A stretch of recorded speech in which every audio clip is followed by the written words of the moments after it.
草最终没能通过后院的桃树逃离，先是被蓝安平从树上拽了下来，他爹也从中帮忙。小丫头死命抱着那棵树。爹，我没有，是小浩，他用火烧我，他自己摔倒的。二叔，我真的没有欺负小浩，你要相信我。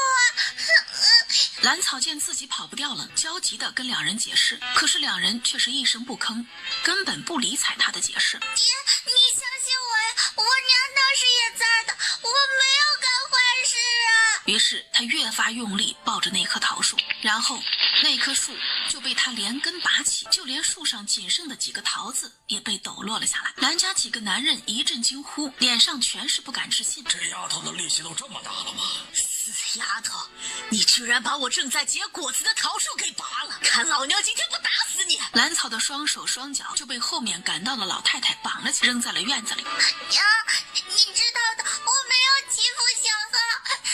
娘。这会儿是真的慌了，他以前也常挨打，可是从来没有被绑住手脚过。这突然的变故让他心里，毕竟只是一个4、5岁的小丫头。他双眼通红，盯着一脸木然的王氏，希望对方能替自己作证。只是这个亲娘最终让他失望了，一句话都没有说。娘，你说话呀，是小浩自己摔倒的，不是我。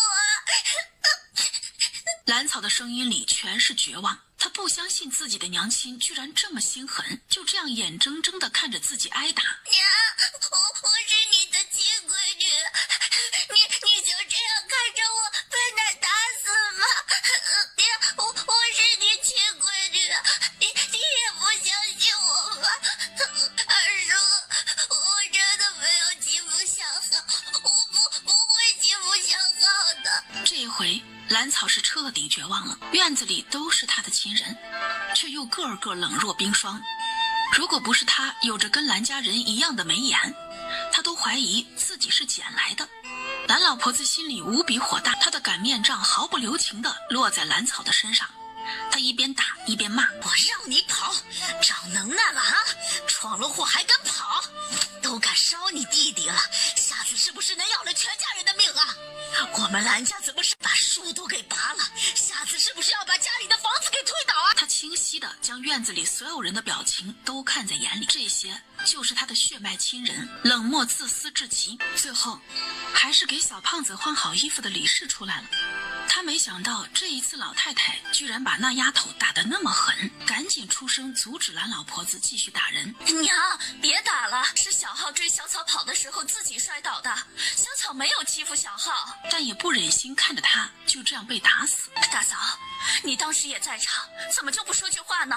就这样看着亲闺女挨打，这心真够狠的。面对众人的打量，只喃喃地说了一句：我没看清楚，再说他这不是又闯祸了吗？另一边的蓝老婆子又抽打了蓝草好几下，见蓝草已经躺在地上不动了，这才扔了手里的擀面杖。一家人呼啦啦都跟着进了堂屋，只有蓝安庆留在院子里，把蓝草身上的绳子给解开。刚刚实在是打得太狠了，现在他稍微动一下，全身都疼得直抽泣。闺女，让你受苦了，走，去吃饭。蓝安庆见蓝草一直不动，就将他拉起来，提醒他该吃饭了。蓝草呲着牙推开亲爹的手，一瘸一拐地挪向自己睡的柴房。蓝草回到柴房，转身躺到他一直睡的干草堆上。亲爹跟村里的小花的爹一点都不一样，刚刚自己被打得那么惨，怎么不见他上前阻拦？还是二婶怕出了人命，这才出声阻拦的。蓝家其他人对于蓝草没有去堂屋吃饭这件事情一点都不在意，正好他不吃饭，其他人还能多分一些。蓝草艰难地卷起袖子，看着胳膊上的青紫，不用想，背上腿上肯定跟胳膊上一样。他的眼泪又一次流了下来。他现在这个样子就跟村里的老黄牛一样，一直干活，还不停地被赶车的人抽打。就在这个时候，他听到堂屋里传来男人的争吵声音。蓝草竖起耳朵开始听起来。不行，他才5岁，把他赶出去，让他怎么活呀？这是蓝安庆的声音，在这个家里很少能听到他这么吼过。可是他力气太大，以后你娘治不住他了，这早晚都会闯出祸的。我认为啊，还是把兰草送走的好。你们没见他刚刚把那棵树都给拔起来了吗？以后你们谁能够治得住他呀？老蓝头不紧不慢地说着自己的意见，兰草呼吸的声音都放轻了许多。他想知道家里人是怎么安排他的。难道真的像爷爷说的那样，要把我送走？可是送往哪里？我的血脉亲人都容不下我，难道还能指望谁收留我不成？送走也好，他在家里，老婆子我总是提心吊胆的，生怕他一不小心再伤到几个孙子。蓝老婆子率先发表了意见。我也同意，他不只会伤到几个小的，也会伤到大人。王氏在蓝老婆子后面发表了意见。我们不发表意见，毕竟不是我们二房的孩子，还是要看大哥大嫂的。不过那孩子始终是咱们蓝家的血脉，送走也不好吧？李氏拉着想要说话的蓝安平和小胖子走出了堂屋。他真有些看不上这王氏，对自己亲女儿都这么狠。可是他才5岁呀，往哪里送？他以后怎么活？你想过没有？你可是亲娘啊！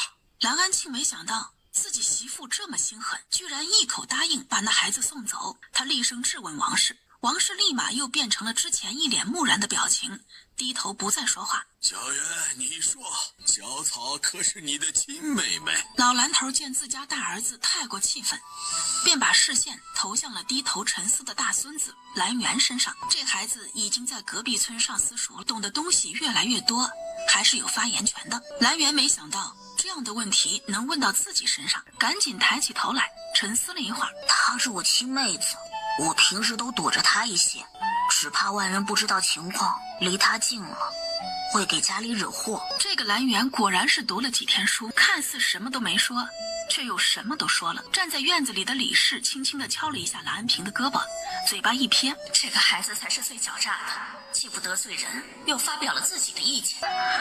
走吧，我回去给那孩子收拾点东西。小草指定要被送走了，只是不知道送到谁家。说完他叹了一口气，也不理还在院子里发呆的父子两个，直接转身回去了。蓝安庆指着年仅9岁的蓝源，气得一句话都说不出来。这孩子怎么这么记仇？去年小草不小心把他的椅子给弄坏了，可从来没伤到他呀。就这么定了，老大明天一早就把人给送走吧。老蓝头一锤定音，让蓝安庆明天把人送走。爹，把他一个5岁的小娃娃送到哪里呀？蓝安庆还想再争取一下。她这个样子没法送给别人当童养媳，不定什么时候就闯祸了。送到人牙子那里也不行，回头闯祸了还要来找咱们家。要不带到县城，把他丢到那里好了。去什么县城啊？这一来一回要2天时间，净耽误功夫。直接送进后山不就行了吗？蓝家其他人你一言我一语，开始讨论把蓝草送到哪里。蓝草将亲人们的谈话全都听了个清楚，嘴唇抿得死紧。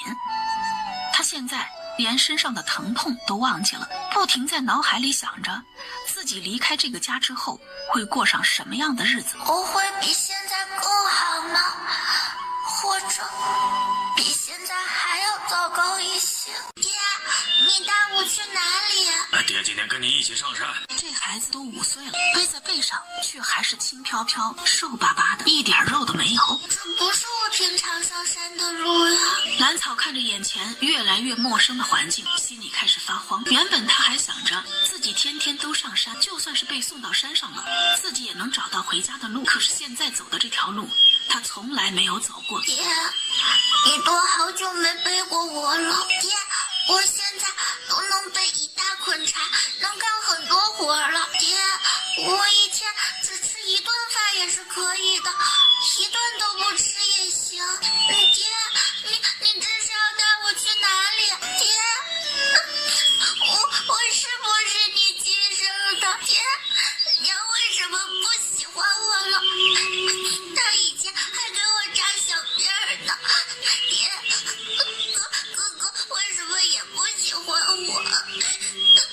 蓝安庆再没有说话，他只是沉默默地听着兰草絮絮叨叨，他的嗓子仿佛被什么东西给堵住了，一点声音都发不出来。兰草看着越来越陌生的环境，他的心里越来越怕，嘴里的话也越来越多。他挣扎着从蓝安庆的背上跳下来，绕到他身前，仰着头问他：爹，你要把我送到哪里去？我昨天晚上都听见了，别怕我给家里闯祸，要把我送走。那他的心里是不是恨上了家里人，也恨我这个当爹的？蓝安庆才仔细打量眼前的孩子，小小的个子，虽然5岁了，但是还没有老二家那4岁的小胖子高，个人只有瘦瘦小小的一团，发梢上还有明显被烧过的痕迹，黑瘦的小脸上还有被眼泪冲刷留下的印记。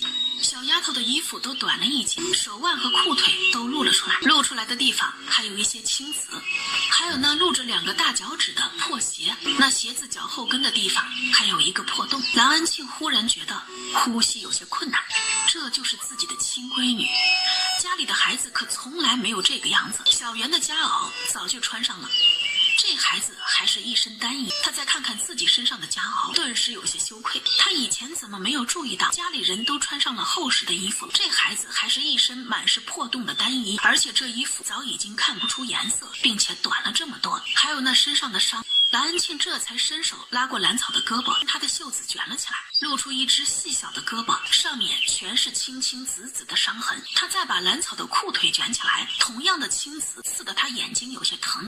这是什么时候弄的？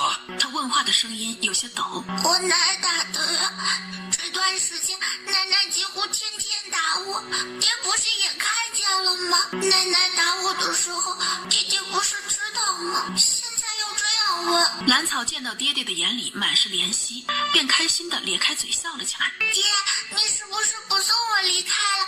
我可以跟你回家了。被蓝安庆一把抱进怀里。闺女，你恨爹爹吗？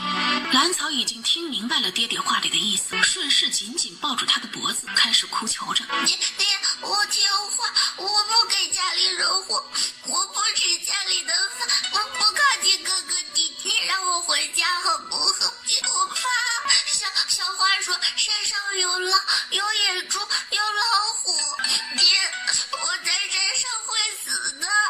爹，我能干很多活，以后我跟你和二叔一起下地好不好？我能干力气活的。他也不时拍拍兰草的后背。兰草终究是个孩子，昨天晚上到现在害怕、恐慌、迷茫，现在他抱着亲爹哭了没多长时他就累了。蓝安庆直接席地而坐，将兰草抱在怀里，不停地拍背。兰草很快就睡了过去。他将睡着的兰草放到一棵大树下面的草地上，夹袄也脱了下来，将兰草盖了个严实，又擦了擦眼角不多的泪，摸摸兰草的脑袋。别怪爹爹，只能舍弃你了。蓝安庆说完叹了一口气，直接头也不回地走了。他的心里也不是滋味，毕竟这丫头是他的血脉，现在亲自把她送到山上，心里怎么能不难过呢？大哥，小草，你把小草送谁家了呀？蓝安庆知道自家兄弟想要问小草的事情，可是他现在心里堵得慌，现在什么也不想说。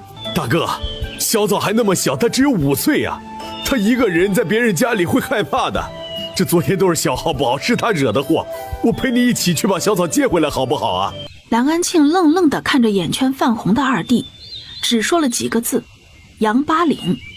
说完就继续抱着胳膊往回走。媳妇儿，我后悔了，我不该袖手旁观。小草被大哥扔在了杨八岭，我想去把人找回来。说到底，昨天的事儿也只是小号淘气引来的，不管把他送到哪里，也不能够让他去送死啊！我早上只给他包了一些干粮和一双鞋子，也没带别的东西，怎么会送进了深山啊？说完，两口子就急忙往上山的方向跑去，结果还没跑几步，回来！我说了不许去，那就是不许去。那丫头出了咱们家门，那就不是咱家人了。爹，那孩子太小了，怎么不送到别人家里？扔山上会死的，你就让我们去吧。谁也不许去，谁要敢去找那丫头回来，别怪我把她赶出家门。蓝安庆已经回到家里，看见自家媳妇正笑吟吟的在逗怀里的小儿子，眼睛里尽是温柔和笑意，这是兰草很久没有见过的样子。他直直走到母子二人身边，蓝安庆抡起巴掌一下子甩到他的脸上。那清脆的巴掌声让整个院子都安静了下来。你是开心你闺女终于去送死了吧？现在你满意了？她被送走了，你开心了？又踢了王氏几脚。还有你，蓝安庆盯着蓝老婆子问：你是怎么对一个5岁的孩子下那么重的手的？全身都是你打出来青青紫紫的印子，你早就想让他死，对不对？蓝安庆朝着蓝老婆子吼完最后一句，全身的力气都泄了下来，一下子瘫坐在院子里，两只手不停地捶打自己的脑袋，嘴里还在喃喃自语：我不是人，我是畜生，我不是人，我害了小草，我不配当爹呀！一向老实憨厚的大儿子冲自己吼了这么一句，老太太也是有些懵。烦了，烦了！你这个不孝子居然还敢吼我！我不孝，我都听你的话，把我亲生女儿给扔进了深山，还有什么不孝的？蓝安庆笑得讽刺，完全不在意自家老娘抡到身上的扫帚。正在山上的蓝草被饿醒了，蓝草猛地从草地上坐了起来，他被爹爹抛弃了，抛弃在这深山里。爹，蓝草这会儿跑了一会儿，早已经偏离了原地，他现在也找不到来时的路了。蓝草一边跑一边哭，想要找到来时的路，自己好趁着天色还亮回到家里。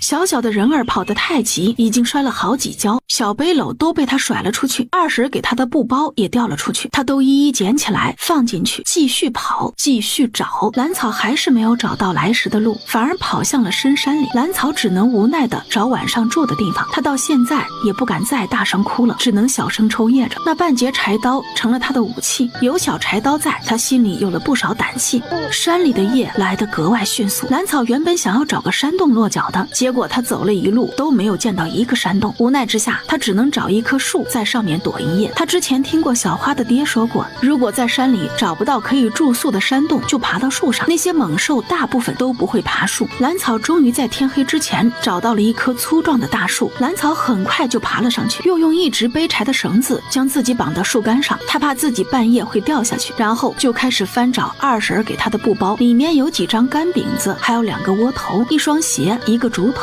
蓝草的眼泪又开始吧嗒吧嗒往下掉，现在他已经明白了，家里人已经彻底放弃了自己，他也再也回不去了。蓝草赶紧喝了几口水，就开始啃起窝头，他不敢把2个窝头都吃完，只吃了1个。蓝草跑了这一路，早已经累得不行，吃过东西没多久，他看看越来越黑的天色，他害怕地瞪大了眼睛，仔细听着周围有没有野兽吼叫的声音。没过多久，他就直接在树上睡了过去。忽然感觉自己身边有动静，好像一只爪子在扒拉自己，小丫头一瞬间就醒了过来，她的身上惊出一身冷汗。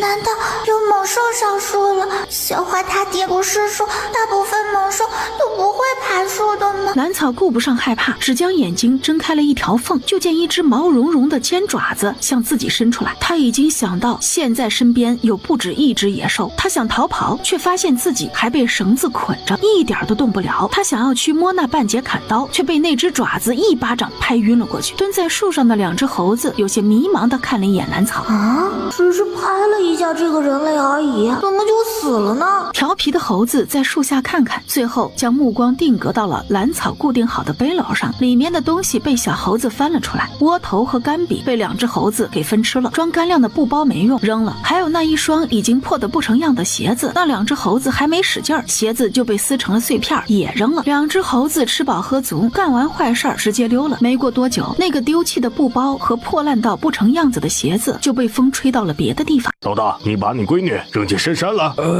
都是我爹娘决定的。蓝安庆有些羞愧地低下头，他不敢把目光跟眼前的二叔对上。哼，难道不是你亲自把人送上山的？你说说你是怎么当爹的？那孩子多能干呢，咱们蓝家几辈子都没有出现过这样的事情，丢人呐！你以后怎么下去面对蓝家的列祖列宗啊？蓝桂山恨不得抽蓝安庆2巴掌，便抬脚往自家大哥家里走去。大哥，吃着呢。听说你把你家小草给送进后山了，你这是不打算让他活了？这不是那孩子一直给家里闯祸，总是伤人。他昨天傍晚啊，差点就把小浩给烧死了。再说了，这送到后山里哪里就会死呢？不可能，那么乖的一个孩子，怎么可能想着烧小浩？还发疯了，你骗鬼呢！蓝桂山在村里经常见到蓝草，对他的乖巧能干印象很深。确实是这样的，他是真的发疯了，用火烧小浩，把后院的树也砍了。大嫂，小草可可是你的亲生女儿啊！二叔，你别听大嫂说，事情不是那样的。老二家的，你的饭都凉了，赶紧把饭吃了。小浩刚刚都哭得不行，要娘呢。兰桂山又深深地看了老大媳妇一眼，企图烧死堂弟，这样大的罪名，她一个当母亲是怀着怎样的心情扣到亲闺女头上的？大哥是怎么想的？真打算就这样把那孩子扔进山里喂狼？老大天不亮就把人送走了，现在都什么时辰了呀？就算是去上山去找，恐怕也是空手而归的。你这个爷爷当的可是真好啊，也不怕咱爹半夜来找你。兰桂山被老蓝头这个态度气得不行。老大老二，你们和村里人上山去找，活要见人，死要见尸。那孩子找回来以后，直接送到我那里。既然你兰桂川不稀罕这个孙女儿，那我来养，我这就回去改族谱。兰桂山早就将兰家众人的不情愿看在了眼里，尤其是那个兰园，小小年纪已经上了私塾，也是个心狠的。那刚刚一闪而过的不情愿，他可是看得清清楚楚。小草那孩子多乖呀，没想到居然被扔了。谁说不是呢？一个5岁的小娃娃能闯什么祸？我听小花说，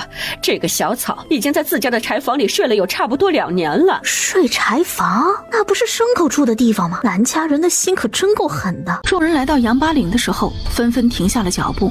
大哥，你把小草放在哪里了呀？就在西边那棵大树下。小草，小草！梁安庆开始着急地喊了起来，回应他的只有呼呼的风声以及深山里响起的兽吼。大哥，你看这个！哎呀，爹后悔了，爹错了，爹该带你回家的。众人看不上蓝安庆现在的惺惺作态，心里都在心疼那个乖巧能干的小女孩。途中还捡到了一块布，我和小浩他娘准备了一些干粮给他带着，谁成想他居然是被扔进山里啊！那丫头在家里也是遭罪啊，真是个苦命的丫头啊！你这都1天1夜没合眼了，你们昨天晚上找的咋样了？蓝安平回到家之后就一直没有说话，这会儿被媳妇问了，才沉闷地说：只找到了一只被撕碎的破鞋子，还有你包干粮的那块布。那是凶多吉少了，还是想办法分家吧。这个家的名声经过这次事件啊，已经坏了，我们得搬出去。兰草一句救命的话都喊不出来，直接就晕了过去。半夜时分，山里下起了大雨，他费力地睁开眼睛。今天晚上下大雨，所以那些野兽都不出来找吃的了。兰草的头还是有些疼，他一只手捂着脑袋。兰草一边往那石台上爬，兰草爬进棚子之后，这才发现石台上面还站着一个石像。兰草心里害怕极了，他怕自己冲撞了神明。他凑近那奇怪的石像，仔细观察，他的眼睛羡慕地看着眼前的石像。这位石像，你应该不冷吧？兰草穿着湿衣服，有些哆哆嗦嗦的伸出小爪子。好想穿这个。兰草又打了好几个喷嚏，他再也忍不住了，直接跪在原地，对着那石像磕了几个头。大慈大悲的神仙，可怜小孩吧！我再不换衣服，真的会被冻死的。冷得他又打了好几个喷嚏，他赶紧把石像上的衣服穿到身上。真舒服，果然不冷了。谢谢神仙。他开心的又冲着石像磕了几个头。没过多长时间，兰草就睡了过去。他睡着之后还做了一个梦，在梦里一个白胡子老头举着扫把正追着兰草打。兰草知道这是在梦里，就放飞了自我，比平日里不知道活泼了多少。他在前面一边跑一边回头冲老头做鬼脸，咻，不穿衣服就跑出来。说着，兰草还指了指老头身上的中衣。死丫头，我的衣服怎么没的？你心里没有一点数啊？看我逮到你不狠狠教训你一顿！这个死丫头，拿走了我衣服不说，还回过头来笑话我。于是老头直接一扫把挥过来，兰草一下子就飞了出去，然后高高挂在了树枝上，周围全是树顶。爷爷，救命呀！小草爬高。小草再也不像话爷爷不穿衣服了。爷爷放小草下来吧，还被人从树梢上丢了下来，肯定要被摔死。不过死了也好，死了就不用再受苦了。站好了！老头的声音再次响了起来。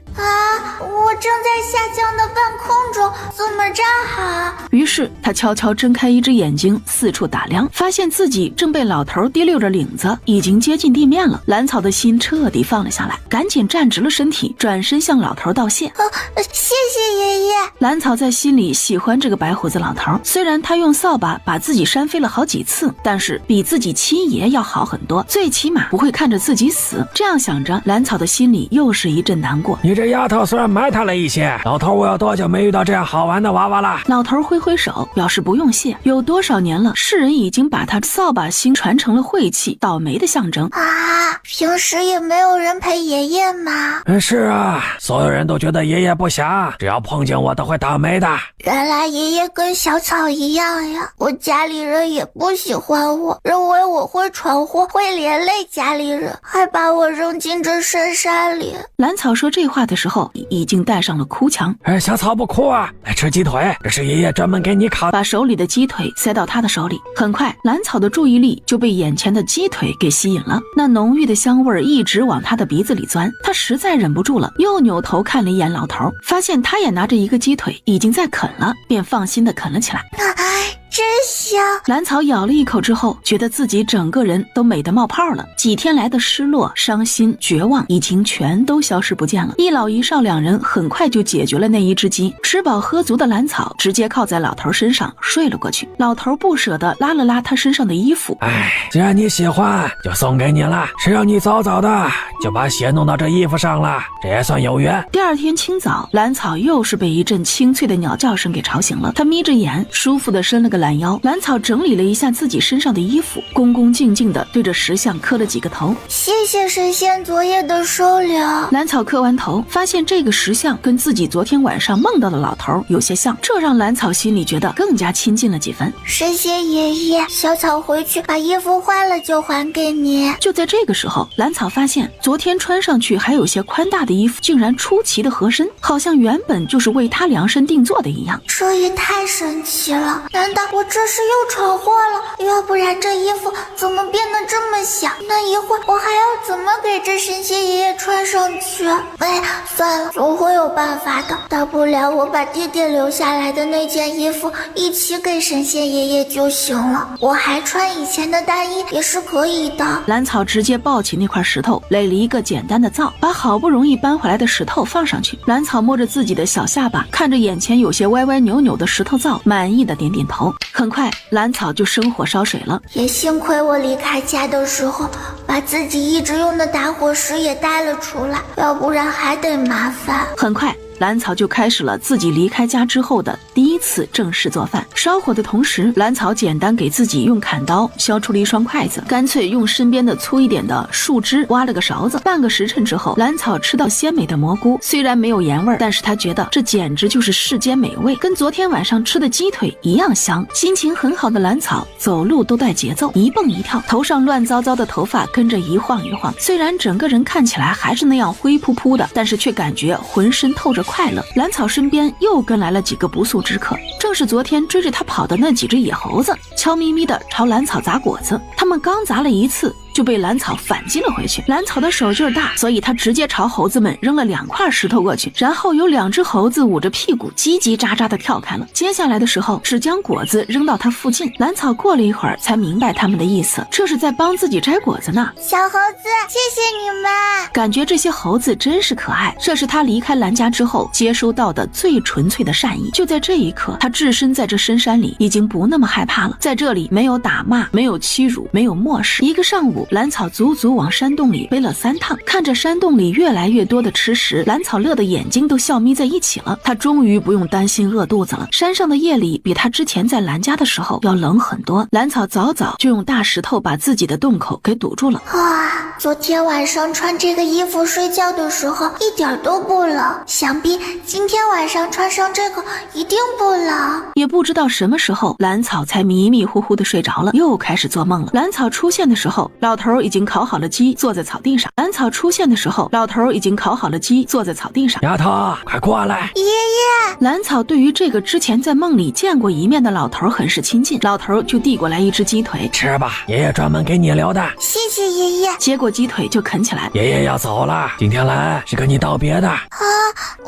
爷爷要去哪里？还会回来吗？兰草有些失落，嘴里的鸡腿都没有昨天香了。丫头，你口袋里的东西爷爷把大部分都收走了，那些都是仙家至宝，不能流落人间的。只给你留了几样残破的小玩意儿，还有一些书。记得以后要学识字，这些书你才能看懂，才能活得更好。记得那个口袋是爷爷以前用的空间，可不能让别人发现了，别人发现了会把你抓起来的。兰草闷闷地听着老头的絮絮叨叨，他没想到这么快就要跟梦里这么和善的爷爷分开了。老头看着兰草有些不舍的样子，有些好笑。你知道爷爷是什么人吗？还这样舍不得？要知道世人听说我的名头都避之不及呢。爷爷是谁？难不成是豺狼虎豹，比传说中的山匪强盗还可怕？兰草也有些奇怪，爷爷究竟是什么人？爷爷，我是扫把星。老头看见小丫头呆愣愣的表情非常傻，然后就开怀大笑起来。是村里老人嘴里说的扫把星吗？兰草可是听过他奶奶和村里人骂仗的时候说对方是扫把星，现在在兰草看来，扫把星挺好的呀。是啊，世人都觉得扫把星不祥，会带来霉运灾难。谁能想到老头我只是一个手艺人，专门修补被别人弄坏的仙器，因为时常要外出寻找收集修补材料，经常背着扫把打扫善后。时间长了，传说就变成了老头是专门打扫卫生了。老头说起这个也很是失落，他的手艺明明很好，是最厉害的炼器巨匠，在天庭人人巴结的存在，怎么到了下界就变成了晦气玩意儿？这可真是太糟心了。而最气人的是，就连供奉我的地方都在深山里面，幸亏老头不靠这个吃饭，要不然还不得把我给饿死了。爷爷，以后我常常给您供奉，走到哪里都给您供奉。他是真的喜欢这个爷爷，也不希望对方失望。好啊。一老一小开开心心啃完一只鸡之后，兰草又一次满足的睡着了，而那老头在自己的口袋里捣鼓了半天，最后将大部分东西都给收走了，只留下几本书和几样零碎的东西。好了，小丫头以后要开心啊，好好长大。说完之后，他一个闪身就不见了。兰草第二天醒来的时候，觉得异常满足。昨天晚上的梦，他还记得爷爷说过，把这衣服就送给自己了，喜得兰草爱不释手地摸着身上的衣服。兰草又想起衣服上那个神奇的口袋，爷爷说他给自己留了几本书，让自己以后识字。兰草照着爷爷教给的好方法，心里想着口袋里的东西，脑海里就出现了之前那个空间，比自己现在待的山洞要大很多，只是里面几乎不剩下什么了，只有一摞书和几个小瓶子，还有一条裤子。哇，这就是书呀！我还是第一次摸到，这就是爷爷说的几本，明明有好多本。然后兰草就一本一本翻，可惜一个字都不认识。他又将那几个小瓷瓶拿出来，发现每个瓷瓶上面都有字，不认识，收起来。除了一个像锅又不是锅的东西可以用来做饭之外，还有一把超级小的匕首可以防身用。兰草还见到了一个小号的石像，赫然就是神仙爷爷的样子，这可把兰草高兴坏了。别人都说扫把星晦气，但是他却认为扫把星给自己带来了好运，他一定会随身带着这个的。兰草刚刚背着背篓来到林子里，就发现地上已经有许多果子和栗子堆在一起，还有几个猴子在树上窜来窜去嬉戏打闹。他们一见兰草过来，直接抢过兰草的背篓，自顾自开始往背篓里面装。谢谢你们。兰草天天跟那几只猴子在山里面到处窜，摘果子、栗子、野核桃、采蘑菇、挖野菜、捡野鸡蛋、野鸟蛋。随着兰草投石子的准头越来越高，他们几乎天天都能吃到好吃的。顺着猴子指的方向看去的时候，他的心里狠狠地疼了一下。山下的那个村子很熟悉，可不就是自己一直生活的东河村吗？我要回家看看，你们也回去吧。今天你们离开猴群时间太长了，我过2天就回山上。兰草递给猴子们一些吃食。兰草想到之前在家里受的委屈，他决定去兰家找点事情，他要为自己出气。就算是恶心蓝家人也是可以的。蓝草从空间里拿出一只兔腿，开始啃起来。自从他发现自己把蘑菇和野菜放进空间几天还很新鲜之后，他就把自己的全部家当都带在了身上。空间里也时常备一些熟食。小丫头坐在树上吃得格外满足。蓝草被一阵喧闹的声音给吵醒了，他一眼就看出来被围在人群中间的蓝猿和蓝浩。两位少爷还出来挖野菜呀？你挖就挖呗，干嘛抢别人的野菜？我们可不惯你们的毛病。这个正是蓝草经常想起的小花，蓝草为数不多的好朋友。土豆，去把他抢你的野菜拿回来。小花，你看他们这么大人了，居然拿着小篮子挖野菜。是啊，还没有我妹妹用的篓子大，她早都不用篮子了，这也太娘了吧！呵呵，你们看，小书生篮子里的野菜都老了，就是喂鸡他们也嫌弃吧？一把夺过他手里的篮子，把篮子里不多的野菜全倒了出来。哼，他们家的娃子哪里懂怎么挖野菜？以前不都是小草把所有的事情都干了？是啊，照这两个废物的速度，要够挖小草那一筐不得10天半个月的。你们这些人有辱斯文。哼，我们有辱斯文，那你就是斯文败类。你们，我跟你们拼了！小书生，你可真不是东西，打算丢下你弟弟独自一个人跑？蓝猿见自己的目的被人发现，转过身拔腿就跑。这个蓝浩一直在家里作威作福，想法子欺负自己，这下子好了，在村里欺负别人可是会挨揍的。还有蓝猿果然不是个东西，没见自己弟弟跟人打架了，居然一个人跑了，什么玩意儿？以后再敢抢我野菜，见一次打一次，抡起拳头就揍开了。让你们抢野菜，让你们不当人，让你们黑心肝，什么玩意儿？斯文败类！哥哥不要我了，把我扔进山里了，我好怕呀！谁呀？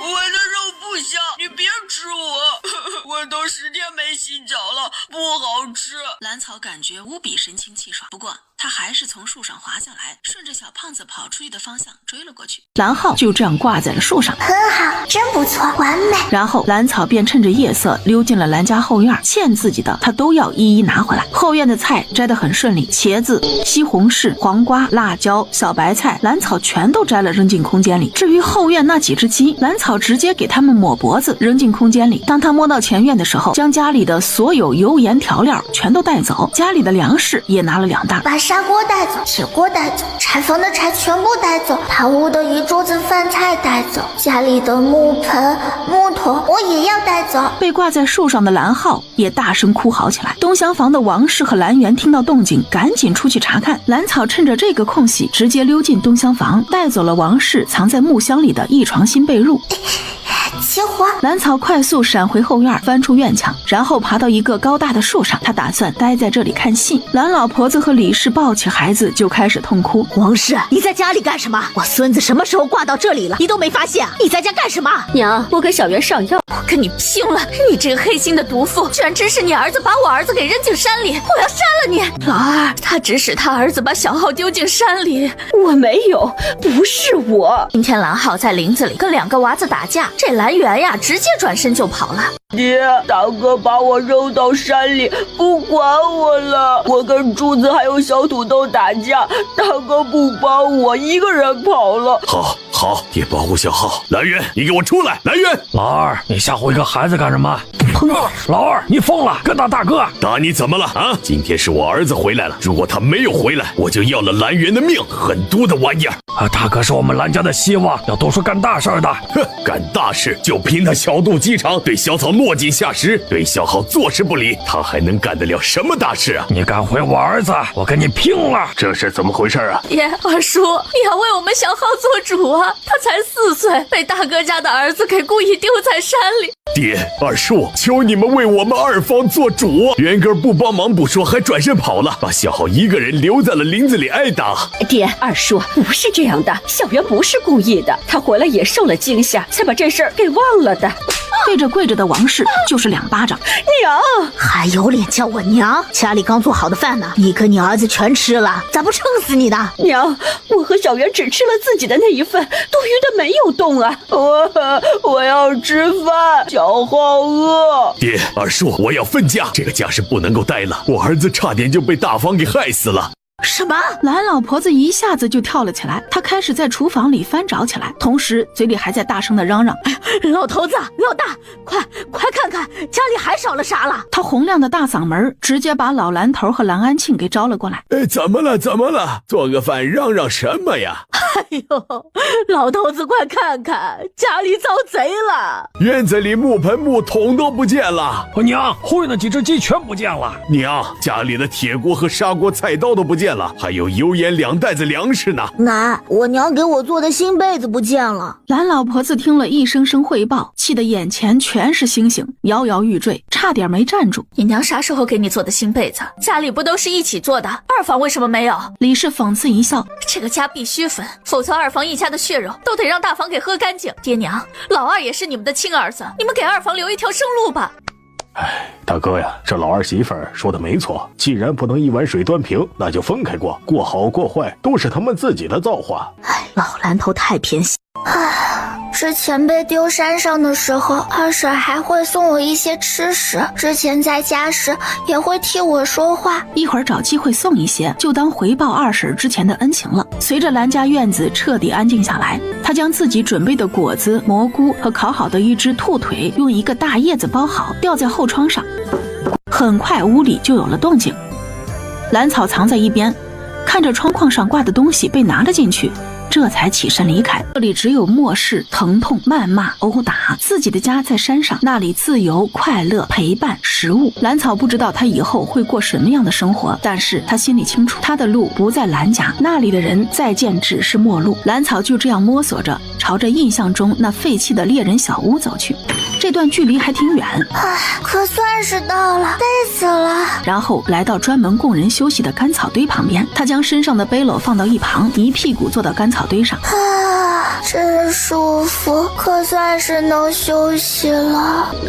咕噜噜，蓝草一下子从干草堆上坐了起来。饿了。好吧，再吃一个窝头。哎呦，你压到我了！蓝草刚刚咬下的窝头还没有来得及嚼一下，就被刚刚的声音吓得噎住了。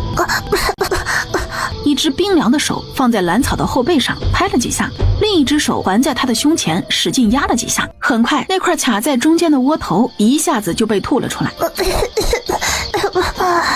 可惜了一块窝头。忽然他的身体僵硬起来，因为现在蓝草的后背还有一只手在轻轻地拍抚着他。蓝草猛地转过身来，不用怕，我也是来这里借住的，别怕，我是在山上采药的，赶不回去了，就在这里休息一晚，明早就走。在两个人默契的配合下，小屋很快就亮堂起来。等屋子中间的柴烧旺了之后，蓝草就拿着自己的背篓坐到了屋子的另一边，跟那女人正好分布在火堆的两边，便靠在干草堆上继续啃刚刚的那个窝头。咕噜咕噜，又是一阵肚子叫的声音响起，发现他正悄悄地摸着肚子，拿出了一把栗子丢进了女人那边的火堆里。谢谢你啊。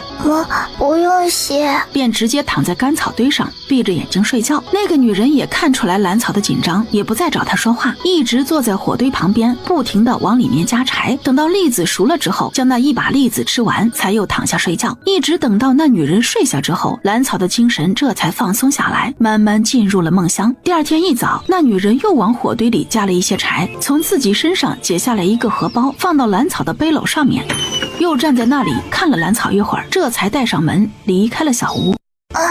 这才想起来，昨天睡在他对面的女人早已经没了人影。蓝草才发现自己的背篓上面放了一个蓝底白花的荷包。这是什么？他好奇地把那个荷包拿起来闻了闻，有很明显的药味。蓝草不知道这是干什么用的，但是荷包很好看，他知道这是昨天晚上那个女人留下来的，或许是为了感谢自己那一把栗子吧。蓝草臭美地把那荷包持在腰间，顿时他感觉自己的衣服都好看很多。收拾好了之后，蓝草便找了一个山路旁边的小土堆，站在上面打量着四周的情况。鬼呀！哎呦，鬼呀！别回来，别回来！哎，这不是小草他娘吗？你这是干啥？跑啥？王氏一口气跑到自家地里，一把抓住郎安庆，直接瘫倒在他脚边。他爹，我见到鬼了！胡说八道！大白天的见到什么鬼了？娘，我没有看错，真的见鬼了！你到底看到什么了？烦躁地甩开王氏抓着自己裤腿的双手，不耐烦地问：那个丫头对于见鬼这种事儿，那可是让人又好奇又害怕。王氏还大白天见鬼了。你到底看到什么了？是小草，他回来了，站在自己的坟头上。村里人可都知道，那个所谓的坟里除了一只破鞋子什么都没有。没想到那丫头的鬼魂还真的在那里安家了。什么？小草回来了？哼，不做亏心事，不怕鬼叫门。切，这王氏啊，做了多少亏心事儿，为自家闺女吓成那样了。现在山里的野鸡一点都不难对付，自己不说能够百发百中吧，70%都能打中目标。因此短短1个上午的时间，他的空间里已经扔了4只野鸡，1只野兔。一个背着背篓的女人站在一个山崖上，低头看着正在山里又跑又跳的孩子，微笑的摇摇头。果然是个孩子，摘个果子追个山鸡都能玩出花样来。我的女儿如果在身边的话，应该跟她一样高了吧？也不知道她在陈家现在过得怎么样。自从上次在小屋里见过那个孩子之后，白霜每次出门采药都会下意识的去寻找那个女娃的影子。自己远远看过那孩子几次，他似乎都很快乐，爬树摘果子，奔跑追兔子，静静挖野菜。他居然还跟几只猴子玩得很开心，就像那山间的精灵，自带一股活泼与生气。回来了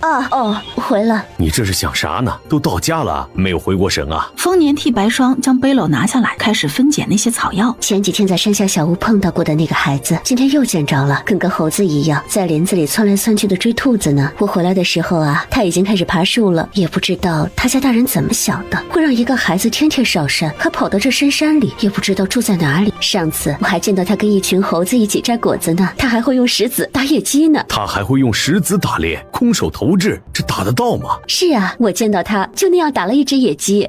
听你这样说，那丫头不错呀，回头打猎时也留心看看，说不准啥时候就碰到了。丰年这回是彻底好奇起来。这孩子怎么又咳起来了？这几天越发的冷了，我去把哥儿的棉衣啊拿出来换上。我去把窗子关上。这孩子坐在窗口看书，可不就咳上了吗？爷爷，吃饭啦！今天我们喝肉汤，吃干饼。爷爷，这么长时间过去，小草还是没有想到识字的办法。你之前给的书，我一本也看不懂啊！现在天气越来越冷，我也攒了不少野鸡、野兔什么的，就是不知道怎么去换钱。爷爷，你说我要不要明天自己摸索着去镇上？我想去卖几只野鸡，换点钱，再买点油盐，明天天不亮就得出发。哇，还真是神奇，这衣服都穿了20天了，居然一点都不脏。神仙穿的衣服果然不一样，自动调节大小，还一直不脏，真好。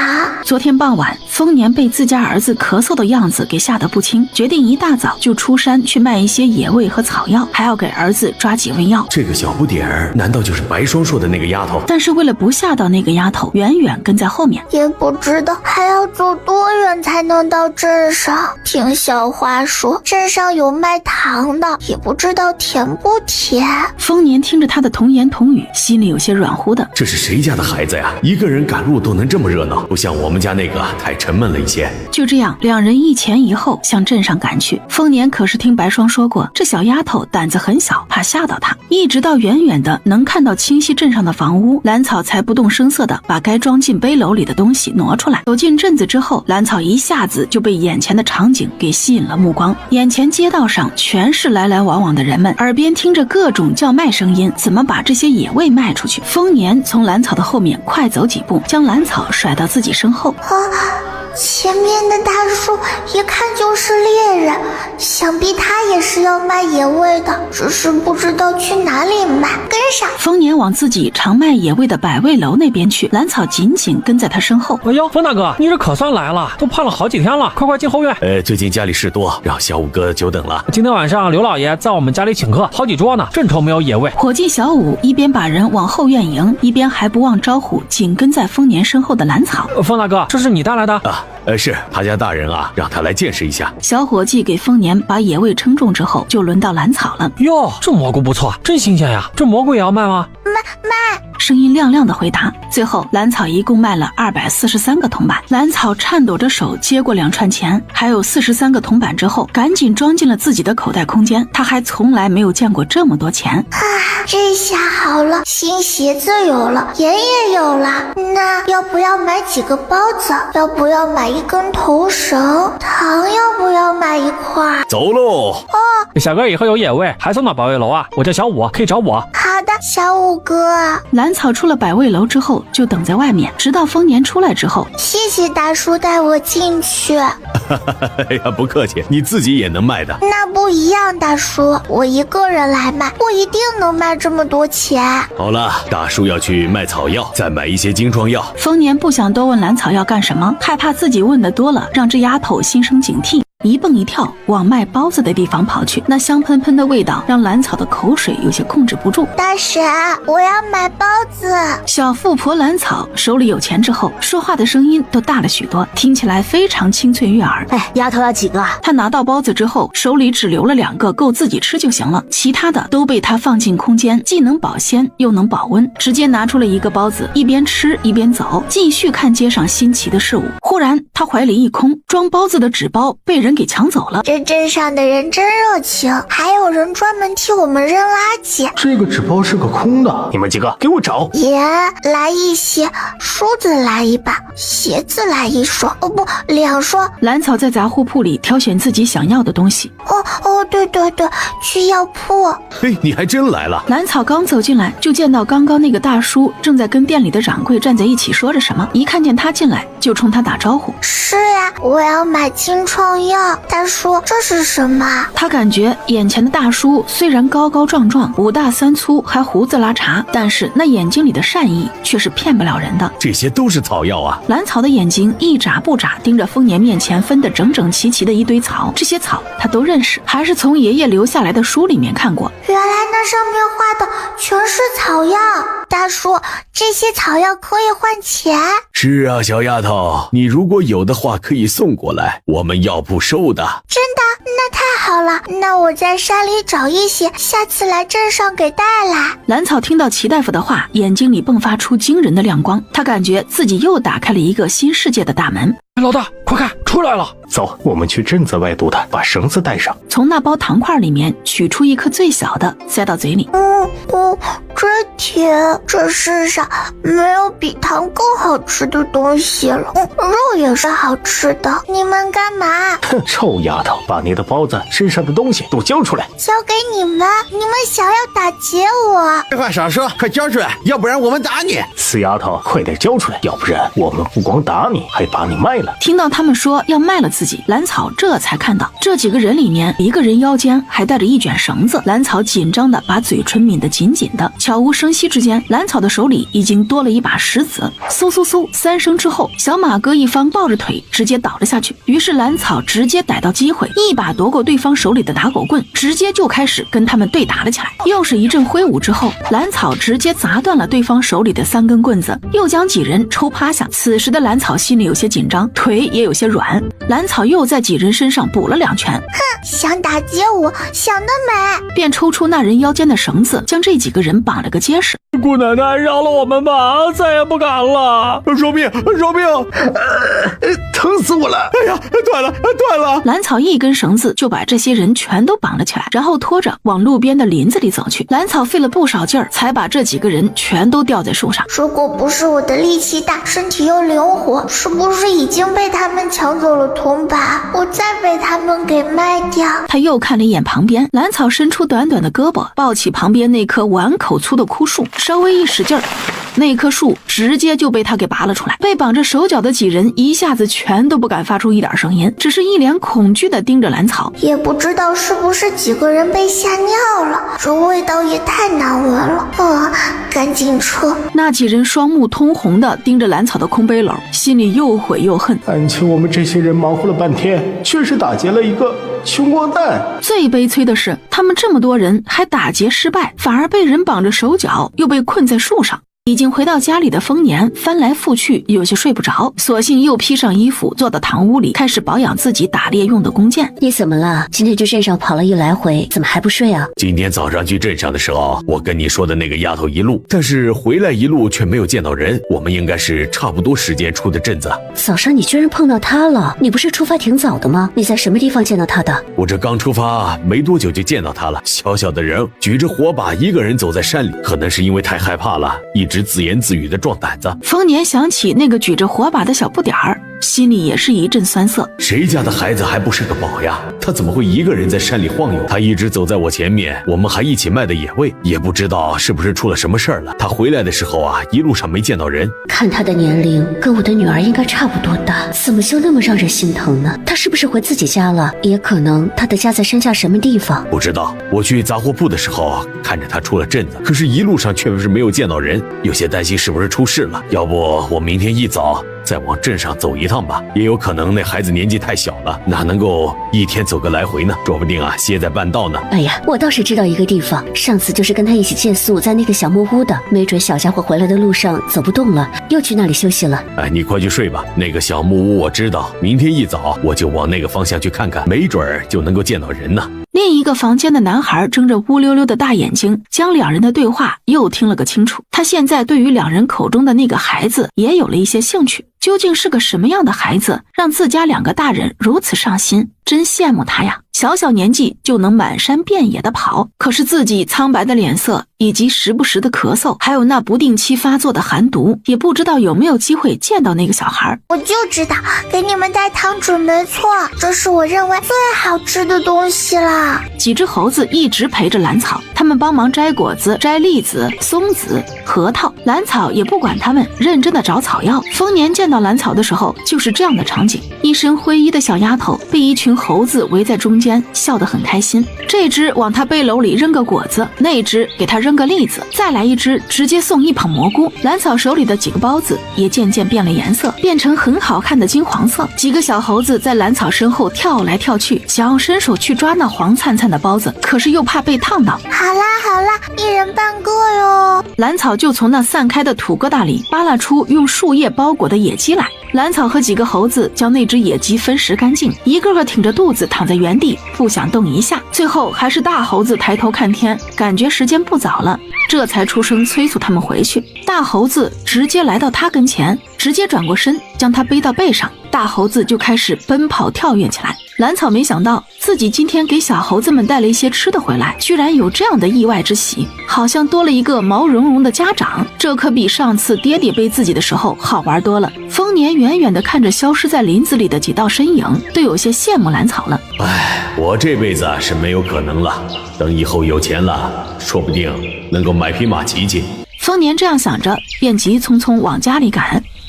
他今天见到小丫头平安回来，提起的心也就放下了许多。小峰、白霜，我回来了。丰收，白霜，今天晚上咱们吃叫花鸡。好啊，我去收拾。爹，这是有什么好事啊？丰收的脸依旧有些苍白，赶紧把帽子戴上再说话，要不然啊就把窗子关上。这一天比一天凉了，可别再咳上了。那我把帽子戴上，能在屋外透透气吗？把帽子戴上，再披上个披风，出来玩一会儿。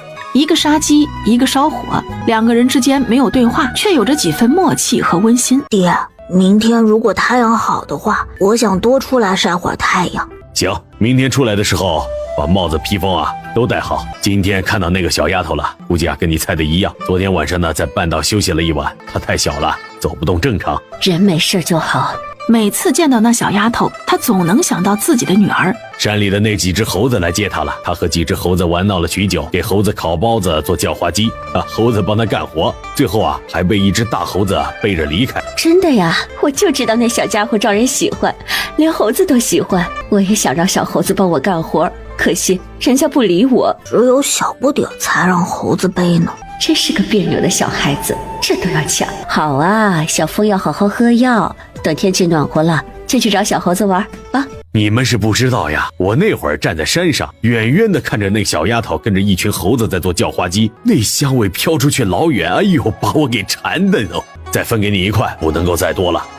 丰收肉眼可见的开，也不知道那孩子住在哪里，小小年纪怎么会一直在这山里活动啊？这还不简单，你只要注意着山里升起的炊烟，这用不了几天啊，就能够掌握它的大致位置了。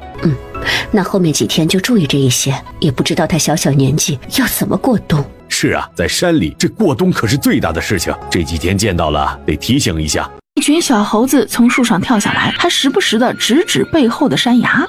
这是怎么了？于是蓝草气势汹汹地爬到树上，那个球站在高高的山崖上面，冲小猴子们扔栗子。是那个球吗？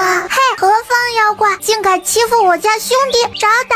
蓝草学着村子里朝天变的口气，对着那个圆球问话。其实蓝草的心里是兴奋的，他仔细看了之后，就认出了那是一个人，比自己大不了多少的人，只是穿得太厚，看起来像个球。这还是他进山以来看到的第一个人，就想着跟他对话。我没听懂对方说什么。好吧，大家都没有听懂。就这灰扑扑乱糟糟的样子，哪里讨人喜欢了？我家那2个还把他夸得天上有地下无的，在我看来那就是个小豆芽，头大身子小。不过这小豆芽对我来说也是在这山里见到的第一个同龄人，哪怕丑一些低一些头发乱一些，还是可以凑合着玩的。丰收渐渐感到由于不停咳嗽，身体也有些不适，便一个转身匆匆离开。他得回去喝点热水压压才行。没事了，那个妖怪走了，这下可以放心啦。也不知道今天那球住在哪里，会不会蒸包子，会不会做帽子。妈呀，这是什么时候盯上我的？今天有些麻烦了。丰年费了好半天时间才解决了2头野猪，仅剩那一头最强壮的依旧疯狂地追着自己。此时他也没有多少力气了，再被追下去他连逃跑都不行了。哇，好大一块肉呀！这个小家伙怎么在这里？他从哪里来的？那小丫头转身抱起旁边一块比他身体小一半的石头，砸向正在蓄力准备进攻的野猪屁股，然后屁股还被石头给稳稳压着。扑哧一声之后，那野猪没挣扎2下就咽了气。今天也多亏了那个小丫头，没想到她的力气还挺大的。他一抬头，只见对面的小丫头正呼哧呼哧的把压着野猪屁股的石头往前推，看她那样子是打算把石头压到的那部分分化成自己的。小家伙，别费劲推石头了，这些野猪啊都是你的。真的？当然是真的，小丫头的力气很大呀。大叔，是你呀？是啊，所以说这只野猪全是你的。大叔啊，还要谢谢小丫头的救命之恩呢。野猪全给了我，那大叔就没有了。放心吧，你大叔我呢还有2头呢。今天啊被3头野猪围攻，可是遭了罪了。谢谢大叔，好像我吃不了这么多，野猪比我大太多了，也不知道能不能卖半头野猪。小丫头，我明天一早去镇上卖野猪，你打算怎么处理它呀？能卖半头野猪吗？剩下的我想留着吃。可以，你住在哪里？我给你送回去。他怕这里的血腥味再引来别的猛兽来，还有林子里之前杀掉的2头野猪也得弄回来。大叔，我可以拖回去的。他怕眼前大叔一会儿会后悔，再把野猪给要回去。还是上次你出发的时间，明天我推板车去镇上，大叔帮你把野猪推着去镇上。大叔怎么知道我什么时候出发的？你不会是抓小孩的坏人吧？我也住在这山里，上次去镇上的时候就跟在你后面，要是坏人啊，你就回不到山上来了。这么说，眼前的大叔不是坏人了。不过我还是不能完全相信他。直到走出去很远，他回头看不见丰年之后，这才将野猪收进了空间里。睡着的蓝草并不知道，今天他和丰年击杀野猪的地方已经炸了锅，好些大型猛兽都聚集在那里，嗷嗷叫着，应该都是被那血腥味给引过去的。还有几只已经沿着蓝草回家走的路追了过去，一直到他将野猪收进空间的地方，夜里此起彼伏的兽吼声惊醒了同在山里的丰年。那里是今天击杀最后一只野猪的地方。糟了，之前那小丫头拖着野猪离开的时候，一路上也应该留下了不少痕迹，那些野兽会不会沿着小丫头回家的路找到那里呢？他听着外面那此起彼伏的兽吼声，足足有10几头之多。哎呀，这可怎么办？我真是害死了那丫头啊！丰年着急的在屋里走来走去，他想出去看看，但是他并不知道那丫头住在哪里。况且山里现在有那么多猛兽出没，他也不敢出去啊。只要想到那个丫头被外面的猛兽啃得渣都不剩，那丫头原本就活得很艰难，我只是想帮她，却没想到给她带来了灾难。你怎么了？这是出什么事了？是那个小丫头，也不知道她现在怎么样了。听到没有？那个方向就是我们傍晚晚击杀野猪的地方，他们有可能顺着血迹找到了那丫头啊！那现在怎么办了？那丫头会不会真的出事啊？晚饭的时候，他还想着那丫头开始寻摸着采草药，这个自己可以教她。就在睡觉前，他还替那丫头高兴，就算是卖出去半头野猪，剩下半头也够那丫头好好过个冬了。或许一切都是我想多了，也许那丫头并没有什么事情。丰年见白霜也跟着一起担心，便又出声安慰他，又像是安慰自己，说不定他明天出门时仍然能见到那个举着火把的小豆芽儿。而让两人担心不已的兰草，此时也被外面的兽吼声给惊醒了，一脸惊恐的盯着堵着山洞口的石头，也不知道那块石头能不能拦住外面的猛兽。兰草越想越害怕，他不知道外面吼叫的是什么野兽，也不知道那些野兽离自己有多远，更不知道自己将要面对什么。听着远远近近的兽吼声，心里想着自己的无数种死法，他的眼泪不自觉地流了下来。可是他又不敢哭出声来，害怕把野兽引来，只能死死咬着自己的嘴唇。兰草之前在村子里的时候，也听小花的哥哥说过，村里以前的老猎户就是被山里的猛兽攻击摔断了腿，村里的狗蛋儿也是被从山里出来的狼给咬死了。兰草越想越害怕，最后兰草还是没有忍住，小声哭了起来。渐渐的，外面的兽吼声低了下去，估计是那些野兽已经散开。现在的兰草想要赶紧离开这里，兰草深深地吸了一口气，推开堵着山洞口的那块大石头，快速离开。他只能听到呼呼的风声和砰砰的心跳声。兰草也不敢走得太急，生怕一个不小心就从山道上摔下去。就在他离开不久，已经有2只狼找了过去，把山洞里剩下的干草和石头皂扒拉得乱七八糟。临走时还不满地吼了2声，他们的吼声让兰草不仅起了一身鸡皮疙瘩，后背的汗毛都竖起来了，下山的脚步都不由得快了几分。也不知道走了多久，兰草的小胳膊小腿已经开始打颤，他也终于走下山了。兰草一屁股坐到地上，大口大口的喘气，一直到天快亮的时候，兰草才从空间里拿出分割好的野猪肉来。兰草顾不上看周围的早餐摊子，直接往百味楼那边过去。小孩，等一下。啊，大叔喊我。小孩，你这是什么肉啊？咦，这看着挺新鲜的。这是我爹打的野猪肉，昨天傍晚猎到的呢。怎么卖呀？不知道，我得问百味楼那边，也不知道他今天给我多少钱。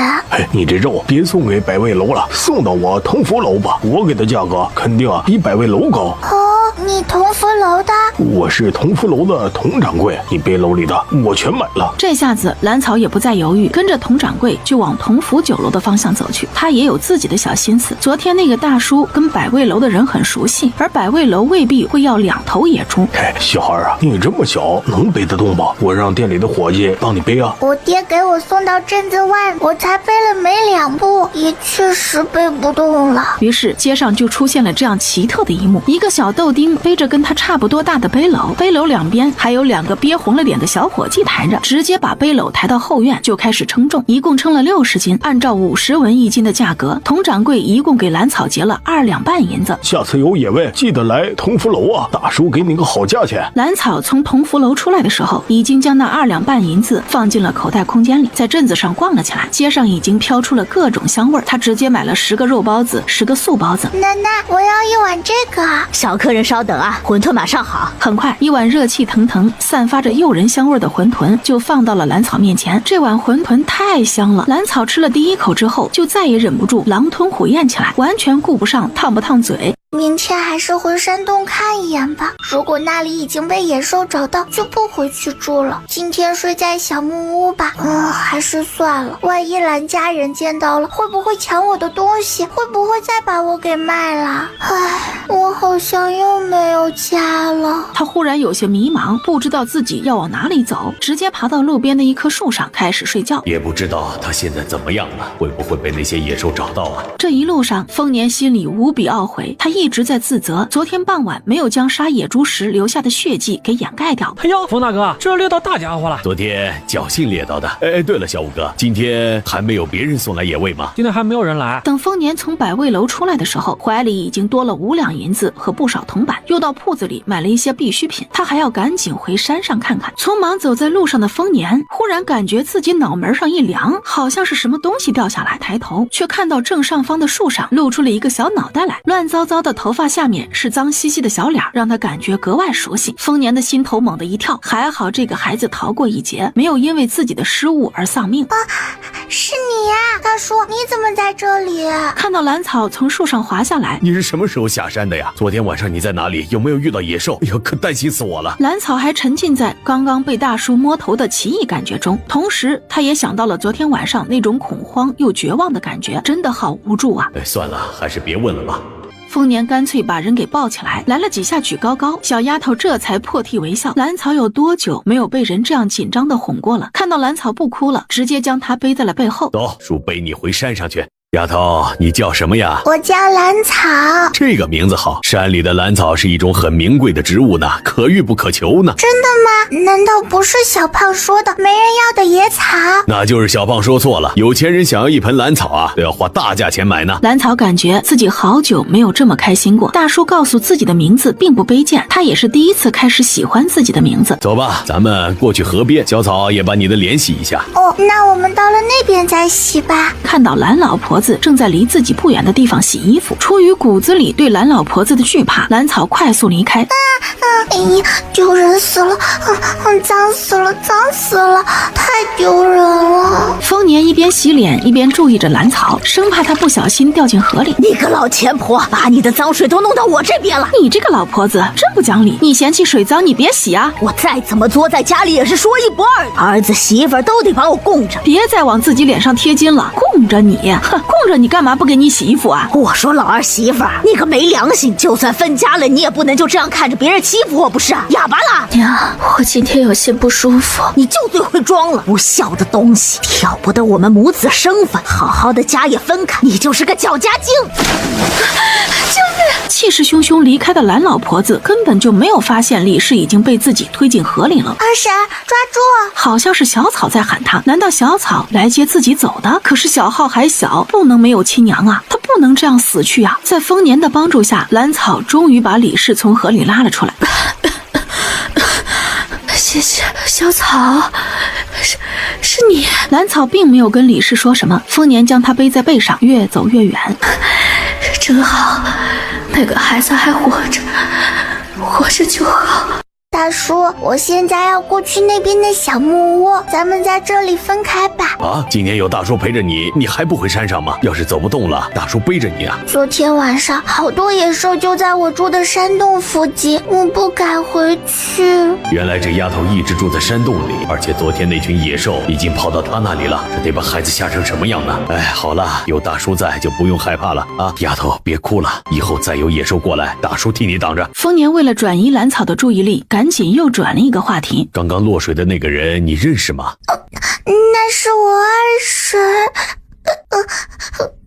蓝草哭得有些打嗝。你二婶，你是这个村子里的孩子吗？可是为什么要住在山里？是呀，因为我家里人认为我力气太大，会伤到家里的哥哥弟弟，所以我爹把我扔进山里。过了这么长时间，已经没有那么难过了，可能是因为不再期待了吧。天下间竟然还有这样的爹娘，以后有大叔在，丫头你不用怕了。丰年听了蓝草的话之后，也是非常气愤。白霜想跟女儿在一起，千难万难，却有人把这么乖巧的孩子给扔进深山，也幸亏这孩子力气大，要不然说不定早就死了。大叔，我现在知道了，你是个好人。蓝草很大方的给丰年发了一个好人卡。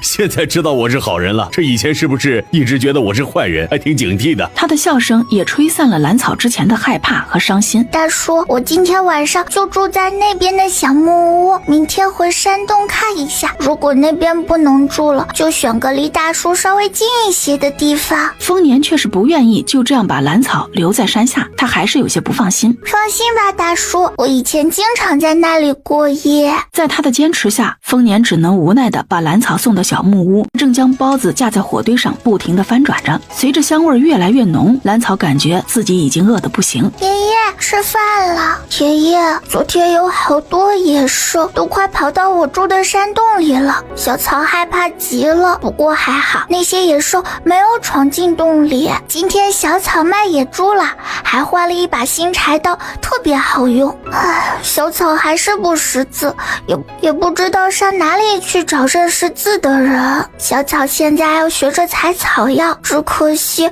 收获并不大，还糟蹋了不少东西。我还是太小了，好像事情都不会干，真愁人。活着好难呐！蓝安平阴沉着脸，气势汹汹地从隔壁院子回来，他直接去隔壁找蓝老婆子了。他就想问问自家的老娘，把他刚刚怀孕的媳妇给推进河里。我们明天就搬家，去你娘家村子住，以后小浩上私塾也方便一些。蓝安平回来之后，并没有说在隔壁发生了什么，但是他已经下定了决心要离开这里。对于蓝安平的建议，李氏倒是挺乐意的。她作为家里最小的女儿，一向很受宠，嫂子们对她也不错。如果回李家村住，那可太好了，而且李家村离镇上也近，老二可以时常去镇上打个零工。至于地什么的，自己开2亩不就行了吗？家里那1亩地给二叔种，他每年总会给我们一些租子。好，明天就搬家，反正这次分家咱们也没分到什么。老二，你知道是谁把我救上来的？谁？还这么神秘？我说了，你可不许让第3个人知道，是小草，大房的小草。什么？他不是？真的是他，他还叫我二婶呢。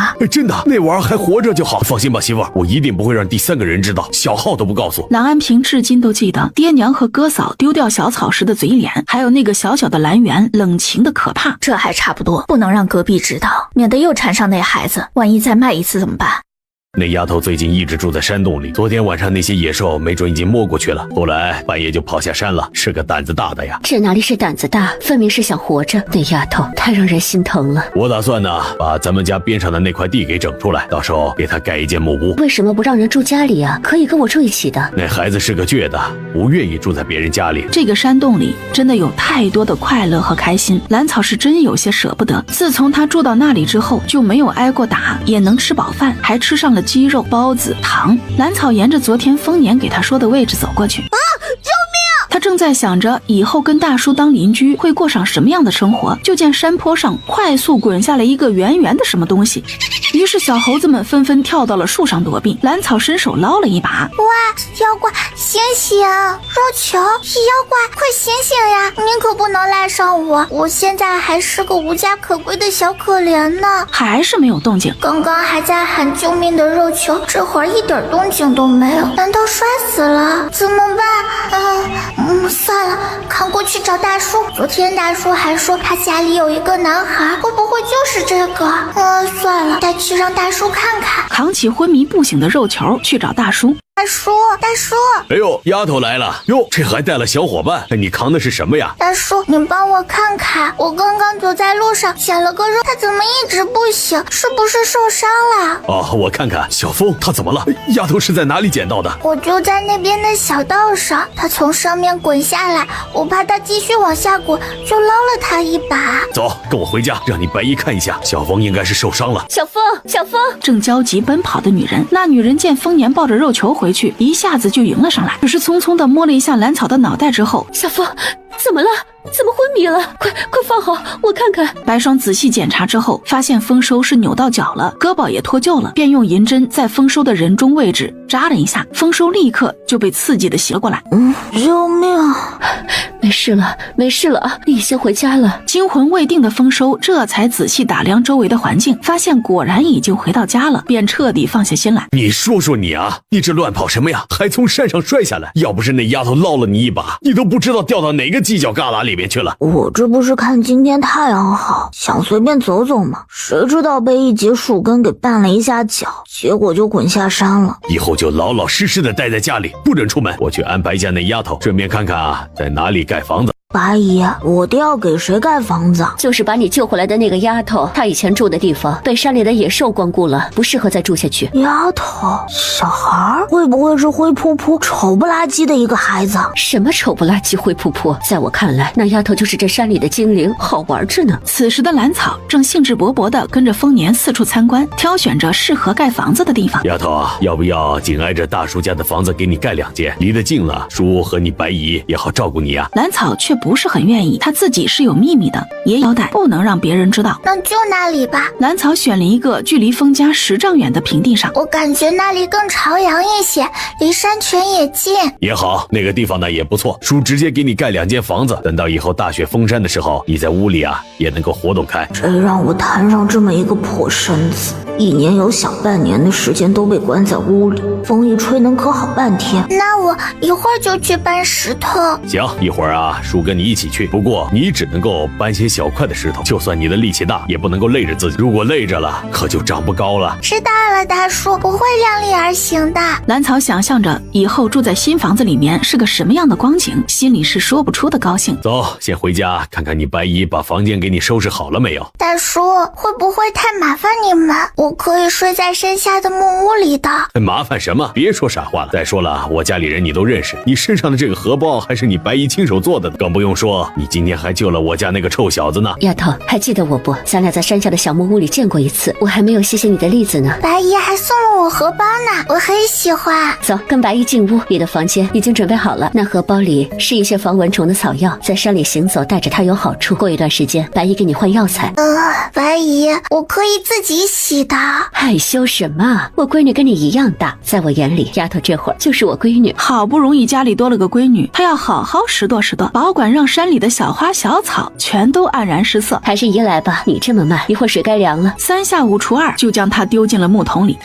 小小的孩子像个骷髅架一样坐在木桶里，身上的骨头根根分明。最让人心疼的是，那身上新新旧旧的各种伤痕，看样子都是用棍棒枝条打出来的。白霜默不作声地擦掉眼泪，她才蹲下来帮兰草洗澡。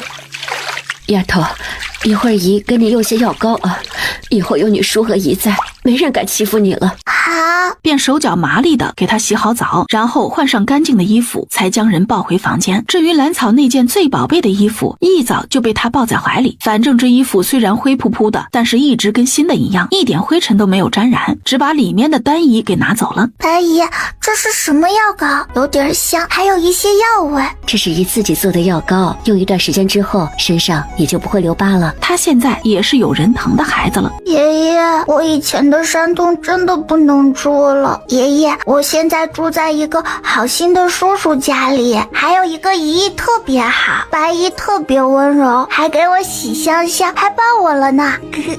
我要在大叔旁边给自己盖一间房子，是属于我自己的哦。哦，对了，大叔家里还有一个舞得特别严实的肉球哥哥，看起来不太聪明的样子。兰草兴奋地把今天发生的事情一点一滴讲给不知道在哪里的爷爷听。丫头，快过来吃饭啊！叔给你剥好了鸡蛋了。兰草刚坐到饭桌旁，手里就被塞进来一颗白白胖胖的鸡蛋。谢谢大叔，谢谢白姨。兰草手里捧着鸡蛋，对着两人笑得极为开心。忽然，他的手里多了一块杂粮饼。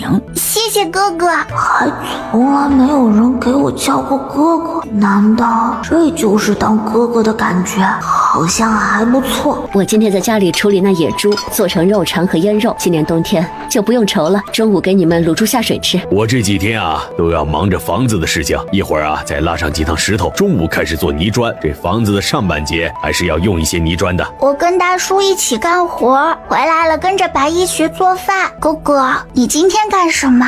我在家看书练字。哇，哥哥识字。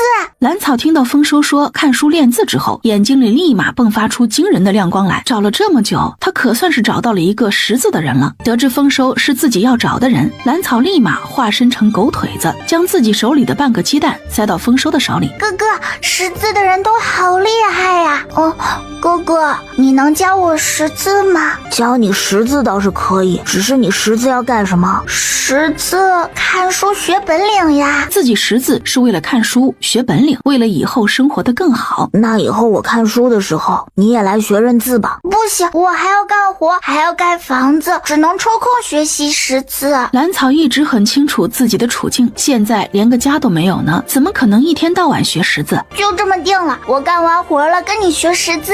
叔，这些泥砖要干什么用？这个可以做墙，也可以做炕。这到时候下雪的时候啊，灶里烧着火，你睡在热乎乎的炕上，舒服。这再也不怕外面的风雪了。丰年一早就计划好了，住在这山里，一个火炕是怎么也少不了的。到时候只要有足够的柴火，这孩子肯定能安然过冬的。啊，我还没睡过火炕呢。对于自己的新房子，兰草又多了一些期待。大叔，盖房子还需要准备什么？基本上不缺什么了。等到晚上啊，叔再给你编一些用得上的篓子、筐子，给你搭个桌子。灶台啊，得跟着你的炕洞连着。一直到快晚饭的时候，丰年见兰草也忙了大半天了，就打发他回家去，让他跟白霜学做饭，实际上是想让他轻松一些。那我先回家啦。便一蹦一跳直接回去。学做饭也是一件大事儿。今天兰草跟着白霜学了切菜、炒菜，做2合1米饭，还自己拌了一个野菜，做了一个肉汤。直到这个时候，兰草才知道做饭还有这么多步骤，不光是把东西煮熟就行了，不同的食材要搭配不同的调品料才行。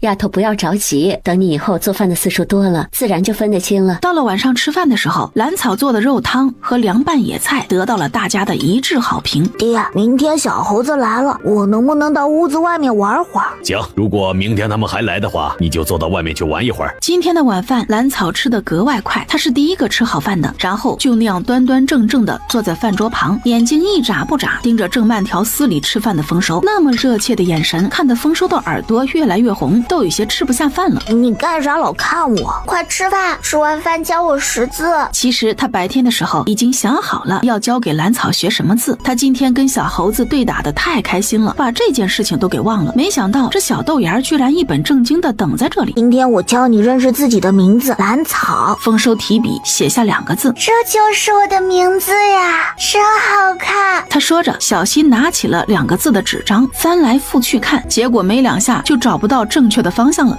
哥哥，这张纸是这样放的吗？丰收一脸黑线的把那张纸的方向重新调整了一下，指着一个字念兰草，认真的跟着丰收念，一共就2个字，他很快就记住了2个字各自的特点。丰收随意指一下，他都能念正确。好了，给你一根小棍子，来沙盘这边跟着我写吧。丰收见兰草能将这2个字分清楚了，便打算教他写。他所说的沙盘里面装的是细细的沙土，用一根小棍子在上面写字，照着丰收写的2个字在沙盘上开始比划起来。他从最开始的信心满满，到后来的无从下手，再接着是颤颤巍巍，最后是东拼西凑，总算写出了一个兰字。只是那个样子嘛，有些过于惨不忍睹。这个字的胳膊腿都全乎，就是长错位了。接下来咱俩一起写，你看着我一写，多写几遍就能写好了。兰草跟着丰收练了几次之后，渐渐掌握了一些技巧。明天往你的小房间里放一个沙盘，每天都要练习。白姨，你看，这是我的名字，兰草。哥哥把这张纸送给我了。哥哥送你的就收起来，那是你的名字，以后要多练习写才行。白霜见兰草开始学识字之后，整个人兴奋了很多，他也跟着开心起来。我以后会经常练习的。爷爷，我今天跟着哥哥学识字了，我已经认识我的名字，不久的将来我肯定能认识很多字，到时候我就能看懂你留下来的书了。大叔说以后会给我弄一个炕，冬天睡在上面是热的，我还没有睡过。钻进被窝的兰草又开始一天一次跟神仙爷爷的悄悄话，他说着说着就直接睡了过去。盖房子的东西已经全部准备好了，石头、木头、泥砖还有土。明天呢，再去镇上再买一些东西，后天就盖房，差不多2天就盖好了。太好了，后天盖房子。好啊，明天去镇上把晒干的草药带过去，再买一些棉花和布回来，我给丫头做身棉衣。我跟大叔一起去，下午我要去打猎，明天跟大叔一起卖猎物。丫头，你太小了，跑不动，你一天赶不回来的。难道明天晚上还要去那个小木屋借宿一晚？是啊，你这几天已经够累了，再跟着我跑1天，那得多遭罪呀！对啊，小豆芽，你有啥想买的，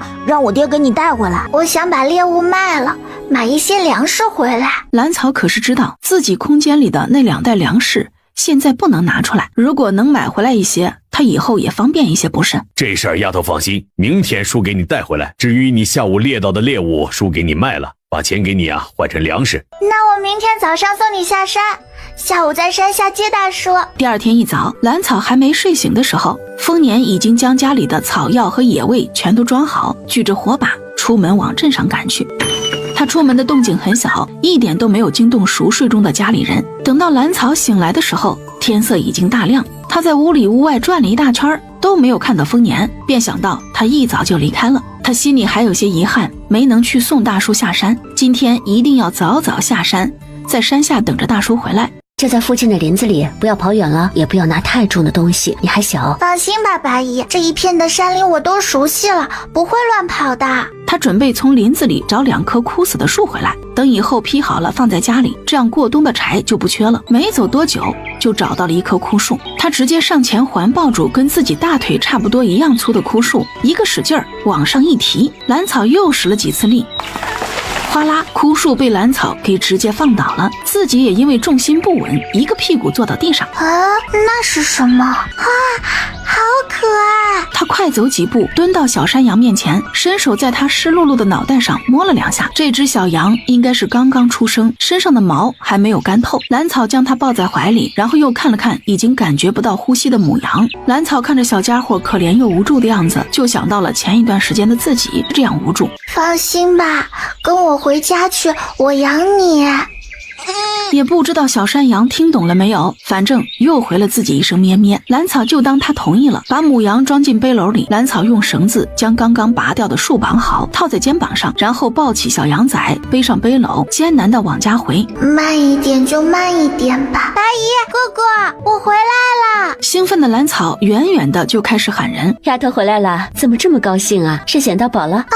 白姨，你咋知道我捡到宝啦？我捡到的。哎呀，还真是捡到宝了，这是刚出生的小羊吧？丫头的运气可真好，可爱吧？我要养着它。好，你想养就养吧。兰草一直守在杂物房里，不时摸摸母羊，又摸摸小羊，一副苦大仇深的样子。后来还是白霜实在看不下去了，他怕万一母羊死了，这丫头又该伤心难受了。丫头，你不是要下山见你大叔吗？白姨，我得赶紧走了，我要在山下等着大叔。哥哥，你帮我看着小羊，等我回来给你带糖吃好不好？于是丰收也下意识地点点头，表示接下这艰巨的任务。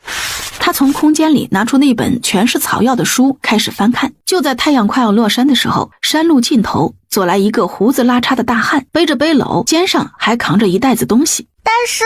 兰草站在路边朝丰年挥手，那大大的笑容格外显眼。丫头啊，等多久了？丰年见到兰草在这里等他，脸上的疲惫立刻就被笑意代替。我没等多久，刚刚一直在树上呢。兰草让丰年坐一旁休息，自己把他背篓里的东西移了一部分到自己的背篓里。丰年接过兰草递过来的竹筒，喝了一口，赶这么长时间的路，还真是渴了，开始手舞足蹈，把今天早上在林子里发生的事情讲了一遍。小羊超级可爱的，白白的，摸起来软软的。只是那羊妈妈快要死了，有些可惜。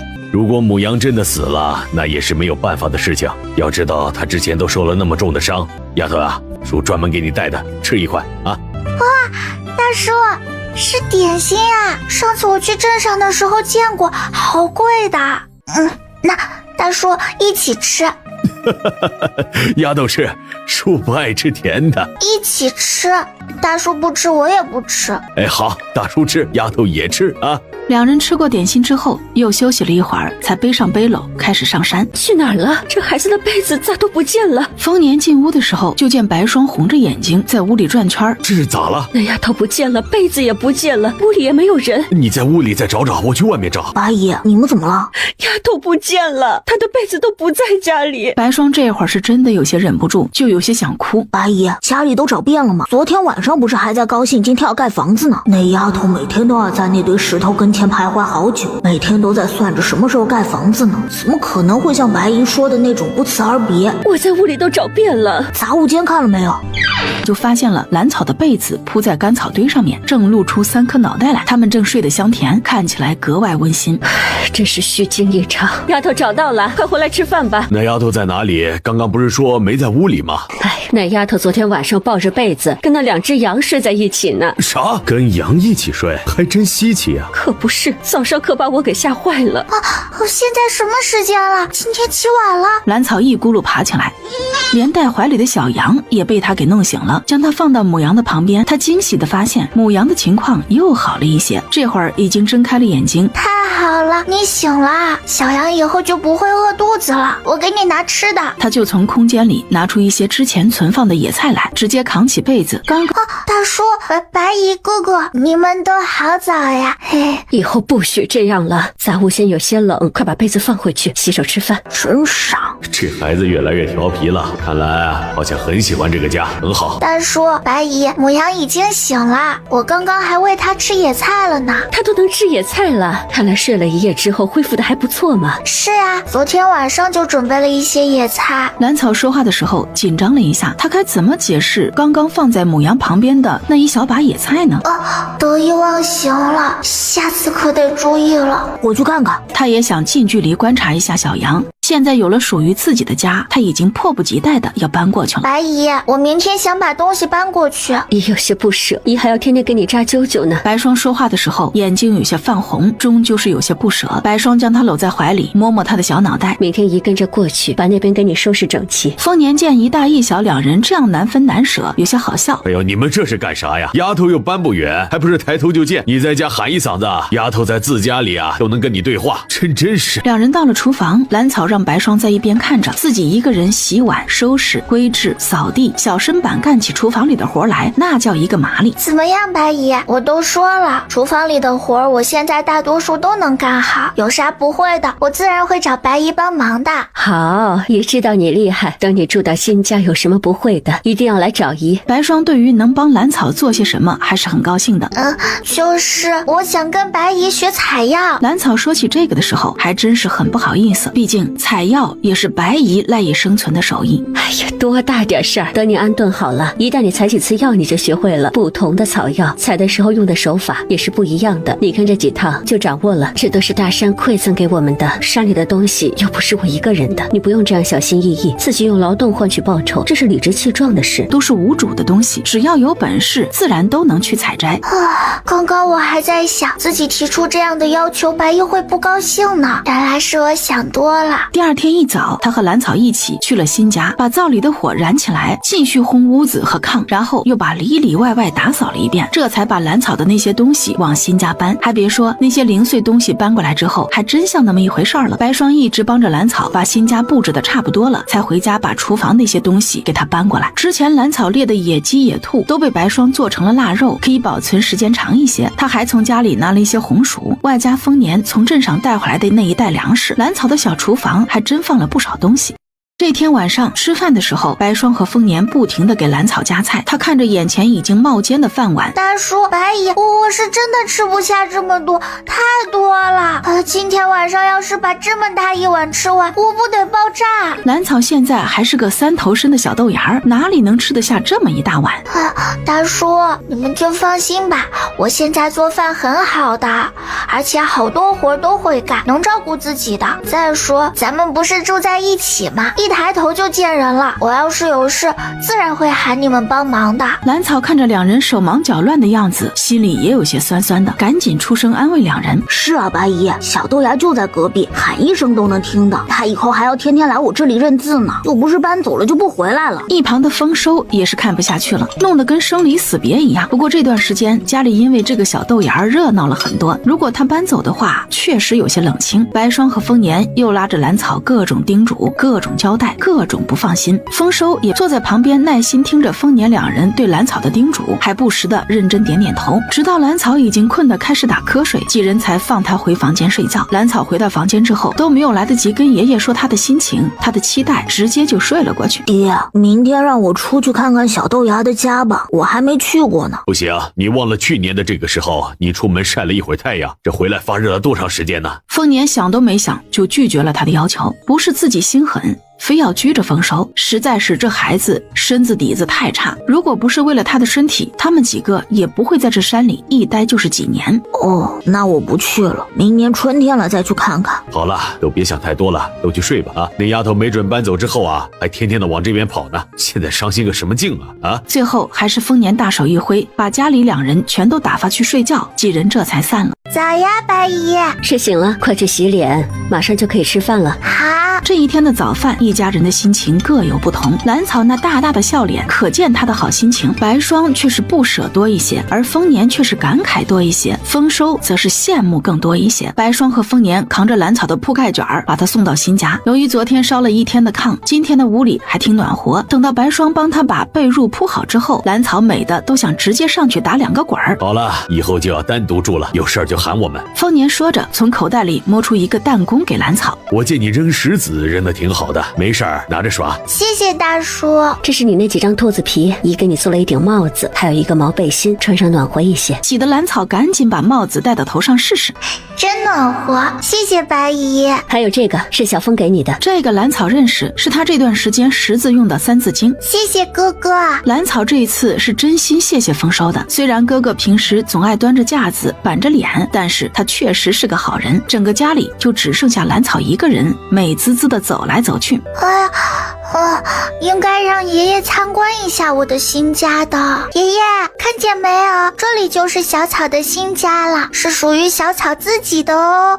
我带爷爷参观一下，这里是厨房，以后我会天天在这里做饭，当然也给爷爷做。这段时间我跟白姨学了好些东西，做的饭应该比以前好吃了。还有，这里是卧室，大叔给我订了个桌子，以后我可以在这里学习写字。这是我写字用的沙盘。哦，对了，爷爷，家里还有一间杂物间，我打算给母羊和小羊住，我带你去看看。哦，对了，爷爷，我打算在外面开一块地，春天的时候可以种些菜，就在那个位置。兰草抱着石像，又把家里的里里外外给他介绍了一遍。虽然他的空间里还有不少肉，但是他毕竟也只有5岁，吃太多的肉并不好，也不知道现在外面的野菜还多不多了，挖些红薯之类的也是可以的，或者冬笋、蘑菇，他得出去找找，给自己多找一些吃的，免得到时候大雪封山他没东西吃。兰草就决定出门去了，反正他空间里有吃的，之前在大叔家里的时候不好随便拿出来吃，现在自己住就方便多了。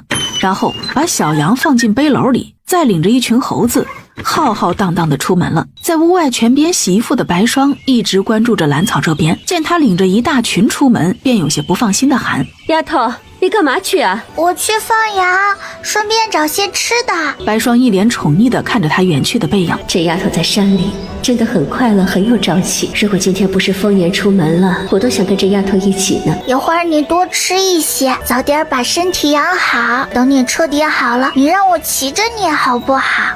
什么？你说好，那咱们说定了。等到以后我去镇上的时候就能带着你了，等我走不动的时候再骑着你走。什么？你不想去镇上？没事，镇上有好多好吃的，到时候我分你一些。也不知道那母羊听懂了没有，反正兰草是把自己的意思表达得很清楚了。在猴子们的带领下，兰草今天的收获还是挺大的。他找到了2棵枣树，好些红红的枣子掉在地上，树上还挂了不少。今天从家里出来，兰草很明显感觉到气温下降的厉害。这会儿山里并没有什么奇怪的声音，但是兰草心里还是有一些害怕的。他一边走路一边说话：爷爷，现在的天气是真的冷了不少，今天我去镇上换一些米面回来，再给大叔买一壶酒。爷爷，你爱喝酒吗？我把鸡蛋握在手里，热乎乎的，一会儿手都不冷了。快到镇上了，他趁着没人注意的时候，把要卖的东西全都放进了背篓里。兰草刚刚来到酒楼门口，哎呀，小姑娘，好久不见呢，你可算是来了。是呀，大叔，我爹这段时间有些忙。哎呦，不错，有野猪肉，还有几只野鸡啊。你们家倒是奇怪啊，光打野鸡不打野兔啊。哦，也不是没有野兔，我想留着兔子皮做个棉袄，所以把兔子都留下来了。没错，兔皮袄子确实暖和。谢谢掌柜大叔。刚刚我是不是眼花了？好像看见那个小煞星了。大哥，那个煞星真要来镇上了。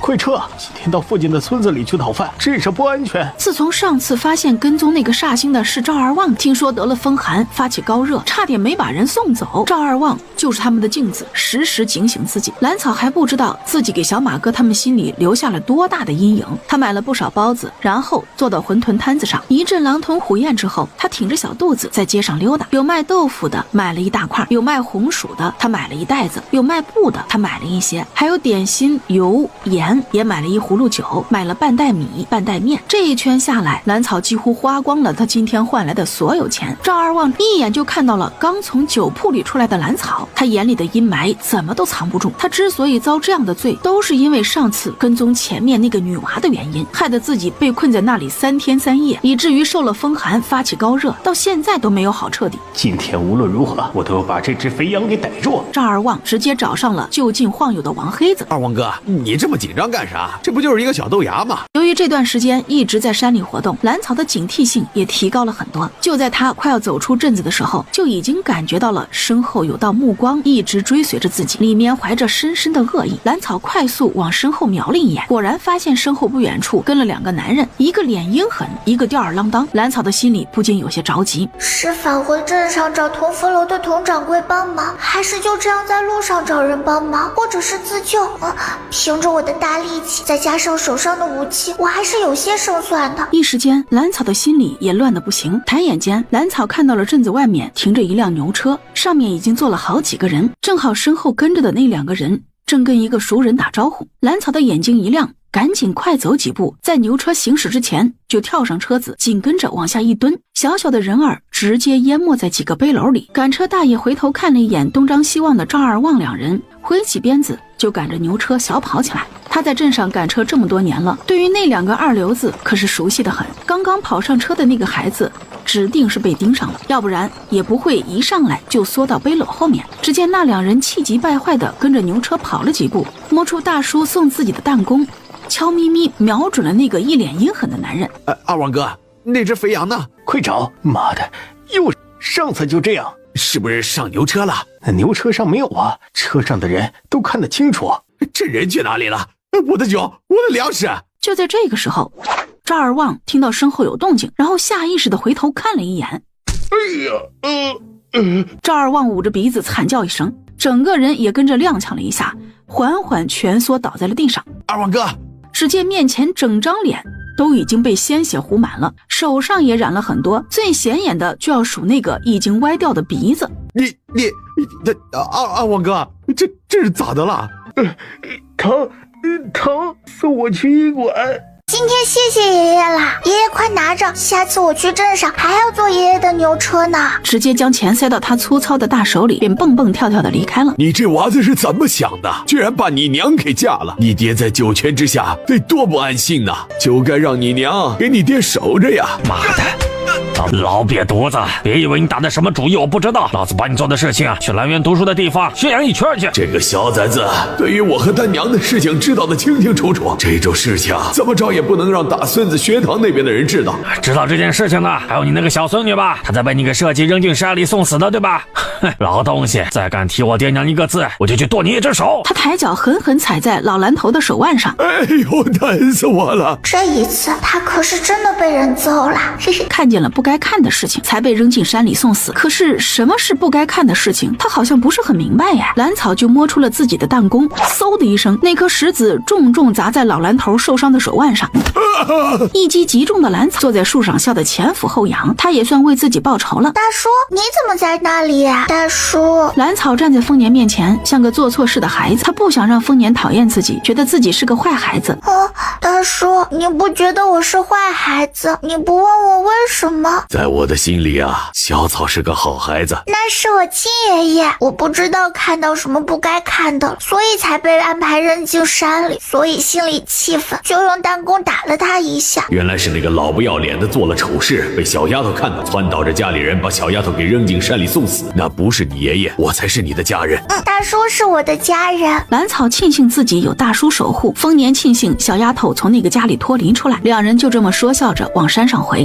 对了，大叔，我还给你打了一葫芦酒呢，听人说冬天冷了喝一口酒能暖和很长时间呢。赶紧献宝似的从背篓里翻出一个葫芦，塞到丰年的怀里。好，哎呀，大叔收下了，丫头就是贴心。直接接过葫芦，还打开塞子闻了一下。本白霜见蓝草身上脸上都没有伤之后，才大大的松了一口气。丫头，一豆听你大叔说了，你昨天在镇上被人盯上了，这2包药粉随身带着，有人要是敢找你麻烦，直接用药粉招呼就行。白姨，这些药粉是干什么用的？这一包大的，只要撒过去，那人立马就会晕倒，到时候你就赶紧跑。另一包是养粉，只要那人沾上一点，全身上下就会痒得不行，只有把皮肤挠烂流血才能缓解一些。这个白的是养粉的解药，另一个黑色的是迷药的解药。白姨，这是我昨天专门给你带的，刚刚还想着吃完饭送过去呢。哎呦，那一谢谢你。白霜并没有彻底拒绝蓝草的心意，而是从纸包里拿了一块点心，然后摸摸他的小啾啾，转身离开。蓝草小心地把白霜给的东西全都放到空间里。别跑呀，要不咱俩再商量商量，我就试一次好不好？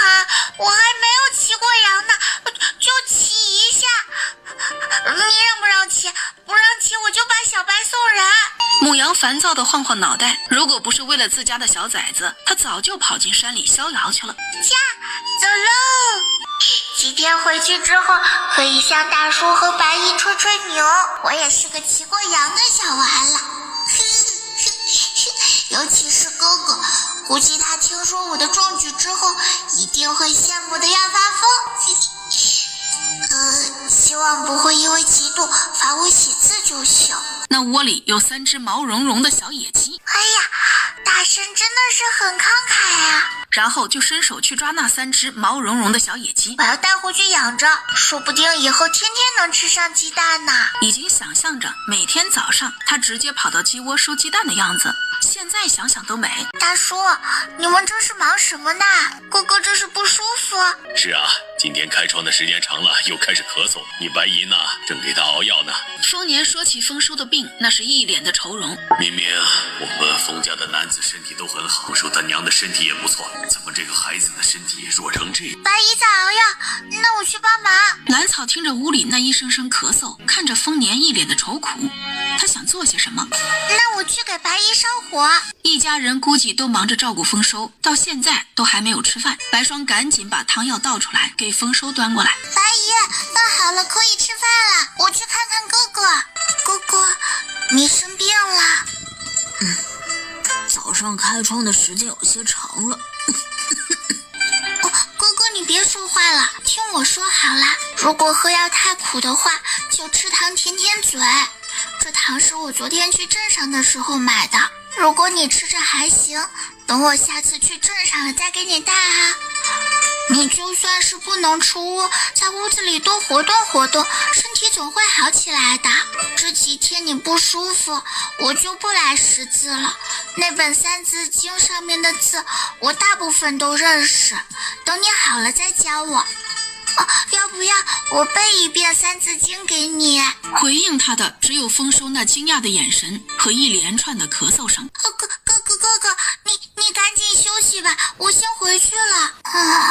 这人动不动就咳嗽，太可怕了。我还是个小孩，根本解决不了这样的问题，跑就对了。等到蓝草再一次把爷爷留下来的那些书全部拿出来的时候，他再一次惊叹了。等他把这些书全部看完，把里面的东西都学会，他的生活将会发生天翻地覆的变化。这些书真的是琳琅满目，有启蒙识字的，有医理药理，有刺绣花样，有雕刻常识，有厨艺菜谱，居然还有武功秘籍。这么多技能，只要他学会其中1、2样，都会衣食无忧。蓝草在心里默默谢了爷爷一遍。最后，蓝草选了厨艺和雕刻，迎风拂柳步，这是一个身法秘籍，遇到危险打不过，总得找机会能跑掉吧。他还选了一套鞭法七星鞭，这一次他仔细翻看了爷爷留下的几个小瓷瓶，也认出了瓶子上的字，什么解毒丹、生血丹、健体丹、养气丹、启智丹，林林总总有6、7样。现在的蓝草大概是知道这些丹药的作用，现在他还不敢胡乱吃这些丹药。最让他惊喜的是，空间里居然有许多纸张可以用来写字，还有一支毛笔，一支炭笔，就连墨条都有一些。这个发现让蓝草非常满意。蓝草拿出一些纸张，裁剪到合适的大小，用针线缝起来，做成小本子。练字是必须的。当天晚上，兰草躺在被窝里翻来覆去，有些睡不着，干脆继续规划自己的生活。他以后是要养鸡和羊的，应该给自己弄个院子才行，这样他的鸡和羊就跑不了了。可是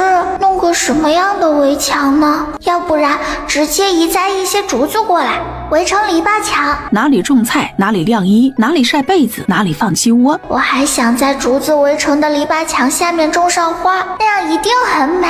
这样想着，他不知不觉的就睡了过去。睡梦中全都是他在一个极美的院子里奔跑嬉闹的样子。丫头，你在忙什么呢？大叔，想弄个篱笆墙。哦，弄个什么样的篱笆？篱笆太宽，可关不住鸡呀。我想从山上多挖些竹子种起来，围成一个篱笆墙，一颗一颗挨着。这个想法倒是可以，等那些竹子长大了，也成了一道天然的屏障。不过那可得不少的竹子呢。大叔，你们家要不要弄？我是想要弄这个篱笆的，以后就不怕家里的羊和鸡跑出去了。兰草眼睛亮晶晶的看着丰年，我还真被你说的有些动心了。等那些竹子长成了，咱们倒是可以多了一层保障。太好了，这样咱们就可以把院子圈得大大的，我可以多养只鸡，小羊在里面撒欢跑着都没问题。以后不想放羊了，直接放它们在院子里吃草也是可以的。这孩子呀，是真的很有活力，也很有想法。我家那个就有些让人头疼了。大叔，哥哥现在怎么样了？他还咳嗽吗？好多了，每年天一凉总是这个样，咳嗽个不停，吃了许多药，也泡了几年温泉，今年这个样子算是好了呢。大叔，温泉是什么？跟咱们平时用的山泉不一样吗？温泉就在这山上吗？是啊，要不然你以为我怎么会住在这山上好几年？如果不是为了小峰，你大叔我过的可不是这样的日子啊。丰年说起这个的时候，脸上多了一些兰草看不懂的东西，似怀念，似怅然。放心吧，大叔好着呢下次让你白姨带你去泡泡温泉，对身体也好。兰草注意到丰年虽然极力表现得自然一些，他还是发现大叔的眼眶有些红，也不知道他想到了什么事情。这样的大叔是他从来没有见过的。大叔一家对我挺好的，我也不忍心看着大叔和白姨一直为了丰收各种忙碌，也不知道我空间里的健体丹对他有没有用。今天过去找机会试试。白姨，哥哥今天怎么样啦？昨天晚上咳了半宿，现在还没醒呢，被大叔下山请大夫去了。白姨，你不是大夫吗？我只是学了些医理，认识草药。以前我家是开医馆的，从小跟着父亲认识了一些草药，学了一些医理，只可惜那医馆也不开了。只是他说着说着，眼睛竟然开始湿润。白姨，这药是不是熬好啦？我看看。就在这个时候，丰收的屋里传出来一串的咳嗽声音，他的房门也打开了，直接进去看丰收的情况。趁着这个空档，兰草快速从空间里拿出装有健体丹的药瓶，从里面倒出来一颗。他现在还不了解健体丹的功效，既害怕没有效果把丰收给吃出毛病来，又害怕效果太好不好解释，所以不敢一下子将一颗药全都用上。从那颗丹药上面刮下来一些粉末，先试一下看效果再说。白姨，我给哥哥送过去，那个汤药我弄不出来。好，那个药太烫了。哥哥，先把粥喝了，一会儿再喝药。你怎么来了？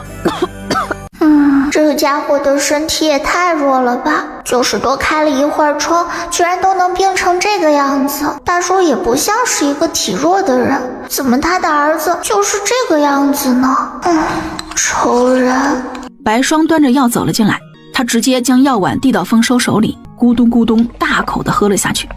没想到刚刚一碗药下去，他觉得自己的呼吸都通畅了很多，再也不像之前那样胸口一直憋闷的难受。谢天谢地，小峰可算是能睡个安稳觉了。这次还真得谢谢白姨，你和大叔对哥哥可真好。兰草由衷的感叹，傻丫头，以后我们也会对你好的。白霜知道这丫头又想起兰家那些人了，连忙出声安慰她。我一直都知道大叔和白姨对我好，是对我最好的人。兰草现在心里已经很满足了，离开家之后，她的生活里充满了阳光和温暖，她很知足了。白姨，哥哥看样子是没什么事，我先回家啦。前天挖了一些鬼子姜，想回去腌一些。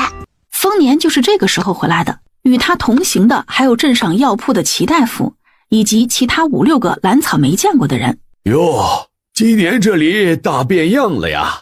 齐大夫饶有兴趣地看着眼前的一切，似乎生活气息更浓了一些。自从那丫头来了之后啊，我感觉这周围多了不少的生机。那几个跟在丰年身后的人直接往不远处的竹林过去。大叔，你回来啦！齐大夫好。兰草之前在药铺见过这人，当时他以为人家只是个掌柜的呢，没想到居然是大夫，先混个脸熟。丫头啊，忙啥呢？我打算把前天挖回来的鬼子姜给腌上。啊，那你先忙着啊，有啥弄不了的，找你白姨帮忙啊。齐大夫，小峰今年的身体是不是好一些了？哎呀，是啊，何止好了一些，照这样下去，再有1年多，他的身体就能够彻底恢复，跟常人就没什么两样了。齐大夫这会儿的心情也放松不少，他每年被请上山来都很发愁，但是他和丰年相识一场，又脾气相投，面对他的恳求怎么都无法拒绝。没想到发现那小子的身体居然比之前好了一些，气息平稳很多，这可是好兆头啊！他的心也彻底的放了下来。真的，这么多年了，终于听到好消息了！哎呀，这孩子终于有希望恢复正常，再也不用天气转冷就一直躲在屋子里了。同时他的眼眶也湿润起来。小峰身体的事情压了他这么多年，这一刻他竟然激动地落下泪来。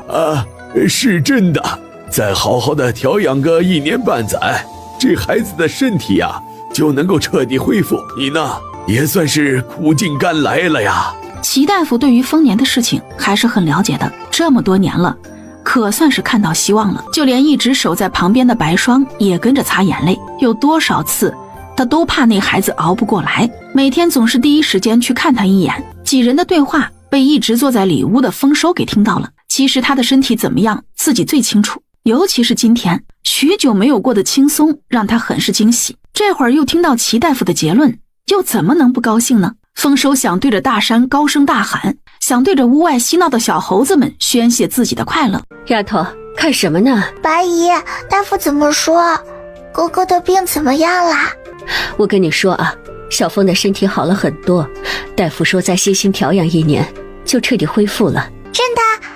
那可太好啦！兰草听到这个消息也非常高兴，只要哥哥的身体好了，大叔和白姨就再也不会发愁了。是啊，这可真是个好消息，用不了多久，小峰就跟你一样，可以在山里肆意的奔跑了。白霜想想那样的画面都觉得欣慰，这么多年的付出总算是看到希望了。白姨，之前大叔带了几个人回来干活，是不是要准备他们的午饭？是啊，你现在就开始准备了。今天高兴，你多做一些好吃的。你今天也在这里吃饭。白姨，我帮你做饭吧。回头问问大叔，那些人的工钱怎么出，到时候算我一份。兰草虽然小，可也不想一直靠着大叔一家，一直让他们付出，这样用不了多久，两家人就会越走越远了。你这丫头，总是跟我们分这么清做什么？好了，现在来帮我做饭吧。好。这小女娃性子不错呀。是啊，懂事的让人心疼呢，生怕占别人的便宜，欠别人的人情。这不，上次去镇上啊，还专门给我打了1葫芦酒呢，我这都没舍得喝呀。瞧你嘚瑟个什么劲啊？那又不是你闺女。怎么就不是啊？在我心里她就是我闺女，亲闺女。别人当爹的都想要儿子，我爹倒好，竟然稀罕别人家的闺女，谁让我这亲儿子情何以堪啊？不管丰收心里想什么，反正外屋的丰年在齐大夫面前把兰草那是好一通的夸奖，他还被齐大夫一顿嘲笑。丫头，你这里还真有家的感觉，有羊有鸡，有菜有粮，以后你拥有的会更多。白霜是真心替这个丫头高兴，是个肯吃苦又能干的，真恨不得她就是自己的亲闺女。还要多谢大叔和白姨的照顾呢，如果没有你们最初的收留，我也没有这么好的家，不是？真好，等家里的篱笆墙扎起来，到时候就可以多养几只，放院子里跑就行。行，等篱笆弄好了，我再去林子里找几只回来。两人说说笑笑，收拾拾着就准备睡觉。白霜看到了兰草放在桌上的纸张，丫头，这些是什么？这些都是我不认识的字，先记下来，等回头哥哥好一些了，可以去问他。哪里还要等到你哥哥好了再问呢？问我或者你大叔都行，我们都是识字的。白霜就将纸上记录的字一一交给兰草认识，直到所有的新字全都认完，两人这才准备睡觉。阿姨，你和大叔都认字，好厉害呀！是啊，我是从小跟着父亲认的，你大叔我就不知道了，他比小凤要厉害很多。是吗？大叔比哥哥要厉害很多，一点都不像个读书人。丫头，你笑什么？我在想，大叔摇头晃脑的背书一定很好玩。你这丫头真是个鬼机灵。其实你大叔以前不是这个样子的，我第一次见着你大叔的时候，他还是个风度翩翩的少年，虽然有些狼狈，这几年一直在山里住着，然后就变成了现在的样子。啊，大叔以前不是这个胡子拉碴的样子。当然不是，你大叔那个时候还是很英俊的，他之所以变成现在这个样子，也是因为一直在山里住着才变成这样的。山里不是挺好的吗？有吃有喝的。你还小，等见识过外面的繁华之后，就不会觉得山里好了。希望他以后也能走出大山，见识一番外面的世界。两人有一搭没一搭的说着话，就迷迷瞪瞪睡了过去。不知道是不是因为有白霜的存在，兰草这天晚上睡得极为安稳，一晚上连个梦都没有做。丫头想学功夫？是啊。这有什么难的？大叔就会功夫，可以教你啊。真的，大叔好厉害呀！会读书，会功夫，无所不能。你这小机灵，什么就无所不能了？又不是神，这小丫头也太会说话了吧？看把那丰年啊，给乐成个傻子了。丰年几人快步往医馆走去。说什么救死扶伤？这家医馆就是个心狠的，眼睁睁看着我侄子鼻子断了却不管，我可怜的侄子。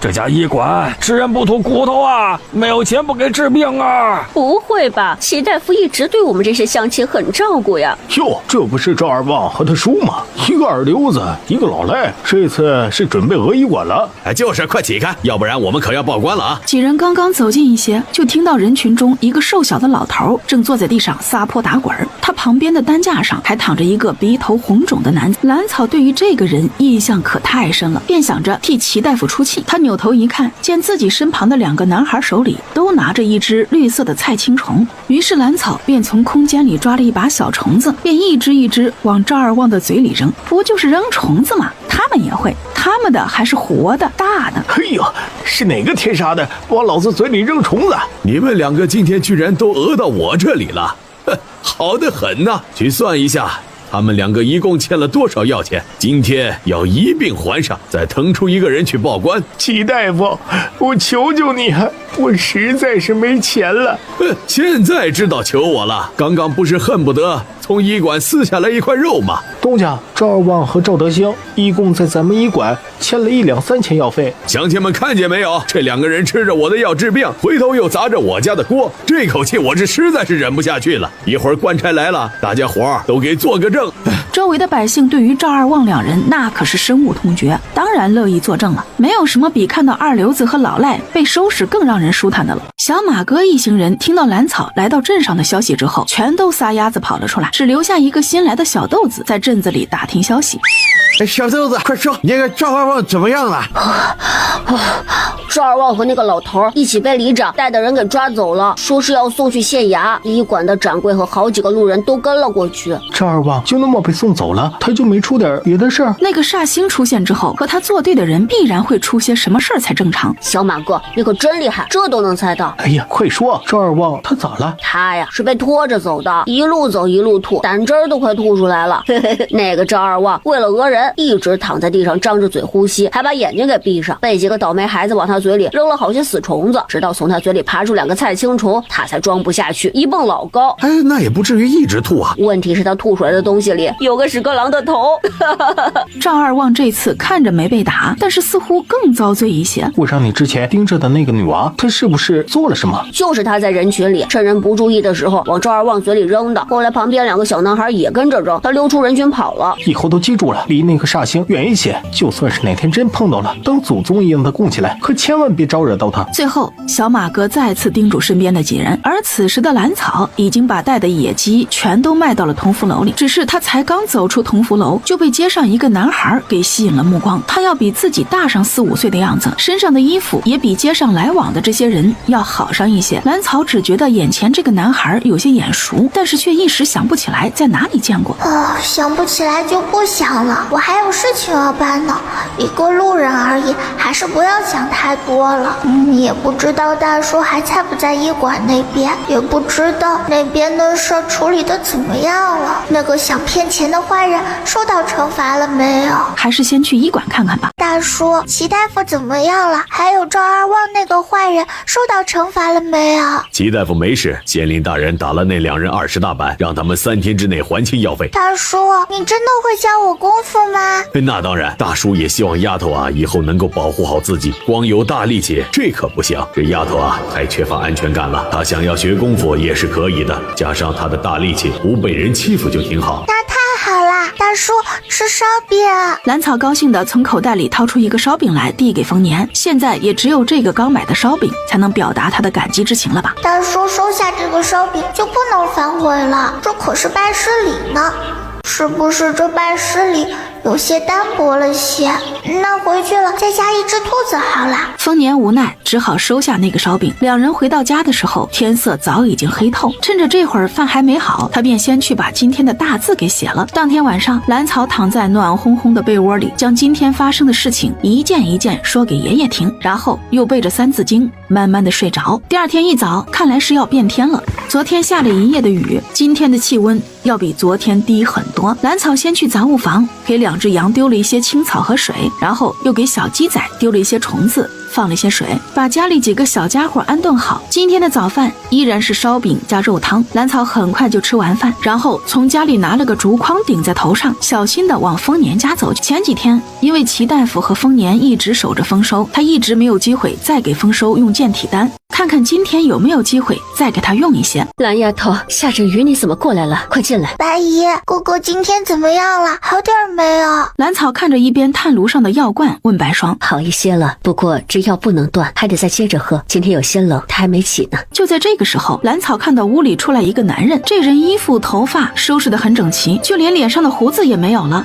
不错，知道天冷了戴帽子。然后在听到熟悉的声音之后，抬起脑袋仔细打量眼前的人。大叔。他疑惑地围着丰年转了一圈。真的是大叔？怎么了？大叔今天刮了胡子就不敢认了呀？之前真没认出来，大叔今天特别英俊。丫头也这么认为，大叔还是很英俊的。那当然。他也就忙前忙后给丰年打下手。干活的空档，蓝草看到白霜进了屋里，便回头看了一下厨房里面，药罐还在炭炉上咕嘟着。蓝草感觉自己的机会来了，他可没忘记今天过来的主要目的。大叔，我进去帮忙看着哥哥的药。好，你去吧。蓝草这一次照样从健体丹上面刮下一些粉末，比上次要多一些。把健体丹的粉末用上之后，蓝草便一直守着炭炉，直到白霜过来把丰收的药端走。这样年轻英俊的大叔看着真不习惯，我得记清楚一些，要不然走在大街上还真认不出来。大街上那个男孩跟大叔长得很像，尤其是眉眼。大叔，我昨天在镇上看到一个哥哥，跟你长得挺像，特别是你现在刮掉了胡子，太像啦。真的？你在哪里碰到的？真有那么像吗？我从同福来出来时看到的，眉眼跟大叔很像，看着像是富贵人家的少爷，衣服比我们的鲜亮。丰年并没有停下手里的动作，当然也没有多在意蓝草的话。这天下间相似的人多了去了。阿姨，哥哥好些了吗？好了很多呢，丫头，今天没事，你带你去泡温泉吧。真的？好呀。我们什么时候去？外面还在下雨呢。没事，现在就过去，离得很近。白霜说着，已经回自己房间去收拾东西了。现在？我好像什么东西都没有准备啊。走吧，我都准备好了。绕过那几棵松树，来到山壁前面，从上而下挂着许多藤蔓。白霜上前扒拉开那些藤蔓，露出一个洞口来。进来吧，到了。蓝草的小嘴张得老大。这也太近了吧，难怪大叔一家家住在这里。这个山洞应该是后期又凿过的，格外齐整。温泉池子并不是很大，在白霜的照顾下，兰草舒舒服服的在里面泡着，白霜还带了一些小零嘴，两人一边聊天一边吃零食。等到他们两人泡好温泉出来的时候，兰草没有再回方家，现在都已经快中午了，他的药也已经送出去了，直接回了自己家里。他从墙角拿了一块巴掌大的木头，从空间里摸出一把刻刀来，整整一个下午，他就缩在家里刻木头。如果累了呢，就起来在屋里蹦蹦跳跳，练习一会儿之前选的迎风拂柳步。现在大叔一家算是彻底把自己当成一家人了，把那么重要的秘密都告诉了自己呢。当时在泡温泉的时候，白姨还再三叮嘱自己不能把温泉的事情说出去，要不然就有坏人来这里抢了，到时候他们一家人又无家可归了。兰草心中暗想，我好不容易有个属于自己的家，怎么可能让坏人给抢啦？温泉的事情我肯定不会说出去的，以后就算是有坏人来，我也能把对方给打跑。明明我有健体丹，为什么不自己用一颗？还有那个启智丹，是不是也可以用？他不敢一下子把2颗药都用了，便只用了1颗健体丹。也不知道那个丹药对我有什么用，应该是有好处的吧。下雪啦！先堆一个小雪人。反正他早已经用过健体丹，然有爷爷留下的衣服，他也不会感觉到冷，好好享受一下今年的第一场雪。第一个小雪人只有1尺高，小小的，白白胖胖，很有喜感。兰草还给他戴了一顶草编的帽子。丰年扛着长长的木铲过来，兰草就知道了。大叔，我帮你呀！快回去，外面冷啊！你这个屋顶我很快就弄好了。我想看看大叔是怎么弄的，等我再长高一些就能自己弄啦。那你回去再穿厚一些。丰年是真的怕这个小丫头也跟自家那小子一样，一见风就生病，所以不放心的叮嘱他一句。好。丰年是干惯这样活的，但是这会儿下着雪，脚下有些滑，他清理完屋顶也是费了一番功夫。大叔，进屋喝些热水。等到屋顶清理完毕之后，兰草已经端了一碗热热的水等在屋门口。好。丰年没有拒绝，刚刚清理2个屋顶花费的时间有些长，他这会儿还真是已经冻得手脚都有些僵硬了。他将自制工具放在屋外，走进屋里，抱过兰草手里的水碗，先暖了一下手。哎呀，你家的水怎么会甜一些的？丰年喝过之后，感觉跟自家的水不一样，似乎更甜一些。我放了半块糖。兰草睁着眼睛说瞎话，他总不能说自己放了半颗健体丹吧？丰年一碗水下肚，只觉得整个人都暖洋洋的，之前冻僵的手脚也彻底暖和起来，好像浑身都有使不完的劲儿一样。他咂巴了一下嘴，总觉得今天的糖水格外香甜，他也只以为是心理作用。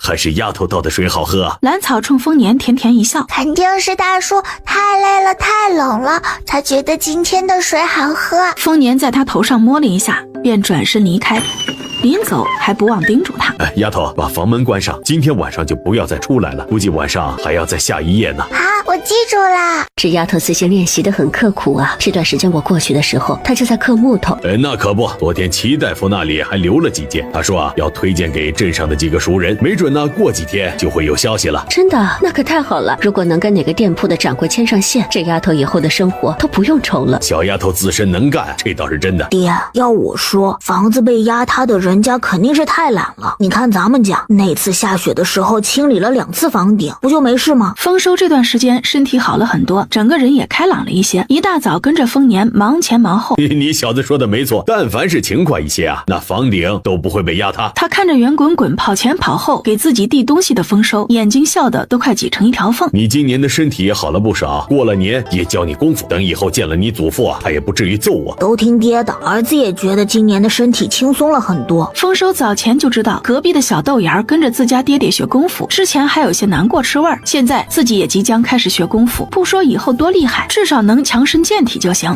咱们丰家的男儿个个都会功夫，并且都不弱。爹，你刚刚说我祖父是个什么样的人？以前都没听你说起过。你祖父呀，那就是个暴脾气，当年啊我可没少被他收拾，也就是你祖母才能够劝得住他。那老头啊这几年也是受苦了，也不知道怎么样了。这孩子的身体好了，已经不需要时时刻刻的都守着，那我是不是也就可以悄悄的去看看那老头子了？丰收看丰年沉沉思的样子，也不再多问。祖父在哪里啊？我怎么从来没见过？那个小豆芽老早都在自己养活自己，现在更是自学了一门雕刻的手艺，以后的生活肯定是不愁的。那么我呢？这么多年，爹和白姨赚的钱大部分都用在我身上，我比那小豆芽还大几岁，不能一直靠爹养着。之前就听说可以在镇上书斋抄书赚钱，反正今年我的身体好了很多，抄书什么的完全可以，能挣一些钱就挣一些。丰收这样想着，心里也是火热一片。大叔，不是才刚坐上车吗？你都睡一路了，牛车上那么多人说话，愣是没把你给吵醒啊！又睡了一路。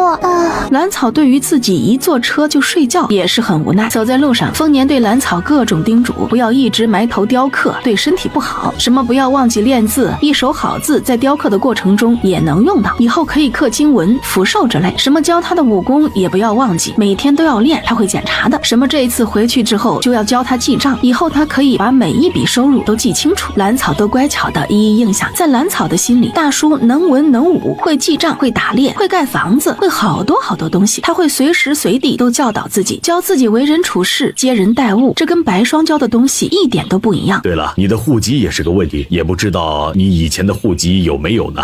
平时也没事，但是万一遇到事情，那可是还是有些麻烦的。丰年突然想到了，现在好些刻薄的乡下人都不给家里的女孩子上户籍，毕竟上户籍也是要花银子的。不知道，就算是有户籍，我在兰家也是个死人了。大叔，我以后怎么办？会不会很麻烦？那这事儿得赶快解决了，以后你用到户籍的地方会很多，而且万一让人发现你是黑户，会当成流民处理的。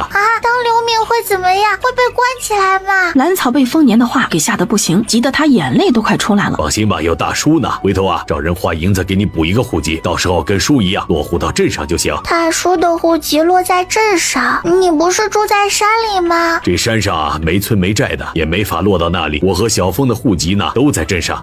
那白姨呢？她的户籍也在镇上。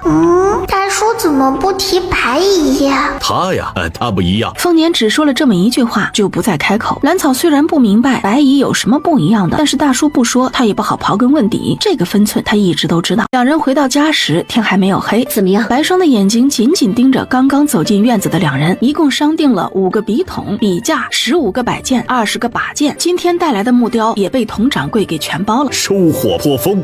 那可太好了，丫头熬出来了，以后的日子就好过了。走，你今天做了些好吃的，去家里吃饭，给丫头庆祝一下。当天晚上，一家人热热闹闹的围在一起吃了一顿饭，他们都为兰草感到高兴，就连一向有些小别扭的丰收也是一脸的笑意。接下来的日子，兰草的生活就一成不变了，天不亮就起来练武，大部分时间都是在家里雕刻，或者骑着大白去林子里晃悠晃悠。晚上呢，就是练字、看书、写日志、学习记账。最近往镇上送木雕的事情都是丰年去的，这段时间兰草的小荷包又鼓了不少。之前拜托白姨给大叔和齐大叔做的衣服也好了，他亲手将衣服送给丰年，拜托他将齐大叔的带过去。丰年倒是喜滋滋的收下，这可是他闺女的心意不是？等到兰草把上次在镇上接的订单全部刻完之后，离过年也只剩下3天时间，他决定这3天就跟着白霜准备过年的事。明天是年前最后一次去镇上送木雕，兰草打算这一次自己去镇上，顺便采购一下年货。他从空间里掏出一颗健体丹，使劲一掰，分成好几份，拿出其中一块给大白吃，最小的那一块给了小白，然后又将剩下的几小块收进空间里。至于手上沾的粉末，直接被他用水冲进了那几只鸡喝水的小盆里。这个健体丹可是好东西，一点都不能浪费。正好那几只鸡开始下蛋了，喝了这水，说不定能多下一些蛋呢。等到明天早上，他就骑着肥壮的羊去镇上，想想都恐怕我是第一个骑羊去镇上的小娃呢。第二天一早，他打了一套丰年教的拳法，又练了一遍迎风拂柳步。哥哥，我今天带大白出去长见识，你可要帮我看好小白哦。我那杂物房里面给他准备有草料，小白会自己去吃的，你别让他乱跑就行。一只羊还要去见啥世面？行了，你走吧，我给你看着小白。今天都要离开，只有我一个人在山上，还好有小白陪我。小小的人旁边站着肥壮的白羊。你这是干啥？大叔，我今天带大白去见见世面。小丫头又有什么新想法了？该不会……白姨瞧好吧。兰草骄傲地翻身上羊，那动作异常灵活。天哪，丫头，你打算骑着去镇上？让他骑着吧，我们走慢点。丰年倒是挺支持兰草这样做的，一路上大白都走得很稳，而且速度也比丰年两人快一些。不知道是不是大白第一次下山，从来没有走过这么宽的路，居然小跑了起来，急得白霜一直在后面喊兰草，让他小心一些。两人愣是追不上大白。大白，你慢一些，看把我大叔和白姨累的。大白也顺势停了下来，回头不满地看了喘着粗气的两人一眼，那意思也太明显了一些。丰年被他的眼神给气得哭笑不得，他被一个羊给鄙视了。郭大爷赶着牛车从后面追上来，快看，前面有个小娃骑着羊呢。这是哪家的孩子？看背影怪可爱的。大兄弟，去镇上呀，上车！大兄弟，你家女娃呢？今天又没跟你在一起？那不在前面呢。哦呦，这离得远，我居然都没看清楚啊！有想法。爷爷，看看我这大白是不是很棒？哎呦，你这大白可不得了啊，壮得很。不过小女娃的这个想法也不错呀。走啦，大白。大兄弟，丫头骑那么快，你都不担心？没事的，那孩子厉害着呢，有分寸。到了郎安平的院外面，他伸着脖子看了一眼，见那个小胖子一个人在院子里背对着这边扎马步。当初在兰家的时候，这个小胖子可没少欺负他。大白，看见没有？冲进那个院子去吓吓那个小胖子。大白来到兰浩背后，低头，脑袋猛地发力，直接顶到了他的屁股上。顺着大白的力道就踉跄了一下，他不敢停下来，只能不停地跑。兰草看着狼狈逃跑的小胖子，心情格外好，他可算是逮着机会狠狠收拾他一回了。兰浩最终还是被大白给追上了，又用脑袋顶了他屁股一下，结果那个小胖子就这么坐到了大白脑袋上面。兰草傻了，兰浩懵了，大白瞎了。大白因为眼睛被兰浩的屁股盖住，到处乱窜。兰草可不想因为自己的恶作剧把这家伙给摔死了，于是便一把拉住兰浩的衣领，免得他掉下去。他的手这会儿有些冰，碰到兰浩的脖子，吓得对方又是一阵哇哇大叫：别吃我，别吃我，我不好吃，救命！闭嘴！便把他从大白的脑袋上给提溜了起来。兰草将紧闭着眼睛大哭的兰浩放到院子里的木墩上，然后拍拍大白的脑袋：快走，有人出来了！小浩，你怎么了？不是在扎马步吗？怎么哭上了？是不是嫌累啊？刚才有妖怪进咱家院子了，追着我跑了很久，还抓着我的脖子，他的爪子好冰，特别有劲儿，还拧我屁股了。那个妖怪还让我闭嘴。好了好了，你以后跟着舅舅好好练功夫，以后找那妖怪报仇。李氏心里有些后怕，但是却极力平和一些，安慰儿子。他可不信什么妖怪，会不会是兰家那个老不要脸的在搞事情？小娃儿，来，你给大婶说说，骑羊好玩不？小女娃，你一会儿到镇上，要不要让我把你的羊给放到通府楼，让他们看着？不用了，我怕佟掌柜把我的大白给吓过喽。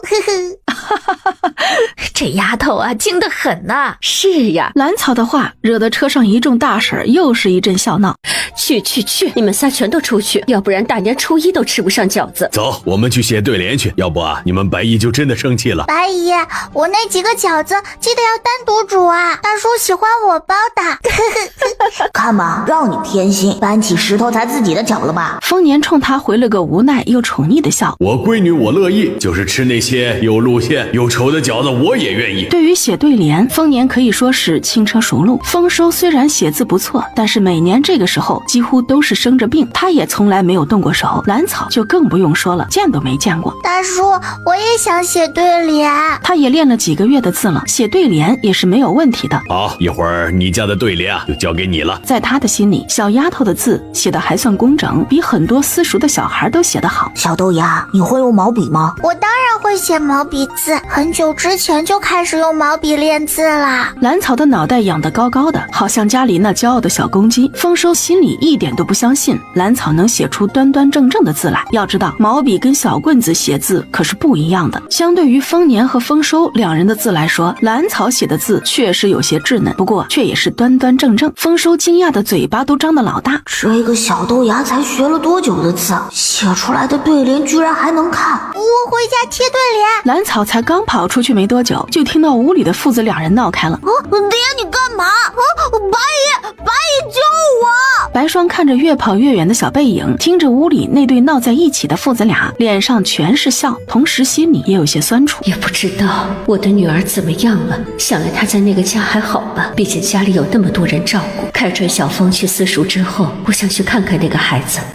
这个饺子好吃。小凤，你吃慢一些。八姨，我包的呢，你帮大叔煮了没？煮了，都在他碗里呢。大叔，我下次还给你包。好，丫头包的就是好吃。饭后，兰草和丰收各自收到了2份压岁钱。最让他惊喜的是，丰年送了他一根鞭子，是他心心念念想要的。白霜送了他一套红色新衣，特别喜庆的颜色。之前的锦绣阁见过这种布料，据说一点都不便宜。丰收则送了他一幅画，是那次他们一家和小猴子、大白、小白还有大花他们打雪仗的场景。兰草也送了他们每人一件礼物，丰年的是一壶好酒，白霜的是一盒面汁，丰收的是一本书，他自己抄的。这些东西虽然都不是特别贵，但是一个孩子准备这些也算是很用心了。同时，丰年还将兰草新的户籍文书给了他，名字也没有改，跟丰家人一样落户在镇上。有了这个，以后会方便很多，你一定要收好啊！一家人说说笑笑，闹到很晚。原本白霜是想留兰草在家里一起守岁的，但是被他给拒绝了。兰草可没有忘记，今天这么一个特殊的日子里，他还有很多话要跟爷爷说呢。自从上次在梦里见过爷爷之后，都已经几个月没见到了，也不知道他还记不记得自己。兰草回到家之后，要不试试新衣服？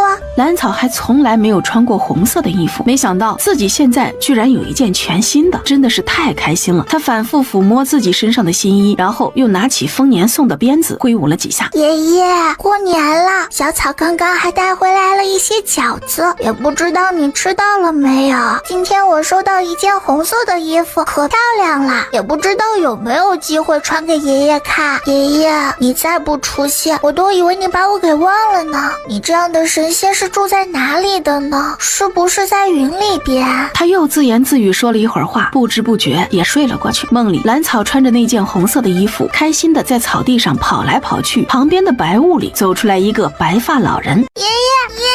爷爷，我还以为再也见不到你了，我好想爷爷。哎，好，也只是去下了几盘棋，喝了2杯茶，没想到你们这里都到过年的时候了。下几盘棋？听了老头的话，兰草惊讶地抬起头，老头赶紧给他把脸上的泪给擦干净。兰草感觉自己有些听不懂爷爷说的话。我在山里都住了几个月了，怎么爷爷才下了几盘棋？他拉着扫把星，把这段时间自己经历的事情全都同他说了一遍。什么他现在有自己的房子了，什么他跟丰家人相处的点点滴滴，他现在也有家人了。自从见到扫把星之后，兰草的小嘴就一直在巴拉巴拉说个不停。哎，丫头，尝尝煮的鱼汤。扫把星给他盛了一碗汤。丫头，这段时间你做的饭菜我都收到了，还有你的生活日志也能看的。扫把星拿过烤好的鱼，从上面撕下一小块塞到他的手里。先尝尝这个。爷爷，我现在都识字了，是大叔一家教的呢。既然爷爷能看到我写的日志，那我以后就天天写，把想爷爷的话也写到里面。好。扫把星宠溺地看着兰草，原本他以为这个小女娃一个人在山里，自己的温饱都解决不了，所以才稍微照顾一下。没想到这个小家伙每天都给自己做饭，不管食材好坏，味道如何，最起码他坚持做他当初承诺的，会一直供奉自己。如果不是他一直坚持，估计自己也不会再次出现这样一个赤诚的孩子，毕竟实在难得。同时他也没想到，这才几个月时间，这个坚强的孩子已经完全改变了自己的生活。孩子，快点吃，一会儿该凉了。好，爷爷你也吃，这可真好吃。爷爷你看，这些都是我雕的，现在我都开始用这些木雕换钱了呢。这是我和爷爷在吃鸡腿，这是大叔，这是白姨，这是哥哥。爷爷，这是早就想送给你的。好，爷爷收下了，一会儿爷爷再跟你一些书，记得要好好看，以后能保护自己，能过得更好。谢谢爷爷。兰草现在对于看书这件事情还是很期待的，他发现那里面有更广阔的天地，有更奇妙的世界。既然你们这里过年了，爷爷给你准备了压岁钱。谢谢爷爷，爷爷新年好，大吉大利。双手捧着银锁，兰草一下子跳起来，冲着扫把星拜年。好，大吉大利！你这孩子看这个真是个福娃呀。扫把星越看越欢喜，我本来就是福娃，要不然也不会遇到爷爷。兰草也吃饱喝足了，直接挺着着个小肚皮开始睡觉。扫把星在蓝草的身上打了好几个手势，他现在穿在里面那套灰扑扑的衣服一下子飞了出来，那衣服随着扫把星的手势不停地在空中翻飞，开始散发着各种不同的光芒。那衣服又回到蓝草身上，又变成了之前的样子。丫头呀，以后不用再把这衣服穿到里面了，也不知道这孩子什么时候才能发现。随后他又用法术划破蓝草的手指，将渗出来的血滴到刚刚送出去的银锁上面。小丫头，不管后面的路有多难，你都要好好长大哦。蓝草醒来的时候已经天光大亮，他左右看看，还是在自己家里。他在枕头边上找到了一个红色的荷包。爷爷真的来过了，那里面是不是有个小银锁呢？果然，一个精致的小银锁掉了出来，喜滋滋的看了又看，最后才将它挂在自己脖子上。真好！新年第一天，蓝草的心情极好。自从丰收的身体好了之后，丰家人的气氛显得格外轻松。听白姨说，每到元宵节，县城里会有花灯会，灯会上有许多各种各样好看的花灯，听说还能猜灯谜呢。丰收是从来没见过灯会，白霜则想去看一眼自己的女儿，这可把两个孩子给高兴坏了。都是没有见过世面的小孩，可不就特别期待了吗？这一次离开至少要4、5天时间，家里这么些大大小小可怎么办？也不知道他们等不见我回来，会不会一气之下跑回山里？到时候再被那些猛兽给吃了，可怎么办？如果能把他们也装进空间带走就好了。谁知道就在他刚刚这么想的时候，他的眼前出现了一个陌生又熟悉的地方，是因为这里分明就是自己的家，这山、这屋、这篱笆、这溪流、这菜地、这院门一模一样，只是这里少了丰家的房子，而且气温也比刚刚高了不少，空气也新鲜很多。我不是在想着怎么带走那几只的吗？怎么就来到这里啊？这又是哪里？那我的空间呢？难道我的空间没有了？我应该呀，我这几天一直都在用。难道我的空间升级了？可是爷爷没有告诉我呀。这样想着，蓝草好奇地推开那扇门，那几块银子还有我的户籍，以前存的粮食都在呀。这也太夸张了吧！这就是爷爷给我添的几本书，满满3个大书架，就连书桌都有2张，一张上面摆着他熟悉的砚台和毛笔，另一个书桌上面摆着那些他熟悉的雕刻工具。蓝草欢喜地在屋里转了好几圈，他可是记得现在的外面天色早已经黑了，这里却亮如白昼，光线极好。蓝草又跑到外面，他想看看外面的院子跟外界有什么不同，除了没有丰家的房子之外，几乎一模一样。那个不算大的温泉池子就这么暴露在空气中，反正空间里也不会有别人，露天温泉他也是可以接受的。这可太神奇啦！明天下山的时候把家里的崽崽们全都带走。第二天一早，蓝草的房门就被拍得啪啪响。丫头，快起来了，收拾一下，我们要出发了。姨这边把饭都做好了。白霜的声音里全是喜悦。好，我这就起来。蓝草睡得迷迷糊糊，听到声音就赶紧应道：大叔，白姨今天怎么这么早？这不是今天要去县城吗？你白姨这会儿啊正高兴呢。我跟你说，白姨昨天晚上一直拉着我问她脸色好不好，衣服怎么样，会不会太土气，那紧张的呀。哎呀，这不是要去见闺女了吗？太紧张了，咱们得理解。几人在白霜的催促下快速吃了早饭，又包了一些干粮，这才准备出发。丫头，家里那几只可怎么办？你给安排好了吗？咱们这次出门要4、5天呢。放心吧，大叔，我都安排好了。一家人说说笑笑往山下赶去。你小子是不知道呀，上次这丫头骑着大白去镇上，那叫一个威风，路上所有人都在看她呢。是啊，一个个恨不得把羊和人全都带回自己家，吓得小丫头骑着大白就跑了。我也想骑羊。那可不行，哥哥你都是大孩子了，大白背不动你。蓝草立马跳出来反对，自家大白只能自己骑，哥哥会把大白压坏的。就那么一说，真让我骑的话，我还怕自己被摔着呢。蓝草这一路却是一心二用，他小心试探着，想在脑海里看到空间里的情景，没想到居然能够看到空间里面的情景。大白和小白悠闲地低头吃草，大花他们则是你追我赶，撒着欢的跑。大叔，你说我们今天能不能碰到郭大爷的牛车？不知道，估计郭大爷这会儿啊正从镇上往回赶呢。不过我们今天不坐牛车。不坐牛车也没事，我歇一会儿，可以跟着大家一起走路，我这身体早就恢复好了。不坐牛车我们做什么？是不是要走着去镇上，然后还要走着去县城？大叔今天啊，带你们坐马车。真的？那可太好了。大叔，咱们去哪里坐马车？我还从来没有见过马车呢。是啊，爹爹，哪里来的马车？蓝草和丰收争先恐后的问，两人兴奋的差点没扑到丰年身上。马车是我借的，你们在这里等着，我去赶车。丫头啊，一会儿要跟紧你大叔和小峰啊，姨还有别的事情，就不跟你们一起了。啊，白姨不跟我们一起吗？好可惜，这么好玩的时候，一家人居然少了一个。你白姨啊，好不容易来县城，她还有别的事儿呢。丰年很清楚白霜想做什么，便开口替他解释。因为临近元宵节，县城很多街道都开始挂上花灯。后来到了人多的地方，丰年直接把蓝草背在背上，另一只手依然牵着丰收。哥哥，我看到了，那边有吹糖人的，还有那边有卖头花的，那个红色的真好看。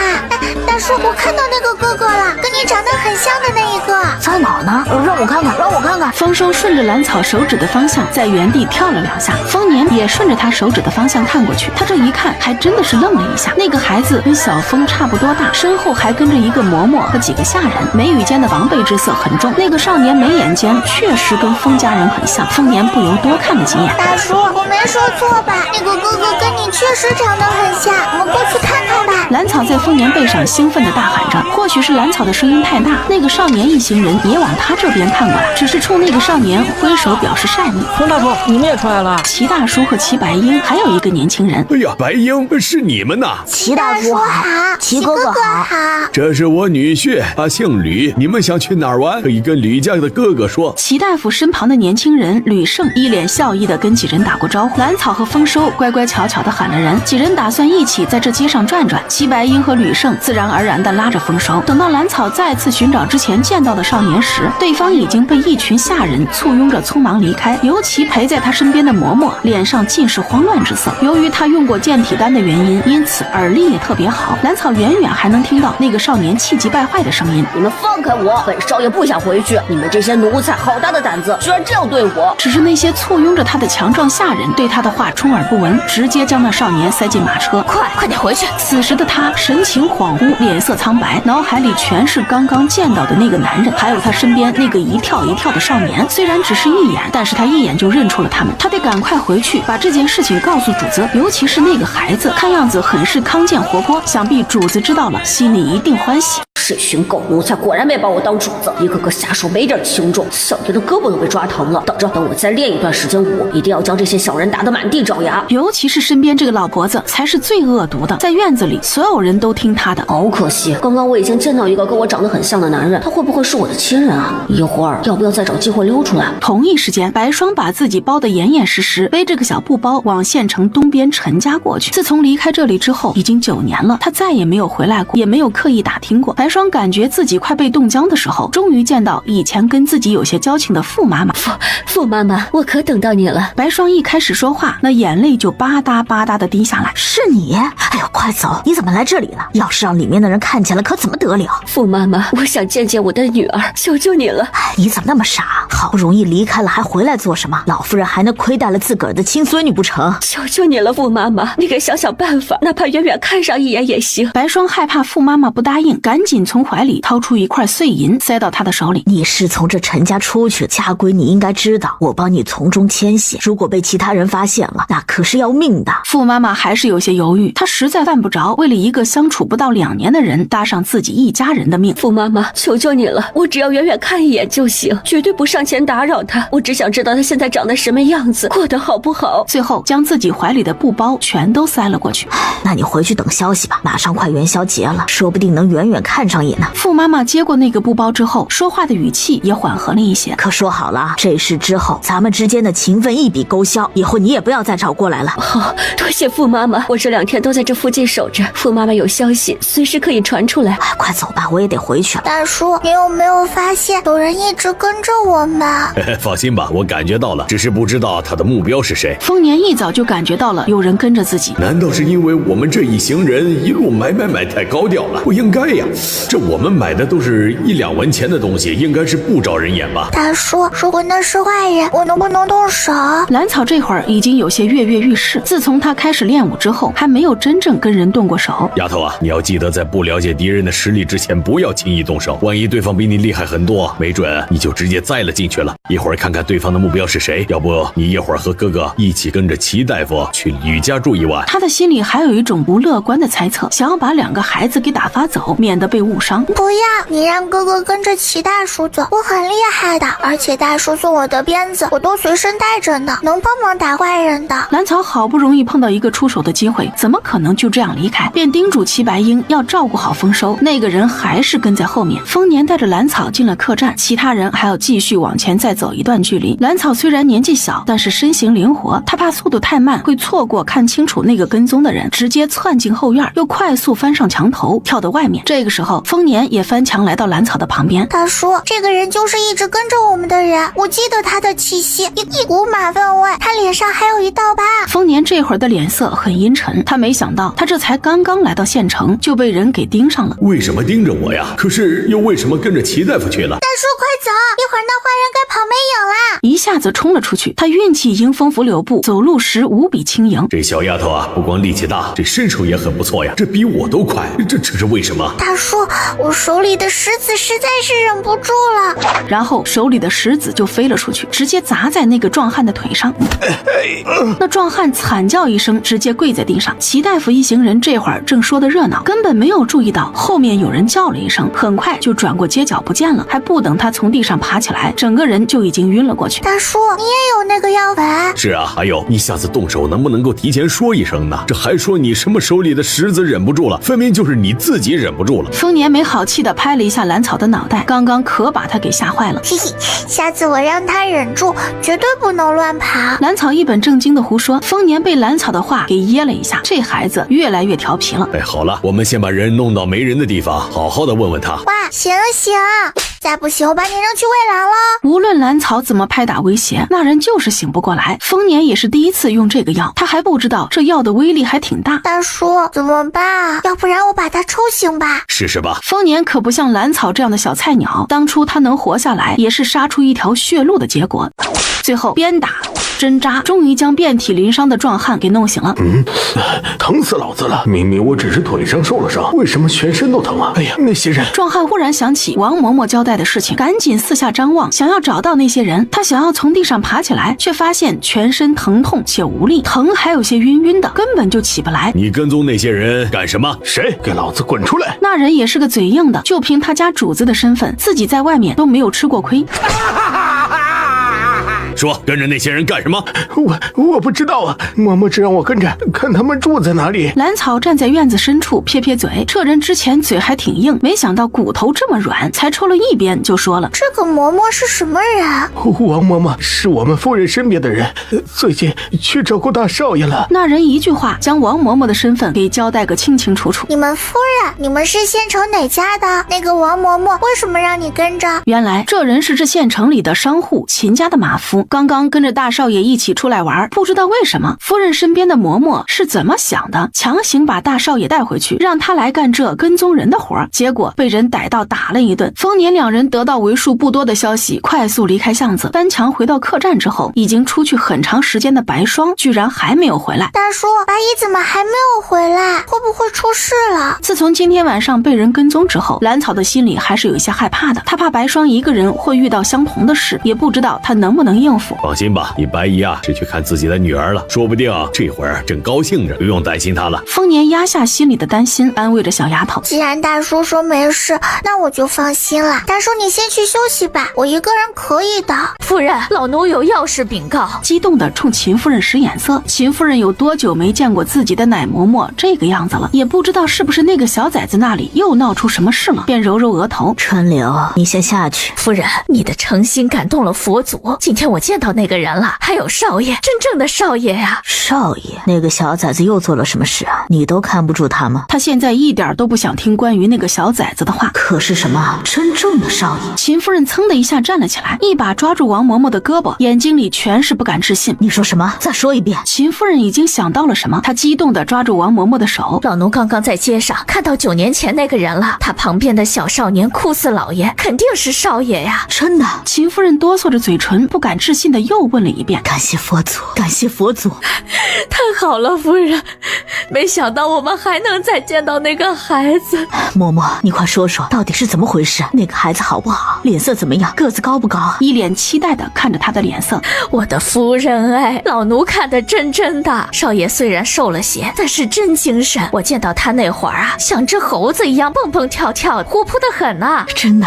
哎呦，那可太好了，太好了！他现在在哪里？我想见见他。秦夫人欣慰地擦擦眼角的泪。夫人，老奴回来之前就派人跟着，想必过不了多久就有消息了。夫人先放心休息，老奴这就去看看那人回来了没有。此时的秦夫人满脑子都是自己的儿子。当初老夫人以自己进门多年无子为由，逼着自己给老爷纳了一个贵妾，再加上那要进门的原本就是老夫人的远房侄女，她一直顶着压力拒绝纳人进门。后来自己先一步下手，设计那个女人和外面男人私会，正好被人抓到，这才将那女人嫁了出去。也是因为这样，她也被婆母和夫君厌弃，直接抬了2个妾给自己添堵。那段时间是天天生气，如果不是当时发现自己有孕，说不定她秦家早就没有她这个人了。也是因为那段时间自己思虑过重，又被老夫人搓磨立规矩，所以生出来的儿子才会病歪歪的。请来的大夫一个个都摇头叹息，只说那孩子太弱，养不大，让他早做打算。秦夫人想想当时的日子，眼泪不自觉的又落了下来。她趁着坐月子有很多避讳，几乎没人来她的院子，和王嬷嬷一起带着孩子出门找大夫。她不相信秦家人请回来的那几个大夫，没想到他们才出门没多久，就碰到一个年轻人浑身是血，晕倒在路边，怀里还抱着一个哇哇大哭的婴儿。也是因为那哭声，王嬷嬷下车查看之后，发现是个健康的男婴。就这样，她将自己病弱的儿子留在了那个一身是血的年轻人身边，带走了他身边的孩子。事后，她带着孩子回府，让王嬷嬷花钱找人把那个男人送到医馆。她也不想自己的儿子就那么在路边冻死，只是等她在秦家热热闹闹出了月子，再让王嬷嬷去打听那人的下落时，她早就离开了医馆，而自己凭着手里这个健康的孩子，彻底在秦家站稳脚跟，将之前那些作妖的妾室全都打压了下去。这9年来，带着自己儿子的那个男人竟然一点消息都没有。她一直以为自己儿子早已经不在人世，没想到他居然活得好好的。真是老天有眼，把我的儿子又给好好的送了回来。秦夫人轻声自言自语，眼睛里全是算计的光芒。他说也不知道白姨什么时候回来，我们要不要去找找他？我也只是听说他的女儿在城西陈家，不过具体的我也没问。要不我们去城西打听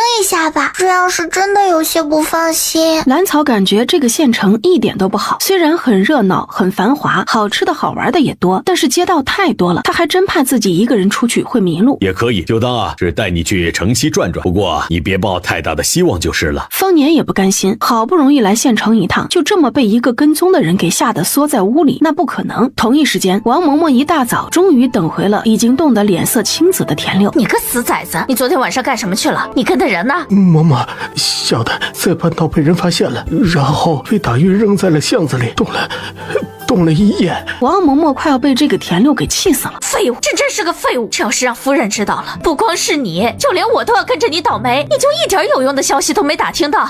有消息，他们一伙人说一个男人和孩子住在城中的春雷客栈，还不带人去？哎，算了，我跟你一起去。秦夫人已经在心里暗搓搓地计划着用什么办法把2个换回来，也不是说换回来，只要能把自己的儿子要回来就行。至于现在在前院蹦跶的小崽子，他得好好想想。另一边的兰草这会儿已经来到了城西。大叔，这什么都打听不到。兰草确实有些沮丧，他都撒出去一大把糖了，结果也没有人见到跟白姨很像的女人出现过。别想那么多，大户人家的消息不好打听，跟以前在村里可不一样。或许你白姨根本就不想让人发现，所以这些人都没有见过她。丰年嘴上虽然是这么说着，但他的心里也是有些焦急的。是吗？白姨不想让人见她，那她怎么见女儿呢？不能把她女儿叫出来见见吗？哪有有那么容易。不，你们不能这样对我，我是老爷的同房丫头，你们不能卖我。被几个婆子拉扯着的年轻女子奋力挣扎着，嘴里还在不停的大喊：老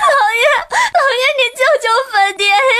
你们放开我！旁边一个膀大腰圆的婆子上去一个巴掌就抡了过去。我呸！别说你这么一个玩意儿，就算是府里的小妾，只要主子看不顺眼，还不是想卖就卖啊！嘴堵上，拿走。她的嘴也被堵上了，任由那几个婆子将她拖走。那个女子的眼睛里全是泪水，还有一种她看不懂的情绪。难道这就是书上说的绝望？丰年见陈家门外的闹剧结束之后，便要拉着兰草离开，他怕这丫头刚刚被那些人给吓到。丫头啊，这里一点都不好玩，咱们呢去别的地方看看吧。丰年说话的同时也在观察着他的表情。兰草确实被刚刚的场景给吓到了，虽然他以前在兰家的时候经常被打，但是也没有像刚刚那个女子一样绝望。大叔，他要被卖了吗？是啊，他被主家卖了。他被卖到哪里了？不知道啊，那得看什么人能够看中他。大叔，什么是通房？什么是小妾？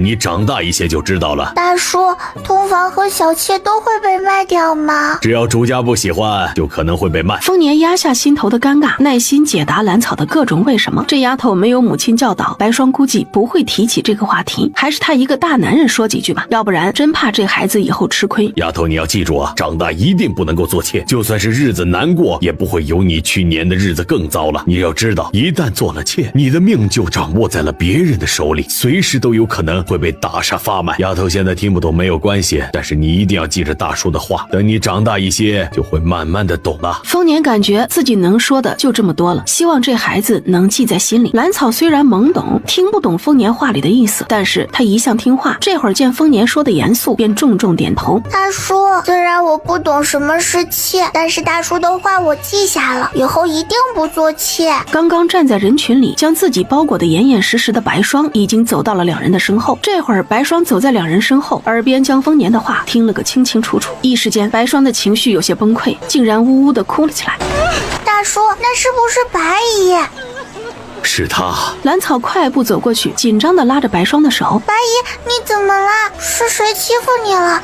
你告诉我，我给你报仇去。他说着还把自己的小拳头在空中挥了几下。我没事，就是有些难过。白霜这会儿哭得连一句完整的话都说不出来，同时又有些不好意思。走吧，我们回去。丰年从来没有见过这样的白霜，还以为他见女儿的事情不顺利，又不知道怎么安慰她。白姨，你是不是被刚刚的事情吓到了？没事的，小草保护你，那些恶人不敢动你。让丫头担心了，昨天晚上被两个熟人拦住了，后来有些太晚，就在他那里住下了。回来就好。我和大叔都有些担心，这才想着去那边看看。兰草这会儿也不知道说什么，不过下意识地避开刚刚在陈家门口发生的事情。就在这个时候，齐大夫一行人坐着马车来到客栈，大早上的接到丰年的来信，可把他们给急得不行。丰收也被齐大夫给带了回来，他怕那些人的目标是自己，到时候再连累了这个孩子。我打算明天看过花灯之后就离开县城。丰年还是不忍心今天就离开，毕竟明天晚上就可以看花灯了。这样行吗？会不会不安全呢？他更赞成今天就离开，毕竟这次带了3个孩子，可别出什么意外的好。那你们怎么想？我想回家。丰收从来没有经历过这样的事。我也想回家。兰草也想回去了，他不喜欢这个县城。那好，我们今天用过午饭就启程，我们也回去，城外见吧。齐大夫丢下一句话之后，就急匆匆的离开。阿姨，你是不是有什么事？傅妈妈说，我女儿明天晚上会出府看花灯，我想见见她。白霜鼓足了勇气之后，才抬眼对丰年说。丰年很明显有些不满，但是他现在又不好拦着人家跟女儿见面，毕竟白霜这么多年对丰收也是尽心尽力。那你再留几天，这个院子先住着，一会儿再交几天房钱，办完事了自己回来，我再给你留一些银钱。兰草有些疑惑，不知道为什么，他总感觉白姨从陈家回来之后有些畏畏缩缩，跟以前在山上时一点都不一样。这样的白姨让人心疼。当天丰年便驾着马车带上2小只，又在街上买了不少他们感兴趣的东西，直接回清溪镇。等王嬷嬷带着人从客栈伙计那里打听到丰年的消息，又找到吕家，丰年驾着马车早已经离开，气得王嬷嬷直接扇了田六2巴掌。主院外面，王嬷嬷带着一群下人跪了一院子。他们在县城里奔波了一天，结果都没有见到那个男人。秦夫人这会儿的脸色阴沉的可怕。就在昨夜，她还想象着应该穿哪套衣服去见儿子。今天这些蠢货忙活了一天，却告诉她自己的儿子又找不到了。来人，这些奴才办事不力，每人30大板。秦夫人这会儿什么都顾不上了，她只知道都是因为这些没用的奴才不好好办事。她好好的儿子在眼皮子底下又消失不见了。伴随着院子外面的此起彼伏的惨叫声，秦夫人目光紧紧盯着浑身发抖的王嬷嬷。王嬷嬷，你昨天晚上的承诺呢？老奴该死，老奴办事不力，请夫人责罚。罚倒是不必了，你该清楚，如果我不能见到我儿子，你也不必见你孙子了。秦夫人的一句让王嬷嬷的心一下子沉到谷底。她的儿孙全都在这府里做活，可以说一家人的小命都在夫人的手里。她知道夫人这是要逼自己了。夫人放心，老奴已经得到线索，这就带人去打探，这一次定将少爷请回来。之前在吕家下人那里已经得到了一些线索，她打算带人去清溪镇一趟。去吧，记住我刚刚说的话。秦夫人现在还不想惩罚王嬷嬷，现在认识那个男人的人也只有她了，先让她活一段时间，如果再办不好事情，那就不必活着了。王嬷嬷出了主院之后，这才敢抬手擦擦脑门上的冷汗。她得重新带一批人出门。回到镇子上就感觉熟悉多了，就连空气都觉得是清新的。兰草双手捧着包子，喜滋滋地说：是啊，这一次离家3天的时间，也不知道家里好不好。马车赶到李家庄的时候，丰年带着2人去拜访了一下私塾的李先生。私塾马上就要开课了，丰收也该回到私塾上学了。李先生对于丰收一直是很满意的。这个学生虽然过了秋天就不来上课了，但是他布置的功课却是一点都没有落下，是个好学的。等到丰收吃完饭要去私塾时，丰年也跟着打了声招呼出门了。之前在县城的事情还是让他有些心惊。要知道当初他之所以来到这里，也是被人追杀一路逃过来的，也不知道是不是当初的那些人找来了。因为之前身边有2个孩子，他怕那些人伤到孩子，所以不敢轻举妄动。现在他们都安顿好了，可以让人去查查了。此时的王嬷嬷已经带着一个受伤的年轻人来到齐大夫的医馆，这是他专门让人打伤的，看来似乎很严重，流了不少血。他知道那天夜里在县城时，这个齐大夫就跟自家少爷在一起，他只要找机会在这里医馆多待几天，说不定就能等到那个男人，或者能够见到自家少爷。大夫，求求你大慈大悲，救救我这儿子！我母子2人从外乡来投靠亲戚，来了之后才听说人家早已经搬走了，可怜我们母子2人在外无亲无故，只求大夫救救我儿子。齐大夫见他哭得伤心，又是外乡人，给齐木接好骨头上完药之后，就安排他们住在后院的一个房间里。就这样，王嬷嬷和齐木这一对母子就在齐大夫的医馆住了下来。至于其他人，则是住在镇上唯一的客栈里。短短1天时间，他跟店里的几个伙计都能说得上话，于是便有意无意地问正在翻检药材的平安：小安啊，老婆子看你们镇上有好几个孩子都齐养，别的地方都没见过呢。这可是我们清溪镇才兴起来的一股风，别的地方可没有。是吗？老婆子我也是走了不少地方了，还真没见过。那是，这可是常来我们医馆的一个小丫头开的头呢。听起来那丫头很有意思啊，也不知道老婆子有没有机会见到。王嬷嬷现在就是跟平安闲扯，只想让他多说话，说得多了不定就有自己想听的了。那丫头啊，昨天才跟我们一起从县城回来，估计是半会儿不会来的。昨天和他们一起从县城回来，那会不会……他还记得那天晚上那个男人背上还背着一个小女孩，会不会是他呀？王嬷嬷压下狂跳的心，想要再向平安打听一些消息。平安，前面抓药的人有些多，你去帮忙。发现平安的话太多了，直接将人叫走了。这就来。丰年来到李家庄，走进一个普通的小院子里。之前他就是在这里借的马车。您怎么来了？进去说。如果兰草在这里的话，就会发现这几人正是之前上山干活的那几个。这次商队出去一趟辛苦了，昨天因为有别的事情，就没有等你们回来，只见到雅叔一个人。我有事要你们去查。这2天，丰年心里一直装着事情，他怕那是当年追杀他的人找了过来，也怕秦家要做什么，自己好有个防范。秦夫人将卧病在床的秦老爷气个半死之后，打发人叫来一脸倔强的秦继祖，一脸宠溺的理他的衣裳。你这孩子不是整天跑得不着家，就是关在院子里不出门，让来福来贵带你去外面松快松快。咱这样的人家不需要一直看书学习，家里的产业以后都是你的。秦继祖那天晚上从外面回来之后，并没有如计划的那样从家里逃出去，而是被院里的下人给看起来关在院子里。今天才被秦夫人给叫过来。他这会儿一一心想着去见见那个小女孩，还有跟她一起的男人。对于秦夫人的话，他是一个字都不想回答。自从无意间知道自己是刻意换回来的之后，他知道秦夫人故意让人教坏自己，知道对方要毁了自己，只是可惜他院子里的下人全是魁梧有力的，自己摆脱不了，这会儿也只能顺从的行礼告退，跟着来福来贵出门溜达。大少爷，您看今天去哪里松快松快？男士今天有斗鸡斗蛐蛐，小的把你的大将军都带了呢。大少爷，要不然我们去听曲儿？那怡红楼唱的小曲儿的，那可是一绝呀！要不去试试手去？秦祭祖听着两人一唱一和，只是嘲讽的一笑，这种伎俩太老套了。先去酒楼吃饭，其他的再说。拿来。这段时间以来，为了表现出自己贪财无能的表象，每次出了秦家大门，他都会把两人从秦夫人那里领的银子给要过来。来福来贵将各自怀里的银子放到秦祭祖手里，他们脸上恭敬，心里却在暗自得意。大少爷变得这样贪财好赌啊，都是我们两个人的功劳啊！秦祭祖却是将两人的表情全都收进眼底，他怎么会不知道两人的得意呢？只是故意这样做罢了，每次还能悄悄留下来一些，将来离了秦家也不会身无分文，不是？他现在可不想把钱全都花到买那些玩物丧志的地方。秦祭祖他想在县城里转转，看看能不能找到那天见到的男人，如果找不到的话，那就找机会去清溪镇。他可是记得那个男人背上的小女孩，他之前在清溪镇的时候见过。这一次秦祭祖并没有打算逃离秦家，这半年来他都试过很多次，每次都被那些人给抓回去。现在看着他的个个都是膀大腰圆的大汉。我也有半年没有见到那个便宜爹了，听说病了，可是所有人都不让我见，也不知道那个便宜爹出了什么事儿。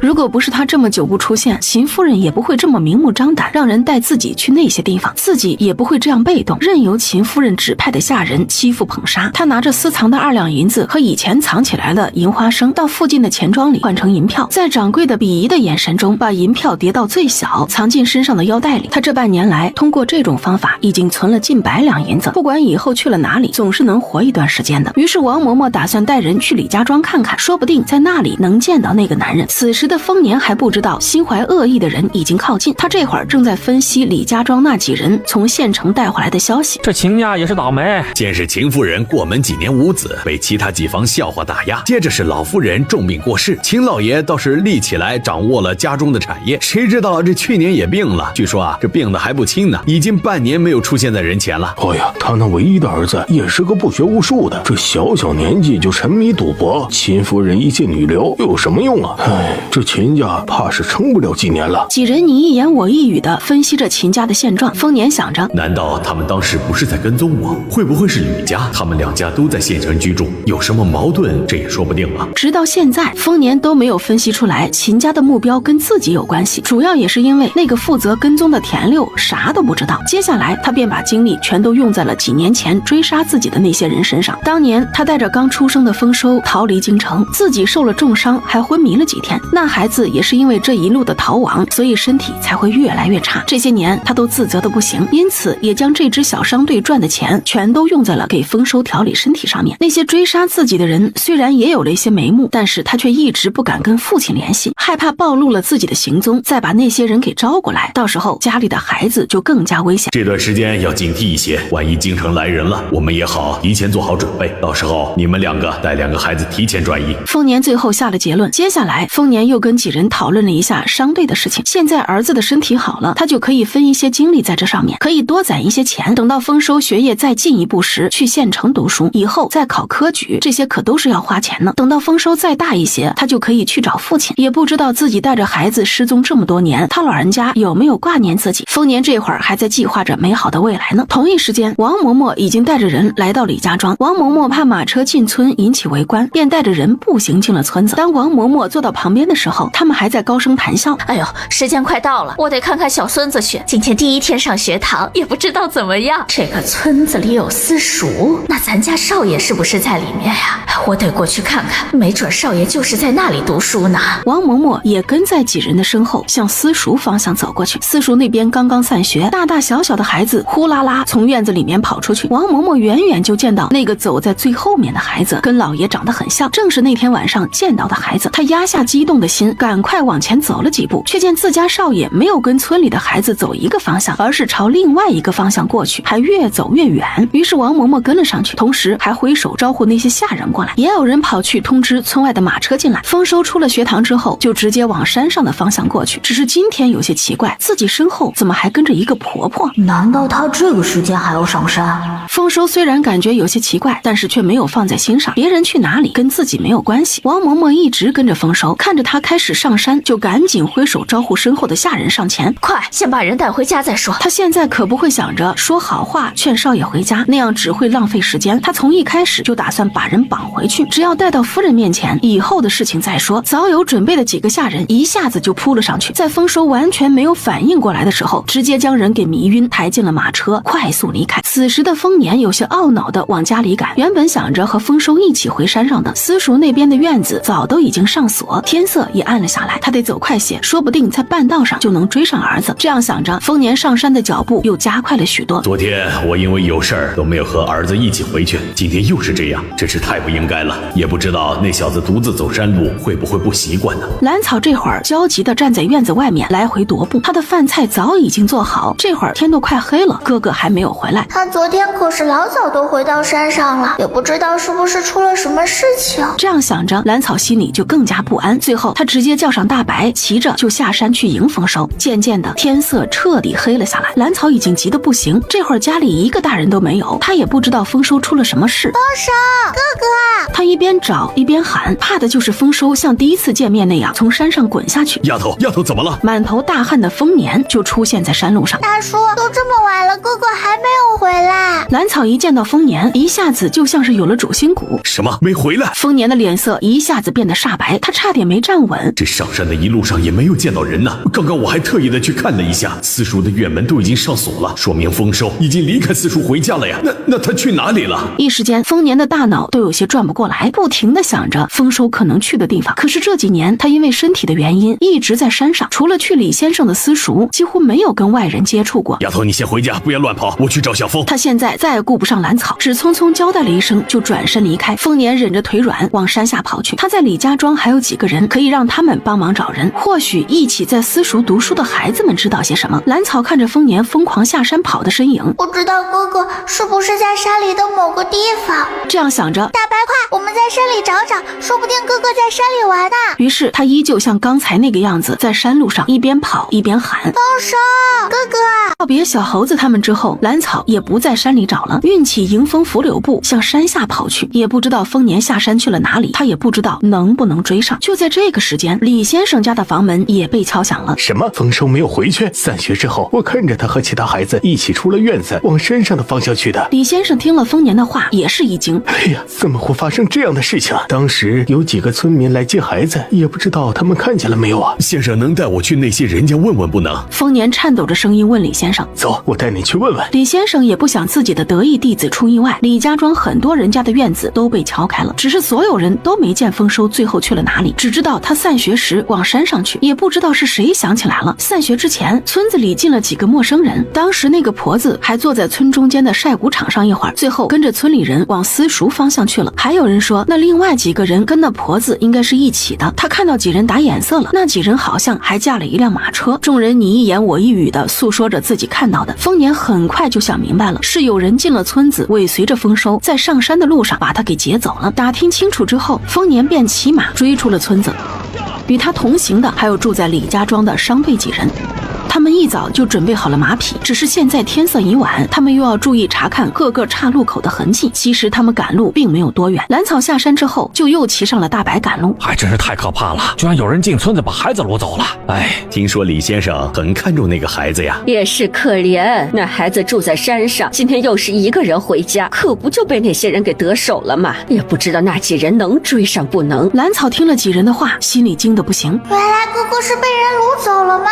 他不由在大白屁股上拍了2下，让大白再跑快一些。夫人，王嬷嬷让我回来报信，说是人被请回来了，请夫人安心。其实报信的人只知道带回来一个孩子，也不知道王嬷嬷在打什么哑谜。真的？秦夫人听了那人的话之后，激动的一下子从椅子上站了起来，她的脸上是肉眼可见的欣喜。是，王嬷嬷已经在赶回来的路上，只是马车走得慢，让到明天一早城门开的时候才能进城了。好，下去领赏。秦夫人这几天一直阴着的脸总算是放晴了，都大方的开始赏人了。谢夫人。恭恭敬敬的行礼出去。他不禁有些得意，嘿，这次出门可真不亏，还得了赏。以后这样的事儿多来几次吧。春柳，少爷的院子和里面伺候的人准备好了吗？还有房间的摆设都要用最好的。秦夫人感觉自己有些坐不住了，激动的在屋里走来走去。夫人放心吧，听风院已经布置好了，那里面的布置摆设都用的是最好的。那就好。秦夫人压下心里的欢喜，她还有些睡不着。既然自己的儿子要回来了，那个小崽子就没有必要再待在秦家了，不能让他碍了自己儿子的眼。春柳，去把来福来贵叫来。秦夫人想到那个小崽子，刚刚的好心情已经荡然无存。小院里，秦继祖今天跟着来福来贵玩闹了一天，被两人带着去听了一下午的曲儿。他老早就把自己关进房间里。秦继祖熄了灯，在屋里打拳，这是他这段时间养成的习惯。至于拳法，是他之前跟着秦老爷请的武师傅学的。只是秦老爷病了之后，那人被秦夫人找了个借口撵了出去，只剩下他特意安排的来福和来贵把自己往歪里带。无奈之下，秦继祖也只能每天晚上熄灯之后独自在屋里练习。他知道秦夫人是绝对不允许他成才的。忽然他听到院子里有春柳说话的声音，悄悄走到窗前，把窗子打开一条缝往外看，只见春柳和来福来贵两人嘀嘀咕咕说了几句，那两个人便点头哈腰的跟着人走了出去。秦继祖轻轻打开房门，就这么远远地跟在几人身后。他想知道究竟发生了什么事情。在这个家里，他必须随时随地都保持清醒，要不然真的就陷进深渊，再也爬不起来了。他远远地看着来福和来贵两个人进了秦夫人的院子。秦继祖不敢过去，那个院子里守卫很多，他不能保证自己侥幸摸进去之后还能完好的出来。又等了2刻钟，来福来贵两人才沉默地走了回来。哥，我不敢呐。废，夫人吩咐的，你敢不做？你好好想想忤逆夫人的后果吧。快去睡觉，明天一早就把人带出去。来福这会儿很不耐烦，他得好好想想明天的事情该怎么做。秦继祖将两人的话听了个清楚。他们说把人带出去，那就是我了。来贵不敢做什么，难不成是要对我下手？只是有些不明白他为什么要这样做。都把我给养废，现在还要杀人不成？秦继祖顾不上想那么多了，他也要提前做些准备才行。他摸黑把缝有银票的袜子换上，又从床上的暗格里拿出秦老爷之前给自己的小匕首，还有来福来贵两人的卖身契也被他塞进另一只袜子里。这两人的卖身契是他从秦老爷那里讨来的，就连秦夫人都不知道。他决定不在秦家耗着了，明天出去之后就离开这。至于来福来贵两个人，自然给他们找个好地方。马车里丰收的意识已经渐渐恢复。不对，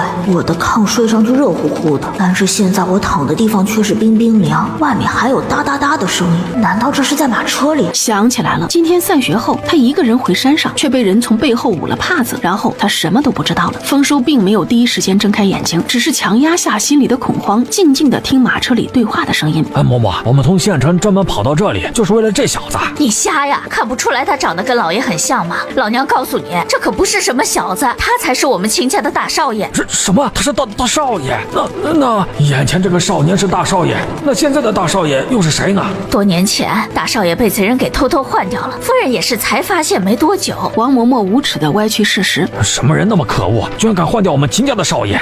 哎呀，看看大少爷身上的衣服，这些年肯定吃了不少苦啊。丰收的心里却并不认同刚刚听到的话，自己爹爹得有多傻呀，才能去找别人换一个常年生病的累赘回来，然后把所有钱都用来给他看病养身体。丰收早就认定车上说话的两个人是坏人，他们说的话根本就没有可信度，还是找机会逃出去才行。他现在除了头晕浑身无力之外，并没有其他问题，胳膊腿都不疼，说明身上没有伤。明白现在并没有机会逃离马车，还是先保存体力的好，等到车上这两人困了放松警惕的时候再说。此时的丰年骑着马，心里无比焦急，每一个岔路口都要下马检查，仔细辨认马车走的方向，直到走到官道上才确定马车驶向县城的方向。后面的蓝草却是已经骑着羊追了上来，看来之前的健体丸也不是白吃的，他已经接连跑了这么长时间，速度一点都没有慢下来。蓝草一眼就看到在前面骑马的丰年几人，但是现在不能追上去，如果丰年在这个时候这个地方见到自己，那是肯定会想办法把他送回去的。可蓝草不想就这样回去，他只想帮大叔早一点找到哥哥。这样子也好，大叔就在前面不远处，我也不会害怕。就这样，丰年几人追了整整一夜，总算在天亮的时候，远远的看到县城门口王嬷嬷几人坐的马车，马车里的丰收昨天晚上一直没有找到机会逃跑。原本他以为车上只有一个婆子一年轻人，没想到他们外面还有那么多人，居然轮流坐在马车里看着他。他一直没有找到逃跑的机会。到了后来，那些人人为了省事，居然再次把他给迷晕了过去。这会儿还没有睡醒，小白乖啊，你不要乱跑！蓝草嘴上这么喊着，心里却在想着：小白快跑，咱们去看看哥哥在不在前面。小白，别跑啊，我不会让我爹把你下锅的。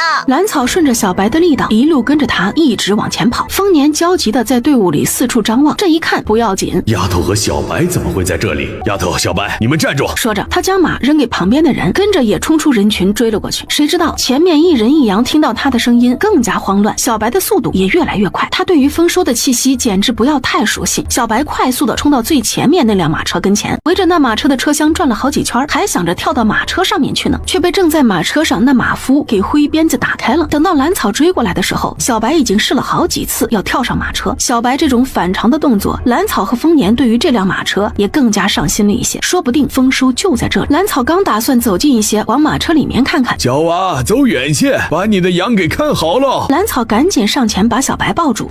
小白挣扎了几下，刚刚他眼尖的看到那马夫的左手还把玩着一个小木雕，正是他之前送给丰收的那一个。小白你就放心吧，爹爹最疼你了，不会把你下锅的，看爹都来接你回去了。蓝草不知道他说的话丰收会不会听到，只希望他听到之后能够安心。还有些迷糊的丰收确实听到了蓝草的声音，只是他还以为自己在做梦，毕竟这会儿他也是半睡半醒的状态。丰年脸色阴沉地盯着缓缓向前驶去的马车，丰年一直抓着蓝草的胳膊。大叔，我看到了，哥哥的目标在那马车夫的手里。蓝草气得直掉眼泪。我们跟上去看看，这大白天的也不好救人呐。眼睛却紧紧地盯着那辆马车。随后两人抱着小白也跟着进城，一直不远不近地跟着那辆马车。同一时间，秦继祖打着哈欠跟着来福来贵走在大街上，脸上全是不情愿。我说今天出去玩也不用起这么早吧，少爷我都没有睡醒呢。嘿，少爷，昨儿听曲感觉怎么样？小弟今天带你去玩更好玩的。哦，昨天那个唱的还不错，怎么着？还有更有意思的？秦继祖说着，一如既往那样把手心朝上。今天可是最后一次拿钱了，他怎么着也不能便宜了这两个孙子。今天怎么少了？哎呦，我的少爷，下的可真是冤枉！今天从夫人那里只领了这么多呀，这点钱怎么够少爷我玩的？你们就不会再要一些？秦继祖不满地把两个荷包揣进自己怀里。哎，少爷，今天带你去更好玩的地方。小的已经打听好了，魏婆子那里从南边弄来了几个小女娃，那嗓子唱起小曲来，那叫一个妙啊！哎，是啊是啊，魏婆子那里可是有好货色的。两兄弟不遗余力地把秦继祖往魏婆子那里诓骗。行吧，少爷我跟你们去一趟，如果没有昨天那个唱得好，就扒了你俩的皮。秦继祖对于这个魏婆子也是知道一些的，秦家那些犯错的下人就是卖给他的，从他那里出去的人都卖往一些脏地方去。秦继祖的眼神又沉了几分。这个秦夫人难道不是想要我的命，是想把我毁得更彻底一些？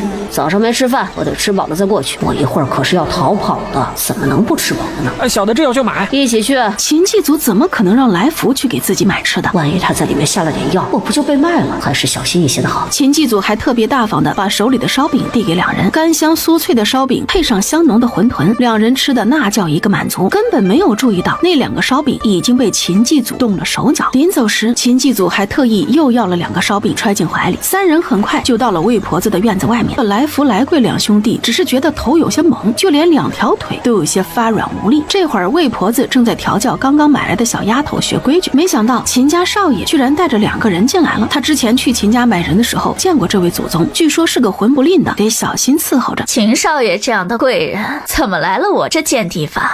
快请坐，快请坐。魏婆子亲手倒了杯茶放在秦继祖的身旁。不用了，你给这两人灌了哑药，这两张卖身契就是你的了。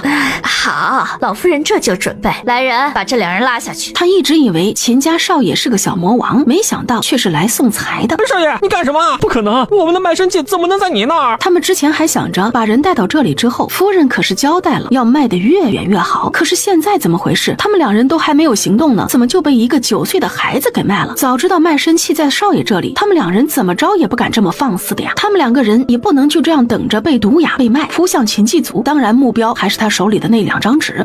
那个小崽子，还给我！兔崽子，敢这样一打野我，看我不宰了你！为了好好活着，继续回秦家吃香的喝辣的，两人也不再装了。如果今天不拿到卖身契，他们就真的回不去了。砰砰，别看秦继祖年纪不大，但是身上的功夫却是没有落下。于是两人就这样结结实实的被踹飞了出去。不要死啊！还不赶紧把这两人给捆起来！秦继祖就这样淡定的看着两人被捆了起来，又被灌了哑药。魏婆子，这两人是你的了，我就一个要求，远远打发去挖矿就好。毕竟这种一心想要害自家主子的人是没人敢用，也省得给你惹祸。他可不想这两人再有机会翻身。魏婆子今天白得两个人，就算是卖到矿上，那也能赚10几两银子呢，这买卖划算。对于秦继祖的要求，他当然不会拒绝。等到秦继祖心满意足的直接来到一条小街的成衣铺子，用自己的一身锦衣换了2套平民的粗布棉衣。他要去清溪镇看看，当初第一次见到那个女娃的时候，就是在那里，还有那个跟自己长得很像的男人。秦继祖又在那条小街上买了一些干粮，搭了一个来县城送菜的牛车，义无反顾的离开了县城。他怕自己再不离开这里会被秦夫人的人察觉到，如果他们把自己抓回去，那就没有可能再逃出来了。至于从小一直细心培养自己的秦老爷，只能辜负他了。其实秦继祖也不知道秦老爷现在到底是什么样子，就连他是死是活都不知道。丰年和兰草跟着王嬷嬷的马车才刚刚走进城里没多远，迎面就见到一个管家模样的人骑着马。大管家，您这是要出城？这人正是秦家的大管家秦奋，笑眯眯的看着那马夫。夫人一大早就等在家里，盼着王嬷嬷回来呢，打发我来看看。别看秦奋的脸上笑眯眯的，他的心里这会儿却很是不平。哼，一个嬷嬷而已。马车里的王嬷嬷听到大管家的话，有劳大管家了，我们快些回去吧。哎呀，王嬷嬷客气了。丰年两人就有些着急，于是便往前快跑几步，大声的喊了一声：丰收，丰收，你在吗？爹，救我！这会儿的丰收已经有些清醒，他听到丰年的声音之后，立马挣扎着爬起来，脑袋和胳膊全都伸了出来。丰收，别怕！丰年喊着就扑了上去，一心想着把儿子救出来。干什么？快把那个人拦住！刚刚放下心的王嬷嬷没有料到，那个男子居然已经追了上来，更没想到他一直以为昏睡的少爷，这会儿居然是清醒的。哎呦，小祖宗，你快坐好吧，别摔着！想要上手拉住对方，滚！你个老钱婆人贩子！丰收一把推开拦着自己的王嬷嬷，还在对方身上踹了一脚。只可惜丰收刚刚撩开车帘，就被坐在外面的车夫和另一个下人给拦住了，一把又塞回马车。快回去！王嬷嬷这会儿顾不上别的了，她只想着把人带回去，交到夫人手里，其他的事情以后再说。放开我！从外面进来的下人熟练的把帕子捂到丰收的口鼻上，之前还闹腾到不行的丰收又一次晕了过去。王嬷嬷她想看看这闹事的是不是之前那个男人。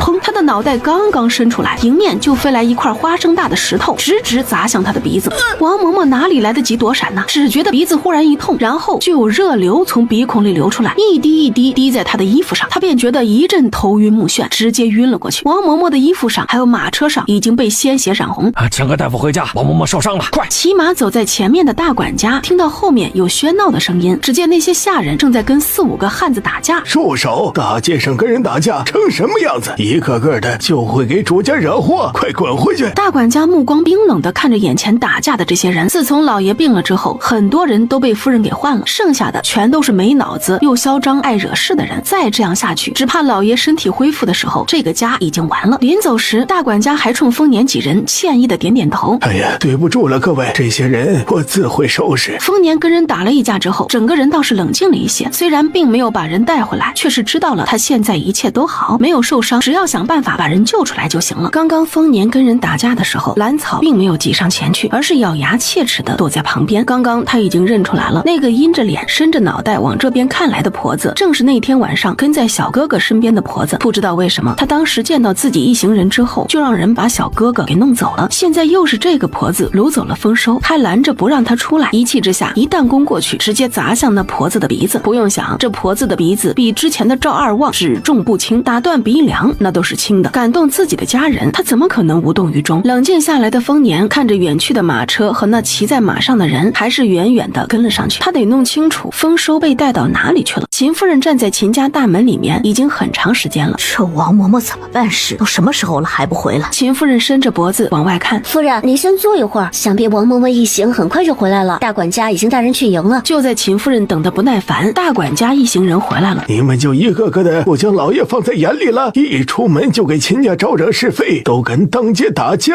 一人20个板子，立刻执行。大管家在秦家这么多年，威望还是很高的，院子里很快就响起来了打板子以及各种哀嚎的声音。你们知不知道，老爷费了多少精力才攒下如今的好名声啊！大管家想想秦家现在的状况，之前城里一直流传自家少爷不学无术、好赌成性的流言，眼前这些人可没少出力。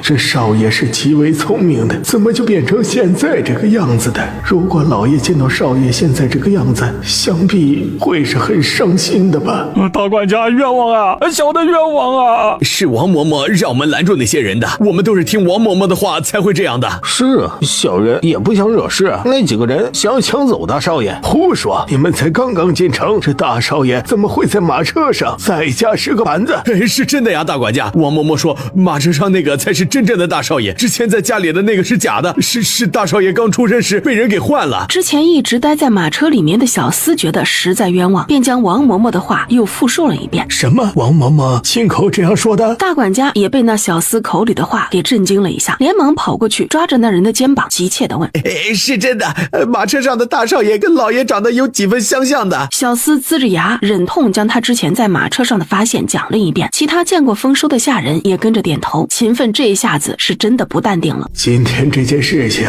太让人震撼了，堂堂秦家的少爷怎么会是假的呢？还是被人换掉了？被谁换的？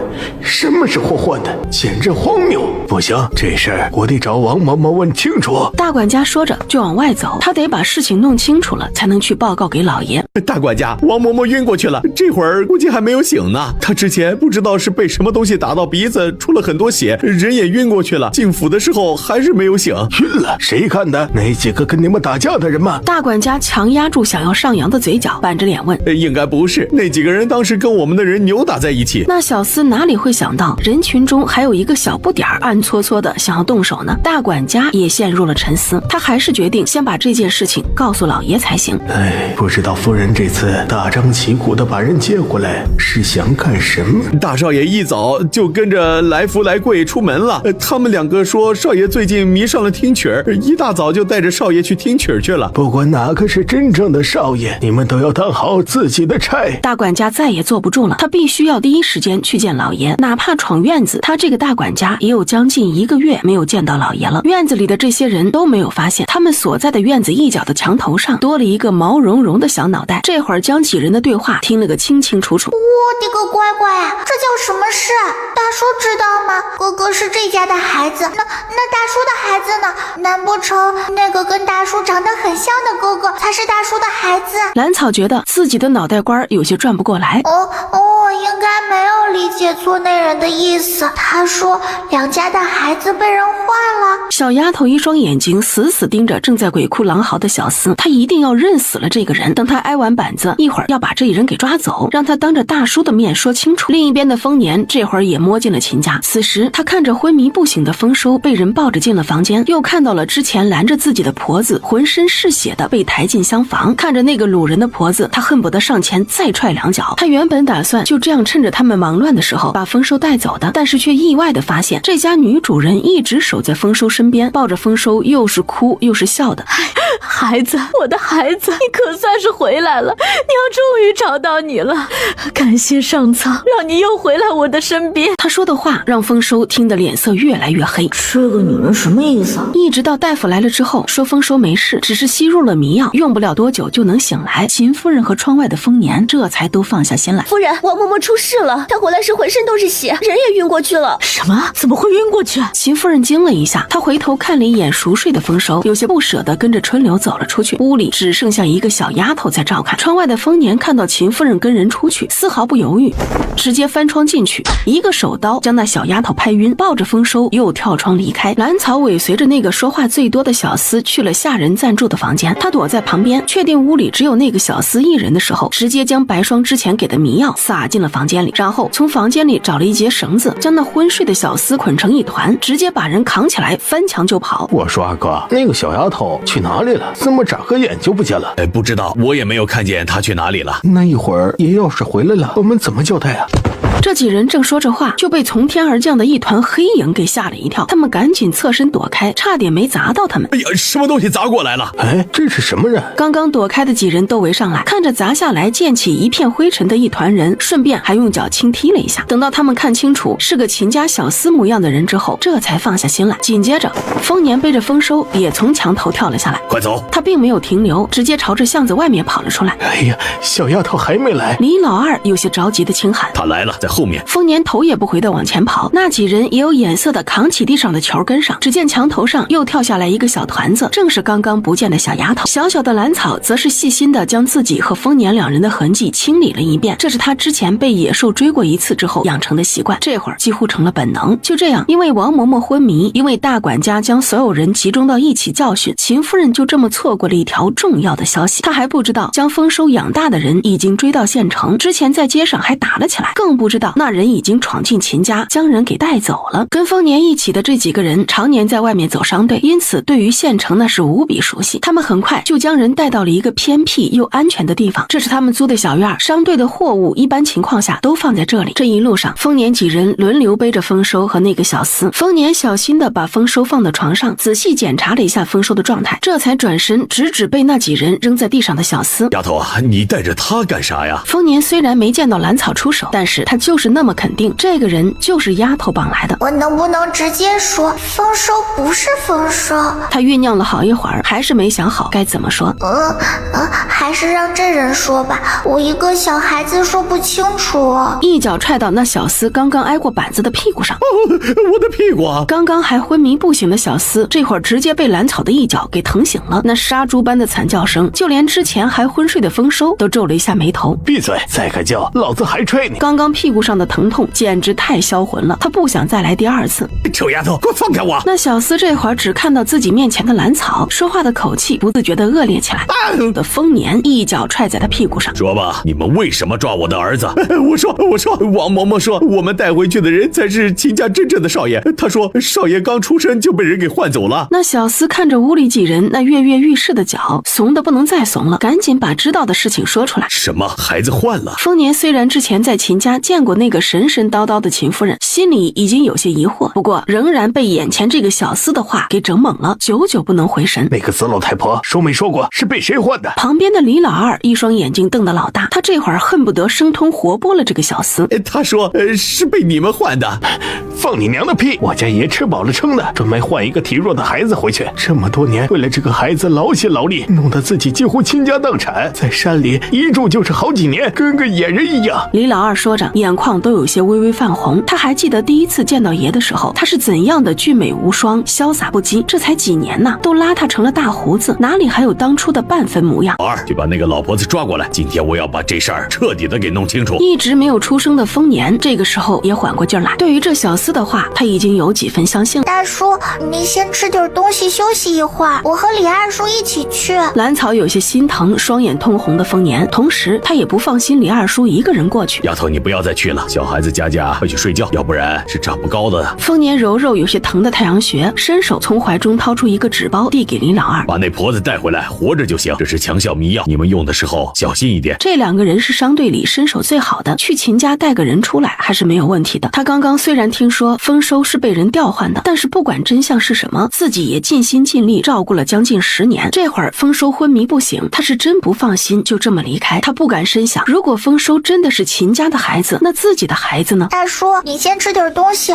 我看着哥哥就好。兰草一直心疼丰年，整整一夜没吃也没睡，这会儿又见他精神萎靡，便出声提醒他去吃饭休息。丰年用手使劲搓搓脸，让自己看起来精神一些，这才走到桌前开始吃饭。这些吃食都是兰草之前买的。丫头啊，你也去那边的床上睡上一会儿，你看你这眼睛都快睁不开了。好。兰草答应得很痛快，只是还不等他起身离开去隔壁，一脑袋就栽到了床上。哎呦，摔着没啊？丰年扔下手里的饼子，快步走到床边，结果哭笑不得地发现小丫头已经睡着了。这孩子肯定是累着了，跟着担心了一夜呢。丰年心疼地摸摸兰草的脑袋，将她抱起来放到屋里的另一张床上。丰收这会儿已经醒了，可能是小丫头刚刚一头栽倒的样子把她给惊醒了吧。摸摸她的脑袋，将她扶起来靠坐在床上。没事了，爹来接你了，先吃点东西，是不是吓坏了呀？丰年一如既往的细心问候，丰收心里却是五味杂陈。昨天晚上在马车上，他已经经将那两人的对话听了个清楚，还有刚刚那个小厮的话他也听见了，只是事情现在还没有个结果，他忽然有些恐慌。爹，你会不会不要我？丰收说话的时候还有些小心翼翼，丰收怕自己是假的，那爹以后还要他吗？傻孩子，你可是我一把屎一把水拉扯大的，费了多少的心思你才能够长这么高，爹怎么会不要你呢？丰年知道丰收在怕什么，别说是他一个孩子，就是自己一时间都无法接受这样的事情。丰收听到丰年的话，一下子扑到了他怀里。爹，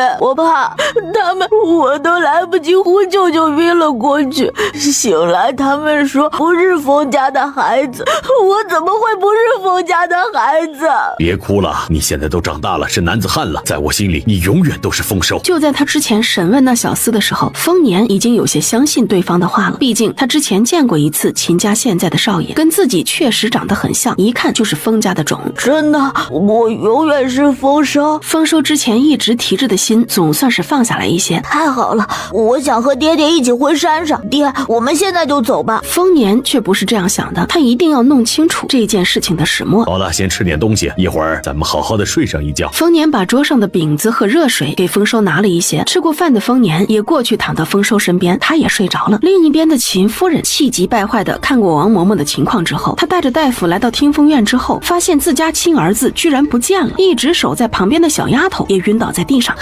我儿子呢？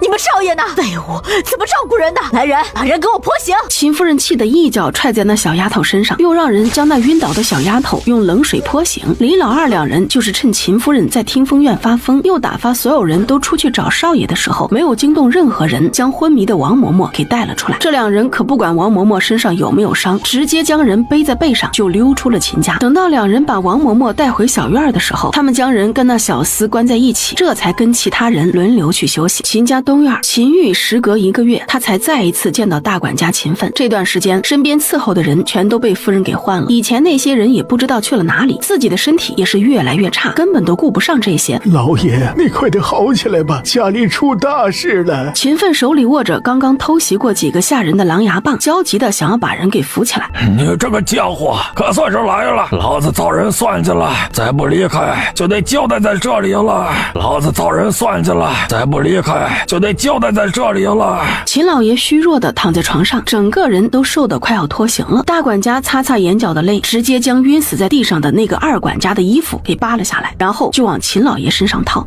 老奴来晚了，让爷受苦了。爷放心，外面院子这会儿正乱着呢，几个忠心的守在院子里。老爷先委屈一会儿，老奴这就带您离开，咱们去找大夫。除了这个姓钱的一会儿带走，其余的送他们上路。老子不管他们是谁的儿子谁的孙子，敢害老子，敢囚禁老子，全部大赦。至于他们的家人，等老子从阎王爷那里把命夺回来了，再好好算账。秦老爷当年也是个混不吝的，只是这些年为了秦家的名声收敛了很多，没想到这一时不察，居然遭人算计了去，自己也差点丢了小命。记住呢，他这段时间怎么样？老爷，大少爷一早带着来富来贵出门了，一会儿咱们离开之后，老奴就打发人去找。院子里那些被打晕的人全在昏迷中无声无息结束了自己的生命。好，我怕那孩子也跟我一样被人下毒手了。秦老爷对秦继祖还是很看好的，虽然顽皮了一些，却是极为聪明。老爷先跟着他们走，老奴帮你收拾一些东西。大管家又抹了一把眼泪，让人把秦老爷背出去。房间里没什么值钱的东西了，你把我用的枕头带走就行了。不让大管家在这里浪费时间。自从自己病倒之后，那个姓钱的接管这个院子，他早就将屋子翻了好几遍，稍微值钱一些的东西早就被换了。也幸好这些年秦老爷已经习惯家里有点积蓄就运出去，重要的东西也都不放在这里。现在他真庆幸自己有这样的习惯。老爷放心吧。大管家趁乱将病重的秦老爷从角门带了出去，直接放到事先准备好的马车里疾驶而去。马车来到秦老爷私下里买的另一间院子时，马车里已经多了城里几名医术很不错的大夫。秦玉一直怀疑自己是被人下了毒，只是不知道是什么毒。丰年几人睡醒之后，就带着丰收和兰草来到关着王嬷嬷和小厮的房间里。李老二几人听到动静也跟了进来。啊，终于要对这个坏人下手了吗？能不能试试我的鞭法？手好痒。那小厮再一次发出杀猪般的惨叫，他可是没有忘记，早晨他快要冲出马车的时候，就是这个人把自己给捂晕的。看他那熟练的动作，没准昨天下午也是他干的。嚎什么嚎？嚎丧啊！我的鼻子，我的脸！紧接着，王嬷嬷就发现了不对劲儿，他不是在回秦家的马车上吗？对，有人用石头砸向我，然后我没躲过去。直到这时，王嬷嬷才发现，这个破房子里还有这么多人，怎么那个男人也在？还有我家少爷。我不是把少爷带回家了吗？这会儿也顾不上鼻子上的疼，直接对着丰年几人破口大骂起来。你这个贱民，快把老娘放了，要不然我们秦家不会放过你。他要在气势上压倒对方，让对面这个脸色难看的男人不敢对自己动手。少爷，你离这个男人远一些，小心他伤到你。当年就是他把应该享受富贵的你给换走了，害得你在这贱民家里吃了那么多的苦。王嬷嬷见到丰收就站在丰年的旁边，就想着挑拨离间两人。老钱婆，我打死你！叫你胡说八道！此时的丰收是一点都听不得别人说他不是丰年的孩子。混蛋，你个胡说八道的老婆子，我抽烂你的嘴！可恶的人贩子，敢进村子抢人，我打死你！丰收这边发泄自己昨天下午到今天所有的恐慌。王嬷嬷原本还想再对着丰年骂什么，就被对方直接砸断了2条腿，嘴里想要骂人的话再也骂不出来了。他怕自己的胳膊也被砸断，自己就真的废了。抢别人孩子被抓还不知忏悔，居然还挑拨我们父子之间的关系。爹，你别听他的，这个老婆子坏得很。这位大爷，老婆子再也不敢胡说八道，求你饶了老婆子吧。老奴都是按照我家夫人的吩咐办事的，您大人大量，饶了老婆子吧。你问什么，老婆子全都说。你之前说我儿子是你家少爷，是怎么回事？丰年把玩着手里的棍子，大有一副你不说实话我就继续开揍的架势。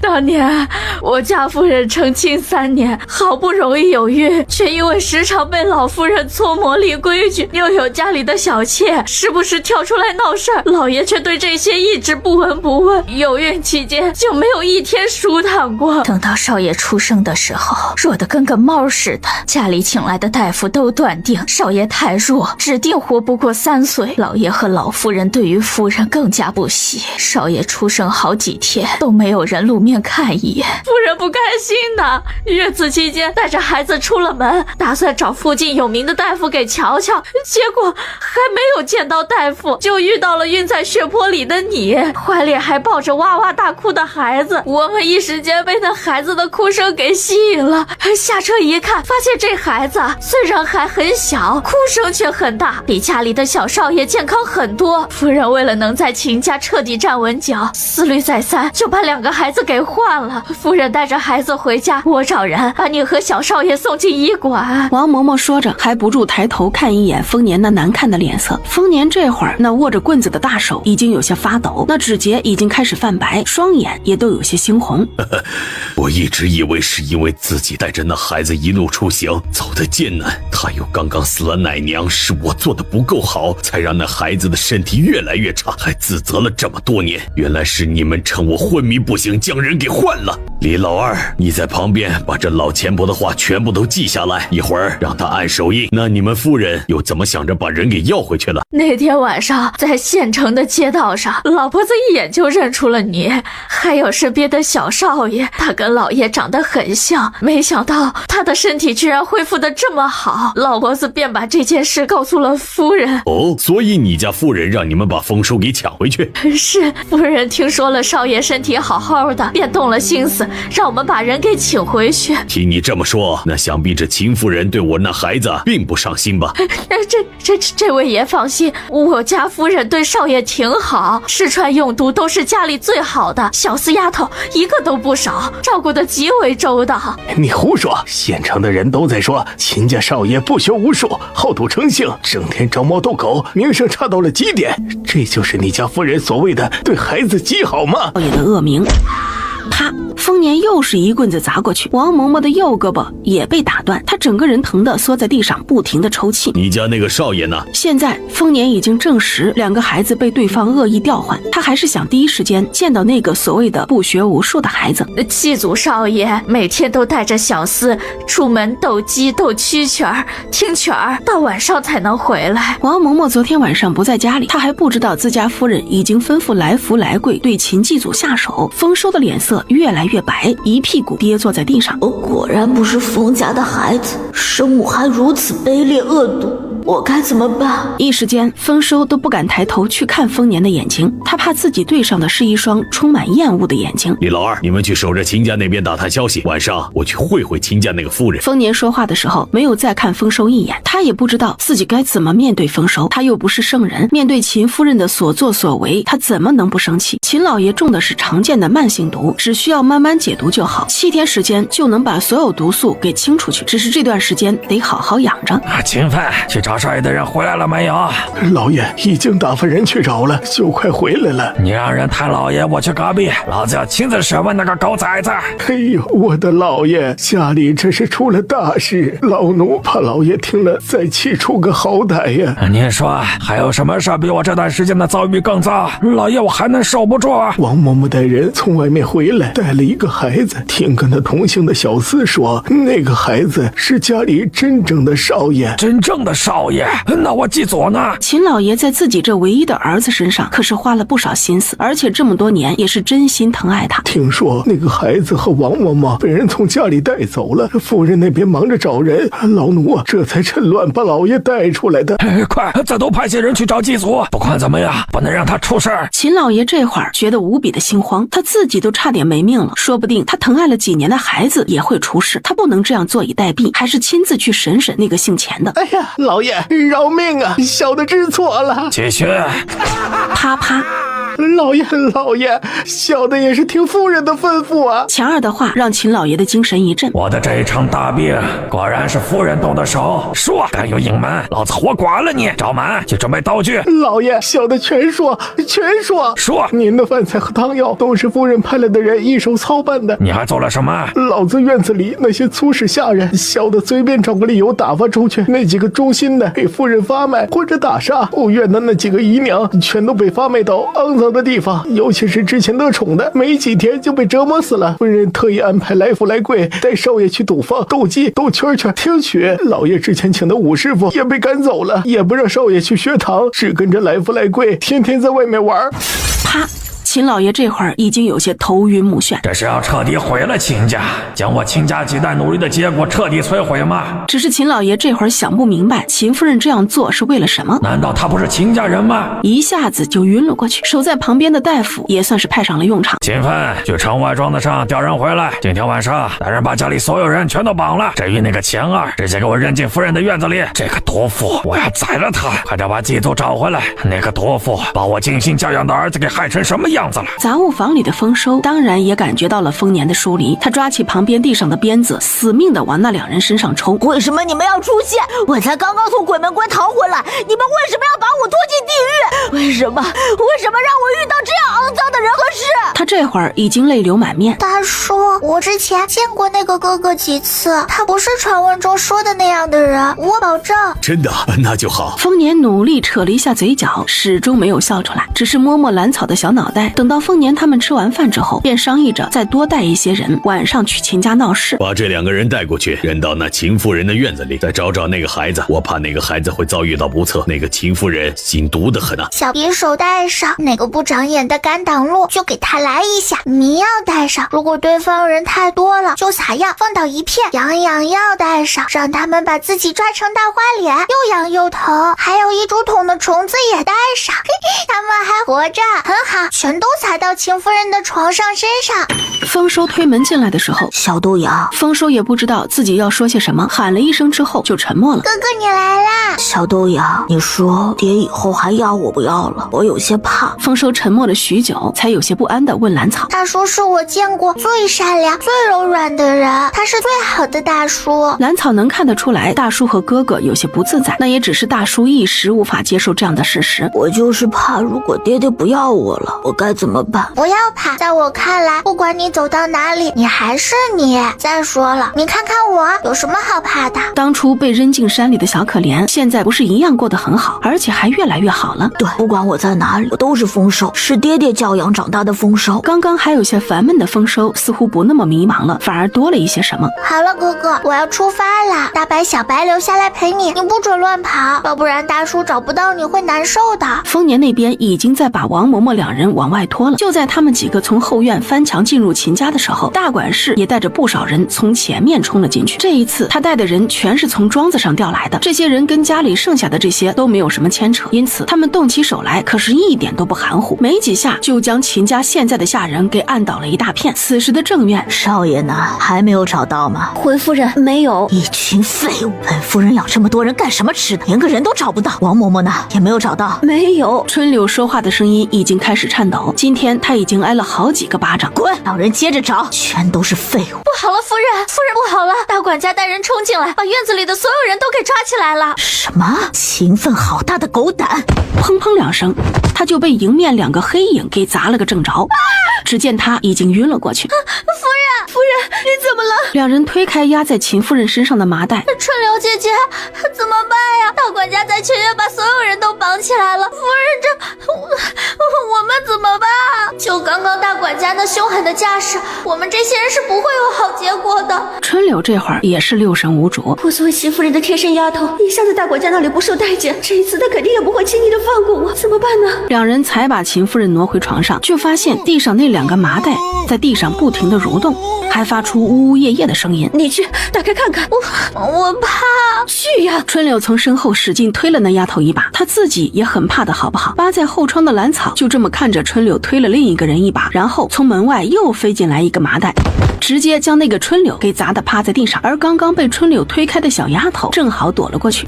看吧，这人呐，还是要心怀善念才行，作恶的话是有报应的。随着春柳一声凄厉的惨叫，床上的秦夫人被吵得悠悠转醒，兰草一把将怀里开了盖的竹筒扔到秦夫人的床上，直直砸在她脑门上。竹筒里的各种虫子一下子在秦夫人的脑袋上炸开，掉到哪里都是。啊！什么东西啊！救命啊！秦夫人原本有些晕乎乎的头，这会儿只觉得身上头上刺挠的厉害，仔细看了一下，才发现是正在爬行的虫子。她的救命没喊两句，又一次晕了过去。不是只有一个麻袋吗？怎么是3个？另外2个是我带来的。直接用匕首挑开了那2个麻袋，露出了被打得奄奄一息的王嬷嬷和小厮2个。哇，这也太惨了吧，跟钱儿的样子不相上下呀！原来这老婆子是被你弄走了。这人还真有几分手段，明知是秦家的人还敢下死手。这位兄弟，我现在要带我们老爷处理一些家事，兄弟可要回避啊。回避就不用了，我也要找那秦夫人算账。他还要从秦夫人嘴里得到那个孩子的下落。刚刚他把这秦家转了一圈，根本就没有见到秦家少爷，不知道是不是出了什么事了。来人，把夫人弄醒，我有话要问。之前抬着秦夫人的2个粗使婆子直接上手就去掐秦夫人的人中。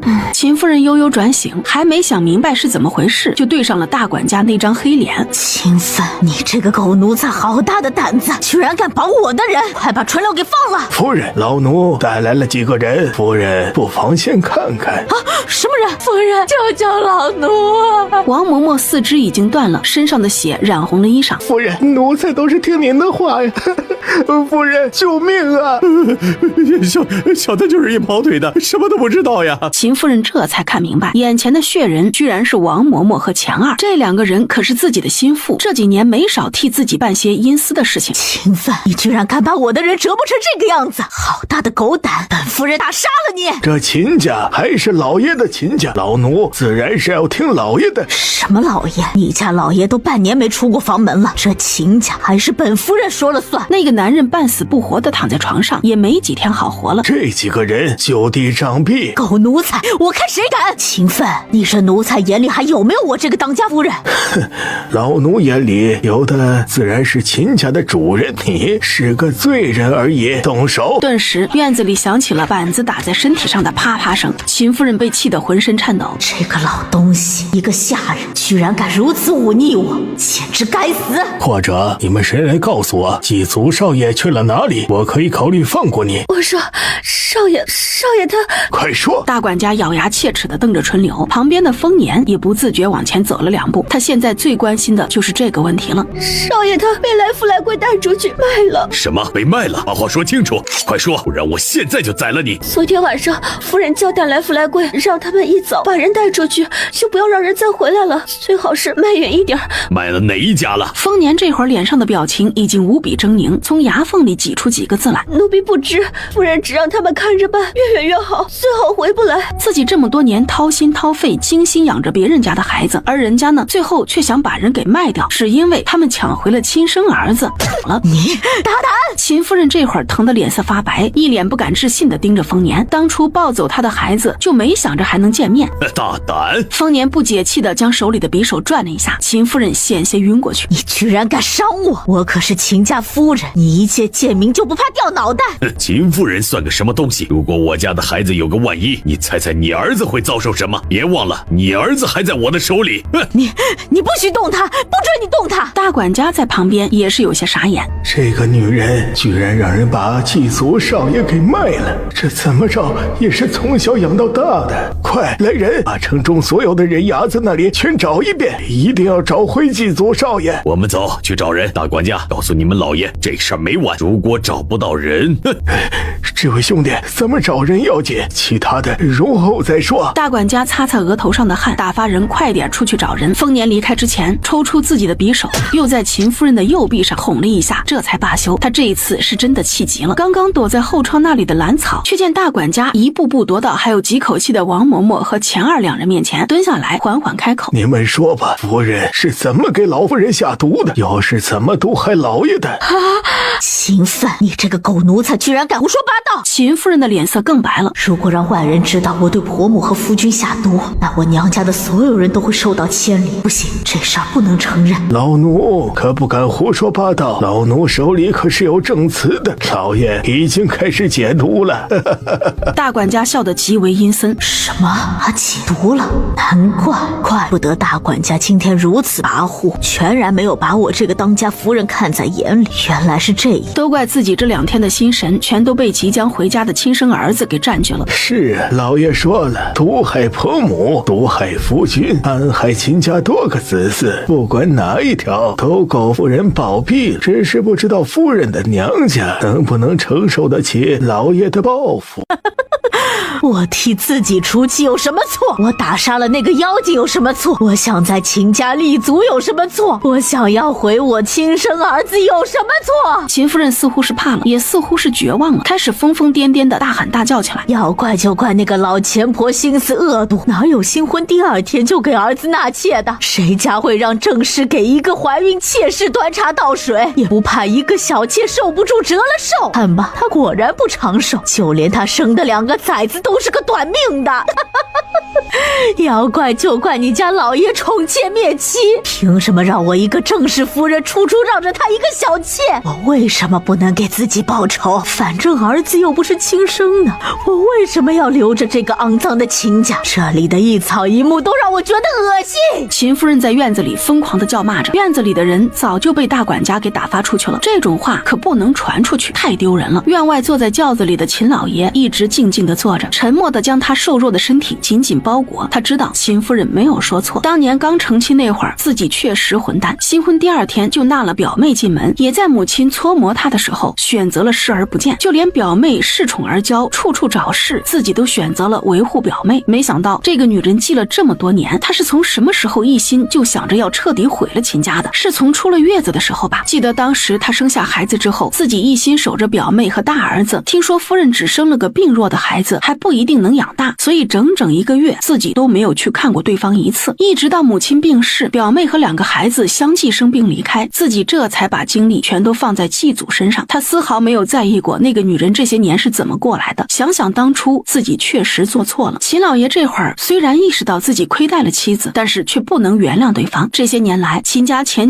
后填进去了几条人命。当初母亲、表妹还有2个孩子的症状跟自己现在的这个样子一模一样。这次如果不是大管家闯进来把自己带出去，秦家真的就彻底毁在这个女人手里了。秦老爷坐着轿子静静离开，他的耳边还回荡着秦夫人那撕心裂肺的哭喊和谩骂。他也只是将事先准备好的休书让人送给大管家，家里的事情交给秦奋，他也得多打发一些人去找祭祖了。那个机灵的小子可别出什么事才好。从感情上说，秦老爷现在更关注自己养大的秦祭祖，至于那个被换走的孩子，因为秦夫人的原因，他倒是不怎么在意，毕竟现在只是个陌生人，哪里有什么感情可言。此时的秦夫人已经晕死在院子里，无人问津。丰年带着人回到小院的时候，丰收、兰草和小白正排坐在屋子里等着他。爹，丰收有些拘谨地站起来，他已经从兰草那里得到消息，知道了自己的亲生母亲把丰家的孩子给卖了。他感觉自己真的是无颜面对丰年。此时的丰年虽然心情极差，却也没想着对丰收发火什么的。小凤，爹明天要出发去找人，我会把你交给秦老爷，毕竟他是你的亲爹，你跟着他我也放心。爹，丰收的声音有些哽咽，他的眼泪已经流了下来。对于离开疼爱自己多年的爹爹，他很是迷茫和害怕。放心吧，等爹把人找回来再来看你。丰年眼睛红红的，揉揉丰收的脑袋。幸好你现在身体好了，爹也就放心了。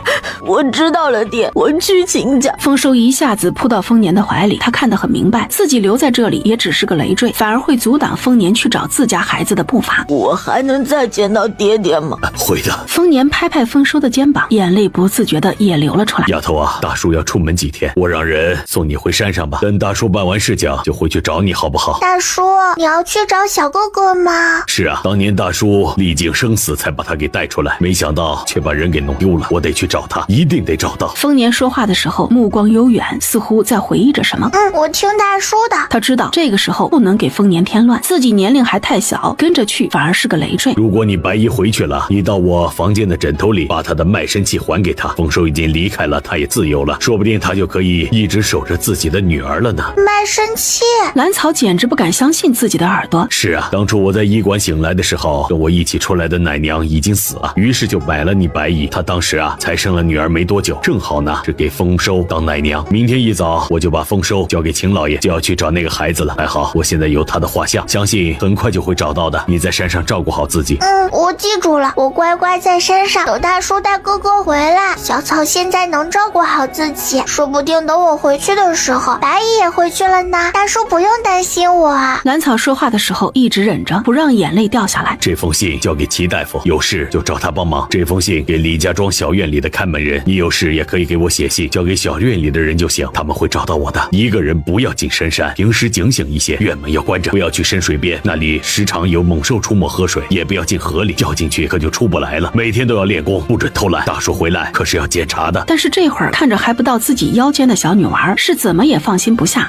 大叔，我记下了。兰草抹了一把脸上的泪，乖乖巧巧的应下。接下来我又要一个人生活了。秦玉原本是被人搀扶着走进院子的，就深深的弯腰行礼，以示歉意。秦老爷不用行此大礼，还是解决眼前的事情要紧。是，还找到孩子要紧。在他看来，眼前这人明明只是山里人家的装扮，看着却是气度不凡。丰年扫了一眼跟丰收有6分相像的男人，哪里都看不顺眼。关于你家妇人故意的调换两家的孩子，这事儿没完，我不会就这么轻易的放过。等到我找到了人，自然会回来找他。还有，我现在要去找丰家的孩子，没有精力再照顾丰收了，请秦老爷多费心。这么多年，丰收也是我当成眼珠子看着长大的，我可不想他在你们家再受到什么委屈。放心吧，我一定不会让他受委屈。只是这么多年，我也是愧对了祭祖，让他在家里有了这样的遭遇，实在无言以对。这次我也派了人出来，让他们跟着你一起找人，也算是我尽一份心了。秦玉再次弯腰行礼，表达了自己的歉意。等到丰收从房间里出来的时候，爹，去吧，那是你亲爹。今天我要出发找人，把你交到他手上，爹也放心一些。你要记得回家以后学业不可放松，身体也要注意，毕竟你才刚刚恢复。说到这里，他再也说不下去了。爹，孩儿记住了。丰收扑通一声跪倒在丰年面前，重重的磕了几个头，已经是泣不成声，看得丰年心里一阵酸楚。傻小子，爹找到了人了，还会回来看你的，还要检查你的功课呢。为了缓和气氛，丰年用力抱了一把丰收，又在他脑门上揉了几下。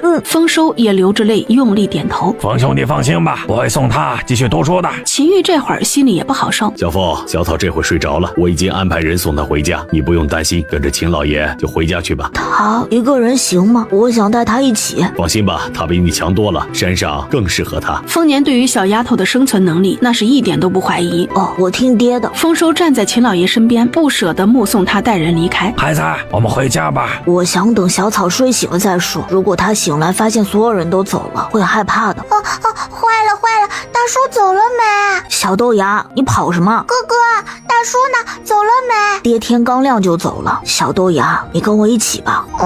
不了，大叔已经安排人送我回山上的，而且我还有很多事情要做，就不跟哥哥回去了。好吧。丰收看蓝草拒绝的那么干脆，有些失望的低着头。那你照顾好自己，见到了白衣跟他说一声，我很好，有空我会回家看你们的。知道了，哥哥，你回去之后要多长个心眼，功夫不能落下，不要被那些人给欺负了。蓝草这边跟丰收一一道别之后，坐在院子里的石凳上，眼泪一滴一滴，但是真的等到只剩下一个人的时候，眼泪还是忍不住往下流。可能也是因为拥有过，在失去的时候格外难受吧。什么？一直没有回来？蓝草简直不敢相信自己的耳朵。白衣一直没有住在这里，那他去哪里了？不是说只是去见他女儿一面吗？难道他住到陈家了？不应该呀！听大叔说，白衣刚生完孩子就被陈家夫人给卖给人牙子，当时大叔正好需要给丰收找一个奶娘，才将他买下来的。白衣不可能住在陈家，那他去哪里了呀？小草，你打算直接回去还是？我想先去陈家附近看看，我怕白衣出事。我去雇个车，别担心，会没事的。三人来到陈家后街时，三人便决定先在附近打听一下情况再说。元宵节当天，原本要出门赏灯的陈女婿，听说当时都已经坐上马车了，不知道为什么全都回去了。我刚刚在一个小女孩那里见到了白衣的荷包。三人将各自打听到的消息汇总了一下，最后一致同意今天晚上再去陈家查探一下白霜的情况。秦川虽然不反对这样做，却也不敢擅作主张，他打算回去跟秦老爷报备一声。另一边，老爷，那些证据已经全部送到沈家了，沈家主当场写了出租书，夫人现在也算是没有娘家可以依靠了。这事儿没那么容易解决，我那大舅兄真以为一张破纸能抵得过秦家好几条人命，却把夫人给我们用过的药想办法用在沈家人身上，咱们秦家不太平，也不能让沈家好过，给他们找点事儿做。正好沈家已经放弃了那个女人，把人随便关一个小院，不死就成了。同样的药给他也用上，让他先那么耗着，冯家那边也不会这么轻易放过他。季宗的事情都不许向他透露，他不是不择手段向着儿子吗？那就一个字都不告诉他。秦老爷说话的声音虽然很温和，但是话语里的内容却损得很，几乎招招都戳在秦夫人的心窝上。你想要什么，偏不给。是，季宗少爷已经安排住在前院了，老奴今天就去联系书院。就在这个时候，外面有人通报秦川回来了。不是让他去送那个小丫头回去吗？这才半天不到，怎么就回来了？秦老爷有些疑惑，可别是那小丫头再出什么事儿了，我就真的没脸见儿子了。老爷，是季宗少爷的奶娘在陈家失踪了，凤家那个小丫头打算找人呢。哦，怎么会在陈家失踪了？在他看来，就算是自己儿子的奶娘，那也是个下人，没有必要跟陈家动什么干戈。秦老爷又想到刚刚回家的儿子，想了想，还是叮嘱了一声：“你让他看护好那丫头就行，陈家的事情别掺和，先弄清楚了再说。咱们两家也有来往，如果实在不好办，再来回我们再想办法。那人毕竟也照顾了季宗一场。”是。夜幕降临时，一个很体面且齐整的婆子一脸笑意地从角门走出来。走吧，小白，我们先去吃饭，等一会儿那些人都睡下了，再来找那个婆子。深夜，要不还是我进去吧。李小三看着已经窜上墙头的蓝草，不用，我可以的。蓝草直接用上了白霜之前准备的迷药，只用了一点儿，那一家人全都睡得死死的，直接找到那婆子的屋里，将人扛起来就离开。当那婆子被李小三用针给扎醒的时候，他差点没被吓尿。救命！闭嘴！再喊，削你一块肉下来！蓝草站在旁边，顺势把手里的小匕首在那婆子面前晃了一下。你们什么人？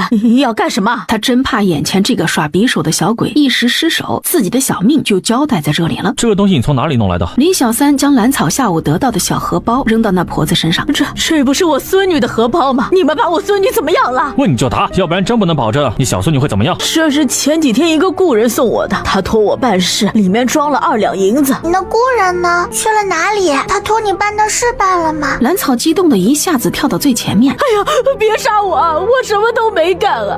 老婆子是一个做饭的，什么都没干啊！闭嘴！秦川不是个性子好的。这荷包是白姨娘来找我吃送我的，她想看看大小姐，我之前欠了她的人情，便答应找机会让他们远远见一面。白姨娘，她是陈家的姨娘，白姨居然是陈家的姨娘，可是她怎么就被卖了呢？是啊，白姨娘以前是老爷身边最得宠的大丫头，夫人进门后才成了姨娘，只是哪个正头娘子能容得下这样的人啊？更不要说以前老爷还处处护着她。白姨娘生下大小姐之后，夫人就趁老爷出远门时找个由头把人给卖了。她不是要见女儿吗？后来呢？说来也只能怪白姨娘太心急，我已经答应帮她安排，必定是要让她在元宵节晚上远远看一眼。结果她一直守在陈家门口，陈家人认识她的可有不少呢。还没等到她见到人，夫人身边的人就将人给认出来。那天晚上，夫人连外面的灯会都不去了，直接将人请了去。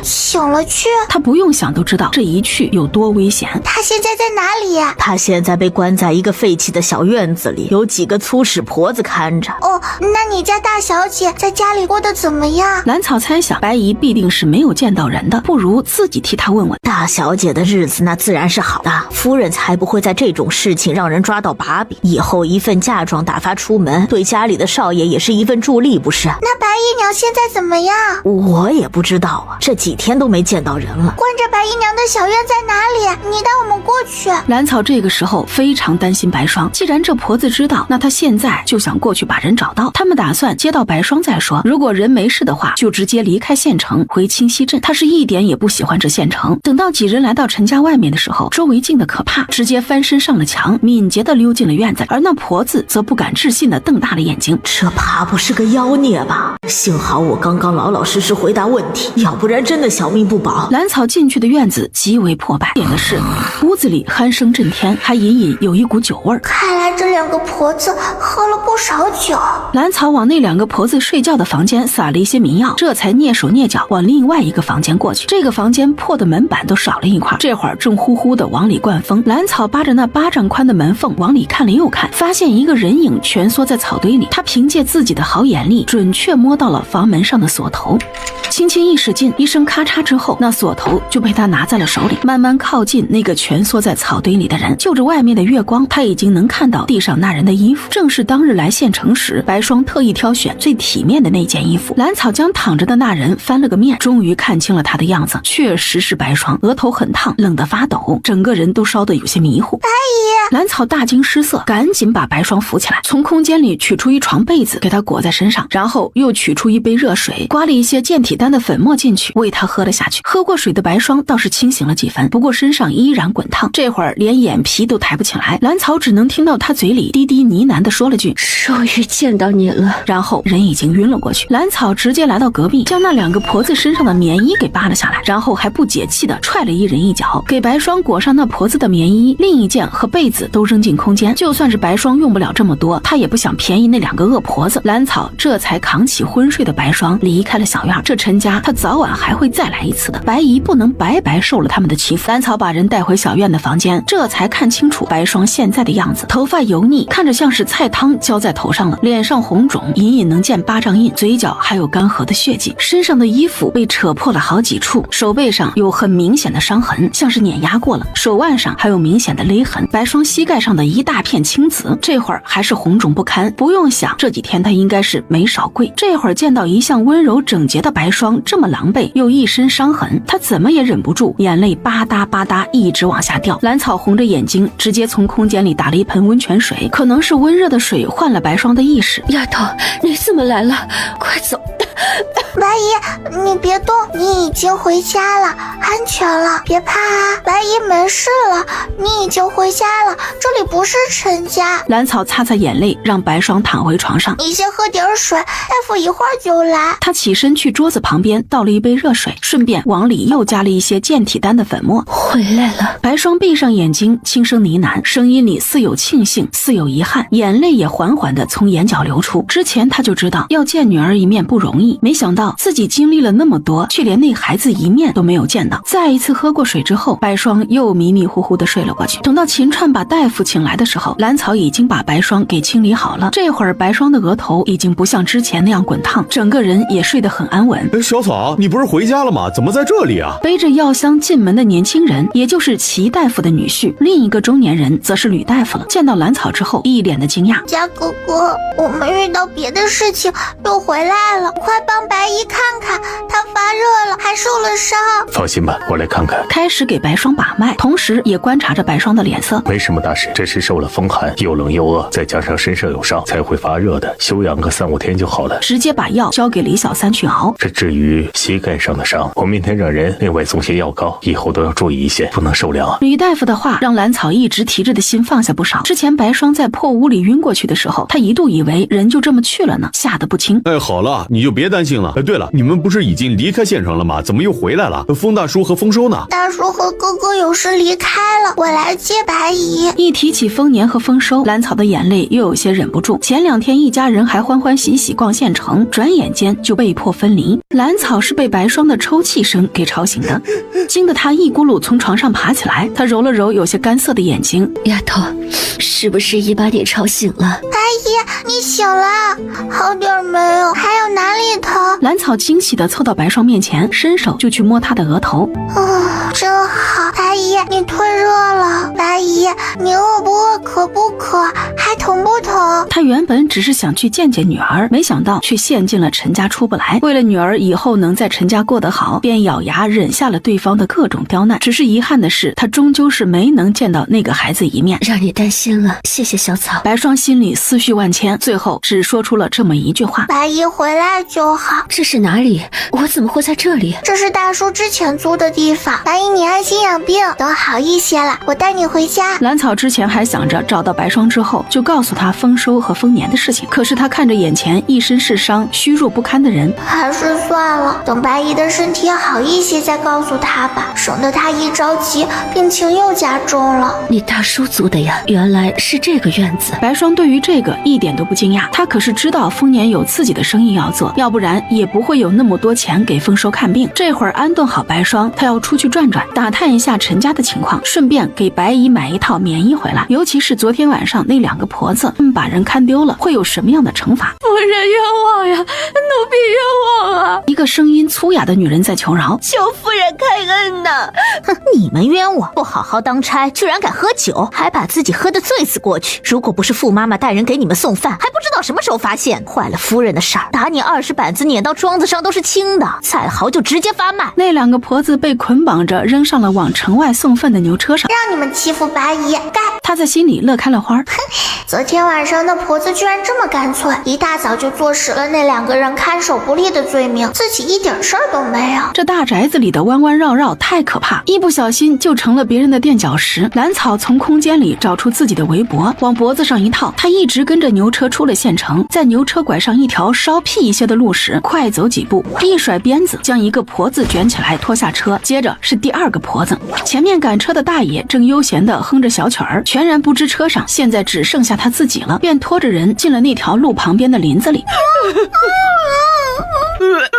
呸！憋死老娘了！死崽子，快把老娘放开！小心我大嘴巴扇你！哎呀，疼！停下！哎呦，祖宗别打了，快停下，求求你了！能好好说话不能？能！小祖宗让我说什么？这几天你们看守的是什么人？是老爷以前的妾室，不知道为什么回来了。你们对他做了什么？我们也没做什么，就是按照夫人的吩咐，看着他罚跪，每天跪5个时辰，跪够7天就能见到大小姐。天跪5个时辰，还要跪够7天？陈夫人真是想要了白霜的2条腿啊！恶毒！那他脸上手上的伤？兰草的脸已经冷得不行。说实话。哎呀，是我们2个打的。你们夫人还做了什么？她根本就不想让大小姐见到那个女人，只是为了羞辱对方。大小姐跟其他少爷小姐们早就去舅老爷家做客了，没个10天半个月是回不来的。夫人还找人传消息说外面铺子有事，老爷也出门了。这个陈夫人还真是有手段。瘦婆子的双手已经被抽得肿得老高，说是皮开肉绽一点都不过分。接下来兰草又将2人重重扔回路边，她还清晰地听到咔嚓咔嚓2声声响，似乎是那两人的骨头断裂的声音，赶紧往小院赶去。刚走进小院所在的小街，他就被眼前缓慢行走的一辆华丽马车给挡住了去路。让兰草感到奇怪的是，那马车居然在小院的门口停了下来。赶车的车夫在马车旁边放了矮凳，后面跟着的小厮也殷勤地跑上前，恭恭敬敬地弯腰伸手，看样子是要扶车上的人下来。只见车帘撩起之后，一个锦衣少年从马车上走了下来。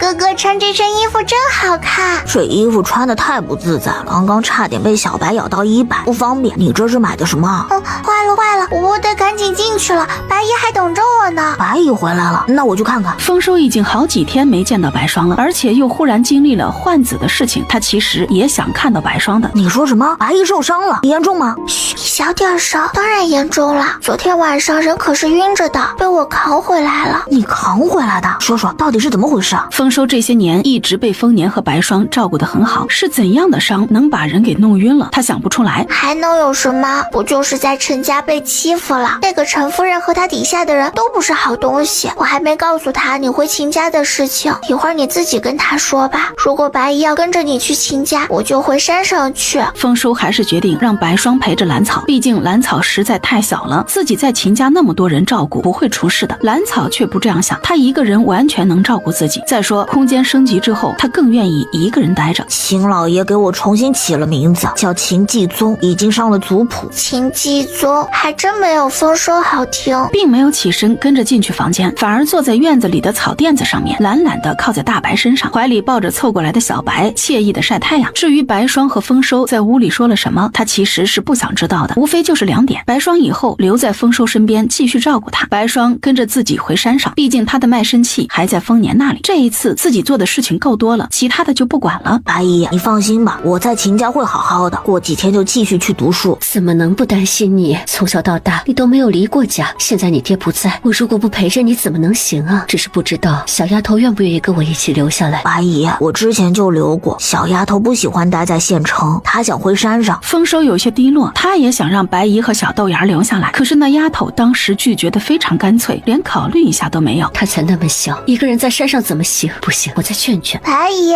不用劝了，我能保护自己。可是我担心你啊。白霜还在试图说服兰草。你知道吗，白姨，我今天早上出门，把昨天晚上那2个婆子暴揍了一顿，还问出了一些其他事情。你看，我都能替你报仇了，厉害着呢。是吗？白霜听了兰草的话，噌的一下子就站了起来。所以说，白姨，你完全不用担心我，安心在这里养伤，好好陪着哥哥就可以。我更喜欢在山里自由自在。兰草再次强调了一遍，他要回山上。我回来啦！兰草还是没忍住，站在半山大喊了一声：“超哥，你看这小丫头回家了就是不一样，整个人都鲜活了许多。”难怪少爷怎么留都留不住。县城再繁华热闹，总归不是自己家。这丫头怕是在山里自由惯了。李小三和秦川2人离开之后，兰草一如既往那样练字、写日志，扎马步的时候雕刻，睡前再看一会儿书，跟爷爷聊聊这几天发生的事情。清溪镇上唯一的一家书铺后院，昏黄的油灯下，秦继祖一边抄书一边叹气。哎呀，这都3天了，还没见到那个小丫头。他是2天前来到清溪镇的，因为在这里举目无亲，又不知道什么时候才能见到那个小丫头和那个酷似自己的男人。正好那个时候遇到书铺招活计，凭着一手好字，他从7、8个应招的男孩中脱颖而出，成了这书铺的唯一的伙计。而此时的丰年带着人追了整整2天，堵到了打算卖人的魏婆子。他在人群里找了许久，都没见到那个和自己有几分相像的男孩。难道他不在你这里？那他去哪里了？我说你这人怎么回事啊？要卖人就赶紧挑，不要在这里捣乱。跟丰年同行的赵满是认识魏婆子的。哟，魏婆子，你这是冲谁发火呢？哎呦，是满爷呀！您怎么到这荒山野岭来了？魏婆子见到赵满，立马就换了一副笑面孔。人群里被捆绑着的来福和来贵疯了似的向这边扑过来，不知道赵满怎么会出现在这里，说不定能救自己一命呢。只可惜，只是2人被灌了哑药，嘴里喊不出声音，只能期望挣扎的激烈一些，动静闹大一些，好引起赵满的注意。魏婆子，他们2个人怎么在这里啊？我家少爷呢？你家少爷在哪里？怎么问我一个老婆子来啊？丰年原本正在打量那些将要发卖的人群，直接顺着他手指的方向看去，只见到2个疯狂扭动往这边扑过来的人，看样子是不会说话。他们是谁？他们2个就是来福和来贵，少爷身边的小厮。原来是他们，将2人从人群中拖了出来。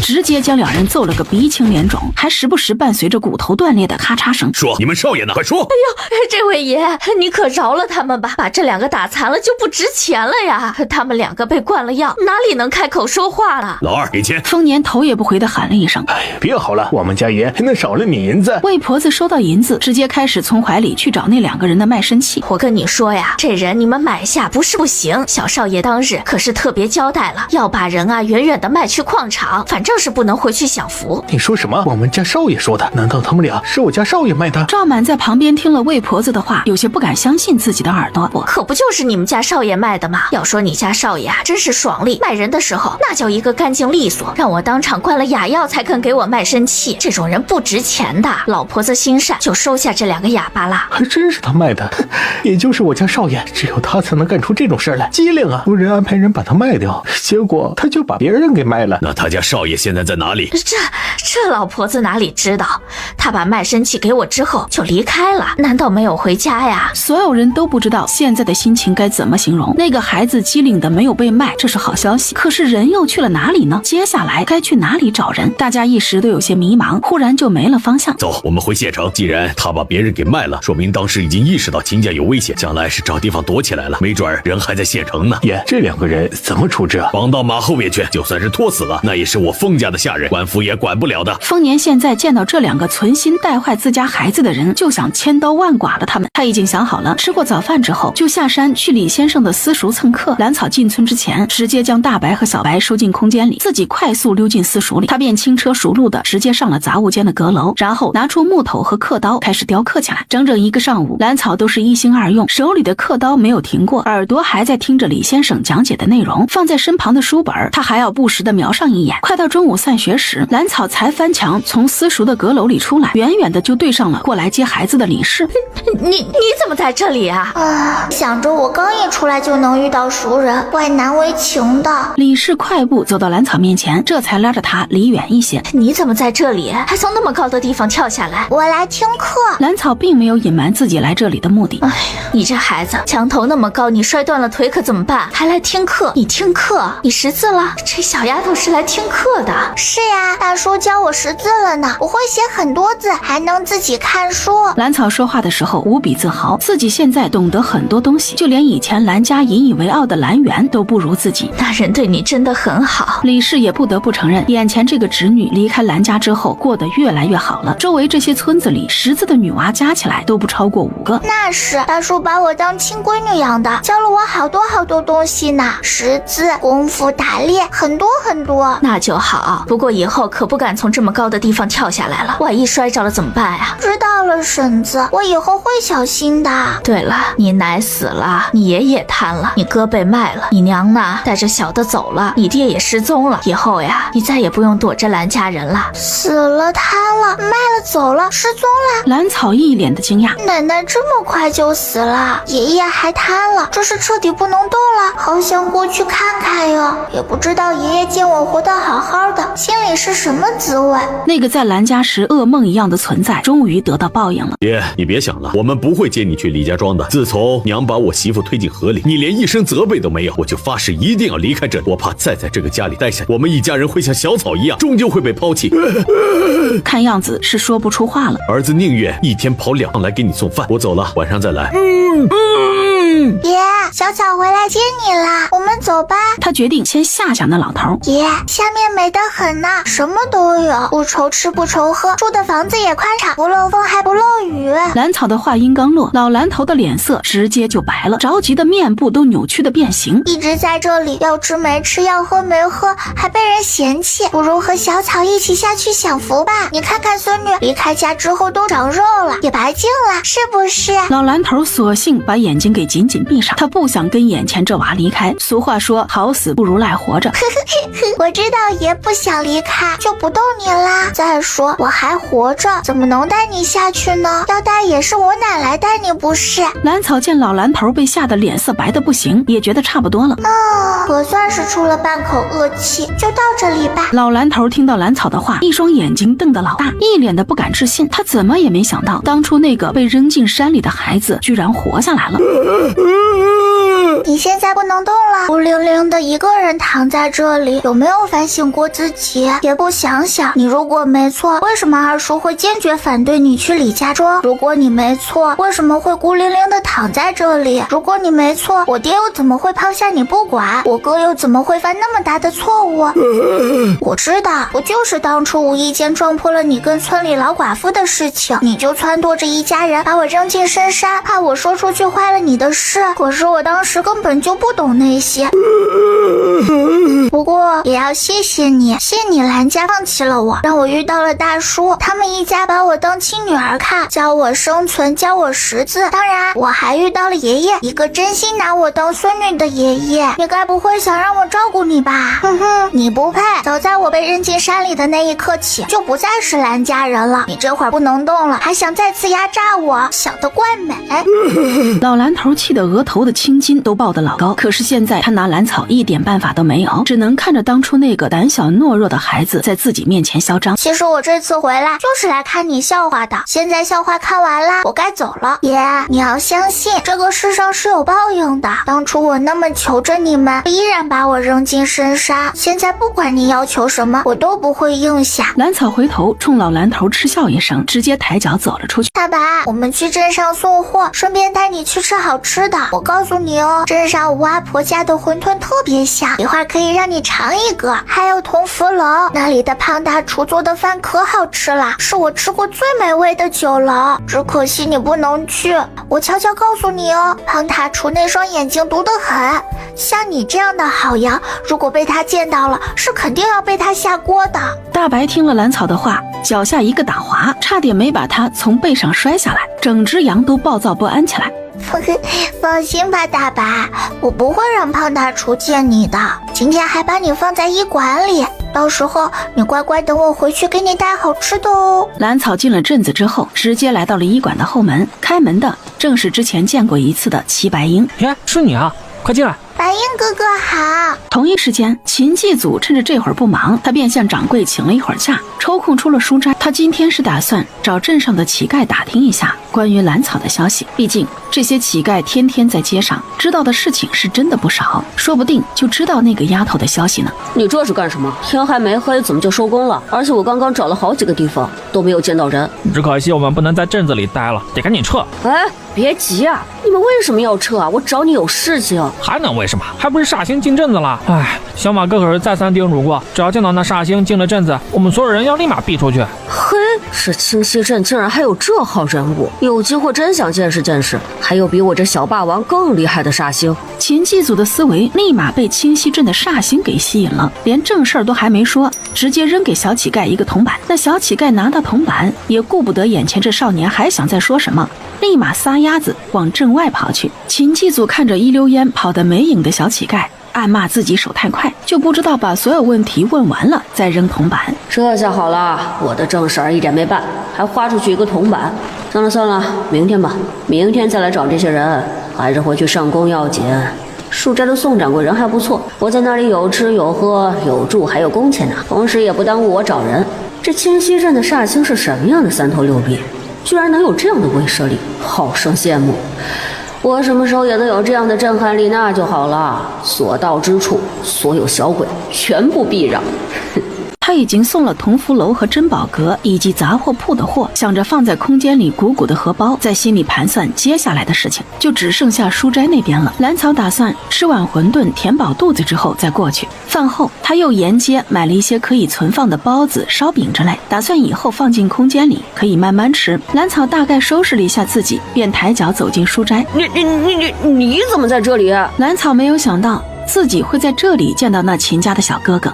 他不是被卖了吗？怎么会在这里啊？难道是这书斋的宋掌柜买了他？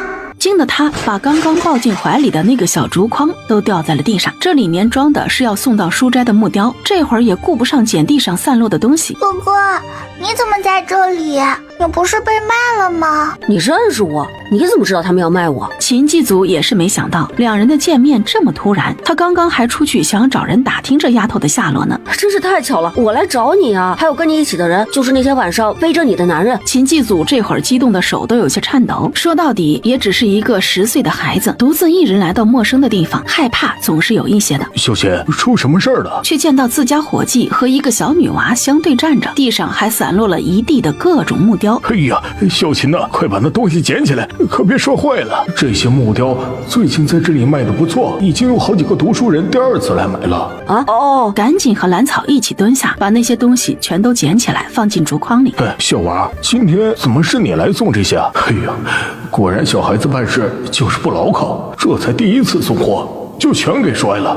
掌柜的，我找到要找的人了，就是这娃的家人，所以想告假一天，跟他回家看看。秦继祖说话的时候眼睛都有些红了，提心吊胆这么长时间，他终于要见到亲人了。什么？你们要找的人就是这女娃的家人？哎呀，你说这是闹的，以前呢就是她的家人来送货，这丫头还是第1次来呢。宋掌柜也没想到，这新来的小伙计要找的亲人居然是自己的熟人，这世间的缘分果然是妙不可言。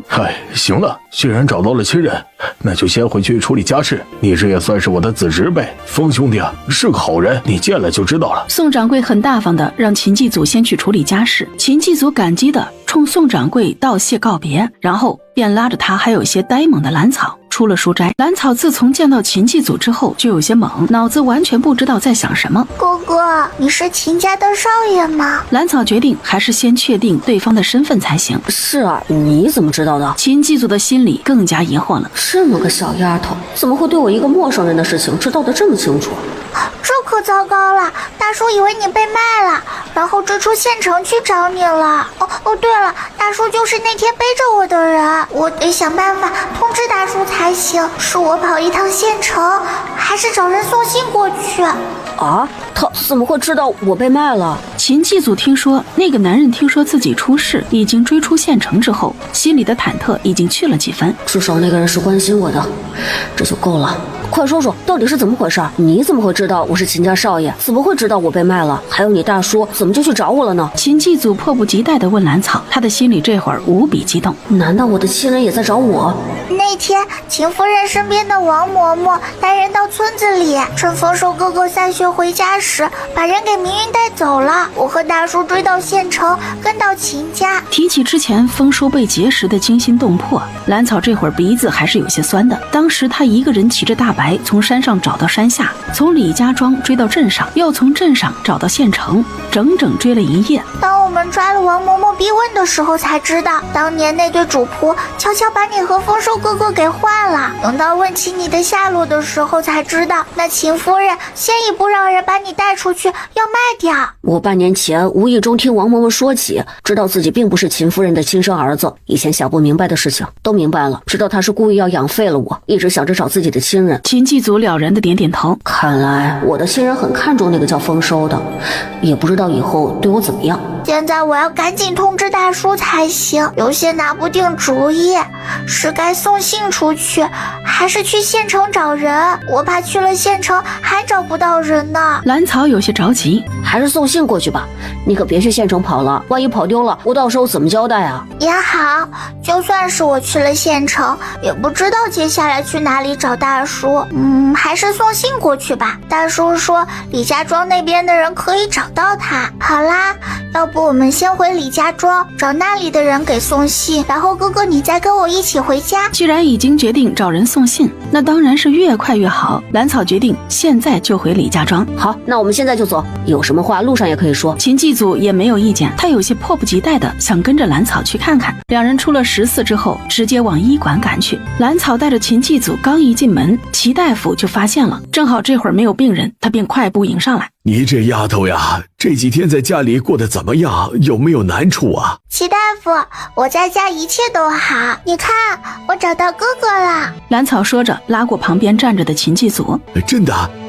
你是在哪里找到的呀？齐大夫有些惊讶，他不是说人在县城丢了，丰年都跑到远处找了，怎么人会在镇上，还被兰草给找到了？齐大夫好，我这几天在镇上的书斋那边当伙计呢。秦继祖很有礼貌地上前问好。哎，好，找回来就好。一看这相貌，这跟风兄弟就是一家。哎，快进来坐啊！正在院子里翻捡药材的齐白英趁机也凑了过来，仔细打量了一番秦继祖，果然跟风大叔长得极像。你们准备怎么办呢？风兄弟现在也不知道在哪里找人呢。大叔之前留有话，让我有事可以给他写信。李家庄那边有人可以把信带的，我们打算回去让人送信。这样也好，你可千万不要自己去找人啊！风兄弟这会儿还不知道在哪里呢，万一你再跑丢了，你大叔回来了，我可没法向他交代呀。齐大夫听了兰草的话，大大的松了一口气，他是真怕这丫头一时冲动，自己跑去县城。放心吧，齐大叔，我不会冲动的，还打算带哥哥回家，一起等大叔回来呢。那就好，你就在这里写信吧，我这里啊有笔墨。说着，齐大夫就把笔墨铺好，示意兰草在这里写信。兰草也没有推辞，直接拿起笔就开始写信。兰草写完之后，齐大夫怕他太小写不清楚，也跟着写了一封，然后装在一起交给兰草。好了，到时候你让人把信送出去就行了。谢谢齐大叔，那我们就先回家啦。兰草着急去送信，便不在医馆逗留，而是向齐大夫告别。行，快回去让人把信送出去就行。你们两个有困难呢就来找我，我答应过丰年会好好的照顾你们，必然不会食言。尤其是你这小子，可不要见外啊。知道了，齐大叔，我有事就来找你。秦继祖也高兴的应下，心里对于和自己亲人相逢又多了一些期待。你这养的真不错，少有的健壮，就是不知道这肉好不好吃。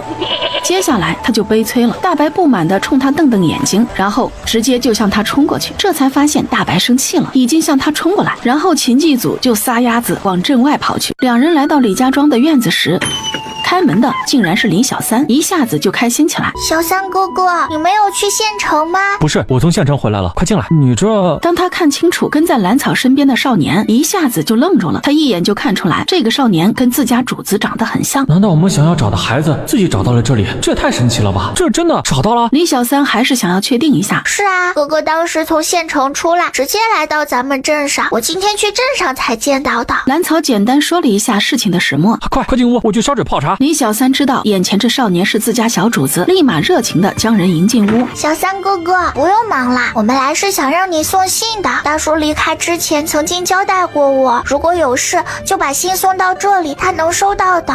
那是自然，这信我会亲自送过去的。李小三拍拍自己的胸膛。那你上次去县城见到大叔没有？他现在好不好？是不是都瘦了？你这次见到人，让他安心。我和哥哥会在山上等他回来。好，我去装些吃的，这就出发，骑上快马，说不定能在关城门之前到县城呢。李小三没有犹豫，就准备去灶房装些吃的出门。不用那么赶，还是安全为重。反正我已经到家了，又不会去别的地方，你们还是要以身体为重，不用那么赶。秦继祖其实是想关心一下丰年的，只是不知道该怎么说。来，多听少爷的。李小三听了秦继祖这么说，已经明白他的意思，不禁在心里暗叹：这个少爷真不错。不过他嘴上答应着，却一点都没有放缓收拾东西的速度。今天我就不送你们上山了，你们小心一些，我先去县城。说完，他便骑着马一阵风的跑远了。这人还真是急性子。他应该是知道大叔在外面找人有多着急，所以才会第一时间把信送出去的。他之前跟着大叔去过2次秦家，知道大叔心里有多着急。当时为了找丰收，后来又因为2个孩子被换的事情，再后来是因为自家的孩子被那2个下人给卖了，那是3天都没好好睡觉，人也肉眼可见的憔悴下来。秦继祖沉默了，我是不是做错了？不该自己跑掉。他有些怀疑自己当初的决定对不对了。哥哥你没错，如果当时你不跑掉，说不定会遭遇什么不好的事情呢。只能说秦夫人太坏了，所有事情的起都在她那里。兰草赶紧安慰秦继祖，怕他多想。是吗？是呀，我跟你说，那个秦夫人可坏了，她把你和丰收哥哥换了之后，还给秦家人下毒，就连秦老爷都没能逃过去，已经被他安排的人囚禁了半年呢。什么？我爹也中毒了？什么？我爹也中毒了？在秦继祖有记忆之后，秦老爷一直对他不错，也算是用心教导了，所以他脱口而出还是叫秦老爷爹。是呀，秦老爷也中毒了，还被秦夫人囚禁起来，最后是大管家带下人把秦老爷给救出来的。那你知道他现在怎么样了吗？秦继祖心中有些酸，难怪最近半年一次都没有见过爹，原来他被人囚禁起来了。已经找到大夫解毒了，具体的事情你可以等大叔回来再问他，大叔肯定知道的更详细一些。秦继祖现在还没见过丰年，对他不了解，也不想在兰草面前过多的提起以前的家人，整个人也沉默默了下来。兰草当然发现了秦祭祖的低落，他便想着说些什么让他的心情好一些。我告诉你哦，当时大叔用鞭子把王嬷嬷抽了个半死，还有那个钱儿，就是囚禁秦老爷的那个，也差点被大叔给打死。像他们2个这样的恶人就应该受到惩罚。还有秦家那些不听话的下人，凡是跟秦夫人身边作恶的，全都发卖了。现在秦家清净了很多，就连秦夫人都被关了起来。这些都是秦川哥哥从秦家打听到的。兰草知道秦祭祖其实是关心秦老爷的，便把自己知道的关于秦家的事情全说了一遍。我的乖乖，你一个小孩怎么什么都知道啊？你还认识秦川？秦祭祖在兰草喋喋不休的话语里听到了许多想知道的事情，同时也惊叹眼前这个小女娃咋什么都知道。这有什么？那王嬷嬷还是我从秦家扛出来的呢。兰草无比骄傲地瞥了秦祭祖一眼。你把王嬷嬷从秦家扛出来？秦祭祖感觉自己以往的认知是不是出了问题？怎么眼前这女娃说的我有些没明白过来？没错，就是我扛着出来的。一路吵吵闹闹的回到山上，快看，我们到家了。秦祭祖顺着他手指的方向看过去，2座房子不远不近，遥遥相望。你们怎么会住在这里啊？大叔为什么住在这里，我是不知道。至于我是无家可归了，才跟大叔住在一起啦。这边的房子是我住的，大叔住在那边的房子里，我带哥哥去。这里真是别有趣味啊，很美。秦祭祖一边走一边感叹，现在这里不怎么好看，再过一段时间应该会很美。我也住了没几个月，来到这里的时候都快深秋了。一会儿来我家吃饭，这段时间白姨不在，一直是我做饭给大叔和丰收哥哥吃的。哎呀，我说丰兄弟，你住的这个地方风景可真不错，就是有些高。哎呦，我这老胳膊老腿的都快散架了。2人虽然奇怪大管家怎么会过来，不过都迎了出去。大管家的大嗓门已经把丰年给吵醒，他有些迷糊的搓了一把脸，从地上坐起来。大管家来了，快进屋里坐。好，丰兄弟选的地方不错。大管家嘴上跟丰年说着话，可是眼睛却一直盯着秦祭祖。少爷的表情轻松，想来他在这里还算适应，这让大管家鼻子一酸。少爷，老董可总算是见到你了。大管家说着就快步走向秦祭祖，顺势就要跪下。大管家，怎么好让你专门跑一趟啊？我这里安顿好了，肯定会回去看你和爹的。秦祭祖说着赶紧将大管家给扶住，不让他再跪下去。不管怎么说，自己现在已经不是秦家的少爷，怎么能再让大管家跪自己呢？同时丰年的注意力也一直在秦祭祖的身上。他刚刚回来的时候，这孩子正睡得香，自己就没有忍心去喊他。这会儿近距离看着，果然是丰家人的相貌。丰年上前几步，站到秦祭祖的旁边。大管家和秦川兄弟，快进屋。说着，他很自然地揽住秦祭祖的肩膀，重重地拍了2下。走，我们回。丫头也来。大叔，我锅里炒着菜呢，一会儿再去。然后便回身进屋去继续做饭。他得再多准备一些，要不然恐怕不够。妹妹正在做饭呢，不能离开。对，正忙着呢。双手拍拍他的肩膀，以示亲近。几人进了屋之后，大管家拉着秦祭祖，将人上上下下又仔仔细细地打量一遍。少爷，这段时间可把老爷和我急得不行啊！还有丰兄弟，都快把县城给翻遍了，还派人去了周边几个镇上找了，没想到你竟然来了这里。大管家说着就开始擦眼泪。之前老爷病倒时，家中里里外外全都被夫人把持，老爷差点没命，他自己也被夫人各种刁难，险些被发卖。他总想着不管怎么说，少爷也是夫人的亲生儿子，再怎么着也不会有危险。谁成想这里面竟然还有换子这么一件事，他这心里自责的不行。那边是什么东西过来了？我们快离开。他的举动让兰草心里一暖。这个才正式认识不到2天的哥哥，第一反应居然是把我护在身后，真好。哥哥不用紧张，是我的小伙伴们来了，我一会儿介绍你和他们认识。什么伙伴？是的哥哥，他们是我的伙伴，像家人一样的伙伴。兰草认真的点点头，然后冲远处喊了一声：小慧小金，我在这里。秦祭祖就见面前冲过来好几只小猴子，直接把兰草围了个严严实实。那小丫头直接跟那群猴子嘻嘻哈哈闹到了一起，就连大白小白也挤进他们一群里面玩闹。秦祭祖看到眼前闹成一片的大大小小，心里不禁有些羡慕。兰草笑闹着抱了抱每一只猴子之后，这才走出猴群，来到秦祭祖的旁边，一本正经的给双方介绍起来。这是我哥哥，是家人。放心吧，我是他哥哥，不会欺负他的。小猴子们听了他这话，才放松了警惕，然后各自去玩。等到中午回家时，由于今天小辉他们都在，兰草特意多做了一些饭。当秦祭祖看到排排坐在屋外台阶上捧着木碗吃饭的小猴子们之后，都惊得嘴巴张得老大。我的乖乖，怎么一个个都跟个小孩一样，还捧着碗吃饭？可能是午后的阳光晒得格外舒服，也可能是昨天晚上没有睡好，秦祭祖不知不觉就在这暖暖的阳光下抱着小白睡了过去。同样睡着的还有家里的大大小小，兰草也靠着大白眯着眼打瞌睡。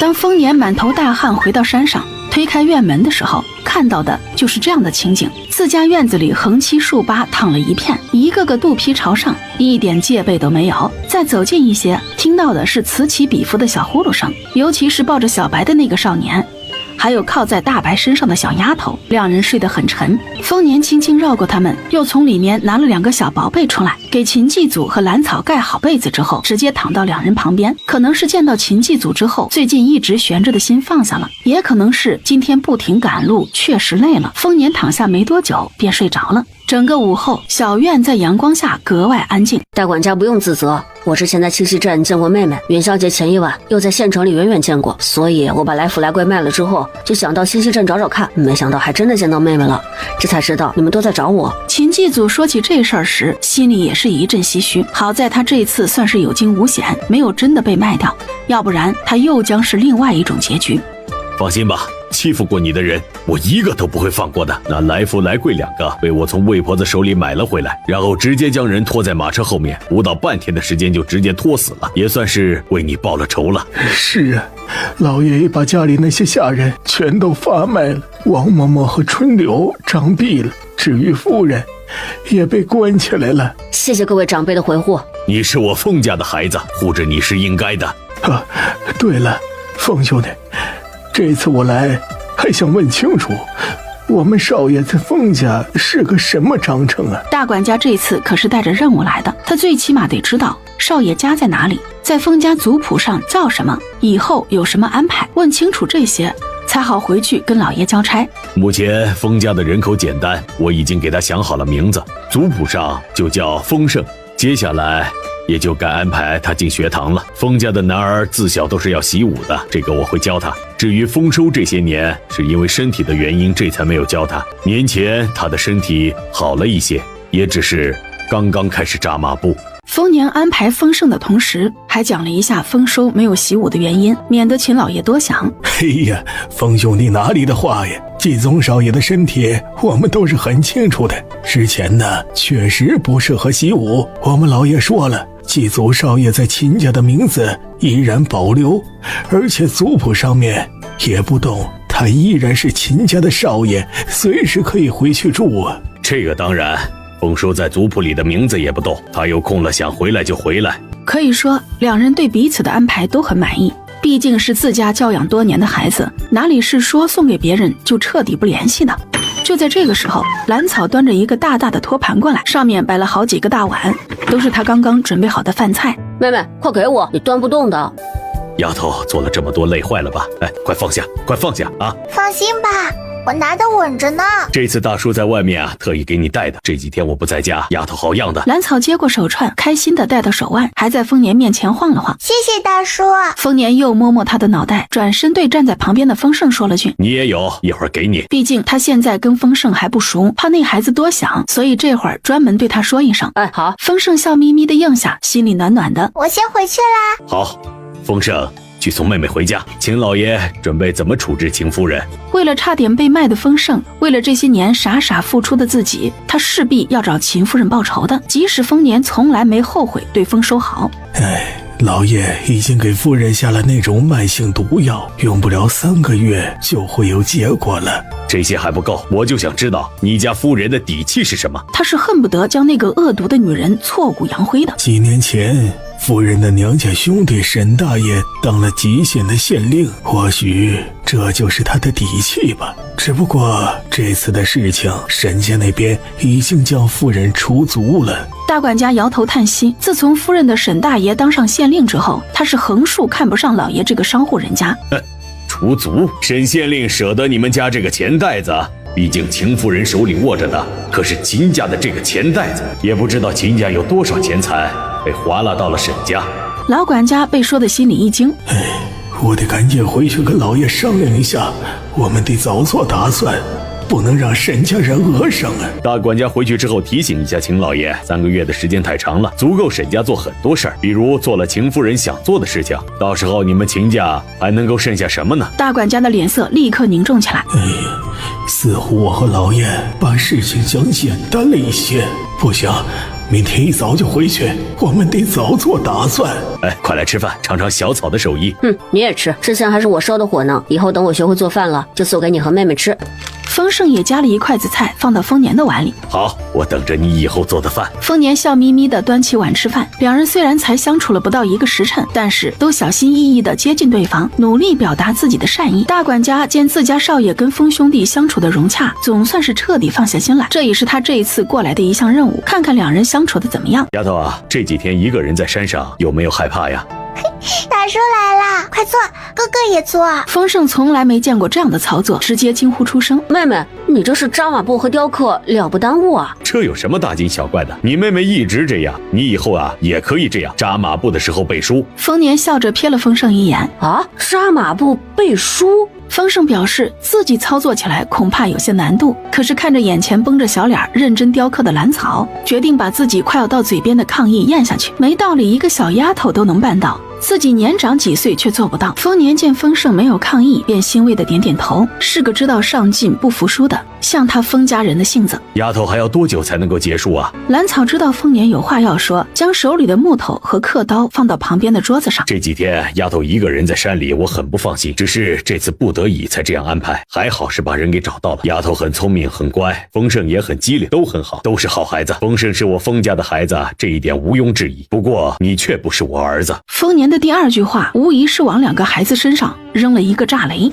扑通，丰盛刚刚扎好的马步随着丰年扔下的炸雷一屁股坐到地上。兰草稍微好一些，不过小小的身体也晃了好几下。两人全都一脸不敢置信地盯着丰年，想要听听他的解释。尤其是丰盛，他的眼睛都已经开始红了。他原以为自己找到了亲人，没想到眼前这人却不是自己的爹。哎呀，你这小子马步扎的不行，还没有小丫头稳呢，以后每天加半个时辰。丰盛现在心乱如麻，哪里有心思管什么马步扎的稳不稳，就想知道自己到底和丰年是什么关系，是不是一家人。旁边的兰草也是一样的着急。大叔今天是故意吊我们2个的胃口吧？丰年见坐在地上的丰盛都快哭出来了，也不再逗他。丰盛是我同父异母的弟弟。什么？屋里两人不约而同的惊叫出声。他们怎么也没想到丰盛居然会是丰年的弟弟。这么说哥哥变小叔了？这下子轮到兰草不淡定了，他都叫了2天哥哥了，结果变成了小叔叔。丰年看着兰草皱巴成一团的小脸儿，有些好笑。是啊，以后要叫小叔才行了。那丰收哥哥呢？我不用给他叫小叔的吧？不用，你还是叫哥哥就行，他一直是我的儿子。丰盛这会儿已经缓过来了，再次从地上爬起来，开始扎马步。莫名其妙，自己就变成了那个丫头的长辈，那以后更不能不如他，那得多打脸呢。还好你是我大哥，刚刚我一度还以为自己找错了人了呢，吓死我了。还好还好，这我不都说了吗？你是丰家人没错。大叔，您这次回到县城见到白姨了吗？没有，他一直没消息吧？那你也没见到丰收哥哥吧？白姨受伤了，跟哥哥一起去了秦家。没有，丰收去了书院读书，1个月回来一次。白霜怎么会受伤？他不是去见女儿去了吗？白姨还没见到人，就被陈家夫人的人发现了，然后将白姨关了起来折磨。你带人离开那天，我和小三哥哥一起去陈家把人救出来的。我知道了，他原本就是我当时给丰收买的奶娘，跟到秦家也没错，毕竟丰收在秦家人生地不熟的，谁知道会出什么事儿？有个人照应着也好。丰年的脸色虽然不好，不过也没反对白霜去秦家。那白姨还会回来吗？兰草心里其实有些舍不得白霜离开。或许会吧，回头我把卖身契给丰收，让他自己看着办。好吧，卖身契我没有动。我知道了，下次去县城我重新买个婆子回来，家里面做饭和清洗这些杂事不能够让你一个孩子来做，以后还是给家里找个人做粗活吧。他他们一家的生活也要步入正轨，不用把精力全部放在请医问药上面，两个孩子也要多学一些东西，以后才好应对风雨。大哥，听说当年你是被人追杀到县城的，还带着未满月的我。是啊，当年你刚出生，你母亲便遭人暗算，父亲也出了事情，我只能够带着你和奶娘逃出来，奶娘还死在了半道。我昏迷了几天，醒来之后发现孩子的身体变得极差，还以为是因为这一路颠簸的原因，哪里想到是被人给换了。丰年被问起当年的事情，情绪立马低落了下来，只简单提了一下家里出事了，我们的仇人呢？丰盛没想到事情会是这样，竟然是家里出事，大哥带自己逃了出来。他正高居庙堂，俯瞰众生。丰年的表情极为讽刺，这一刻他努力平静多年的心也乱了，忽然不想在这屋里待下去。他伸手从怀里掏出一串黑色手串，放到桌子上。这是专门给你戴的，马步扎好之后自己回去睡觉。你们两个要快些长大，努力强大起来。丰家的仇人可是很厉害的，我不求你们能够报仇，只求平安。丫头也是，让自己强大起来。他扔下这句话之后，直接大步离开。呸！累死老子了！看你们一家能嘚瑟多长时间，让你们见死不救，上你们黑心肝！听他说的那话，这是报复哪家了？只是没有摸清楚情况，丰盛也不好轻举妄动，毕竟这人再怎么坏，也没有伤害到自己，不是？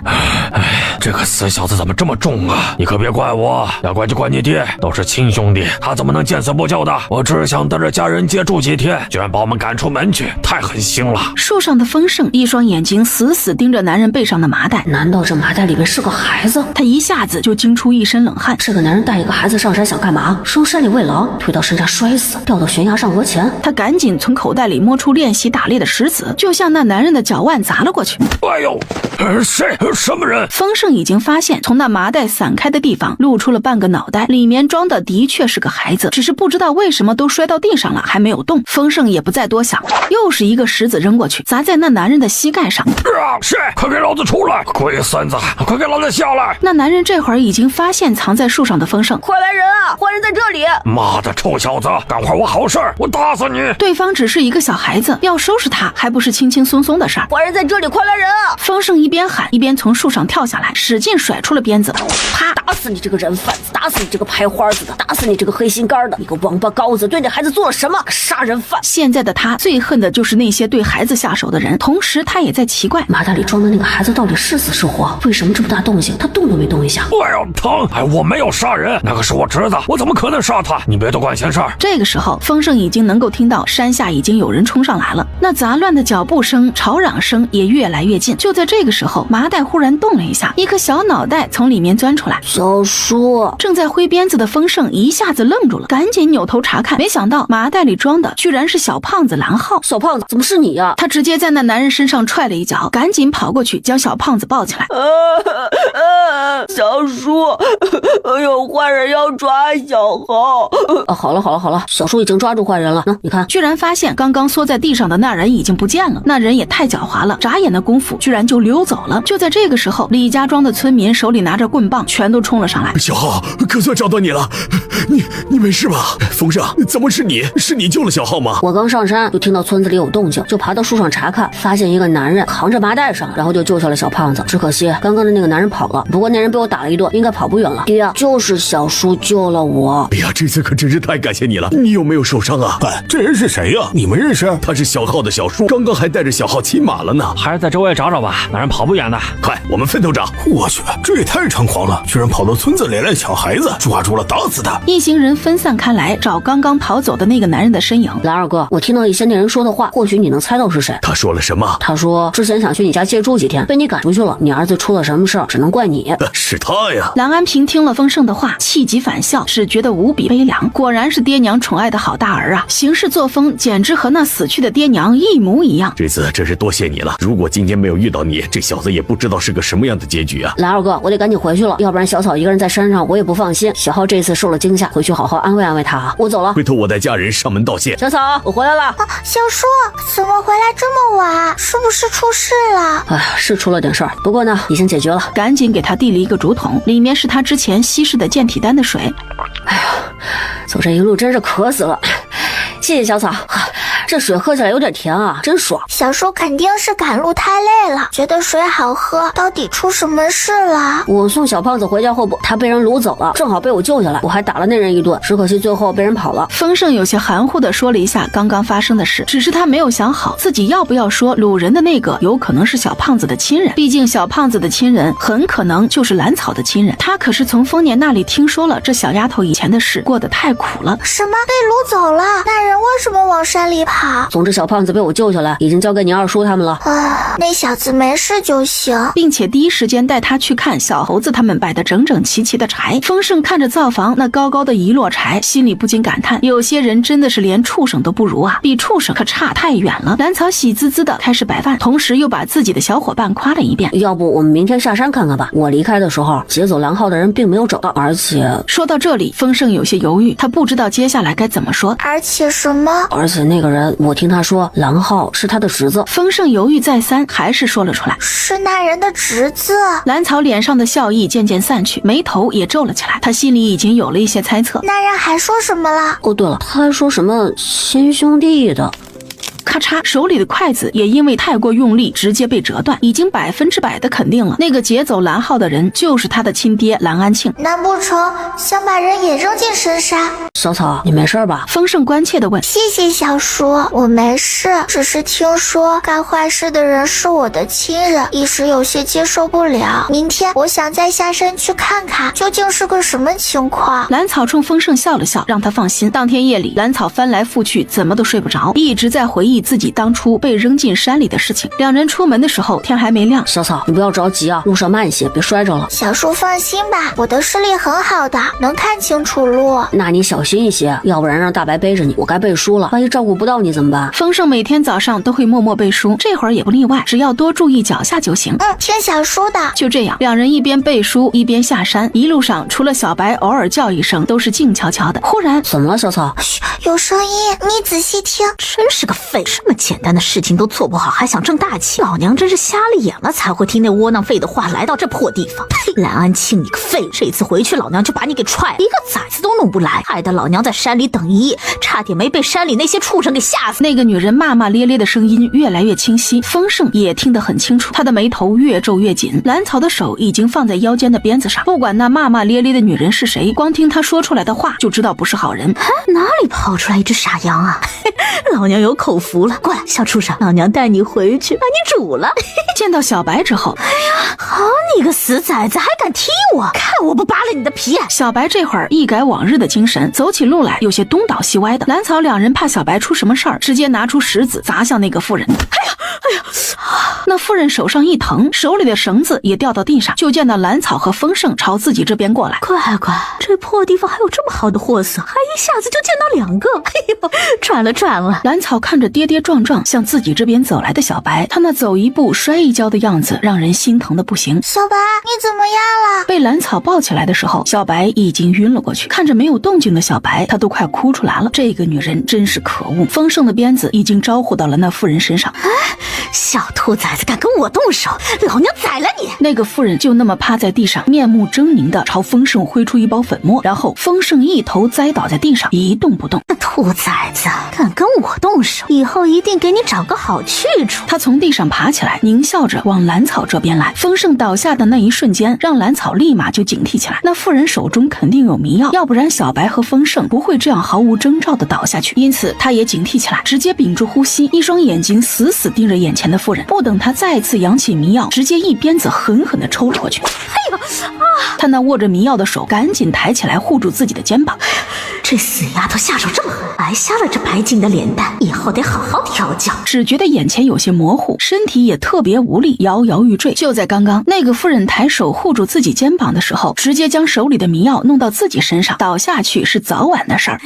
你个小蹄子！等那妇人晕倒之后，兰草从空间里拿出布巾，把自己的口鼻捂住，这才上前查看，确定那妇人身上残留的迷药不会影响到自己之后，这才直接上手将那妇人捆了起来。他之前可是听得清清楚楚，什么给丰盛找个好人家，什么两个好货色，还嫌弃蓝安庆抓个小孩子都不利索。很明显，这个妇人不是人贩子就是人牙子，还是那种手段恶毒的人牙子。他怎么可能轻易放过这些人？他将那妇人捆绑结实之后，直接扔在一边，这才上前查看丰盛的情况。至于小白，他刚刚已经确定只是晕倒，没有其他事情。可能是因为吸入的迷药太多，蓝草掐了丰盛的人中之后，他还是没有醒来。最后蓝草还是硬着心肠，在空间里弄了一些凉水，直接浇到他头上脸上。丰盛被冷水一浇，直接打了一个激灵，这才慢慢醒来。只是他浑身上下没什么力气，这会儿只能半躺在地上。他艰难地抬手捂着自己的脸，疑惑地自言自语：下雨了。小叔，你中了迷药，我没有办法，只能把竹筒里的水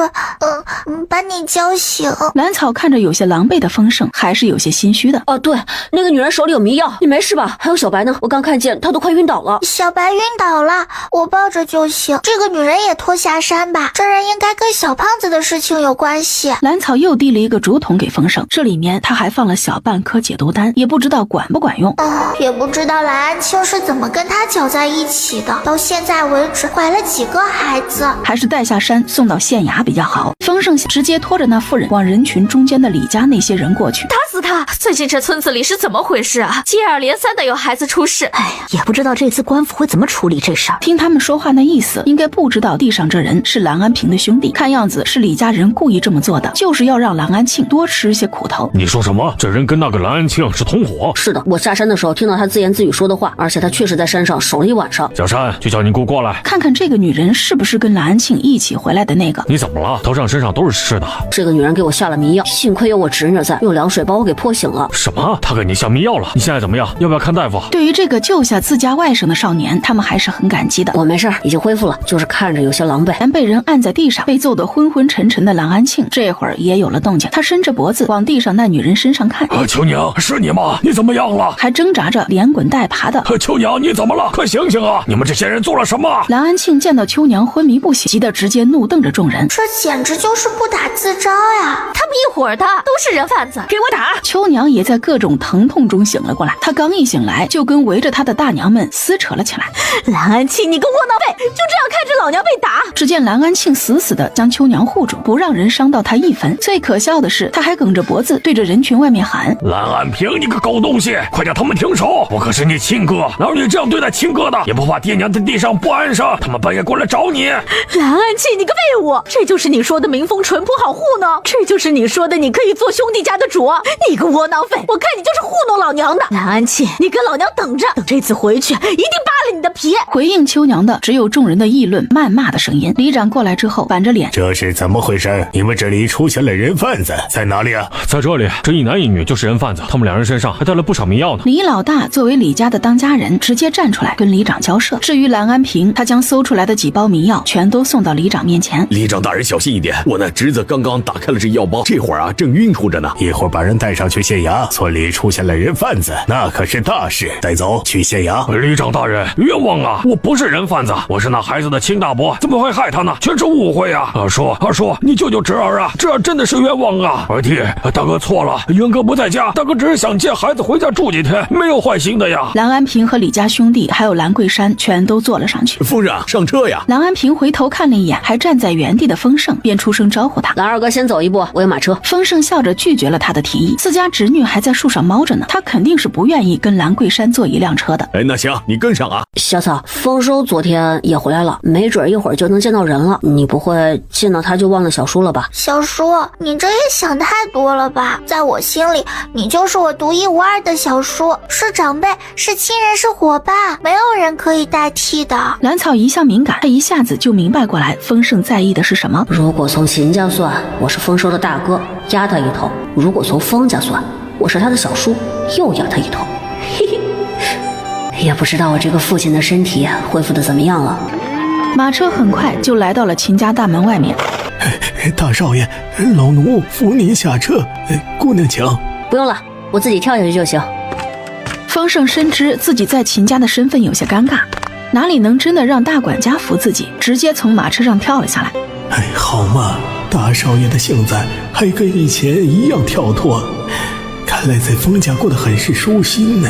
那就赶快过去吧，我也想念父亲了。走进熟悉的秦家，丰盛的心里还是有一些动容的，毕竟他在这里生活了快10年，怎么会没有一点感情呢？凤叔，让小草住我院子就行了吧，不用重新安排地方住。丰盛害怕兰草到一个陌生的地方会害怕，就提议让他住到自己的院子里。好，都听大少爷的。父亲，孩儿给您请安。多年的养育之恩值得这一跪。祭祖呀，可算是回来了。好，快起来，快起来！依旧喊着他在秦家的名字，眼里已经蓄了不少泪花。兰草站在身后，也跟着礼貌地行了一礼。秦老爷好。他实在有些不知道该怎么称呼秦老爷，跟着丰收那边排他是父辈，该叫伯伯的；如果跟着丰盛排，那就是祖辈。可愁坏了才6岁的兰草，只能叫秦老爷了。好，小丫头是叫兰草吧？听季宗提起过你，还要多谢你救了季宗呢。在秦老爷面前，兰草也是挂得上号的，单大管家就把这丫头夸得不行。秦老爷说着，直接从怀里掏出一个荷包递给兰草，这是给你的见面礼，这里跟家里一样，需要什么让那2个小子给你安排。谢谢秦老爷。来，季宗，快来见过你大哥。秦老爷的眼睛都眯成了一条缝了。这样多好，秦家有2个儿子。见过大哥。这下可把丰盛给乐坏了。二弟不用客气，大哥经常在外，以后在家里照顾好父亲。大哥放心吧，我会用心的。秦老爷这会儿只笑眯眯地看着几个孩子，顺便让人把提前准备好的饭菜都端上来。刚刚他可是听那衙役说了，丰盛这次之所以来县城，全是因为抓到了人贩子。这小子可真不赖，长进了，好啊！饭桌上，2个少年忙得不行，争着给兰草夹菜，争着给秦老爷盛汤，说着各自这段时间的见闻。父子3人好不热闹，只有兰草埋头苦干眼前的饭，秦家的事情他一个外人就不掺和了。小叔和丰盛2人也真是的，咋的事都爱比那么一下，也不怕秦老爷心里烦。说真的，秦老爷一点都不烦，2个儿子争着孝敬自己，他反而有些乐在其中。饭后，秦老爷将丰盛叫到书房去说话。父亲，你的身体怎么样了？听凤叔说你之前是中了毒。都已经解了，身体也恢复的差不多了，最近天天早上起来还打一套拳呢，你就放心吧。面对和颜悦色的秦老爷，丰盛又想起之前在这里生活时的情景，不禁有些动容。秦老爷这些年对自己还挺上心，习武、学文、看账，他都让自己见过学过，只是后来因为秦夫人作怪就中断了。放心吧，你对我在家里一切都好，你在丰家怎么样，过得好不好啊？秦老爷盯着丰盛的脸看了又看，黑了，长高了，气质也变了。我很好的，现在在家里跟着先生读书，功夫也没有落下，天天都有在练。父亲，夫人现在在哪里？关在后院呢，没几天日子了。年轻时候也是我对不住他，只是没想到他的心居然那么狠。你祖母和2个姨娘2个孩子都被他毒害了。提起这个话题，秦老爷整个人都没了精神。我明天想去见见他，不知道行不行？丰盛对于那个调换自己又想养废自己，最后还想卖自己的女人，心里是恨的。他很想去看看对方的结局。去吧，多余的事情不要做，免得脏了你的手。他没多长时间了，沈家也因为他掉了面子，坏了名声，将他逐出家族了。秦老爷并没有阻拦丰盛去见秦夫人，他知道这孩子心里有怨，总要出一口气的。多谢父亲。丰盛真心向他道谢。不用，是我对不住你，没有照顾好你，让你受了这么大的委屈。以后有时间常回家看看。由于咱们家这个情况特殊，过几年跟你和季宗分家，家产你占30%，这事儿我跟你2弟说过，在我心里你就是我秦家大少爷。父亲，这个孩儿不能要，留给2弟吧。丰盛愣了一下，他赶紧请拒绝。在他心里，自己只是秦家的假儿子，说是大少爷，那也只是为了面子好看，怎么还能要家产呢？你不用拒绝，安心收着。这事儿你大哥也知道，他也给季宗留了东西，这是你大哥这次来县城时我们商量好的。好吧，既然是大哥知道的事情，那他就安心受着就行。白霜抱着丰收的衣服和被子走进了院子，迎面就对上正朝着自己这边跑过来的丰收和小白。小白，你怎么还是这个样子呀？见到他就追。小草呢？他以前可没少在人家手里蹭吃的，这会儿见到对方冲自己打招呼，直接热情地迎了上去。兰草在屋里也听到了白霜说话的声音，一下子就从屋里冲了出来。白姨，打算和白霜来一个拥抱，只可惜白霜怀里抱着东西，只能任由兰草过来抱着自己的腰。丫头，可算是又见到你了。然后一大一小2个女人就说笑着走向西厢房，她们要把丰收的被褥放在那里铺好。丫头，这段时间过得好吗？好想你呀。白姨，我在家里很好呀，你看我都长高了一点了呢，脸上的肉也多了一些。好，你过得好，姨就放心了。上一次你独自从县城离开，姨心里一直放不下。白霜也跟着捏了一下兰草的脸蛋，确实肉肉的，比刚上山时白嫩了好多。放心吧，我回到镇上没2天就遇到了小叔，他和大叔一样很照顾我。兰草抬手擦掉白霜掉出来的眼泪，安慰她：白姨在这里过得怎么样？身体现在恢复了没有？身体早就好了，只是二少爷去读书之后，也是我一个人在这里，感觉闲得慌，就做些针线打发时间。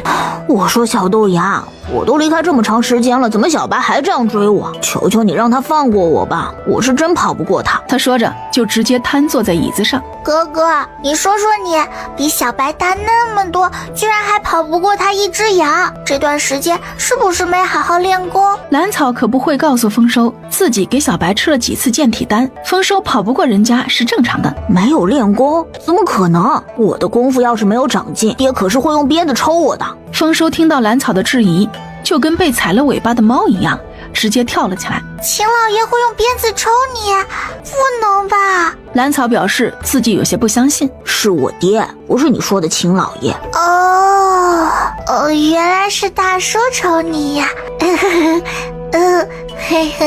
他毫不掩饰自己的幸灾乐祸，反正被丰年挨过的又不止丰收一个。丰盛被大管家带到一个极为偏僻的小院子外面。大少爷，人就在里面，要不要老奴陪您进去？不用了，分叔，我自己进去就行。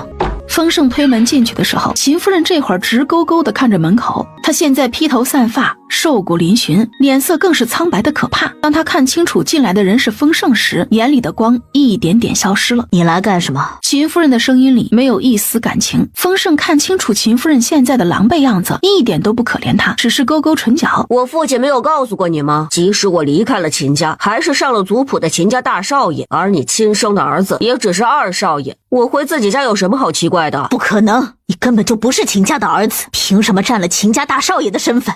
这不公平，不公平！秦夫人听了丰盛的话，激动的大声反驳：我有什么奇怪的？父亲这样安排自然有他的道理，没准是因为我比你儿子更有用呢。丰盛真是怎么气人怎么说话。你胡说，那人只剩下我生的一个儿子了，他怎么可以这样？对了，还要多谢夫人以前的照顾，每天让那来福来贵2个废物带我出去玩，才让我存下了不少银钱，让我逃离县城之后生活无忧。丰盛见秦夫人气得胸口起伏的厉害，又出言气她。秦夫人已经气得一句话都说不出来了。其实我早就知道你不是我亲娘，这还要多谢王嬷嬷，如果不是她口无遮拦，我也不会听到这些，更不会起了防卫之心，不是？你这个小畜生！秦夫人的嘴唇都抖个不停，她就不该想着把这个小畜生养歪，直接淹死摔死都比现在让人觉得舒心。好了，我走了，这次回来只是想看看你，现在知道你过得不好，我就舒心了。哼，滚！秦夫人伸出苍白不见一丝血色的手指向门外，声音嘶哑地低吼了一声：这个院子我可一刻都不想待。哦，对了，你那个亲儿子是不是也不愿意过来看你啊？他应该是跟我一样的想法吧，恨你之前的所作所为吧。身后的秦夫人被气得吐出一口血，主要是丰盛真的说中了。丰收回了秦家之后，就直接被秦老爷送去书院读书。丰盛并没有理会身后的秦夫人会怎么样，他刚刚已经确认这个女人确实没几天好活，没准经过刚刚的事情走得更快一些。离开小院之后，现在的丰盛心情有些复杂，只想一个人待一会儿。哥哥，白姨去哪里了？我怎么感觉她跟以前不一样了？从今天吃早饭开始，他就发现了，只是一直不好问。我也不知道，自从到了这里之后，白姨跟以前在山上一点都不一样，跟她相处起来总有一些别扭，没有在山上时自在。如果白姨跟我们回去多好。兰草双手托着下巴，一脸苦大仇深。他只是有些怀念在山上的日子。早上吃饭的时候，白霜跟秦家下人一起摆饭，然后直接守在屋外，他觉得很不舒服。其实我在这里也没待几天就被送去书院了，一直到前天才回来。以后我也是在外读书的时间长一些，不会经常在这里。之前也跟白姨提过，让她回清溪镇，只是被她拒绝了。为什么白姨不想回去？兰草想不明白这究竟是为了什么。上次我爹过来的时候，把白姨的卖身契也带来了。前天我问过白姨，如果她想离开，就把卖身契还给她，只是白姨又拒绝了。哥哥，你说白姨会不会还想着去见她女儿？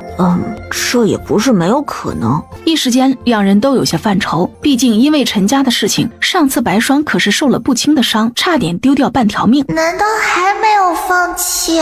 就在两人愁眉不展的时候，丰盛终于调整好自己的心情，返回院子里。走吧，我带你们出去玩，中午请你们去酒楼吃饭。真的？快走快走啊！大哥等我一下。丰收在县城也没怎么逛过，一听到丰盛的建议，立马响应。很快三人就收拾好了，溜溜达达的出了门。原本大管家是要给他们安排马车的，但是被几人给拒绝了。坐马车还逛什么街呀？不过三人身后还是多了几个小尾巴。他们几个从前门离开的同时，之前在花园跟人说话的女人也悄咪咪从秦家后门离开。他还特意将自己改扮了一番，基本看不出之前的样子。你带人过去问问门口的衙役，去东河村的人回来了没有？你就说你是秦家的，县衙的人会告诉你实话的。那大少爷先找个地方休息一下，小的这就去打听。你去吧，我就在这里等着，一会儿去旁边那条街看看。旁边这条街，兰草和丰收都没有来过，还没过去就闻到各种浓郁的香味儿。那边全是卖吃的吗？兰草耸动着小鼻子，闭着眼睛仔细分辨飘散在空气中的香味儿。是啊，以前我常在那条街上买吃的，有几家味道很不错，我带你们过去。秦川一会儿自己就找来了，他知道的。丰盛兴致勃勃带着几人往那条街走去。哥哥，你看，几人还没拐进处处飘香的街道，就见到一个熟悉的身影从他们面前经过，样子很着急。那不是白姨吗？她早上说回院子翻草药，怎么会在这里啊？只是他现在要去哪里，还特意装扮了一下。丰盛不是第一次听兰草提起白姨，只是他从来没见过，也并没有放在心上。原来那个女人就是白霜吗？她要去哪里啊？兰草看着白霜越来越远的背影，扭头问旁边皱着眉头的丰收：哥哥，我们要跟着白姨吗？她这匆匆忙忙的样子，会不会出事？他想起白霜上次在陈家的遭遇，一颗心就提了起来。还是先看看他干什么吧，万一不是我们猜测的那样呢？说着，他招手让自己的小厮来宝凑近一些，在他耳边低声说了一句。那小厮连忙顺着白霜离开的方向追了上去。还是先让来宝跟着，万一白衣只是想出门逛逛，我们这么多人跟上去，总归是不好。丰收现在也怕白霜一直往陈家跑，总有一天会出事的。那陈夫人可是个很有手段的，偏偏在外面的名声还特别好。接下来几人便在这条处处飘着饭菜香味的街上闲逛起来。这个桂花糕好吃，小叔你看，这个糖葫芦上面有芝麻，比我们之前吃的香一些啊。这也太香了吧，再来一份。好了，你少吃一些。我们现在去前面那个同福楼用饭，这跟镇上那家是一个东家，味道也不错。怎么样？丰盛在兰草脑门上轻拍了一下，提醒让他少吃一些。县城也有一个同福楼，那得去试试。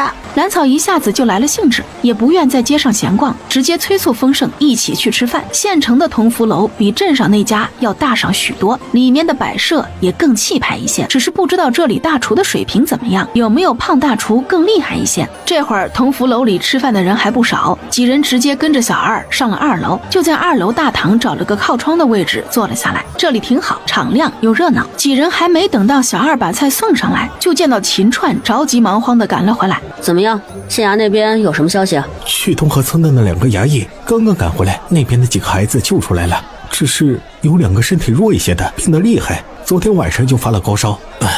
那几家找回孩子的人家全都来了县衙，要求严惩人贩子。希望那2个能挺过来吧。听茶楼里的人说，陈家女眷今天要出门做客，陈家人出门了之后，白霜还跟着他们的马车走了一段。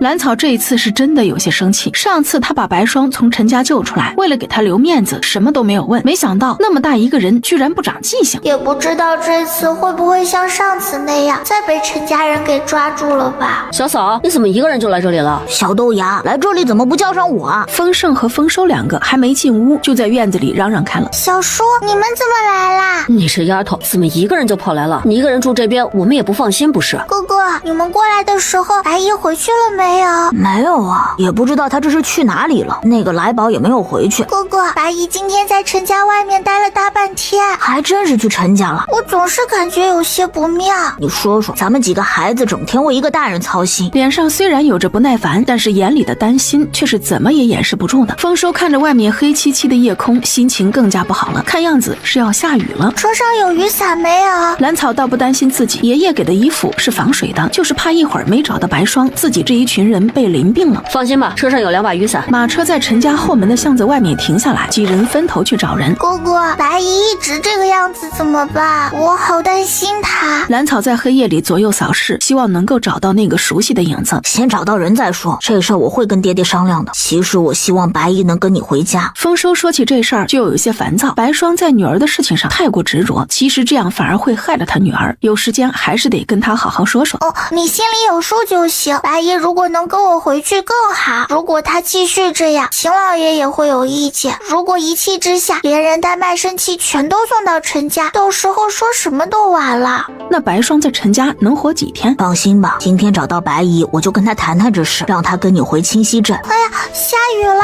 一个下人而已，自己不安非要出来找事儿，还找他干什么？他可不是丰收和兰草，对白霜没有任何感情。远远就听到湖边有吵闹的声音。你说说你啊，上次被你逃走，居然还敢回来，真是不知天高地厚，也不看看自己的身份。原以为你是个安分的，没想到这么喜欢作死。这一次老爷亲自下令，让你一辈子永远别再出现，老奴也没有办法。要怪只怪你身份太低贱，不配再进陈家的门呢。这破天气又下雨，咱们几个也别耗着了，送他上路。紧接着就听到扑通一声，丰盛几人隐约看到一个什么东西被他们扔进了湖里。槐花不由得惊叫出声，他赶紧把嘴巴给捂上。也幸亏这会儿雨下大了，那些人着急着离开，并没有注意到丰盛这边的动静，要不然就糟糕了。过去看看。丰盛的脸色很不好，他的心里已经有了一些猜测。少爷，我们回去吧，这里太危险，雨越来越大了。是啊，少爷，我们不能确认刚刚被扔下去的是谁，咱们不能冒险。来顺和槐花死命拦着丰盛，就怕他一时冲动要去下水救人，到时候让老爷知道了，他们2人的小命恐怕都要完。哎呀，我不下水，我就是想看看是不是我们要找的人。丰盛被2人紧张的样子给气笑了，他只是想凑近一些看看，他又不傻，没必要为了一个不熟悉的女人冒险。兰草和丰收举着雨伞跑了过来。小叔，快走呀，雨太大了。对啊，大哥，怎么还不回去？一会儿回去路都不好走了。刚刚我们看到有人被扔进湖里了，听那几个干坏事的人说话，应该是陈家的人。有人被扔进去了。兰草和丰收听了丰盛2人的话，紧张地往湖边靠近了几分。由于雨太大，视线很受影响，兰草的目光死死盯着眼前的湖面，想要找到可能在挣扎的人影。姑娘，我们快回去吧，你这样会生病的。槐花都快哭了。在那里。忽然兰草抬手指向左边不远的地方，目光死死盯着那里。那个位置其他人看不清楚，但是他却能看到一些。确定了那个黑影的位置后，只要距离近一些，他的鞭子就能够把人给捞上来。别跑，小心！小草，你慢一些，生怕小丫头一个不小心掉进湖里。由于这会儿的雨下得太大，他这会儿找了个合适的位置，已经从腰间解下了自己的鞭子。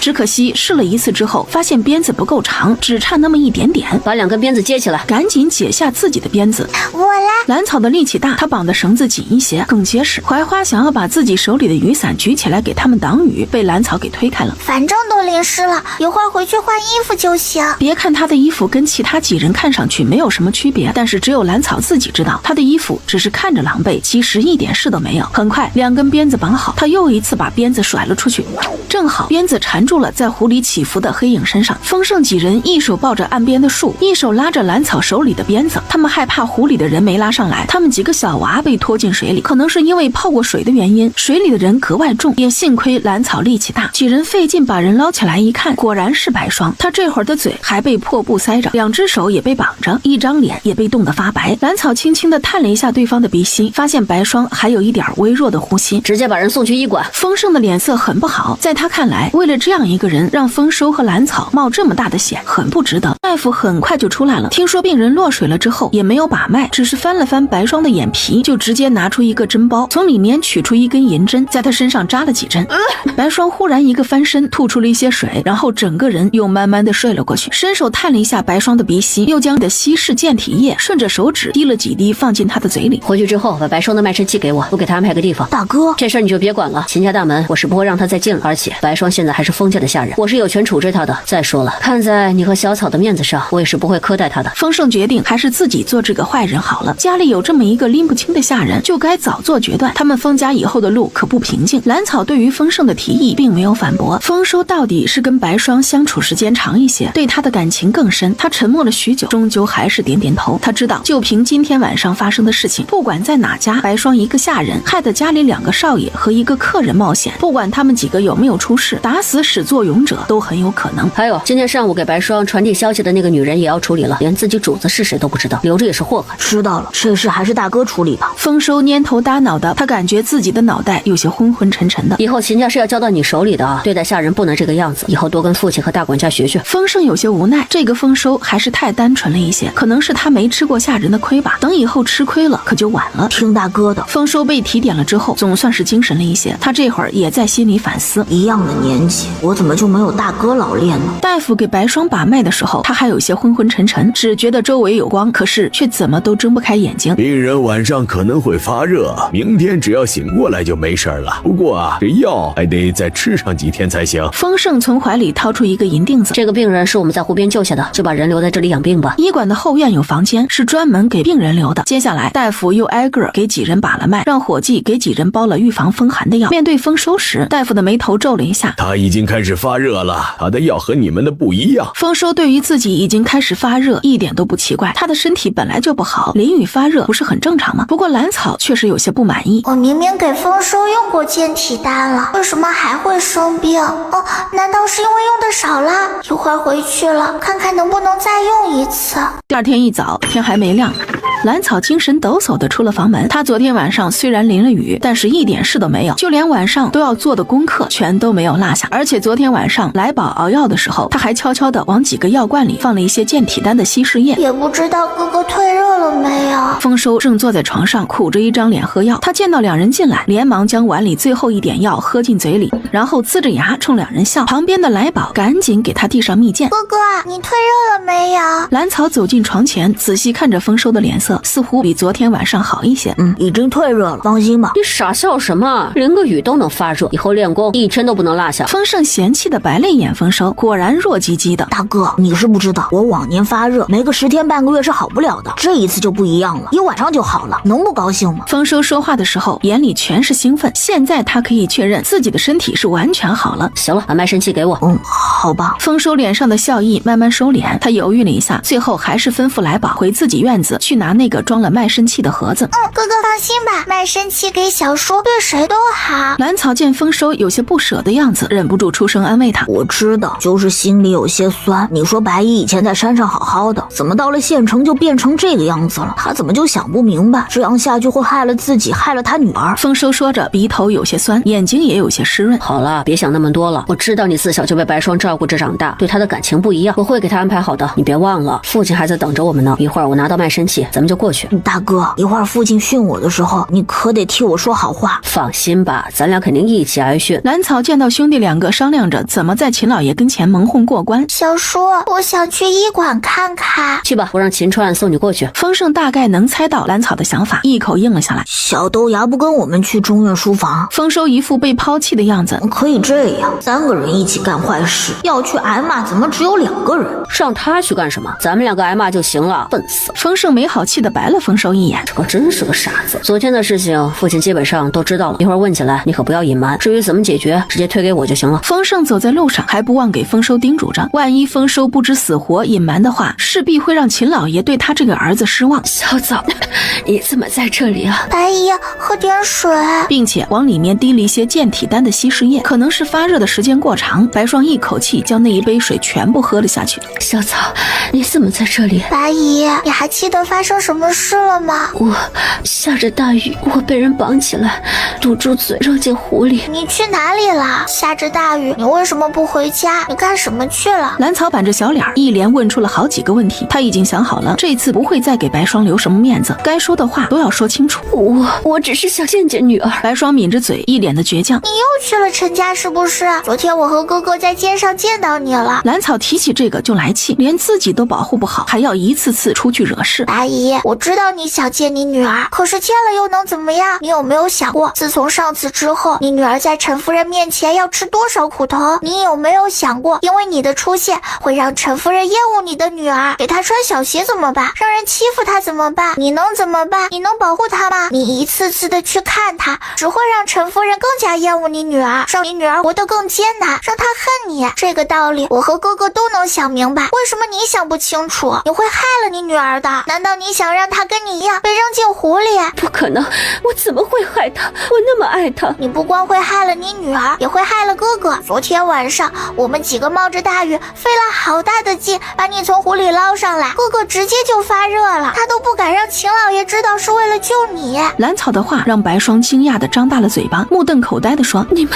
怎么把我救上来的？2个小孩。你还知道我们是几个孩子啊？可是为什么总让我们担心？你有没有想过，一直这样下去的话会惹怒秦老爷的，他有可能把你和卖身契全部都送去陈夫人那里，到时候你怎么办？能在陈家活几天？蓝草说着眼眶都有些湿润，他真的不忍心会有那么一天。你知道了。很显然白霜并没有抓住重点，他在意的是自己下人的身份被蓝草知道了。我知道了又怎样？你在封家还是白姨，跟以前一样。白姨，这次跟我回去吧，我们回镇上，回山上，还过以前的生活不好吗？白霜并没有回应蓝草，只是躺回床上，闭上眼睛沉默着许久。我只是不甘心，为什么和女儿分别的是我？白姨，你有没有想过，你的女儿其实不希望你出现，你的出现会让她的生活更艰难，让她过得更苦。过几天我回清溪镇，你这几天考虑一下，要不要跟我们一起回去？如果不回去的话，可能真的就没家了。秦家书房里，秦老爷恨铁不成钢的冲着对面站着的2个少年拍桌子：蠢货！一个下人的命，有你们2个的命金贵，竟然冒着大雨去找人，还去湖边那危险的地方，还从湖里把人捞上来。那个白霜，老子早就注意他了，一点下人的自觉都没有，整天出门打听消息。如果不是看着他这几年尽心照顾你的份上，老子早就把他赶出去了。什么东西？还有你，秦继祖，你二爹不懂，难道你也不知轻重？不管你们2个谁出事了，我怎么办？秦家怎么办？封家怎么办？我怎么向丰年交代？秦老爷喘着粗气，指着2人的鼻子，一副恨铁不成钢的样子。这段时间，因为你们2个被调换的事情，我们家跟沈家已经交恶。那个当县令的沈家二郎，真愁没机会找我们秦家麻烦呢。老爷，我真的分不出精力处理一个下人。还有，我们家已经和沈家交恶，不能同时和陈家闹掰，要不然我们家腹背受敌就太危险了。所以说，2天之内把那个女人赶紧给我处理掉。如果你们不忍心处理的话，把卖身契给我，我给陈家送过去。父亲，我们自己处理，一定不让她再出现在县城里。最后还是丰盛做了保证，秦老爷的脸色才稍微好一些，给他赔个罪。父亲，还有昨天上午给白霜传递消息的那个女人也要处理掉。丰盛想到他昨天遇到的那个女人，放心吧，他已经被大管家给卖了。如果不是因为白霜是封家人，老子早把他给打发到矿上了，拎不清的东西。父亲，你消消气，这事儿就交给儿子好了。丰盛嘴上给秦老爷顺气儿，心里却在腹诽：这老头的脾气怎么越来越暴躁，动不动叫老子老子的。交给你了，处理不好，你俩一起挨板子。将2个儿子骂了一通之后，秦老爷的气才顺了一些，这才摆摆手放2人离开。你醒了，醒了就走吧。去哪里啊？白霜被这少年的话给弄懵了。这就看你怎么选了。第一条路送你去陈家，连同卖身契一起交到陈夫人的手里。第2条送你去魏婆子那里，她那里的人几乎全被卖去挖矿了，那里也是需要女人的。你没有权利这样做。白霜被眼前的少年给吓得不行，这2条路都是死路，他不能选。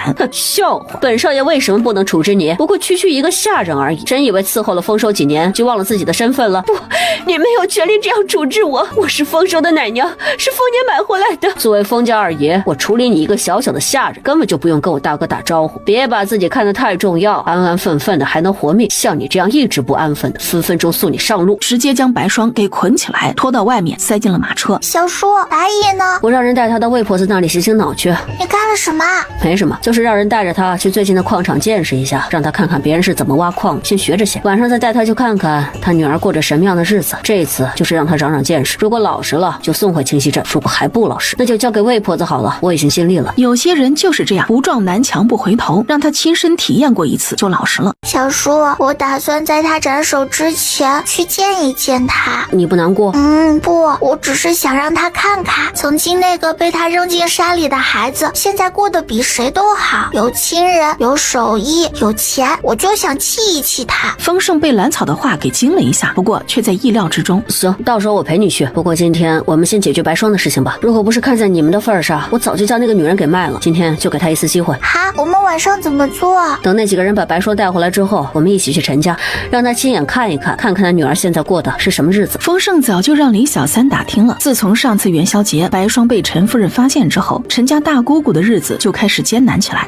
好呀，我也想去陈家看看。他感觉自己更能跟丰盛玩到一起去，很多想法都不谋而合。放心吧，这种事儿不会忘了你的。夜幕降临，一辆马车停在城西小院门口，车上坐着几个5大3粗的婆子，还有瘫软在车上脸色苍白的白霜，整个人趴在车厢里，坐都坐不住，身体还不住的颤抖，任由那几个婆子将白霜抬进屋子里。等到天色彻底黑下来，丰盛这才过来。走了，我们去陈家。至于白霜，并且把手脚给捆上，就连嘴上还给塞上了布团。兰草只看了一眼，就有些不忍地扭过头去。只是他不能阻止丰盛这样的安排，万一白霜在陈家不老实，弄出什么动静，那样就更难收场了。陈家大姑娘的院子是丰盛让人事先就打听好的，在陈家后院的其中一个小院，位置并不算好，院子也不算大。两人扛着白霜直接爬到院子里的大树上，因为这里没几个下人，所以他们一路上都没有惊动任何人。房间里，一个嬷嬷正心疼的给一个小姑娘按摩手腕。姑娘别哭了，仔细眼睛哭肿了，明天夫人见了又不高兴。那嬷嬷说着，抬起手背擦擦自己的眼泪。嬷嬷，为什么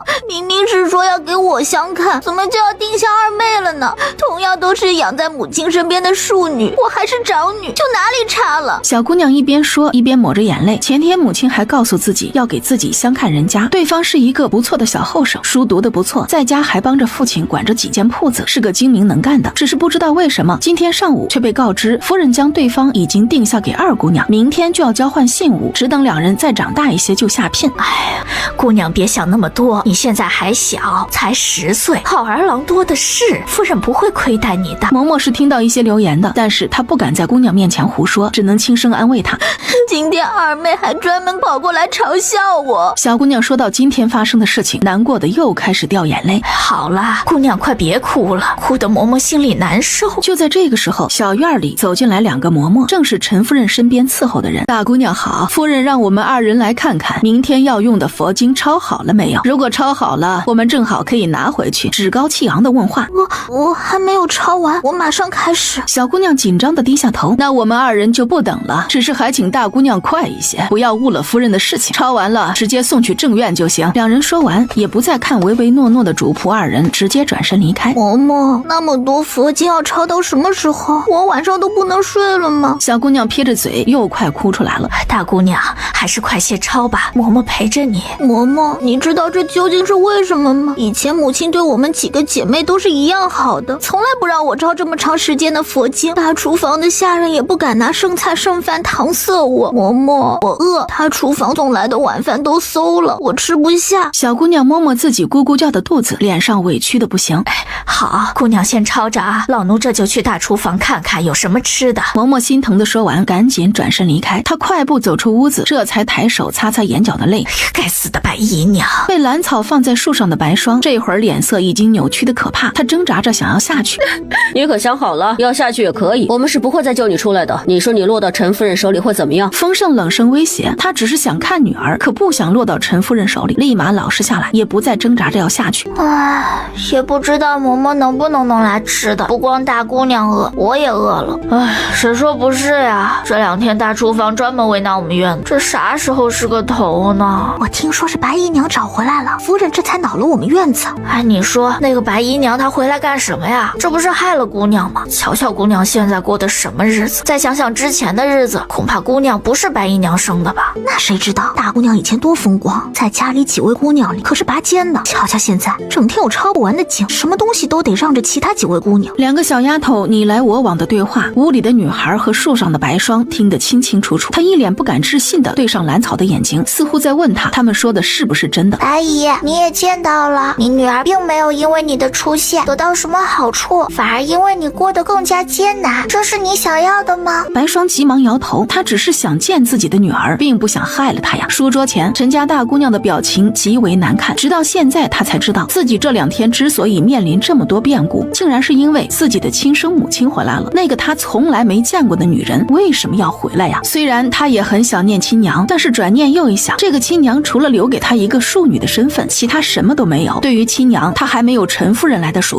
这些年她的生活还算顺心，母亲并没有苛待她，也就是这几天自己的生活才艰难起来。你回来干什么？小姑娘拿着笔的手久久没有写出一个字，轻轻地说了这么一句，似埋怨似怀念。姑娘先忍一会儿，大厨房那边已经没有吃食了，老奴让守门的锅子去外头买了。嬷嬷，你说是不是因为我姨娘回来了，所以夫人才这样对我的？哎呦，我的大姑娘哟，你这是听哪个贱蹄子说的？她回来干什么？回来干什么？把我害成这个样子，她还回来干什么？给自己留一条活路，给我也留条活路，她不好吗？姑娘啊，这事你就当做不知道，咱们度过眼前的难关才是最重要的。等夫人的气消了，一切都会好起来的。这么多年，夫人不是也没苛待过大姑娘，估计这次呀是被白姨娘给气到了。听嬷嬷的，我这就接着抄佛经，只要乖乖的，母亲总会见到我的孝心。树上的白霜早在听到屋里那女孩的质问时就已经懵了，她的眼泪不自觉地流了下来。在女儿心里，自己这个从来没见过面的亲娘只给她带来了麻烦，根本就没有陈夫人重要，自己的出现是真的害了她。丰盛2人没有再继续待下去，直接扛着白霜回到马车上。这会儿亲眼见到被他连累的女儿也该死心了。至于白霜，要么拿了卖身契走人，要么发卖，总之不能再留在封家。你也知道，封家以后的路不好走，这样拎不清的人要放远一些。丰盛说话的时候丝毫不掩饰他对白霜的厌恶。兰草这时也想起来，丰年之前是被一路追杀到县城的，他们兄弟2个以后肯定会找自己的仇人，白霜这样确实不行。兰草这会儿也不敢说什么，因为他也不敢保证白霜以后会不会这么执拗，会不会给封家带来麻烦，让他去过自己的日子其实也挺好。怎么，小丫头，你担心他呀？那当然啦，毕竟一起生活了几个月，白姨对我一直不错，担心是正常的。小草，小草，兰草终究是没有忍住，从院子里跑了出来。白姨，你还有什么话要说？小草，小草，你救救我！白霜这会儿怕得要死，只希望兰草能替自己说句话。白姨，前天晚上我已经冒着大雨把你从湖里救出来了，而且因为你，哥哥还发了热。兰草并不打算替白霜说话，只说了自己已经做过的事情。白霜听了兰草的话，一下子就瘫倒在马车上。难怪丰收没有出现，难怪二爷一定要处置我，也难怪小丫头不替我求情。我怎么忘了，我能从湖水里死里逃生，全靠他们几个孩子。而兰草已经是第2次把我从鬼门关拉了回来，我都做了些什么呀？救命之恩只能来世再还了。白霜这会儿无比后悔，后悔自己不该一味的要去看女儿，要去打扰她平静的生活，后悔不听丰收的劝。如果她早些离开县城回到山上，或许就不是这样的结局了。县衙大牢原本是不能让人探望死囚的，但是架不住丰盛给塞了银子，再加上就是他将秋娘抓住的，那些衙役就给他行了这个方便。你来找我干什么？事情都是秋娘做的，你别来找我，老子也被那婆娘给害惨了。哼，我找的是你，还真跟秋娘没关系。他这一出声，蓝安庆立马就僵住了，这个声音太熟悉了。去年他背着女儿进山时，兰草就是用这样的声音一直在他耳边求他，希望他能够留在家里，哪怕不吃饭只干活都行。再次听到这个熟悉的声音，蓝安庆顾不上浑身的疼痛，挣扎着从草堆里坐起身来。你是谁？眼前这女娃身上穿着红绸印花的衣服，这可不是乡下孩子能穿的。她头上还戴着2对小铃铛，看着是银的，发出的声音格外清脆，尤其是那白白嫩嫩的脸。她从来没有见过这么好看的女娃，也不知道能卖多少钱。哎，可惜自己已经被关起来了。我是兰草呀，听说你要被斩首了，过来送你一程。兰草？不可能，女儿已经死了，是自己亲手送进山里的。是啊，你女儿已经死了，但是兰草活着。她果然不认得自己，也是自己在兰家的时候一直是灰扑扑破破烂烂的，估计自己这个亲爹从来都没看清楚自己的长相吧。哼，真够可笑的，亲爹之前是多么不把我放在心上，我站在他面前居然一点都认不出来。你真的是小草？那当然，要不然我为什么不去看别人？闺女，你救救爹呀！我不知道秋娘是人贩子呀，你快去帮爹说说话呀！蓝安庆，你怕是不知道吧，秋娘是他亲手抓的，而你是我亲眼看见你扛着人上山，铁证如山，你说我们怎么可能替你说话？你这样的人渣凭什么让我们替你求情？凭你心狠，可以将亲生女儿扔进深山，凭你自私只顾自己，亲生女儿都快被家人打死了也无动于衷。丰盛的话如同坚刃一样，深深刺进蓝安庆的心窝。只是他现在却听不进去这些。闺女，好闺女，你去替我求求情，爹就带你回家，以后就不让人再欺负你了。不用了，我已经有疼我的家人了。你晚了，你女儿早死在山里了。外人都比你这个亲爹对我好，给我盖房子，背着我去镇上，给我买衣裳头花，送我去读书。你又做了什么？不顾我的哭求，执意把我扔进深山去喂狼。小丫头在我家也是有下人使唤的，天天有吃不完的美味佳肴，比跟着你这个人贩子可安全太多了。你真的认出她是你闺女来了？胡说，谁说我没有认出我闺女来？我一眼就认出来了。怎么可以让两人知道他其实到现在都没法把眼前的女儿跟自己那个瘦成干柴一样的女儿联系到一起？闺女，你去找县令大人求求情，爹真不是人贩子呀。走吧，时间到了。你的东西还给你了。从你带我上山那一刻，我就没爹了。当初你没答应我，今天我同样也不会答应你。说完，他便头也不回的跟着丰盛离开。别走，别走啊！不孝的东西，怎么不死在身上？小叔，咱家的马车呢？明天我们怎么回去？马车去送白霜了，明天一早就回来，来得及。白姨到底被送到哪里了？放心吧，离开县城他会很好。丰盛依旧没有回答。兰草撇撇嘴，大不了以后去问大叔，大叔肯定会告诉自己的。说起这个，兰草不由担心起丰年来。小叔，大叔都离开快1个月了，怎么还没回来？难道他不是来县城了？他有事情要处理，不在县城。有些想大叔了。放心吧，很快就回来了。少爷，少爷，家里出事了！来顺着急忙慌的从院外冲了进来。什么事？少爷，夫人去了，老爷让你回去一趟。夫人走了，前天不是还好好的吗？丰盛的表情很奇怪，脸上是痛苦难过的样子，嘴角却止不住往上扬。是真的走了，家里现在都挂上白了。走了？怎么就走了呢？丰盛不自觉地呢喃着，他的嘴角怎么都压不下来，似乎有些遗憾。秦夫人怎么这么快就走了？少爷，快给小的回去吧，老爷等着呢。来顺心里知道自家夫人是怎么一回事，但是表面的功夫还是要做的，要不然两位少爷以后都会被人诟病。走，回去送他一程。那种晦气的地方你就不去了，自己把院门关上，别乱跑啊。知道了，小叔。兰草乖乖应下，他也没想到秦夫人会在这个时候离开。不过今天晚上终于只剩下自己一个人了，那可太好了。他要和大白、小白在空间里玩个够。一会儿我让槐花过来陪着你，这是县城，可不是山上，你一个人我不放心。丰盛想了想，还是决定安排个人过来。小丫头一个人在小院里，万一来个武艺高强的恶人可怎么办？不用了吧，小叔，你知道的，我很厉害，一般的毛贼可打不过我，能不能不让槐花过来陪我呀？兰草不情愿地挥着小拳头为自己争取自由。那行，槐花太弱了，让秦川来和他一起来，到底是个男人，站在院子里也能唬人不是？兰草撇着嘴，一脸的幽怨。小叔也太不相信人了，明明他连我都打不过，还装模作样的安排人保护我。年纪小真的很烦恼呀。最终丰盛离开时，兰草都没能说服他，无奈之下他只能接受。他不知道丰盛要在秦家待几天，自己是不想待在县城了。饭后清洗的清洗，拿行李的拿行李。很快2辆马车从小院出发，各奔东西。李小三和兰草一起回清溪镇，秦川和槐花则是要回秦家。两人还带着兰草留给丰盛的信。老二，昨天你上去送端送酒的时候，老大跟你说了什么？看他那样子有些激动。二叔，他不想死，想让我们找人救他。蓝安平无奈地摇摇头，想想昨天他去送行时，大哥那疯狂的样子，就有些头疼。都已经上了断头台，还想着让他找侄女去救他，说什么侄女没死，还穿着好衣服，一看就是被有钱人家给收养了，肯定能花钱救他出去。蓝安平被自家大哥这无耻的样子给惹恼了。再说现在的兰草他都不怎么敢靠过去，只是小心翼翼维持着现在的关系而已，哪里有脸要求那么多呀？都是被你爹娘惯坏了，先是小袁，接着是他，咱们兰家的名声算是被这父子两个彻底给毁了。二叔，小草究竟是不是大哥的女儿，是不是我们家的孩子呀？蓝安平一直有这个疑问，就大哥和王氏这些年对小草的态度太过敷衍，早已经到了冷情冷心的地步。那孩子他是兰家的孩子，是不是你大哥的，我也不能肯定，这事儿只有王氏最清楚了。你怎么想起问这个了？那孩子不是已经走了很久了吗？听二叔的意思，小草有可能不是大哥的孩子。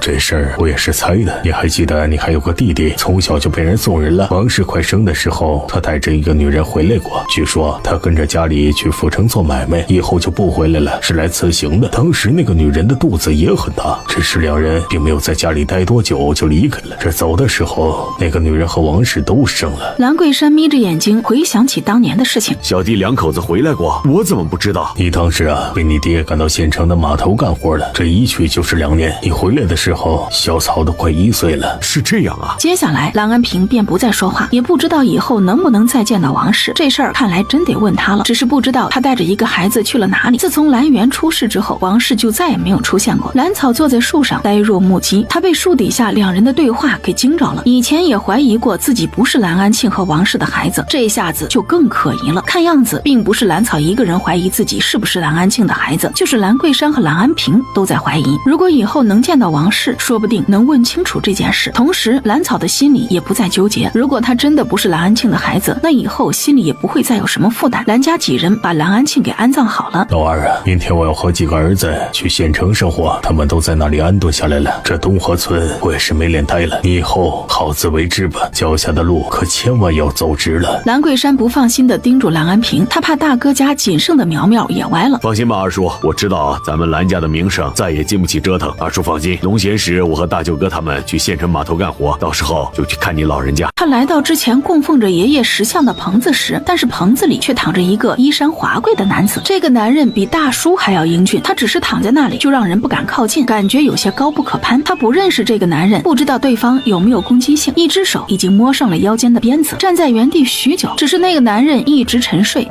还是先回家吧，明天再来。今天出来玩1天了，还有功课要做。再次带着一众伙伴来到山坡上，他随意向下看了一眼，猛然发现刚刚还在原地的石台和棚子，以及棚子里睡觉的男人全都不见了。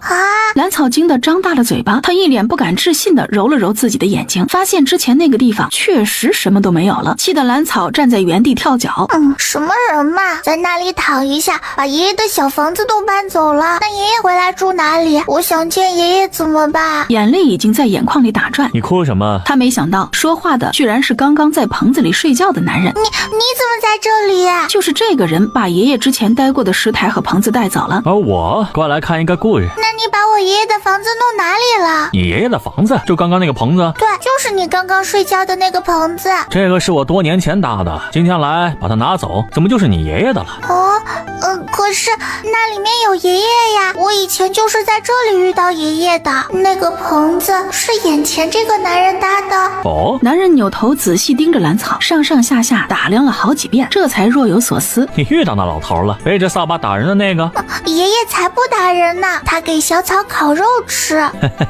那是对你，我以前可没少被揍。自从知道眼前这个男人也是见过爷爷之后，他也没有最初那么怕这个男人了。好了，小丫头，我知道你想什么，不过那个棚子没用了，你堂里面也见不到人的。那我怎么才能见到爷爷了？都几个月没见过了。他一盘棋的功夫，你都能长大1岁，凡事还得靠自己。你又是谁？我是谁？以后你到了京城就知道了。你在老头那儿学了什么？说说看。我学了雕刻，还有一个步法。兰草不知道为什么自己从爷爷那里学的东西就脱口而出，他的心里吓得不行。知道了，那我给你几本书，好好学，只要研究透了，日后必定成为一代大师。这是什么？为什么送给我？都是你能用得到的东西，还有那块令牌，你以后到了京城可以去找我。等到了京城，看到那老头的面上，我也会照顾你几分的。只是他还来不及道谢，对方就一个闪身不见了。真是一个奇怪的人。大叔，你是谁呀？他在原地转了好几个圈，发现周围并没有那个男人的身影，最后只能无奈地对着大山喊了一声谢谢。他相信那个男人一定听得见。令牌上面黑漆漆的一片，上面刻了精美的祥云图案，中间只有一个林字，背面则是3个小字国师府。这是什么意思？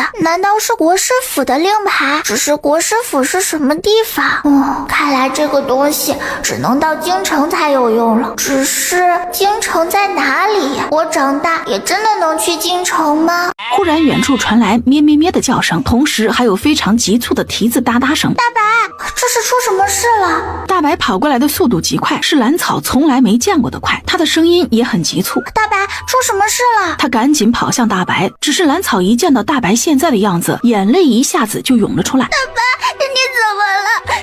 发生了什么？你烧到哪里了？双手不停地扒拉着大白身上的黑灰和血迹，就连身上的毛也有被烧焦的痕迹，这让兰草心疼的不行。还好他身上并没有伤口。此时的大白看起来很疲惫。大白，你疼不疼？谁欺负你了？我去抽他。从空间里拿出一些水给他喝，里面加了稀释的健体液。兰草一边抚摸着大白，让他安心喝水，一边问他是不是家里出事了。正低头喝水的大白抬头点了一下，还叫了一声咩咩。兰草的心咯噔一下，也不知道家里出了什么事情，他想过去看一下。大白，我把水放在空间里，你在那里面休息一会儿，我去镇上看看。大白直接用嘴叼着他的衣服，似乎不想让他过去。乖啊，我想去看看，刘叔还在那里，也不知道他怎么样了。放心吧，你进去和小白玩一会儿，我回来了给你洗澡，你知道的，我很厉害的。兰草说完，直接将大白送进空间，他运起迎风拂柳步往镇上赶过去。与此同时，他身上的衣服也跟随着自己的心意变成了绿色，跟周围树叶草差不多的颜色。这还是他第一次在外面让衣服随自己的心意变化。他很快就到了镇子外面，远远就闻到一股浓浓的烟味儿。下次，不是，风儿小姑娘，你不能进去。龅牙，为什么？龅牙不好意思地抓着脑袋，刚刚习惯性喊了对方一声煞星。你家出事了，你不能回去。大哥让我专门等在这里，就是为了拦你啊。我家到底出了什么事情？你为什么拦着我？你快说，我家到底出了什么事？昨天下午有几个人在镇上打听你家那位少爷，我们派小豆子给你们报信，结果你家里没人啊。今天凌晨你家的房子就着火了，周围邻居上前救火，只可惜这火根本就扑不灭呢。龅牙说起他们昨天晚上见到的那场火，心里还是怕怕的。昨天就为了给你报信，小豆子往你家都跑了好几趟，后来那小子又一直守在你家附近，一晚上都不回来，今早也没有见到人呢。小豆子一直守在我家附近，他一直没回去。兰草的心砰砰直跳。那刘叔呢？刘叔留在家里会不会也出事了？大白身上的血又是谁的？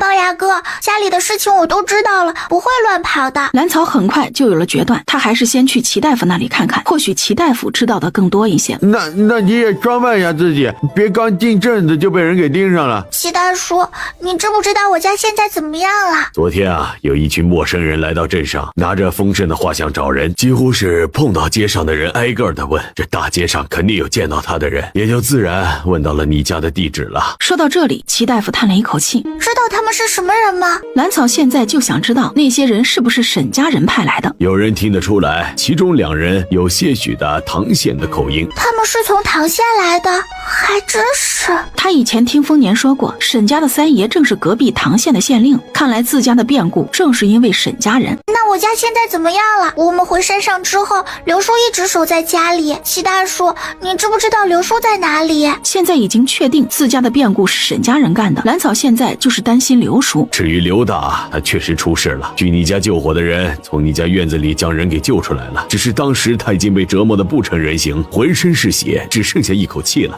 什么？他伤得很重？刘叔他现在在哪里？他猜到刘叔出事，却没想到居然会只剩下一口气。你还是别去看他了，他这会儿还没醒呢。我之前给他包扎着伤口，也熬了药，剩下的就看他的命了。我怕这医馆也被那些恶人盯着，你去看了反而会害了你啊。丰盛知道兰草这会儿在镇子上，心里也没那么着急了。行，你说。李小三看着这附近还算清静，便放心的开始说起他知道的所有事情。沈家那些人疯了，秦夫人下葬之后，他们接着来祭拜秦夫人，直接闯进秦家，打伤了许多人，秦老爷爷受伤了，现在家里是大管家拖着病体在管着呢。什么？他们竟然闯进秦家了，还打伤了人？这是什么时候的事儿啊？那沈家人果然不是好东西。前天晚上的事儿，小的是昨天中午他打听到的消息，沈家人做的还不止这些呢。昨天下午，有人拿着二爷你的画像在镇子上四处打听，然后昨天晚上镇子上的小院就被烧了，刘叔也被那些人折磨得不成样子，现在算是捡了一条命，正在齐大夫那里疗伤呢。什么？房子都烧了？两人不约而同从地上跳起来。李小三，你再说一遍。丰盛不自觉地伸手抓住李小三的胳膊，别看他平时很有主见，也很有想法，但是毕竟只有10岁，还是第一次听到这种明目张胆杀人放火的事情发生。就算以前秦夫人对我下手，也是偷偷摸摸耍手段的。沈家人现在都这么猖狂了吗？感情秦夫人以前对我出手，已经算是手下留情的了。家里着火，镇上很多人都知道，那火根本就扑不灭。邻居们只救出剩了一口气的刘叔。姑娘早上让大白去镇上送东西，结果大白沾了一身血和黑灰，姑娘不放心，这才跑到镇上。胡闹！明知道镇上有坏人，他怎么就一个人跑过去了？不行，我得去把他弄回来。先生，您别急，那些人还在镇子上没有离开，现在每一个接近废墟和医馆的人，他们都盯着。可是小草一个人在镇上，可怎么办呢？两人还是很担心兰草的。沈家那些人心狠手辣，万一那丫头落到那些人手里，那还有命活没有？姑娘现在是赶车的郭大爷家的孙女，扭到脚伤到了骨头，被齐大夫重新接骨，安排在医馆后院休养。她现在安全的很，就是不知道要搞什么事情。李小三一口气把兰草现在的安排都说了一遍，他还是了解自家姑娘的，费那么大功夫住进那些人的眼皮子底下，肯定是要搞事情的。丰盛执意要去镇上把兰草接回来，再看看刘叔被伤成什么样子，顺便会会沈家那些狗腿子。你这个时候发什么疯？难道不知道那些人就是冲着你来的？没听到李小三说的话吗？那些人可是杀人放火不眨眼的东西，你凑上去是要送死吗？冯先生指着丰盛的鼻子狠狠地骂了他一顿，将丰盛给拦了下来。可是大哥将小草交给我照顾，我却什么都没有做好。这会儿听说他在那些恶人的眼皮子底下，就有些不放心。丰盛耷拉着脑袋，弱弱地为自己辩解。行了，这不是逞强的时候。那丫头的武力比你强多少，你心里就没一点数吗？你现在就是去了，也是添乱。冯先生早就想好了，自己去镇上总比丰盛过去要安全许多。毕竟在镇上那些人眼里，自己也只是封家的邻居。阿爷，你就听先生的吧，我这就回镇上，有什么也能帮姑娘盯着些，有什么消息也会及时传回来的。丰盛知道大家都是为了自己好，也没有再坚持，而是垂头丧气地跟着冯先生回去。他感觉是自己给家里带来了祸端。季大哥，我回来了。哎呀，冯先生回来了，那丫头刚离开，我去追。平安是真的担心兰草，如果不是为了医馆不受牵连，那丫头也不会冒险赶着马车带着那2个恶人离开。回来，小草赶着马车，你跑着去能够追上吗？你说说你啊，不是说出门只要2个月就回来吗？这次怎么离开了这么久呢？最近家里发生了那么大的事情，可把那小丫头给吓坏了。虽然她一直没哭，但是这谁看了不心疼呢？丰年也知道自己这次耽误了时间。小丫头刚离开，他们都回山上去了。之前刚回到镇上的时候，他就知道家里的房子被烧了，只不过那些人没有找到家里人，他就已经猜到家里人回山上了。这会儿才想到齐大夫这里确认一下，你家里人没事儿，都在山上呢。小丫头刚刚离开，你起码过去还能够追上。齐大夫这一次是怎么看丰年都不顺眼，这人怎么关键时刻不靠谱了？家里出了事儿才赶回来，幸亏兰草几人都没事儿，要不然不是白忙活了。那我先去追那丫头，回来再来看你们。那些作恶的人都已经被抓起来了，齐大哥先把医馆的损失记一下，回头抄了他们的家给你赔上。丰年拿不出齐大夫对自己有意见，可是这会儿没时间跟对方细说刚刚发生的事情，便快步走了出去。还算是做了点靠谱的事儿。回见，我先回家看看。丰年只留了一句话，就翻身上马离开了。平安，快去外面打听一下，是不是那些人都被抓了？赵大夫，咱们登记一下店里的损失。整个医馆的气氛瞬间就没有了刚刚的消沉和凝重。另一边，小草，丫头，听到熟悉的呼喊声，大叔回来了，我的靠山回来了。瞬间他的鼻子就酸得不行，眼泪一下子就流了下来。兰草泪流满面的从马车上跳下来，他原本是想喊声大叔的，结果他哇的一声就哭了出来，就向着丰年过来的方向跑了过去。骑着马的丰年见自己终于追上马车了，见到亲人的喜悦让他扬起了一张笑脸，结果被对面小丫头那一声大哭给吓得不轻。丫头，大叔回来了，你别哭啊。大叔，你怎么才回来？丰年看到自家丫头这个样子，一下子心疼的红了眼睛，直接将哭得鼻涕泡都出来的兰草抱在怀里。丫头，对不起，大叔回来晚了，大叔回来了，别怕，丫头别怕。大叔，我们的家没了。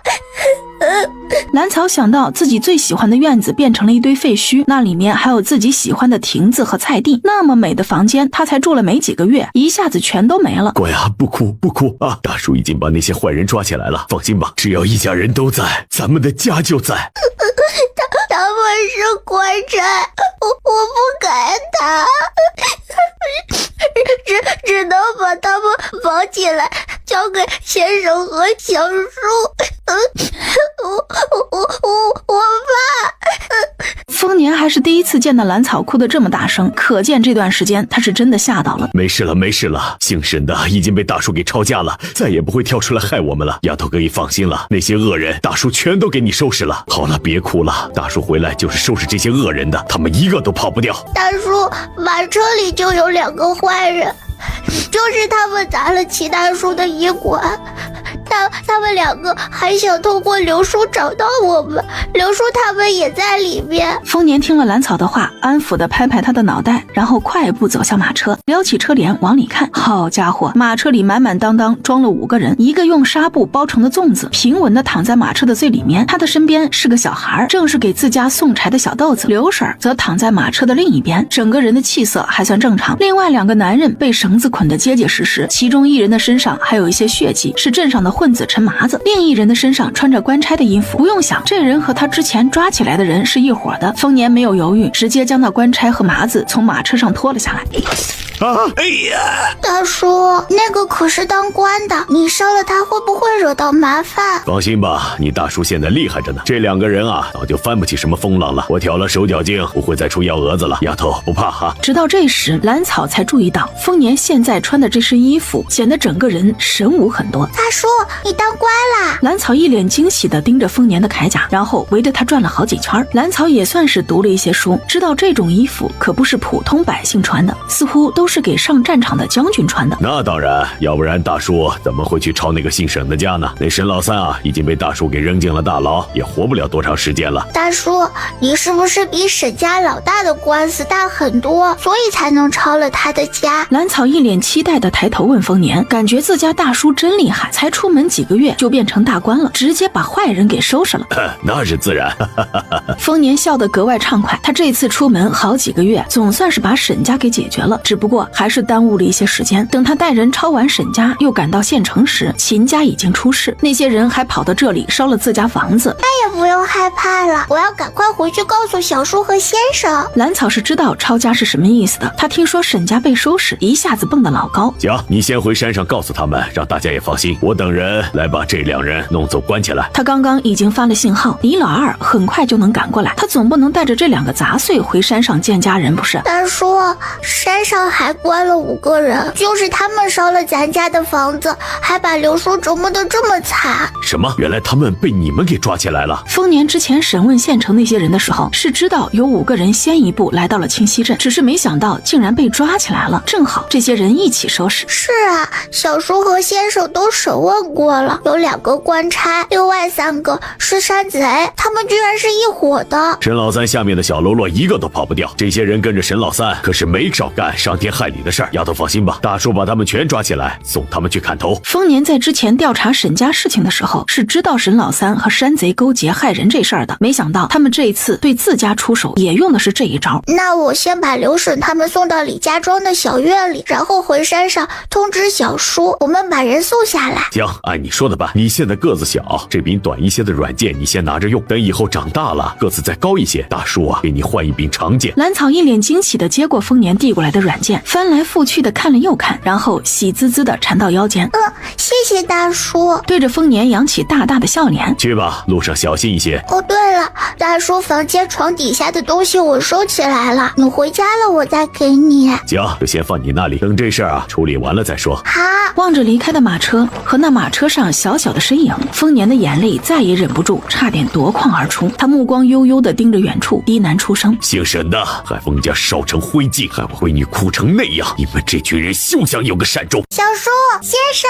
还没进院子，兰草欢快的声音就响了起来：小叔先生，好消息。怎么了，小草？什么好消息？快说。丰盛和冯先生2人一脸紧张地盯着一脸喜庆的兰草。大叔回来了，他带人把镇上那些作恶的人全都抓了起来，只剩下这里面5个。大叔让我们把人带到山下去。兰草一口气把丰年回来的消息跟2人说了一下，直接一屁股坐到旁边的大石头上喘着粗气。刚刚那一趟他跑得太快了。太好了，大哥回来了。可算是回来了，再不回来这几个人就咽气了。大爷回来了。小三哥，我大叔回来了，他把那些坏人全都抓起来了。兰草开心地坐在石头上，晃着自己的2条小短腿。大爷为我。李小三直接咧着嘴开心地笑了起来。走，我们去把那些人弄到山下去。好嘞。大哥现在在哪里？他还好吗？有没有受伤啊？大叔就在山下，他很好，没有受伤。大叔现在可威武了，当了大官，穿着将军才能穿的铠甲呢？山脚下，丰年神情疲惫地坐在马匹上，他的身后是10多个身穿铠甲的大头兵，领头的正是李老二。这一行人中最显眼的就是一个超大的囚车，只不过这囚车周围被黑布围着，在外面看不到里面车里的情形。村民之前看到这么一大群人进村，他们这些小老百姓可不敢主动招惹这些当官的。蓝安平也在这些远远观望的人群里，心里砰砰乱跳，脸色也越来越凝重。刚刚才看到自家侄女着急忙慌跑回山上，这会儿山下就有这么多官兵围了过来，不知道是不是过来抓那孩子家人的？怎么办？怎么办？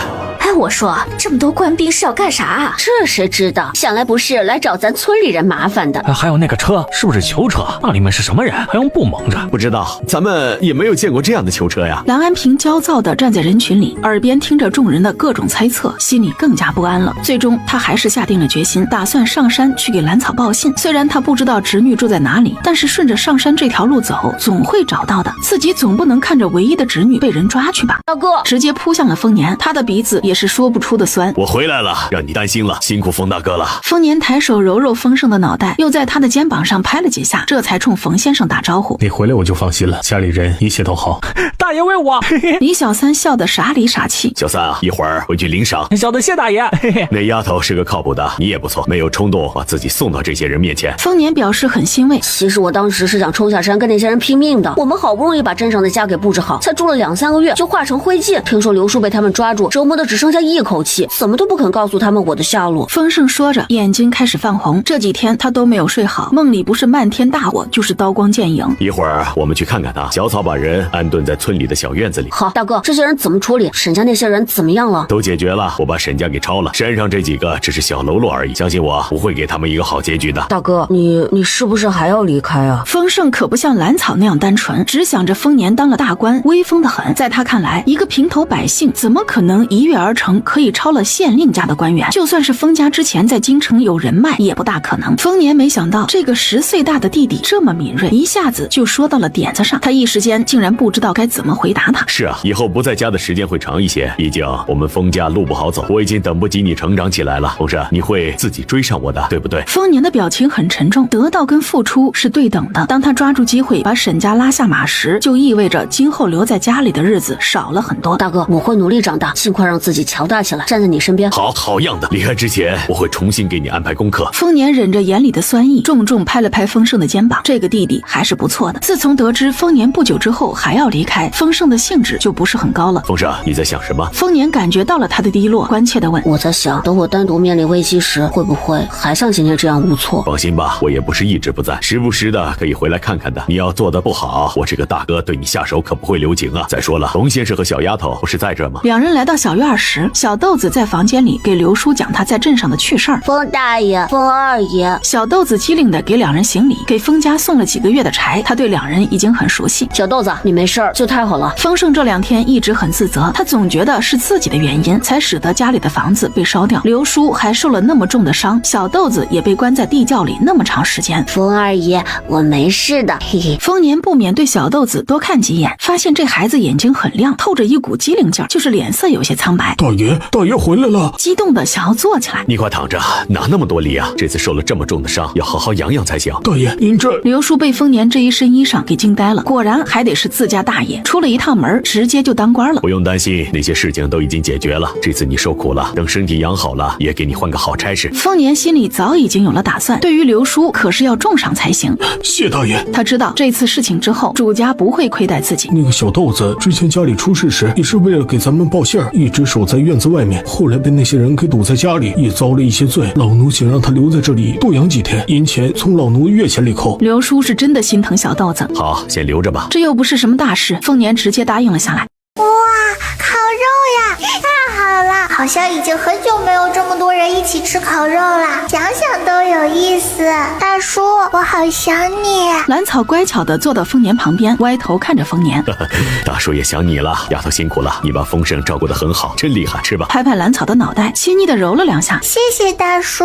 兰草接过烤肉，开始小口小口地吃起来。唐县那边啊，其实很美，这次在那里走访了不少地方，值得一游。冯大哥日后有机会可以带嫂子去游玩一番。这个可以，这么多年都没有好好好的看过外面的大好河山呢。冯先生心情颇好的冲丰年举杯，然后一口喝光杯中的酒。那可得多走几个地方，单单是唐县可不成。柳氏听了两人的对话，立马来了兴致。那先生和师娘可得带上我们两个，我们也可以出去见见世面。先生出去游玩，我们也要跟着，会不会不太好？我们不能跟着大叔吗？应该是不能。丰盛也想跟着丰年，只可惜好像现在不允许。旁边闷头喝酒的丰年将两个人的对话听得清清楚楚，心头不禁多了几分酸涩。家里两个孩子还这么小，自己却不得不离开家。好在冯先生一向是个靠谱的，把两个孩子交给他们两口子也是不错的选择。大叔你也吃，这次出门几个月，整个人都瘦了一圈，这次回来得好好补补。大哥，这个鸡腿给你吃。直到月亮已经升起老高，冯先生两人都已经回家了，三人还躺在院子里的草地上不肯离开。丰年是累得睡着了，丰盛和兰草是舍不得离开丰年，三人就这么依偎着躺在草地上。小叔，我们什么时候才能长大？到时候大叔就不会这么累了。快了，我很快就会长大，到时候小叔照顾你。兰草奇怪地看了丰盛一眼，然后撇撇嘴，算了，还是我照顾小叔吧。他一点都不相信丰盛能照顾好自己，还是不要抱什么希望的好。你这死丫头！被一个小豆丁看不起的丰盛瞬间有些炸毛，咬牙切齿地瞪了兰草一眼。你瞪我干什么？要不你还是先把大叔背回屋里去。兰草也不甘示弱，梗着脖子直指鼾声震天的丰年。丰年被又拖又拽又扛又背弄到屋门口时，他已经被丰盛折腾得醒了过来。都进来吧，我有话说。丰年揉了揉还有些疼的头，直接招呼两人进了他的房间。兰草进屋之前顺手倒了一杯水，并且往里面加了一些健体丹的稀释液。喝过水的丰年立马精神了许多，他一脸正色地看着站在自己面前的两个孩子。丰盛，小草，明天我就要离开了，要把那些人和县城的那些人押到城里去。大叔明天就要走。兰草从来没有想过丰年才刚回来就要离开，他还计划了好几个活动，都是和丰年一起的呢。没有办法，沈家人一日不砍头，我这心呐一天就安定不下来。这次我要亲眼看到沈家覆灭才解气。丰年自骨子里恨的都是沈家人，不光调包了自己的兄弟，还想要对自己家人赶尽杀绝，有机会反杀怎么也不会心慈手软。小草乖啊，大叔以前教你看账本还记得不？这次我从沈家那边抄了几个铺子，分别记在你们两个的名下，一人先分一个铺子自己管理，等你们再大一些了就多分几个。丰年这一开口，直接将两小只雷得站在原地，不知道该怎么反应了。大叔，我这里还有你的东西，这就去给你拿。你回来，这孩子咋就不听我把话说完呢？大哥，这次可多亏了小草，他当时去取咱俩的盒子时，院子里已经有好多人在废墟里翻找可以用的东西，再晚一些，这几个盒子说不定就被人给取走了。丰年自然知道兰草有多能干，是个有想法的，只是有些担心丰盛不够稳重，遇事焦躁。放心吧，大哥，我肯定跟先生和小草商量的。对了，你那里有没有好一些的身法？最近小草一直在练身法，我已经被他远远的甩开了。丰盛提起这事儿就是一阵气闷，他居然被一个小豆丁给比得那么惨。行，一会儿交给你，只要你勤学苦练，总会有进展的。丰年现在用的身法就是丰家祖上传下来的，只是前一段时间事情太多，没有来得及交给丰盛。那太好了，大哥放心，我一定勤学苦练。兰草捧着3个木盒走了出来。大叔，你的东西都在这里了。大叔，底下那2个盒子是你自己的东西，我也没打开看，上面那个盒子里是我给你准备的东西。兰草说着把最上面的那个盒子打开，里面装了几个小药瓶，上面还都贴了标签，止血丹、生肌丸、解毒丹、回春丹都是他从空间里拿出来的。他这次每样装了一些，尤其是止血丹和解毒丹装了不少。赶紧把手里的盒子往回推，这些东西你赶紧收起来，太贵重了，以后不要往外拿，让人看见了你可就麻烦了。大叔，看见你身上的铠甲就知道你以后的生活很危险，这些东西都是能用得上的，大叔就收着吧。兰草看了许多书，是认识丰年身上的铠甲的，那都是上战场的人才穿的，说不定大叔以后就会上战场，不定哪一日就用上了。丰年推拒再三，发觉实在推不掉，便将东西收了起来。他又从怀里掏出2个信封来，连同之前的2个盒子全都塞到兰草的手里。这些东西你收起来，这些都已经过户好了，丰盛的我另外给他，还有我这2个盒子全部都交给你来保管，这可是咱们家的全部家当了。以后每个月都会有人来汇报这些店铺的收入情况。大叔，这些东西……兰草有些疑惑，怎么家里一下子就多了这么多的铺子和房子？这些铺子一部分是我之前经营的，也有一些是从沈家抄来的，我悄悄的留了几个，现在全部都交给你，别忘了看账查账啊。丰年揉了一把兰草的头发，那我有件事想要跟大叔商量。你说，这次家里出事之后，镇上的小马哥、龅牙和小豆子他们都出手帮过我们，特意给我们传消息，因此我想帮帮他们。那没问题，家里的铺子多了，让小三安排他们进铺子做学徒。家里还有2个小庄子，让他们自己选择。看见他们有心想帮自家的份上，安排他们进铺子或者庄子完全不是问题。太好啦，明天我就去找小三哥。蓝草没想到丰年答应的这么快，喜得他在原地转了2个圈。好了，时间不早了，你赶紧去睡觉吧。可是我舍不得去睡，我怕边醒来大叔就离开了。去吧，我明天跟你先生说一声，让你俩送我一程。丰年也舍不得家里2个孩子，但是为了以后的路能够顺一些，他不得不抓住这次机会，现在就离开家。好，都听大叔的。蓝草听丰年说明天早上还能再见面，他欣然答应下来，抱着2个木盒转身回屋。睡梦中，蓝草再次来到熟悉的大树和草地上，依旧是一个火堆，上面架着一只烤得焦黄滴油的大肥鸡，瞬间浓郁的肉香味四散开来。爷爷，蓝草不自觉地咽了一下口水，眼睛偷偷瞄了一眼放在旁边的烤鸡。瞧你那馋样，吃吧，那可是老头我专门给你准备的。谢谢爷爷。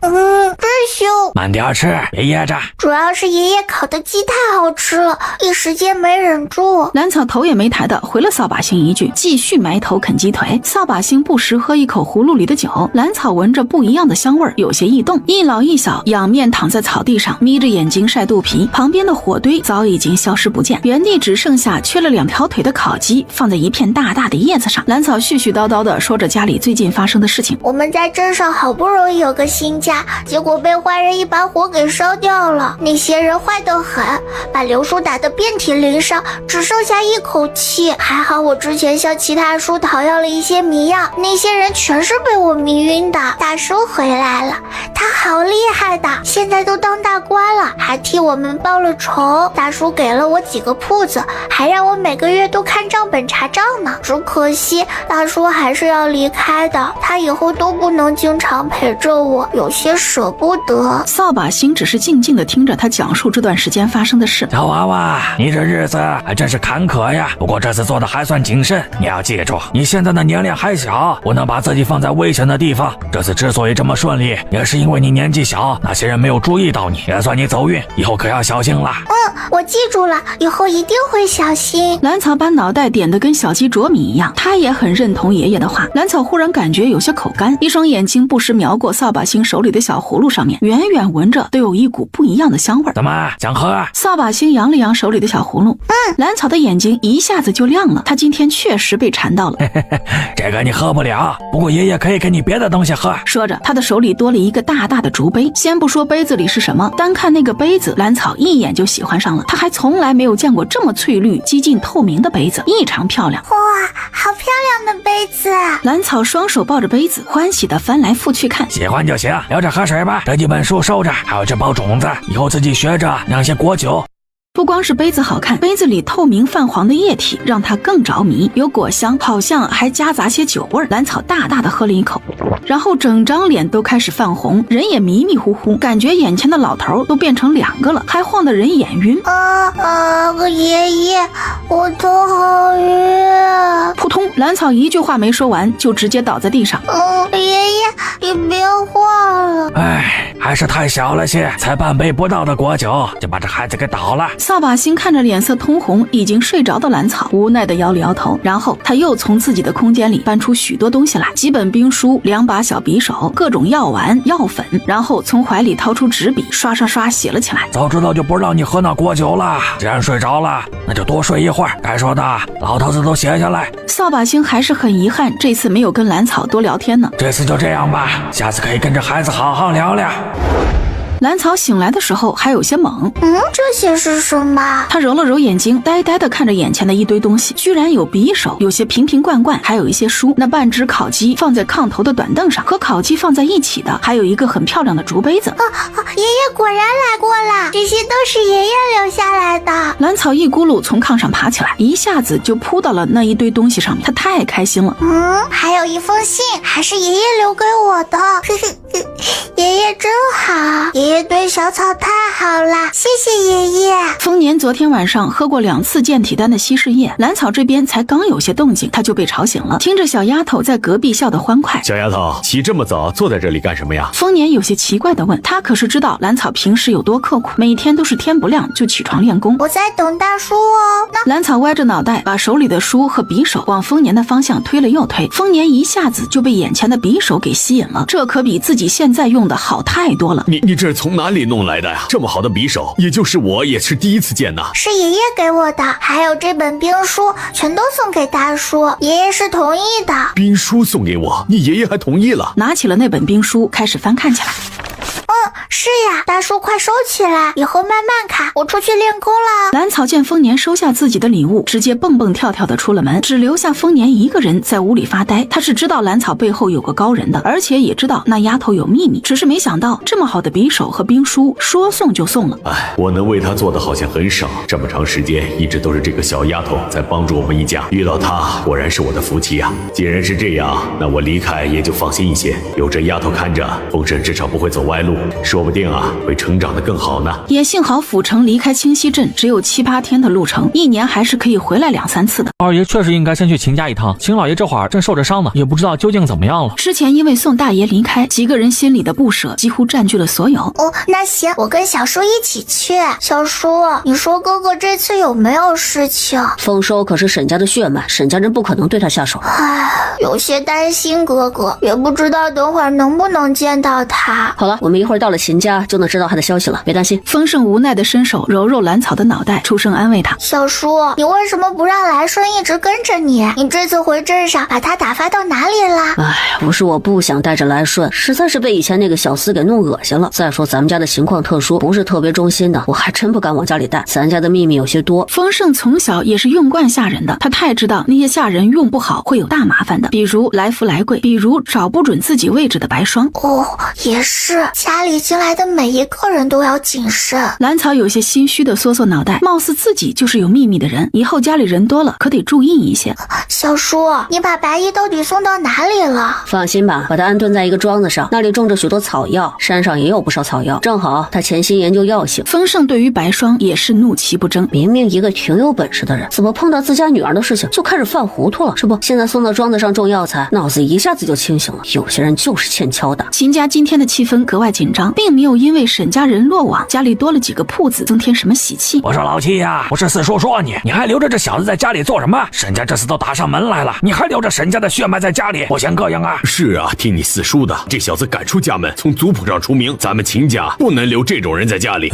老七啊，你得长记性，不要因为这小子跟我们几个叔伯生分了，我们大家都是为了你好，为了家族好啊！你看他这会儿还瞪着我这个长辈呢，赶紧把他打发出去，咱们秦家可不敢要这种人。要不然我们就按照族规处理，开祠堂请家法。什么玩意儿，还想一直赖在我们秦家？混账！开祠堂是你给黄口小儿说了算的吗？二伯，你这孙子有什么资格站在这里大言不惭？我秦家的议事厅是什么阿猫阿狗都能进来叫嚣的吗？秦老爷的声音满是愤怒，直接砸了旁边的茶杯。嘿，老七，你什么意思？都多大岁数了，跟一个孩子计较什么？有没有把我这个二伯放在眼里啊？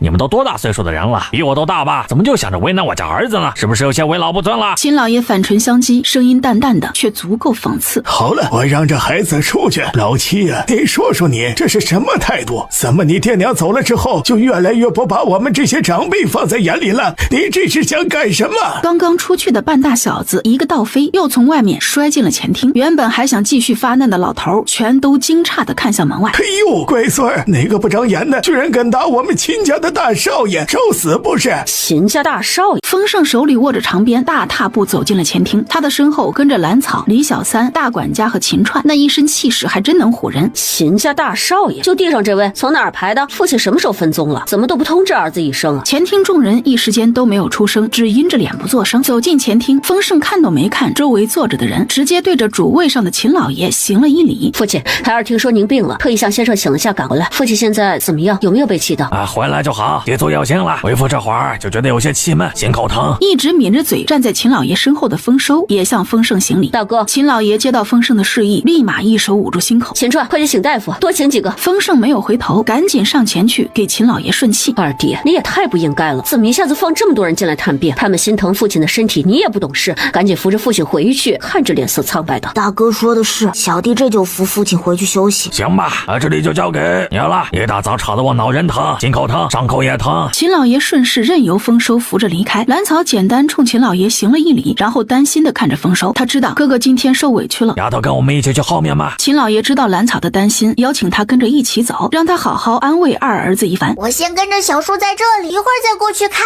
你。兰草说话的时候有一股咬牙切齿的味道，他心里的火气也蹭蹭往上涨。我把父亲送回去就过来，你别怕。好。混账！老千，你就看着我孙子被打不管了，还有没有把我们这些长辈放在眼里呀？简直就是大逆不道！二伯，我儿子回来了，你们有什么跟他说？我这心口疼的不行，得回去休息了。秦老爷直接把锅甩到丰盛身上，自己飘然离去。哎呀，不孝啊！你们快看看，这像什么话呀？简直是反了！居然不把我们这些老家伙放在眼里呀！那老头见秦老爷已经出了门，气急败坏的冲周围的老头煽动起来。秦继祖，这个样子像什么话？简直就是有辱斯文！你的书读到狗肚子里去了！哼，我有辱斯文？那你今天来这里干什么？那你给本少爷解释解释，他是谁？一个旁支的孙子，什么时候变成秦家大少爷？丰盛漫不经心的指指那个刚刚被自己抽了一鞭子的半大少年，漫不经心的问众人：这众人你看看我，我看看你，都有些埋怨的看着二叔祖。那你说说，今天你们过来主要的事是什么？在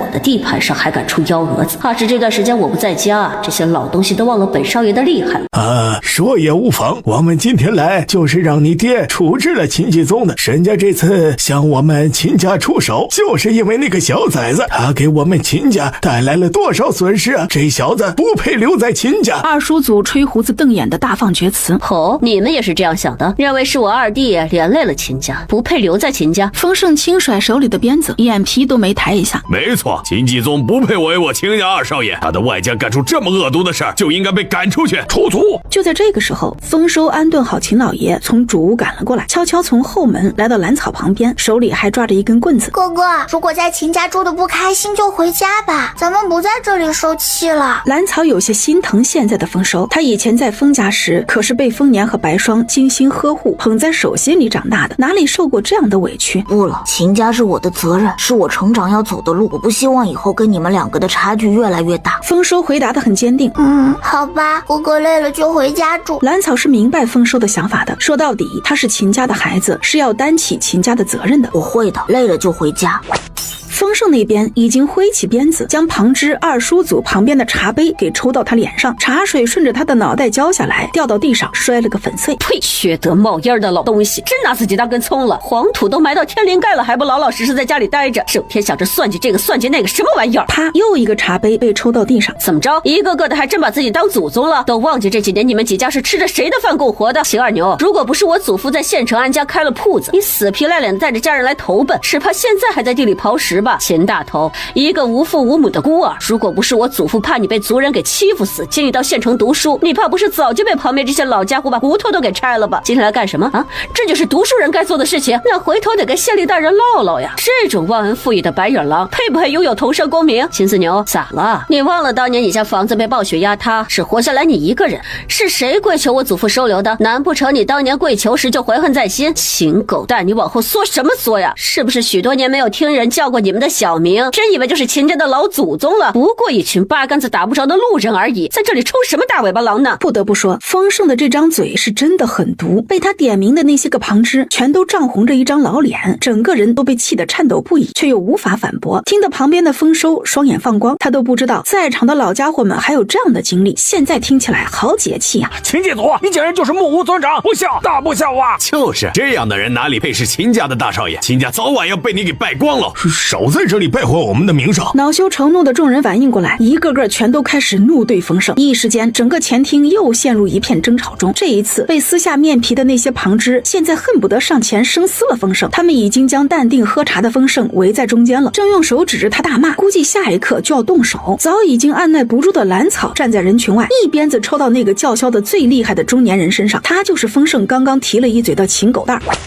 秦狗蛋直接被兰草给抽飞了出去，也晕了过去。顿时整个前厅死一般的寂静，全都被这突如其来的变故给吓得不轻，吵死了！兰草见众人全都安静下来之后，直接推着丰收坐到主座上，跟丰盛并排。这种时候应该是他们两人一起出头才对，丰收得跟着学着些。大管家去请县令大人派个人过来，让他们来监督本少爷处理这些私闯民宅的人，再派人拿着房契地契去收回这些人的院子和庄子，他们家人所在的铺子也要查账，带人控制住旁边的秦家族学，里面的人一个都不许放出去。等他们长辈这事处理完了再说，安排人去父亲那里拿祖父的账本，这些年接济这些旁支的每一笔银子上面都有记录，今天全部收回。这个也请县令大人那边做个见证，一定要把今天的事说清楚，把族谱拿过来，本少爷今天直接分宗。丰盛噼里啪啦的对着大管家安排好了几件事，吓得他老人家一张胖脸都快乐成了花。旁边的丰收已经跃跃欲试，他的眼睛越来越亮，原来跳出秦家这个圈子真的是不需要顾及什么了，处理起事情来完全没有他和父亲那么顾虑。老二，你跟着大管家一起去。丰盛还是想让丰收尽快适应秦家这样的生活，顾虑太多并不是好事。丰收点点头，就大踏步跟着大管家一起出去了。直到这时，众位旁支才反应过来，一个个直接瘫坐在地上，完全没有了刚刚的嚣张。哎呀，大少爷，求求你了，看在老太爷的面子上，放过我们一次吧。大少爷，老太爷对我们一向照顾有加，你不能够违背他老人家的意愿啊，这是不孝呀！这大少爷，求求你了，我家就这么一根独苗，求你放过他吧。哎呦，老头子在这里给你磕头了。大少爷，做人不能这样啊！太爷和老爷都资助我们这么多年了，你凭什么说收回就收回呀？这是大不孝啊！这会儿整个事件的主动权已经移交到了丰盛的手里，他对于旁支那些人的哭求一点都没有心软，就那么看着这些人表演。这些人就是贪心不足，老老实实窝在铺子里庄子上安享晚年不好吗？非要跳出来找事儿，还要把嫡支的儿子给赶出去，真是找死！众人哭求了许久，这才发现丰盛一直坐在主位上，根本就没有搭理他们。哎呀，大少爷，领导说句话呀，只要不赶我们离开县城，什么都好说呀。是啊，以后我们这些老骨头一定为少爷马首是瞻。丰盛嘲讽的扫了这些人一圈，这些人的脸皮可真是厚啊，真当我是那么好骗的？要放了你们也不是不可以，只不过我本少爷还有话要问，回答的仔细，本少爷可以考虑放你们其中一个人出去，还送那人一间铺子。这么多年以来，秦家虽然一直接济他们这些旁支，却从来没有这么大的手笔。要是自家能有一间铺子，那不是很快就成了第二个秦家？那还在这里谋划什么呢？有好几个人都已经心动了。哎呀，你们别信他，他是骗你们的。二叔祖急了，原本这些人借着探病的名义来闹事，就是他鼓动的。万一这些人把他们家给供出来，这还算计个屁呀！不想说也行，就这么待着吧。反正大管家出去请人，也好让县衙的人来见证一下。我想收回秦家的产业，相信没有任何人反对，只能委屈各位回秦家湾住了。丰盛知道那个蔫坏的老头急了，对方的人心已经散了。别，大少爷要问什么尽管问，我们一定知无不言。你个混账小子，坏得很，少在这里挑拨离间，我们不跟你说，去找你爹出来，你还不够资格坐在这里跟我们对话。二叔祖被周围几个蠢货给气得涨红了一张老脸。哎呀，这老头不想让你们得到铺子，他不是故意坑你们吧？兰草在旁边脆脆的加了一把火。看吧，这么小的娃娃都看出来了，你们这些人怕不是被那老狐狸给当枪使了吧？丰盛笑眯眯的看着众人，我们两个年纪小怎么了？对付这些没什么武力值的人，寄生虫还不简单，只看能不能狠下心来。好啊，二伯，你这不想让我们得到铺子啊？对啊，二哥，要知道县城里一间铺子这可不便宜啊，有机会白得，你为什么阻止我们呢？已经有几个人把矛头直接对上德高望重的二叔祖。蠢货呀！二叔祖被气得直喘粗气。大少爷，我说，大少爷，我说。好，那你说吧。二叔祖想要趁着秦家这次发生的事情，老爷现在又受着伤，经常需要卧床休息，要把您和二少爷逐出家族呢。只要家里没人主事，我们这些族人自然是要顶上来，到时候再从族里过继一个好拿捏的孩子，这不是皆大欢喜了吗？毕竟秦家在县城里也是大名鼎鼎的，不能够没人主事不是？那我爹呢？你们打算怎么害死他？丰盛的声音冷了许多。怪不得那老头之前说自家孙子是秦家大少爷。蠢货，秦狗蛋儿，你他妈害死我们了！二叔祖颤抖着抡起拐杖，一下又一下打在刚刚嘴快的那人身上。一场谋划终究被这个蠢货给彻底毁了。我当时是有多瞎呀，才把这人给拉来凑数的。这个时候，所有人都反应过来了，他们这些老东西被一个毛都没长齐的小娃给耍了。他们一行人的所有计划都被一个目光短浅的家伙给全部抖了出来。这个大少爷确实狡猾。来人，把他们绑起来，一会儿县衙的人来了，一并交给他们。罪名就是私闯民宅，谋害家主，企图侵占秦家家产。丰盛在前厅忙着收拾这些贪心不足的旁支，丰收跟着大管家安排人查账抄家，处置在铺子里上工的旁支。等到县令大人带衙役过来的时候，秦家人已经把这些旁支企图谋害家主，赶走2位少爷，想要侵占家产的条条证据全都摆了出来。而之前还趾高气昂的一众旁支，这会儿全都吓得跪在地上瑟瑟发抖。在县令大人的监督下，秦家正式分宗，丰收带人收院子庄子，收回这些年被旁支昧下的各种钱财，并且将他们的家眷赶回秦家湾。秦家的事情结束之后，兰草迫不及待的要离开秦家，他还没有去看自己的铺子呢，到时候可以好好计划一下铺子里要经营什么。丰盛见也没有自己什么事儿了，又确定秦老爷身体没有大碍之后，就跟着兰草一起离开了。秦老爷倒是想多留他们住几天，只不过丰盛并没有答应。兰草3人把丰家在县城新得的店铺全都转了一遍，然后都满足的开始畅想以后美好的生活。丰年给兰草的是一个绣庄，一个田庄，一个玉器铺子，当然玉器铺子里面几乎没什么东西，只有一个空铺子。他给丰盛的是一个书铺，一个酒楼，另外还有丰年自留的几个铺子，什么杂货铺、茶楼、脂粉铺子、田庄。总之，兰草几人看过那些铺子之后，所有人的心情都好了很多，对于未来也是充满了希望。尤其是兰草和丰盛已经凑在一起商量着怎么安排自己的铺子呢。你有个绣庄，以后想穿什么好看的衣裳都可以。大哥肯定是这样想的，回头请2个厉害的绣娘才行。小叔的书铺也不错呀，想看什么书都可以。我以后多雕一些笔筒摆件放在你那里卖。那是自然，小叔就靠着你的木雕撑场面呢。我的庄子上要种些什么呢？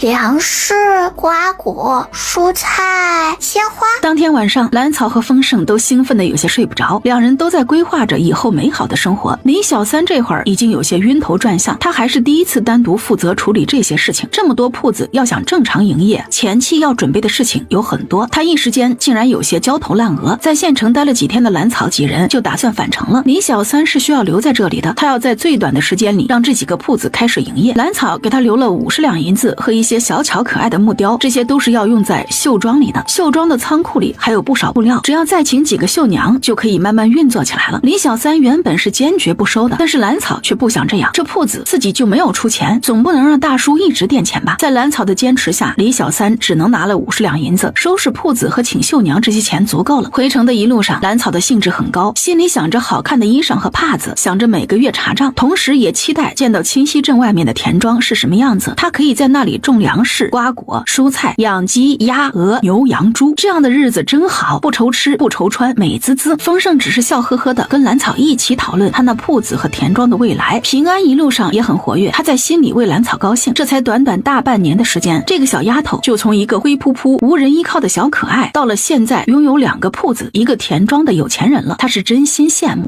作为封家唯二的男丁，你的目光应该放长远一些。小草一个小丫头都那么努力的活着，你没有理由享受清闲。封家的仇人是什么样的存在，你不会不知道吧？你已经安逸了10年，难道你还想继续安逸下去，让你大哥一个人顶着所有的压力在外面拼搏？封家以后只看你们兄弟2个了，你不快些成长起来，下次面临危险的时候，难道还要再躲起来？要知道，当年你大哥可是带着你从京城逃出来的，他一路被追杀，直到重伤晕倒在县城。你以为你们家的仇人会像上次来放火的那些人一样仁慈吗？这大概是这么长时间以来冯先生对丰盛最严厉的一次了。那天以后，丰盛似乎有了些变化，他把时间也排得满满的，读书、习字、做文章，剑法、拳法、身法都要练，排兵布阵也是要看的，酒楼铺子也要管，他真的忙得快要飞起来了。兰草在旁边看着日渐消瘦的丰盛，也有些心疼，只是自己又不好劝对方，只能和丰盛一起成长。这段时间，空间里的水果和稻子已经成熟，正好可以让他练手。这几天他已经酿了好几次酒了，也不知道第一次酿的果酒这会儿能不能喝了，毕竟空间里的时间跟外面是不一样的。这都是以前弄的，最近才到时间。兰草摸摸鼻子，随便找了个借口。你这丫头闷不吭声，光干大事儿，这一点我是真的不如你啊。在酒坛子开封的那一刻，喝这酒闻着很不错呀。丰盛用他那有限的经验评价道：“先吃饭，一会儿再喝。”丰盛始终记得兰草上次喝醉时的样子，好，老老实实端起碗吃饭，只不过眼睛时不时瞟向旁边的酒碗，他是真的喜欢那甜甜的味道。等到丰盛吃了几口饭，端起碗喝了一小口果酒之后，他的眼睛立马就亮了起来。小草，你可真是太厉害了，你酿的这酒还真不错，比我以前在家里喝的果酒好喝一些。丰盛眯着眼回味着口腔里残留的果酒味道，真的有那么好？兰草以前没接触过这些，只知道甜甜的好喝。那是当然，如果真要说有什么不足的地方，那就是这酒的颜色还不够透亮。丰盛摇头晃脑的给兰草提了一点点小意见。哦，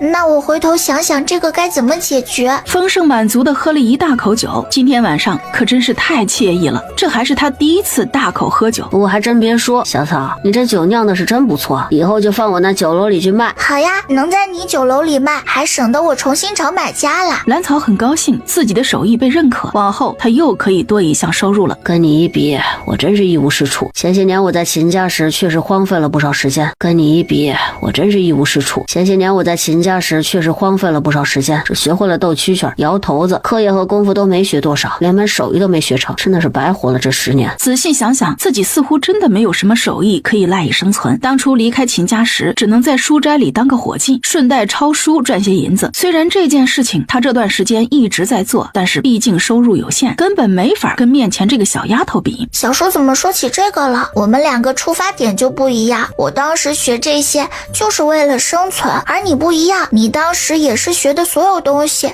都是为了以后长远打算。目前看来，至少你在管那些下人的时候就很厉害。兰草认真的分析给他听，在他看来，小叔也很厉害，处理家里大大小小的事情时，那叫一个干脆利索。这些算什么？不管是白霜的事情还是这一次秦家的事情，他们不是处理不了，只是没人想当那个恶人而已。丰盛心里明白得很，上次丰收不愿当恶人处置白霜，这次秦老爷也不愿意，自己只是刚好看不过去而已。对于丰盛说的这些事，兰草就不知道怎么回答了。都不知道我有多羡慕丰收，他自小被大哥捧在手心里长大，不用见识那些人性的丑恶。当初我刚上山时，心里无比忐忑，生怕再遇到心思不好的亲人。幸好大哥和你很快就全心的接受了我。回想起那段彷徨无助的日子，丰盛的眼眶已经开始湿润。小叔，别想那么多了，我们一家人的日子现在不是挺好的吗？大叔在前面探路，我们两个快些成长，以后的日子会越来越好的。兰草没有想到丰盛喝过酒之后的反应这么大。如果他真的哭了，我怎么办？要不要假装看不见，悄悄回屋睡觉？哼，小草说的对，以后会越来越好的。这酒真不错，比以前在秦家时喝的酒好喝，一点都不辣，还甜甜的。再来一碗。丰盛豪爽的将碗里的酒全都灌进嘴里。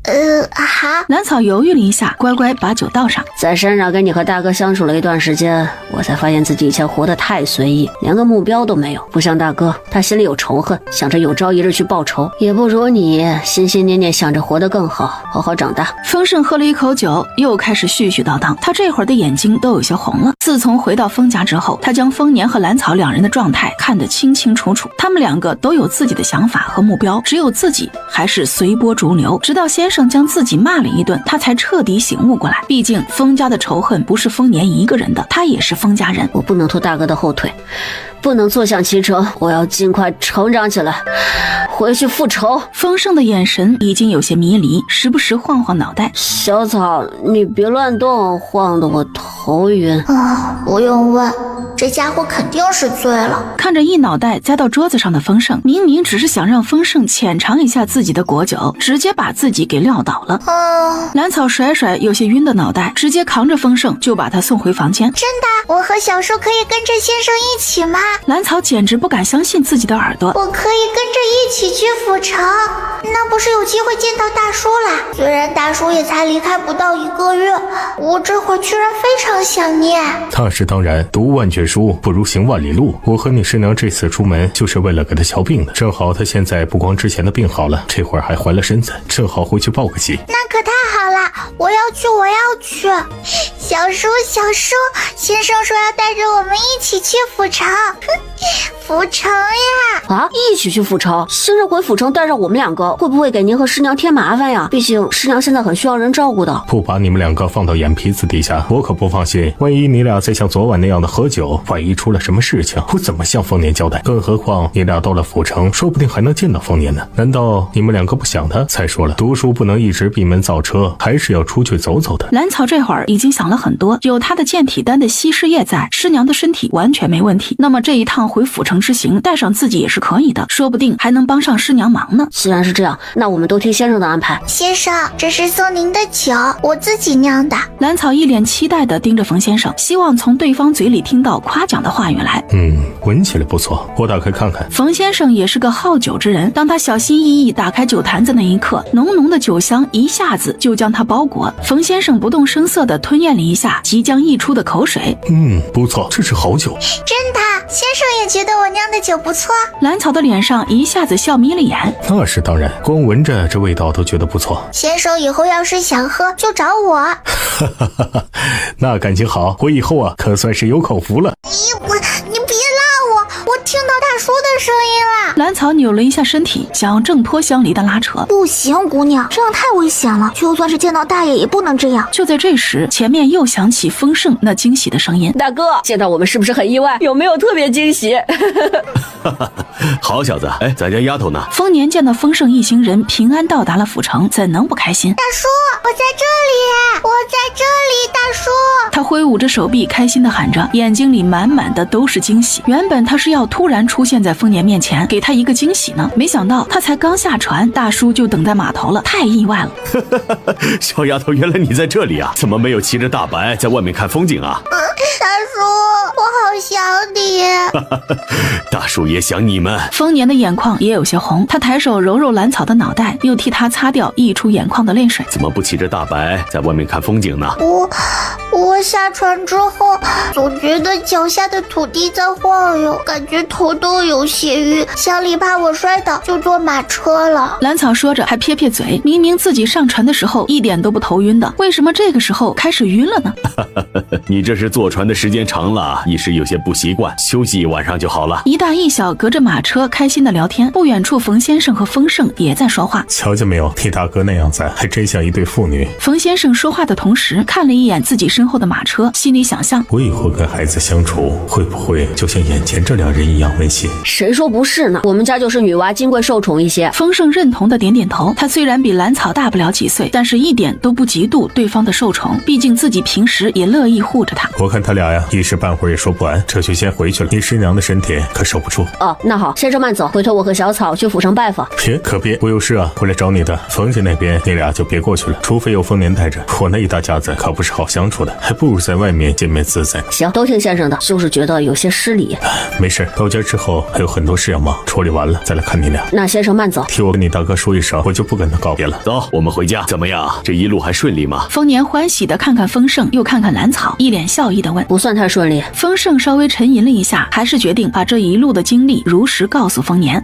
是呀，我们这一路上可真是一点都不顺利。然后叽叽喳喳地开始述说，原本我们坐马车赶路好好的，先生还天天给我和小叔上课呢，结果在路上碰到一些流民，他们一上来就像抢我的羊，如果不是我们一行人全部都拿着武器，他们怕是要上来硬抢。也正是因为他们，我们才注意到路上的流民越来越多，询问他们背井离乡的原因。原来万县那边爆发了瘟疫，而他们的县令不作为，还带着家人逃了。齐大夫听说万县有瘟疫之后，立马买了药材就赶往万县，先生则带着我们改道走了水路。我们在船上还遇到一伙从万县逃出来的人，那伙人过分的很，还引了一伙人夜里上船杀人。还好我们之前救的一个少年发现了，并且大声示警，这才顺利拿下那一伙人。再次提起那天晚上的事情，兰草的小心脏还是扑通扑通直跳。他不敢想象，如果那天没有过郭小九的市井，船上这些人会是个什么结局？可恶，那些人真是该死！哗啦，那窗户直接被他给锤坏了，吓得跟在马车旁边的李老二和大河一大跳。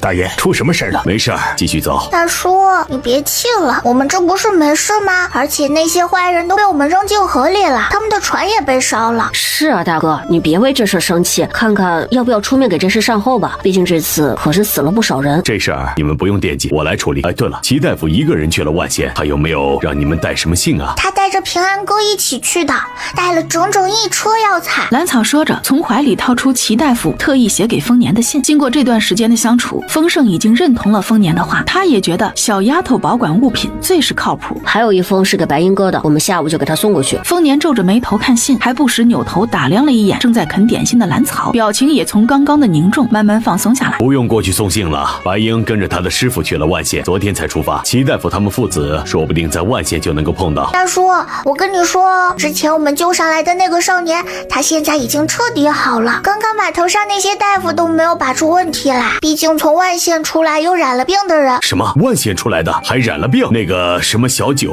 该不会是染了瘟疫吧？不是说随便救个人吗？怎么那人就是从疫区出来的，还是染了病的？那不是说那人得了瘟疫，还被眼前的小丫头阴差阳错的给救活了？然后目光灼灼地盯着兰草和丰盛，他要听这两人解释清楚。那人可能，也许大概就是瘟疫吧。兰草见到这样认真的丰年，一下子就有些结巴。难道我救人还救错了？齐大夫之前写信说你给他了几个方子，那都是你爷爷给你的，你用的就是那个方子吗？丰年的脸色越来越激动。如果真的是这样的话，这场瘟疫说不定很快就能够结束。兰草有些惊讶地抬头看着丰年，他没想到齐大夫会把这事儿也写到信里。齐大叔把这事给你说了？齐大夫是什么样的人我最知道，他不会瞒下这件事儿的。丰年轻轻地叹了一口气，唉，这孩子还是太善良了，也幸亏遇到了齐大夫，如果换成了其他人，说不定就被杀人灭口抢了全部的功劳了。毕竟能治瘟疫的方子那可是万金难求的呀，就算是有，那也都被那些杏林世家当作是传家宝的一样的捂着，很少有能够外传的。旁边的丰盛目瞪口呆地看着两人，他是听说过兰草有很厉害的爷爷，一向是来无影去无踪，这么长时间他就从来没有见过那人，没想到小草居然可以把医治瘟疫的方子送给齐大夫救人，如果是自己的话，恐怕根本做不到。大叔，既然说到这事，我有一个想法，打算在府城收集一些药材送到万县去。让我想一下，这事儿得好好的谋划一下。丰年是有自己的想法的，他在考虑家人安全的同时，也想着把这事儿委婉的给报上去，要不然小草就这么把药方送出去也太亏了。丰年拧着眉低头沉思，咱们这样吧，咱们先不回家，直接去府衙，把那个什么小九也带上。既然你拿出了药方，这份功劳也不能够全部都送给齐大夫，他给我写信说明这件事情也是为了这个。现在就去，不回家整理一下？丰盛有些意外，这样风尘仆仆的赶去府衙，会不会不太好啊？放心吧，因为万县的瘟疫，知府大人的头发都快抽白了，这边也是前天才得到消息，昨天才派了一些大夫带着药材过去，这会儿啊，不知道怎么筹呢。丰年这会儿极为自信，他现在之所以还在府城，就是为了等待第二批大夫和药材集齐了，好一起送往万县。如果不是为了等他们一行人来府城，说不定昨天就跟着第一批人去了万县。小丫头那傻呆呆的样子，也不知道去了府衙会不会被吓到，万一遭人算计了，可怎么办？丰年安慰地拍拍丰盛的脑袋，放心吧，知府大人这会儿啊，求神拜佛都想要一张能够治疗瘟疫的方子，你们也算是解了他的燃眉之急了。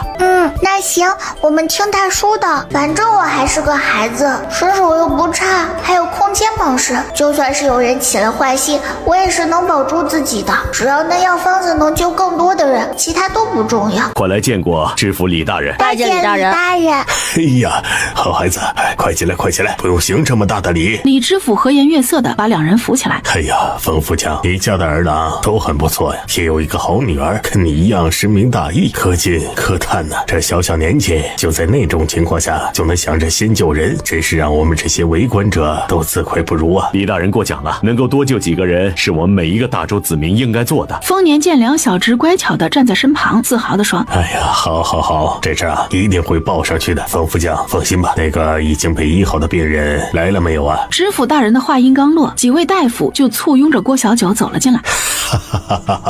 好，郭小九到前面来，让我好好的看看。李知府这会儿看起来是真没什么架子，目光紧紧盯着被几位大夫簇拥着的少年。拜见知府大人。起来吧，你就是郭小九，看起来气色不错。众人看得出来，李知府这会儿虽然神色疲惫，但是心情却是很好，再也不像昨天那阴云密布的样子了。周大夫，几位刚刚已经给郭小九把过了脉，他是个什么情况？之前感染的疫情可是已经好了？这可是他最关心的问题。回大人，从脉象上看，这位少年之前确实染了疫病，不过这会儿身体已经大好。真的？这么说，万县的瘟疫是真的有希望了？李知府听了老大夫的话，一下子就从椅子上坐了起来。回大人，万县有救了。老大夫笑着回了一礼。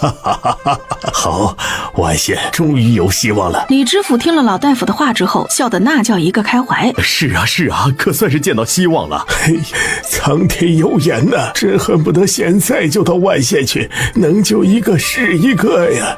对，也不知道师兄他们走到哪里了。如果他们知道这个消息，必定惊喜万分的。郭小九是吧？你跟我们说说，你离开万县时那里是个什么情况？各位大人，各位大夫，我家住在万县县城。最初只是发现县城里的医馆特别忙，前去看病的人特别多，咳嗽发热的病人特别多。因为我家是酒房，所以我爹知道这事之后，就让我们一家人用酒洗手、擦桌椅，为的就是预防家人染病。这种做法，我们每年都要来个2回。当时并没有在意，后来听说有人举家背井离乡，连家都不要了，这时才知道事情有些严重。我们一家还没有来得及行动，就听说县令大人下令烧了2个村庄。那天晚上火光冲天，我们在县城的屋顶都能见到远处映红的天空。经过火烧村庄之后，整个县城的百姓都吓到了，凡是健康能走动的人都在想办法离开县城。我们一家离开时，听说县令大人带着家人也离开了，之后的事情就不知道了。郭小九想起县城当时的乱象，又想起逃离县城辗转来到府城的一路艰辛，眼眶也开始发红。这一路上我爹娘都染了病，先后被同行的叔伯丢弃，现在也不知生死。如果不是几位叔伯另有所图，我恐怕等不到遇见几位救命恩人，早就被他们给弃了。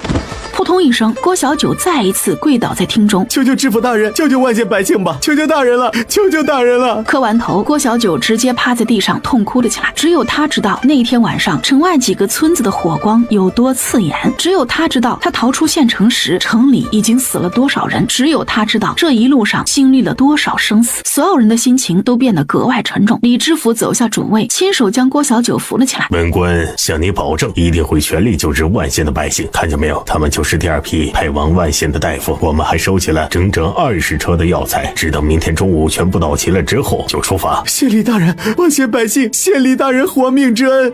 好了，起来吧，你早日养好身体才是正事，说不定回去还能找到你的爹娘。本官头戴乌纱帽一日，自然要对得起治下的百姓。大人果然爱民如子，大人勤勉，治下百姓有福了呀。齐天明齐大夫，当他们听说万县爆发了瘟疫之后，便带着药童直接去了万县。我侄女也把从他师傅那里传下来能够医治瘟疫的药方给了他。这齐天明大夫确实让人佩服，在不明情况的前提下，居然有勇气闯进疫区，确实值得我被学习啊！真是大善，齐大夫确实让人佩服啊！哎呀，如果是我的话，怕是不一定有他这份勇气呀。在座的大夫们全都被齐大夫的做法给震惊了。当时只是知道那里爆发瘟疫，居然就这么带着一个药童闯了进去，这是多少医者终生都做不到的事情。李知府非常满意花厅中众人的反应，他又转头对丰年说：关于齐大夫的事迹，本官同样会向上报，相信京城对于齐大夫这样大义的人也会有所表示。那就替齐大夫多谢大人了。丰年冲着李知府拱拱手，我可以跟冯先生说，等万县的事情过去之后，你们再回府城待一段时间，等到你们师娘生完孩子之后，再回清溪镇。他站在门外，好笑地看着有些蔫头耷脑的梁小芝。真的吗，大叔？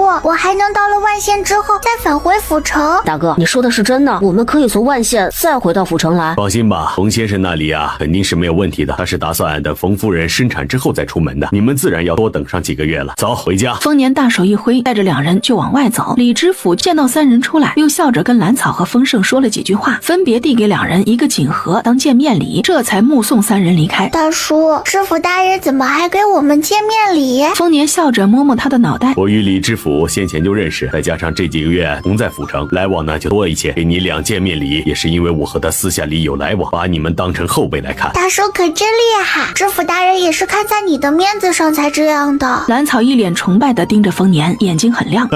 我可没有那么厉害，李知府也是看在你这次对万县瘟疫有大用的份上，才这么给面子的。丰年年被兰草的样子给逗得哈哈大笑起来。总之，大叔就是厉害。兰草可不这么认为，如果不是有丰年在，他不一定是什么结局呢。先生一路上可是讲了不少怀璧其罪的故事。丰盛这会儿虽然没有说话，但是他的想法跟兰草是一样的。如果不是有丰年在府城，他们两个孩子就算是把药方给献上去，得到的不一定是嘉奖，或许是杀身之祸。大叔晚上要带我们出来吃好吃的吗？是啊，当然要带你们尝尝府城的美食。没过多长时间，马车就在一座气派的院子门前停了下来。是到家了吗？哇，好气派，居然还有人守门。大门口还有2个小厮在守门，见到马车停下来，立马带着凳子恭恭敬敬地迎了上来。小的们恭迎大爷、二爷、姑娘回府，快扶你们二爷下车。至于兰草，则是被丰年给抱了下去。兰草虽然有些害羞，还是喜滋滋地抱着对方的脖子，心里那叫一个欣喜。以前在河东村时，小花经常被他爹抱着出门，我只能眼巴巴地看着。现在好啦，大叔不光背过我，现在也抱了我呢。丰盛的心里这会儿是羡慕兰草的。他以前在秦家的时候，秦夫人对他百般为难算计。秦老爷虽说对自己不错，但他毕竟经常外出，似乎也只是在自己小时候抱过自己。丰年坐在大厅主位，兰草和丰盛分坐2侧，他板着脸开始训话。今天二爷和姑娘回府，每人多发1个月月钱，以示庆祝。你们都小心伺候着，如果有那不知分寸、不守规矩的，直接发卖。虽说大爷平时就不苟言笑，规矩也严，但是确实好伺候，没有那么多事儿。没想到二爷和姑娘一回来，却是这么大的阵仗。站在主院外面的角落的郭大爷，把丰年的话给听了个清清楚楚。严格的说，他并没有卖身给丰家，只能说是兰草庄子上的长工。这会儿他的心里也异常宽慰。经过这么长时间的相处，他是知道兰草的底细的。先前还怕小丫头在府城受委屈，同时他也在心里为兰草感到高兴。这苦命的丫头算是遇到一家厚道人了。等他被领到自己的小院子时，一下子就被眼前的景色给深深吸引了。院子比之前在镇上的大了不少，院中还有假山、流水和花池，池里的鱼儿正在欢快地游来游去。正房外面的亭子里摆着桌椅，在这里读书写字雕刻都不错。最让他喜欢的就是院子里的秋千了。兰草没有犹豫，直接跑过去坐到了秋千上。丰年在身后推了一把。怎么样，这个秋千可还满意啊？大叔，我太喜欢了，谢谢大叔。兰草随着被推动的秋千晃啊晃，时不时发出咯咯咯的笑声。丰盛也在旁边看得一阵眼热。大哥，我院子里有没有秋千啊？那倒没有，你院子里有个光秃秃的练武场。丰年笑着白了丰盛一眼，他就知道这小子眼红了。大哥，我院子就光秃秃的，难道连个亭子都没有？丰盛一下子就急得跳起来，这区别对待也太严重了吧。等你什么时候能打过小丫头了，再给你安排其他的东西。如果一直打不过，那就只有个光秃秃的练武场了。按理说他已经很努力的练武了，可就是打不过一个6岁的小丫头，这让他一度认为是自己练武天赋不好。不行，我得去自己院子看看。他不相信大哥真的什么都不准备。大叔，你真的给小叔准备了一个光秃秃的院子？哪能啊，那院子跟这个差不多，只是他的练武场在前院，你的在后院。我就是感觉啊，他似乎有心事，整个人呢也沉闷了许多，逗着他玩呢。是啊，自从你走了之后，小叔就把自己的时间安排得满满当当。以前还经常在山里打猎，后来几乎都不去了，不是练武就是读书，整个人都绷得紧紧的。兰草心里清楚，自从上次冯先生罚过丰盛之后，他就变成这样了，也没了之前的跳脱了。行了，我知道了，你自己去看看房间里还缺什么，到时候让刘婶去找万管家，我去看看丰盛。丰年听了兰草的话，脸上的笑意渐渐淡了下去，他叮嘱了小丫头一句，就转身离开。丰年只有丰盛这么一个弟弟，怎么能不关心对方的变化？刘婶，你们下去休息吧，我也要睡一会儿。兰草匆匆泡了个澡，便一头扎到床上，然后放下帘子进了空间。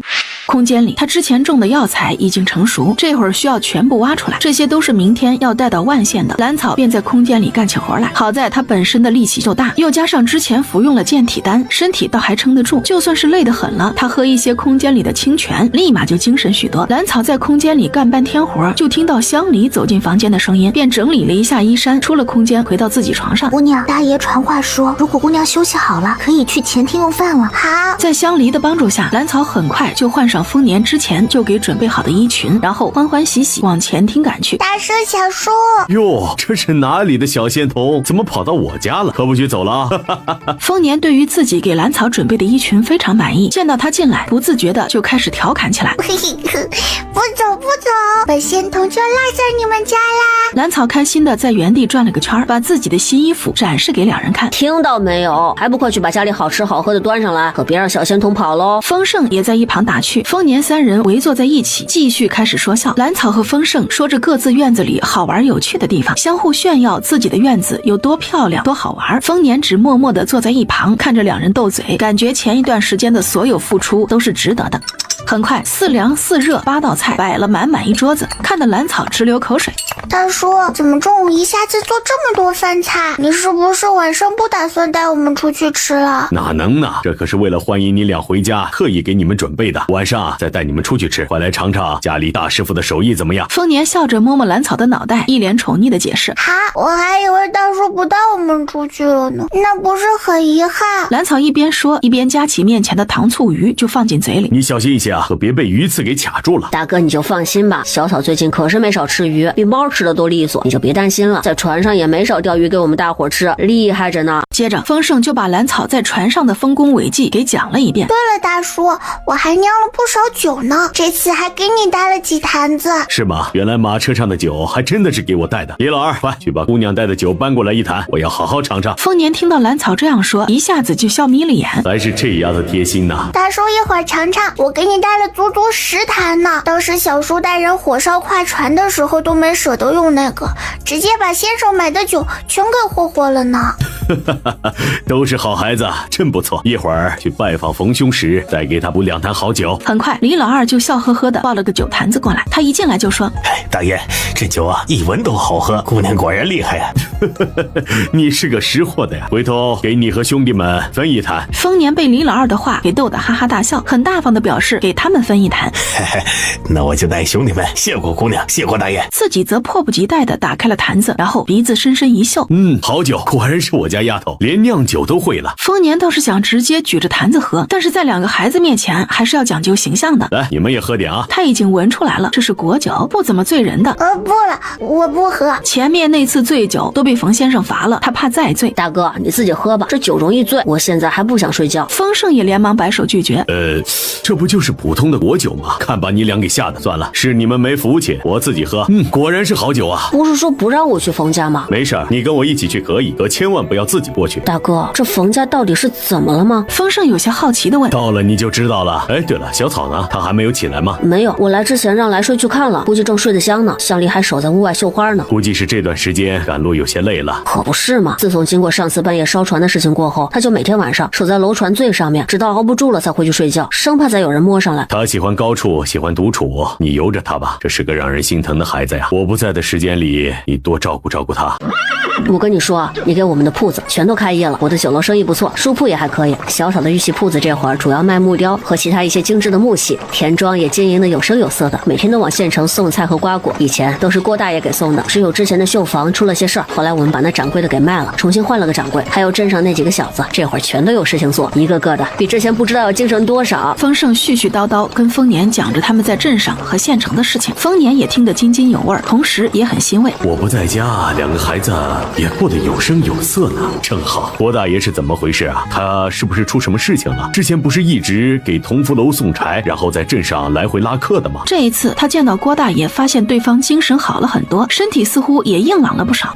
郭大爷原本干他以前的活也能勉强糊口，但是谁曾想他离下多年的前养子回来了，对他是非打即骂，还抢了他这些年的积蓄。最后啊，还是小草心地善良，把人接到庄子上，给他重新安排了活计，他也算有个安身的地方了。早就听说他以前的养子不是个东西，没想到离开这么多年居然还回来了。最后那人怎么办了？那人在县城犯了不小的事儿，流放了呗，跟我们同一天从县城出发，只是不知道会不会经过疫区。嚯，冯家可比咱们家气派多了。那是，可别小看了冯家，不管是在府城还是在京城，都是不容小觑的。丰年说话的时候脸色有些古怪。为什么？他们家出的大官很多吗？大官当然是有的，你先生的祖父和父亲以及几个叔伯在京城啊都挺有面的，这当然不是最显眼的。丰年故作神秘地说：“大哥，他们家什么最显眼？快说快说。”丰盛一下子就被丰年给激起起了好奇心。他们家是出了名的姨娘多，孩子多。丰年说话的时候，眼睛里满是笑意。啊，那先生的姨娘和孩子也多吗？丰盛怎么也没想到是这个。孩子现在是有6个还是7个？我记不住了，多少个姨娘就不知道了。不过嫡子还没有。好啊娘，丰年，这是在背地里说我什么呢？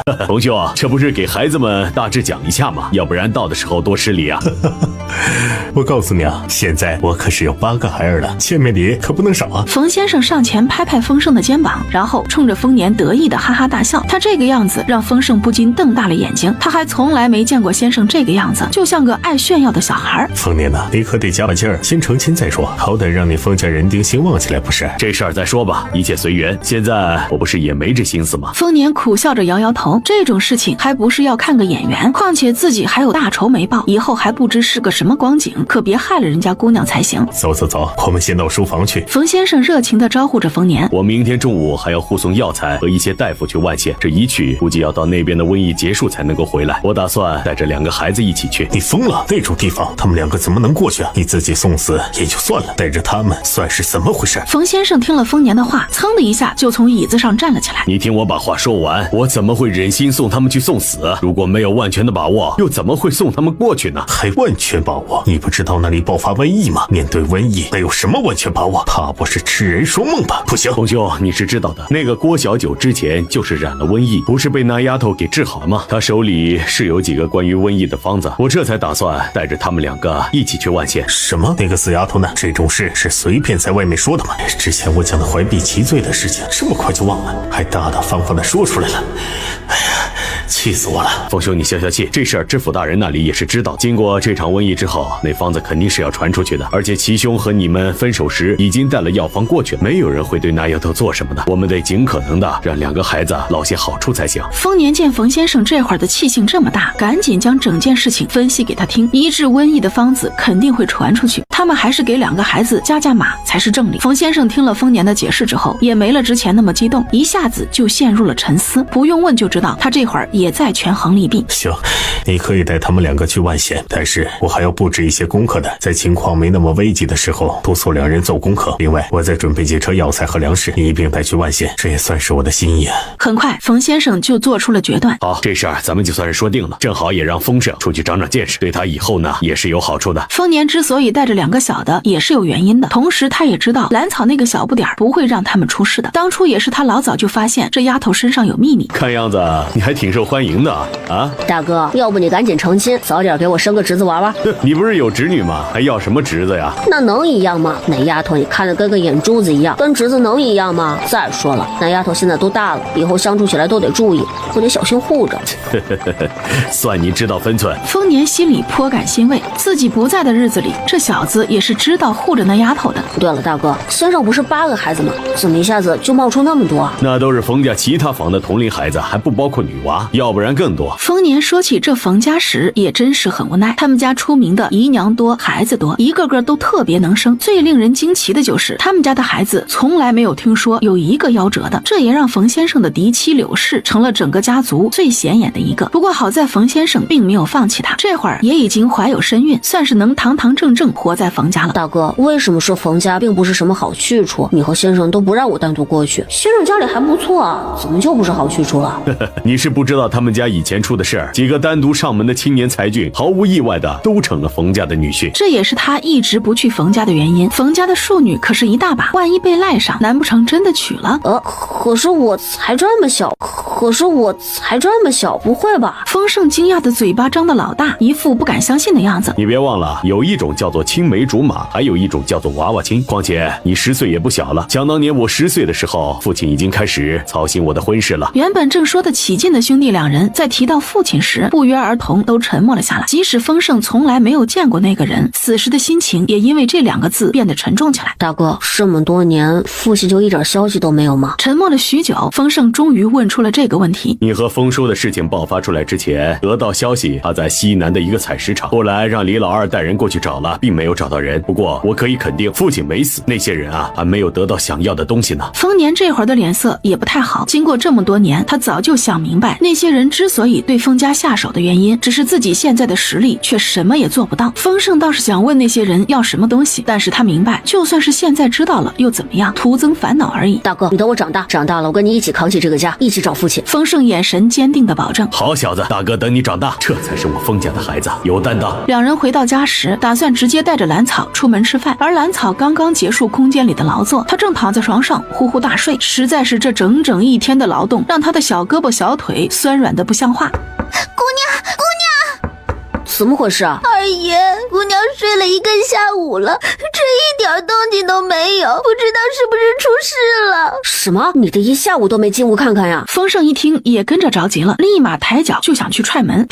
就在这个时候，房门从里面打开了，露出了一个毛茸茸的脑袋来。干什么？吵到我睡觉了。他的脸差点碰上丰盛踹过来的脚丫子。小草，你没事吧？你们吵什么？我好困。你都睡了一下午了，先别睡了，大哥带我们出去吃饭，回来了再睡吧。丰盛奇怪地摸摸兰草的脑袋，发现他并没有发热，这才放心一些。出去吃饭。这下子兰草可算是回过神来。到兰草重新洗漱换衣走出房间的时候，整个人已经精神起来。小叔快走，大叔要带我们去哪里吃饭？你这是听到吃的就清醒了。哎呀，小叔可不许笑话我，要不然我找大叔告状去。兰草可不会告诉丰盛，他现在之所以这么精神，还不是刚刚洗漱完了，喝了空间里的清泉水。你们两个闹什么呀？大叔，我们去哪里吃饭？兰草这会儿心里只有吃饭这一件事。当然去府城最大最好的酒楼，怎么样？小草喜欢吗？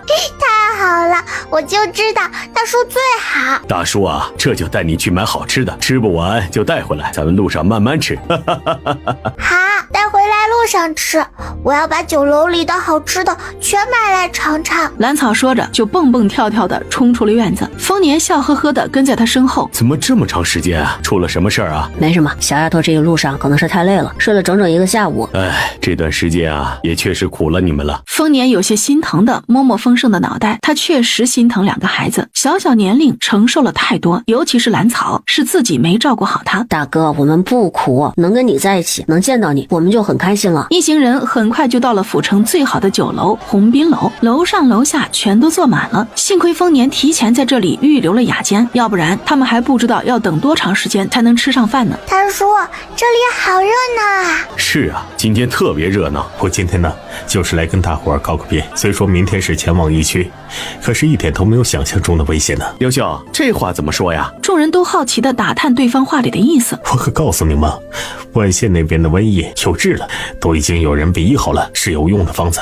我们家这次打算出3个大夫过去，再带3车药材呢。哎，那可太好了，这次刘家不就被知府大人记住了，以后的好事儿还能跑得了。那个刘兄啊，喝了这杯我就得离开了，家中还有急事，这杯酒也算是为刘兄饯行了。大叔，隔壁有人明天跟咱们同行呢。明天同行的人很多，差不多有200多人吧，没想到能够在这里碰到啊。刚刚那些人的对话他也听到的。你说路上会不会有人抢我们的药材啊？之前我们在船上时就有人打我们药材的主意。不会的，我这次护送药材和粮食还有大夫过去，足足要带100多人，普通山贼不敢打这些东西的主意。也不知道是不是大家都知道了，对于瘟疫已经有了好的方子可以医治，因此那些人表现得很积极，纷纷表示明天可以资助一些药材过去，没有药材的也可以拉一些粮食物资什么的，为的就是在知府大人面前让自家露个脸儿。兰草倒是听得津津有味，毕竟医治瘟疫的方子可是从自己手里流出去的。此时的他心里颇为自得。鸿宾楼的饭菜确实没得说，能在府城这样的地方成为最好的酒楼确实不一般，就连丰盛也不得不承认。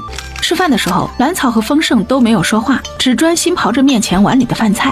至于丰年，吃的并不多，不停地给2人夹菜舀汤，把2人照顾得极周到，直到2个小的吃得肚子溜圆，全都靠到椅子上再也吃不下了，他才开始自己吃饭。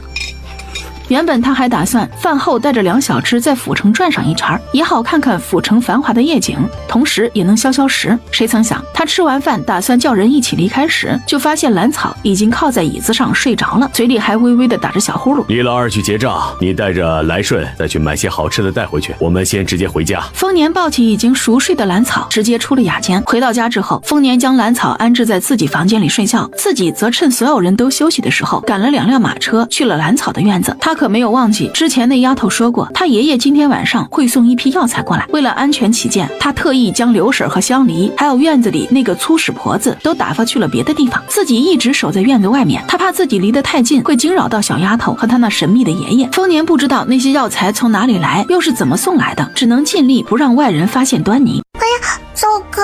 他说着赶紧往卧房外面跑去，得找个地方把那些药材全都弄出来。还好香梨不在。他将整个院子的房间都看了一遍，发现刘婶和香梨以及那个粗使婆子都不在，便知道这是丰年有意为之。兰草这才放下心来，直接将药材放在已经停放在院子里的马车里。马车外面还有一些布袋没装进去，那些药材刚刚从空间里放出来，一直守在院子外面的丰年就感觉到了。毕竟在这之前院子里可没有浓浓的药材味。院门的缝隙，丰年看到马车旁边堆得满满的布袋，一时惊讶的什么话都说不出来。这些药材是怎么出现的？从哪里来的？难不成小草的爷爷真的有什么神通不是？这也太悬了吧！丰年虽然没有看到这些药材是怎么出现的，但是他也知道这事儿绝对不简单。为了不在这个时候吓到小丫头，他一直忍着没有出声。小丫头吭哧吭哧想把多余的布袋塞进马车里，只是她的力气虽然不小，但是个子终究是太矮了一些，就算是身体再灵活，也没法让那些袋子乖乖待着不滚落下来。丰年在院外看着他那笨拙的样子，又好笑又心疼，最后他还是没忍住，从院外推门进来。我来吧。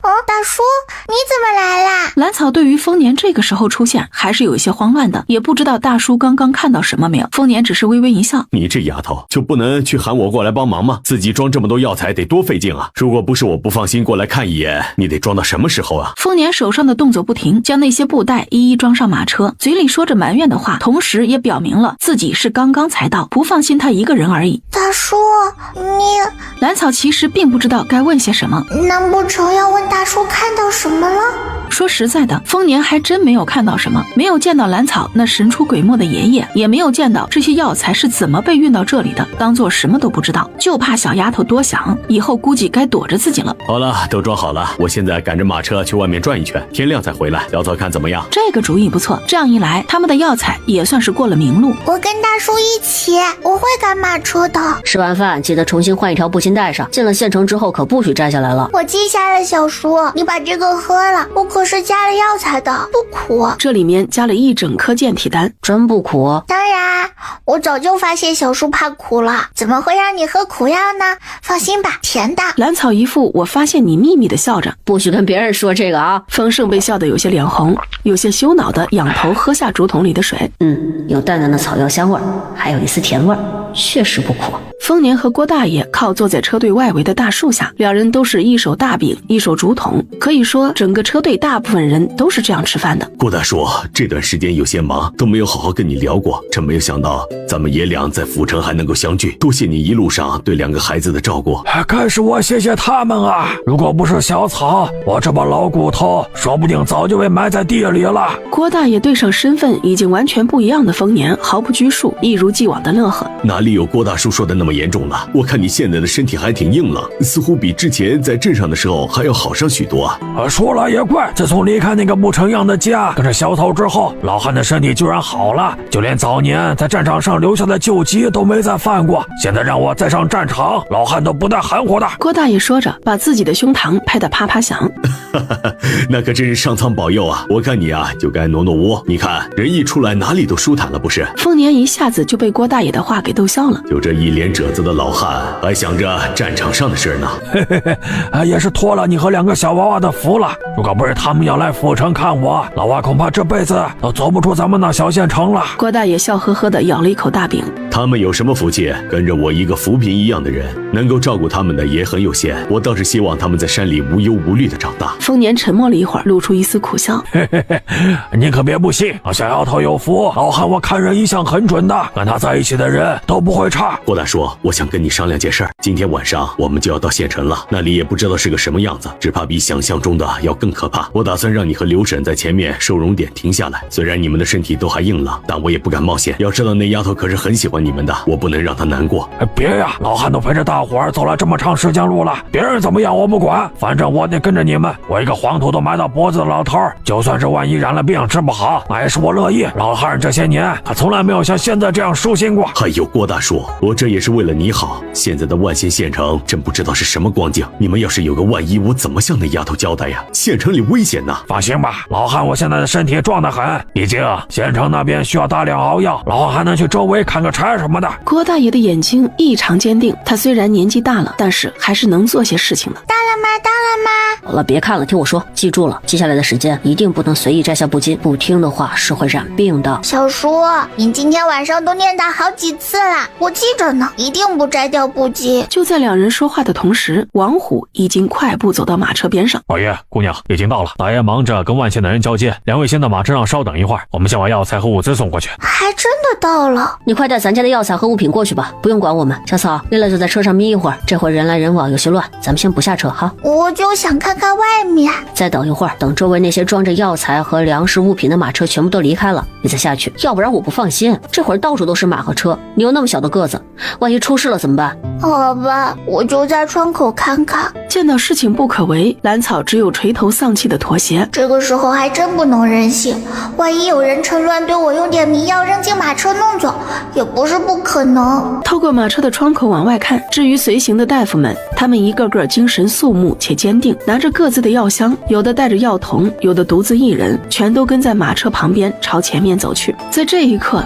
兰草在心里由衷的敬佩这些人，不管平日他们私底下是怎样的算计，至少在这一刻，他们深入那地狱般的疫区去救人，没有一个人退缩。丰年把兰草丢到熬药这边烧火的地方，就带着丰盛离开，直接找了一个烧水的灶台就去提水。郭小九跟着找了旁边的灶台，也开始忙活起来。对于烧火，兰草还是挺在行的。兰草在大家都没有注意的情况下，将刚拿到的健体丹分别扔进了不远处专门用来熬药的几个大水缸里。他相信有了那些健体丹的存在，城里的病人喝过药之后，病情一定能得到缓解，相信他们的身体很快就会好的。丫头累不累啊？丰年有些心疼地看着埋头吃饭的兰草，后悔不该把她带到疫区来。不累，就是有点热。累了就休息一会儿啊，记得千万不能够把布巾给摘下来。我知道的，大叔，才不会把布巾摘下来呢。这个时候摘下布巾，不是等着被染上病吗？一整天下来，兰草足足熬了8锅汤药才停下来，整个人也累得够呛，身上的汗是一刻都没有停，头发都湿透了贴到脸上。当然其他人也差不多。你们说我们这边要不要用酒洒一遍，再熬点醋熏熏？丰盛忽然问了这么一句。对，马车和帐篷里的东西也要用烈酒擦擦。哎呦，那还等什么？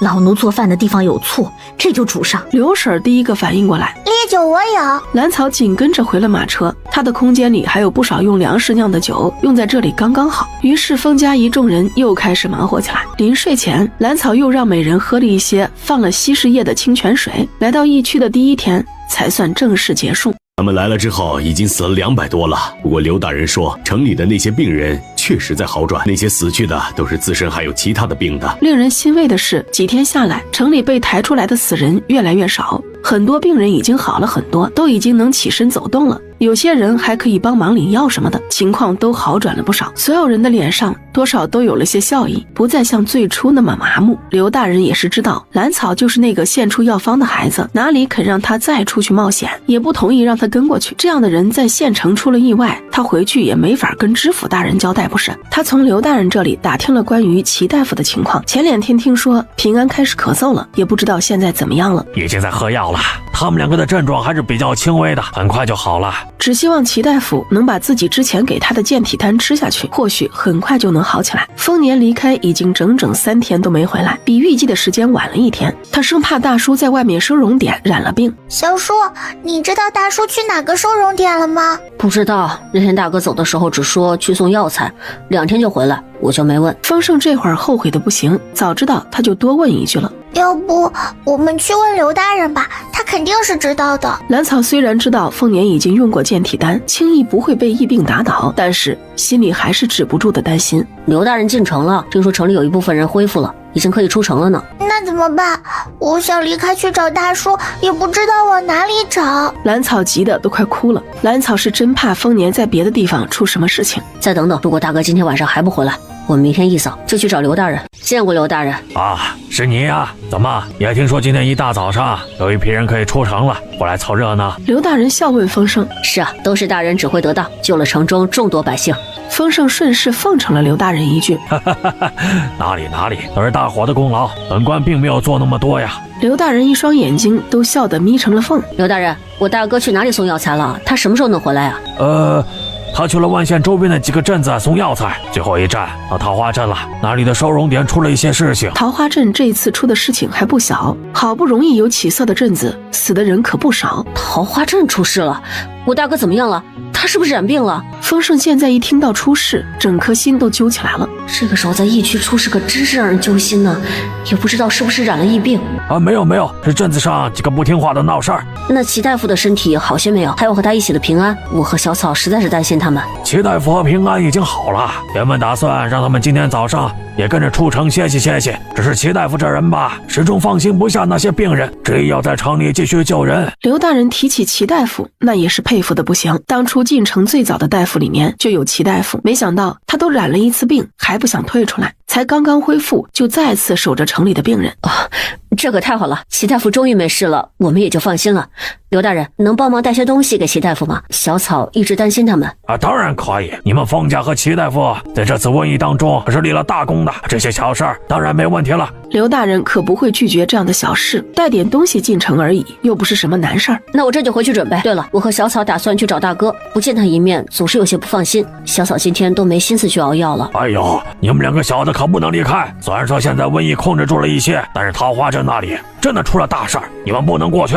刘大人，那你告诉我，桃花镇出了什么事啊？桃花镇的收容点里有批染病的囚犯，他们煽动里面的病人闹事，烧了收容点。你大哥过去就是为了这个。刘大人的眼睛里充斥着浓浓的怒火，恨不得就地斩杀了那些囚犯。就在这个时候，有人过来请示刘大人别的事情，丰盛打算赶紧告辞离开。不许乱跑，不许乱说，把给齐大夫的东西送来。是，大人。远远的，丰盛弯腰行礼，态度十分恭敬，只是眼睛里面是浓浓的担心。小草，快下来！怎么样，有大叔的消息吗？蓝草哧溜一下就从树上滑了下来，紧张地问：桃花镇出了些事，大哥要留在那里处理。还有齐大夫和平安之前染上的疫病已经好了，不过他们不愿意出城，留在城里继续看护那些病人。丰盛一口气将之前打听到的消息说给蓝草听。桃花镇什么地方？那里出了什么事情？大叔会不会有危险？会不会染病？齐大叔和平安哥是彻底好了吗？据说桃花镇的收容点出事了，大哥能处理得了，他应该没事。丰盛这会儿就算心里再怎么担心丰年，也不想在蓝草面前表露太多，省得他跟着一起担心。这样啊，我还是有些担心大叔，他一个人在出了事的收容点会不会染病？蓝草一张脸都快皱成团子，心里担心的不行。小叔，我们中午就出发去桃花镇吧。蓝草之前收拾东西的时候已经想清楚了，齐大夫和平安哥既然已经没事了，他就可以安心去找丰年了。好，我去通知他们。丰盛说完，头也没回就离开了。他同样也在担心丰年，也不知道刘大人提到的那伙囚犯究竟闹出了多大的事情。他现在只有大哥和小草两个亲人了，不能就这样干等着。刘大人说，桃花镇的收容点被一批正在发配的囚犯给烧了，没想到他们烧的不只是收容点，这镇子上的房屋都被糟蹋的不成样子了。那收容点的病人是烧死了，也是跑出去了，大叔他们又在哪里？我们还是先找人问问大哥那里。你放心，他之前可是经常带人出去剿匪的，那些囚犯收拾起来还不是很容易。现在麻烦的是收容点的病，如果是逃出去了，也不知道会让多少人染病呢。这可太好了，我们这就去找大叔。看着街道两边破破烂烂荒凉的样子，这里究竟发生了什么？这镇子怎么变成这样了？我们跟着大爷来送药材时，桃花镇的收容点已经被之前要流放的一批囚犯给控制了，原本押送他们的衙役也被折磨得不成样子。发现我们到来，他们鼓动收容点的病人四下逃窜，有不少人已经逃出了镇子，那些病重不能动的也被烧死了。大爷将那些囚犯一一抓回来之后，只可惜整个镇子被四下逃窜的人和那些囚犯给弄得破破烂烂。那些闹事的囚犯呢？大叔是怎么处理的？绑在镇子外面呢，不让他们吃喝，怕是也活不了多久了。只是可怜那几个衙役之前是染了病，居然被那些人给折磨得生不如死，也不知道还能不能活。王虎想起负责押送那些囚犯的几个衙役，心里就是一阵惋惜。同样都是染了疫病，他们怎么就没有那几个囚犯恢复得快呢？反被人制住，受了这么一番折磨。顺着王虎手指的方向看过去，镇外高高的牌楼上面绑着7、8个披头散发的人，那些人身上衣衫褴褛，还渗出许多血气。起，应该是遭受了一番鞭打。丰年这会儿正在指挥着众人熬药。大叔，兰草远远地冲着丰年挥手。丫头，你们怎么来了？不等兰草回答，他身下的大白一边跑一边叫起来。紧接着，收容点的后面就冲出来一只羊，它颠颠地跑得极为欢快，正是之前跟着丰年出来放风的小白。大叔，你怎么离开好几天都不回去？我和小叔好担心你，只好来找大叔了。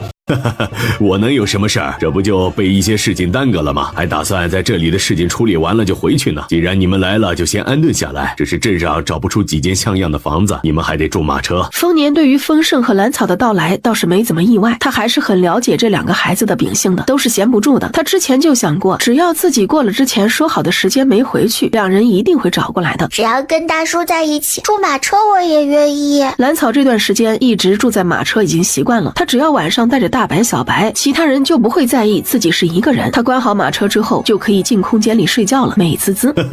你个小机灵鬼！丰年被兰草逗得哈哈笑，一时间丰年这边已经成了收容点附近最热闹的地方了。几乎所有人都好奇地把目光投到了这边，究竟是什么人能让已经阴沉了好几天的丰副将笑得这么开怀？远处被绑在牌坊下面的几个奄奄一息的囚犯这会儿也听到了说笑的声音，费力地睁开眼睛。爹，救救儿子吧，让我喝一口水吧。忽然那些囚犯中的一人发出嘶哑的求救声。那人在喊什么？谁是他爹啊？丰盛有些疑惑地环顾四周，倒是丰年有些隐晦地看了一眼正乐呵呵四下张望的郭大爷，轻轻地叹了一口气。走吧，我带你们去把马车停好，然后你们就要去收容点帮忙干活。自从上次镇子上的收容点出事了之后，这里已经没剩下多少人了。爹，求你给我一口水吧，儿子要被渴死了。那个嘶哑的男声再次响起。田里那些没人性的东西，渴死也是活该。走，先等你们安顿好再说。现在丰年身边所有人提起那些闹事的囚犯，恨不得活刮了他们。自家两位小主子辛辛苦苦奔跑在各地救人，小小的桃花镇却因为这些囚犯的自私，使得10多名染了疫病的人逃了出去，烧死了20多名重病之人，毁了一个收容点，更是毁了镇上许多家铺子和房屋里的东西。爹，我是大壮啊，爹！直到这时，人群里的郭大爷才回过神来，停下了脚步。他有些疑惑地回头看向那些已经看不出原样的囚犯。爹，是我呀，大壮，快给我送水来，我要渴死了。郭四将，你真的要看着我去死吗？才刚刚跟着众人走了没2步的郭大爷，听到那人直接喊出自己的名字，郭大爷已经确定被绑着的那人正是自己曾经的养子郭大壮。没想到他在流放的路上还不老实，闹出这么多事情来，又害死了那么多人。爹，快让我喝口水，你带水了没有？被绑着的郭大壮见到自己终于被认出来了，兴奋地讨水喝。郭大爷快步走到一众囚犯跟前。爹，快些，水呢？郭大壮一双眼睛死死盯着郭大爷的双手，直到郭大爷走到身前2步远，手里依旧空空如也，就那么站在那里，将郭大壮上上下下打量了好几遍，这才确认眼前这个衣衫褴褛、皮开肉绽的男人确实是自己以前的养子。只不过郭大爷这会儿心里一点都不心疼对方。哎呦，是你啊，认错人了吧？我郭四海什么时候是你爹了？当年养着你的时候也没见你这么喊过呀。这次是缺钱了还是缺吃的了，叫得这么亲热？爹，求你了，快点给儿子弄点水吧，儿子要渴死了。郭大壮虽然不满眼前这老头这样阴阳怪气的说话，但是这会儿形势逼人，他还得多说些好话才行。你终于把自己送到死路上了，害死那么多人，给官府添了那么多麻烦，你还想喝水？哼，渴着吧。旁边的李老二对旁边的老头都有些刮目相看。没发现呢，这老头的嘴还挺损。爹！郭大壮被气得不行，如果不是快要被渴死了，他才懒得看那死老头一眼呢。别，你可别叫爹，会折寿的。我怕被你害死的那些人半夜找我，咱俩只是不巧都姓郭而已。你也别喊了，还得省点口水，解解渴。郭大爷说完话，头也不回的就离开了。他的心里还真是五味杂陈。当初刚刚养郭大壮的时候，也是掏心掏肺对他好，只可惜这就是个养不熟的白眼狼，不管你对他怎么好，他都不会有哪怕一丝感激。原以为之前在县城的时候，两人的缘分就已经断了，只是没想到在这么远的万县还能碰到那个逆子。爹，儿子错了，儿子真的知道错了，求你帮我讨一碗水吧。爹，郭四将，你好狠的心呐！你个老不死的，就这样噎着的看着我去死吧。身后的郭大壮还在不死心的呼喊，郭大爷始终没有回头。对于这个曾经的养子，自己是问心无愧，只可惜始终没有将他的性子给掰过来。他现在能做的就只有在那小子死后给他收尸了。郭大爷的精神肉眼可见的颓废下去。去，整个人都沉默了许多。被郭大壮他们快折磨死的几个衙役还昏迷不醒。老虎，你给我们说说这桃花镇发生的具体的事情吗？是呀，具体是个什么情形？整个镇子都没有几处好院子了。这次的事情主要是那些个囚犯跟镇上的一些混混联合起来了，先是趁着那些衙役染了病，拿他们没办法，这才抢了他们的佩刀，占了上风。后来他们在镇子上耀武扬威，抢了不少好东西，也毁了不少人家，同时还吸纳了不少半大小子跟着他们闹事儿。那些人以前都是招人嫌的，这次好不容易得势，那下起手来可没什么轻重，遇到百姓反抗，直接断胳膊断腿，甚至还杀了一些人。镇上不是有里长吗？他不管吗？而且桃花镇离县城那么近，怎么就没人过去报信？难不成里长就这样眼睁睁地看着那些人这样闹事儿？里长年龄大了，老早就染了疫病没了，偏偏他走得急，还没等新任里长上任，就出了这样的事儿。而且想要去县城搬救兵的人一经发现，全都被杀了。那些囚犯和混混赖子们一朝尝到甜头，哪里肯轻易屈服？这不是一个里长能解决的事儿。我们过来的时候，整个镇子都被霍霍得不成样子，镇子上所有人家都被他们光顾了一遍，那些能跑的早就拖家带口逃了，而且作乱的那些人也有几个逃了，真是造孽呀！那帮人直接杀头，真是便宜了他们，就该千刀万剐了他们才是。小叔，你说那个是不是白鹰哥？然后开始在自己随身的小布包里翻翻找找，一包肉干，一包点心，一竹筒水，这些都给白鹰哥送去。丰盛一脸黑线，看着兰草将一小包一小包的吃食从布包里拿出来，他就觉得奇怪的很。小丫头那个布包里怎么能装那么多东西？我以后是不是要随身准备一个布包？白鹰哥，白鹰哥！小丫头一边喊一边朝着棚子里挥舞着手臂，这一声声甜甜的喊叫，刚刚结束记录的齐白鹰正在低头听师伯说话。找你的。白鹰哥，白鹰哥！风少，小兰草，你们怎么跑到这里来了？齐白鹰的声音里无比激动，不过还是在两人的1丈之外停下了脚步。自己整天在草棚里跟那些病人接触，还是不要靠近2个孩子的好。白鹰哥，我们总算见到你了，你怎么瘦了那么多，眼睛也红红的，是不是没休息好？齐大哥，好久不见，没想到会在这里见到你们，见到你们都好好的，我很开心。齐白鹰的声音有些颤抖。白鹰哥，我们离开县城的时候收到了齐大叔最新的消息，他和平安在县城都好好的。兰草以为他在担心亲爹，便第一时间就把齐大夫的近况告诉了他。那就好，那就好。小草给你带了一些吃的，齐大哥先吃点吧。丰盛瞥见齐白鹰的眼睛有些湿润，连忙打岔。兰草赶紧把已经准备好的小包裹朝着齐白鹰扔了过去。白鹰哥，你先喝点水，那边有肉干有点心。我一会儿洗过手再吃，谢谢你们。自从桃花镇出了事之后，已经好久没吃好了，还是风大叔来了之后才改善一些。是不是镇上的吃食都被那些人霍霍光了？丰盛想到那家家户户一片狼藉的样子，对于之前闹事的人又多了一些恨。唉，能活下来已经是看在我和师伯师兄是大夫的份上了。齐白鹰的语气很是失落，最初收容点的许多人都死在那场大火中。白鹰哥不要担心，我大叔来了这里之后，以后的事情会越来越好的，保管让你吃香的喝辣的。兰草拍拍自己的小胸脯，这事儿就算是大叔做不到，自己也是能提供一些粮食蔬菜的。呵呵，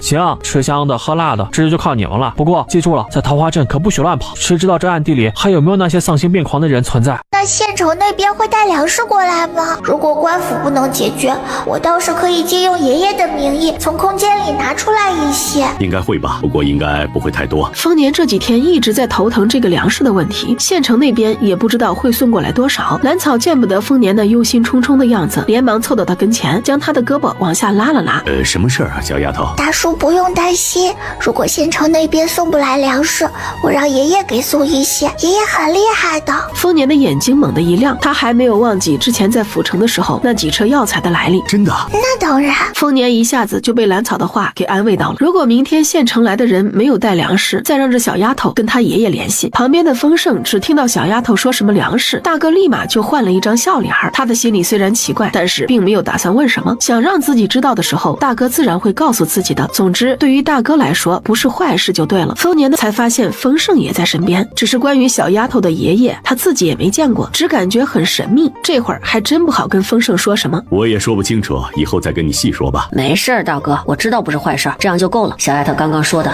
一定是好事，这就够了。好，不愧是亲兄弟。哎呀，怎么一个不注意，这丫头就跳到这墙头上了？你爬墙头干什么呀？我看白鹰哥吃完饭了没有，找他聊会儿天，这都多久没见了，想了解一下他这段时间的生活。等咱们回了县城见到齐大叔，也能说说不是？兰草可没忘记，齐大夫之所以跟着自己来府城，为的就是看望齐白英。没错，齐大夫还让我们带了信呢。轻轻一跳，直接就坐到了兰草的身旁。对，我就是要给白英哥送信的。兰草连忙在随身的布包里翻找起来。你俩也可以明天找时间给他。白英这段时间很累的，那眼睛、那脸色、那竹竿一样瘦的身体，回头让刘婶多做些好吃的给他们。刚刚吃完饭的齐白英在屋子里隐约听到了几人的谈话，便起身从屋子里走了出来。嘿，你俩怎么上墙头上了？说的什么信啊？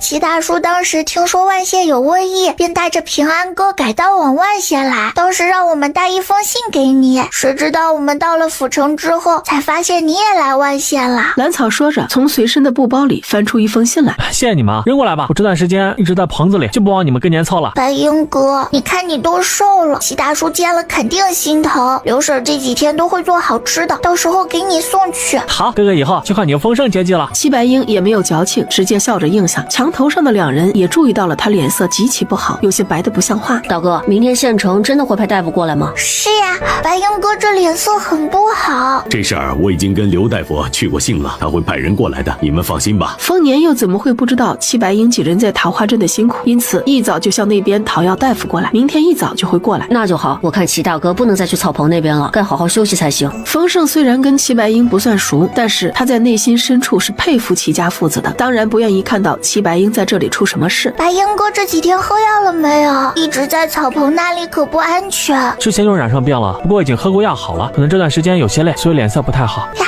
是这样呀，那白英哥可得照顾好自己，多喝些水。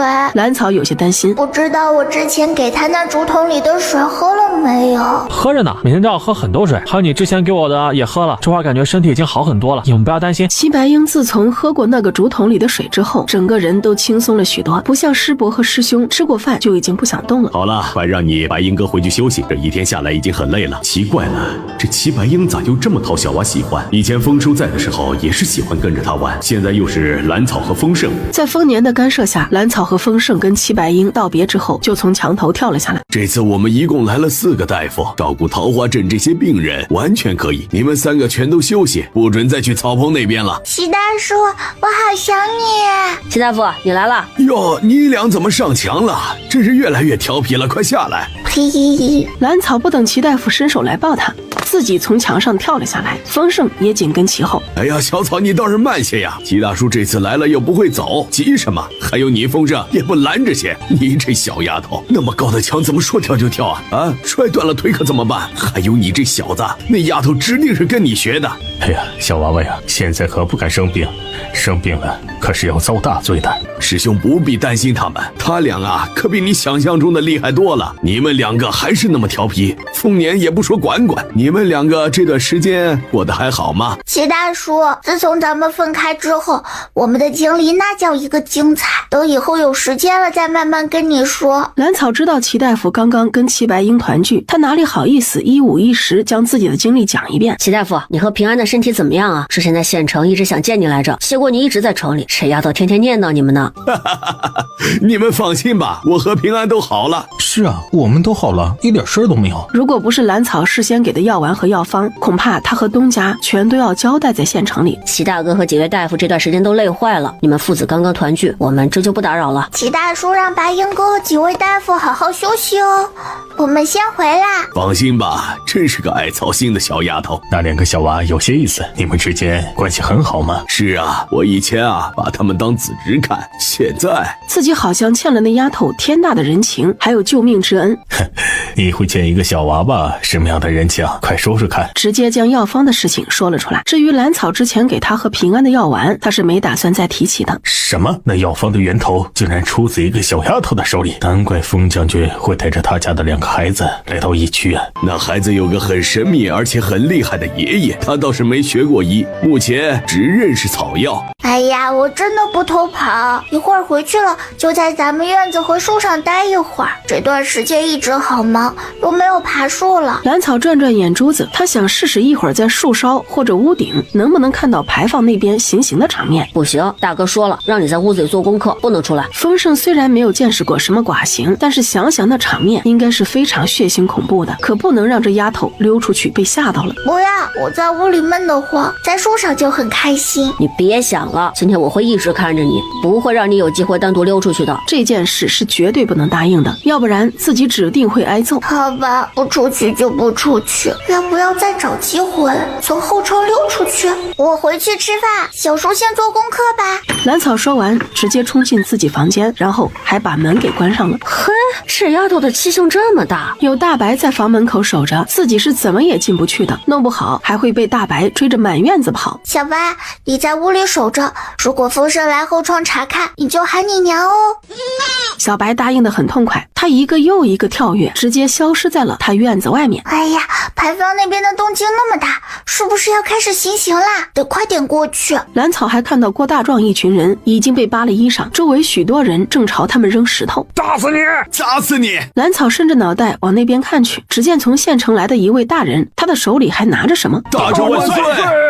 所有百姓全都激动地跪成一片，他们终于熬过了地狱般的那几天，等来了大周律法对这些人的宣判。百姓中有些人开始抽泣起来，然后是越来越多的百姓低头痛哭。屋顶上的兰草这会儿心里也不好受，也跟着桃花镇的百姓开始掉起眼泪来。忽然绣着几片竹叶的手帕递到他的面前。哭什么？鼻涕都出来了，快擦擦。兰草被忽然出现的帕子给吓得后退了一下，差点没坐稳，从屋顶上滚下去，最后还是被一双大手给拎着衣领给提了上来。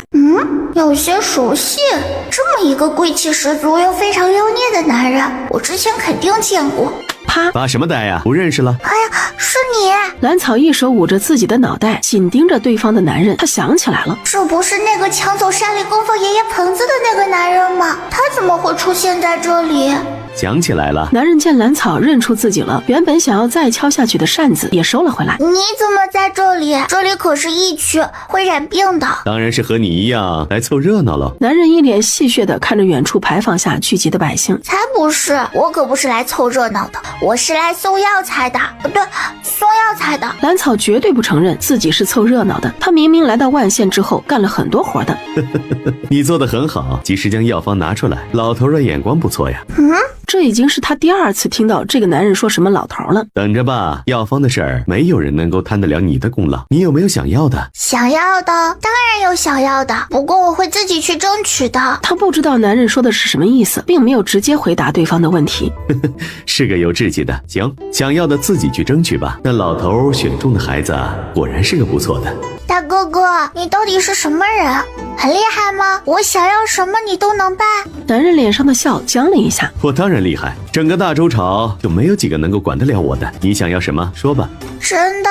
兰草有些怀疑的将对面的男人上上下下打量了好几遍。我骗你做说什么？你这小丫头还不相信我？我又不知道你是谁，怎么知道你厉不厉害？你上次还抢我爷爷的小房子呢。兰草也很纠结，他没感觉到这人的恶意，而且他应该是个厉害的，要不然他刚刚出现到自己身边，自己居然一点都没有发觉。你可以拿我给你的令牌，让你身边的人认一下。男人早就将兰草身边的人和事了解个清楚。真的？那你能帮大叔找找他爹爹吗？啊，你大叔的爹爹？男人的目光里尽是惊讶。就在刚刚，他还在猜测眼前这丫头会提出什么要求呢，结果却不是为了自己。是呀，小草没有爹爹，一直把大叔当亲爹看，所以小草不希望大叔跟小草一样没有爹爹的陪伴。兰草的心里其实很忐忑，既然对方说让自己说出想要的东西，那他只想让大叔和他的爹爹团聚，只是不知道这种事情可不可以。看着有些小心翼翼的兰草，男人心里有些酸酸的，这和当年的自己何其相像。于是他打算再问一遍。要知道这次你献出的药方可是救了许多人的性命，这么大的功劳只换这么个要求，不觉得亏吗？不觉得，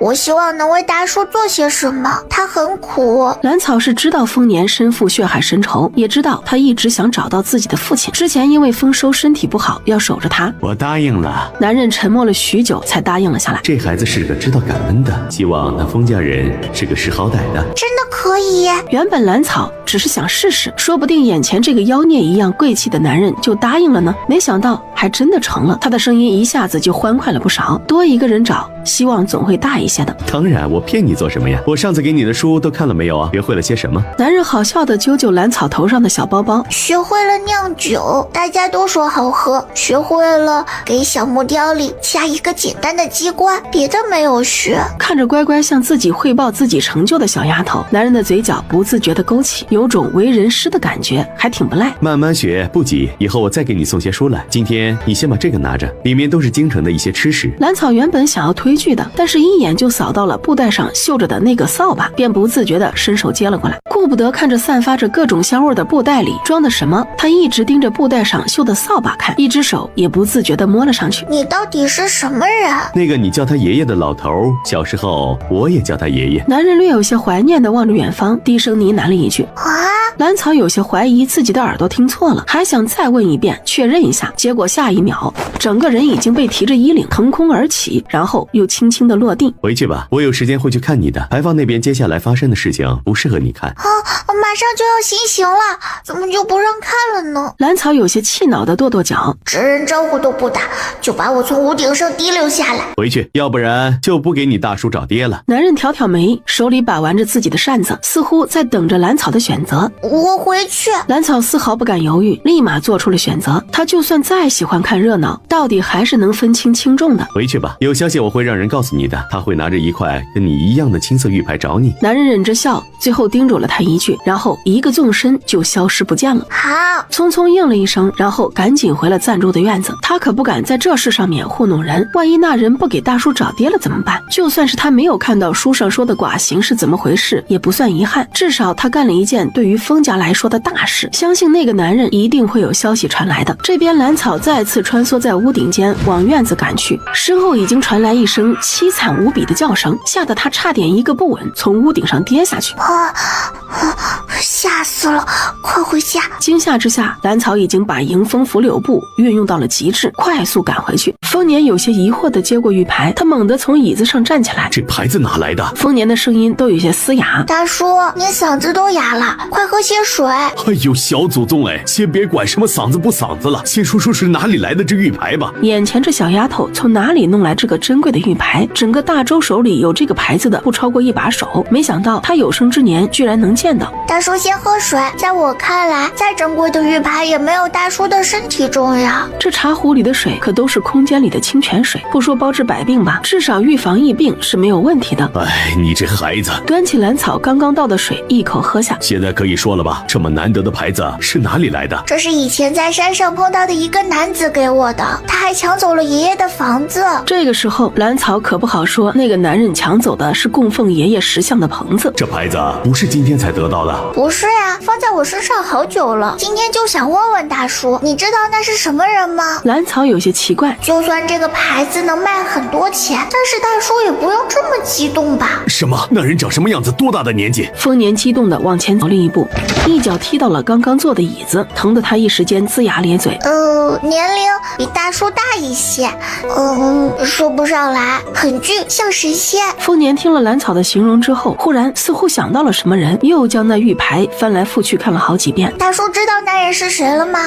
那什么，我也不是很肯定，是京城人没错，很厉害。丰年这会儿怎么都不会相信，那样的人物怎么会跟一个山里的丫头有交集，还送给丫头一块玉牌。要知道，当年在京城，那些人为了争夺这么一块牌子，都闹出人命了。这个丫头真是个好命的呀！她真的很厉害吗？那当然，能送出这种玉牌的人，那可不是一般的厉害呀！太好了，太好了！你这丫头，刚刚怎么没见你这么高兴？这是怎么了？快把这个收起来，别让人看到了，以后遇到麻烦事儿，这个还能用上呢。当然高兴了，那人答应帮大叔找爹爹了呢。既然他那么厉害，应该很快就有消息了。你说什么？你说什么？我说今天见到那个人了，他答应帮大叔找爹爹，很快就会有消息。哦，对了，还有一大包从京城带来的好吃的，我这就去拿，顺便叫上小叔一起来吃。小叔，出来吃好吃的啦！兰草再次回到丰年房间的时候，发现他不知道是哭还是笑，眼眶通红，也不知道在想些什么。大叔，你没事吧？大哥，你怎怎么了？丰年赶紧搓了一把脸，招呼两人坐下。那人是不是提什么要求了？你答应他什么了？可不能瞒着我啊！没有啊，那人说我这次献药方做得很好，问我想要什么，别的我都不想要，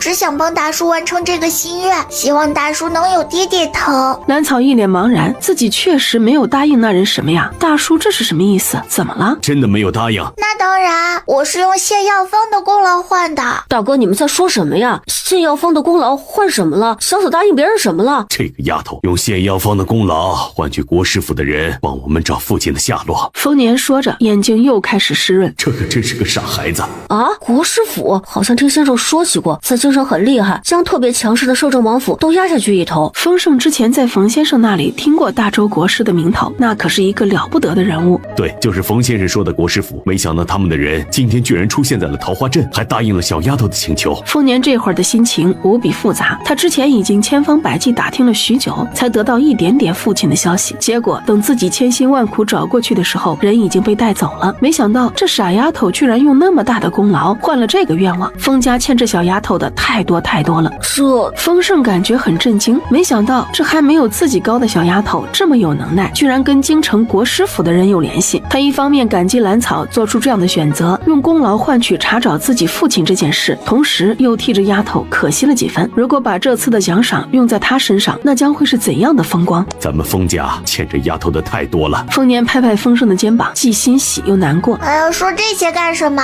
我们等着好消息就成啦。兰草不喜欢这样的氛围，快来吃这些好吃的呀！大叔，快给我们介绍介绍，看看这跟你以前在京城吃的一样吗？好，听丫头的，尝尝京城的点心。丰年见事情已经是这样了，自己又格外担心父亲的现状，便也顺势应了下来。丰家只能在未来的几十年里好好的补偿这小丫头了。这京城的点心就是比县城的好吃，以后我去京城了帮你们带。大叔吃这个，这些都是如意斋的点心，这么多年了还是那个味儿。丫头尝尝这个。这会儿时间已经不早了，直接跟丰年两人打了声招呼，就回自己的房间休息了。不是让你看着小丫头吗？她什么时候溜出去的？还见到了国师府的人。大哥，小草太鬼机灵了，早上我一直守在他房间外面，肯定是从后窗偷溜出去的。丰盛这会儿暗骂自己蠢，被一只羊给牵制了。行了，别说这个了。他今天有没有受到惊吓？没有，牌坊那边传出惨叫声的时候，小草已经在家里了，然后他就一直跟我在一起做功课。他十分肯定这一点，小丫头没有看到那些血腥的场面。你没有做好我交代的事情，也是真的。那什么，大哥，如果国师府的人出面找父亲的话，会不会惊动咱家在京城的仇人啊？丰盛其实担心这个问题的。之前他可是听说过，当初大哥带着自己逃出京城时有多狼狈，一直被追杀到县城外面，大哥也变成了生死不知，那些人才退去。他怕这次又会将那些仇人给引来。放心吧，国师府的那些小丑轻易不敢得罪，说不定因为国师府的插手，父亲的处境反而会好上一些。丰年之前一直在京城生活，对于国师府的传闻知道的可是太多了。不管是嚣张跋扈的摄政王府，还是高高在上的那一位，在国师跟前都得小心谨慎，就是得避着些国师府的人。更何况自己这10年来一直没有放松练武，再加上小丫头给自己的各种好东西，就算是现在对上之前追杀自己的人，那也是能轻易解决的。大哥心里有数就好。你那里有父亲的画像吗？我想看看父亲长得什么样子。回头给你画一幅，毕竟过去10年了，大概也只有4成像吧。4成就4成，大哥画好了，我让小草替咱们保存着。你是该知道父亲长什么样子，以后万一有哪一天我出事了，你就还是秦家大少爷，知道吗？首先要活着，其他都是次要的。大哥出了事，我怎么能一个人苟活？听我的，反正秦家族谱上你就是秦家大少爷，好好活着，封家就有一丝血脉在，听话。直到这时，丰盛才彻底明白，当初我回到封家时，大哥为什么会同意我的名字还在秦家的族谱上？虽然有秦老爷不舍的原因，更多的怕是大哥促成的吧，为的就是有朝一日给我留一条退路吧。大哥说的没错，只有活着才有希望。见到丰盛将自己的话听了进去，丰年的脸色才稍微好一些。那接下来说说你办事不力的惩罚吧。这不是聊得好好的吗？怎么又回到要罚我这件事情上来了？怎么，今天外面那个场面不适合你们这些小孩看到？我是不是提前说过让你看好人？但是那丫头都跑出去了，你都没有发觉，难道不该罚吗？丰年抬手在丰盛的脑门上轻戳了一下，这小子居然又被那鬼精灵丫头给给唬了。大哥不要啊，那丫头又没有受到惊吓，怎么还要罚？那不行，咱们封家男儿说话一向算话。早上临出门的时候，我可是说过，如果小丫头跑出去了，就找你算账。丰盛见自家大哥是铁了心想收拾自己，一溜烟就跳出了房间。这个时候他要是再不跑，那肯定会挨揍。臭小子，你给我等着！只是冲着屋外笑骂了一句，他也只是吓唬一下丰盛，怎么会真的揍他？此时的他内心是充满希望的，有了国师傅的插手，相信很快就有自家父亲的消息。一时间丰年居然兴奋的有些睡不着，这一切真是多亏了兰草。也不知道郭小九现在怎么样了，我们都要离开桃花镇了，他还没有回来。兰草再次想到那个被自己救起的少年，说是想在附近几个镇子找找，说不定能找到爹娘的消息呢。他离开的时候，我说让他找完人之后不用再回桃花镇，直接回县城就行，只要问了县城的刘大人，指定能知道我们的消息。也不知道他能不能找到他爹娘，但愿能找到吧。刚出发时，马车走得并不快，道路两边都是前来送行的桃花镇百姓。此时的他们一个个脸上都洋溢着重生的笑容，手里还拿着各种各样的东西，塞给路中间离开的人，什么果子、蘑菇、花生、晒干的野菜、鸡蛋、核桃，五花八门。众人的心情都不错，一路上说说笑笑的，不时交换着吃刚刚收到的果子、核桃什么的。郭大爷，你可真行，居然有人给你送鸡蛋，我只收到了一把野菜和一把蘑菇。来顺无比羡慕地看着郭大爷手里的2个煮鸡蛋。郭大爷笑得一脸褶子，他没想到桃花镇的百姓居然会给他送鸡蛋，看样子是将之前郭大壮说的话放下了，要不然也不会给他鸡蛋。2个呢，分你1个。谢谢郭大爷。来顺开心地接过鸡蛋，当下开始扒皮吃起来。说着，郭大爷也开始给自己留下的鸡蛋扒皮。哎呦，我肚子疼！忽然，来顺捂着肚子开始喊起疼来，紧接着他一个翻滚就从马车上摔了下去。来顺！就见刚刚还好好的郭大爷也捂着肚子倒了下去。齐大叔快来，齐大叔有人病倒了。李老二，去查看车队其他人是不是安好。兰草直接从随身的布袋里取出一个竹筒，给郭大爷灌了一大口稀释过的健体液，希望能有用。兰草又赶紧给来顺喂了一口。他们中毒了，百应平安，去准备催吐的东西，要快。中毒了？什么？怎么会中毒的？这到底是怎么回事？好端端的怎么会中毒？这2人怎么会中毒？快查一下之前吃过什么，或者才接触过什么东西。这2人怎么会中毒？快查一下之前吃过什么，或者才接触过什么东西。丰年气得脸色阴沉的可怕，没想到这还没回到县城呢，居然又出事了。是。李老二赶紧在马车周围翻找开来。这是蛋壳，他们刚刚是不是吃了这个？我刚刚听到他们2个在说什么鸡蛋。对，我也听到他们在说鸡蛋。郭大爷还给了来顺1个。他们2个确实是吃鸡蛋中了毒，是用加了药的水煮出来的，所以才会中毒的。好在2人中的毒并不深，可以解的。啊，有人下毒？可是那鸡蛋是桃花镇的百姓送给郭大爷的呀。他们怎么可以这样？他们还是想要郭大爷的命。不许救，让他烧吧！不许救！王老师拼命挣扎，不许这些人救火。冯将军，你让他们停手，别救了，烧吧，烧没了干净啊！你们不该救我的，我该死啊！让我死吧！那毒是我下的，郭老头，那毒是我下的呀！原来是你，果然是你，没想到吧？我等这一天已经很久了，天天跟那老头在一起干活，知道我忍得多难受吗？我的家人全被郭大长害死了，我要把他的家人给送下去，让他们父子团聚。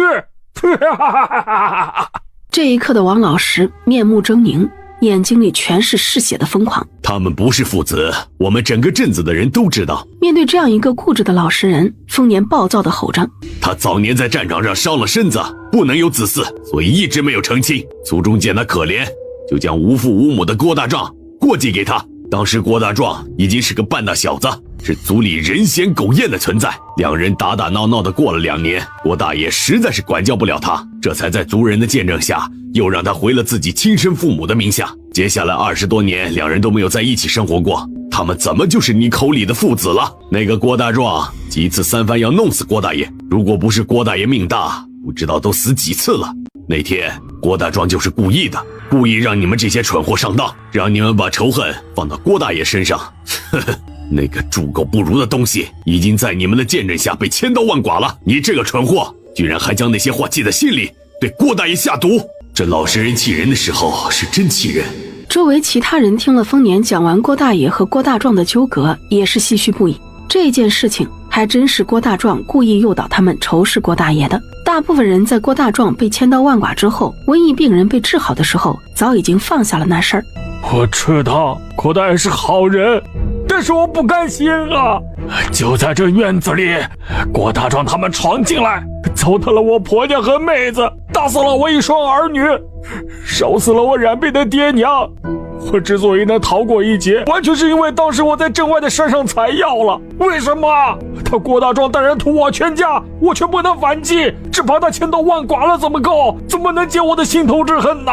郭大爷是好人又怎么样？难道我爹娘、婆娘、妹子和一双儿女就不是好人了吗？我没错啊！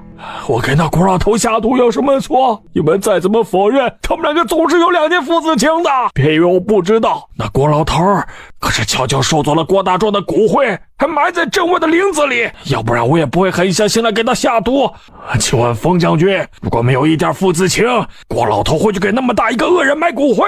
可惜啊，他做的一切都白费，那骨灰早就被我挖出来给扬了。他们就是父子，你们骗不了我，我要让他们父子也团聚。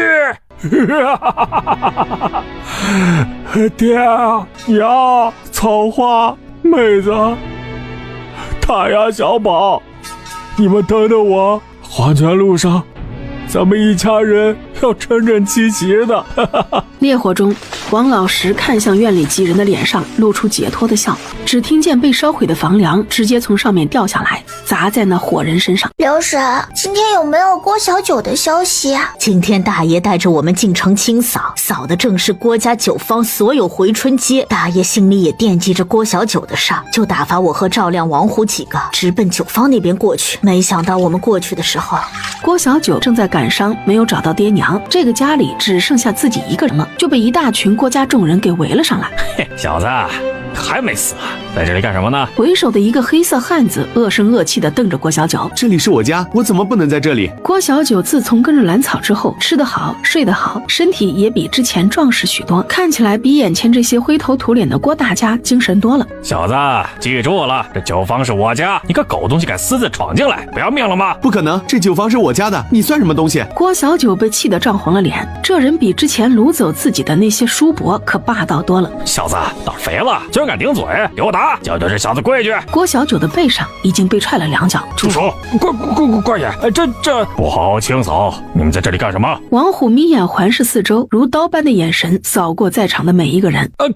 官爷误会，我们只是回家看看，这就准备清扫一番。虎哥、亮哥，快救我！原本被人按在地上的郭小九一下子就听出了来人的声音，他激动的在地上挣扎着想要站起来。小九，你真的回来了？虎哥，他们想抢这酒坊，胆子不小，趁你百废待兴，你居然敢在这里闹事儿，还要抢这酒坊！来人，帮着送刘大人严惩，让那些想要闹事的人都看看。王虎看都没看，已经瑟瑟发抖的黑脸大汉直接让人把他们拉了下去。官爷，冤枉呀！这是我家的酒坊啊！官爷，这是冤枉啊！这是我们郭家的酒坊，我们真的只是回家而已嘛。哼。成，你们拿着房契去见刘大人，这样他才能相信这是你家。而且秦衙用了酒坊那么多烈酒，一定是认识酒坊主人的。你们不用着急，刘大人自会主持公道。王虎几人没有跟他们废话，直接让人把他们穿成一串送到刘大人面前。刘大人作为新任万县县令，当然很乐意用这几个人立下新秩序。虽然他不认识郭小九父子，但是县衙其他人还在，还是有不少人认识郭小九的。于是黑脸汉子一行人就被刘大人打了板子，还将他们的事情贴出了告示，广而告之。所以说郭家的酒坊还是郭小九的，他的那些叔伯都被打板子啦。兰草有些意犹未尽的反问刘婶儿：是啊，这都是经过了刘大人的手，那酒坊可是谁都抢不走了，郭家其他人想都不要想。那他今天会过来吗？明天我们就要离开了。兰草可还想着把房契还给他呢。城里这会儿还没清扫出来，估计要晚些时候就会过来。今天那孩子已经提了几次要谢姑娘和2位爷的恩情才行。刘婶对于这一点很是肯定，当时郭小九说过要来谢谢姑娘、二爷和王虎他们的。刘婶知道郭家那些是什么人吗？真的是郭小九的叔伯？姑娘可问着了，那些人根本就是已经出了5福的叔伯，说起来也就是一个称呼而已，还真把自己当根葱了。要不然刘大人也不会重罚了他们。那郭小九的亲叔伯早就不在了，那人的脸可真大，就想这么大咧咧住进去。现在霸占了酒坊，以后还要去领县衙发的酒钱呢，算起来可有200-300两银子呢。那些人现在怎么样了？领头的打了30大板，其他人挨了20大板，这会儿已经关进大牢。县城安定下来之后，还要游街示众呢。刘婶笑得一脸幸灾乐祸，这种人就该被狠狠教训一顿，看看能不能长记性。听到坏人被打得那么重，兰草心里也是开心的，至少以后没人敢轻易打那酒坊的主意了。是大爷他们回来了。郭小九也跟着众人一起回来，他直接来到兰草和丰盛面前，冲着2人就重重的跪下磕头，然后又冲着丰年磕了一个头。小九知道今天几位又救了小子一次，如果不是虎哥他们过去的及时，说不定酒坊真的就被那些人抢了去。小子在这里谢谢几位了。好了，起吧，你的心意我们知道了。郭小九，今天的事情就过去了，你以后好好经营酒坊，有刘大人在，你那些所谓的叔伯不敢怎么样的。对，这房契你拿回去，以后好好酿酒。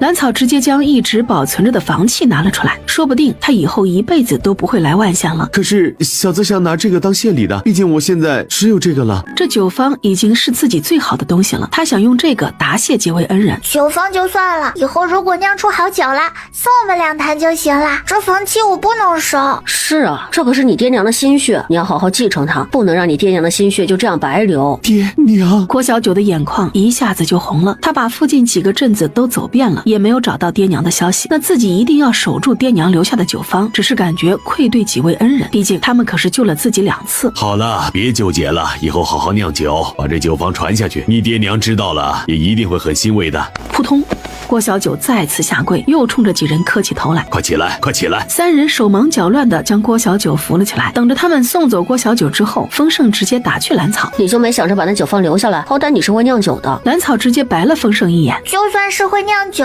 我为什么要在这里酿？以后还不知道会不会来万县呢，太远了。哦，好啦，快回去睡觉，明天一早就要出发啦。我怕你们一早就要离开，就过来送走。或许今天分开之后，他这一辈子都不会再见到面前这些人了。郭小九，你是不是有事？今天不是已经告过别了吗？这是我家地库里珍藏的最好的酒了，这是酿酒的方子，都送给你。啊，这酒我收了，方子你拿回去吧。自己是有酿酒方子的，怎么也不想要对方的方子。要知道，这可是郭小九以后赖以生存的根本。你收着吧，我走了，你要保重。郭小九并没有管兰草是不是犹豫，直接将几张方子塞到兰草的怀里，转身离开了。啊，郭小九，你等等！等我找到爹娘，再去找你报答救命之恩。隐约间，只传来郭小九越来越远的一句话：京城皇宫御书房，龙椅上的少年皇帝一脸笑意地看着下方坐着的妖孽男子。哼，这可是真的。你回京时专程去了万县？是啊，万县的瘟疫已经被控制住了，百姓的生活也慢慢回归正常。如果兰草在的话，就会发现这个妖孽男人正是自己认识的神秘男子。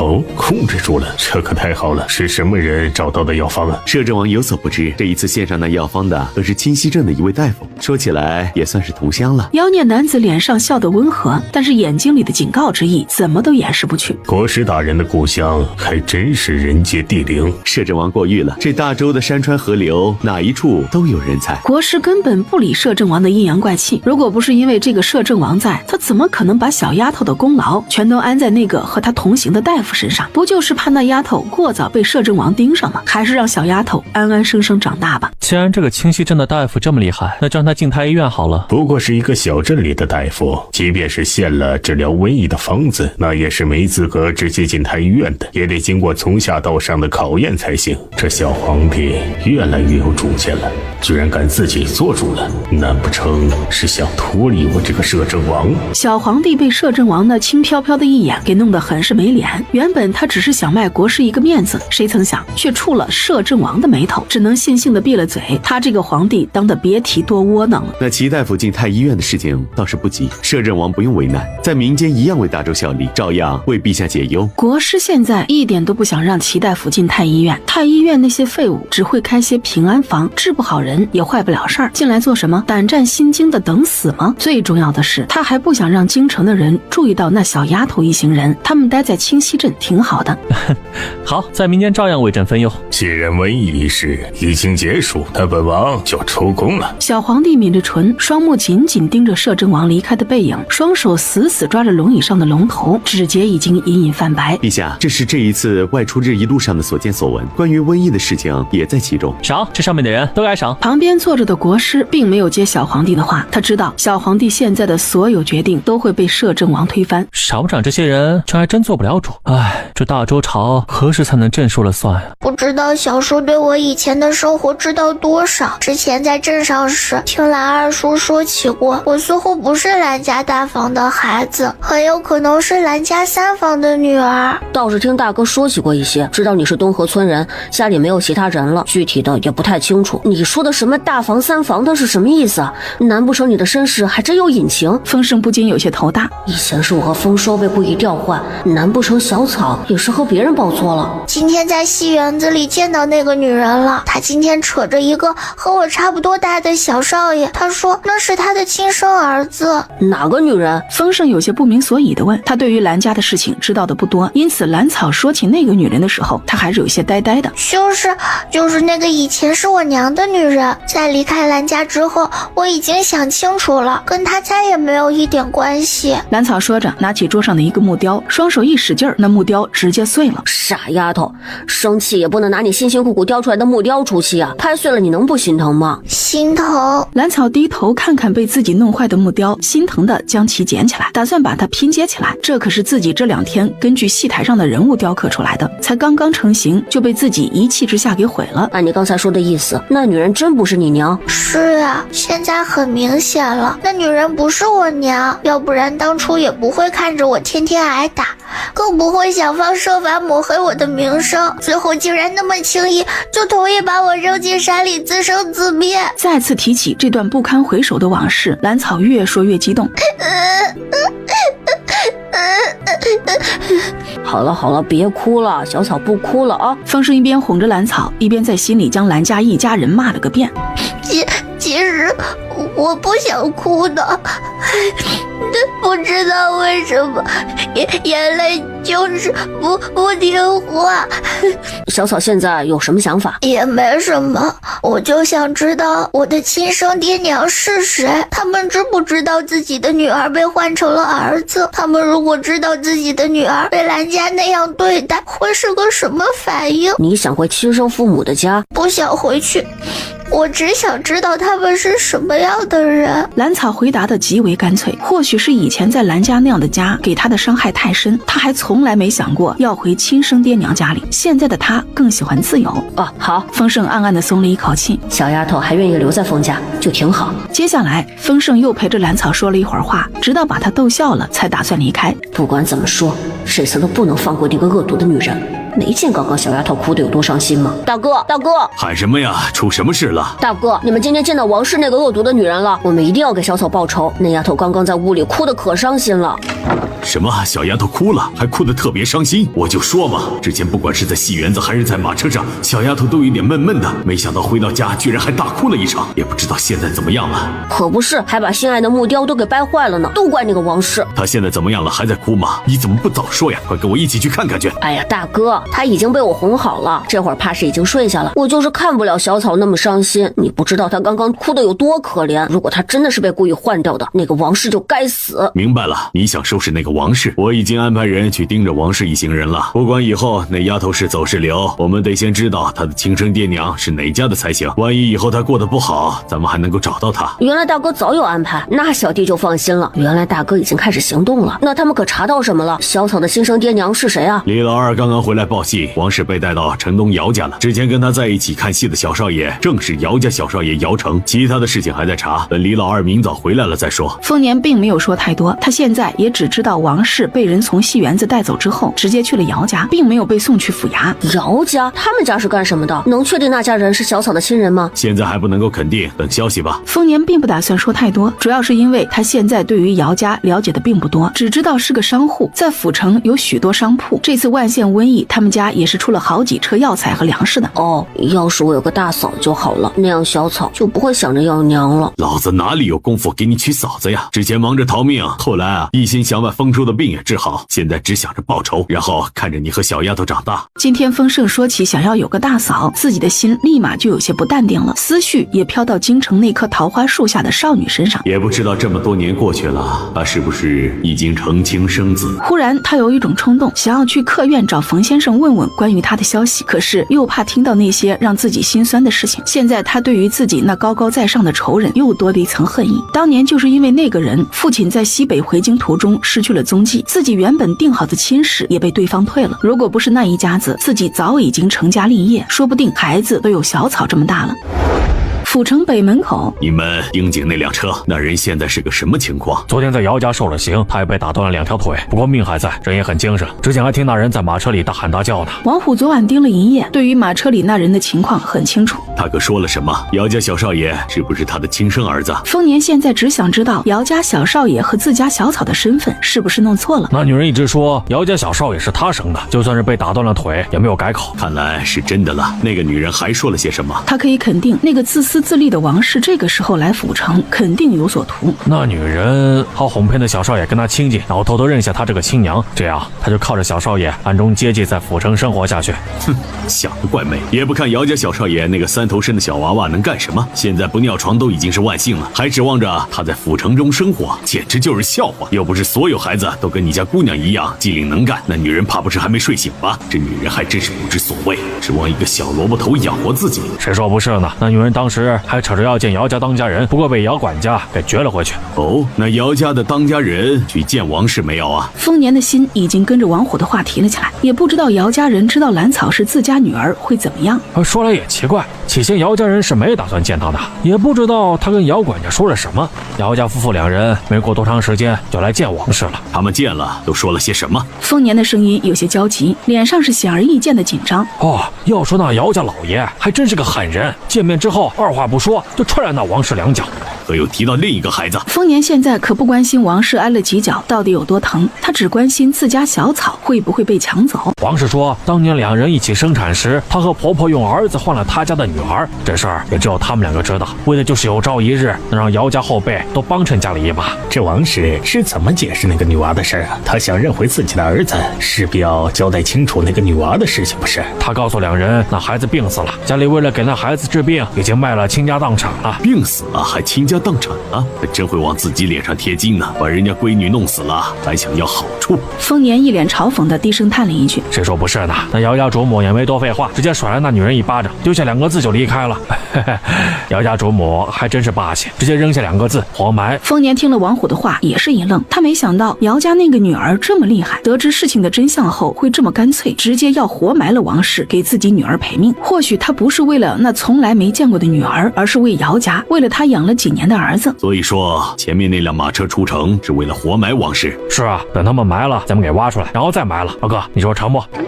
前面的灰布马车很快就到了城外的乱葬岗，最后出来的是被捆得结结实实的王氏，他的模样看上去还真是凄惨，看样子是受了很重的伤，一脸惊恐地看着正在挖坑的几人。他想朝几人求饶，但是嘴还被人堵着，只能发出呜呜呜的求饶声。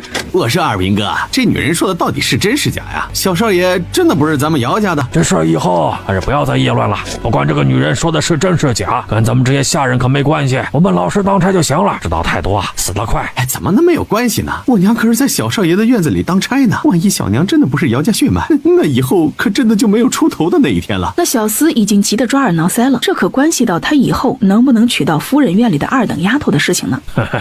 先抛开少爷的血脉不说，单单少爷之前被人从院子里带出去这件事儿，那整个院子里的人都不会有个好结果，你就自求多福吧。小主子被人带走了，院子里当差的那些人还想要什么好前程，被发卖都是轻的啊！如果自己娘被发卖之后，他哪里还有什么优势？说不定也会被打发出去。大爷，讲这么一会儿，把王氏从土里挖出来干啥？咱们要打一顿吗？把人挖出来说什么呢？说小草跟着我活得很好。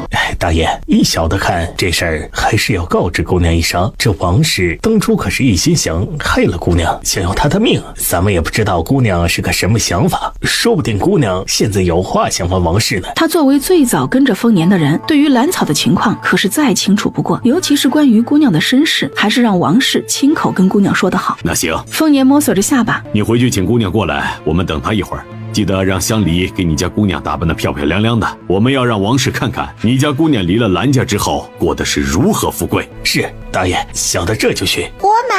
兰草有些惊讶，是姚家的速度好快，昨天抓到人，今天一早就要活埋。李二说他们在哪里？在乱葬岗。两人来到乱葬岗的时候，姚家人刚刚离去，丰年已经指挥着赵亮几个人在挖土了。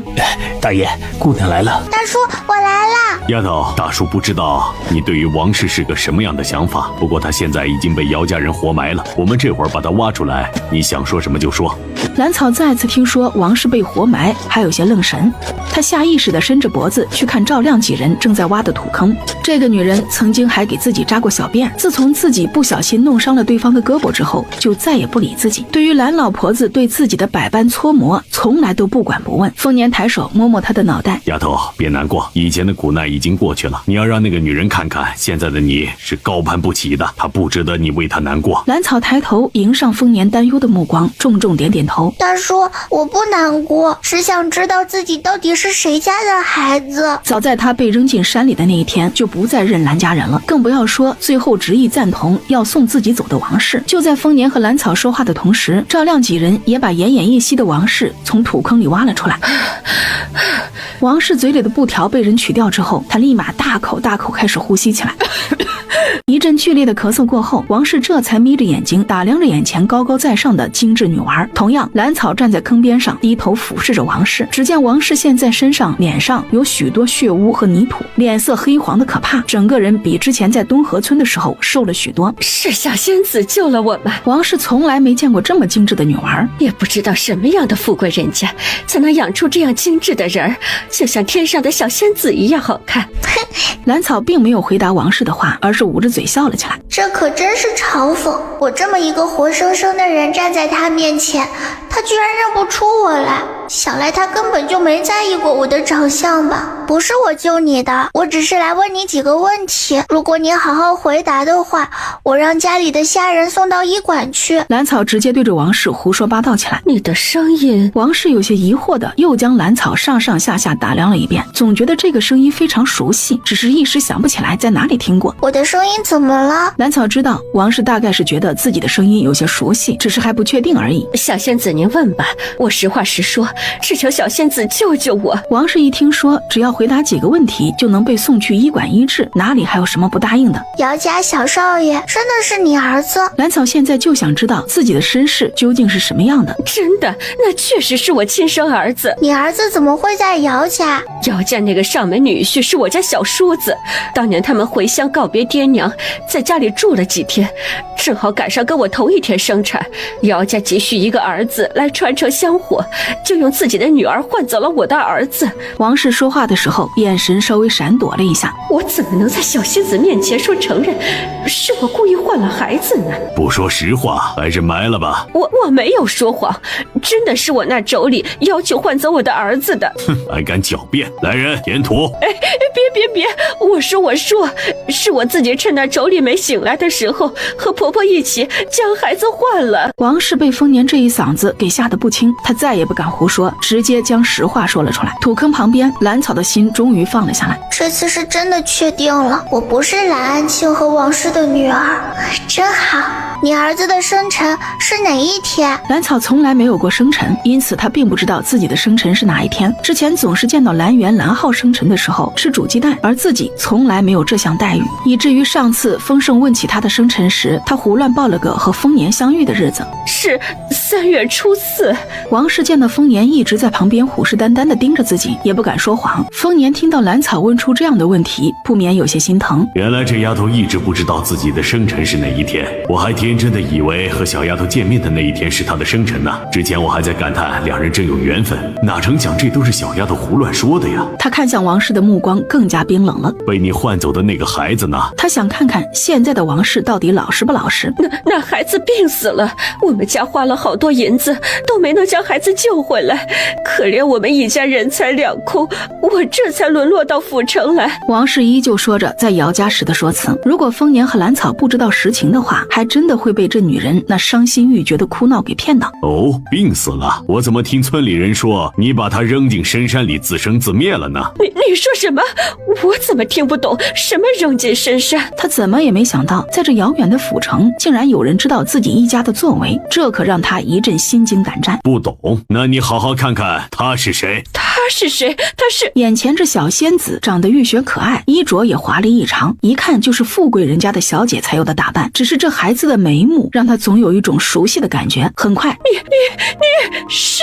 王氏越发确定，眼前的小仙子正是自己那个如同小企儿一样的养女，一下子就扑了上来，想要抓住兰草仔细看。给我拿开你的脏手！我家姑娘是你这等恶毒之人可以碰的。一直注意这边动静的李老二一个箭步过去，直接踹在王氏身上，直接将人踹回坑里。是你怎么在这里？王氏一下子就认出了李老二，他之前在李家庄见过这个男人，当时对方还是一个老实巴交的庄稼汉，怎么转眼就变成这威风凛凛的模样了？再伸手，小心老子剁了他！这也让他更加肯定，面前这个小仙子就是被自家扔进深山的死丫头，没错了。小草是你吗？我是娘啊，我是你娘啊！小草，我是娘啊，娘来看你了，你快救娘上去！小草，娘后悔了，好想你啊！王氏装模作样的抹了几滴眼泪，却发现坑边的3人全都没有动，尤其是被护在中间的丫头，面无表情的看着自己，她心头的火气立马就上来了。死丫头，还杵在那里做什么？还不快拉我上去！你现在翅膀硬了不是？敢不听我这个当娘的话了？快拉我上去！噗！丰年二话不说，直接往坑里扔了一铲子土，正好顺着王氏的脑袋砸了下去。我家姑娘也是你这个粗鄙妇人可以随意辱骂的，简直不要命了！求求你们放过我吧，放过我吧！别埋我，别埋我！小草，快救救我！别埋我，我是你娘啊！王氏这会儿是真的怕了，一把鼻涕一把泪，向着兰草求救。当初我求你们别扔了我，你是怎么说的？还记得吗？兰草只是淡淡的反问了王氏一句：是啊，当初我是怎么说的？好像是第一个站出来赞同把这孩子扔掉的，现在又有什么脸在这里求救啊？可是他不甘心呐，他还没有靠着自己亲生的儿子养活，怎么能就这样死了呢？小草，我错了，我错了，求求你让他们放过我，放过我吧！我不想死，不想死呀！可怜我一把年纪跑到府城来找儿子，却落得这样的下场。求求你们放了我，我再也不出现在小草面前，这就回东河村再也不出来了。此时的王氏是真的后悔了，他从来没想到自己那个妯娌在家里居然说一不二，得知孩子被换又死掉之后，只留下2个字就离开了，这让自己根本就没有机会再跟他们讨价还价，就被活埋了。眼前这死丫头也是个没良心的，眼睁睁看着我被埋却无动于衷，也是个靠不住的。小儿子病死在来路上，现在只剩下还在东河村的大儿子了，也不知道他现在怎么样了，还有没有继续读书啊？看来以后只能靠着大儿子兰园生活了。你还想回东河村？先出来这土坑再说吧。再说了，你回去干什么？你们兰家已经没人了。什么意思？什么叫兰家已经没人了？哎呦，我忘了，你不知道，你的大儿子被兰家老两口给卖了，你家那个老太婆被兰氏族人陈塘了，那老蓝头啊瘫痪病死在了废弃的家里，还有你男人跟这个女人做起了人贩子的买卖，被杀了头。李老二幸灾乐祸的把兰家后来发生的事情讲了一遍，这些都是王氏带着小儿子离开东河村之后发生的事情。他从来没想过自己离开之后家里会发生那么多事情，家里现在居然连一个人都没有了。不可能，老两口不是最疼小圆了吗？怎么会把她卖掉？我离开的时候不是还好好的吗？小圆当时是犯了小错，只要被关了几天就会放出来的，她以后还要读书，会有大出息的。王氏根本就无法接受自己的儿子会是那样的一个结局，他还想回乡让儿子给自己养老呢。大出息，就凭他极力将自己的妹妹扔进深山，凭他试图将二房的孩子留在身上自生自灭，还是凭他小年纪将更小的孩子推进水里，要用救命之恩换取读书的机会，简直就是笑话。整个清溪镇还有谁不知道你那大儿子是什么德行，还嫌有大出息？又往王氏身上砸了2铲子土。不可能，你们这些恶人就会欺负我们家，这死丫头明明就不是我家的孩子，凭什么要一直养着她？把她送走到底哪里不对了？凭什么这事就坏了我儿子的名声？我家姑娘还真不是你这样的人家能高攀得起的什么东西。丫头，我们回去吧，该知道的你都知道了，也安心了。好。兰草现在知道了自己不是王氏的女儿，便转身跟着丰年一块离开。至于王氏的死活，他还真的不关心。不要，小草，娘错了，快救救娘啊！救命啊，小草，快救救我！兰草进屋之后也没有停留，直接进了空间。只有在这里，他才觉得是最安全私密的。为以前在兰家的胆战心惊、小心翼翼、谨小慎微，也为离开兰家后这一路的艰辛付出、摸爬滚打，他眼泪依旧控制不住的往下掉。要知道，那些苦难原本就不该自己受，他本该在姚家锦衣玉食的长大，却因为王氏和兰老婆子的私心作祟，让他自小生活在那样压抑的环境中。他一遍又一遍在空间里的草地上挥舞着鞭子，宣泄着心里的委屈。直到再也挥不动鞭子，整个人仰躺在草地上，呜呜大哭起来。你还想着曹家的五姑娘？你别胡说，我没有想她，你别坏了人家的名声。哎呦，哎呀，他不是被我猜着了吧？你到底找我有事没事啊？没事，我走了。这个姓冯的眼睛太毒，嘴也毒，得远离，要不然我心里的小秘密是真的保不住了。别呀，我是真的有正事找你，我有关于曹家五姑娘的消息，不知道你想不想听啊？他这会儿猜到丰年醉酒的原因，害怕小丫头离开丰家只是其中一部分，恐怕想起曹家姑娘才是根本原因。丰年回头狠狠地瞪了一眼冯先生，然后头也不回地离开了。先生，你们的伤也养得差不多了，咱们也该离开了。冯家那些人还在满大街的找咱们呢，我们也该出去露露面了。是，先生，小的这就去收拾行李。该怎么告诉丰年关于曹家姑娘的事？他离京之前还听到过那姑娘的消息，据说跟家里闹得很不愉快，看样子丰年还在惦记人家，不妨将他的消息告诉自己那老朋友一声。姚家那边有什么动静？回大爷，姚家那边已经安排人准备回东河村调查情况了，让他们去吧，去看看小丫头以前过的是什么样的日子。丰年根本就不怕姚家人去东河村调查，只是不知道姚家这对夫妇会不会心疼小丫头。那他们要带姑娘回姚家怎么办呢？他从心里舍不得兰草回什么姚家，这个以后让小丫头自己选择，她想回去就送她回去。丰收不是一样回了秦家吗？丰年嘴上说的云淡风轻，但是眼睛里的不舍却是怎么也骗不了李老二的。现在见到姚家的帖子，不免有些心动，他很想见见姚家人是个什么样子，万一小丫头想要回姚家，自己也能先替她把把关。你去给这些人家回帖，明天在家里恭候他们。是大爷。万管家见自家大爷同意见那些人，心里松了一口气。他们丰家在府城根基并不稳，不好一下子得罪那么多人，现在等着看自家笑话的人可不少呢。另外你安排一下，冯先生明天要离开，让人护送他，最好是绕开冯家那些眼线。是大爷，老奴这就让人去准备。小草，你快开门，有事跟小叔说。你怎么了？出什么事了？小草，小草，你好歹出个声啊，别这样吓人好不好？无论丰盛怎么拍打房门，屋里始终没有一点动静。来顺，去找大哥，石头、大河，踹门。几人3两下就把房门给踹开了，只不过房间里并没有人，就连内室也空荡荡的，根本就没有兰草的影子。小草，姑娘，翠人啊，我们刚刚可是眼看着姑娘进去的，人呢？快找！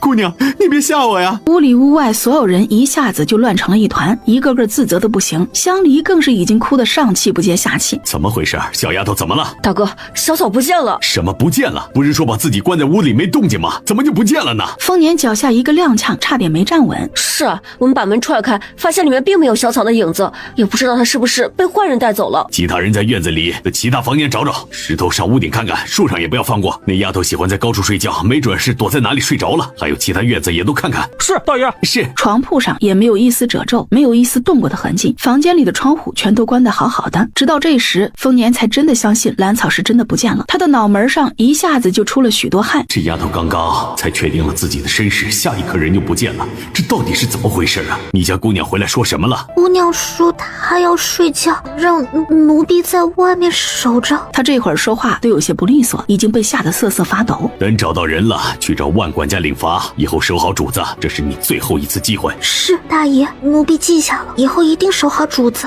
这下子丰年是彻底急了，他怕有人趁自己不注意把那小丫头给掳走。快去府外找，快！他不敢想象那丫头被掳走之后会受到什么样的折磨，那些人打他了怎么办？越想他的脸色越难看。这时冯先生也听说了兰草不见了，便急急忙忙和问竹、问川一起过来了。怎么回事？那丫头什么时候不见的？哎呀，先生，怎的把你也惊动了？我家姑娘跟大爷一起从外面回来之后就回自己房间了，可是现在房间里没人，我们把院子都找遍了，还是没见到人呢。冯先生皱着眉在院子里四处打量，让冯先生意外的是，整个家里都乱了。往日让人最头疼的2只羊，却异常淡定地趴在兰草后院的干草堆上休息，一点都没将忙碌的下人放在眼里。在乡邻问到2只羊见过兰草没有，回应他的只有2个大大的白眼。冯家院外不远处的屋顶上，一个清冷的女子先是疑惑地看着进进出出的冯家下人，然后又见冯家2兄弟惊慌失措地四处寻找，不禁摇摇头。这冯家2兄弟还算厚道，对小丫头也是真不错，这紧张劲儿可骗不了人，这样主上也该放心了。他来到府城已经3天时间了，不过一直没有出现在兰草面前。他可是听从主上的建议，多在封家外面观察一阵子，如果这封家兄弟2个不是好的，直接把人带走就行了。没想到这3天时间还真的见到了不少事情。目前来说，封家兄弟2个还算可以，那就明天露面吧。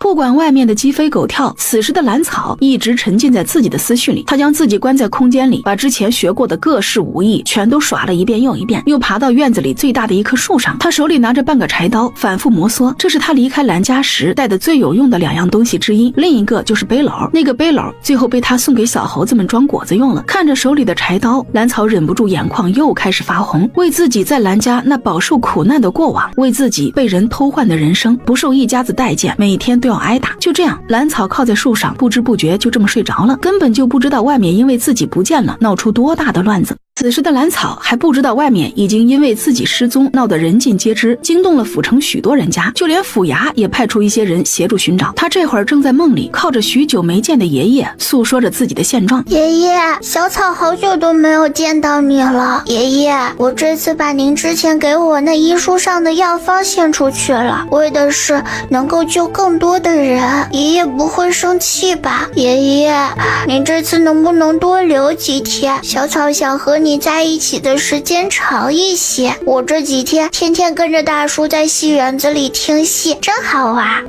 戏园里的点心也好吃，也不知道我之前给爷爷留的，你吃到没有？我在戏园子里还见到了养母王氏，没想到他离开河东村之后，居然跑到了这里。只可惜被他带走的小弟病死了，我以前都没好好看过那个娃娃。对了，爷爷，我真的不是蓝安庆和王氏的孩子，我是被他故意抱来的。他想让自己的儿子去陶家享福，只是我现在不想去认亲爹娘，他们已经习惯了家里有个小少爷，或许并不想要一个女儿吧。而且我也听李二叔说了，王氏才刚说出换孩子的真相，就被我那亲娘活埋2字给打发了。小草的心里其实有些害怕，我觉得跟着大叔挺好的。大叔虽然不能经常陪着我，但是他已经尽力安排好我的一切，还给我请了先生，我在封家过得挺舒心。兰草靠在老头的胳膊上，断断续续说着这段时间发生在自己身上的事。老头静静地听着小丫头又哭又笑，说着自己的经历，也没有打断他，还时不时地回应一声。他手里正在烤的鱼是小丫头养在空间里的，还有火堆上架的鸡，也是之前大花下的蛋孵出来的。现在已经有不少鸡在山林草地上跑，还有那一盘各色的水果，那碗晶莹饱满散发着阵阵香味的米饭，以及那坛散发着浓郁香味的酒，这些全是小丫头空间里的东西。老头翻动手里的鱼，心里美滋滋的想着，嘿嘿嘿嘿，这孩子果然勤快，别看年纪小，把空间袋打理得井井有条，酿出来的酒也不错，喷香。虽说这孩子是个女娃，以后也会跟之前那个臭小子一样，会有一番成就的。这样老头就放心了。这么多年，他也就遇到过这么2个有缘的孩子。之前那个现在长大了，没有小时候好玩了，还是眼前这个丫头好，什么话都跟自己说，可爱的紧。哎呦，如果这鼻涕眼泪往我胳膊上蹭，那就更好了。哎，还得等着孩子长大一些才行。现在孩子小，爱哭很正常。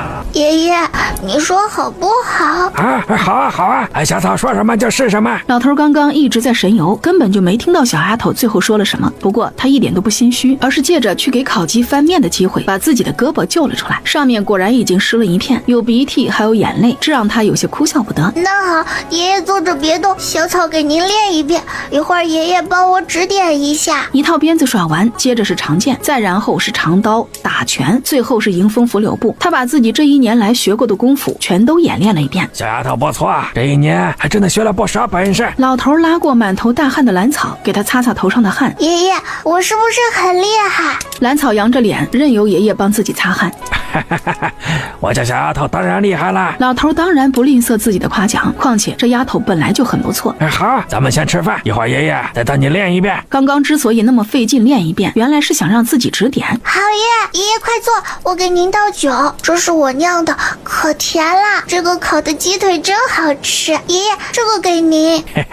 小草也吃，小草养的鱼真是鲜美，味道不错，来尝尝。一时间，祖孙2人坐在草地上，围着一桌美味，说说笑笑吃起来。饭后，兰草又将自己在冯先生那里学的各种书背了一遍，老头也挑了一些问题问，他都回答得很流利。直到2人休息的差不多了，老头才带着兰草把之前刚刚练过的功夫全都练了一遍，还细心的一点一点解释给他听。就这样，兰草又按照爷爷的指点练了一遍又一遍，累了就直接躺在草地上休息，休息好了再接着练。兰草再一次靠在爷爷的背上沉沉睡去。哎，傻孩子，外面才是你的世界，回去吧。老头怜惜地抚摸着小丫头软软的头发，他知道这孩子这是想要逃避了，逃避他即将面对的抉择。可是逃避是解决不了问题的，这次陷入梦境这么长时间，外面肯定早就闹翻天了。回去吧，丫头，你后面的路还很长，爷爷会一直陪着你的，别怕啊！老头说着一挥手，空间里的房间里一下子多了许多东西，书籍、食盒最多，还有一些衣服、小玩意儿什么的。紧接着，老头便在原地消失不见了。睡梦中的兰草是被爷爷那句回去吧给惊醒的。他回到房间之后，第一眼就见到自己的大书桌上多了一堆书，还有几个精致的食盒，还有几件漂亮的衣裳。把目光投向书桌上放着的那张纸上面，上面有几个苍劲有力的大字：好好长大，爷爷一直在你身边。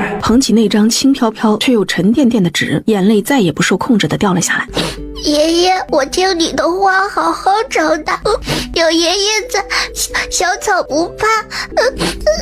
许久之后，兰草才收拾好心情，停止哭泣，然后重新泡了会儿温泉，准备出空间去。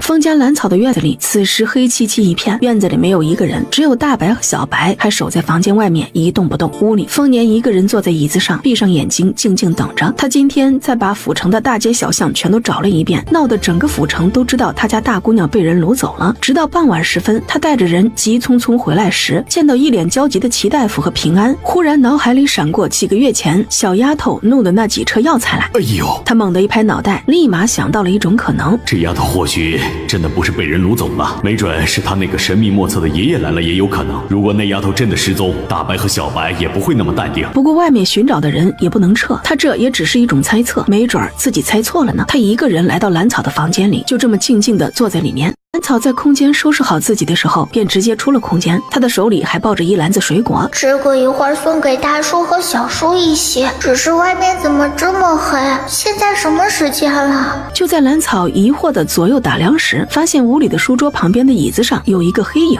就那么静静地坐着。兰草吓得惊叫出声：“那人是谁？我就这么凭空出现，会不会被当成妖怪？”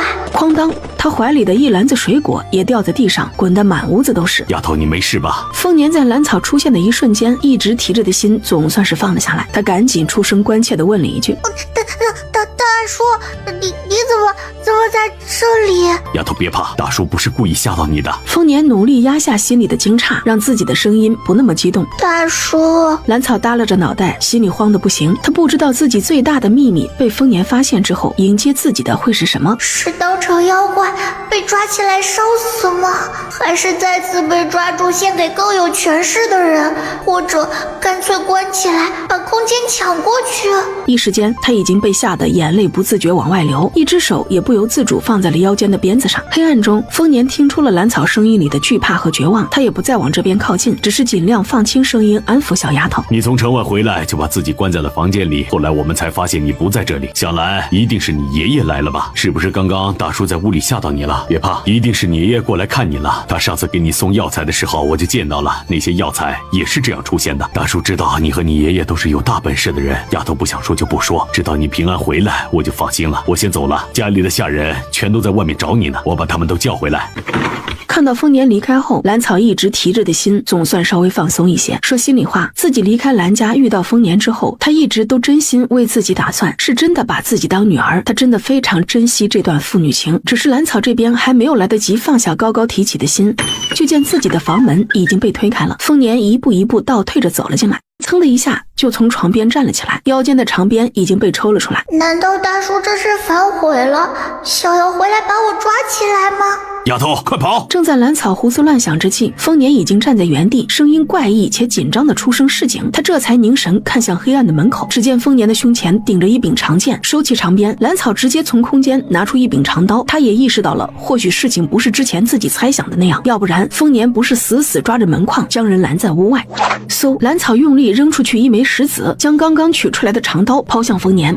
丁，抵在丰年胸前的长剑被兰草的大力气给打偏到旁边。大叔，接着！丰年一个反手接住了兰草抛过去的长刀，立马跟外面的人缠斗在一起。快走！眼前这黑衣人的身上散发出巨大的压力，丰年怕自己现在护不住小丫头，便有些焦急的想让她先离开，自己则和眼前的黑衣人缠斗到了一起。同时，丰年在心里暗暗后悔，我之前就不该把家里的下人全都调出去找人，尤其是这丫头的院子，真是一个人都没有，也不知道我们要在这里打斗多久才能够被人发现。我现在是没有把握将对方拿下的。兰草并没有第一时间离开，而是从腰间抽出自己的软剑，在旁边紧盯着眼前的黑衣人。他不知道对方来干什么，也不知道那人刚刚有没有发现屋里发生的事。如果他之前已经见到自己突然出现在屋子里，那自己可不能放这个人离开。丰年虽然对上黑衣人还有些不足，但是有兰草在旁边趁机偷袭补刀，两人慢慢配合默契之后，那黑衣人也没占到多少便宜，双方竟然还战了个不分上下。让人奇怪的是，那黑衣人有几次都可以伤到兰草，不过却巧妙地避了过去，只不过使出来的招式越来越刁钻，让人有些难以招架，这让丰年的心里更加焦急起来。只怕眼前这人之前在院子里看到的屋里的事情了，想要带走小丫头，所以这才没有下死手吧。丫头找机会逃出去，离开府城。丰年趁着靠近兰草的机会小声说，我不走，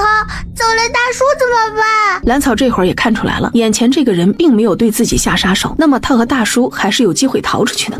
快走，我拖住他！大叔现在护不住你，你还是去找你爷爷。丰年将兰草往门口的方向推了推，他怕下一刻这丫头真的被黑衣人给带走。只是他的话还没说完，就被黑衣人从侧面刺来的一剑给打断了。丰年只得回身又去应付那黑衣人。兰草回身看了一眼再次缠斗在一起的两人，不再犹豫，直接掏出了一个纸包砸向两人，同时他赶紧将自己的口鼻捂住。紧接着，原本还跳跃翻飞生龙活虎的两人一下子就开始摇摇晃晃起来，他们手里的长刀和剑都咣当咣当掉在了地上，然后两人又在原地摇晃了几下，扑通扑通两声过后，他们直接瘫坐在了地上。黑衣人瞪大了双眼，不敢置信地盯着站在原地的兰草，他挣扎着想要站起来，只是试了几次都没有成功，反而被回过神的丰年给勒住了脖子。快走！他知道自己也中了迷药，只怕拖不住这人许久，只能趁自己没有昏迷之前将这人解决了，也省得他把丫头的秘密传出去。不过丰年这会儿虽然也有些晕晕沉沉，但是一心想着让小丫头脱困，便咬着牙不让自己倒下，这才死死压制着黑衣人。兰草这时并没有离开，他只是静静地看着倒在地上的两人。他不知道那黑衣人还有什么后手，不能就这样离开，只是迷晕还不够。放开，自己人。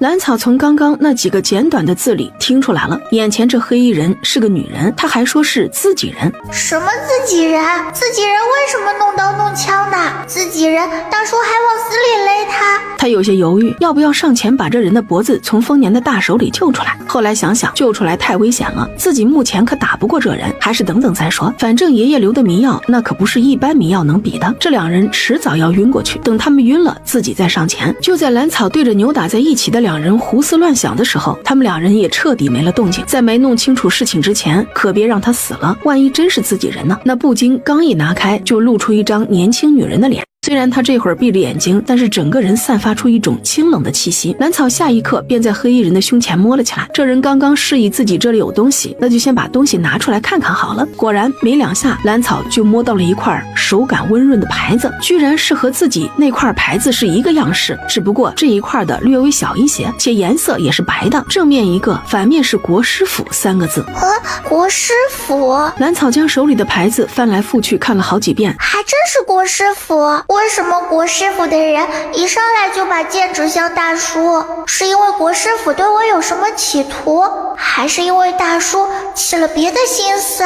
此时的他感觉自己的脑袋瓜真的不够用了，既然想不通，那就不想了，先找根结实的绳子把人捆起来，省得自己没弄明白他俩有什么后招，自己先中了招。他知道屋里的丰年和黑衣人这会儿是醒不过来的，只要院子里再没有黑衣人的同伙，他就可以放心了。于是兰草起身悄悄从窗口往外看，仔细查看一番之后，发现院子外面并没有藏有其他人，只是一直守在他房间外面的大白和小白倒在地上，也不知道是个什么情况。兰草没有犹豫，直接出门将2只羊收进空间，将那黑衣人绑了个结结实实。虽然不知道丰年在知道了自己最大的秘密之后会做出什么事情，但是到目前为止他一直对自己很好，刚刚还一直让自己先走，以后的事情以后再说吧。安顿好丰年之后，兰草再次回到黑衣女人跟前，再次在她身上搜起来。很快他就发现了这女人胸前还藏着其他东西，居然是一个灰色的小荷包，上面还绣了一个丑丑的扫把。这不是爷爷用的扫把吗？兰草仔细端详那个灰扑扑的荷包，立马就想到了他身上这套衣服，还有他的空间。自己的空间最初就是在那个带有扫把图样的衣服口袋里，他当时几乎把所有简陋的家当全都放在了里面，也是那个简易的空间陪着自己度过了最艰难的时期。或许眼前这个黑衣女人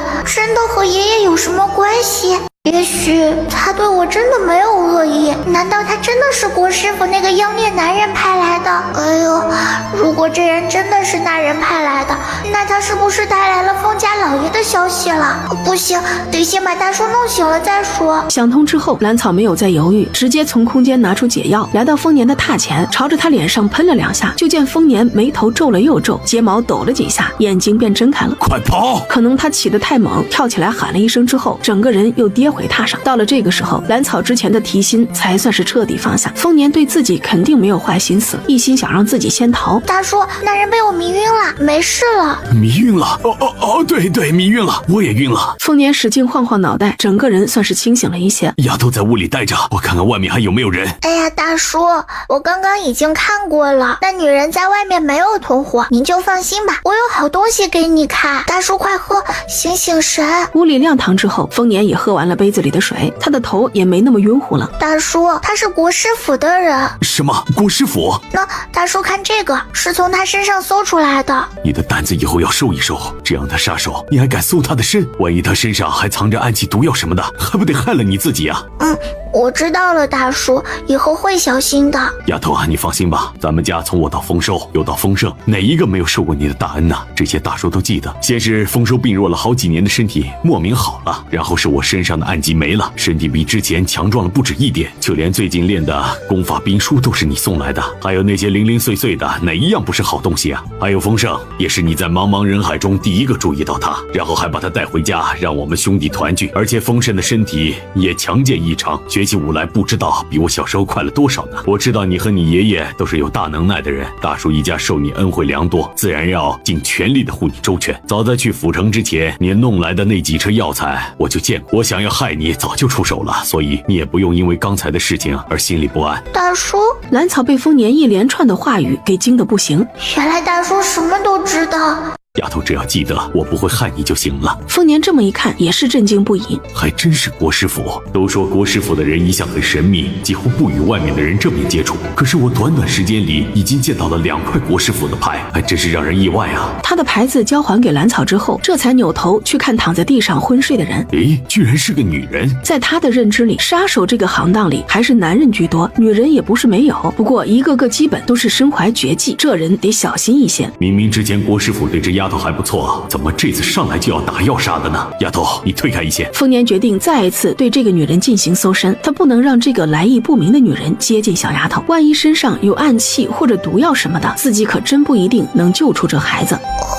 丰年再次对黑衣女人进行搜身，而他则坐在床边，将手里的小荷包翻来覆去看了好几遍。这个荷包也跟自己之前的那个口袋一样，可以装许多东西吗？果然，这荷包的打开方式跟他以前那个口袋一样，并不是一个普通的荷包，里面有许多零碎玩意儿和各种盒子，上面居然还有一封信。丰安昌已经安顿在国师府，安心，飞月留在你身边保护你，盼日后京城相聚。林兰草有些懵，这个丰安昌是谁？应该是大叔的父亲吧？那个林又是谁？难不成是我之前在桃花镇见到的那个妖孽男人？那这个绯月呢？一定是今夜这个黑衣女子了。他要第一时间告诉大叔这个好消息。大叔，只见地上躺着的女人身上的衣服有些凌乱，头发也披散着，脚上的鞋袜都被脱掉，露出一双白嫩嫩的大脚丫子。丰年这会儿正捧着人家一双鞋子仔细查看。大叔，你做什么？兰草简直不敢相信自己的眼睛。大叔怎么能做这种事情啊？我检查一下他身上有没有带暗器或者毒药什么的，万一他存心想要伤害你的话，那我还真不一定能够护得住你呢。丰年有些尴尬的解释，他是真的没有坏心，刚刚检查了那女人的头发，这会儿正在检查她的鞋子呢。哎呀！兰草着急的赶紧抢过丰年手里的鞋子，给地上的女人穿上。他真的是自己人来送信的。丰年这会儿傻眼了，他看看女人那被自己弄乱的头发，一时有些无措。这可怎么办？大叔，你忘了，我之前不是拜托国师府的人帮忙找老爷子，他这次是来送信的。兰草说着就把手里的2张纸递了过去。真的，我看看。丰年颤抖着双手接过2张纸，他激动的眼眶已经开始泛红，早已经没了之前的尴尬。兰草则蹲在地上开始解捆在那女人身上的绳子，又给对方理了理略显凌乱的衣服。只是面对被弄得乱七八糟的头发时，兰草有些为难了。她长这么大，现在也只会扎个小揪揪，绑包包头都有些困难，哪里会打理这女人这么长的头发？太好了，太好了，我爹没事，我爹写信了。小草，快看，这是他用左手写的字，这个我认识。他兴奋地来到兰草面前，一下子将她抱起来，在空中抛了几下。我爹找到了，他没事了，他还活着。兰草从来没有被人抛过玩，一时竟也玩得开心大笑起来。大叔，你会不会给女子挽发？挽发？这我哪会啊？丰年老脸一红，其实他多年前跟着奶娘学过，打算成亲之后给那个人挽发，只是2人终究有缘无分，他的手艺一直没有机会施展。那可糟，我也不会。你刚刚把人家的头发全部解开，还弄得那么乱，这下要怎么办？兰草急得直跺脚，地上躺的可是国师府的人，而丰家老爷子还在人家手里。要不我试试？其实我会一点点，以前还给丰收梳过发呢。好呀好啊，太好了，把这女人收拾利索了再让她醒来，免得到时候发现被搜过身再追着大叔打。至于为什么不打自己，他可记得纸条上写着这个女人以后还会留下来照顾自己。丰年梳发的动作虽然笨拙，但是好歹算是挽出了一个能看的发髻。可算是好了，可真是费劲啊，比打一套拳都累呢。我把她弄醒，好好问问。兰草从随身的布包里掏出之前那瓶子，对着黑衣女人喷了几下。大姑娘，奴婢绯月受主上之命给大姑娘送信。他说着就去自己的腰间摸了自己带来的荷包，他把身上都摸遍了，也没找到那个荷包，就连自己的身份玉牌都不见了。他这会儿整个人也有些站不住了，他要是把这些东西丢了，那只有自裁一条路了。绯月，你可是在找这个？兰草坐在椅子上晃了晃手里的小荷包和玉牌。回大姑娘，荷包是要带给您的，能否请大姑娘将玉牌还给奴婢？这东西比奴婢的命还要值钱。给，荷包我留下了。兰草直接将那玉牌递过去，斐月接过玉牌之后，笑嘻嘻地收进怀里，然后又对着丰年客客气气行了一礼。奴婢奉主上之命前来送信，并照顾姑娘。知道姑娘跟封家大爷亲近，便想试试大爷的身手，之前多有得罪，还请恕罪。他也算是明白了对方之前为什么一上来就舞刀弄枪的。姑娘不必在意，只是您的主上是哪位啊？我家闺女怎么就成了你家的大姑娘？难不成跟我抢闺女的又多了一家？对啊，你的主上是谁？难不成是我之前见过的那个漂亮至极的叔叔？兰草很想知道是不是那个人让斐月来照顾自己的。漂亮之极？是吧？主上说他和大姑娘的渊源极深，让您二位安心受着。斐月那清冷的脸上不禁抽动了一下，心里对兰草这么个小主子佩服的那叫一个五体投地。京城里谁敢这样说主上，只怕不死也得扒2层皮。真的，我刚刚已经看过信了，上面还提到封家老爷子，你能给详细说说吗？他已经能想到一些关于2个人的渊源，应该是跟爷爷有关系，不过他自己心里清楚，可不想让外人知道，就算是丰年也不行。主上已经找回了封家老爷子，现在将人安置在国师府的后院里。2位放心，我们主上已经安排了几个下人贴身照顾，只是京城人多眼杂，老爷子又需要养身子，还不能随意外出。我父亲他怎么样？可是受了伤？丰年一下子从椅子上站起来，急切地问。老爷子确实受了伤，现在也行动不便，需要养一段时日，不过京城民医众多，过不了多久就会好转。斐月牢记主上的话，关于丰老爷子的具体情况不要说得太详细。父亲他受苦了。丰年听到曾经驰骋沙场的父亲现在下床都难，鼻头一下子就酸了，眼眶再次变得通红。兰草担心地看了丰年几眼，有些不知所措。大姑娘，奴婢有个提议，今天封家把您失踪的事情闹得太大，整个府城许多人家都知道这事儿了，不如您找个借口把这事儿应付过去。要不我就说出城接你啦。奴婢是什么牌面上的人，还能劳姑娘出城接我？似乎有些说不过去吧。谁说你是下人了？就你身上的玉牌往外面一亮，多少达官贵人想掏空家底来抢都抢不到。大姑娘，虽说奴婢在国师府也是有品阶的，但是在大姑娘的面前依旧是下人，这一点永远都不会变。斐月恭恭敬敬地向兰草行了一礼，这事儿他得说清楚，万一让主上知道自己不敬大姑娘可就糟了。你有品阶？哎呀，这可太好了，就说是小草爷爷送来照顾他的人，我不在的时候也能够替着小草当外面的人，这下好了，等到我离开之后，2个孩子身边有这样的一个人在，的确能够镇住那些牛鬼蛇神。那是自然，主上也是怜惜大姑娘小年纪就要独自面对那么多险恶，虽说封家大爷对姑娘照顾有加，但是毕竟自家还有许多事要处理，这事儿我们国师府的人来做正合适。不知道为什么兰草总觉得斐月看向丰年的目光有些不善，脚上的小动作不断，时不时动一下，还有那脑袋时不时晃一下，也不知道是不是之前的迷药没有完全解掉，他还有些头晕。3人又商量了一会儿之后，丰年猛地一拍脑袋，哎呦，我先回主院，得通知他们你回来了，别在外面瞎找，我让香梨和刘神马上过来，丫头别害怕啊。奴婢的行李还在外面的树上，这就去取来换身衣裳。斐月冷眼盯着丰年离开，也向兰草找了个借口追了出去。好，这是什么？谁的袜子会扔在这里？糟了！兰草一下子从地上弹跳起来，他想起来了，这是斐月的袜子，之前丰年脱了人家的鞋袜搜身，结果自己慌乱之下好像只替他穿上鞋子，把袜子给忘记了。那他刚刚追出去是干什么了？真的去拿行李了吗？该不会是去找大叔算账了吧？干什么？怎么又用剑指着我？有话好好说。丰年的声音低沉且温和。这个女人可是国师府的人，他们又救了我父亲，不能失礼。少废话，你刚刚送我身了。斐月并没有因为丰年的好脾气而收回长剑，反而把剑尖又往前送了一分。啊，之前你上来就对我喊打喊杀，我当然以为你是坏人了，对你搜身不是很正常吗？丰年也有些憋屈，既然是自己人，当时干嘛打得那么认真？自己当时是真的招架不住，谨慎一些一点没错呀。斐月听了丰年肯定的话，整张脸冷得可怕。把袜子还给我。啊，袜子？对，别装傻，快还给我。丰年见斐月这认真的样子，似乎想明白了什么。难不成是刚刚给这女人穿鞋袜的时候出了岔子？不等丰年说什么，斐月一手拿剑，另一只手将自己的头发解开，胡乱披散在肩上。你这个臭男人，还给我梳个妇人发髻，你什么意思啊？斐月这会儿越说越气愤，自己好好一个黄花大闺女，莫名其妙丢了袜子，一醒来居然顶着一个妇人的发髻，这让她还怎么活呀？她怎么能忍下这口恶气呢？呢？说到发髻，丰年这会儿是真的傻眼了。自己当初跟着奶娘学梳发时，是为了以后给自己的妻子梳，因此奶娘只教了他2个妇人发髻。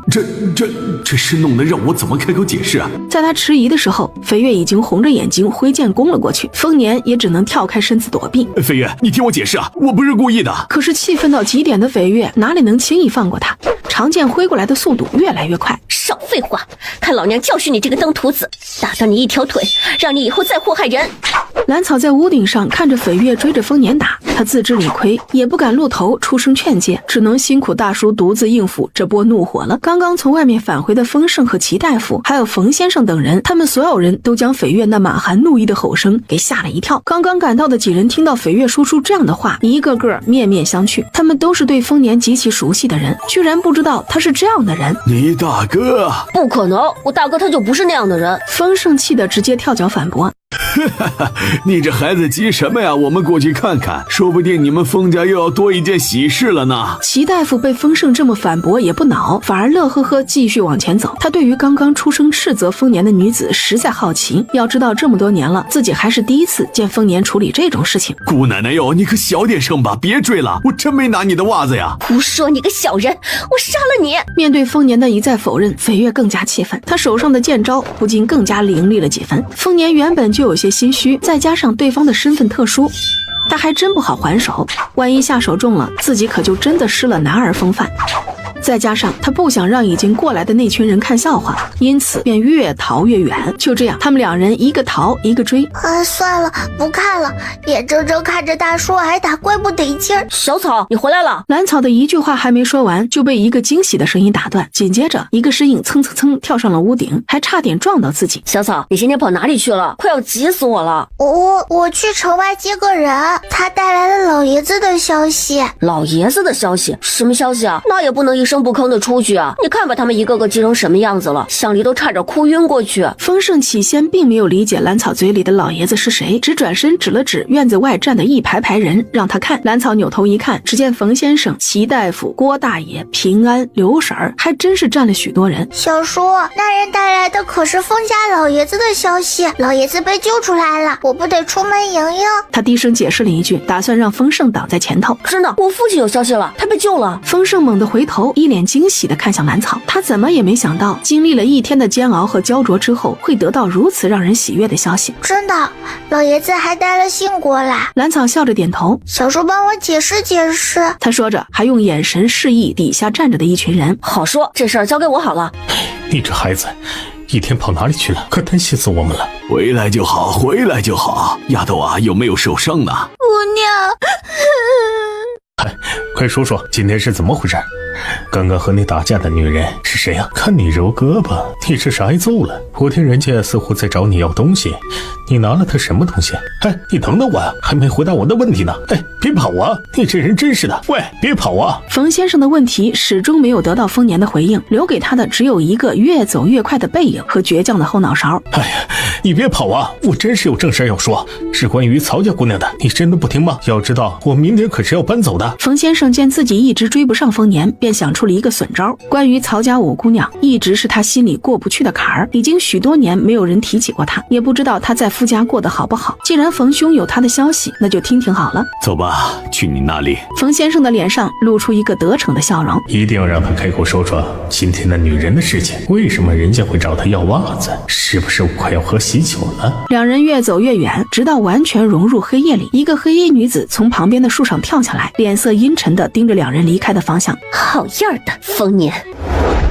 便隐没在了黑夜里。你是谁？大河一双眼睛死死盯着一步步向自己靠近的人。斐月，来照顾我家大姑娘。回应他的是一个清冷的女生，只是她话里的内容让大河有些疑惑。他家大姑娘是谁？是斐月回来了吗？姑娘，斐月回来了，快进来，正好介绍你们几个认识。丰盛目光热切地看着眼前这个清冷的女人，激动地张了几次嘴，都不知道该怎么问出自己关心的问题。丰二爷有礼了。倒是斐月见到走出房间的丰盛，立马向他行了一礼。好，你真的是从京城来的？是的，丰二爷，我从京城带了一封信，在您大哥那里。斐月知道他想问什么，也没有隐瞒，直接告诉了他。多谢姑娘。丰二爷不用这么客气，不像那个丰年，不说感谢我，还无耻地占了我的便宜。同样是兄弟两个，怎么差距那么大？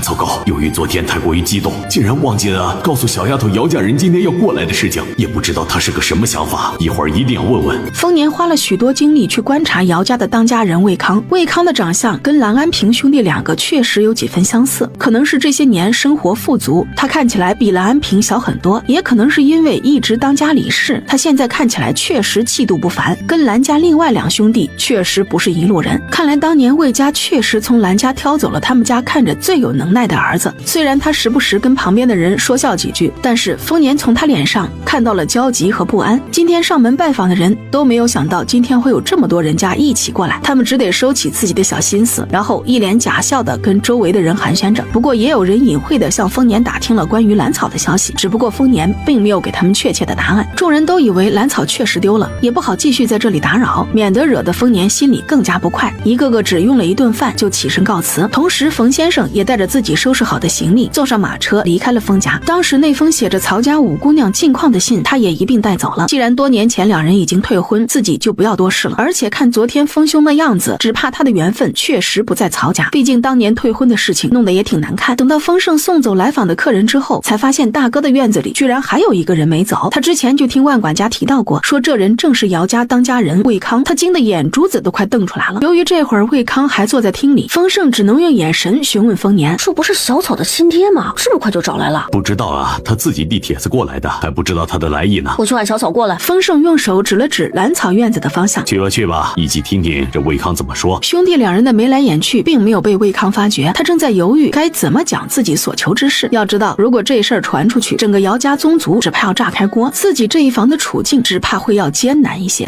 小草，快跟我走！小叔，出什么事了？你咋跑这么快？快，魏康来了，这会儿正在主院正厅和大哥一起说话呢。魏康？谁呀？你这么激动干啥？蓝草有些奇怪，为什么小叔提到这个人的时候这么激动，还专门跑过来跟我说？魏康，现在姚家的当家人。丰盛一拍脑门，他们好像确实没告诉过这小丫头关于魏康的身份。姚家？那不是，我也是昨天才确定自己是姚家的孩子，怎么对方今天就找过来了？这也太快了吧！哦，不对啊，他们怎么会知道的？我也不知道为什么，你要不要过去听听？我去看看。蓝草说着就一溜烟冲出了院门，丰盛紧跟其后也冲了出去。你继续练，大河跟我一起跟上姑娘。一路上蓝草的心情特别复杂，他不知道该怎么面对亲生爹娘，也不知道对方这个时候过来是为了什么。不管为了什么，他都想快些见到对方，只是他在进正院之前却有些退缩，不知道该怎么面对那个人。于是他在进院之前直接上了屋顶。丰盛见蓝草上了屋顶也没说什么，在正厅里跟魏康寒暄的丰年见到丰盛又回来了，便知道那丫头就在附近。听说丰将军是清溪镇人，说来也巧，我们还是同乡呢，祖上正是清溪镇东河村人。是吗？那可真是太巧了，我对东河村还是挺熟的，只是那个村子似乎并没有姓魏的，难道是我记错了吗？丰年故作疑惑地问。我本是东河村蓝家的小儿子，从小被养在魏家，也改了魏姓，现在我生活在姚家。魏康说话的时候脸上尽是苦涩，没有哪个男人一辈子进过3个家门，这其中的酸楚也只有自己知道。原来是这样，东河村确实是有不少姓蓝的人家，与我相熟的也有1、2家。真的？那太好了，不知道将军可认识蓝桂川一家，我就是他家的小儿子。魏康见丰年居然跟东河村的蓝家人相识，便有些激动，他一下子就从椅子上站了起来，整个人再也没有了之前的淡定和从容。他们家呀，那可太知道了，只怕清溪镇几个村子里的人对他们家都很熟悉呢。丰年略带调侃地笑着说：真的？能否请将军给我讲讲他们家的事情？我从那里离开已经有5年了，期间没有一丝消息传来，这心里还是牵挂的。魏康的双拳捏了松了又捏。啊，魏兄竟然是他家的小儿子！丰年故作惊讶地惊呼出声，还用一种惋惜又庆幸的目光将人上上下下打量了一遍。幸亏你没在那蓝家长大，幸好呀！我怎么感觉到很不妙呢？要不然丰将军说话的语气不该是这样啊！还请将军明言，自从6年前回乡一次之后，家里就再也没有回过信，又因为我身份尴尬，也没有再回去探望过，这心里实在着急。魏康心里也苦得很。自从5、6岁时他被送去魏家当儿子之后，虽然生活富足，衣食无忧，但是他心里一直念着蓝家人。只不过当时魏家爹爹讨厌自己提起蓝家，他便不敢表露出来。后来魏家有了亲生的儿子，自己的处境就有些尴尬了。魏家爹爹直接要送他去姚家做少上门女婿，免得以后跟自己的亲生儿子抢家产。当时他偷偷跑回清溪镇，一路问一路找，找回了兰家。他想着自己回了兰家就不用去做赘婿了，只是让他绝望的是，亲娘又哭又求，说什么也不让自己进家门，他怕魏家过来找兰家的晦气。最后他被亲爹和亲大哥送回了魏家。当时他挨了这一生中最重的毒打。魏家爹爹说，魏家多年来付出那么多，送他读书，教他经商，怎么可能眼睁睁看着他回到兰家那样低贱的地方，然后再变成像老兰头和兰安庆那种粗鄙的人吗？从那次之后，他便不再闹腾，老老实实做了姚家的赘婿。所幸自家岳父和娘子都是通情达理之人，并没有过分苛责自己，只是姚家宗族有些闹腾。他这会儿只想从丰年这里打听一些关于兰家的消息，特别是家里几个小的，他想听听外人是怎么说的，想知道自己的女儿在兰家过得怎么样。既然魏兄想知道，那魏兄就一一告诉你吧。还请将军告知。魏康郑重其事地对着丰年弯腰行了一礼。哎呦呦，可别行这么大的礼，咱们可都是同乡。丰盛啊，快将人扶起来。魏兄，快坐快坐。丰年嘴上虽然这样说着，但是他坐在椅子上根本没有动一下，他觉得自己受得起魏康这一礼。如果这人以后敢算计我家小丫头，可就没这么好的待遇了。魏康坐下之后紧紧盯着丰年，眼睛里的热切倒是看得他有些不好意思。这兰家早在去年冬天就已经散了，家里2个老的，女的被沉了塘，男的瘫痪病死。他开口的第一句话就震得魏康有些头晕眼花。什么？陈塘瘫痪病死了？是啊，这么多年清溪镇可没有出过陈塘的事情，当时闹得附近几个村子的人都知道了。丰年说着还装模作样的摇摇头。这到底是怎么回事？怎么就陈塘了呢？还是我爹瘫痪暂床都没有请大夫吗？这让2位兄长都不管二老了吗？魏康这会儿表现的气氛更多一些。去年深秋，兰家人将大房5岁的女儿送进深山里自生自灭，当时在村子里闹得很大，村里人连夜进山去找人，却只找到一只破烂到不成样的鞋子。再后来是大房的大儿子打算把2房的儿子丢在山边的林子里，不过好在啊是遇到了好心人，那小子连夜被人送了回去。再接着就是兰家老婆子在大冬天推怀孕的2房媳妇下水，2房一家无奈分家出去，搬到了李家村去住。后来听说大房那小子算计镇上的刘先生家的小孙女，将人推进水里又救起来，打算用救命之恩给自己换一个求学的机会。大房那小子被关进县衙，等他出来的时候，直接被家里的老2口给卖了，然后大房2口子也相继失踪。再后来老兰头生病瘫痪，那老婆子为了摆脱他，直接将人扔在了李家村，还试图当众勒死他。也正是因为这个，那老婆子被兰家宗族给沉了塘了。老兰头没活多长时间也走了，倒是今年春天有了兰家老大的消息，只不过他已经成了一个人贩子，偷了东河村几个孩子，打算弄出去卖，被抓了个现行，最终也被砍了头。现在的兰家只剩下了2房一家还在李家村住着，大房媳妇抱着小儿子跑了，小子被卖了，其他人都死了。丰年就是故意把兰家的事情说得详详细细。对于兰草小年纪就有那样的遭遇，他的心里是埋怨魏康这个亲生父亲的。那当然要怎么戳心窝子怎么说了。居然出了这么多事儿，那个5岁的孩子怎么就要被丢进山里呢？怎么会这样？不是说病死了吗？此时的魏康耳边一直回荡着丰年之前的话语。我心心念念想回去的家，怎么会变成这样不堪？当初和娘子回去的时候，他们不是挺热情的吗？怎么变成这样了？将军可知道他们为什么把那5岁的娃娃扔进山里？丰年和屋顶上的兰草全都听到了魏康话语里的颤抖，或许是他怎么也没想到自己至亲的人会是那样心狠手辣之人。这我就不知道了，只是听说那孩子自小住在兰家的柴房，每天都要挨那家人的打，过得很不好。丰年感觉自己的火烧得差不多了，可别一下子将眼前这人给刺激疯了，那样的话说不定小丫头会生气呢。好啊，多谢将军告知，这实在让人太……魏康感觉自己已经无法在丰年面前控制住表情，内心的不安、失望和恐惧已经占据了全部心神。他这会儿只想早些离开这里，然后飞奔去清溪镇。不知魏兄打听这兰家事想？丰年在心里猜测，这个魏康只怕是单纯过来打听一下兰家的事情，顺便验证一下王氏话语的真实性吧。哈，让将军见笑了，我只是多年没有兰家的消息，过来询问一二。可惜那个家也散了，可怜大方那5岁的孩子，实在让人心疼。谁说不是呢？当时河东村许多人家夜里都上山找人了，一个个心疼的有。哎呀，不过魏兄还是有亲人在的，你2哥一家不是住在李家庄的吗？丰年在心里悄悄地松了口气。哎，这人不是过来跟我抢闺女的，这可真是太好了。同时又有几分失望，眼前这人是小丫头的亲爹，可是他不知道什么原因，并没有讲明2人的关系，只是一直打听兰家的消息。一时间丰年猜不准对方的意思，没弄明白他的想法之前，自己是不会让他带小丫头离开的。那丫头身上的秘密那么多，万一这不是个好的，那丫头岂不是很危险吗？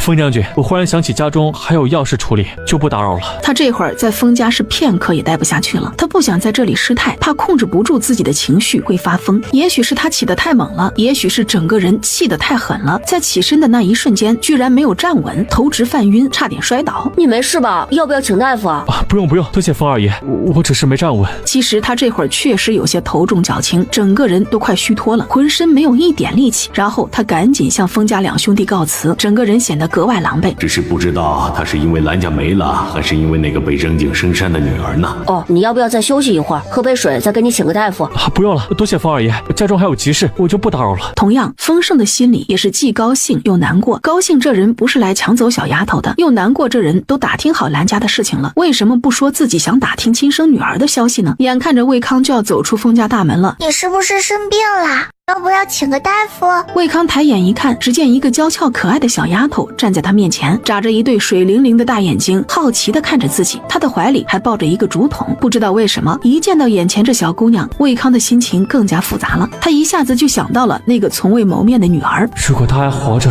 应该跟眼前这个孩子一样可爱吧。多谢关心，我没事儿，一会儿就好了。魏康的声音不自觉轻柔了一些，有那么一瞬间，他已经把自己的女儿想象成眼前这个孩子。那喝些温水吧，这个竹筒还是从清溪镇带来的呢，就送你啦。看你脸色那么差，只怕是生病了，要记得喝啊。然后将自己一直抱着的竹筒递了过去，里面加了几滴健体丹稀释液，然后温和地向兰草道谢。谢谢你啊，我会喝水的，这个竹筒我很喜欢。魏康已经看到这个竹筒上刻有简单又精致的花纹，同时魏康从自己腰间解下一块玉佩，放到兰草的手里。这个给你当见面礼，今日有事要回去处理，改天再来看你。好。兰草紧紧地握住手里的玉佩，乖巧地点头。别看他这会儿面上淡定，只有那水汪汪的大眼睛可以证明自己刚刚在屋顶上差点哭出声来。旁边的丰盛有些担心地看了一眼兰草。等到他们一行人出了大门之后，翡月才从旁边的树上跳下来。姑娘，你这是不跟他相认吗？他已经来到府城好几天了，早就将封家这段时间发生的事情了解个清清楚楚，当然也知道自家姑娘是姚家的孩子。他不是来找女儿的。兰草将手里的玉佩装进随身的布包里，然后直接往丰年所在的正厅过去。再加上对方过来之后只问了一些关于兰家的事情，并没有提起被换掉的孩子，想必他只是单纯想知道兰家的事情吧。等到他见魏康脸色苍白的打算离开时，他便忍不住想过去跟这个从没见过面的父亲说两句话，想让他喝一些水能舒服一些。如果魏康回去之后依然宝贝似的守着他那个儿子过日子，并没有别的打算，这或许就是两人唯一一次见面了。毕竟自己身上的秘密太多，他是真的怕了。大叔，委屈巴巴的靠过去，说不清这会儿心里是个什么滋味。丫头来了，怎么了？不高兴了？没有不开心。兰草闷闷的把头靠在丰年的胳膊上，丰年可不相信他的话，他抬手揉了揉靠在自己胳膊上的小脑袋，将兰草的脸抬起来，这才看到他有些湿漉漉的大眼睛。哭了？是不是生气大叔刚刚没有告诉那人你就在这里啊？没有。丫头再次低下了头，一只小手不安地拨弄着衣服上的带子，就是觉得有些失望，他过来居然不是找我的。丫头，你听我说，刚刚没有对他说出你的下落，大叔也是有自己的想法的。丫头，你身上的秘密太多，会让那些心智不坚的人起贪念的，所以能够待在你身边的人必须是那纯善至善有明理之人。如果被那心怀不轨的人发现你的不同之处，只怕你会被人圈禁起来折磨，甚至这条小命也会保不住的。知道白霜为什么会被送走吗？也不是说他不好，当年他跟我上山尽心尽力的照顾丰收，这没得说，只是有的时候拎不清，就像他那样不顾一切的想见自己女儿的样子，容易给你带来麻烦惹祸的。所以像他那样的人不能够留在你身边。白姨现在在哪里？我把他安置在一个较远的庄子上，在那里专门种植草药，他也可以研制一些新药什么的，而且他在那里成了家，说不定不久之后啊，就会重新有了自己的孩子了。丰年知道这丫头一直惦记着白霜，这次也没有回避这个问题，而是将那人的下落讲了个清清楚楚。真的？那白姨过得好吗？她开心吗？这是兰草最关心的问题。不管后来白霜做了什么，当初自己刚上山时确实受到了他许多照顾。当然开心，那里有他亲生的孩子，有他喜欢的草药，怎么能不开心呢？他人很好，只是不适合继续在咱家。今天我是故意没有把关于你的事情讲出来，一来呢是姓兰的那家人之前让你遭了太多的罪了，二来是咱们都不了解这魏康的性情，万一他跟老兰头还有兰安庆一个德行，那岂不是又害了你吗？当然，如果他们一家真的疼你、对你好的话，大叔自然同意你去认他们。以后你就跟丰收一样，有2个家。丰年絮絮叨叨说了许多，这让兰草之前心里的一些小别扭慢慢散去，眼泪也不自觉一滴一滴往下掉。他觉得自己真的很幸运，什么事情都替自己想到了。大叔，谢谢你。傻孩子，该大叔谢谢你，是你救赎了整个丰家。如果没有遇到，大叔现在还被困在山上呢。为了丰收的病发愁，也不会找到丰神，父亲也不会被救，你才是整个丰家的恩人呐。丰年说着，又揉了揉兰草的脑袋，将他的头向自己靠了靠。这孩子实在是让人心疼。然后兰草尴尬地发现，我的鼻涕眼泪全部凑到大叔的胳膊上了，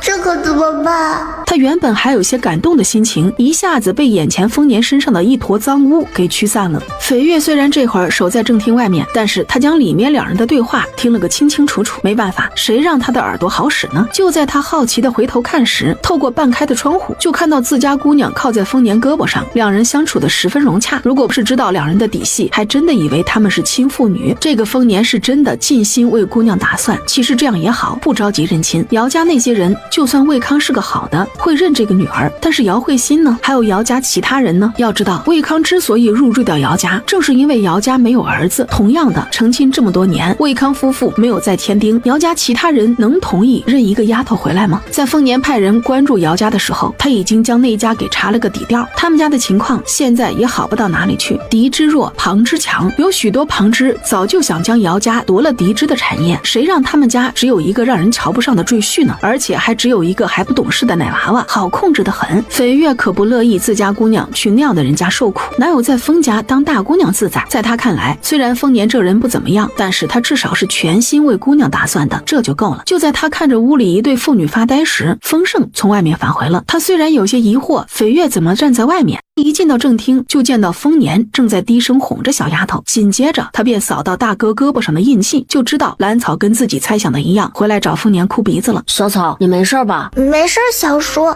我现在很好。大哥，我们接下来该怎么办？他想知道自家大哥对于魏康是个什么看法。我已经让人盯着姚家了，看看他们知道了自己的女儿的遭遇之后是个什么样的反应。其他事情以后再说。午后带你们去看戏，这可是小丫头最喜欢的，趁着还有时间，就多陪陪你们2个。你俩啊，也好在府城好好的玩上几天。好耶，我还想去看前天的戏。兰草被丰年安慰了这么长时间，心里已经没有像之前那么难受了。大哥，我想去姚家看看。丰盛在兰草身上没有见到刚收到的那块玉佩，就知道被他给藏起来了。他一定很宝贝那块玉佩吧？我要去看看那姚家人配不配得上小草的这份心意。我已经派人去了。可是我知道你的想法，你们都放心吧。如果姚家不是良善之家，我肯定不会答应让他回去的。丰年哪里会不明白丰盛在想什么？毕竟小丫头可是他们的家人，怎么会轻易托付给完全陌生的人家呢？你马上就要去西北了，如果是这丫头自己想回去呢，我要不要让她也离开啊？万一她在姚家出什么事，我怎么向大哥交代？就算我马上也离开府城，这事儿自然还有人继续查探。哎，自己终究是亏欠了2个孩子，等自己离开之后，就只能拜托斐月多照顾他们了。他相信国师府出来的人不会那么简单。刚刚我过去拦你们，给他一个竹筒也是有想法的，毕竟他是我的生身父亲，不管以后我和他认不认，就当是报答了他的生育之恩，以后也没什么牵扯。如果他们姚家有心的话，肯定能打听到我还活着，自然有相认的那一天。兰草一直捏住随身带的小布袋，他能感觉到里面装的那块玉佩硬硬的。不是，你们说什么？小丫头刚刚去见魏康了，原来自家这小丫头还做了别的事儿啊。然后兰草从布袋里拿出玉佩，又将他之前拦住魏康的事情说了一遍，并且讲了自己的想法。我家丫头做的没错，走，带你们看戏去。再过2天我就要离开府城了。蓝安庆，王氏，我杀了你们！说什么病死了，居然是扔进山里了，扔进山里了！哈哈哈！蠢，我真是蠢，女儿，我的女儿啊！哈哈哈哈！魏康回到姚家之后，径直回了主院。他打算第一时间把刚刚听到的事情讲给姚慧欣听。老爷，夫人正在小憩，您不能进去。滚开！魏康这会儿心里正燃烧着一团火，哪里还有平日的半分理智？老爷，你怎么？现在姚家是你一个小奴婢说了算的？一向温和有礼的老爷发起火来，真是太吓人了。你一个大男人跟他们置什么气啊？都是伺候多年的老人了，总要留些面子的。这人才出门半天，怎么回来就发这么大的火？哼，那些下人的面子可真大，直接将我这个当家老爷拦在门外，还想拉扯我，是不是以后想见你，得先经过他们同意？虽说自己是入赘姚家的，但是那些下人也太不将自己放在眼里了。你说什么胡话？他们只是怕你伤到我，哪里有什么坏心？伤到你？这么多年我可曾伤过你？那天不是小心翼翼供着，生怕惹你有半分不快。你……魏康感觉自己特别窝囊，每天不光要尽心尽力处理姚家的产业，还要时时去后院听老太爷教诲，同时还要忍受姚家下人的各种监督。算了，这么多年都过去了，我家这夫人虽然强势了一些，事事都听老太爷和身边下人的，不过并没有做什么过分的事，我还是不要跟他吵了。毕竟今天有正事要说。我不是那个意思，只是那些下人也是为了我好，老爷就不要跟他们一般见识了，我会教训他们的。姚慧欣见到魏康的脸色确实不好看，也意识到自己刚刚说话不中听了，赶紧改口。今天有正事跟你说，之前王氏说的关于陈二的那事儿，你怎么看？怎么又提起那个贱人了？不是已经被活埋了吗？敢拐带我的陈二，简直就是找死！怎么，你后悔了？我后悔什么？现在恨不得把人刨出来便是。魏康咬牙切齿地说，他现在后悔的是王氏死得太利索了。那你什么意思？姚慧欣见魏康并不是同情那个女人，便放下心来。你忘了那个王氏说陈二不是咱们的儿子？他胡说，陈二怎么可能不是我们的儿子？那个王氏就是穷困潦倒了，想要劫持陈二威胁我们，那种人说的话你也信？不是这样的，王氏只怕说的没错，我今天去了风。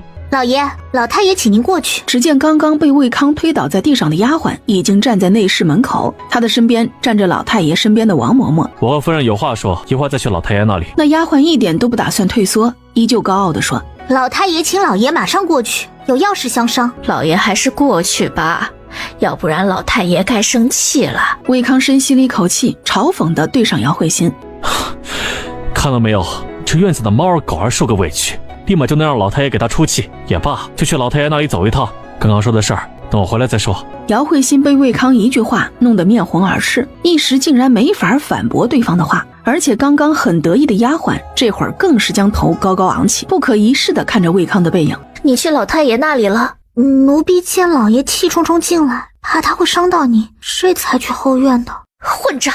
什么时候我房里的事由着秋果你这个下人来做主了？是不是我房里每发生一件事，你都要去告诉老太爷一声？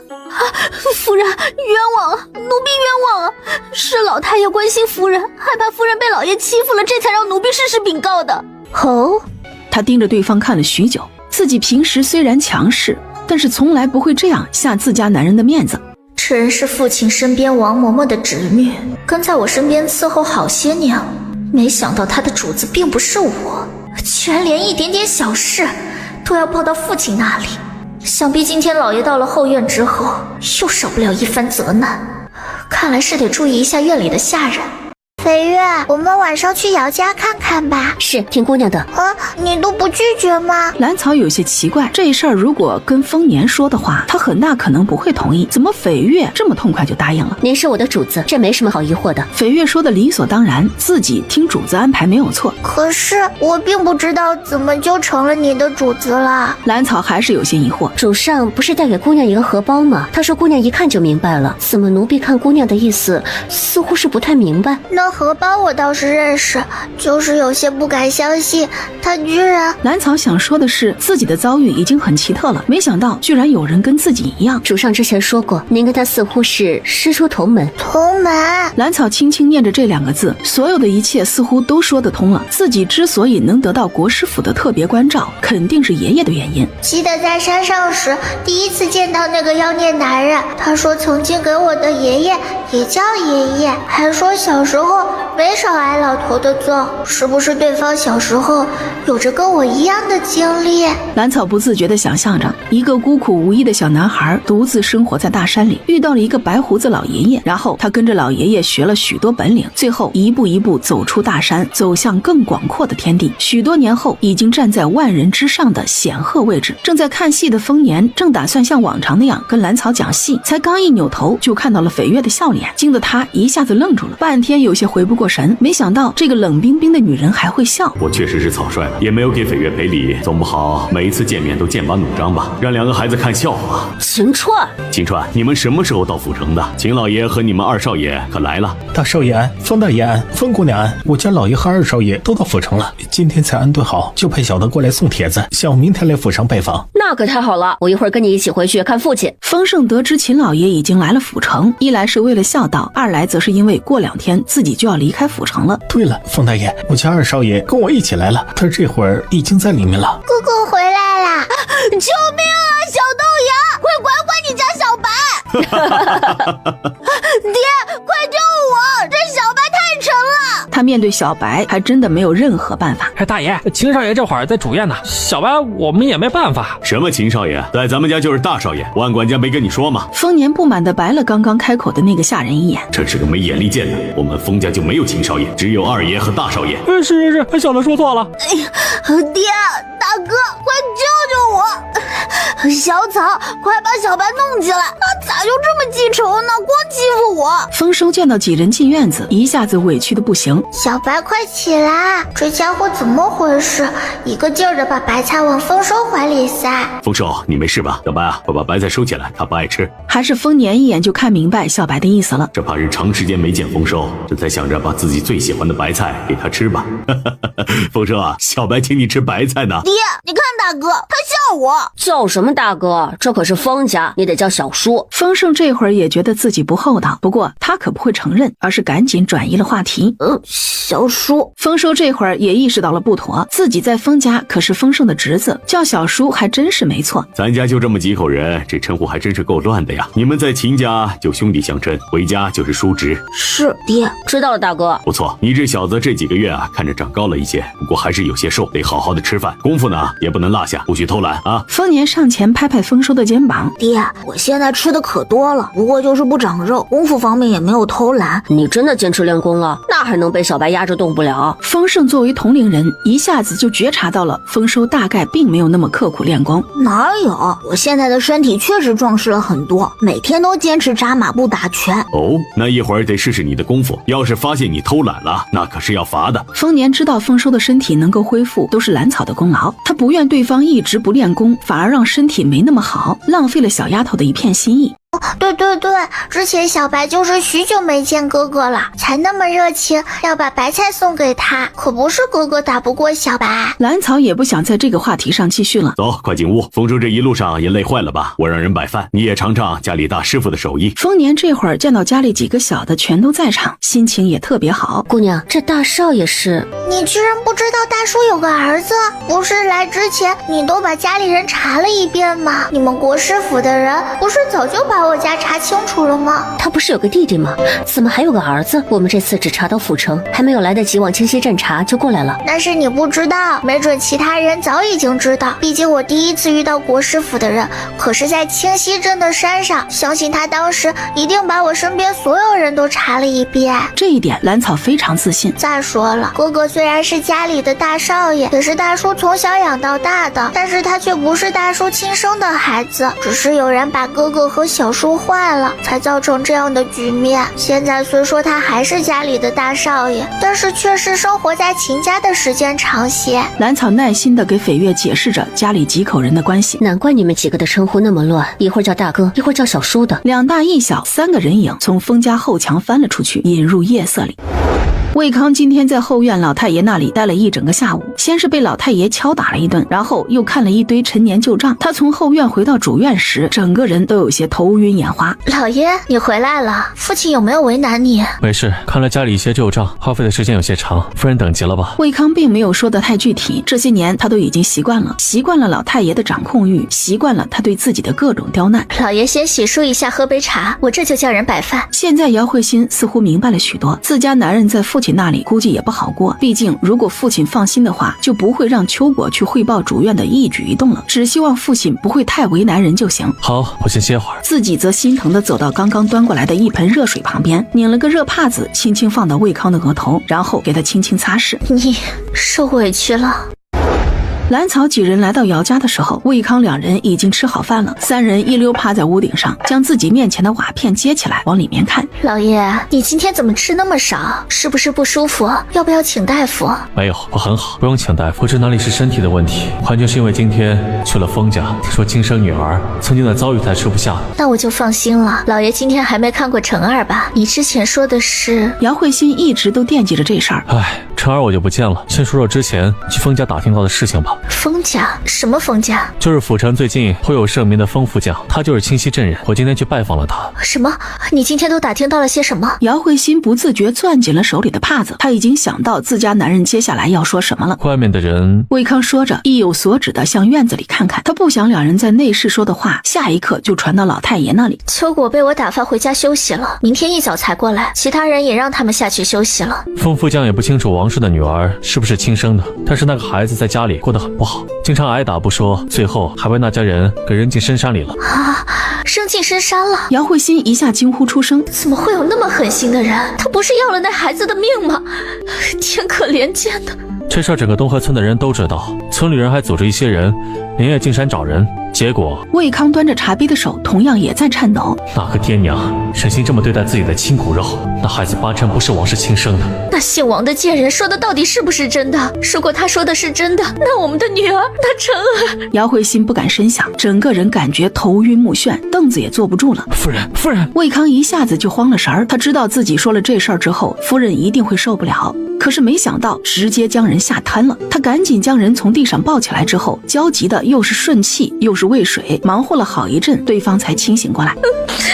老爷，王氏说的究竟是不是真的？究竟哪一个才是我们的孩子呀？姚慧欣这会儿无比混乱，心里只有无尽的恐慌。我怕呀，老爷！如果那孩子是我们的亲女儿，那她该有多苦、多疼、多无助。还有程儿，咱们养了她那么多年，她怎么就不是咱们的亲儿子呢？我以后要怎么面对程儿？这心里头也不舍呀！不，这不可能！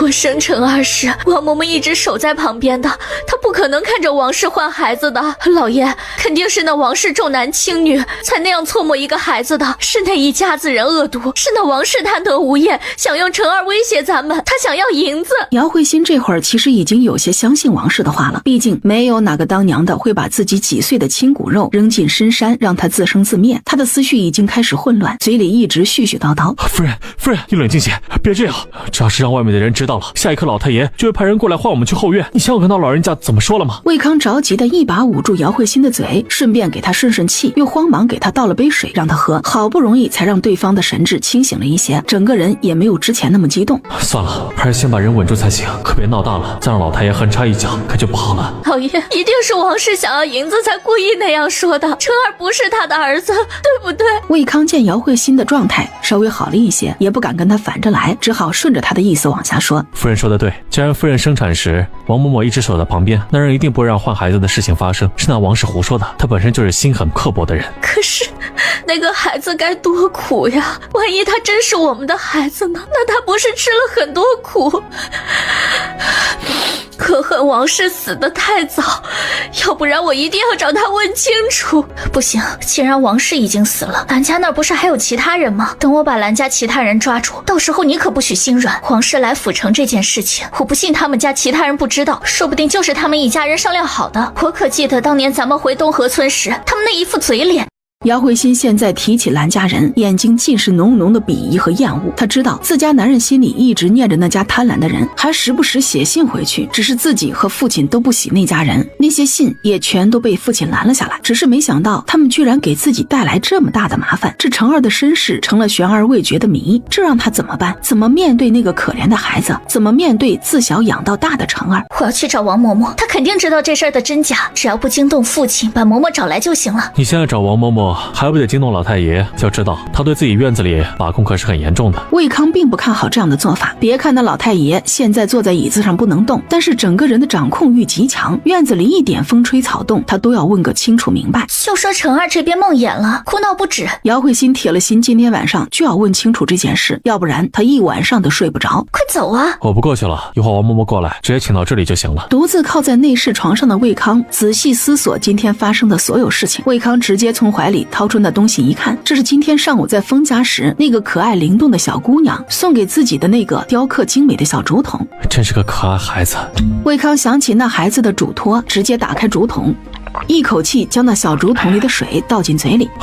魏康感觉那些水刚下肚之后，口腔里就感觉到了一丝丝极淡的甜味儿，紧接着整个人都通透舒畅了许多，伴随他一整天的烦闷气息都散去不少。他立马就愣在了原地，是这水太过神奇，还是我确实累得很了，刚好需要喝一杯水。总之我现在确实比刚刚舒坦了一些，那明天让人送些家里做的吃食过去才好。不是说他是姚家的当家人吗？怎么似乎很怕姚家老太爷？姑娘，一个入赘进来的女婿，在这种家里能有多好过？还不是被人时时处处防着。魏康只是明面上的当家人，实际上这姚家老太爷依然掌控着姚家的一切。绯月之前就来过姚家，可以说是对这里的一切都比较了解。是啊，听说姚老太爷当年可是厉害的紧呢，一个人掌控姚家全部的产业，将那些旁支打压的屁都不敢放一个。那他的日子也不好过吧？那他们会怎么选择呢？或许姚家人宁愿继续养着姚成，也不会相信自己的孩子被换了吧？姑娘，别这样想，你还有家人。绯月担心地看着兰草，连忙出声安慰她。哎呦，我的大小姐，这是怎么了？听说小少爷是梦魇了？是啊，刚刚哄好，这会儿已经睡下了。嬷嬷可要进去看看。那老奴得去看看。姚慧欣知道王嬷嬷进去之后势必不会惊动成儿，成儿的奶娘自己刚刚敲打过，不会乱说。王嬷嬷很快就从东厢房出来了，嘴里还在念叨：哎呦，谢天谢地，没事就好，没事就好。嬷嬷，幸亏你今天晚上过来了，我正好还有事向你请教，随我进来一趟吧。大小姐哟，找老奴什么事儿啊？老奴一定知无不言。王嬷嬷以前照顾姚慧欣好几年，对她很是亲近。那可太好了。两人说着便进了正房。屋顶三人见到王嬷嬷进屋，都跟着紧张起来，不由屏住了呼吸，仔细听屋里几人的对话。嬷嬷可还记得我们在东河村的往事？多年前，她跟我同时在兰家生产的。她问话的时候，一双眼睛紧紧盯着王嬷嬷，如果对方知道什么的话，或许会表露出来。旁边的魏康也是同样的想法，眼睛一眨不眨地盯着王嬷嬷。那个王氏啊，当然有印象啦。老奴记得当时跟小姐是同时发动的，并且在同一天生产。小姐怎么忽然提到她了？王嬷嬷的表情并没有什么明显的变化，反而疑惑地看着两人。没什么，就是前几天她跑到府城，还乔装混进府里，把成根给带出去了。后来我将人抓住，才将成根救回来。那孩子受了惊吓，这才会梦魇。姚慧欣说的风轻云淡，不过依旧想从王嬷嬷脸上看出些什么。什么？他来府城了，还把成哥带出去了？这么大的事情，后院一点都不知道。王嬷嬷表现得极为惊讶。嬷嬷那2天染了风寒，回家休养去了，当时并没有惊动你。不过我今天想问的是，她说成儿是她的亲生儿子，我当日生的是个女儿。她说生产当日，她便把2个孩子给换掉了。嬷嬷，当时你可是一直守着我的，2个孩子究竟换没换？成儿究竟是不是我的儿子？那女人胡说八道，这不可能。大小姐当日生产时，老奴一直守在周围，小少爷根本就没离过我的视线，怎么可能换掉孩子？不行，我要和那个女人对峙。她这么说是什么意思？王嬷嬷一听姚慧欣这样问，一下子就跳了起来，整个人也表现得极为愤怒，而且立马表示要和那王氏对峙。大小姐，您可不能听那个女人胡言乱语啊！老奴从小就在姚家伺候，一辈子兢兢业业，这老了还让一个外人给污蔑了，老奴冤枉啊！如果孩子被换，老奴怎么可能没发觉？紧接着，王嬷嬷就跪倒在姚慧欣的脚边，一把鼻涕一把泪的诉说着心里的委屈，还各种的赌咒发誓。那个王氏呢？王氏怕不是想钱想疯了吧？居然说咱家小少爷是他生的，他什么意思？屋顶和屋里的几人全都看着王嬷嬷跪在那里哭诉谩骂，每个人的心情都不一样。兰草是感觉一盆冷水兜头泼下，感情我难过纠结了这么久，这魏康和姚慧欣并不是我的亲生爹娘。姚慧欣却是一脸轻松。终于有人证实了，成儿确实还是我的儿子。这一切都是王氏胡说的，终于可以放心了。我家男人听风就是雨，害得我提心吊胆一整天。魏康的心里并没有姚慧欣那么轻松，他的目光紧紧盯着王嬷嬷，心里还是有些疑惑的。不过他不打算再开口了，这事儿还是自己一个人慢慢查吧。他总觉得王嬷嬷今天晚上的应对太完美了。王嬷嬷哭着诉说一番之后，这才抹着眼泪离开了主院，往他现在伺候的后院走去。走吧，咱们回吧。兰草捏捏的跟身边的两人说，他已经看到姚慧欣欢欢喜喜的去东厢房陪他儿子一起睡了。姑娘您别难过。绯月什么也没说，不过却又回头看了一眼姚家后院，他总感觉这事儿还没完。第二天饭桌上，丰年一直小心翼翼观察着兰草，时不时给他夹菜。他昨天晚上已经知道了姚家的事情，没想到王嬷嬷居然否认了孩子报错的事情。难道真的是王氏为了银子说谎了？不应该呀，那王氏当时都已经快要死了，怎么可能继续说谎？那就只有王嬷嬷说谎了。于是丰年依然让人盯着姚家。师娘，我好想你。你这孩子，一见到你就欢喜，心情一下子就好了不知道多少。两人这亲昵相处的模样让丰年的鼻子有些酸，这丫头就柳氏这么一个女性长辈真的是很亲近。可惜姚家不知道因为什么原因并不承认两家换了孩子，要不然这丫头就能多一个女性长辈疼爱了。这样想着，他的目光不由瞄向一直站在小丫头背后的绯月身上，不过却换来对方一个狠狠的瞪视。丰年无奈摇头，自从第一次见面时闹了个大乌龙之后，这绯月天天恨不得提剑砍了自己，从来没有一个好脸色，弄得自己还真有些心虚。我说你明天离开可要多带些人，毕竟西北可不像府城这边，那边呢可是真刀真枪的干。已经准备好了，家里留着万管家守着就行，其他人我带走一大半，剩下的护送两个孩子回去。冯兄的事情处理的怎么样了？哼，冯家那些人现在没空找我麻烦，毕竟这次给我下毒的事情可是闹得很大，很多双眼睛都盯着他们呢。再说了，他们现在忙着处理家里那些姑娘被退婚的事情。冯先生说的无比得意，他要的就是这个结果。等到京城来人之后，冯家要面对的可不止这些。你还是悠着点吧，我和冯兄明天都要离开，其他事情帮不上忙。你做事之前啊，得想想家人，想想那没出事的孩子，可别再把家人陷入危险之中啊！哈，齐兄放心，我有分寸，之前也是没防备，这才着了他们的道，以后不会了。你知道了就好，可别玩得太过了，到时候对你的名声也不好。行，你就放心吧，现在又不是当年，这都有妻儿了，还能像以前那样来事吗？冯先生笑嘻嘻地白了丰年一眼。大河，你在家里守着姑娘，我出去一趟。你去哪里？有件事要去证实一下，你守好这里就行。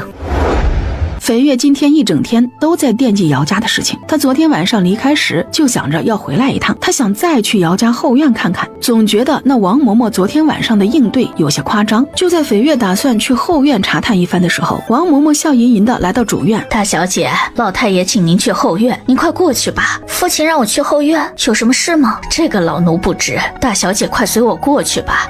小少爷这边有奶娘和秋果他们呢。后院伺候的人并不算多，由于他的下半身不能动，此时姚老太爷正躺在床上，贴身伺候的小厮给他按摩双腿。父亲，他从小就有些畏惧自己这个父亲，尤其是母亲去了之后，他被父亲带在身边，教导着看账本、打理产业，当时可真是没少受罚。直到现在，他每次见到父亲都发自内心的紧张。魏康今天被我派出去巡视产业，这过年怕是也赶不回来，你会不会怨为父啊？女儿不敢，父亲这样安排想必有自己的道理。姚慧欣能怎么说？父亲怎么安排，他乖乖听着就好。魏康始终是外人，你不能事事都听他的，家里的产业让他管一部分就行了，家里的事情你也得上些心，不要总围着成儿转了。是，女儿记下了。明天把成儿送到我院子里来，他已经6岁了，也该请个先生开始读书了，为父也好教导他打理家中产业的事情。父亲，成儿还小，现在就学打理家业，只怕我舍不得。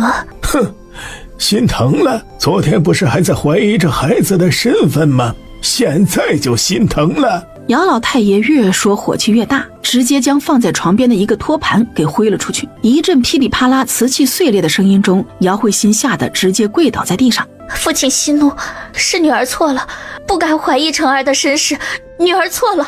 那魏康也不知道在外面听了什么人的话，回来跟你说2句，你居然都敢不要我的乖孙了，你好大的胆子，还敢找王嬷嬷去盘问，说是不是这些都是魏康出的主意？姚老太爷越说越气，又将自己身后的枕头砸了出去，那个瓷枕直接被他砸碎在姚慧欣的面前。父亲，女儿没有不要成儿，一直疼她都来不及，怎么会不要她？可恨那王氏，趁您出外礼服，我和魏康都不在家时，将成儿诓骗出去，后来抓到人时，他才说了那么一句，说成儿是他的儿子。当时女儿是不信的，直接就将人处理了。谁成想夫君他伤了心，这才想着请王嬷嬷过去问问，免得这事儿扎在我们2人心里总是根刺。父亲，女儿真的没有不要成儿啊，求您将她留在我身边吧。姚慧欣顾不得地上碎掉的瓷片，连忙跪着行进2步，哭着给自己辩解。姚老太爷闭着眼睛，一点都不为所动，许久之后才淡淡开口：这事儿就这么定了，今晚回去就收拾孩子常用的东西，明天把孩子送来，我会好好教导他的。咱们姚家的产业是不会交到一个外人的手里的。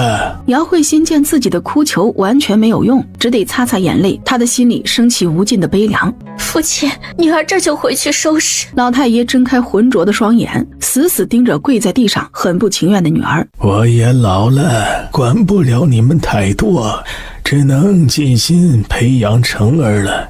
那个魏康和我们姚家不是一条心，以后就把他放在和你李伯一样的位置就行，别什么事都听他的，免得你以后后悔。父亲！姚慧欣惊讶地抬头看向老太爷，李伯可是姚家的管家，让他把自己的夫君放在和李伯同样的位置，这让他如何自处？那自己成了什么？此时的他心里升起无尽的悲凉，为自己，为魏康。老太爷见到姚慧欣这副要死不活的模样，刚刚压下的火气一下子就升了起来。滚滚滚！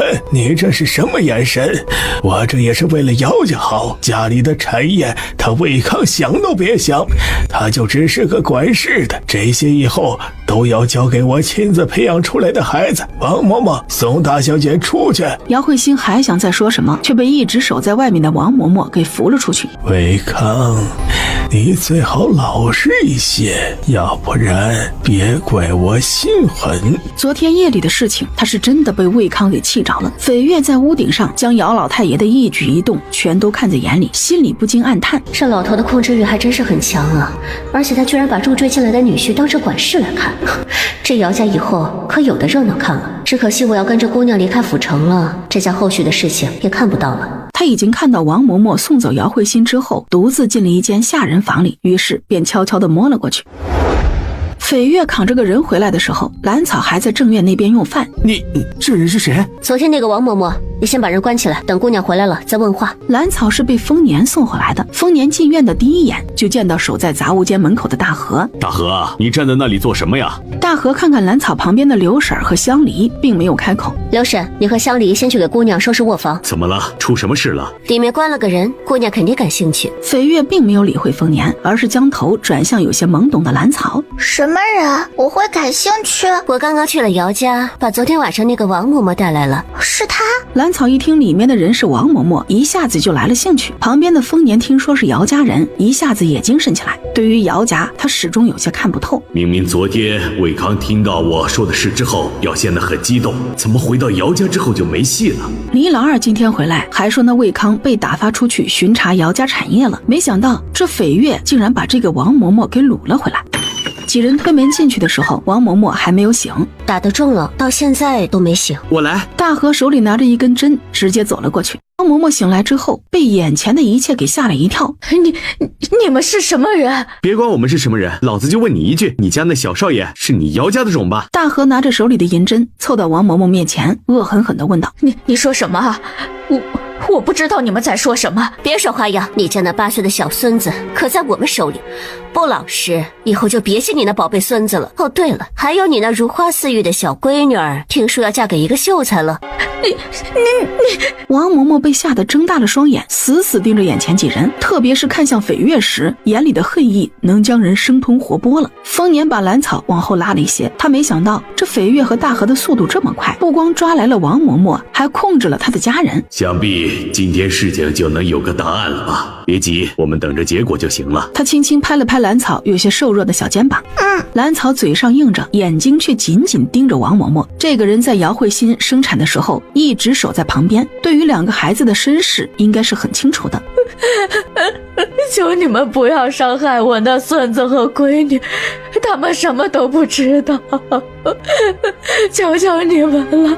那你还不快说，你家那小少爷到底是不是姚家人？别，我说。王嬷嬷看到越来越逼近自己的匕首，越来越慌神，哪里还顾得上忠心那玩意儿，直接就要招。快说。小少爷是我趁大小姐生产昏迷时换来的，不过这也是照老太爷的意思来的。所有人都没想到会是这样的结果。说仔细些。早年老太爷伤了身子，就只得了大小姐这么一个后，为此遭了姚家其他人不少奚落，因此也拒绝了族里安排过继旁支那边的男娃的事情。老太爷给大小姐招了个入赘的女婿，希望能生个儿子出来，也算是姚家的苗。可是又怕继续被旁支那边捣乱，才同意大小姐在有孕8个月时随着姑父回乡。临走前老太爷交代过，让我提前偷偷备个男婴，一大小姐生的是个女儿，就将2个孩子换掉。所以说你们姚家小少爷是你提前准备的男婴？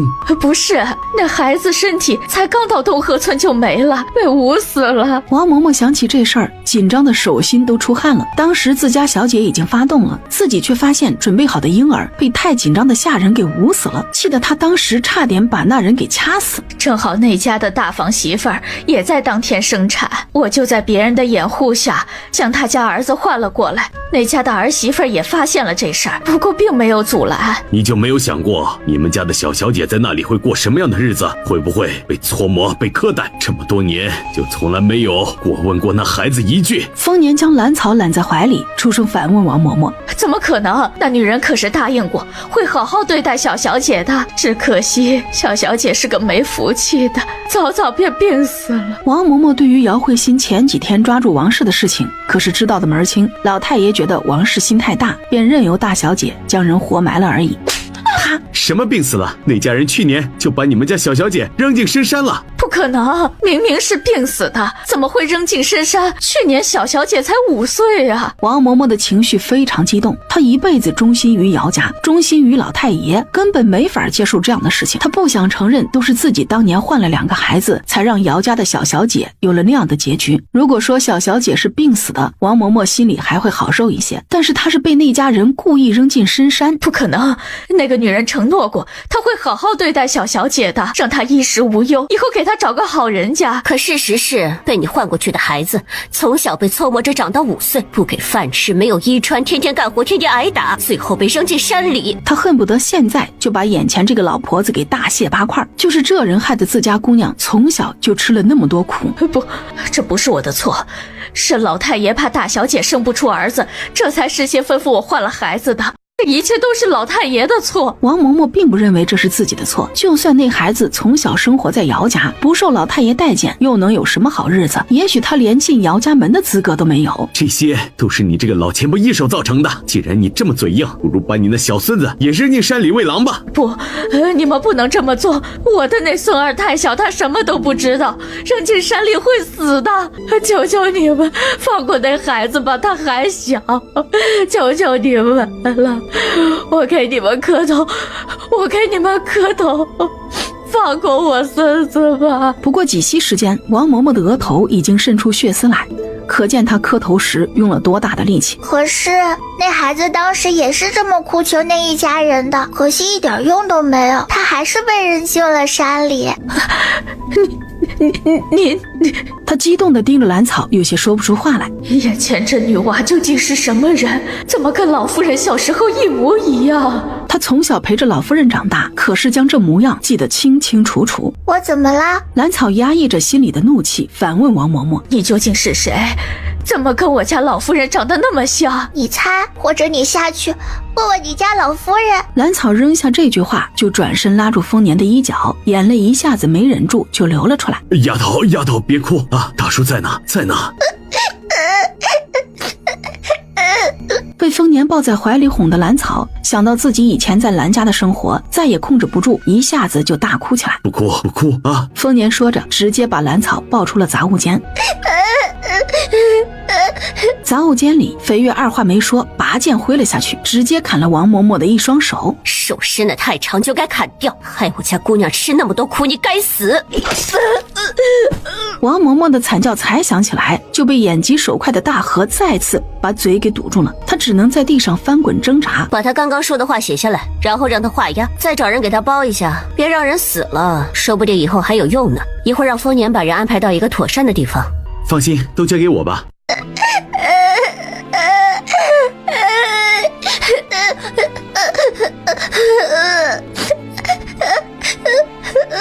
旁边院子的丰盛也给惊动了，他听说兰草在院子里哭得厉害，他以为是小丫头舍不得跟自家大哥分离，才会哭得这么厉害。小嫂，别哭，大哥到了西北就给咱俩写信，等过2年我再大一些，就带你去西北找大叔。他刚刚确定自己的身世，知道那事的来龙去脉，这会儿又想起了以前的苦日子，才会这样哭的。到底是怎么回事？不是说那姚家人不是他的亲人吗？这事儿回头再说，再把咱们家这小祖宗哄好再说。丰年这会儿哪里顾得上说这些，只一心想把人哄好，一直这样哭下去，指不定会生病呢。丰年又再三保证一定会收拾欺负他的人，还保证每个月给他写2封信，每2个月让商队带回一些稀奇东西，并且保证如果可以的话，每年都回家看他一次。丰年和丰盛以及后来赶过来的丰收纷纷许了许多好处，这才堪堪让兰草消停下来不哭。我不想，我不想哭的。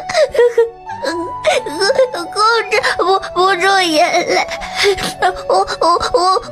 我只要大叔平安。没事儿，没事儿，以前的事情都过去了，丫头安心，我们啊都是你的家人，会一直陪着你，陪你一起长大。好了，你乖乖睡觉，等你睡醒了，一切就都过去了。丰年轻拍着兰草的背，轻柔地安抚对方。喝过安神汤没过多长时间，兰草便慢慢地睡了过去。那人呢？大爷，小的正打算把人换个地方关押呢，这种人还是不要污了姑娘的院子。你说的没错，这院子不能被这种人给弄脏了。这才让大河把人扛着重新关押到了主院的地窟里。这个地窟以后就由万管家一人照看了。丰年的要求也不高，只要人活着就行。他想把人留着，等到魏康回来了再把人交给他。只是不知道这人自己的女儿被老太爷指使人故意换掉会有什么反应，是为自己的女儿报仇呢，还是继续屈居老太爷之下，任由其奴役自己呢？我离开之后，你派人盯着姚家，如果那魏康从外面回来了，将这封信交给他，把他引到王嬷嬷眼前。是大爷。以后大少爷就住在阜成秦家，你是知道位置的，你要经常派人过去看望，他也会时常回家住，留他的院子要时常打扫，不得怠慢，看好家里，叮嘱留下的人不冒头不张扬，关起门安心过日子。商队回来时别忘了给二爷和大姑娘带些稀奇玩意儿，家里有什么事儿给我去信。大爷放心，您交代的这些老奴都记下了，定会为大爷守好家的。丰年换上一身黑衣便出了门，他刚刚答应过小丫头一定会替他报仇，不说让那姚家横尸遍野吧，教训一下那个狠心刻薄的老头。丰年没想到他刚刚跳到姚家的屋顶上，差点被迎面扫过来的一柄长剑给逼退下去。是你来干什么？你来干什么，我就来干什么。丰年对于绯月的不待见也不在意，不过自己一个大男人怎么能跟个女人计较呢？那老头的院子在哪儿？你知道吗？干啥？那老头是我的，你不准抢。不过在下一瞬间就发觉这话好像说的不对。呸，不是，是那老头得由我来收拾。丰年将对方刚刚的话听了个正着。你不准笑。恼羞成怒的绯月感觉脸上火辣辣的。我没笑，你慢慢玩，我去那老头的院里看看。面对已经拔剑的绯月，丰年一如既往选择了逃走。他是真的打不过这个女人，太丢男人的脸了。你站住，那老头交给我来收拾。绯月来姚家就是为了替自家姑娘出气。很快两人便来到姚老太爷的后院。这个时候外面那巡夜的人早已经不知道躲到哪里去打盹了。你准备怎么做？你呢？该不会是要暴打一顿吧？我先来，你靠边。别呀，你把人折腾死了，我还怎么替小丫头报仇啊？丰年想要先掏空这老头的私房，然后再给他下点养养药助助兴，既要不了他的命，也不会让他的日子好过。而翡月却不这样想，他听说过自家姑娘在兰家时过的什么日子，吃了多少苦，受了多少罪，从小担惊受怕长大，哪里是搬空那老头的私房，用些养养药能解决的？不行，这样太轻了。想把自己从京城带来的毒药用上。你别一下子把人给折腾死了，我还想等那个魏康回来，想必他也是恨这老家伙的吧？毕竟自己在这姚家处处被人刁难，唯一的女儿还被故意抱走，受了那么多苦，这老头以后的日子好过不了。丰年伸手拦住了对方，他把自己心里的打算说了出来。那行，不过你那养养粉多用些，要不然不解恨。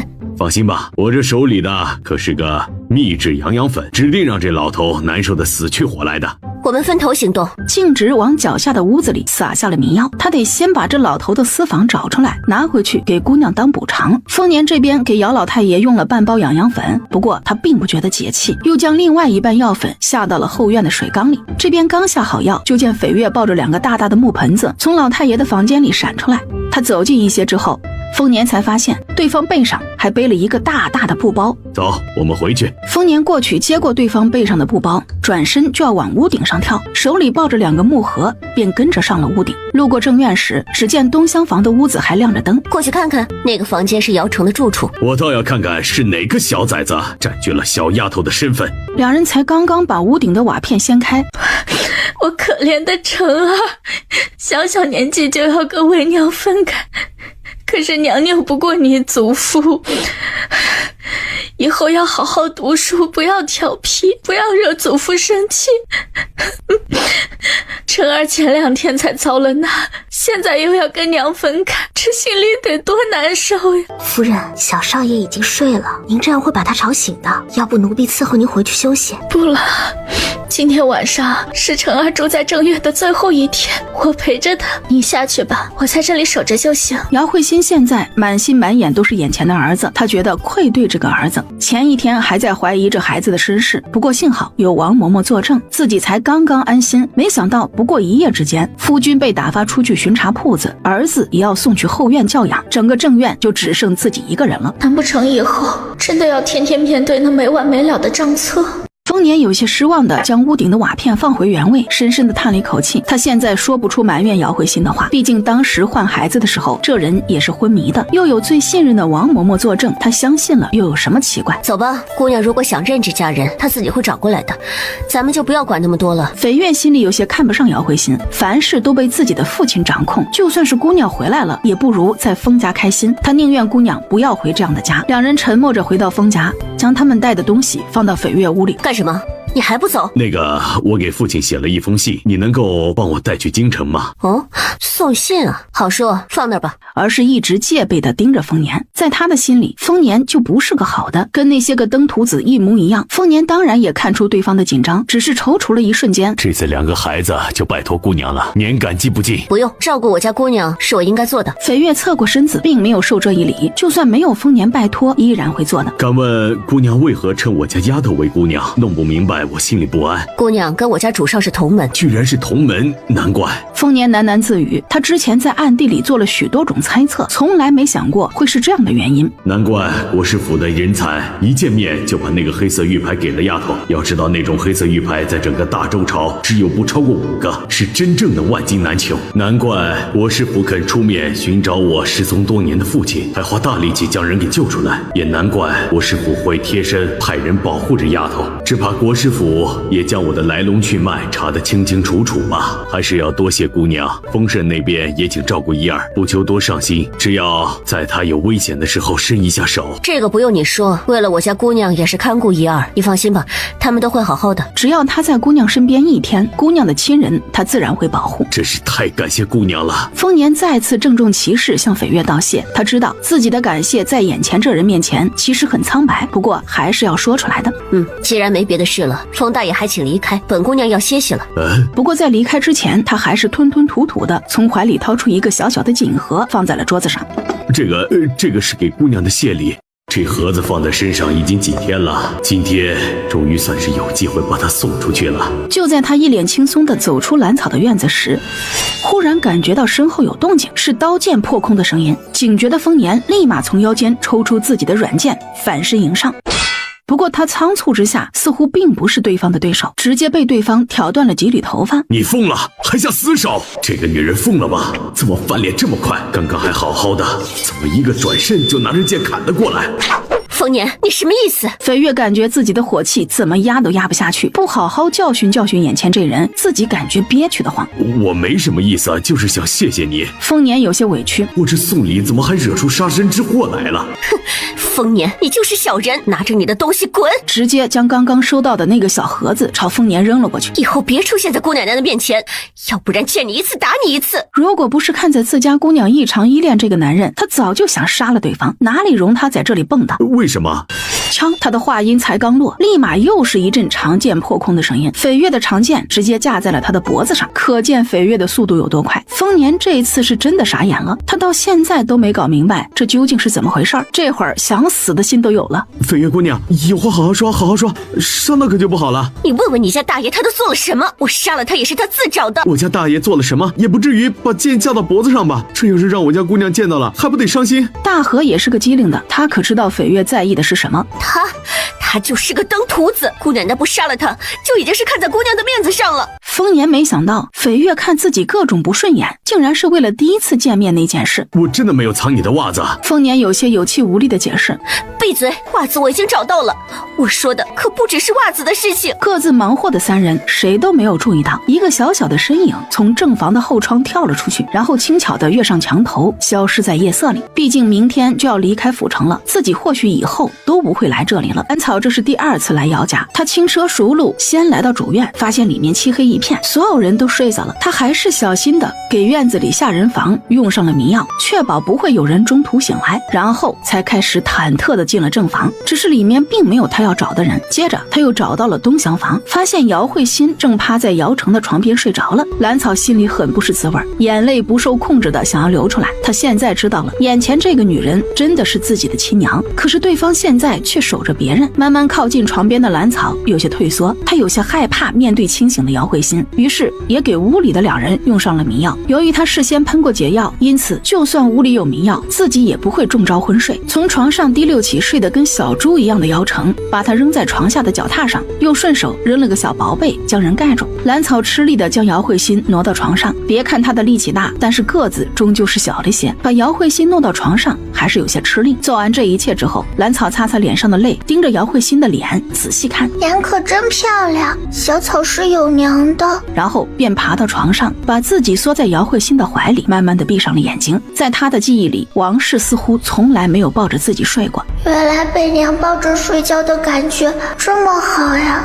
这样想着，他便甜甜地睡了过去。也不知道睡了多久，兰草忽然就被自己做的噩梦给吓醒了。他梦中自己躺在姚慧欣的怀里，正睡得香，下一刻抱着自己的人就变成了王氏，他正伸着手要掐自己的脖子呢。兰草醒来之后就再也睡不着了，扭头看看窗外，外面还是漆黑一片，似乎后院那边有什么动静。他也不能在这里耽误时间了，便不舍得从床上爬起来。在他下床的瞬间，兰草又有些不舍，于是便从空间里取出一个极为精致的木雕，放在姚慧欣的手中。这是一个头顶花环、骑着羊的小女娃，笑得极为灿烂。整个木雕只有大拇指大，握在手心刚刚好。他在出门的时候回头往屋里喷了一些解药，这才义无反顾地走了出去。他知道姚家老太爷让人故意换掉自己，为的就是能让姚家有个儿子，好继承家业。自己不是他们想要的，况且自己这亲娘是真的疼爱姚成。那如果自己回来了呢？他真的会不顾老太爷的反对接受自己吗？这还真的说不准。最重要的是，他现在的日子舒服又自在，可以学很多安身立命的本事，可以随意支配自己名下的铺子。大叔和小叔对自己又好得很，他为什么要回姚家讨嫌呢？被亲娘抱着的感觉他已经知道了，没什么遗憾了，向着有响动的后院跑了过去。他可是听绯月说了，姚老太爷住在后院，为人刻薄，将自己那亲生父亲打压得不行。这所有院子里居然没有一点动静，难不成那些下人都睡得跟死猪一样？又不是被人下了迷药。此时的兰草还不知道，早在自己睡着的时候，丰年和翡月已经来过姚家了，还小小的替自己出了一口气。来人呐，都死哪儿了？哎呦，痒死了！哎呀，快来人呐，想要疼死我是不是？他又仔细嗅了嗅，里面那人怕是中了痒粉，只是不知道是谁下的药。兰草上前推开了房门，径直走了进去。你是谁？怎么进来的？只见对方这会儿早已经从床上滚落到地上，裸露出的胳膊上全是抓痕，看样子这人已经抓挠了很久了。眼前这人明明是个小娃娃，怎么眼里却完全没有孩子的天真呢？就这么直直地盯着来人看，他越看越觉得来人的样貌有些熟悉，隐隐有3、4分死去夫人的影子。你是谁？怎么进来的？兰草并没有回答对方的问题，他其实不想让姚家人知道自己的身份，毕竟是一个不被承认的人，说出来也没什么意思。你刚刚在喊什么？他故意转移话题。哎呦，痒死了，痒死了！来人，快来人呐！都死哪儿去了？还不快给我滚进来！哎呦，快来人，给我请大夫！还不时用手抓挠自己的胳膊，看着他把自己的胳膊脖子上挠出一道道红印子，有的地方甚至已经破皮流血。有那么一瞬间，兰草觉得眼前这个在地上挣扎哀嚎的老人很可怜，但是转念一想，自己当初都快要活不下去了，岂不是比现在更惨？自己被打，被欺负，被扔进山里自生自灭，这一切不都是眼前这个所谓的亲人造成的吗？同时小丫头的心里也在想着，这种人心里是怎么想的？宁愿把自己的血脉至亲扔给乡下农户，宁愿养一个别人家的孩子继承家业。真的想不通这个姚老太爷是怎么想的。他口口声声说魏康是外人，难不成这姚成就不是外人了？要知道姚成可是和姚家一点关系都没有，我这上还有一半姚家的血脉。小女娃，你是哪一家的？帮我喊外面的人进来吧。你很难受吗？他这会儿大概已经猜到，估计是自家大叔来过了。快让人去请大夫！你是哪家的娃娃？怎么这么没有颜色呀？姚老太爷急了，我原本是你家的娃娃，只可惜你们家不要我，他们家也不要我，最后被扔进山里了。我应该是山里的娃娃吧？兰草眨着无辜的大眼睛，声音悠悠地说着。姚老太爷不知道为什么后背一下子出了许多冷汗，他被兰草的话给吓到了。什么自家不要，别家也不要，怎么听起来那么像那个送出去有夭折的女娃呀？他这么一个掌控欲极强的人，怎么可能不知道当年换孩子的那家女人找上门了？哎呀，眼前这个小女娃跟我去世多年的夫人有3、4分像，难不成她就是那个夭折的孩子？姚老太爷越想心越惊，只觉得这梦境也太真实了，也只有在梦里自己才能遭受这么非人的折磨，只有在梦里才会叫天天不应，叫地地不灵，只有在梦里才能见到那个被自己放弃又夭折的孩子。这一刻，姚老太爷很确定自己现在是在做梦，只不过这个梦也太真实了些，身上如同万虫吞噬的痒和痛，让他的思维有些断断续续。兰草见这老头已经难受成那样，便头也不回地转身离去。就算你是我的亲爷爷又怎样？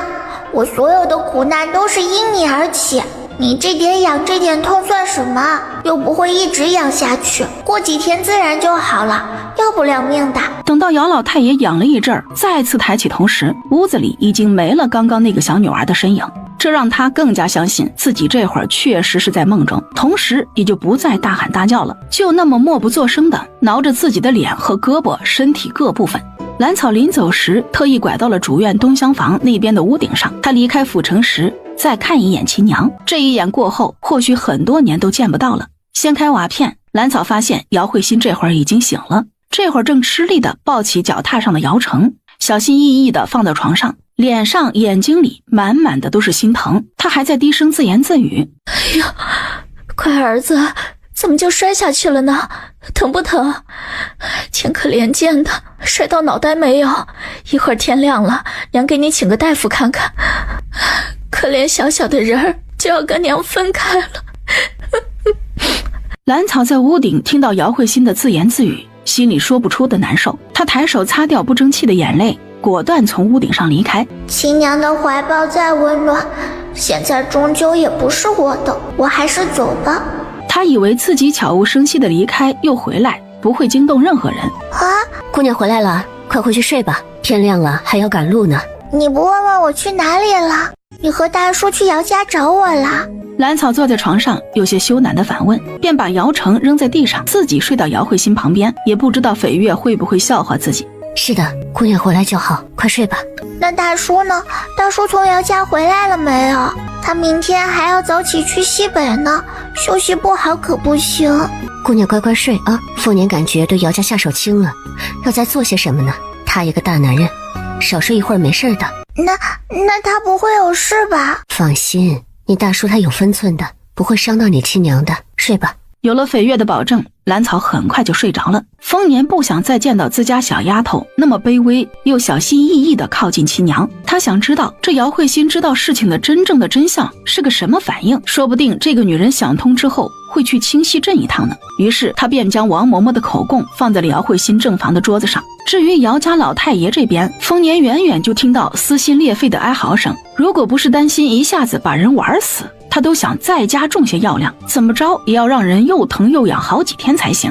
不过他还是给姚家江洗的水井里下了一整包的痒粉。至于天亮之后姚家会乱成什么样子，就不是他可以掌控的了。希望他们一家人玩得开心。丰年这才捂着有些疼的胳膊回家，刚刚被那个疯女人打了好些下，下巴、后背、胳膊哪儿都疼。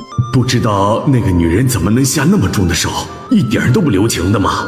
今天晚上去姚家跑了2趟，又挨了一顿打，这心情实属不太好。看到丰年已经翻身上马，兰草直接从自己的马车上跳了下来，快速跑了过去。大叔，眼泪汪汪的仰头望着丰年。丰年弯腰单手捞起小丫头放在自己马上，心疼的替她擦擦眼泪。丫头，大叔保证每个月都给你写信，你要好好的啊。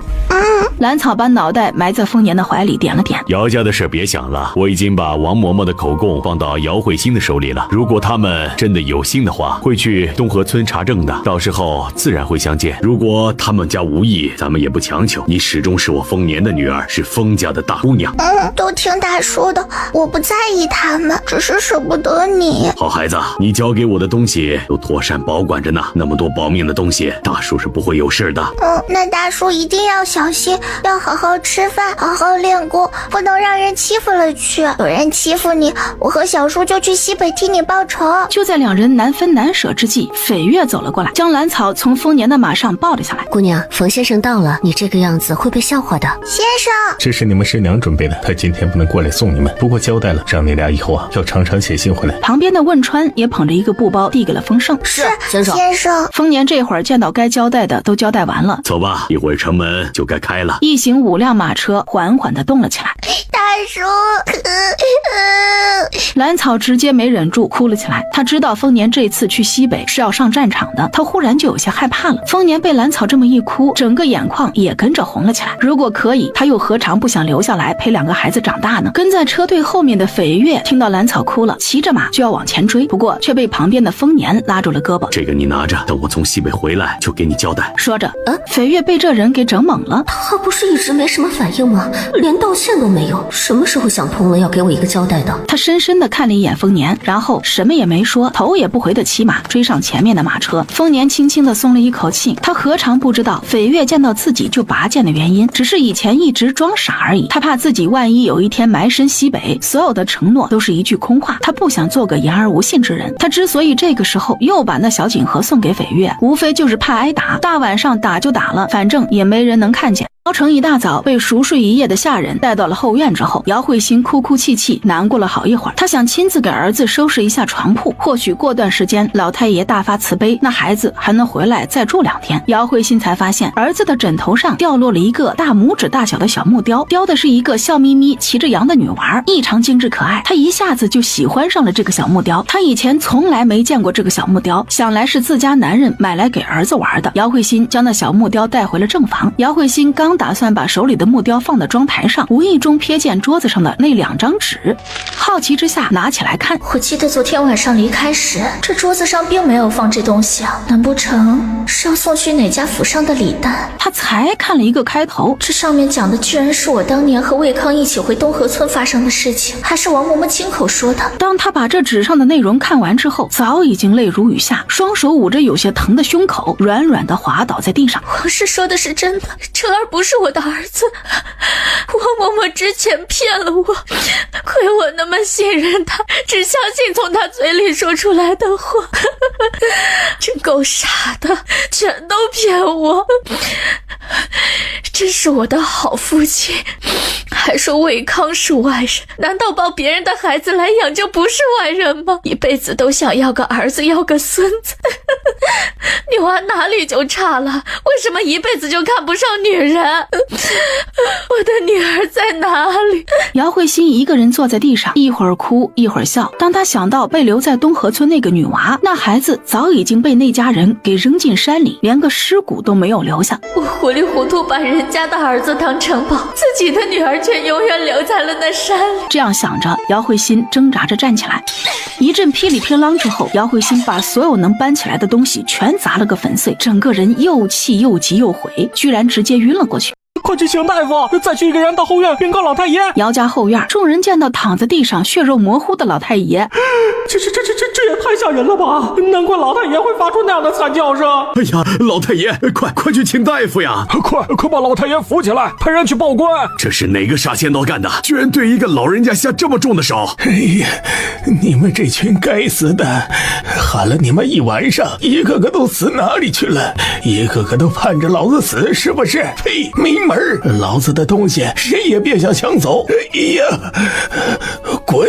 你们这些人都想害我！被折磨了一夜的老太爷这会儿已经有些神志不清，挥舞着胳膊攻击每个靠近自己的人。等到李管家匆匆忙忙带着大夫来到后院的时候，整个后院的下人都在抓耳挠腮。万县那边的瘟疫才刚刚结束，姚家这情况，这是怎么回事啊？那大夫还没有给病人把脉，就直接让自己的药童去报官府。万一这真的是什么瘟疫的话，自己可担不起。只是老太爷疼痒难忍，一直不配合，还动不动的就挠自己那已经流血不止的脸和胳膊。最后还是大夫一针扎下去，让人昏睡过去，才给他把上脉，清洗身上的伤口。等到府衙的人过来时，直接带了好几个大夫过来，也确定姚老太爷这种情况并不是瘟疫，这是中了痒痒粉一类的药物。但是他们以前还从没见过这么厉害的痒痒粉。紧接着几乎所有下人都开始浑身发痒，尤其是双手和脸上、脖子、头皮一类的地方，非要挠出血才算完事儿。最可怕的是挠到哪里就开始痒，直至全身都挠得血肉模糊为止。这姚家管事的人呐，老太爷都成这样了，也不见有个人守着。我之前就问过了，当家人外出巡查铺子，当家夫人也昏迷不醒，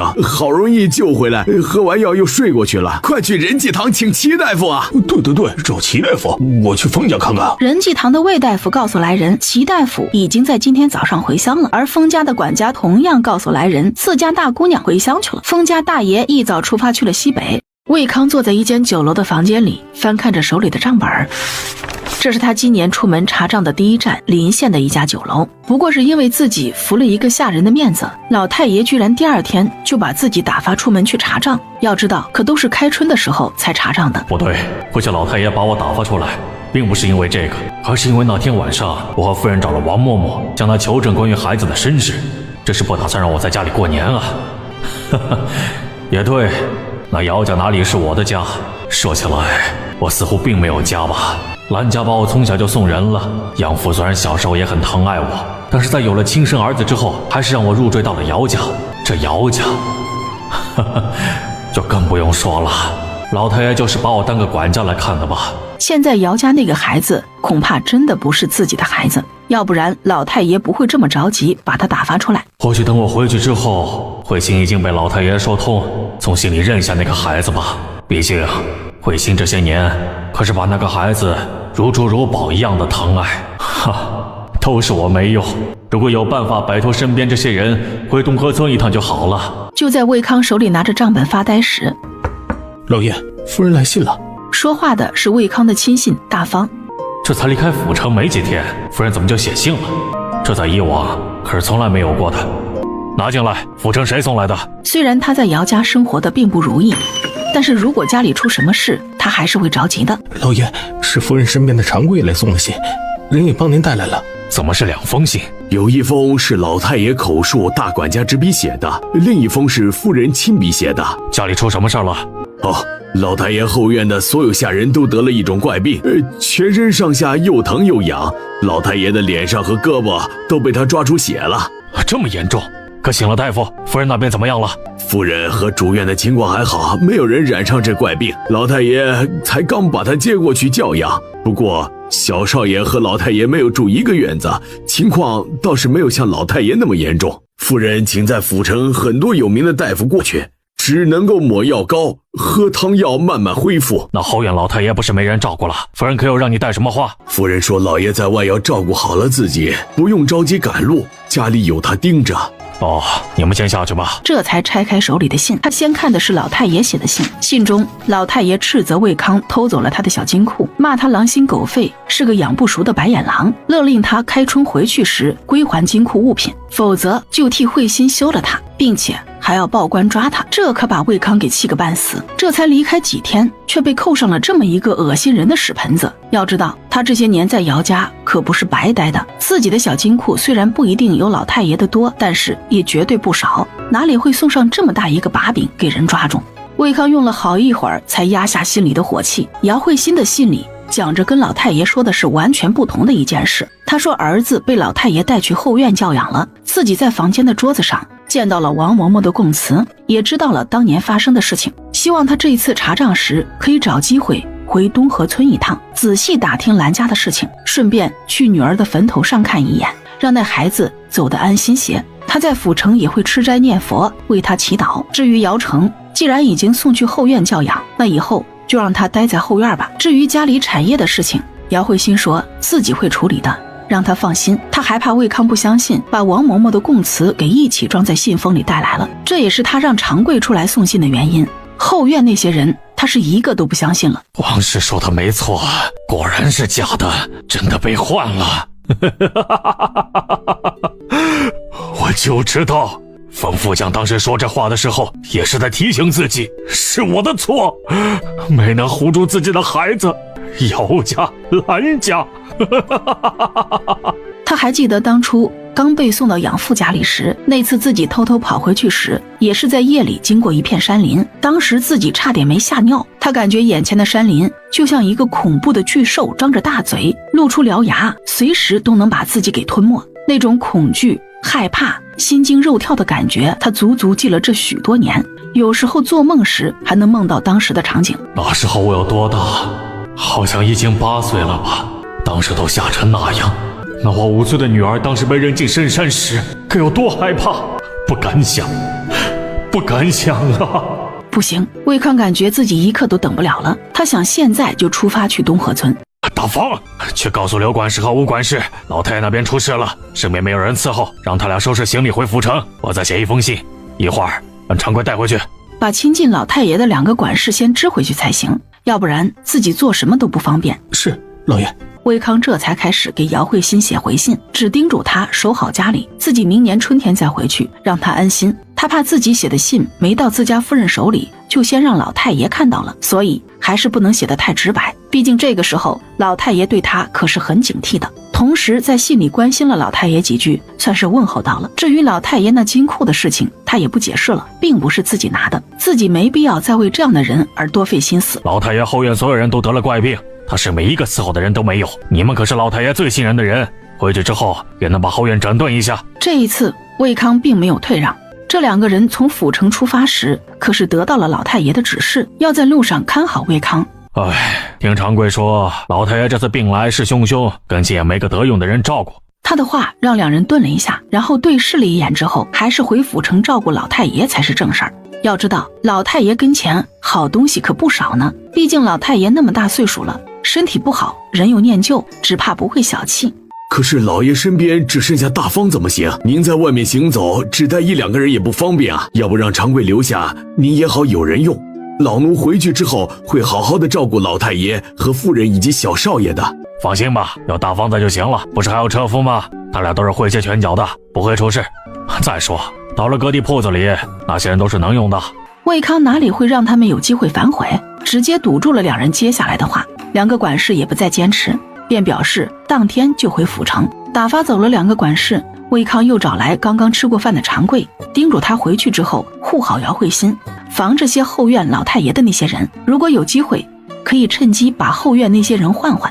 他现在对于老太爷的忍耐已经到了极限，尤其是他知道当年王嬷嬷之所以会换掉两个孩子，就是因为听了老太爷的吩咐，恨不得让老太爷也尝尝天天挨打挨骂。自己那年幼的女儿也是因为那老头的一句话才受了那么大的苦，最后还死得那么惨，自己怎么可能不反击？第二天一早，魏康怀着悲痛、忐忑、愤恨的心情往东河村赶去，脑海里不停地回忆丰年之前跟他说过的话，恨不得再抽自己2巴掌。他们在小镇上停留休息时，姑娘这是怎么了？不高兴啊？也没什么，只是见到外面的流民，心里不得劲儿，想为他们做些什么，又不知道该怎么办，也没听说他们是为什么变成这样的。姑娘可不敢单独去镇子外面，那里不光有流民，现在外面可是危险着呢。我没想着单独出去，大叔临走前可是交代过了，凡事都再三思而后行。兰草撅撅嘴，自己喜欢玩，可是又不是完全不懂事儿。姑娘放心，这事儿奴婢已经传信给在国师府这边的人了，他们会处理的，那些流民很快就会安顿好的。他没说的是，造成出现这么多流民的罪魁祸首也会受到惩罚。真的，国师府会安排这些人，那他们很快就有家啦。那当然，姑娘就别发愁了，放心好了。绯月看着已经再次开始做功课的兰草，嘴角不由往上勾了勾。姑娘果然是个心善的，不过并不是那么鲁莽，挺好。兰草知道那些流民有国师府的人出面之后，便不再关心，只专门做自己的事情，每天赶路、做功课、练功、雕刻，小日子过得倒也舒坦。一行人赶路的速度并不快，偶尔遇到好玩的地方还要停下来玩一天，或者遇到下雨天也会停下来休息2天，一路上走走停停，倒也惬意。此时的兰草还不知道，正是因为他们在路上这一次次停留和绕路，反而避过了几次追赶过来想要劫走他的人。当然有时候也是绯月警觉，提前发现了不妥，带人将那劫杀之人给解决了。绯月不知道的是，那些人早已经改走了另一条路，打算早一步到达清溪镇。那些人之所以对于封家2个孩子这么执着，主要是因为他们听说封家能拿出这么珍贵的药方，是他们家之前好些年都一直住在山里，说不定封家人就是在那山里有了奇遇，要不然丰年一个山里的穷猎户，功夫怎么会那么好，日子过得很有排面，见识也不一般，根本就不好拿捏，就连他身边的护卫一个个都那么厉害。他们一行人一直晃悠到下雪了，都还没回到县城里，直接被隔在了一个小镇上。可能是临近年关，外出行走的人很少，就连这镇上的客栈里也少有人住。今天早上兰草发现下雪了之后，就带着大白和小白在客栈的后院里玩起了雪。丰盛、香梨、来顺他们几个也加入了进来，石头和大河则忙着给他们堆雪人，其他人则站在廊下看着他们玩闹。小白往前出溜了一大截，脑袋上全是雪。哎呦，香梨，你这死丫头咋砸到我这边了？来顺，你笨死了，快跑啊！小白马上就要顶到你屁股了。大白还会团雪球？看着姑娘他们稍玩一会儿就回去，我去煮些姜汤，一会儿我姑娘他们回来了喝一些，可别感染了风寒。留守快去吧，姑娘这里有我呢。绯月勾起的嘴角一直没有放下去，他摆摆手让刘婶离开，自己和郭大爷几人继续看主子们玩。客栈的后院里原本是几个小孩在玩雪打雪仗，一下子就变成了大人小孩的混战，外面2只羊在里面捣乱，顿时整个院子都乱了起来，到处都是飞来飞去的雪球，就连在廊下看热闹的郭大爷都没有幸免，身上被砸了好几下。哎呦，这些兔崽子疯起来就没个正形。不过他也不生气，依旧笑呵呵地清理着粘在身上胡子上的雪。敢问老丈，您这里可是有大夫？只见一个仆人打扮的男人站在自己身后，正弯腰冲自己行礼。哎呦，这位小哥，快起来，你这是？请问您这里可是有大夫？我家主人病了许久，镇上的大夫给看过，可是一直没有什么起色，便想着过来询问老人家。是啊，我们同行的有大夫。郭大爷虽然不知道对方的主人得了什么病，自己这边确实有大夫同行。可否请老人家引荐？我家主人确实等不及了。那人说着，又冲着郭大爷行了一礼，态度非常诚恳。稍等啊，我喊他的药童过来。快快，我们把这个大脑袋装上，再给他打扮打扮。蓝草兴奋地满院子找树枝什么的，打算给雪人扎个扫把。旁边的丰盛和来顺相离几个也各显神通，很快就将一个白白胖胖的雪人给打扮好了。就在这时，来顺忽然跳了起来。我想起来了，想起刚刚那人是谁了。什么人？他是谁啊？姑娘，二爷，刚刚跟着郭大爷身后的是以前在府城的时候去过咱们家里，当时他就跟在姚家家主的身后。啊，姚家家主身边的人。丰盛第一时间就把目光投到了蓝草身上。居然是府城的人，他怎么会在这里啊？这里离府城已经很远了。他刚刚来干什么？找大夫吗？对，大概是在房间里听说咱们同行的人里有大夫，只是谁生病了呢？那当然是他的主子了。只有蓝草一直没有说话。那天从姚家离开时，蓝草就已经不对姚家人抱什么希望了。那个地方比之蓝家更没有人情味儿，没有亲情，有的只有得失，只有价值。他不喜欢那里。来顺，你和夏丽在这里陪着小丫头，我过去看看，毕竟咱们在府城也算是相识。其实他主要是好奇姚家人怎么在这里，是不是过来抢自己侄女的。哇，姑娘，还是您的手巧，这雪人似乎更可爱一些。风盛，你怎么来这里了？小的见过风二爷。虽然丰盛之前并没有记住姚家的小厮，但是一直跟在魏康身边的大方可是将封家几个主子记得清清楚楚。听说你家老爷病了，我来看看。齐大夫，里面的病人怎么样了？这是染了风寒，又引发了其他的隐疾，在这里耽搁时间长了，恐怕要好好的调养一段时间。好，那我进去看看。老爷，风二爷来看您了。丰盛这时才发现，此时的魏康比之前消瘦了不少，脸色也异常苍白，整个人也没什么精神的躺在床上。风二爷，魏康对于封家几个人记得还是很清楚的，这不第一眼就认出了丰盛。你怎么在这里？这不是我要回乡吗？路上遇到下雪了，这才投宿在这家客栈里，打算过2天放行了再赶路。没想到刚刚在后院，我那小厮认出了你身边这位小哥，所以就过来看看。丰盛简单把事情说了一遍，便问起了魏康的病情。没想到这才短短1个多月没见，这个男人居然病成这样。你怎么把自己弄成这样了？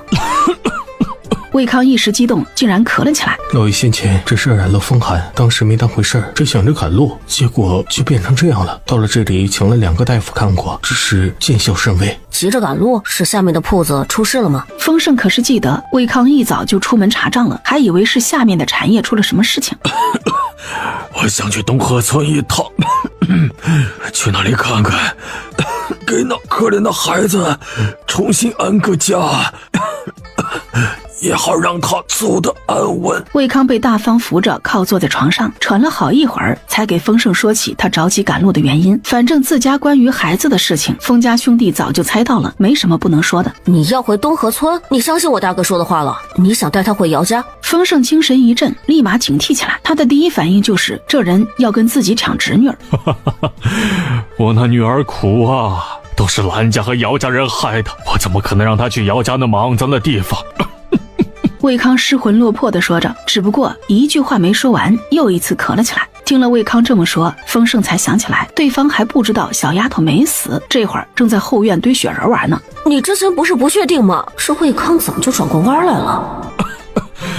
之前从封家回来，就想去东河村一趟。自从见到王氏之后，他就一直在怀疑王氏说的话，一心想要到东河村查探一番。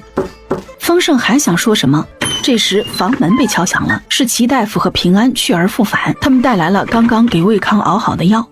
老爷，喝药吧。大方看着魏康把药喝下去，微微的松了一口气。这齐大夫之前在府城的名声很大，没想到会在这里遇到，希望这次喝的药有用，自家老爷的日子过得太苦了。喝过药之后，丰盛看着魏康有些犯困，便跟着齐大夫2人一起出了房间。怎么样？魏康的病怎么样？麻烦吗？只要按时喝药，大概5、6天就能够继续赶路了。不过还是要再调养一段时间的。齐大夫并没有透露魏康的具体病情。那我们还要在这里停留5、6天？我差不多得停个5、6天。要不你们先回去，我和平安留下来，反正离县城也就几天的路了。齐大夫是不想放弃这个病人的。但是又不想耽误大家的行程，便想着自己再留几天。那不行，我们不能把你和平安留在这里。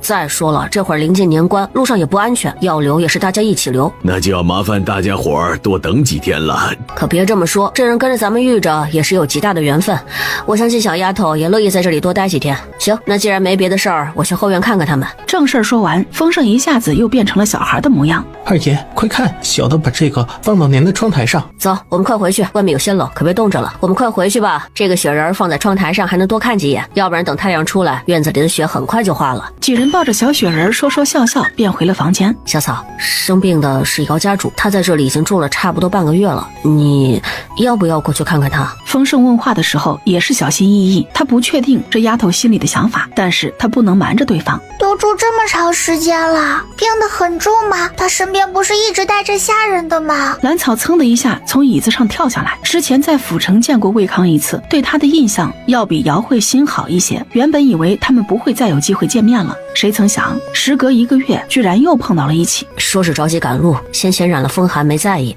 拖了几天才变成现在这样的。这么着急干什么？染了病都顾不上看吗？查账的事情就这么重要？此时的兰草心里是说不出的难过，他就知道姚家人都是看重产业，看重家族传承的，为了这个连身体都不顾。丰盛犹豫了一下，决定还是实话实说。如果小丫头知道之后想要回到姚家，自己也拦不住，不是吗？不过如果姚家人敢欺负这丫头，他不是着急查账，而是要去东河村。什么？去东河村？他去河东村干什么？他似乎知道了事情的真相，想去东河村看看。丰盛有些遗憾，之前没能跟魏康多聊几句，可惜这会儿人家已经喝过药睡下了。真的？真的，他刚刚亲口告诉我的。丰盛点点头，这事儿就算自己现在不说，等他们回到清溪镇之后，兰草总会知道的，还不如大大方方说出来。好一会儿他才抬起头来。他的病怎么样了？他这次病得挺重的，得先喝个5、6天的药才能继续赶路，后面还要继续调理。那姚家并不是一个好去处，毕竟那里的当家人并不希望家里的小主子是个女娃。我去问问齐大叔。那行，你去吧，我也回去做功课了。这丫头的事情还是让她自己做主吧，我在这事儿上面还真没有什么发言权。况且姚家人真能欺负得了小丫头吗？不说她自身的武力有多厉害，旁边不是还有一个绯月吗？谁敢动小丫头一下，只怕是小命都要堪忧了，我还怕什么？齐大夫这边正在翻看以前记录的药方。这怕不是又一个倒霉蛋吧？齐大叔，吃点心。哟，小丫头，后院的雪好玩吧？喝过姜汤没有啊？喝过了，我不喝乡里可不让我出来。那就好，你过来有事？找齐大叔是有些事情要问。小丫头这么正式，说吧，想问什么？齐大叔一定会告诉你的。我就想问问齐大叔刚刚看的那位病人，他的病到底是怎么回事？我听小叔说他已经在这里住了10多天了。隔壁那个究竟是什么人，让你们1个2个这么上心？之前是风声过来问了一次，现在又是你，说说看，那到底是个什么人，让你们2个这么上心？那齐大叔会告诉我那人的具体病情吗？兰草可是太知道齐大夫了，病人的病情他从来不往外透露，自己这次也只是来试试。那你先告诉我他是谁，我就考虑告诉你他的病情。他是我的亲生父亲。他就是姚家的家主。齐大夫惊讶地张大了嘴，他之前可是听丰年说过兰草的身世，也听说过关于姚家的事，只是他并不认识姚家人。刚刚去诊脉的时候，对方也只说自己姓魏，他怎么也没法把2个人想到一起去了，更没想到姚家家主竟然不姓姚而姓魏。他这个消息实在太劲爆了，冲击的他都有些语无伦次。齐大叔能告诉我他的病情吗？他怎么会病得那么厉害？听说他在这里都住了好些天。他这次的病说重吧要不了命，说轻吧那纯粹是骗人，确实是染了风寒没有及时喝药，不过他似乎还有其他问题，我这会儿正在斟酌用哪个方子，5、6天也确实能好一些，但是彻底根治，只怕是要2-3个月才行啊。难不成他也遭人暗算了，被用药下毒了？那倒不至于，没那么严重。不过也确实接触了一些相互影响的物品，好好调理，没什么大碍。真的不严重吗？可是他在这里看了好久的大夫，也喝了好些天药，都没能好起来。放心吧，你齐大叔可不骗你。怎么，你想过去看看？齐大夫有些八卦地问，他很想知道这对父女是怎么相认的，之前可没听封家人说这丫头认祖归宗了。我就是问问。齐大叔先找药方吧，我回去了。兰草见到齐大夫似乎还想问什么，赶紧溜，一句话没说完便跑了出去。哎，你这孩子，我不问了还不成吗？跑什么呀，慢点啊！咦，姑娘，你跑什么？齐大夫又逼你学医了？他可是知道齐大夫一心想让兰草学些医理，几乎每一次见到自家姑娘都要念叨一次。没有，我找他想问些事情。你喝姜汤了没有？刘婶家屋里的小火炉上还热着姜汤呢，快去喝一些。兰草对于姜汤的味道那叫一个深恶痛绝，因此他今天每见到一个人都要叮嘱对方喝姜汤，独乐乐不如众乐乐呗。齐大夫快来呀，我家老爷这是怎么了？齐大夫快来看看我家老爷。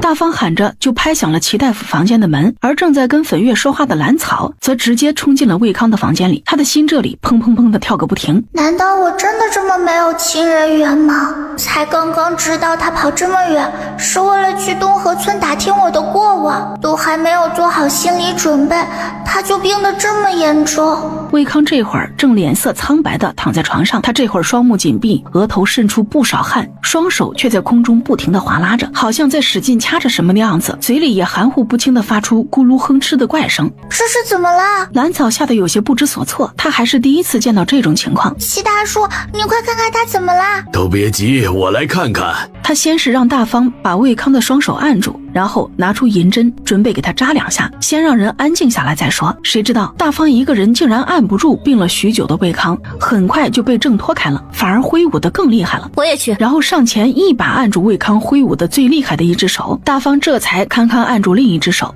这人的力气还真大，要不然一个生病这么长时间的人哪里有那么大力气？应该是遗传兰老婆子的大力气，而我又是遗传她的吧。这样想着，他的心里不由感觉跟魏康又亲近了几分，只是看他现在病成这样，心里也怪难受的，有些吓人。兰草说着，眼睛都开始泛红了。别怕，有小叔在呢，还有齐大夫在，一定会没事的。兰草低声应着，目光依旧紧紧盯着床上的魏康。好在齐大夫给他扎过2针之后，魏康渐渐安静下来。齐大夫，我家老爷这是怎么了？没啥，这是做梦魇了。啊，梦魇了？众人听了齐大夫的话，不由松了一口气，紧接着都有些哭笑不得。感情闹腾成这样，竟然是因为做梦了。只是他梦到什么了，居然闹腾成这样？太好了，老爷没事，老爷没事。快起来吧，别这个样子，你还要好好照顾你家老爷呢。老爷不能出事啊！多谢齐大夫，多谢各位。大方顺势起身之后，朝着齐大夫深深地行了一礼，然后又向斐月行了一礼。你家老爷都病成这样了，力气还那么大，一个人居然都止不住。是我家老爷虽说不怎么会功夫，但是确实有一把好力气，只是他平时比较文雅，知道的人并不多。行了，病人这回没事了，大家都回去吧，让他接着休息吧。我再开个方子，然后就守在这里。灵儿一会儿去把药熬上，等人睡醒了就喝。小丫头是不是吓到了？没事的，回去吧。走吧，有齐大夫在这里守着，不用担心。丰盛也怕房间里的病气过给兰草，拉了拉他的胳膊。好吧。兰草无奈，只能跟着丰盛一起出去。兰草随便找了个借口，便溜进了平安熬药的地方。只见他这间小灶房里，并排放着2个小炉子，上面分别放着2个药罐，正在咕嘟咕嘟冒着泡泡。小草，你怎么来了？这里面地方小，你还是别进来了。平安哥，楼上不是只有1个病人吗？怎么熬了2罐呀？都是那个病人的，我这就要把药送过去，你在这里帮我看会儿炉子。兰草原本还想着找个什么借口把人支开呢，没想到对方直接请他帮忙在这里看着炉子，这可把兰草给乐坏了。从空间里拿出一个小竹筒，里面是稀释过的健体丹的水，他稍微往里滴了一些，赶紧将竹筒收起来，继续装作乖宝宝的样子，站回灶房外面守着药罐。平安很快就回来了，他见到兰草还是守在灶房外面，不由松了一口气。还好这个丫头是个靠谱的，他知道只要魏康喝了后面这碗药，肯定很快就能恢复，他也不用继续担心了，蹦蹦跳跳离开了。自己刚刚往药罐里加东西的动作已经被一直关注他的斐月看到了，这时正一脸疑惑地低头沉思。虽然他不明白自家姑娘往药罐里放了什么，不过他也不会问就是了。平安哥，人醒了，人醒了，我去喊齐大叔。兰草的喊声直接把刚刚还有些懵的魏康给激得清醒了几分。我这是睡了多久？哎呦，可算是醒了。现在大伙儿都用过晚饭了，您可是整整睡了一天呢。平安一边说着，一边把刚刚倒的温水给他。魏康睡了一整天，感觉身体比之前轻松了一些。齐大夫也被兰草喊来了，兰草并没有跟着齐大夫一起过来，他知道魏康醒了，也就安心了。反正自己刚刚趁平安喝鱼汤的时候，往房间里的茶壶里放了一点健体丹的稀释液，人总会越来越精神的。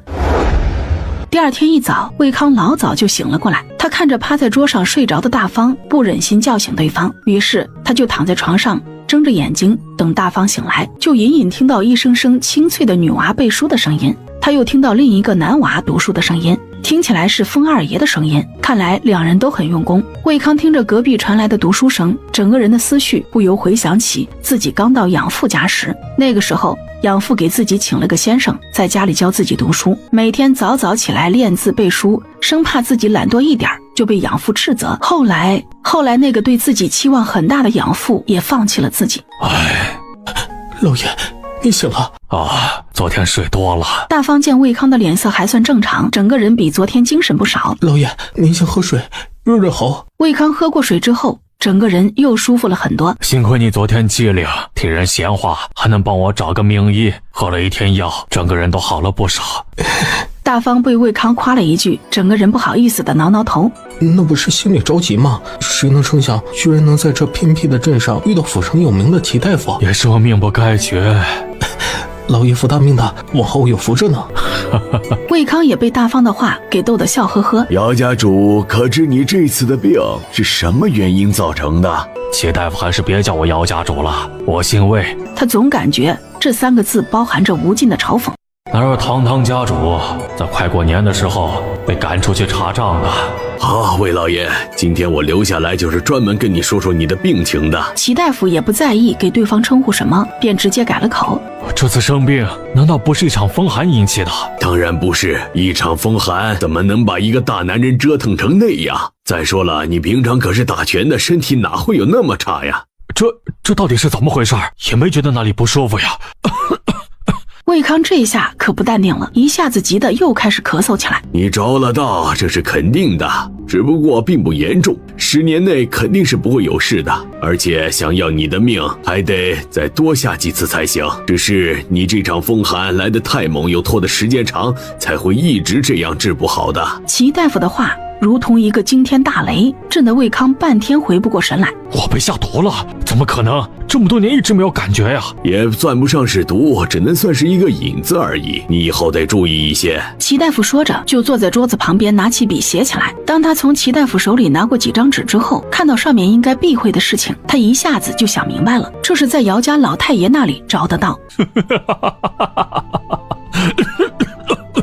我哪里是什么姚家主，我就是一个管家，在入赘的那一刻就已经被安排好了命运。姚家就是想要一个能站在前面的管家。姚家根本就不需要我，他只想要一个可以掌控听他话的儿子。魏康一时间激动又咳个不停，最后还是齐大夫实在看不下去了，给他倒了杯水，让他喝过之后又给他扎了一针。没过多长时间，魏康直接沉沉睡去。齐齐大夫这才打算出去喊老高进来守着，就见到兰草呆呆地站在房间外面。再远一些的地方，翡月无聊地靠在栏杆上。小草，你怎么在这里啊？走吧，跟我回去，让她好好休息。这丫头指定是担心魏康的病情，所以等在外面，也不知道她有没有听到之前屋里的谈话。丫头，你就打算这样的一直悄悄过来看人？想认的话就直接就把话讲明了呗。齐大夫回到房间的第一句话就是盯着兰草的眼睛问，他觉得这小丫头也太小心翼翼了，想认爹就干脆直接上前认呗。不要，他都不知道我是他闺女，也不知道我还活着怎么认，而且我还想看看他到河东村之后是什么反应。要知道我当初受了那么多委屈，就是因为他太轻信别人造成的。我自己从地狱里爬了出来，不想再被别人拖进地狱。这次兰草的反应很激烈，他对魏康的印象还可以，也想认亲人，可是他不想去一个完全不想要自己的家，那姚家根本就不是好去处，他心里很清楚。好吧，你想怎么着都行，只是别委屈自己，要做一个开开心心的小草。齐大夫无奈地揉了揉兰草的脑袋，这孩子说的也没错，不能够为了认亲人让他再掉进火坑里，这事儿慢慢来，不急。接下来的几天时间也会找齐大夫问问魏康的身体状况，只是他再也没有找借口去看过魏康，他怕自己一直过去看望魏康，会在心里过分依赖对方，看他到了东河村怎么做再说吧。魏康这里已经喝了5天汤药，整个人不说完全恢复吧，总之已经能在屋里走走。老爷，您悠着点，在房间里少走几圈，要不然身体该受不住了。放心吧，我的身体自己知道，多走几圈也没问题的。明天就要一起赶路了，还是多活动活动，也好适应一下以后的日子。说来也巧，这齐大夫的家乡竟然就在清溪站，难怪他会和方家二爷一起呢。没想到大家都是同路，也是老爷福大命大。后面赶路的几天有齐大夫同行，小的也能偷偷懒。也是齐大夫仁义，方家人大气，在客栈里足足等了我5天才继续赶路，咱们得记得他们的好。魏康不由感叹，自己这一次算是很险了，以后还是得多做善事，多积功德。对，齐大夫和方二爷还有方家姑娘都是大善人。推开房间里的窗户往外看，咦，方家小姑娘的身手这么好。魏康一眼就认出在后院耍鞭子的是兰草，之前在封家见了一面，只觉得她格外乖巧可爱，没想到这身手还真是不错，比自家的护卫都要好上许多。那可不，封家的2个小主子每天都跟着护卫去镇子外面练功，这还是第一次在后院耍鞭子呢。丰年是个武将，家里2个小的从小就练武，这也正常。看着后院那个身手灵活又有些飒爽的小丫头，魏康不由想起自己那个从来没见过面的女儿，差不多一样大的年纪，却一直活在打骂中，最后还惨死在深山的野兽口中。算了，还是不看了，免得心里难过。第二天一早，一行人用过早饭之后，便坐上马车上路了。原本坐在马车里闭目养神的魏康，这会儿猛地睁开了眼睛。大风，外面是有人在读书吗？我是不是听错了？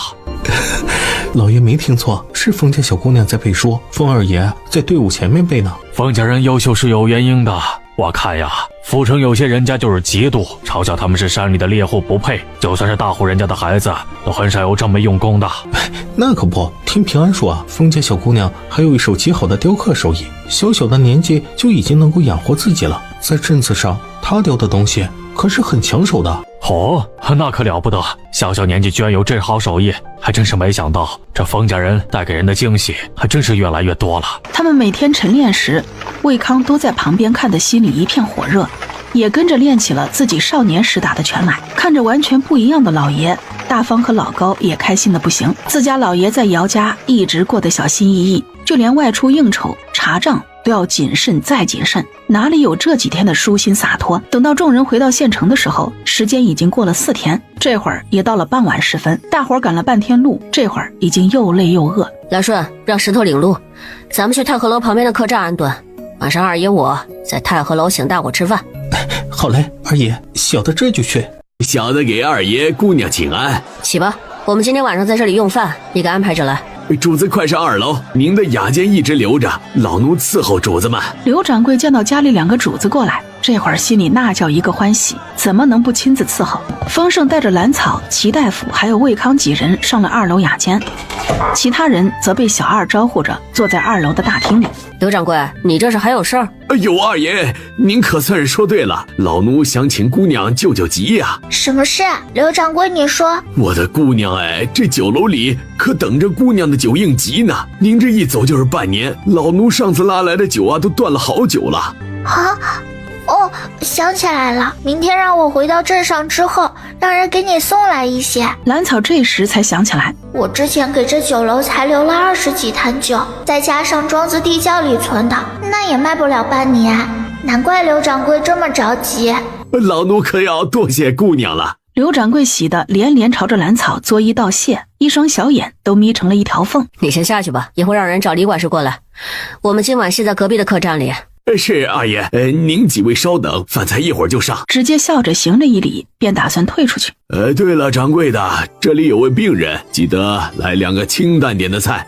好嘞。小丫头的酒看来很受欢迎啊，你看把刘掌柜给急的。齐大夫说着，不由咂巴了一下嘴。别说，那滋味还真是没得说的。就得让他急，让好酒的客人想着念着才行。没错，就得这样。丰盛这会儿的心情不错，他刚刚大致看了一下1楼和2楼大厅摆好的桌子，已经坐了8成客人，这些可都是白花花的银子呀。此时的魏康再一次感叹，丰家2个孩子是真的很不错，小小年纪都有自己的产业。丰二爷这酒楼经营的有声有色，小丫头自己会雕刻的手艺也不错，似乎酿酒也很厉害。丰家的祖坟可真是冒青烟了，有这么能干的2个后辈。他这样想着，不由盯着丰盛和蓝草有些出神。尤其是面对蓝草时，不知道为什么他越看越觉得可爱。丰盛见魏康一直盯着蓝草发呆，也不知道他在想什么，便出声提醒他：魏老爷，你不舒服吗？魏康被这么一提醒，也有些不好意思。没有，就觉得丰家的孩子个个优秀，实在难得，尤其是这小丫头，真的是每次都让人觉得惊喜。魏兄才是说对了，这丫头厉害着呢，打猎也是很厉害的。这丫头还能打猎，这个太让人意外了。魏康扭头将蓝草上上下下打量了好几遍，怎么也想象不出这么小的孩子是怎么打猎，这怕是刚刚比一张弓高一些吧。你们可别小看这丫头啊，可是有一把好力气，小小年纪那可是跟野猪按地上打的。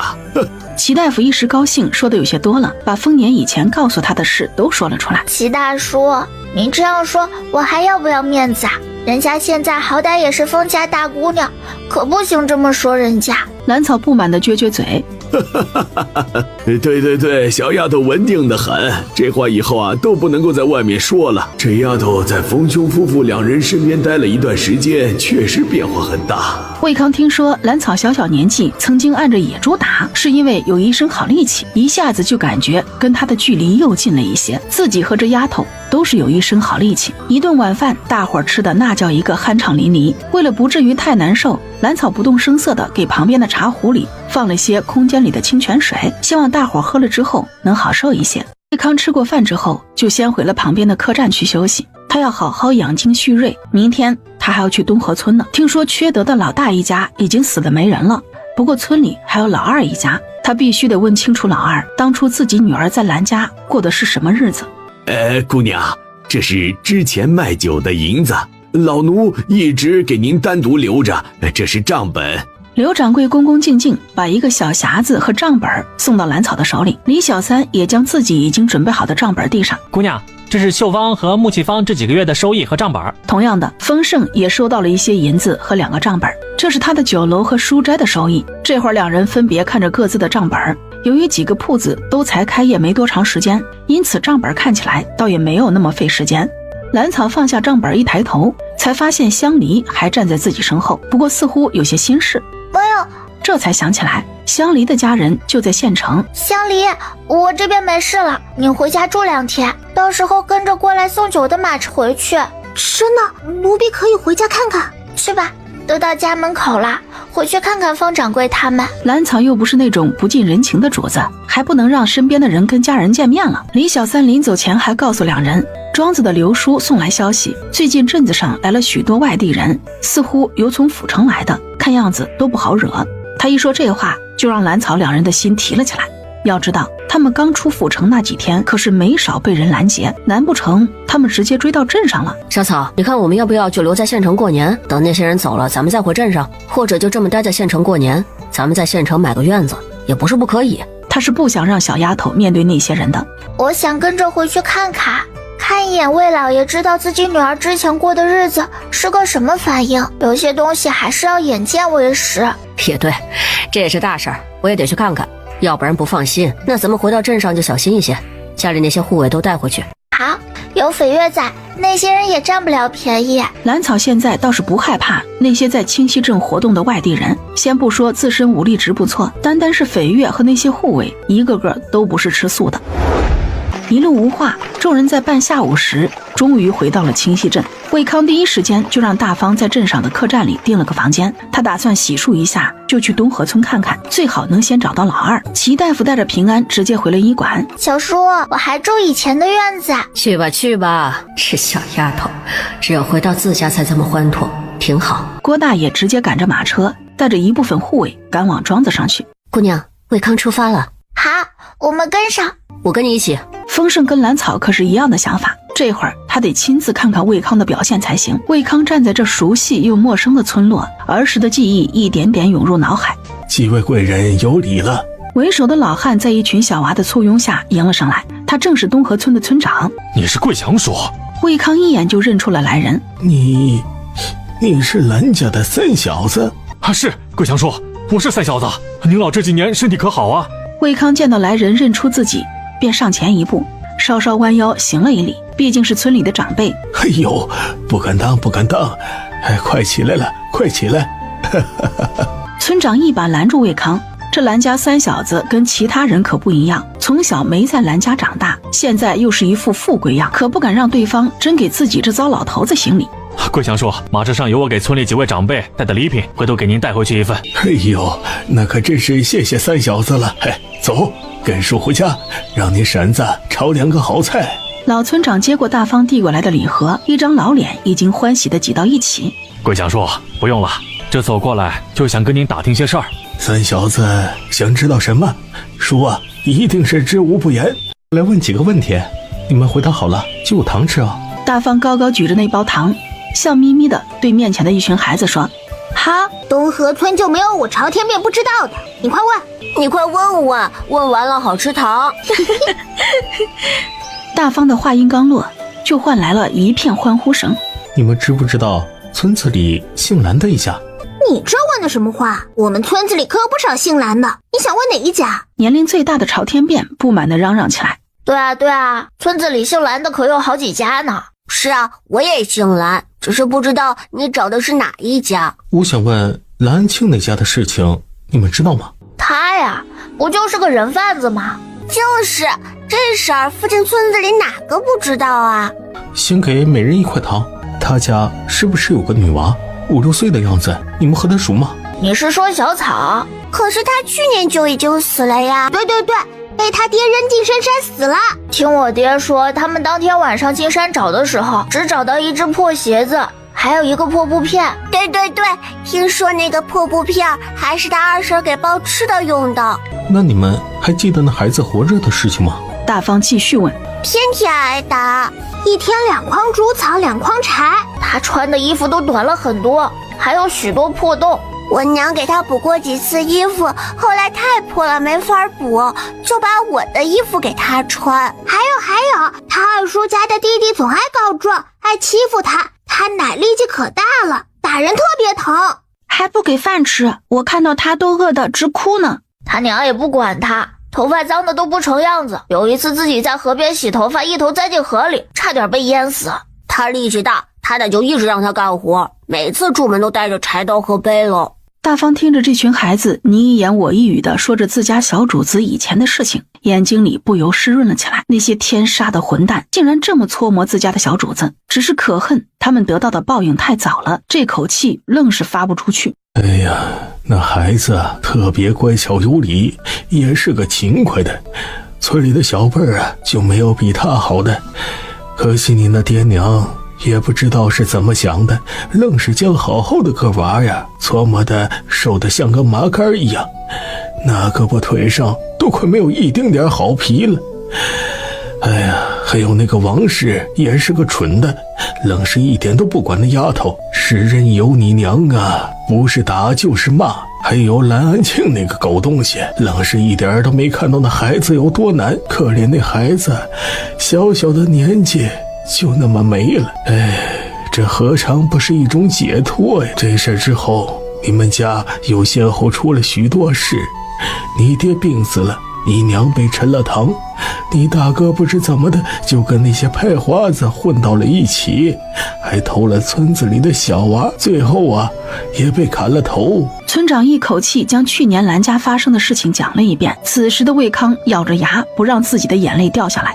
他们不是我爹娘，自从那年我被他们卖到养父家里之后，他们心里就没我了。哎呀，你也别难过了。哎，走，跟叔啊回家吃饭去。葛祥叔，你回吧，我去我大伯家看看。魏康打算再去兰桂山家走一趟，他想多听几个人说这事儿。哎呦，你大伯一家呀，开春就搬到县城去住了，他们家的院子现在没人。搬县城了？那我去老二家里。毕竟兰家现在只剩下老二一家了，他还要找老二算账呢。哎，老二啊，他现在也不住在村子里，之前你娘把他怀着孕的媳妇儿推进河里，他一气之下呀，就跟着李氏搬去林家庄住了。那好，我一会儿去李家庄找老二。我想说，你回吧，老高在这里等着，我带大方进村就行了。老爷，小主子在这里过得实在太苦了。大方之前听了那些孩子的话之后，久久不能平静。要知道，那些孩子可是不会骗人的，他们眼里的对错才是最真的，不像大人因为一些利益美化或丑化一些东西。不急，这事儿我会给那孩子讨回公道的。魏康仰起头来，努力把自己眼睛里的泪意压下去，咬牙切齿地说。此时的天色已经暗下来。老爷，要不准备个灯笼，一会儿回来，小的好给您照个亮。大方看着越来越暗的天色，不由担心起来，这黑漆漆的又人生地不熟的，可别在路上滑一跤就糟了。行吧，小时候我是经常在这村子里走动的。建功。魏康这会儿也认出了对方，来人正是自己儿时的小跟班。小时候自己离开东河村的时候，这小子还哭得一把鼻涕一把泪的。小三哥，你回来了，快快跟我回家。建功没想到时隔几年之后还能再在村子里见到儿时的伙伴，便很热情地请他回家。不了，我回来想找人打听些事儿。魏康见到这个儿时的伙伴，心情比之前好了一些。小三哥，你想打听什么事情？看我知不知道。我想问问关于小草的事情啊，就是我们家老大家的那个女娃。魏康也不藏着掖着，直接向建功说起了自己的目的。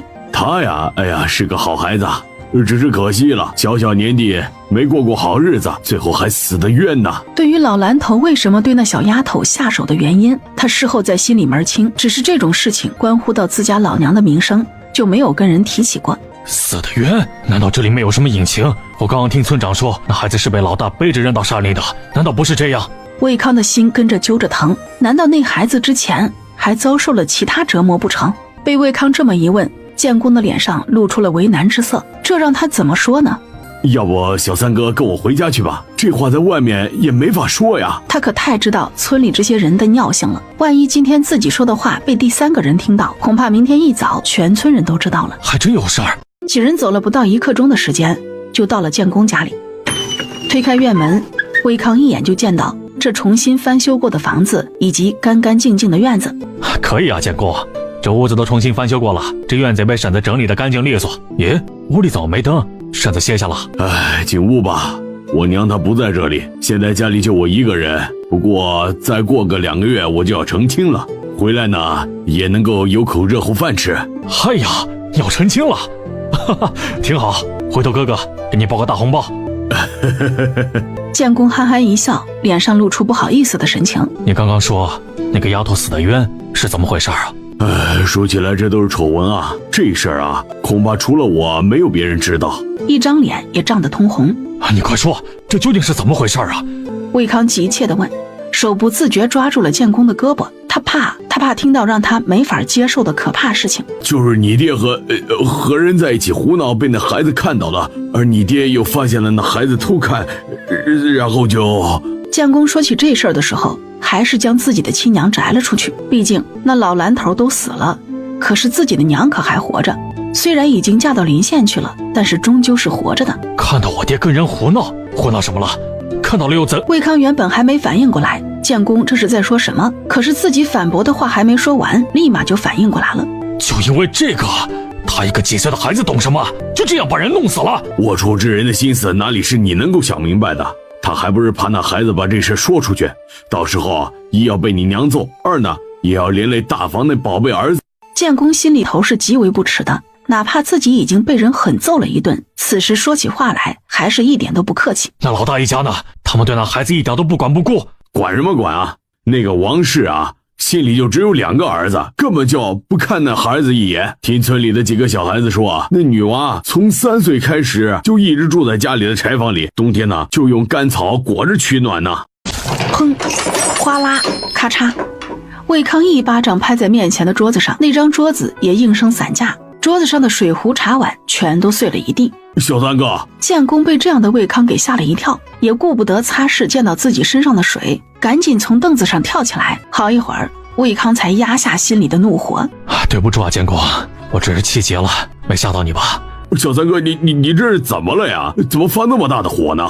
建功也不明白，怎么这人突然就出现单单打听兰家大房那个丫头的事情呢？还发这么大脾气？那孩子是我的亲生女儿，当初刚生下来就被人给换了。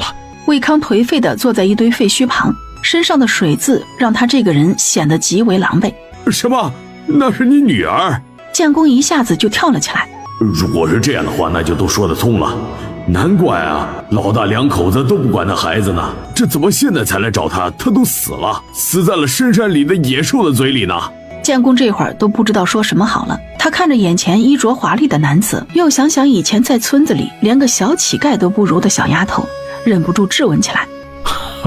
魏康嘲讽一笑，我也是最近才知道这事儿的，没想到事实比我知道的更残忍。如果不是那个王氏贪心，跑到府城去想认回自己的儿子，恐怕我这一辈子都不会知道这事儿。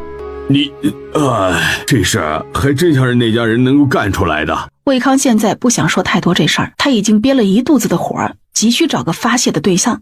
你知道我家老二住在哪里吗？我一会儿去找他。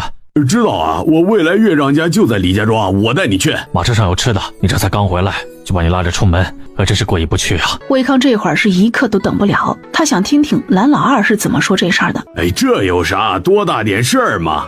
就这样，建功收下大方手里的礼盒跟荷包之后，跟着魏康2人便出了门。随着魏康离开东河村，一直跟着他们的兰草几人也再次跟着他们往李家庄的方向过去。是魏康要干嘛？丰盛有些不满地问。这人怎么在东河村转了一圈就跑出来了？嘘，安静看着就行。对，就是那家。小三哥，要不你自己去，我就先回去了。建功是不打算掺和他们兄弟2个中间的事情的。好，老高，你和大方把人送回去，好好谢谢人家。是，老爷。 2人都没有异议，他们都知道自家老爷力气大，之前也是练过拳的，这会儿肯定出不了事。等到马车离开之后，魏康这才走向那个院子，远远的他就听到屋里有孩童嬉笑的声音。爹，我背的书怎么样？男孩的声音里满是骄傲。站好，扎马步不能泄气，继续背书。男人的声音虽然严厉，却也充满了宠溺。我站得很好，倒是爹，你刚刚还趁我背书的时候起来活动了一下，别以为我人小没看到。男孩的声音里是满满的控诉。好啦，小浩背得很好，一会儿再打一套拳给你小弟看，让他学着点。一个温柔的女声笑着打断了父子2人的对话。好，男孩欢喜的脆声应下。魏康听着从屋里传来的欢笑声，心里更加不是滋味了。自己的女儿被一家人搓磨死了，想找老大一家和爹娘报仇，可是他们全死了，只剩下这冷眼旁观的老二一家还算齐全。可是自己怎么就那么讨厌他们的笑声呢？他拍门的声音极大，就是存心想打断屋里的欢笑声。谁呀？来了！魏康听出来了，这是老二的声音。谁呀？开门，是我。魏康，他现在不想提起自己在兰家时的名字，他不想要这个身份了。老三，果然是你！哎，快进来，快进来啊！哎呀，老三，你什么时候回来的呀？怎么没有提前来个信呢？就你一个人吗？哎，快进来，快进来！你这是怎么找到这里的？吃饭了没啊？我让你二嫂给你做饭，你怎么就一个人？身边一个人都没带？孩大娘、小浩，你们快出来，看看是谁来了呀？谁呀？谁回来了？是不是我姐回了？谁呀？李氏跟在后面也走了出来。小浩，快来叫小叔，这是你小叔啊。他不是小叔，我有小叔，小叔还带我骑马呢。呵呵，蓝老二，你可真是养了个好儿子。魏康开口的第一句话就让蓝安平一家愣在了当场。老三啊，这孩子第一次见你还不认识，你别见怪啊。走，快进屋。他本来就不是我小叔。蓝浩不服气地回了一句，然后快速闪回到李氏身后。他抱着小儿子的李氏这会儿也发现了院子里那兄弟两人之间气氛有些微妙，直接在自家儿子背上拍了一巴掌。要你多话，以前教你的都忘了，回去接着扎马步，时间再加1刻钟。他小叔啊，孩子小不懂事，我会教训他的，你别介意啊。嫂子这就去给你做饭，一会儿你们哥俩好好喝一杯。李氏一向是个聪明的，他们兄弟两个的事情自己一个妇道人家，还是不要掺和了。其实这小子认不认我这个小叔都无所谓，我过来是想问你一些事情，也不进屋了。蓝安平这会儿算是看出来了，自己这个弟弟这次回来是带着气的，算了，不跟他一般见识。说吧，你想问什么？我想现在去老头子和老大的坟上去看看。现在？要不还是明天吧，这会儿啊天都黑了，山上的路可不好走呢。蓝安平看看已经黑漆漆的外面，有些犹豫，这个时候去山上可不怎么安全，而且他们是去坟地里，想起来都有些瘆人。不，就现在我去给他们两个坟上加些土，你把家里的工具带上。魏康说着就转身出了院子，他知道老二一定会跟上的。怎么就走了？等等我呀，我去准备个火把。这怎么性子变得这么急躁呢？二大娘，我去爹的坟上看一眼，你们照顾好孩子啊。怎么这个时候过去啊？这都什么时辰了？那你穿厚一些，带上火把看这些路。算了，老三怕是听说家里出事了，这心里正不好受着呢，就听他的吧。我带了火把，没事的。蓝安平只当自家弟弟是因为乍一听说家中出事才会这么急切的想要去坟上看看，所以并不在意魏康之前的态度。走吧，既然你想去看看，那就去。不过你得答应二哥，可不能太伤心啊。咱爹临走的时候也是吃了不少的苦的，他最后瘫痪在床，身边呢也没个人照顾，我也就只是每天过来送饭。当时大哥和大嫂都消失不见了，娘也被沉了堂，家里的名声坏了。李家庄这些人又不允许爹住到这里，没办法，我也就只能多跑几趟。自从你几年前上次离开之后，我让老大家的小子给你写过信，只可惜呢一直没有收到回信，再加上你上次离开的时候说举家搬住府城，我们一直以为信没送到呢，后来也就不写了。是没想到你这个时间能回来，二哥心里是真的高兴啊。眼看就要过年了，就留在这里过年吧，咱哥俩也好聚聚。蓝安平一直主动跟魏康说话，只是要么换来一个简短的要么就是换来一阵沉默，同时也在心里嘀咕，这个三弟这次回来明显阴郁了很多，完全没了之前的意气风发，看样子他在外面的日子也不好过，要不然不会变成这样。富贵人家的日子看起来也不好过，而走在他身后的魏康却死死盯着前面的背影。这个人刚刚说了那么多，却没有提起一家人苛待自己女儿的事情。他已经想好了，到了老头子的坟头，自己一定要把蓝安庆刨出来鞭尸，要把眼前这蓝安平狠狠揍一顿。自己女儿以前活着的时候可没少因为他儿子挨过打，自己狠揍他一顿总不过分吧。至于蓝老头，他作为自己的亲生父亲，自己确实不能把他怎么样，但是不耽误自己将他大骂一顿。老不休的玩意儿，就因为自己做了见不得人的事情，就把自己的女儿扔进了山里。这就是爹的坟，那个是大哥的。他指着面前两个土堆，说着就上前走了几步，跪倒在老蓝头的坟前，深深地磕了一个头。爹，小三今天回来，儿子带小三来看您，小三快来给爹磕头。蓝安平说着扭头往自己身旁看了一眼，就见原本该跪在自己旁边的魏康，此时已经拿着刚刚丢在地上的铁锹，在蓝安庆的坟头刨土。老三，你干什么？快来给爹磕头啊！你在大哥的坟头上干什么呀？大哥，这个狗东西他配吗？老子要把他挫骨扬灰！小三，你别这样，有话好好说，爹还看着呢，你怎么能在爹的坟前乱来呢？蓝安平大吃一惊，他怎么也没想到一路上不吭声的弟弟居然一来到这里就开始胡闹。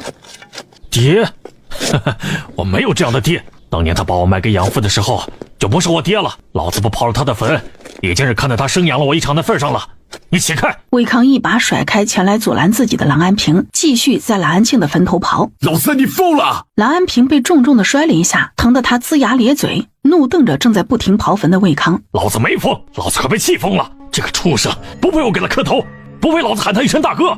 魏康一边刨一边怒骂：老三，你快停下来，别在这里闹了，让爹安息吧！郎安平见魏康这疯狂的样子，赶紧从地上爬起来，从后面抱住他，把人往后拖，不让他继续祸害大哥的坟头。你放开他，凭什么安息？老子就是让他死都不能安宁！不要脸的老货，真他妈恶心人！你放开，再拦老子令你一起打！魏康哪里是郎安平能拦得住的？要知道，兄弟三个之中，只有他跟蓝老婆子一样有一身好力气。从小这两个哥哥就打不过自己，现在想拦着自己，那怎么可能？只是这一次，蓝安平铁了心不让他继续挖坟，魏康挣脱了2次，还真没甩开。老三，别这样说，他怎么着都是咱们的爹呀！蓝安平这里惊惧不已，这个老三是怎么回事？怎么对爹和老大有这么强烈的怨恨？滚！魏康怒吼一声，就再次将蓝安平给甩到一旁，然后他直接将手里的铁锹扔到旁边，一个翻身骑在蓝安平身上，对着他就是一顿胖揍。你也不是什么好东西，助纣为虐，残害亲侄女，你就是个小人！你当初怎么不说那2个老不死的啊？为什么不拦着他们？老子就是要掘了他蓝安庆的坟，你凭什么拦我？你他妈是个瞎子吗？以前都什么都看不到，现在出来装什么好人？老子打死你！魏康心里原本就无比火大，压抑了好久的火气刚要发出来，就被郎安平3番5次阻拦，这下子直接让他爆发了，将这个装聋作哑的老二给狠狠地暴揍了一顿。很快，郎安平就被打得毫无招架之力。不是这样的，你胡说什么？哎呦，你疯了，下死手呀！直到将郎安平揍得鼻青脸肿，魏康这才又拿起铁锹刨起郎安庆的坟来。这一下耳根子终于清净了，之前一直拦着自己的人，这会儿已经被揍得趴在地上，半天起不来。出了一会儿气之后，魏康的情绪稍稍平复一些，听着从深山里传出的兽吼声，有些悲伤地问：蓝老二，你现在觉得害怕吗？周围漆黑一片，伸手不见五指，不远处是一大片坟地，再远一些的深山里是凶狠嗜血的野兽，他们盯着山里的每一个活物，随时都准备张开血盆大口。老三，你别说了，你这个疯子，快滚开！郎安平听了这话，觉得有些毛骨悚然，先是环顾了一下四周，不由得打了个哆嗦，然后一把推开有些神神叨叨的魏康，赶紧从地上爬起来，下意识离魏康远一些。小人懦夫！魏康说着，抄起地上的铁锹，继续刨蓝安庆的坟。他就是让这个龟孙子死都不得安宁。蓝安泰，老子忍你很久了，你他妈一回来就发什么疯啊？又是刨坟又是打人，就连给爹磕个头你都不愿意吗？是你现在是富贵了，如果不想认我们这一家泥腿子，你别回来啊！回来了你发什么疯？滚！你给老子滚！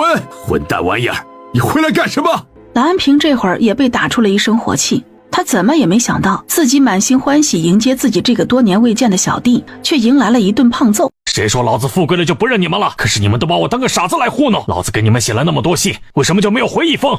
那2个老不死的和老大一家人苛待我女儿，你是瞎子吗？看不到？你儿子欺负我女儿的时候你看不到？老子没直接上手打你儿子已经是留情了，别他妈叽歪！2个老不死的还想让我给他磕头？呸！这辈子都不可能，他不配！两兄弟一下子扭打在一起，两人一边打一边对骂，这让一直尾随他们过来的蓝草几人看得目瞪口呆。这魏康看着还算靠谱。嘘，小声点，咱们接着看。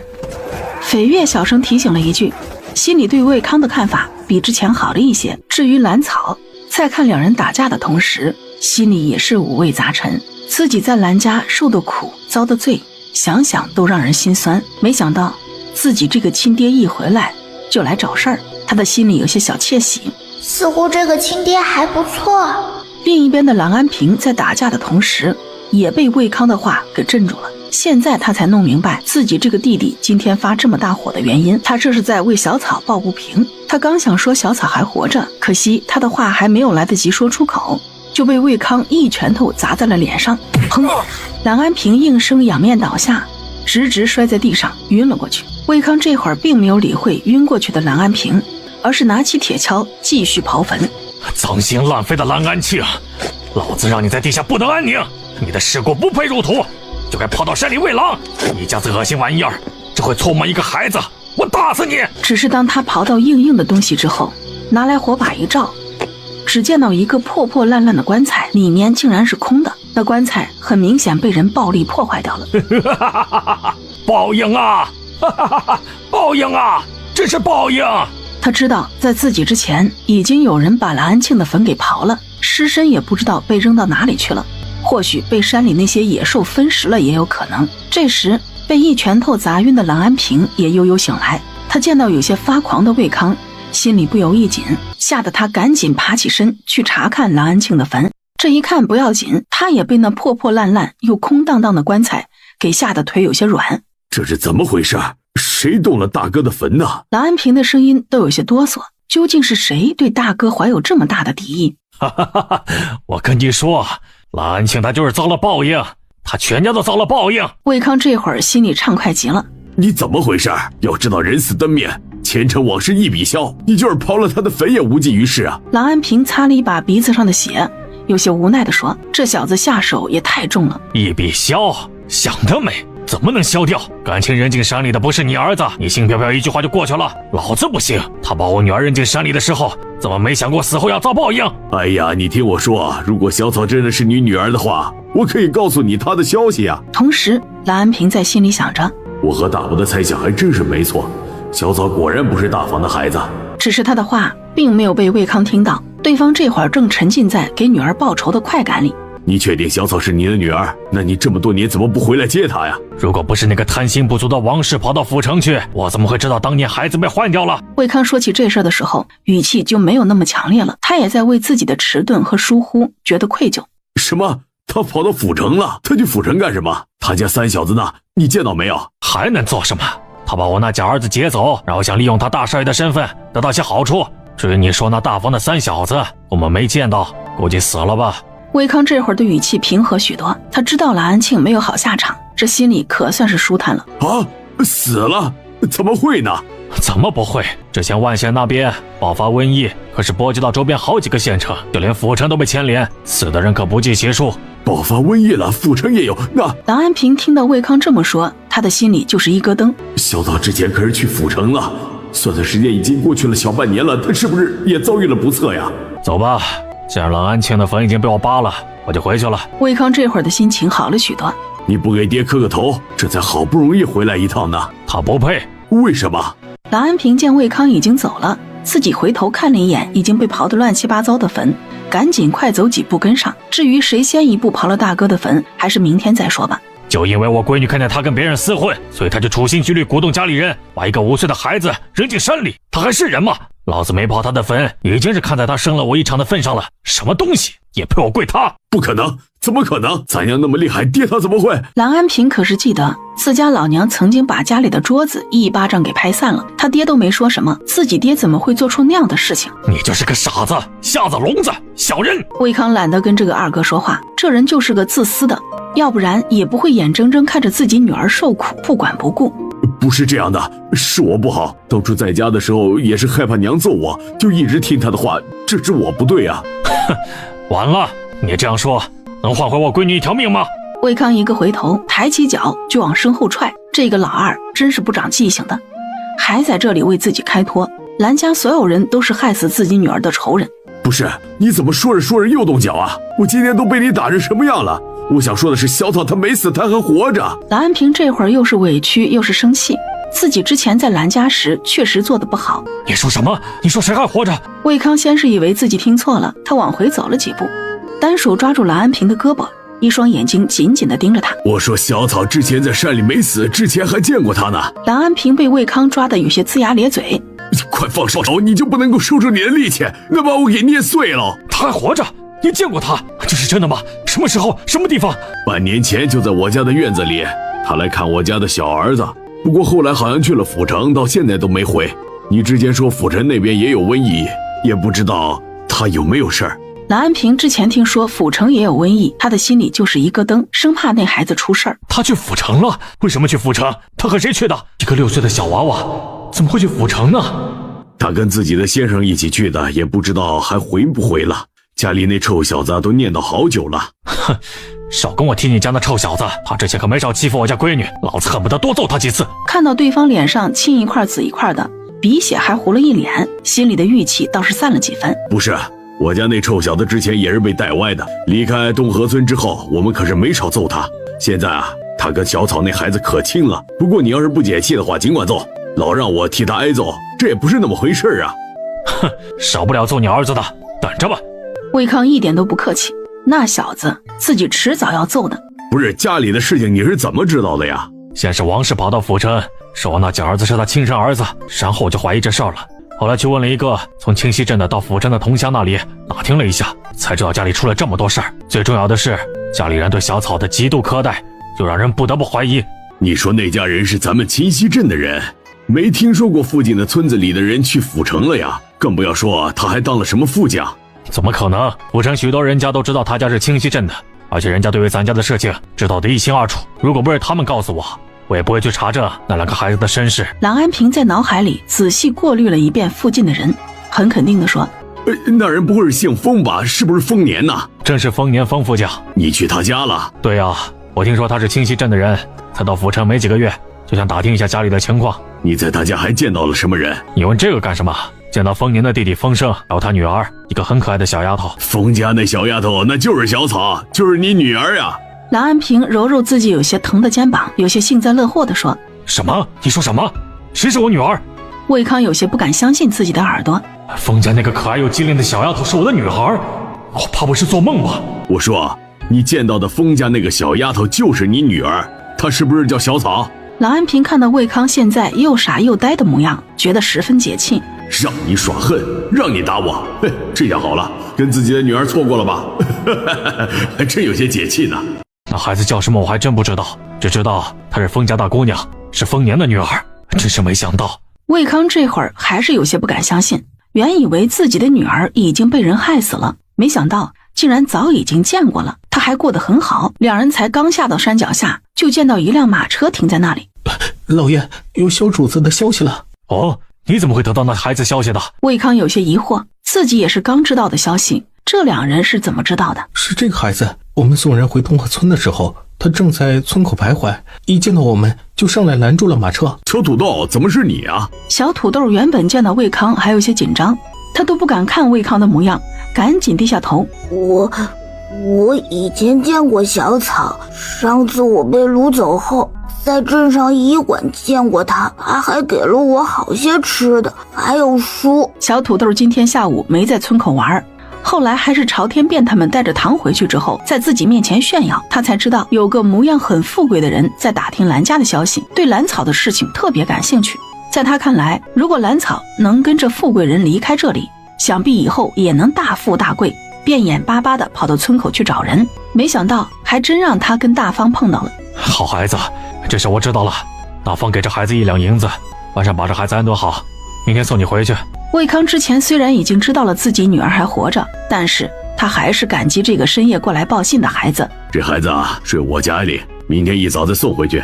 他跟我家小浩也是熟识的，这样呢，他也能够安心一些。郎安平忍着浑身的酸疼，上前说了一句：行，你安排，先上车。我说老三啊，晚上就在我家里休息，你嫂子呢已经准备好了饭菜了。去你家也不是不行，你得让我打你儿子一顿。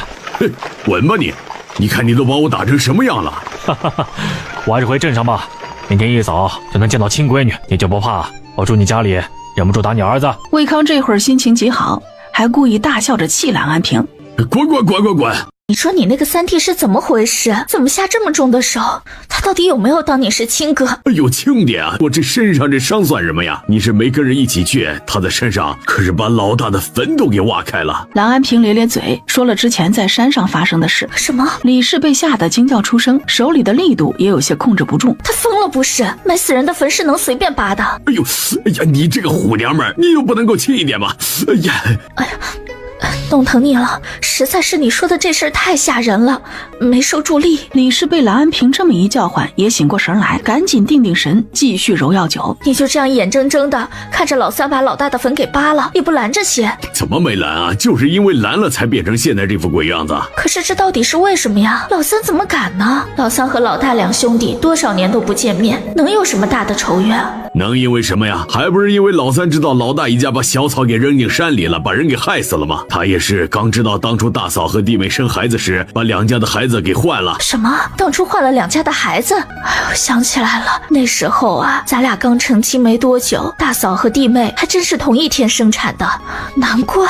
李氏恍然大悟，原来是两家的孩子被换掉了，难怪大嫂以前对于小草一直爱答不理，原来小草根本就不是大方的孩子，这样很多事情就讲得通了。老三怎么现在才找过来？他前几年都干啥了？现在着急有个屁用？是王氏，他失踪了那么长时间，就是为了去府城找三弟一家，想要回儿子。准确的来说，是想让他那个儿子一起的接济他。还真是贪心不足。李氏轻蔑的撇撇嘴，他就看不上王氏这眼皮子浅的样子。那你知道王氏的下场吗？郎安平回想起魏康之前说的话之后，心里还在砰砰跳个不停。什么下场？难不成王氏也？他被人抓住之后没审几句就直接被活埋了。郎安平说起这个依旧无法释怀，没想到有钱人家处置起人来这么凶残，好可怕呀。李氏这会儿也被吓白了脸，还好他没告诉自家媳妇老三扒出来的是一座空坟。算了，这事儿还是不说了，要不然还不知道要把人吓成什么样呢。另一边的兰草正跟绯月和丰盛低声讨论着之前看到的事情。我觉得一定是蓝安庆缺德事儿做多了，才会被人这样报复，要不然他的坟不会变成那个样子。那你猜会是谁干的？有没有可能是他之前拐卖的孩童的家人？要知道蓝安庆当时可是失踪了很长一段时间，等我们再见他时，已经拐了好几个孩子在地窖里。那些没找到孩子的过来刨坟也不是不可能。这个很有可能。看来他们心里是真恨蓝安庆这样的人啊。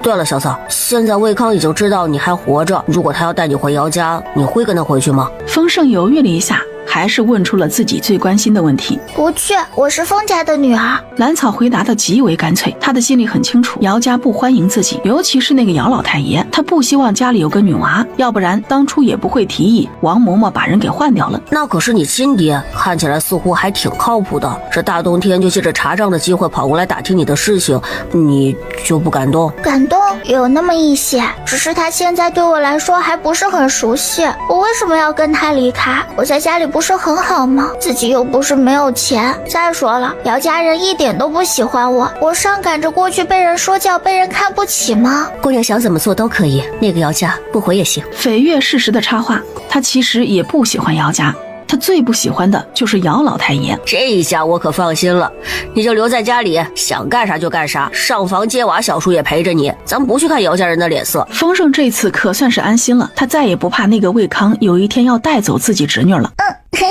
好。兰草心里乐滋滋的，他就知道自己留在丰家才是最自在的。一行三人很快就回到镇上的家里，刘婶之前做好的饭菜一直温在灶上。姑娘，二爷，快用饭，饿坏了吧？回到客栈的魏康洗过澡用过饭之后，激动地在房间里走来走去，还时不时扭头跟趴在桌子上打瞌睡的大方说两句话。哎呀，原来丰家大姑娘居然是我亲生女孩，我说呢，哪有她怎么那么可爱灵动，处处优秀，力气还那么大，哈哈，原来她是我魏康的主。大方，你说你家小姐是不是很厉害，样样厉害？魏康独自傻乐了一会儿，感觉不尽兴，便把大方拉起来跟自己一起开心。小姐厉害。迷迷糊糊的大方闭着眼睛含糊地应了一声，哈哈，我就说我这丫头可是有本事的很呢。得到回应的魏康继续在屋子里转圈，忽然他似乎想起了什么，又走到桌子旁边去推了推大方。大方，我这次出来不是带了那个竹筒了吗？你给放哪儿了？大方这会儿已经累得睡着了。大方，快起来，你帮我找找我之前放进包袱里的那个小竹筒。老爷，我看您今天晚上是不打算睡觉了。行，小的，这就给您取那个竹筒。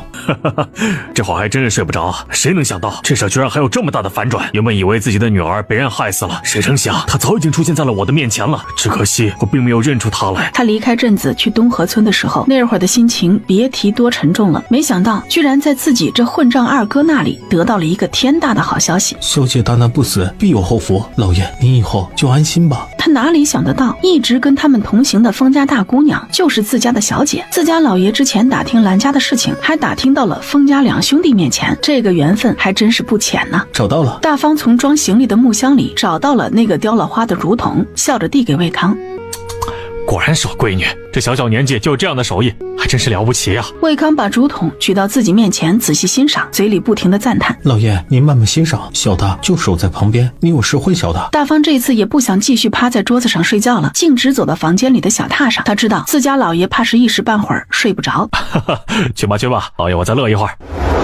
第二天一早，天还没亮，兰草就从床上爬起来。他和香梨以及翡月、大河他们在院子里晨练了半个时辰，立马骑着大白赶往山里。他们这次离开山上的家已经整整半年，他已经非常想念小辉他们了，也不知道他们过得好不好，有没有长大一些。之前听说最近有许多陌生人在镇子上出没，一行人的心里还是有些担心的。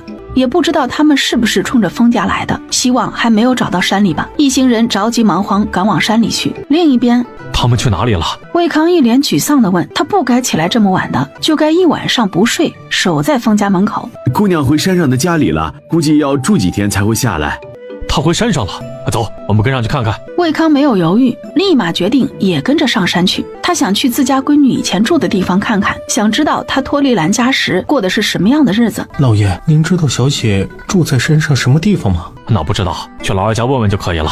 自己确实不知道应该上哪里去找，不过问问老二应该是可以的。老爷，您确定二老爷的家人会让您进院子？您不会被打出去？你这个臭小子，想看老爷我的笑话不是？哼！其实魏康的心里还是有些不得劲儿的。昨天晚上他打蓝安平的时候倒是痛快了，这会儿又要上门去，确实有些不自在，还真怕被他家人给打出来。嘿，老爷放心，有小的在呢，一定护着老爷。好小子，算你有良心。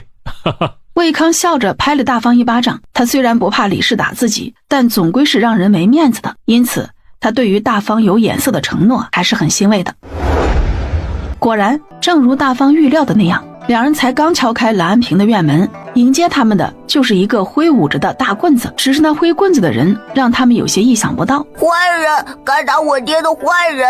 娘，快去喊我舅舅们，那个坏人又来了！蓝浩举着棍子拦在魏康几人面前，一边回头朝屋子里喊。在蓝浩看来，他爹一个人打不过眼前这人，那他就叫上舅舅们，一定能把这人打趴下。小浩，快放下棍子，让你小叔进院子。李氏从屋里出来，一见到魏康几人，脸色也不好看，不过他很快就压下心里的怒意。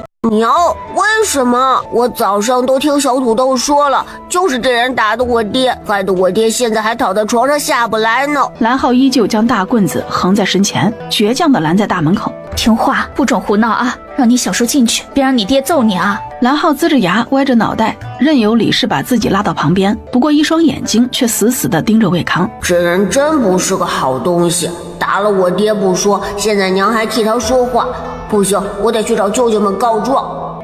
他小叔快进屋吧，你别跟孩子一般见识。李氏不冷不热地冲魏康说了一句，便扭过头继续跟蓝浩说话。小浩，你不许胡闹，回屋做功课去。说着还在自家儿子屁股上拍了一巴掌。哼，他是坏人。蓝浩一手捂着屁股，心里更加委屈了，扔下一句话就跑出了院子。二嫂，昨天有些失礼，今天特地来向二哥赔罪。魏康又不是真的不会看脸色，说两句好话他还不是轻而易举。反正昨天晚上该出的气都出过了，难不成老二还能打回来？别开玩笑了。大方上前几步，将手里捧着的几个礼盒奉上，弄得李氏也不好再继续甩脸子，直接将魏康迎进了蓝安平休息的屋里。二哥，是我来看你了。小三你来了，快进来坐。媳妇儿，快给小三上茶。魏康被这样的蓝安平直接给逗笑了。这是谁给二哥涂的药啊？怎么直接化成了乌龟的样子？李氏这会儿也看清楚自家男人脸上的药膏，也没忍住笑了出来。家里那个混蛋玩意儿，怎么把自己爹给画成这样了？这瞬间屋子几人都对着蓝安平大笑起来。大爹，你的脸要不我重新给你上药？不用，小浩刚给我上过药，费那事干啥呀？他的话音刚落，屋里几人又一次爆发出一阵哄笑声，一个个都对着蓝安平笑得更厉害了。咋了？你们这是咋了呀？大爹，小浩用药膏在你脸上画了个王八。这个兔崽子，老子打死他！二哥，你坐着休息，让二嫂给你重新涂药膏。弟弟，我去帮你揍那小子。魏康忍着笑意，作势要出去找蓝浩。哎，你回来怎么老是想着揍我儿子呀？二哥，我替你教训他，你看他都给你脸上画王八了，这都不教训。说实在的，魏康对于揍蓝浩那还真的是挺执着的。你回来吧，老子自己会收拾他。蓝安平可不敢让魏康上手。我都被你打成这样了，你还想打小的？要不你再打我一顿得了。看在你这次当了王八的份上，先放过那小子。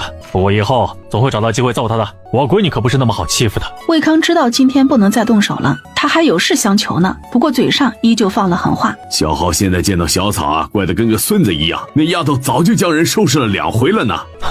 行，看在你今天被亲儿子坑了1回的份上，我今天就不动手了。合着我还得谢谢你不是？二哥，别，你还是叫我蓝老二好了，我总觉得你这么客气没啥好事。他被打成这个样子，心里怎么能没气呢？只不过以前在蓝家的时候确实愧对小草，这顿打挨就挨了。那啥，昨天不是气得很了吗？手上没收住力，我就想找你打听些事儿。魏康尴尬地摸摸鼻子，为自己辩解。说吧，什么事儿啊？你知道小草在山里的家吗？我一早去找他，结果又听说他已经回山里了。这天寒地冻的，我也没地找啊。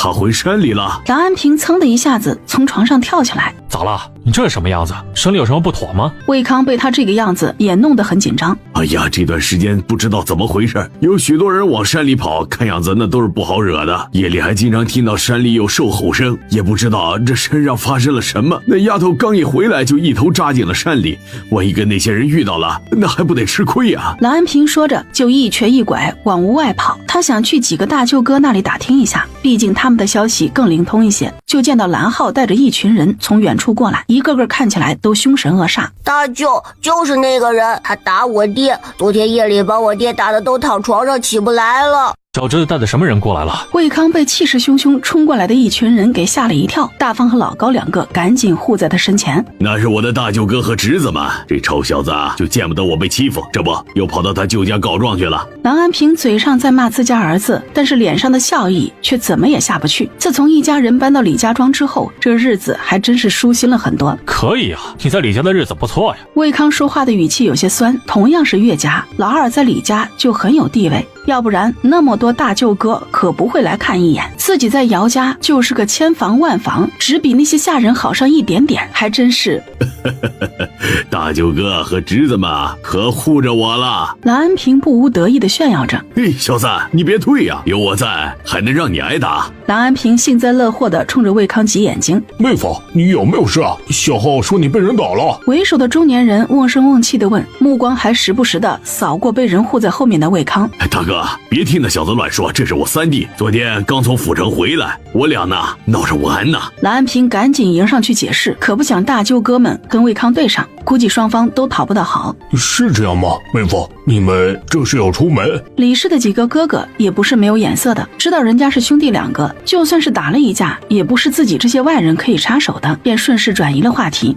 我们打算上山去看看。小草那孩子昨天刚回家就一头扎进了山里，也不知道现在怎么样了。要知道那山里可不如以前安全了。小草，就你那侄女，现在确实不是进山的好时机啊。李家3哥适时的插了一句嘴，要不妹夫，我陪你去，咱们人多，以后有个照应。那就多谢几位哥哥了。魏康也适时过来向李家几人道谢。爹，我也要去找我姐。蓝浩这会儿听说蓝草回来了，便兴奋地闹着要去找人。兔崽子，今天往我脸上画王八的事情，回来再找你算账。蓝安平黑着脸把人拦了下来。爹，我可没有给你画王八，是在给你上药呢，你可别冤枉我。当他们回到院子外面的时候，直接被破破烂烂的院子给弄懵了。只见用竹子做的大门倒在一旁，之前用竹子围成的围墙这会儿也破烂不堪。家里出什么事了？怎么会变成这样？蓝草一眼就见到自己的房子被糟蹋得不成样子，2个屋门被卸下来扔到一边，还有屋里许多物品也被砸得稀碎扔在院子里。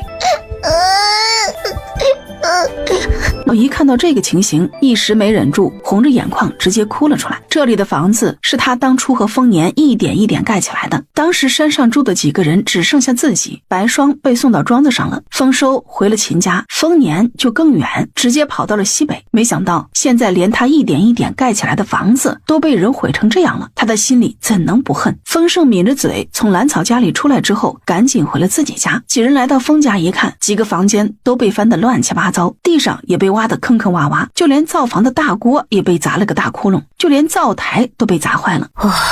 还好当时离开的时候没在这里留下什么，重要的东西都交给小丫头保管了。大河，你跟我去地窖看看。兰草红着眼睛站在院子里，忽然想起自己之前在地窖里留的10几坛子酒。来了。没过几息时间，大河从地窖出来了。姑娘，地窖里什么都没有，也不像是放了东西的样子，要不然就是之前搬走了。那应该是之前就被搬走了，没糟糕东西就好。兰草兴致不高地回了一句：姑娘，没有发现可疑的人。翡月在院子里转了一圈，什么也没有发现。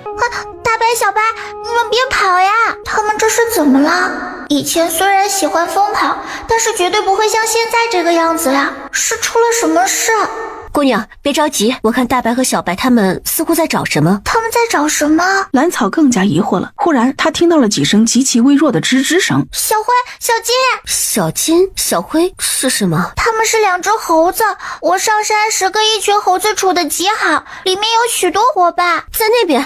很快，他就看到不远处山崖上面一棵大树上挂着一只小猴子。过去看看。兰草顺着翡月指的方向就率先冲了过去，嗖嗖几下就爬到了树上。尽管已经看了许多次，翡月还是被自家姑娘这熟练的爬树技能给惊着了。自己的身体也算是灵活的，可是比起对方还是有些差距。兰草爬到树上之后，这才看清楚树上那只猴子的模样，只是这一眼让他目眦欲裂，整颗心脏都跟着抽痛了一下。他双手颤抖着将已经昏死过去的小猴子抱在怀里，眼泪一颗颗顺着脸颊滚了下来。小灰，小灰，然后从怀里掏出一个竹筒，清洗着小灰身上一道道深深浅浅的伤口，顺便将那些水喂给小灰喝一些。翡月飞身上树，想要过来帮忙。姑娘，这是您认识的猴子吗？这就是小灰，他受了很重的伤，我们把他带回去，你小心一些吧。好，奴婢会小心的。翡月也看到了这只小猴子脖子上的木雕，看模样跟大白和小白脖子上的差不多大小，想来这也是自家姑娘给雕的吧。他们2个从来没见过这么虚弱的小灰，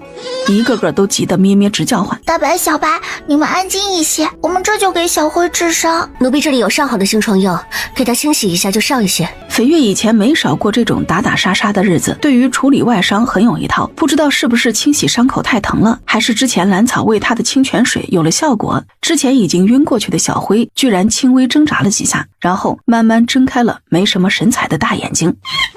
他的双眼湿漉漉地盯着一脸担忧的兰草，一只爪子也紧紧地拉着他的衣服。小灰，你别怕，翡月给你上了药，你很快就能好起来了，到时候我再带你在山里玩。小灰听了兰草的话，大颗大颗的眼泪开始往下落，小灰只能抬起爪子指了指2人来时的方向。这一次兰草算是看明白了，小灰是在说家里出事了。放心吧，加倍回来还可以再见，我一定要抓住打伤你的坏蛋，给你报仇。兰草慎重的保证。小灰依旧指着家的方向，焦急的叫了几声。很快，翡月就给小灰上好了药，2人只得把小灰放进了小白的背篓里，一行2人3只，这才往家赶去。几人回到家的时候，发现丰盛他们都围在丰家的地窖边上，不知道在干什么。小金！他直接惊叫出声，眼泪再也忍不住夺眶而出。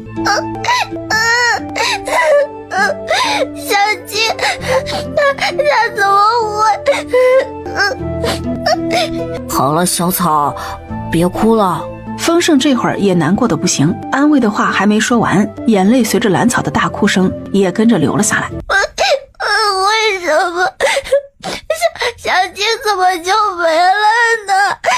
快看，小金手里拿的是什么？小金爪子上紧紧握着一只藏青色的荷包，丰盛费了好大的力气才从他手里将这个荷包拽出来。这里面装的是什么？药材吗？他打开荷包一看，里面并没有什么常用的香药，闻起来有一股清凉的香味儿。他也不太肯定这里面是什么。翡月将荷包接过来，仔细检查了一下，点点头。没错，这里面是一种药材，提神醒脑用的，这个回头拿去给齐大夫看看。小金脖子上的木雕呢？怎么没有了？兰草记得很清楚，自己给小金和小辉他们每只猴子的脖子上都系了个小木雕，只是眼前这只的脖子上为什么没有？也不知道是丢了还是被什么抢去了。他的木雕是什么样子的？有多大？飞月虽然不认识小金，但是见自家姑娘这么伤心，便有心想要找一找，说不定就找到了呢。他的木雕跟大白的差不多大，是只小猴子抱着桃子啃。我给他们每一个的木雕都不一样，全都挂在他们的脖子上。没想到小金特别喜欢这个院子，就让他留在这里吧，每天看朝阳看落日，看着院子里的四季风光。风声一边说，一边跟大河一起在院子一角挖起了坑。小金，你放心，我一定给你报仇的，不会让你孤单的。等我报了仇，一定要让你看我处决他们。风声恶狠狠地说着。大河虽然不理解一只猴子跟自家姑娘还有二爷的感情有多深，但是看着他们难过的样子，只尽心尽力做好手里的活，挖了一个四四方方的坑。让这些木雕跟着小金吧，他以前可喜欢了。兰草红着眼睛从随身的布包里掏出好几个小木雕，都是各式各样的小猴子。还有这一包吃的，这原本就是我专门给他准备的，只是没想到小金居然一口都吃不上了，全留给他吧。丰盛也从怀里掏出一个油纸包，里面是各式各样好吃的，都是小金以前从来没吃过的。姑娘，要不我们下山吧，这里也没法住人，而且也不知道那些坏人走远了没有，这样待在山里也不安全。绯月是无论如何不想让自家姑娘继续待在这种不安全的环境里。可是我们还没抓到那些毁了我家的人。兰草有些不甘心，她想亲手抓住那些来捣乱的人。放心吧，来说和石头之前已经放出信号了，家里那些护卫很快就到，有他们在，那些坏人跑不了的。丰盛也不想让小丫头继续待山上，便跟着上前劝说。那抓到人了，要让我多抽几鞭子。行，奴婢到时候一定把人留着，让姑娘多抽几鞭子，还要让他们把房子重新修好，然后再送他们上路。在几人连哄带骗之下，兰草跟着丰盛几人下山了。有人，大家小心，先藏起来埋伏他们。兰草扔下一句话，呲溜一下就窜到路旁的大树上，其他人也很快各自找合适的位置藏起来，就连大白和小白都跑进了林子里的小土包后面藏了起来。很快上山的那些人就慢慢的靠近了。阿哥，怎么会这么远呀？还要多久才能到啊？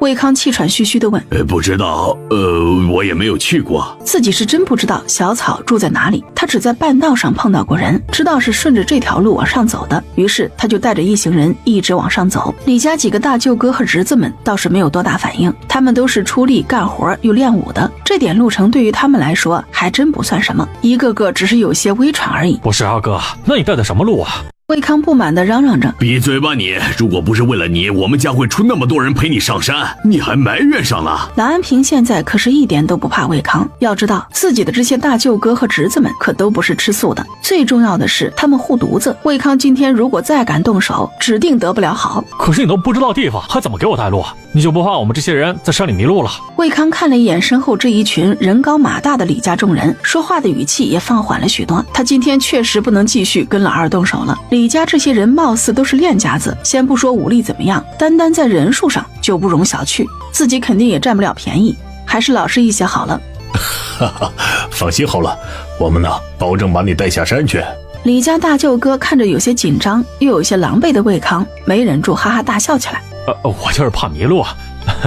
魏康有些尴尬的笑笑，不识好人心，如果不是担心你，为了送你去跟你闺女相认，我才不会在这个时候进山呢。要知道前几天可是有不少陌生人进了山，为的什么我是不知道，但是看起来不好惹却是真的。蓝安平撇撇嘴，哪里不明白魏康这会儿的小心思。好，那小弟就多谢二哥，多谢李家几位哥哥和侄子们，回去以后定有重谢。你要不是我亲弟弟，谁稀罕给你带路啊？说不准碰到那些人还要周旋一番呢。绯月在魏康说话的时候就已经听出了他的声音，只是奇怪这个人怎么会在这个时候上山。兰草原本还因为小金的事情有些难过，眼睛还红红的噙着泪，这会儿听到两人的对话，他的注意力也渐渐被这一群人给吸引了过去，同时也在心里猜测他们上山干什么。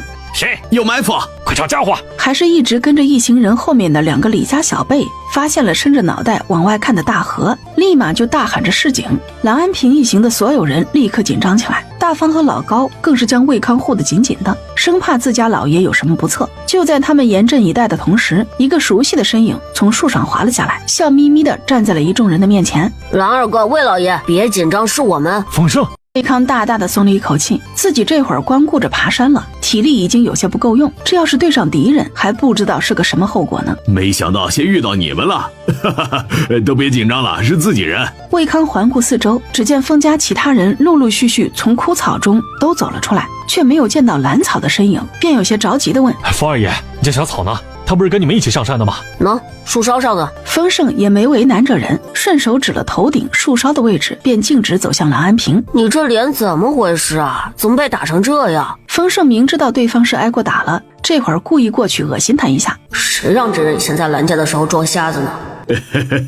蓝安平尴尬地摸摸自己的脸，结果还沾了一手膏药。那什么，我跟久未回家的小弟闹着玩呢，不小心撞到脸了。哟，撞挺巧嘿，全撞到脸上了。丰盛越看蓝安平这个样子越想笑。小草，你快下来，上面危险！魏康的惊呼声直接打断了丰盛跟蓝安平还有李家几人的寒暄。你干什么？把他吓得掉下来怎么办？丰盛被这一声吼给直接吓得跳了起来，不满地瞪了魏康一眼。我这不是怕他爬得太高，有危险吗？我这侄女在山里摸爬滚打1年多了，如果没有一点本事，早就被山里的野兽撕爆完了吞进肚子里了。你这个样子只能害了他。丰盛今天对上魏康就没什么好脸色，这人很明显要跟自己抢小丫头，他心里能舒服才怪了。魏康只是讪讪一笑，虽然奇怪丰盛的态度，不过也没在意，一双眼睛紧紧盯着树梢上的蓝草。蓝草将下面几人的对话都听在耳朵里，他仔细观察了一下，发现周围确实没有外人，这才麻溜的从树上滑下来。小草，你没事吧？见到蓝草从树上下来，魏康第一个冲到他面前，紧张又热情的询问起来。没事啊，我很好。不对，你的眼睛怎么红了？是不是刚刚哭过了？没什么，山上的家被人毁了，我们正准备下山呢。整个人都有些蔫蔫的。什么？你在山上的家被毁了？什么人干的？你有没有受伤啊？蓝安平紧张地问。他之前是见过好些陌生人经过他们村子往山上去，当时许多人家都紧闭院门，不敢上去盘问。不知道，没见到人，反正山上是不能住了，我们最好的伙伴也死在了家里。丰盛提起山上的家还有死去的小金，神情也是一阵落寞。我们呢，还是先下山吧，其他事情等下山之后再说。对，先下山，其他事以后再说。其他人也跟着附和，他们都是平头老百姓，哪里敢跟那些凶神恶煞的人硬刚，而是拉着蓝草带着封家其他人跟着一起往山下走。一路上魏康一直想办法要跟蓝草多说几句话，但是都被丰盛给打断了。渐渐的魏康也回过味来，只怕这封家二爷是故意的吧？难道他知道些什么？二哥，你说这个丰盛是不是知道些什么？要不然为什么我只要跟小草说话，他就故意出来打岔？他们知道些什么？我想起来了，之前小草还没有去府城的时候，我将我的怀疑跟他讲了一遍，可能丰盛也是知道了这个吧。你怀疑什么？我跟他说我怀疑他不是老大家的孩子，有可能是家里老三的女儿，要不然老大一家不会那样对他的。蓝安平老神在在，冲魏康挑挑眉。你，他感觉自己的一张老脸这会儿烧得很，难怪自己第一次拜访封家时，丰年那么客气，就连丰盛一个10岁左右的孩子也跟着一起接待自己，只怕自己一上门，他们就知道了自己的身份，想必也调查过了姚家，要不然也不会在发现自己生病时特意留下来等自己好几天。这可真是让他们看了一场笑话。魏康在心里替自己尴尬了一把，他这会儿怎么看都觉得丰盛在笑话自己。算了，这玩意儿先下山要紧，可别跟那伙杀人不眨眼的东西对上了。一群人刚刚走到山脚下，迎面就对上了封家的一众护卫。他们在镇子上看到山上放出的信号，立马骑马赶了过来。他们这段时间经过斐月的刻意训练，一个个比之前在府城的时候不知道强悍了多少倍。这会儿一个个都带着武器从镇上冲过来，吓得路上行人都远远的避开。二爷，大姑娘！一众护卫见到家里的2个主子好好的，赶紧行礼问好。蓝叔，带他们到那边的小院去认认门，可以把马匹留在那里，然后再上山。安平啊，既然这边没什么事了，那我们就先回去了。他们几个还要去镇上上工呢。李家大舅哥不想掺和其他的事情，便打算告辞。大方，送送李家几位舅哥和侄子们。魏康对于李家人的印象很不错，至少比姚家人朴实多了，便示意大方送送他们。是，老爷。大方怎么能不明白自家老爷的意思？送李家众人的同时，从怀里掏出一个荷包来，塞到李家大舅哥的手里。这里面可是有不少碎银子的，够他们几家分了。李家众人个个喜笑颜开，连连朝魏康和大方道谢。这一趟跑的可真值，荷包里的银子分下来，足够他们几家过个美美的肥年了。小子，我也先回去了，这跑了一趟哪都疼，你跟我一起，我让你嫂子给你做好吃的。蓝安平这会儿也打算离开，他虽然跟封家人见过几面，但是交际却确实不多，同时他也知道封家人其实是厌恶懒家人的，因此他也知趣的不往上凑。不了，我再待一会儿，明天正式拜访你家。魏康可没忘记自己今天是来干什么的，他的闺女还没认，这会儿也没心情去老二家里。那行，我就先走了，你再留会儿啊。郎安平见魏康不愿意离开，也就不强求了。他跟兰草和丰盛两个打了招呼之后，就快走了几步，跟上李家众人一起离开了。这边来顺带着一众护卫去了李家庄的小院。现在的丰盛可是一步都不离开兰草，生怕他被魏康给忽悠去了姚家。丰盛则倔强地挡在魏康面前。魏老爷，你二哥都走了，你怎么还不离开？方二爷，我知道你们家早已经把我调查得清清楚楚，也早就知道我和小草的关系，你就让我过去跟他说几句话吧。魏康厚着脸皮跟丰盛打着商量，他知道封家人不会轻易让他认女儿的，要不然他们同行了这么长时间，也不会就这么眼睁睁地看自己的笑话。魏老爷现在是代表你自己，还是代表整个姚家？哎呦，风二爷，你可急死我了！我现在代表我和我家夫人。魏康这会儿急得脑门上都要冒汗了，这封家二爷小小年纪还挺难缠，闺女的心情很不好，看样子又要哭鼻子了。自己想要过去安慰几句，居然还被这小子给拦着。魏老爷，就算你代表的是你和你夫人，但是你确定现在就要谈那么重要的事情吗？非要在小丫头这么难过的时候？丰盛环顾一下四周，冬天山脚下的小村子格外萧索，这人要在这里认亲？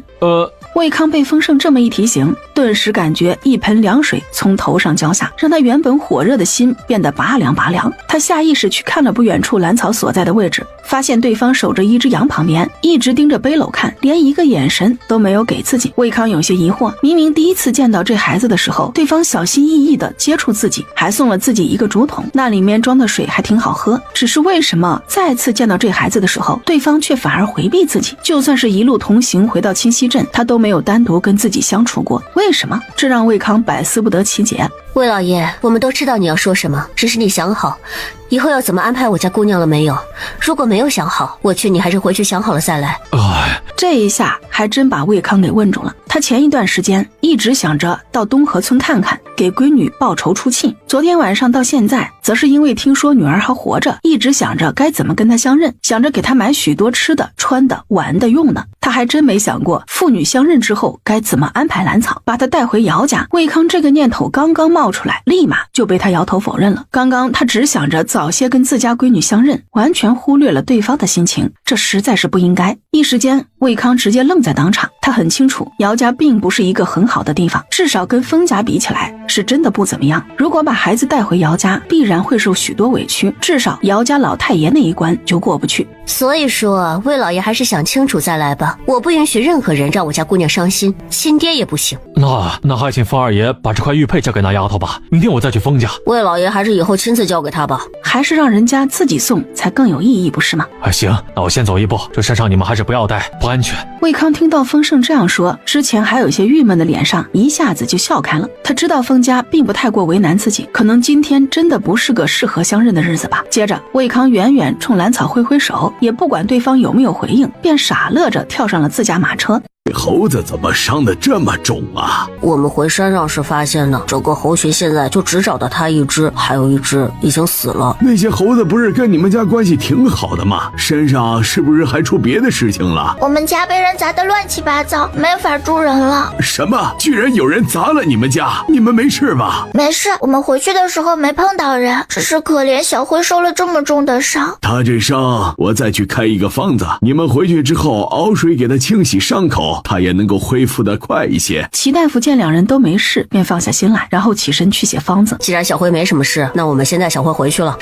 你们回去吧，这几天不要乱跑，山上捣乱的那些人还没有找到，还是小心的一些比较好啊。知道了，齐大叔，我不会乱跑的。当天下午，兰草和丰盛两人一直守着小辉，两人就连做功课的时候也是将他安置在书桌旁边的竹筐里。小叔，这都快过去一整天了，山上怎么还没有动静？你就放心吧，有匪月盯着呢，山上如果有消息，咱们立马就会知道的。真想快点抓住那些人，也好出一口恶气。这些人真是坏死了，把我辛辛苦苦盖的房子都糟蹋成什么样子了。兰草气呼呼地捏紧了小拳头，一副立马要上去跟人拼命的架势。到时候一定会让你出气的，就放心吧。你打算就这样一直避着魏康，不想认下这个亲爹吗？那得看他以后有什么安排了。如果他执意要带我去姚家，那我是万万不会认他的。行，我知道了，你放心。放心，如果那魏康不靠谱的话，凡事还有我呢。再说了，你可是上了我封家族谱的人，不是那魏康想带走就能带走的。再说了，还有绯月在呢。小叔你是不知道，离开府城之前，我可是见过那个姚老太爷了，他真的是一点都不喜欢我。兰草闷闷地低头抠着手指，你见到姚老太爷了？什么时候啊？我怎么不知道？就咱们离开府城的前一天晚上，当时想着是去见最后一面的。我那个亲娘极其宝贝他的儿子，那个姚老太爷已经认出我了，依然很厌恶。那个姚老太爷居然认出了你？那最开始魏康怎么没认出你？好像是我长得像早已经去世的姚家太夫人，而魏康是后来到姚家的，根本就没有见过姚家太夫人。兰草也是事后才想清楚这里面的弯弯绕。小草，风声，东家，让我来告诉你们，有个病人身上的伤是被野兽撕咬的，正在医馆。有人被野兽咬了？野兽只有山里才有。那不是？丰盛和兰草对视一眼，立马就反应过来了，这个受伤的人很有可能就是自己要找的人。他们有几个人？有5、6个人吧，都受了不同程度的伤。受伤最重的那人似乎是他们的头，听那意思，他们在山里还折了几个针呢。走，我们去看看。丰盛说着，直接抽出腰间的软剑。小叔，先把剑收起来啊！小草，别拦着我，我们要去替小金报仇。你们在家等着，我过去看看。然后扔下一句话，直接朝院外走去。在没有弄清楚那些人究竟是不是自家的仇人，绯月怎么可能让他们2个出去冒险？要不咱们悄悄摸过去看一眼？好，我们就过去看看，先不动手。2人翻墙出去的时候，迎面就对上了打探消息回来的大河。姑娘，您和二爷这是要去哪里啊？我们去医馆看看，你打探的怎么样了？哦，我在李家庄那边问了好几家人家，都说最近确认来了好些外地人，他们之前还在村子里面打听封家人，看门的雅叔也被人问过，听村里的那些人的意思，似乎是那些人穿的衣服都不一样，所以他们断定应该有差不多4伙人，其中1伙人个个凶神恶煞，狂傲的不行，手里都有兵器，把村里的小娃都给吓哭了。还有那个蓝安平家的小子说，他们一群孩子在学堂外面比赛尿尿时，听到那些人说什么找宝贝，必须到深山什么的，看样子他们的确是在找什么东西，只是不知道在找什么。姑娘，那山上有什么，那些人都要上山去找。这谁知道？我们在山上那么长时间也没发现什么呀。兰草现在一点都不怕那些人能在大山里找到什么。要知道，上次国师府的那个妖孽男人把放爷爷雕像的小棚子带走之后，山上可一切都很平常。他之前还在那棚子附近转了许久，都没发现什么可疑的地方。想必能跟爷爷相遇，这也得看缘分。姑娘，你们现在在医馆做什么？医馆那儿来了1伙人，只怕就是我们要找的。齐大叔那边确实来了1伙人求医，他们一个个全都受了伤，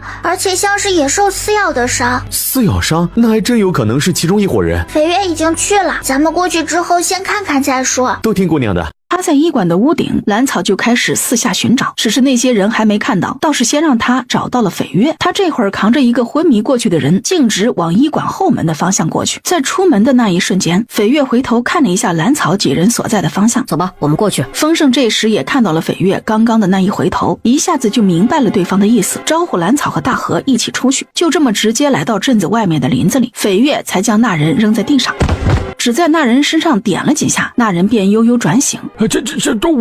你们是什么人啊？闭嘴！现在是我问你，直接把长剑架到了他的脖子上。你有话好说。说你是哪家的，在哪里受的伤？我来清溪镇探亲，路上遇到了山贼，被他们打伤了。说谎！你们那么多人都是来探亲的。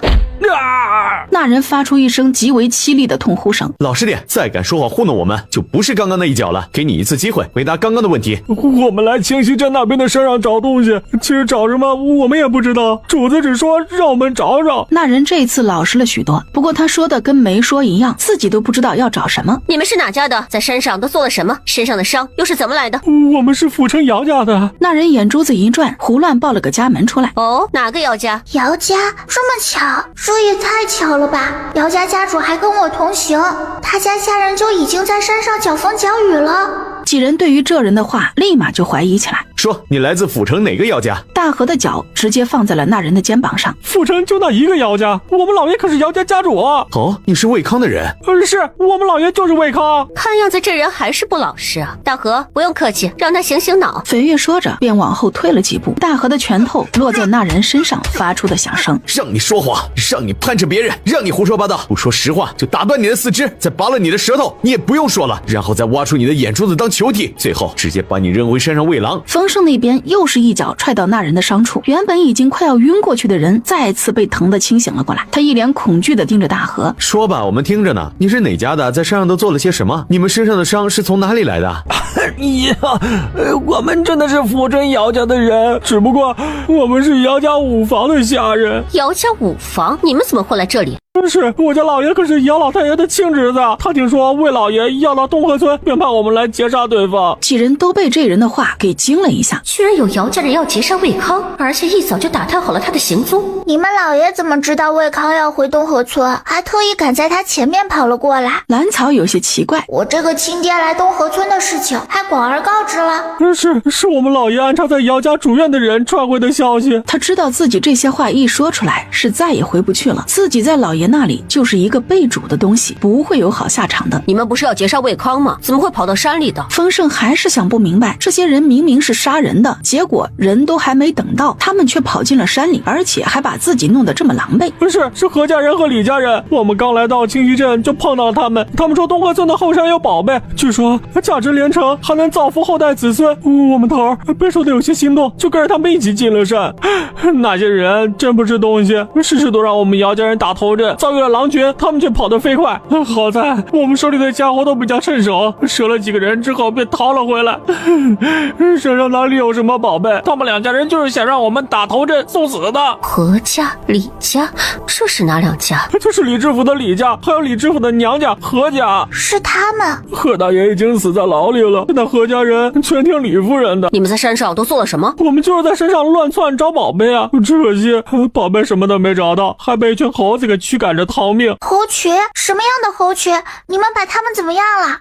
没怎么样，我们要去那个院子休息，他们死活拦着不让我们进去，然后老大带着我们骂骂咧咧就走了，还被那些猴子们扔石头追出去老远。那人想起之前被猴子驱赶的经历，也很是无语，也不知道那院子里有什么让一群猴子那么在意。你们走了，那其他人呢？不是还有李家和何家人吗？我们逃进山里没多长时间，就碰到了狼群，拼了老命才从山上逃下来，这才刚到驿馆没多久，就被你们带到了这里了。他们原本是要截杀魏康的，结果还没等到人，就被诱惑到山上找宝贝，结果宝贝没找到，却遭遇了狼群，好不容易捡了条命回来，却被带到这冷死人的林子里挨打。你们打那些猴子了？没有，我当时就只顾着逃命了，哪里有时间打那些猴子？那些猴子凶得很，要是被他们追上，还能有好？那人并不承认自己伤过猴子们。不对，你们手里都有武器，不可能只逃跑不反击的。兰草可是亲身经历过被猴子追，当时自己还朝他们扔了石子了呢。他不相信眼前这人说的话。是，老大他们逃跑时拿着刀砍来着，至于有没有砍伤猴子，那我不知道了。既然这样，这些人就交给你们处理了。我和姑娘去找他们老大，顺便告诉魏康一声，要杀他的人就在这镇子上。斐月见问的差不多了，就打算带兰草离开。接下来的事情，估计自家姑娘看了会有些不适。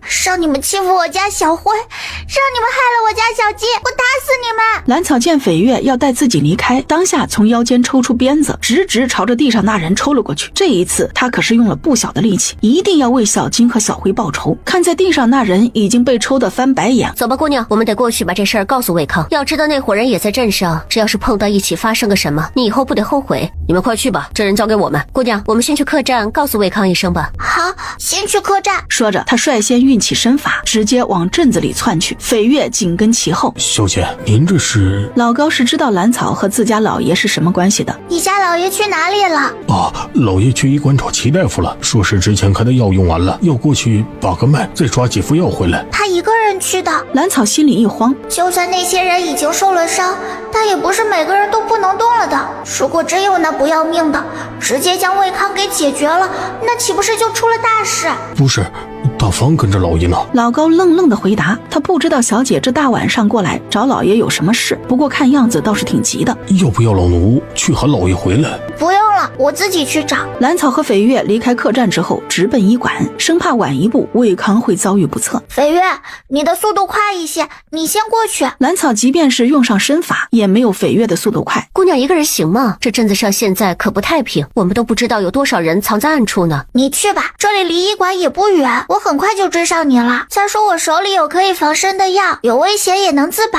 那姑娘小心一点，奴婢通知完他们就回来接应你。绯月又叮嘱了一句，这才加快速度往医馆那边去。兰草到医馆屋顶的时候，发现医馆里正闹哄哄的，医馆里的伙计忙前忙后，一个个都很匆忙，也不知道出了什么事儿。还有一个伙计从房间里端出一盆血水出来，这是咋啦？这里怎么这么乱？没什么，齐大夫和另一个大夫正忙着给那牧人治伤呢。刚刚他们太吵，齐大夫就麻药让他们全睡着了。那魏老爷呢？在那边正看着书呢。绯月指了指齐大夫在后院休息的那个房间，里面有灯光透出。哦，他的心可真快，就没跟那几个人碰面。兰草擦了一把额头上渗出的汗，低声嘟囔了一句：不知道，看样子是没见过那些人，要不然不会这么淡定的看书。你过去提醒他一声，这几天小心一些。兰草心里还是很担心魏康的，要不然也不会这么着急跑来提醒他。姑娘不过去，我就不去了，你去吧。兰草依然坚持自己的想法，她其实心里还是怕的。那好吧，奴婢去也行，只是姑娘不能乱跑。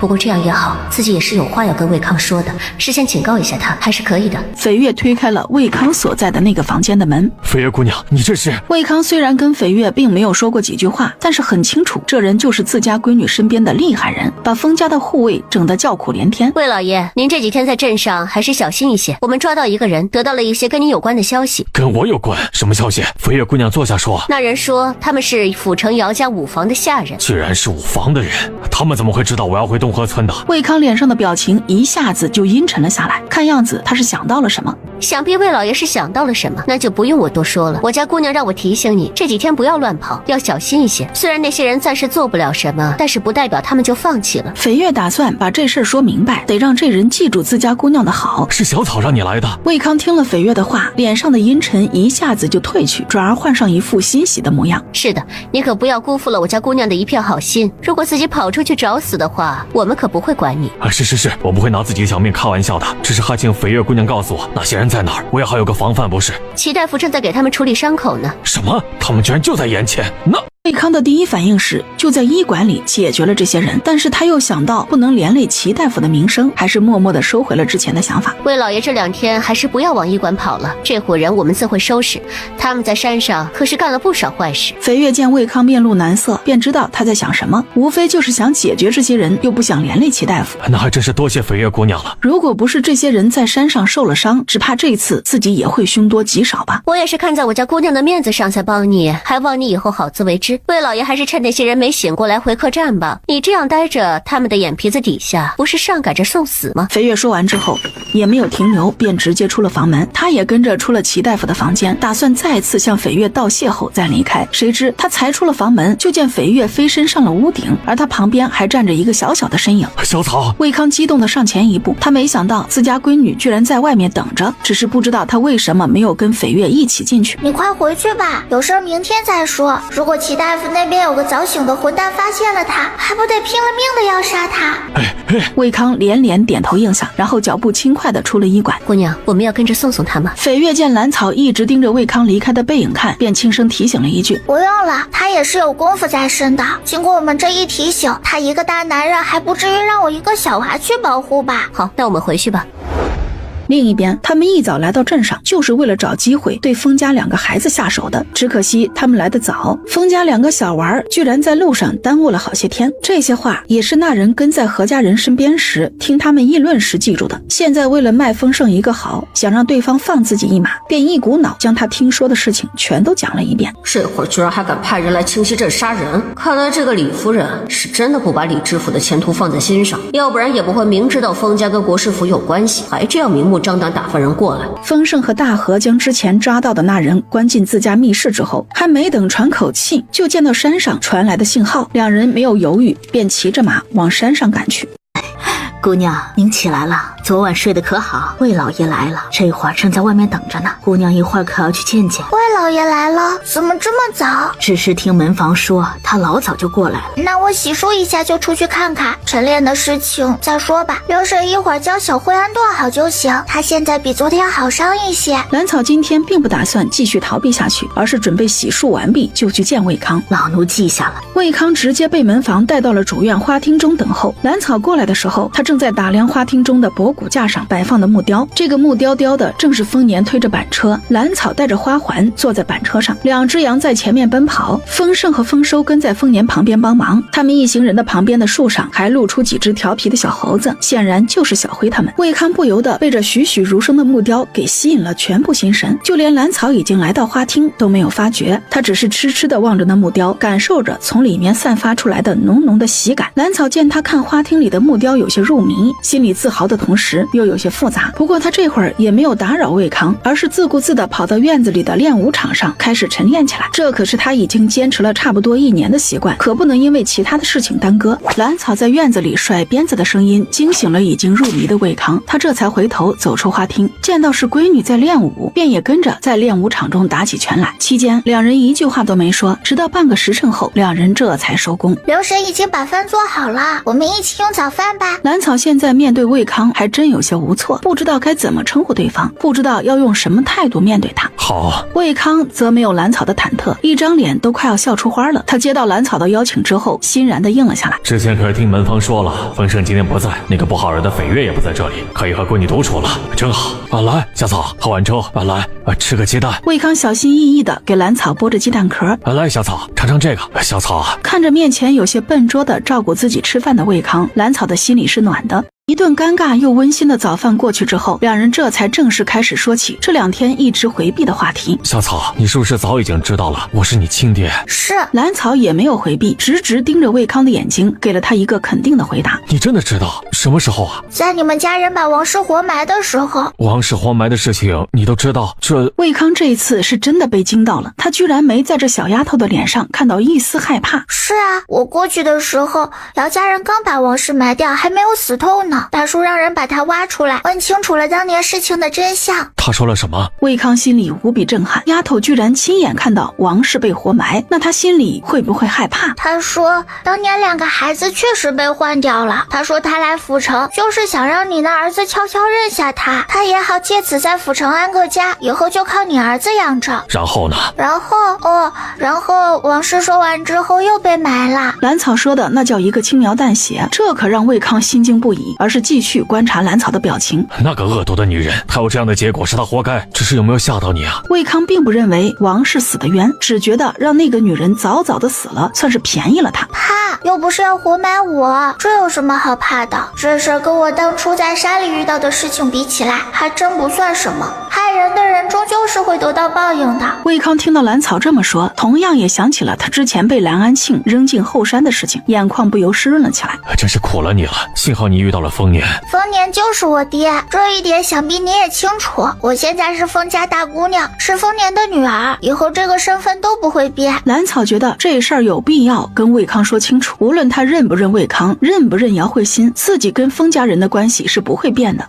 丰年对你确实很好，这点我很感激。不过你打算要一直留在丰家吗？魏康有些难受，兰草刚刚提起丰家人时那护犊子的样子，实在让他激动。我在丰家可是上了族谱的，当然会一直留在丰家。难道你有什么想法？你就没打算跟我回姚家吗？要知道你娘还在姚家呢。姚家？哼，你这是什么表情啊？那是因为我在拿到王嬷嬷的口供之后就去过姚家了，当时你被打发出门去查账了，你夫人满心满眼都是你们的儿子，你们家老太爷极其厌恶我，要不然当初也不会指使王嬷嬷把我给换走。兰草提起在姚家的所见所闻，心里的怨气再次升起，如果不是姚家人，自己也不会从小就被人搓磨着长大。你去过姚家了？那魏康对于自己的岳丈还是很了解的，想来依这小丫头的性格，还真是不会认姚家的人。我不喜欢姚家，也不会跟你回姚家。兰草直截了当地说了自己的想法。我也不喜欢姚家，其实你误会你娘了，她先是被王嬷嬷蒙蔽，后来回过神之后，已经给我写信，叮嘱我一定要回东河村看看，想办法把你的坟迁回去。让人欣喜的是，你大难不死，居然还活着，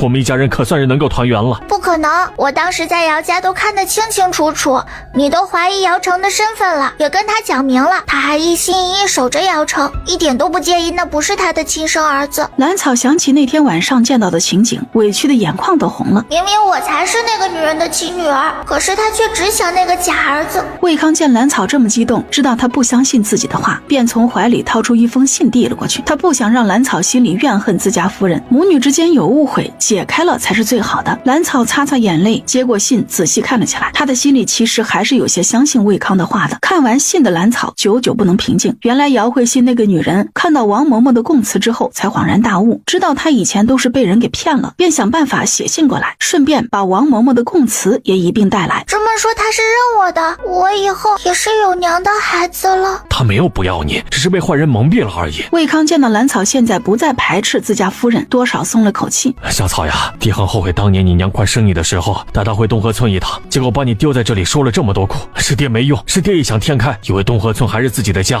其实当初那老头把我卖掉的时候，那里就已经不是我的家了，是爹不好，害你受了这么多苦，害你从小就被人欺负。魏康原本是想替姚慧欣说好话的，好解开母女两人的心结，结果说着说着就开始忏悔起来。是兰草这个时候一直低着头也不回应他，这可把他急得不行，直接蹲到他面前，紧张的看他的表情。只见小丫头这会儿已经红着眼睛，吧嗒吧嗒的掉着眼泪。小草，你以后不想回姚家，咱就不回了，爹重新给你挣一份家业，一定让你生活的美美的。等爹以后回了府城，把姚家的事情处理完，就带着你娘来看你。小草，你别哭呀，爹知道，爹对不起你，害你受了那么多苦。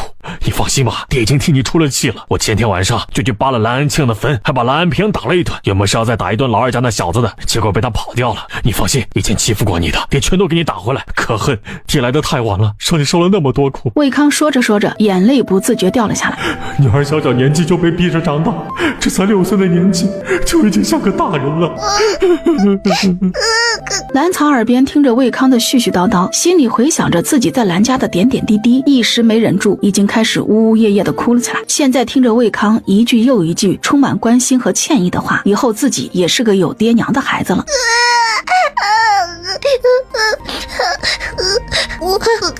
你这不强迫我去姚家？不想回就不回。魏康点点头，试探的伸手摸摸小丫头头上的小包包。不会逼我做我自己不喜欢的事情。不会，我女儿这么好，为什么要逼她做不喜欢的事情？你不喜欢什么呀？我不喜欢挨饿，不喜欢被虐我不喜欢检查。兰草一边打着哭嗝，一边掰着手指，说着自己不喜欢的事情。这些事情以后都不让你干，这些都有下人干的。魏康尽量让自己的声音柔和一些，总怕吓到对方。那我以后遇到事情也能告状。我以前有事都是找大叔的，他会给我出气的。如果这人真想认我的话，可不能比丰年差了。那当然，爹会给你出气的。没见蓝安平那张脸都变成什么猪头样了，那可是你爹我揍的。魏康还有些得意的在兰草面前炫耀，顺便表表功，好让这个女儿快点接受自己。那我以前在东河村的时候，天天挨饿，还要挨打，家里人不是不理我，就是打我。我村长爷爷说了几次，他们也不听，我反而被打得更重了。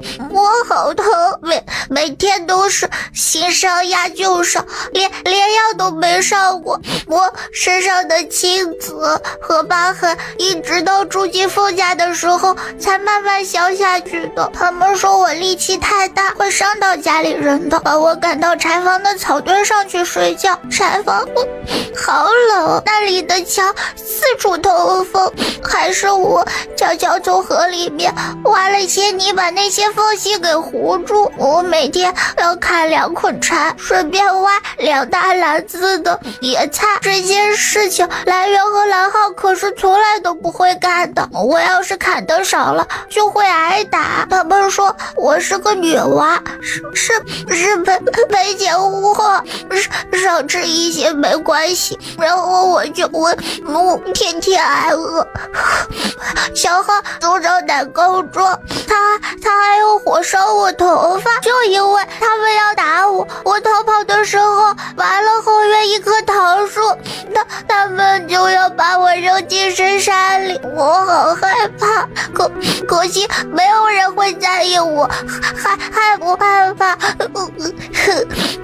我那天早上天不亮他就背着我上山，只有二婶悄悄地给了我一包干粮和水，还给我拿了一双鞋子。他怕我自己跑回来，还特意绕远走了一条我从来没有走过的路上山。趁我睡觉的时候把我留在树底下就离开了。我好怕，我晚上不敢睡在地面，只好费劲爬到树上，结果才睡没多久就有东西摸到树上了。如果不是我用绳子把自己绑在树上，当时不是被野兽吃了，就是从树上掉下来摔死，滚下去撞到了石头上，流了好多血，还被雨淋了一夜。我好冷，小鸟把屎都拉到我脑袋上，我都不敢找他们算账，就因为我没有爹娘护着。山里的野兽攻击无助的山洞，我只能半夜从山上逃下来，连火把都不敢点，就怕把那些野兽引过去。后来还是我爹见我可怜，把我带回他家，又给我盖了新房子，我这才慢慢安顿下来。兰草哭着一字一句说着自己在封家的生活，说着自己刚上山时的遭遇，为的就是向魏康告状。自己认识封家人的时候，这些事都已经发生过了，他没有理由向丰年告状。但是魏康不一样，他是自己的亲爹，他就是要让魏康心里难受，让他听了心疼又愧疚，这样他以后对自己才会更加包容。他还特意说丰年是自己的爹，也是在强调自己不是没有靠山。如果魏康想要不着调的对自己现在的生活指手画脚的话，他完全可以不认对方。果然，随着兰草越说越多，魏康的神情也越来越悲愤，这会儿早已经泪流满面。他之前也想过自己闺女在兰家遭受了许多不公平，只是没想到居然过得这么差。兰家那些恶毒的人天天尽想着搓磨我女儿，不给饭吃，还要干那么多活，只拨了兰青的份还是有些亏了。还有老二家那死小子，就是他最坏，居然用火烧我闺女的头发，一定不能轻饶了他。小叔你快说，我给你倒茶。然后双手托腮，就等着丰盛给他讲昨天夜里的事。丰盛怎么会让他失望呢？慢慢讲起山上的事情来。砰！兰草一巴掌拍在面前的桌子上，那桌子腿不争气地晃了两下。我就知道那个李夫人不是个好东西，跟她那个弟弟一样坏，居然早一步派人来到这里，还上山毁了咱们家。好了，别气了，那李夫人派来的人全都没有落着好，不是被山里的野兽吃了，就是因为伤势过重死掉了，仅剩的2个能喘气的也向那个女人供了出来。这次过后那个女人还派人过来怎么办？那我们岂不是很烦？放心吧，供词已经交给斐月了，他会想办法从上面将这事儿给处理了，只怕那李夫人以后不会有好日子了。有斐月出手，那我就放心啦。兰草现在对于斐月那叫一个信服，主要是有国师傅那个大靠山在，办什么事还是很简单的。不是说还有活着的人吗？人呢？还在山上呢，斐月留人守着了，我估计随后就会有人来带走。见到山上的事情说完了，丰盛这才想起他之前关心的问题来。魏康今天过来了，你们聊的怎么样？当个亲戚走动呗，反正我没打算跟他去姚家，他也同意了，只说每年出来查账的时候就来看我。挺好的，姚家不是什么好地方，你没必要去挑那个浑水，现在这样挺好的，就当是多了一个人疼你了。在他看来，这样确实挺好，自己又不会拘着小丫头，想干啥就干啥，多自在。他就喜欢封家现在的生活。对了，小叔，魏老爷说给我置办了铺子，我想要个酒坊，以后酿酒卖。兰草提起这个，脸上多了一些笑意。他会酿的酒虽然不多，但是却都不差，开个酒坊绝对错不了。是吗？那这个魏康还算大方，他给你就收着，也算是弥补你这么多年在兰家受的苦了。怎么说都是他们的疏忽，应该的。丰盛也替兰草高兴，至少这个魏康现在看来还算拎得清。两人正说着话，刘书记匆匆地走了进来，说是兰安平过来了，这让两人奇怪不已。他来做什么？不知道，不过看起来挺急的。那就请进来吧，听他怎么说。蓝草对于蓝安平一家一直不远不近，这人没事儿不往自己跟前凑的。蓝安平进来之后就盯着蓝草问：你爹呢？我爹在西北打仗呀，你找他有事？这孩子，我问的是魏康。哦，他刚刚离开，你找他有事？蓝草刚刚还真没反应过来，这人是找魏康的。老爷子的坟被人扒了，我想问问是不是他干的。蓝安平咬牙切齿地说：不可能吧，居然有人扒了老爷子的坟，那以前得干了多少缺德事儿啊，居然这么招人恨。魏老爷昨天晚上在齐大夫那里，今天一早就来这里了，才刚离开。旁边的丰盛努力压住想要往上翘的嘴角，一脸惊诧地说。蓝安平被丰盛这么一说，一张老脸腾的一下就涨得通红，自己那亲爹是个什么样子，他这些年最了解了。老爷子哪有那么缺德呀？他也只能弱弱地辩解了一句，他现在也知道封家不简单，所以也没敢在丰盛面前太过放肆。那是对你还有你们二房没有，但是对我家小草来说，难道他不缺德吗？丰盛翻了个白眼儿，不过看在小丫头的面子上，丰盛也没有继续再说什么，而是转身找了把椅子休息。蓝二叔，你过来是？哦，我之前去客栈了，他没在，就想过来问问。我知道他这2天啊，肯定是经常跟你在一起。你二伯娘做了一身衣裳，我也给你带来了。蓝草听到二伯娘这个词，先是愣了一下，转而又明白过来，说的是李氏。从蓝家3房论起来，这可不就是二伯娘了。他伸手接过包袱，交给进来给蓝安平上茶的刘婶儿，同时对他使了个眼色。伯娘真是费心了，在家里带着孩子还想着我。这次我去府城，给小弟也带了几件小玩意儿，一会儿帮我带给伯娘。刘婶双手捧着包袱，立马就听懂了自家姑娘话里的意思，直接转身出去准备。小桃有心了，你这次出门这么长时间，我们也是担心得紧。有时间了去家里玩，小浩那小子天天的念叨着你呢。好，那我就先回了，再去客栈找你爹。这时刘婶去而复返，她手里捧着另一个小包袱。蓝草依稀看到有一顶虎头帽，应该还有其他的一些小东西。蓝二爷还请收下，这是我家姑娘的一些心意，都是一些小玩意儿，带回去给孩子把玩。刘婶得到蓝草的首肯，直接将包袱递到了安平的面前。这怎么好意思呢？原该我们照顾你才是啊。蓝安平双眼放光看着刘婶手里的包袱，不过一张老脸再次涨红。媳妇只给这孩子做了一身衣裳，却得到了这么多回礼，我们这不是又占这孩子的便宜了吗？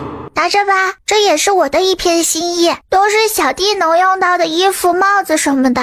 那就多谢小草了。蓝安平有些羞愧，又有些欣喜地接过包袱。等到刘婶送蓝安平出门之后，小叔，你说大蓝老头的坟是谁扒的？他的声音里都透着浓浓的欢快。丰盛当然看出了小丫头的心情不错，不过还是低声提醒了一句：快把脸上的笑给收收，在外面可不能这样。这我知道，我又不傻，不过我就想知道这事儿是谁干的。蓝草朝丰盛翻了个白眼儿，我有那么傻吗？那还能有谁？无非就是仇恨那老头子的人，反正不是你我就行了。这事儿你可别往上凑，跟你没关系。这事儿还是不要瞎打听了。我一定不往上凑。蓝草见到丰盛的表情有些严肃，连忙一本正经的应下。他知道随着魏康的回归，自己还活着的事情会被东河村许多人家知道，或许会有人把这事儿安到自己身上也不一定，还是不要因为一时好奇陷进去才好。嫂嫂，要不我们去县城过年吧？丰盛越想越觉得这清溪镇不安全，这才回来2天就已经有这么多事情了，他怕自己一时疏忽没照顾好这小丫头。可是我们到了县城住在哪里？几个铺子的后院都有人住了。蓝草觉得无所谓，反正山上的家暂时住不了人，在镇上不安全的话，就住到县城也没所谓。咱们从府城回来的时候，我已经想好了，毕竟过完年我要去县城读书，你一个人留在镇上也不是那么回事儿。我打算让你和我一起去县城住。城西那个宅子是留给商队的人用的，咱们长期住肯定不合适。前天见到李管事的时候，已经让他在县城置办个宅子了，那样大家都方便。蓝草无所谓，住哪里都行，反正县城离镇上也不远，他想回来随时都能回来。魏康离开封家之后，径直回了客栈。他还记得蓝草昨天交代的事情，医馆里那几个受伤挺重的几人是冲着自己来的，他不想直接面对医馆那几人，而是花了几个铜板请客栈的小二替自己去请齐大夫过来，自己则安心的在客栈里等着。只是他还没等到店小二带着齐大夫过来，却见到蓝安平气势汹汹的闯了进来。咋了？脸上不疼了？这是过来想再比划比划？他可是一点都不怕这个老二，从小就打不过自己。说是不是你扒了咱爹的坟啊？郎安平瞪了魏康一会儿，见对方依旧一脸坦然地坐在椅子上，这才气愤地找了个地方坐下，拿起桌上的凉茶就往下灌。什么？你爹的坟怎么了？魏康一脸不敢置信地从椅子上跳了起来。我说是不是你扒了咱爹的坟？哎呦，就算那老头子生前缺德了一些，这人都死了，怎么还扒了人家的坟啊？这缺了大德了，也不怕遭报应啊！魏康嘴上骂骂咧咧，脸上的表情也异常悲愤，但是眼睛里却没有很多怒意。怎么不是你干的？郎安平见魏康这反应不像是在做戏，有些疑惑地问了一句：蓝老二，你说什么屁话呢？这事能是我干的吗？就算我现在早已经不是蓝家人，怎么着身上还流着蓝家的血吧？怎么可能去扒那老头子的坟？魏康再次跳起来，指着郎安平大骂起来：不是你还能有谁啊？那天我可是看得清清楚楚，你心里有多恨老大的，恨咱爹的。老大能和老爷子比吗？我再怎么恨他们，也不会动老子的坟的，那可是要被天打雷劈的。你个猪脑子，我还说是你扒的呢。怎么可能是我干的？你可别胡说啊！郎安平哪里敢接下这么大的罪名？不是你，那就是我了。你是不是见我这么多年没回来好欺负，故意给我安个罪名啊？哎，别，有话好好说，你可别动手，咱有话好好说。郎安平见魏康已经气红了眼睛，也知道自己冤枉了对方。对不住啊，老三，你先歇着啊，我回去把老爷子还有老大的坟整整。记得明天去家里坐坐哈。郎安平有些讪讪的给魏康赔了个不是，就想着告辞离开。好，你先回，随后我也去老爷子坟上看一眼。既然知道了，不去也不合适。魏康嘴里跟郎安平客气着，脑子里已经飞速运转起来，或许这件事情可以利用一下。送走郎安平之后，魏康便坐在自己房间里沉思起来。老爷，齐大夫来了。哎呦，齐大夫来了，快坐快坐。大方，上茶。你这是想啥呢？那么出神。哎，遇到了一些麻烦，正在想办法处理呢。听说你昨晚去医馆了，怎么没等我忙完就走了呀？齐大夫并没有接魏康的话，他只是一个大夫，能做的有限，别人遇到什么麻烦，他一点都不想知道。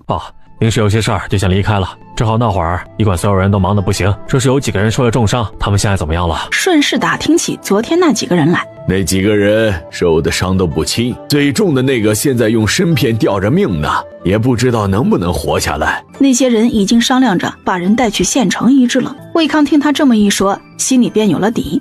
七兄，再给我把把脉，看看方子要不要调整。这两天感觉身体好了许多，比之前有力气了。恢复的不错，今天给你换个方子，3天后再来把脉。那就多谢七兄了，一会儿让大方跟着回去抓药，也免得平安再跑一趟了。也行，让大方跟我们一起回去。魏康低声叮嘱了大方一句。大方刚刚已经得到魏康的暗示，一定要让那几个在齐大夫那里养伤的人看到他，只要看到他，那几个人自然就坐不住了，自然会跟着他出来的。于是大方在到了医馆之后，借口上茅房，在后院转了一大圈，还特意好奇地看了看每一个房间，确保房间里的人能看清楚他的脸。当他带着平安抓好的药离开医馆的时候，果然发觉身后有人跟踪，他就假装什么也没有发现，晃晃悠悠回了客栈。直到他回到客栈2楼的房间里，他和魏康一起看着守在客栈外面身上缠着布条的2人，这才一脸疑惑地问起来：老爷，为什么一定要把这些人引出来？他们可都是想对您下黑手的。哎呦，我的老爷啊，你行行好，就告诉小的吧，要不然小的要急死了。急什么？我敢让他们跟上来，自然有办法解决他们。你抓回来的药呢？拿给我。魏康并没有正面回答大方的话，而是伸手向他要刚刚从医馆带回来的药，之前抓的药还在手里提着，赶紧递给魏康。出去吧，不用管外面的人，该干啥就去干啥去。等到大方离开之后，魏康这才将几包药全部打开之后，他从其中1包药里翻出一个小小的纸包，将小纸包收进怀里。这个小纸包里的东西是他专门找齐大夫要的。就在之前对方给自己把脉的时候，当时谁也没有说话，只不过他用茶水在桌子上写了几个字，没想到齐大夫还真的就把东西给他带来了。当然这包东西的价钱不菲。另一边不放心的大方一直在门口徘徊，跟个无头苍蝇一样焦急地乱转。他们这次出门只有3个人，虽然他们3个都会些拳脚功夫，但是老爷大病初愈，还要喝药，老高年纪稍大，只怕腿脚没那么利索，唯有自己还算能打，希望这一次不要发生什么大事才好。知道他这是在替自己着急，便出声喊了一句：大方。下一刻大方就跑了进来。老爷，您有事吩咐。去把药熬上，喝过药之后，我们去李家庄一趟，看看老爷子的坟到底是怎么回事。老爷，咱们还要去李家庄，还要上山，这后面可是有尾巴的。老爷怎么会选这个时候上山呢？快去，老爷子虽说已经不在了，倒也生养了我一场，他那里出事，我还是要去看看的。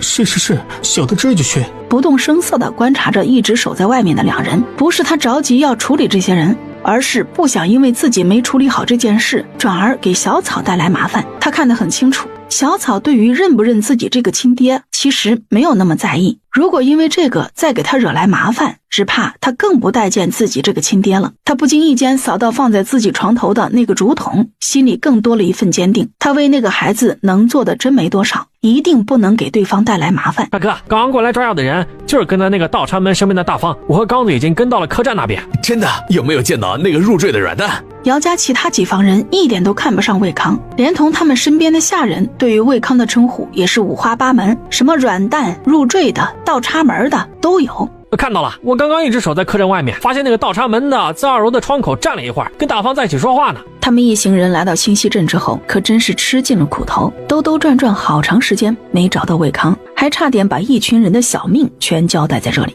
床上那人听了这人的话，眼睛也跟着一亮。他发现了你们没有？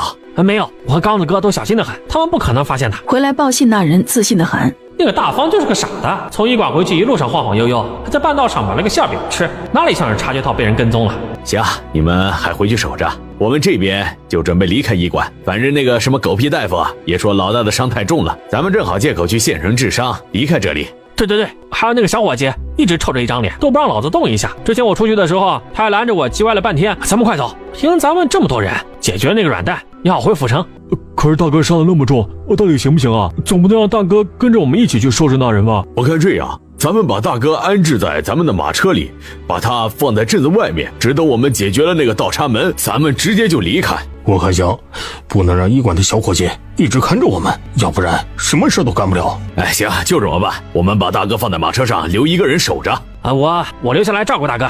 如果兰草在这里的话，就会发现这人是他之前见过的，正是被斐月抓住的那人，只是不知道为什么对方又被放了，已经回到了这些人中间。他这会儿自告奋勇留下来看守受伤最重的大哥，其他人竟然也没有反对。众人七嘴八舌讨论着接下来要进行的事情，一致认为要先离开医馆，再做出离开镇子的样子，然后再找机会潜进来，对住在客栈里的魏康动手，这样就算魏康出了事被人发现，也不会有人怀疑到他们。于是一行人开始行动起来，不顾齐大夫还有平安几人的阻拦，执意离开了医馆。魏康三人吃了些东西，他又喝过药之后，叮嘱两人带防身的家伙，便大摇大摆出了客栈，往李家庄那边过去。老高听从魏康的吩咐，在路上把马车赶得并不快，足以让咬牙跟在他们后面的两人跟上。你咋回来了？之前不是说过2天回的吗？之前不是听你说儿子的坟出事了，就想着回来看看。虽然这些年一直不在家里生活，到底是生养了我一场，哪里就能一点都不挂念呢？他的话说得很漂亮，郎安平的脸上立马多了些笑意。算你小子有心，走，我去拿上铁锹，咱们这就上山。郎安平也不墨迹，直接转身去拿铁锹。记得给我搭一把呀，我也想尽份力。魏康笑着对郎安平喊了一声，同时还有余光扫了一下马车后面已经气喘吁吁的两人。他还不知道后面跟着他的几个人这会儿早已经把他骂了许多遍，这好好的客栈不住，非要去什么乡下。他们才刚刚把老大放进马车送出镇子，这家伙就跑到这穷乡僻壤来了。浩哥，那个倒插门来这里做什么？这谁知道呢？听说那个软蛋之所以会入赘到姚家，是因为他养父家里有儿子了，在之前就不知道了。这个我知道。听说那个入赘的是这一带东河村的人，被抱走养了，结果人家家里有了儿子，就把他给打发出去了。东河村好像不是刚刚去过的那个村吗？他们这是要干嘛？还要上山不成？苍天哪！现在提起上山，我这腿肚子都开始打转了。妈的，人上山是要去找死吗？二哥，他们有4个人呢，怎么行不行啊？哎呀，你傻呀！你手里的刀是摆设吗？可是这刀用着一点都不顺手，这镇上的铁匠铺里真是没什么好东西。这个破地方，你还想要有什么好东西啊？怕什么？咱们几个虽然都受了伤，但是好歹都是练过的，哪里就能怕他们4个了？那几个也就大方和那个赶车的会些皮毛功夫，剩下一个庄稼汉，一个窝囊废，怕个球。小三啊，你今天怎么了？爬个山都走不动道了，这么慢？哎呀，兰二爷，求求您可怜可怜我家老爷吧，他这可是刚刚放下药丸就赶过来了，之前可是病了快20多天，一直耽搁在路上，这一次回来差点要了我家老爷半条命呢。等到两人到蓝家父子的坟地时，天色已经暗了下来。大方和老高并没有待在这里，而是找了个地方藏了起来，打算切断那些人的退路。不是说老爷子的坟被人扒开了吗？怎么里面也是空的？人呢？不知道呀，我今天一早过来，打算把老大的坟给整一下，重新填起来。谁曾想，竟然见到老爹的坟也被人动过了，一时气愤就跑去镇上找你了。老二，你会不会功夫？你问这个干啥？我倒是跟着几个大舅哥学过几招，不过还有些拿不出手。那你一会儿躲远些。魏康说着，已经抽出一直藏在身上的短剑，做出一副准备战斗的姿态。小三，你这是干啥？发生了什么呀？你带着铁锹先躲一边去，有麻烦跟着来了。魏康推了蓝安平一把，目光死死地盯着来时的方向。小三，你这是咋了？什么麻烦？你别吓二哥呀！来不及了，这事完了再跟你解释。魏康再次推了一把蓝安平，然后恶狠狠地说：先藏起来，要不然你出事了，这就见不到你的两个儿子了。以后我就照老大对我女儿那样对你儿子。蓝安平被魏康这么一说，心里就是一紧，同时也嘀咕起来：难不成真的出了什么大事了？紧接着他又想到自己的两个儿子，便顺势往后退了几步。不过他并没有躲起来，而是就那么紧握着手里的铁锹，跟魏康一样，眼睛死死盯着来时的方向。就在这时，一个嚣张的声音传来：呀，我们居然被那个软蛋发现了！没想到啊，居然已经等着了。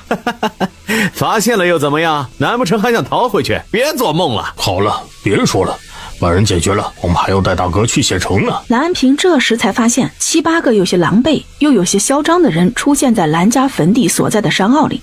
哼，就凭你们，你想把我怎么样？要我还真是异想天开。哈哈哈哈！哎呦，笑死我了！这个倒插门的还会耍剑，也不怕丢下来砸到脚了。哎呦，兄弟们，这软蛋手里的剑是我的了，都不许跟我抢！来人无比嚣张地嘲笑着魏康，就连他手里的短剑已经被认定是他们的了。只是魏康的脸上并没有显示出羞恼来。这么多年在姚家，他时常听到其他几房的下人这样说，早已经习惯了，早已经不在意这些了。倒是他身后不远处的蓝安平，这时候的心里却是五味杂陈。他一直以为小三出去享福了，哪里想到他竟然要面对这样的侮辱，气得他抡起铁锹就冲了出去。混账东西，敢这样骂我兄弟，看我不打你们！旁边的魏康见到就这样冲上去的蓝安平，心里稍微感动了那么一下，这才也跟着冲了过去。见到这个架势，那几人也跟着摆开了架势。只是让他们没想到的是，只一个照面，魏康就撂翻了他们当中战斗力最强的二哥，这下子让众人都有些傻眼。就在他们开始慌乱的时候，几人当中伤势偏重的小毛也被蓝安平一铁锹给拍翻在地上。大家小心，细微的力气大得很。倒在地上的二哥焦急地提醒大伙儿：怎么从来没有听说过这个软蛋有这么大的力气？失策呀！早知道就不该这样轻敌的。自己摔的那一下着实不轻，战斗力大大减弱，也只能提醒兄弟们小心一些了。他们已经又有2人被魏康踹翻，倒是蓝安平泄了最初的气势之后，被对方打趴下了，竟然一时起不了身。妈的，愣着干什么呀？快上弄死他！二哥从地上爬起来，招呼众人打起精神围攻魏康。小三，小心啊！直接抱住一个腿脚不便的小个子扭打在一起。就在两边打得如火如荼时，大方和老高也冲进了战圈。他们刚刚先藏了起来，然后确保跟踪过来的人全都到了坟地，没有遗漏之后，这才杀了过来。随着2人的加入，再加上他们手上都有刀剑，那下起手来可谓是刀刀致命。他们很快就将跟踪过来的所有人都制住了。这些人这会儿虽然还没有全部断气，但是却也好不到哪里去，只一个劲的哀嚎求饶：老爷饶命啊，饶命啊！老爷，小的们错了，求您饶过小的们一条狗命吧。哎呦，我的腿断了，疼死我了！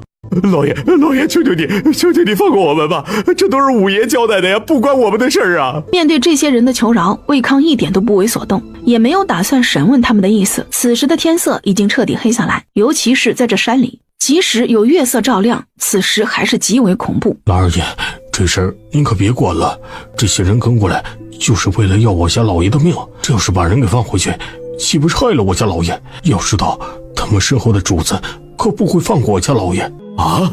蓝安平有些傻眼了，我只以为这些人跟小三有小矛盾才追过来打架的，原来不是打架，而是要杀人。一屁股从那枯树干上滑倒在地上。此时的魏康顾不上蓝安平是怎么看自己的，大人先下山，我大方随后就下去。是，老爷。扶着他径直往来时的路走去。小三，可是他还是有些担心魏康的，便回头喊了2声：“老哥，你在前面等我，小弟马上就赶上你了。”魏康听到蓝安平惊慌不已的声音，还是回了他一句：“大风，抓紧时间动手。”魏康也不想在这里多耽搁时间。老爷，饶命啊！我们错了，饶命啊！不管那些人怎么求饶，全部都在大方挥出刀的那一刻戛然而止。把人扔坟里。魏康检查了一下，这次跟踪过来的所有人全部断气之后，大方没有说话，只是轻轻点点头，然后利索的将已经没有气息的这些人扔进了蓝安庆和老蓝头的空坟里。魏康这才从怀里取出刚拿到没多长时间的药包，将里面的东西分别撒在2个坟里，接着主仆2人这才开始往坟里面填土。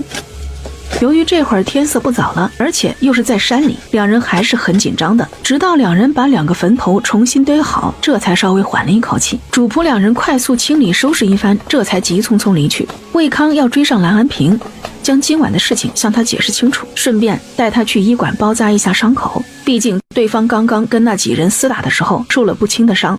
直到所有人全都离开之后，2个人影从不远处的树上跳下来，饶有兴趣的绕着刚刚被魏康整理好的2个坟头看了又看。行了，别看了，这边没什么问题，他们处理得很干净。那些是什么人？怎么就跟魏老爷起了冲突呢？石头憨笑着摸摸脑袋，替魏康捏了一把汗。刚刚他可是暗中出了一把力，要不然那几人还没那么快完事。府城姚家人无非就是为了那些家产而已。走吧，我们继续上山。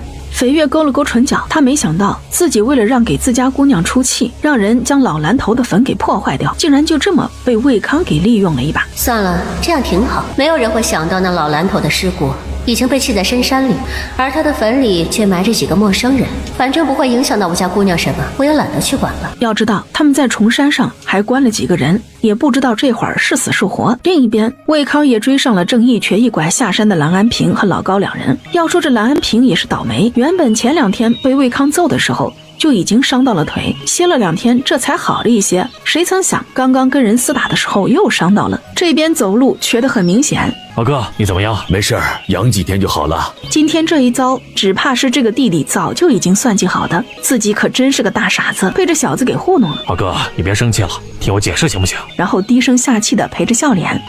蓝安平现在才懒得理这个兄弟呢，冷哼一声，便忍着疼继续赶路。二哥，我这样做也是没办法，如果今天不把他们解决掉，那些人就会要了我的命。二哥，你总不会想看着弟弟我成了他们的刀下亡魂吧？怎么会？虽然我们兄弟2个不在一起生活，我也不想让你出事的呀。行，你说，我听着。二哥，我先跟你说说刚刚那些人的身份，他们姚家5房的下人，这次千里迢迢来到这里，就是得到消息，听说并没有去查账，而是要回东河村。你也知道，前段时间这里来了一些外地人，其中一批就是他们，而他们来这里的目的只有一个，那就是找机会杀了我。什么？今天晚上如果我不把他们解决掉，随着他们在这里的时间越来越长，势必会打听到你和2个侄子的消息，万一他们找上门，你们一家可就危险了。刚刚那些人对着魏康说的那些难听的话，还有毫不犹豫就挥出来的长刀，现在他相信魏康刚刚的话并没有掺假，如果那些人不除，没准哪天就真的找上自己一家了。蓝安平这会儿也不气了，他抬手拍拍魏康的肩膀，有些同情地说：看样子你的日子也不好过啊。别看我现在衣着光鲜，近处都有奴仆使唤，出门也坐着马车，看起来着实有面子，实际上并不是这样。在养父那个家里，我就是个多余的，养母和弟弟巴不得我死在外面，再也不要出现。虽说我是那家的儿子，之前养父对我还算上心，也很严厉。其实我自小不受养母待见，大部分时间都是在铺子里生活，从小伙计做起，一点一点看人脸色。曾经我每回一次家就要挨养母一次打，最重的一次差点丢掉半条命在那个家里。后来我也不知道回去了，看成年之后，养母就将我赶出了家门，给姚家当了上门女婿。姚家所有人都看不上我这个入赘的女婿，无论我是不是当家人，他们都没有将我放在眼里。在他们家老太爷眼里，我其实跟其他管事没什么区别，反而因为我的身份，对我的防备更多一些。那些旁支族人更是想除掉我，好从主家那里分一杯羹出去。我在姚家也就是个活生生的靶子，什么刺杀下药都是太常见了。平时出门查账都有老太爷的人盯着，生怕我贪了他们姚家1两银子。这次更因为我怀疑那个孩子的身世，直接在这个时间将我赶出去查账，连年都不让在家里过了。魏康说起这些，眼睛不由湿润起来，他的心也是肉长的，哪里就不懂得难堪不知道痛呢？只不过形势所迫，他不得不低头而已。郎安平听着魏康诉说着这些年来的辛酸，鼻头也忍不住有些酸涩。这个小三在外面还真是受了不少苦啊！我这些年留在东河村，虽然没有那么富裕，但是至少是在自己家里没有受什么委屈。没想到小三这些年居然过得这么不如意，受了那么多的白眼和嫌弃，也难怪他之前对那些人出手那么狠辣，一点余地也不留。下山的这一路上，兄弟两个相互搀扶着，魏康将他离开兰家后点点滴滴都讲了一遍，不知不觉两人反而显得亲近了许多，完全没了之前那种生疏的感觉。爹，你来啦！小火有没有捣乱？把它给我吧。兰草很自然地踮着脚尖，伸手把有些迷糊的小灰从魏康脑袋上抱了下来，而此时的魏康却直愣愣地盯着兰草，他的耳朵似乎出错了。刚刚好像听到闺女喊我爹了，你刚刚喊我什么？爹呀！兰草之前在书房时也被丰盛提醒了，这才这么喊的。丰盛的原话是，既然已经认了这个爹，那喊出来又何妨，不用一直别别扭扭的。嘿，好孩子，好孩子。魏康原以为兰草对自己心怀怨怼，只怕没那么容易认自己，没想到他这么快就喊自己爹了，一时激动的有些语无伦次，一股脑把之前买的吃的全往兰草面前堆。孩子，快看，这些都是爹一早给你买的早饭，只可惜爹来晚了，没能让你吃上热乎的。两人都很奇怪，齐大夫现在过来做什么？我跟你们说啊，我师兄从府城来信了，他讲了咱们离开府城之后的新鲜事儿。快说快说！齐大叔，你快说说，咱们走了之后，府城又出了什么新鲜事儿？来人，快给齐大夫上茶。齐大夫抿了一口茶，也不卖关子。我师兄说啊，咱们离开之后，这姚家闹出了好大的动静。好家伙，当天光是大夫就请去了好些个，还有官差都惊动了，直接将姚家给围了起来。是吗？他们家出什么事了？居然要请好多大夫、官差过去凑什么热闹？也不知道那姚老太爷得了什么怪病，全身是又痛又痒，每一个接触过他的下人都不能够幸免。那些个大夫啊，起初怕又是瘟疫，也就直接去报了官府了。齐大夫笑着摇摇头。啊，瘟疫？那到底是不是瘟疫啊？哪里是什么瘟疫啊？最后那些大夫已经否定了瘟疫的可能性，姚家女儿直接命人封了老太爷所在的后院，连同老太爷用的那些奴仆一起都全部控制住了，真是巾帼不让须眉啊！齐大夫这会儿已经猜到姚家的事情应该有封家人的手笔，因此特意跑过来说了一声，自己那个亲娘居然有几分手段，直接就将姚家给控制住了。也不知道他一个人在家能不能压住那些人。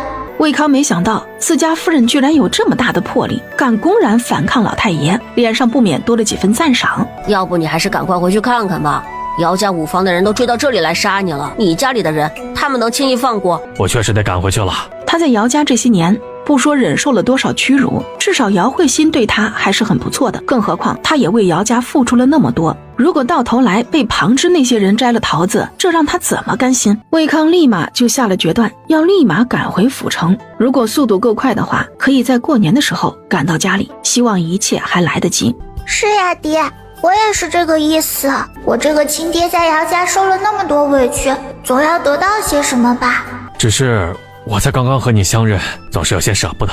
这有什么？有我在，还能让小草受了委屈不成？你又不是不知道他的武力，放眼整个清溪镇，能欺负得了他的，怕是还没有人吧？那好，等爹处理完府城的事情，再和你娘一起回来看你。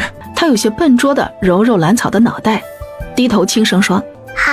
兰草从随身带着的布包里掏出一个小盒子递给魏康。爹，你这一路可要保重身体，这小盒子里有几种常用的药，你带着以防万一。发现里面放了几个瓷瓶，都是一些常用的药。最让他惊讶的是，这里面居然有姚家老太爷的私章，还有姚家掌权人的信物。你这东西怎么在你这里？魏康差点没把手里的东西给扔到地上，他怎么也不会想到姚家掌权人的信物会在自家闺女身上。他是什么时候得到这东西的？这可真是天上掉了馅饼了。兰草这边还没想好怎么回答魏康的话，那边石头等在了外面，他身后还停着2辆马车以及10多个护卫。你们这是？回大姑娘的话，绯月姑娘安排他们把这些口供和这2人送回府城，这次一定要让李家和何家给一个交代。大爷临走前叮嘱过我们，把二爷和您送回来就立马返回。这边山上的事情已经完结，小的人也该回去了。正好你们跟魏老爷他们一起赶路，这样路上也能有个照应。魏康几人见到居然有这么多护卫同行，心里多少放松一些，这一路上的安全倒是不用担心了。老奴见过姑娘，姑娘晚安。费嬷嬷是吧？快起来！费嬷嬷也不扭捏，又朝着兰草恭恭敬敬磕了一个头之后，才缓缓起身，然后从怀里掏出一张纸，双手递到兰草面前。姑娘，这是老奴的身契，还请姑娘收下。费嬷嬷的态度依旧恭敬，兰草还是第一次遇到这样的事，一个下人自己带着身契过来投奔，一时之间她竟然不知道该如何处理。姑娘放心收着就是，这是主上定的规矩，以后过来伺候您的人都要带上身契。老奴昔日在太后宫中做管事嬷嬷，原本已经出宫回乡，奈何老家亲人全无，唯一的子侄也靠不住，便又卖身进了国师府，只求伺候在姑娘身边，日后有个养老的地方。没想到自己一个小小的山野丫头，身边的人一个比一个厉害。丰年、丰盛两兄弟原本就是京城贵人，只是暂时落难而已。还有丰收，现在也是府城秦家的二少爷。再有斐月更了不得，是京城国师府的人，而且身上还有品级。现在又来了一个费嬷嬷，更是以前伺候过太后娘娘的人。哎呀，兰草的脸上不由乐开了花。有这么多人在身边，我还有什么好怕的？安心跟着嬷嬷学规矩，多学些本领，好好长大就行。就算是将来遇到什么事，我也不至于什么都不懂，什么都处理不了。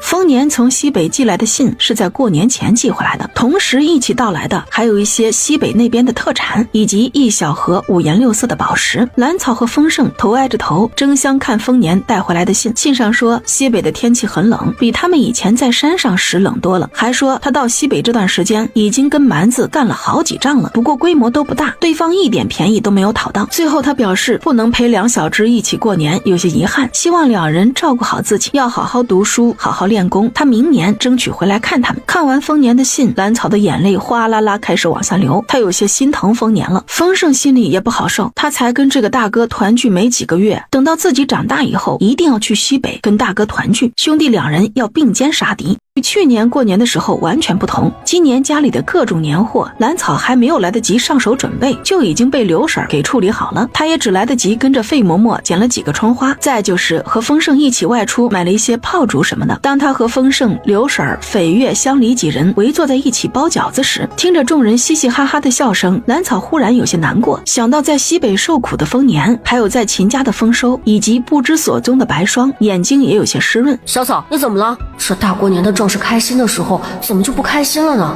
兰草不知道该怎么表达自己的想法，一滴眼泪吧嗒一声便掉了下来。慌得丰盛赶紧上手给小丫头擦脸上的泪，自己的手上的面粉全都擦到小丫头的脸上，兰草一下子就变成了花猫脸。丰盛呆愣住了，我真的不是故意的。其他人这会儿也注意到了兰草脸上多了一块白色面粉，费嬷嬷赶紧起身找帕子给兰草擦脸。原来我脸上被小叔弄上面粉了。反应过来的兰草立马化身成了小老虎，直接朝着丰盛扑了过去，势必要将自己手上的面粉全部弄擦到他脸上。屋里的气氛一下子就再度活跃起来，纷纷用自己沾满面粉的双手去攻击身边的人，瞬间屋里一下子多了好几个大花脸。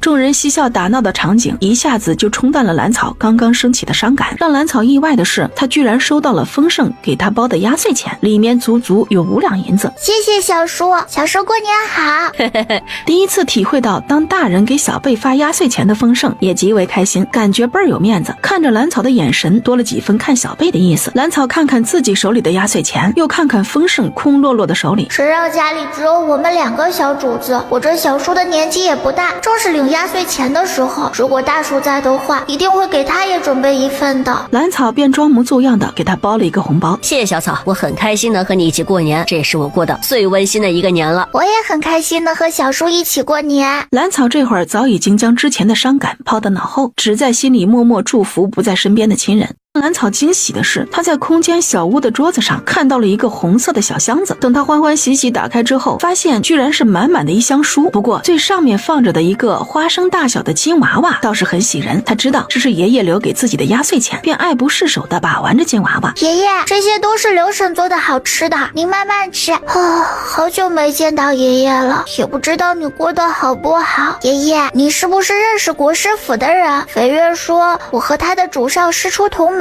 想来您应该是认识的吧。上次我还见到那个人把你之前歇息的小棚子收走了，不过他和爷爷一样留了许多书给我，还安排了飞月和费嬷嬷照顾我。爷爷，今年过年大叔和白姨还有哥哥都不在，心里还是有些难过。听到外间香梨起床的声音，兰草赶紧将金娃娃放好，这才从空间里出来。等到香梨从外间进来的时候，兰草已经将自己收拾好了，身上穿着绣房专门为他准备的大红色锦缎棉衣，还有专门搭配的红色缎面棉鞋，看起来格外喜庆。姑娘这一身衣裳可真喜庆，我托托一个福娃。你也一样呀，这身衣服也很鲜亮。兰草早就见到香梨身上的新衣和头上的新头花，这是奴婢的娘一早就准备好的，这次回去一并带了来。香梨被兰草夸得有些脸红，不过依然笑得开心。费嬷嬷和斐月两人早已经等在院子里。兰草惊奇地发现，斐月今天没有再穿她那一成不变的黑衣，而是穿了一套浅蓝色同款的衣衫，头上的发绳也换了，整个人显得柔和了许多，让人眼前一亮。由于今天是新年的第一天，大家晨练的这一项活动也暂时取消了，大家直接热热闹闹的相互拜年。今天的早饭也很丰富，刘婶儿算是拿出了她的看家本领，吃的一众人个个抱着肚子直不起腰来。饭后，兰草便和丰盛去齐大夫那里拜年。齐大叔，我来啦！整个人便蹦蹦跳跳的跑了进去。此时的齐大夫正在分门别类往药柜里装药材，这一次两人都得到了一份压岁钱。哎呦，小丫头来了，快进来！哎，小心些啊，这里面正乱着呢。齐大叔，我已经7岁了，可不是小丫头喽。哎，好，7岁了，是大姑娘了。兰草听到对方说自己是个大姑娘了，心里那叫一个美，然后喜滋滋的招手让大和将带来的2坛子果酒交给齐大夫。小草有心了，镇上的医馆有赵大夫坐堂，我也能够放心一些，便想着在县城再开一个医馆，离你们呢也能够近一些。小草想大叔了，随时可以过来看看。齐大叔，有什么帮忙的吗？把后院那些房间的桌椅床布收拾一下，前面都是些药材，你们也插不上手的。成，没问题，这事交给我们。说着便乐呵呵的带着香梨和斐月几个去了后院。有人能帮忙收拾后院，他可是一点都不客气的。哎呀，这小丫头就是有心了呀，不光人过来帮忙，还带来了这么好的酒，中午可得好好的招待他们一番。就去太和楼订一桌酒菜回来吧。怎么终于想学医了？在前面忙完的齐大夫走进后院，就见到扒着筛子往里看的兰草。也没有，就是发现这些药材跟新鲜的时候不一样。我只认识一些新鲜的药材，这些泡制过的药材还真是不好分辨。这有什么？你要想学认药材，随时都可以来找大叔。就算我不得闲，这医馆里不还是有平安的吗？到时候还有其他人都是可以教你的。齐大夫一直没忘记自家师兄的话，这孩子聪明机灵，又有家传的各种方子，不学医真是屈才了呀。他决定有机会就慢慢诱导这丫头。可是我要学的东西有很多，只怕不能天天过来。兰草此时被齐大夫说的有些心动。其实你也不用天天过来，只要2、3天来一次就好，全当是出来透透气，也不用学多高深的医术，至少有些药材要认得，一些外伤会处理什么的。要知道你们一家子呀都是舞刀弄枪的，这些呢也是必备的。听到齐大夫这么说，兰草是彻底心动了。是啊，我一家子都是舞刀弄枪的，学会医术，对我对家人都好。想清楚这些之后，兰草便对着齐大夫点了点头。那我先2天过来一次，毕竟家里还有其他的事情要忙。哎，好。于是接下来的日子，兰草便每隔1天去医馆学习，直到医馆正式开业之后，他才算是正式开始学东西。不过由于他对药材什么的并不熟悉，起初便跟着平安在后面熬药、分拣药材什么的。在干活的同时，他真的认了不少药材，不同的药材有各自不同的炮制方法，自己需要学习的还真的不少。让齐大夫惊奇的是，自己才教了没几遍的汤头歌，兰草听过2次之后就能背下来。虽然里面的内容他不怎么了解，但是能这么快就背下来，还还真是让人意外，觉得兰草在医学方面是灵性十足，整个人又很能受得了学医的苦，将来说不定能成为一个学术很不错的大夫呢。就这样，齐大夫对于兰草学医的事情更加上心，自己有空的话都亲自带着他。这天，兰草从医馆回来之后，发觉院子里的人一个个都喜气洋洋的。嬷嬷，今天是什么日子？还把我院子特意装扮一番，小叔那里也重新布置了吗？哎，我的姑娘哎，明天可是您7岁的生辰，老奴可是一早就开始准备了。啊，我的生辰？对于兰草来说，她从来没有过过生辰，她也不知道自己是什么时候生的。是啊，姑娘，明天是3月初4，正是您的生辰。原来我也是可以过生辰的。想到之前在兰家时，兰园过生辰时那满满一大碗肉，那装进书包里香喷喷的煮鸡蛋，那崭新又神气的新衣，兰草不是没有伤心失望过，只是没有人在乎她的感受而已，她也只能把羡慕默默地放在心里。现在好了，居然有这么多人为了自己的生辰精心装扮，她还有什么好遗憾的？可是小叔去年都没有好好过生辰，怎么到我这里就这么铺张？我那时候不是特殊情况吗？不过那样一个有意义的生辰对我来说很特别，我很喜欢。小叔，你回来了。小丫头想那么多干什么？你可是家里的福星，又是在家里的第一个正式的生辰，自然要隆重一些，辛苦费嬷嬷了。她对于费嬷嬷的布置还是很满意的，自然客客气气谢过。丰盛可是知道这费嬷嬷也是国师府那边的人，自己多些尊重总是没错的。二爷客气了，这都是老奴该做的。明天啊，我向先生请了假，陪着你一起玩。好呀，小叔自从去学堂之后还真没怎么玩过，明天一定要尽兴。兰草乐得拍手称赞。二爷，姑娘，李二哥回来了。你说的是李老二回来了？他人呢？顺便让大厨房多准备些好吃的，再多准备些热水。他们赶了这么长时间的路，想必又累又饿了。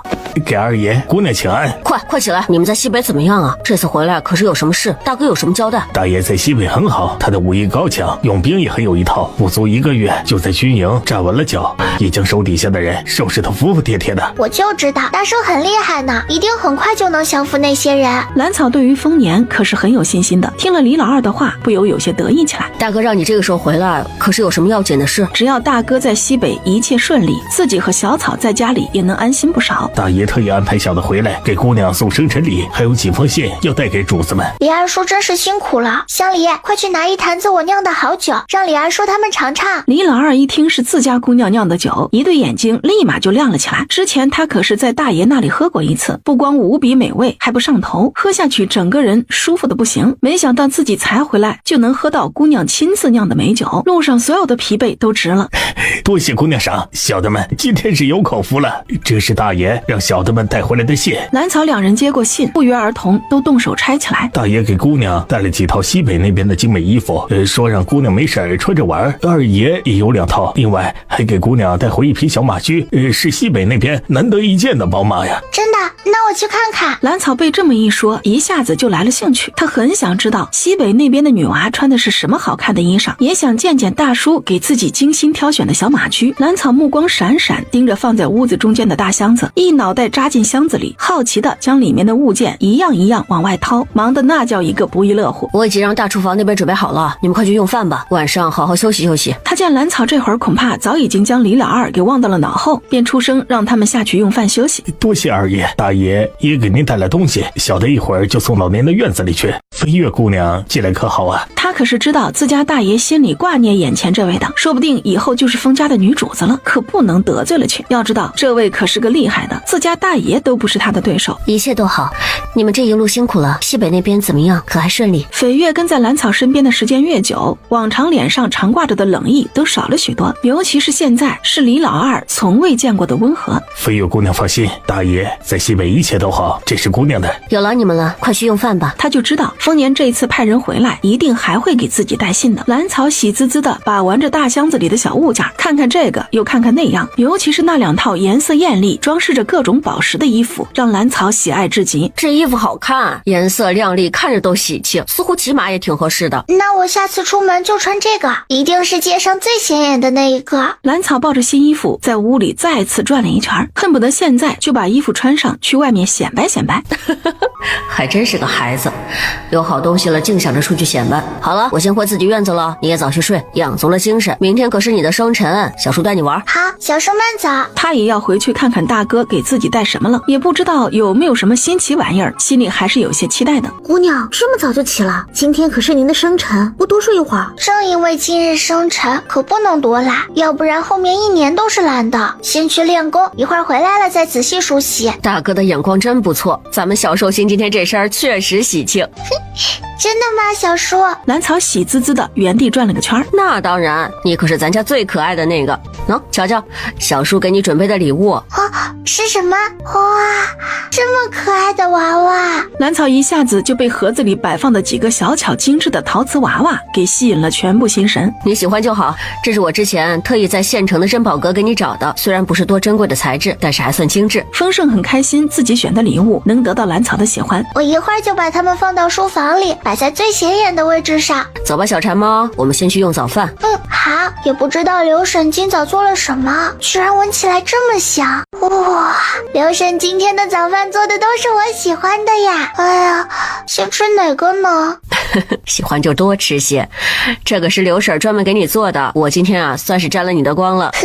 过生辰可真好，过生辰还真是幸福。今天你生辰，咱们中午在家里用饭庆贺一番，然后带你出去玩。好，都听小叔的。兰草这会儿心里美得冒泡，被人惦记着安排过生辰，原来是这种滋味，很好呢。很快便把早饭吃完了。等着兰草从房间里走出院子的时候，家里的所有下人全都在场，全都笑盈盈的下跪行礼。大姑娘生辰喜了！兰草先是愣了一下，一下子被这样的场面给惊呆了。他还从来没遇到过这么多人给自己祝福，竟然有些不知道该怎么回应。他先是回头看了一眼丰盛，发现对方正笑看着自己，并且对自己鼓励的点点头。兰草深呼吸了一下，将自己有些激动的心情往下压了压。大家都起来吧，今天每人多发1月月钱。兰草之前还听费嬷嬷讲过的，一般人家遇到喜事就是赏个月钱什么的。谢谢大姑娘，大姑娘平安喜乐。兰草见众人高兴，他脸上的喜色更多了几分，说明自己刚刚的处理还算妥当。都起来吧，今天每人多加2个肉菜，1套春装，都是大姑娘给大伙准备的，一会儿去刘管家那里领。谢大姑娘，谢二爷，祝大小姐喜乐安康。他没想到自己过个生辰，老高也准备了礼物，想来这是为康一早就安排好的。快起来，你有心了。这是老爷和夫人一早就吩咐老奴在小姐生辰时送上来的，希望小姐能够喜欢呢。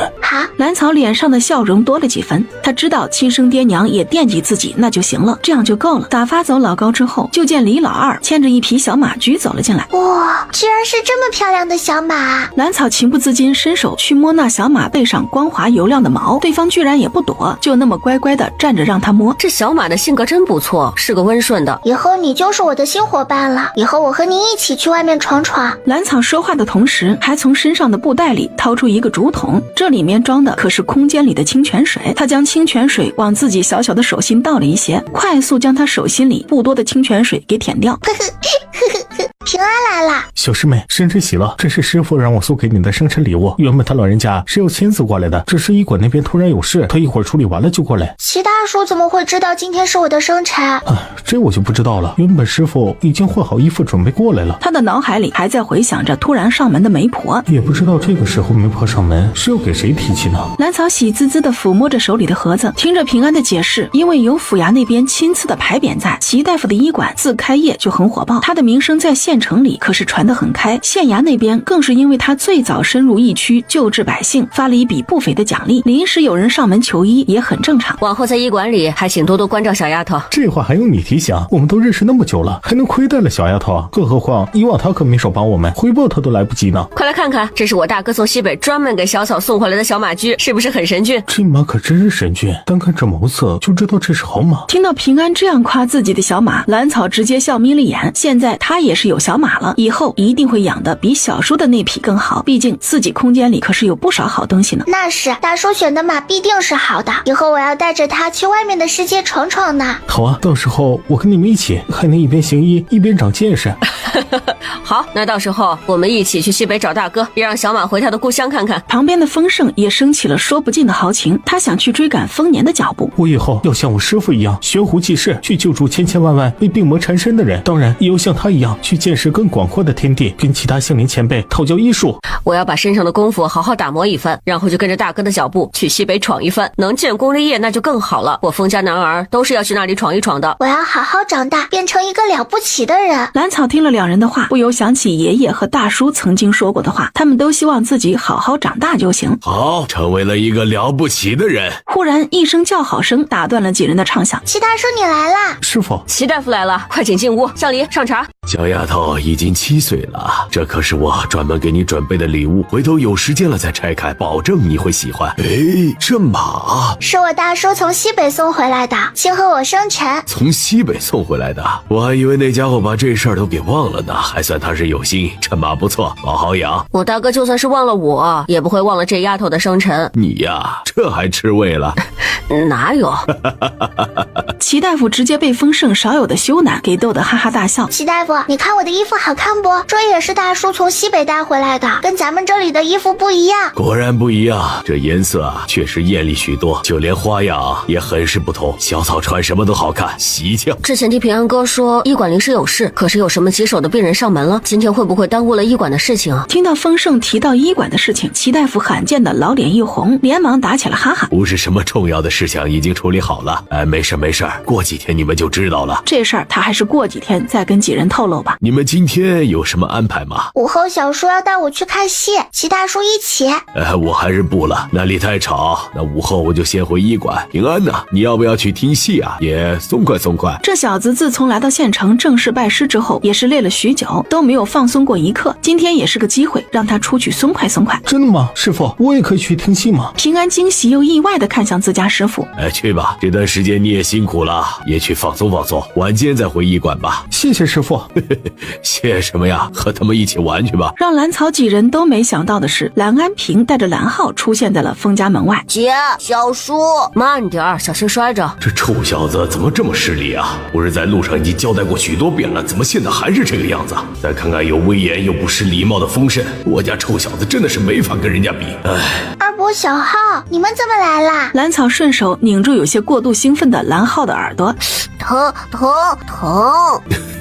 现在这臭小子得你们2个收拾，这下老实了。你今天怎么来县城了？有啥事？来给你过生辰啊。姐，我跟你说，我和爹可是给你带了礼物，也不知道你喜欢不喜欢。你们怎么会知道我生辰的？我爹说你出生的日期他也是知道的，只是惭愧这些年什么都没做，现在想要尽一份心。丰盛也知道了兰安平的来意，只是他并不想说什么，依旧面带笑意把人请进了前厅。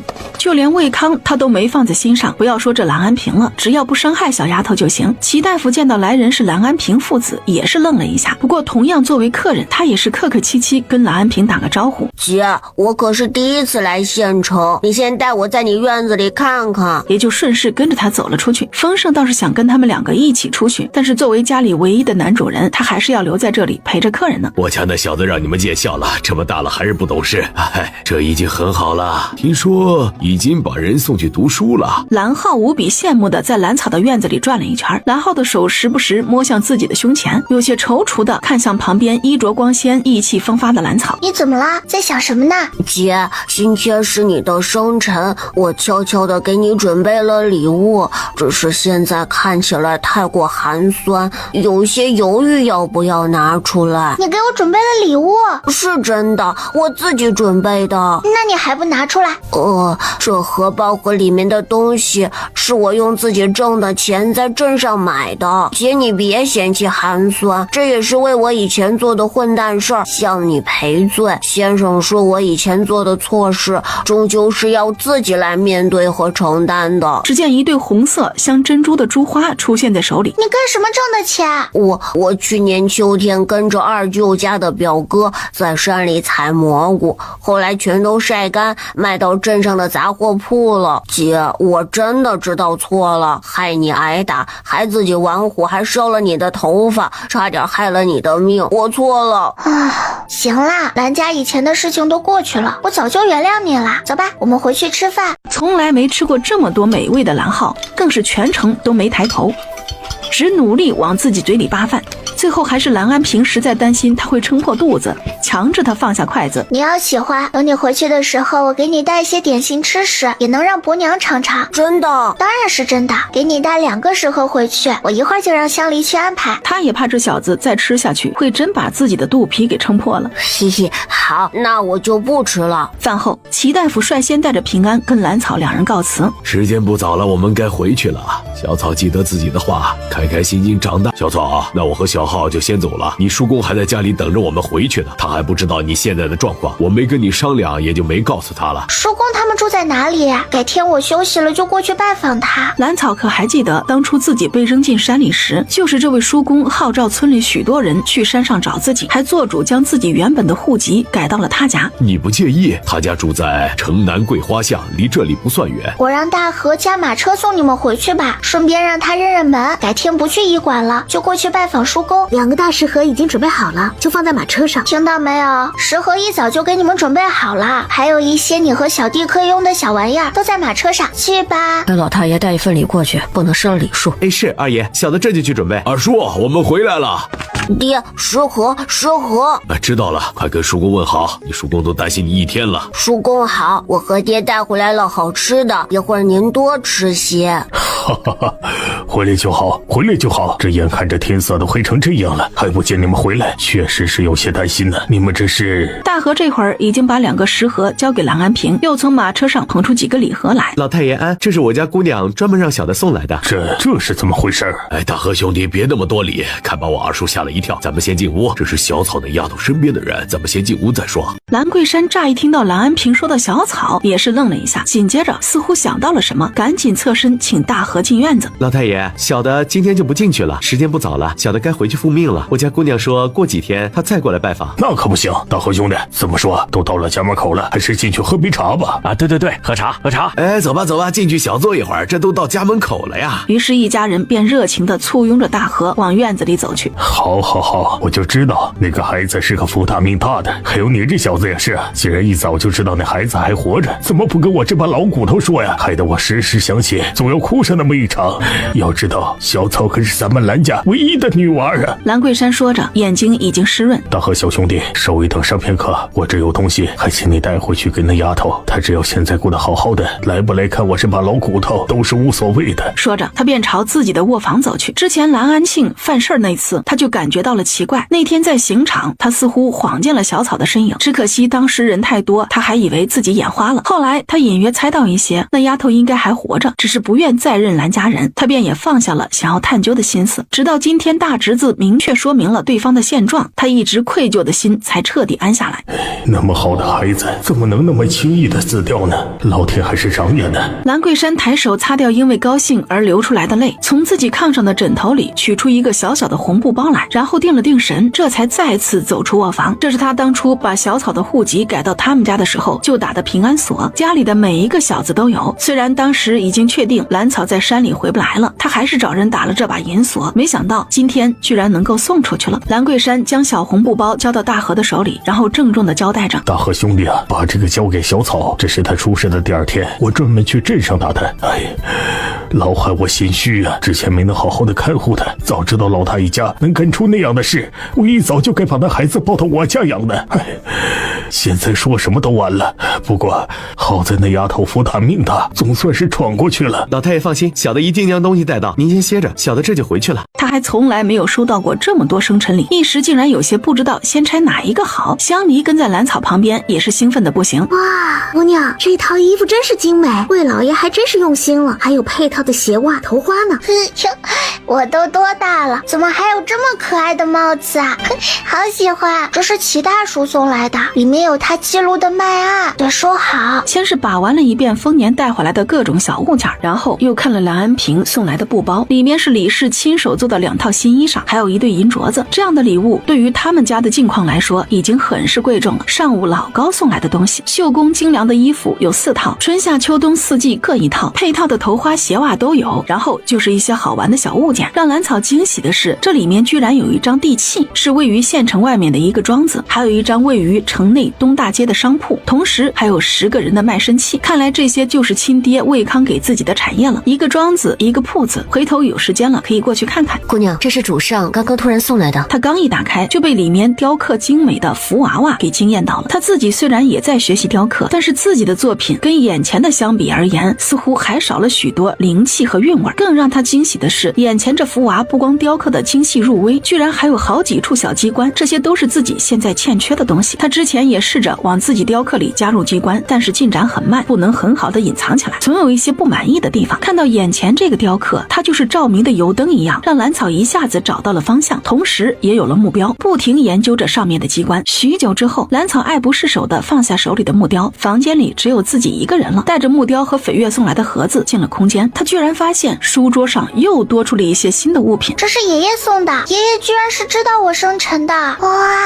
这么好看的头花和发带。兰草一眼就被满满一盒子各色精美可爱的头花迷花了眼，也不知道这些头花是什么做的，造型别致、逼真、可爱、娇憨、灵动，全是他现在这个年纪最喜爱的。这下好了，这么多头花，我要一天换一对。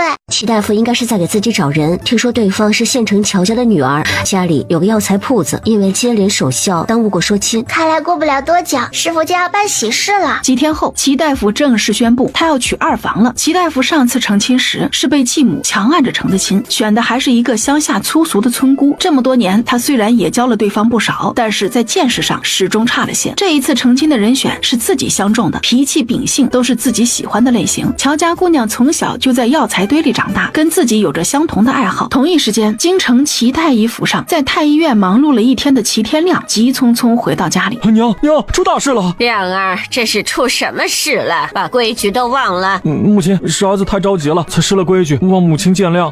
说说吧。满意的看着已经在太医院站住脚的儿子。母亲，儿子今天在太医院得到准备消息，之前万县瘟疫时大出风头，还被院判大人赞不绝口的齐大夫出自清溪镇。清溪镇？那不可能！当年我把你父亲留下的所有医书都给了你，一本都没给他留。那小子没办法才去府城投奔了你那该死的师伯，要不然他只怕连把脉都学不会。齐老夫人听到自家儿子提到清溪镇，立马就想到了自己那个继子，转而他又摇摇头，在自己刻意打压下，那个逆子其实并没有学到多少医术，比起自己的亲儿子那可是差远了。母亲，你好好想想，清溪镇可就那么大，姓齐又行医，以前可就只有咱家呀。想必院判大人提起的齐大夫就只有齐天明了。这倒也是，从你祖父那一辈开始，咱们齐家就一直是行医的，还是我儿子最有出息，年纪轻轻就已经成了太医。齐老夫人说着不由洋洋得意起来，如果不是自己当初一力主张儿子进京，只怕现在还缩在清溪镇那个破地方呢。母亲，那我们怎么办呀？现在院判大人天天念叨清溪镇的齐大夫，只怕用不了多久他也会到京城来，院判大人又那么看重他，到时候儿子只怕要被他压一头了。不可能，只要有我在一天，那个逆子就不可能爬起来。当年我很是费了一番功夫才将那个逆子打压下去，怎么可能让他轻易翻身？可是儿子听说万县瘟疫时，他可是第一个用正确的药方治病救人的。母亲，您说是不是父亲还给他留了别的医书呀？如果自己那好大哥的手里真的有什么医书孤本的话，势必要将他抢过来，反正为了孝道，那人也不敢反抗自己母亲的。你说真的？他手里还有医书？我当年明明收走了所有的医书，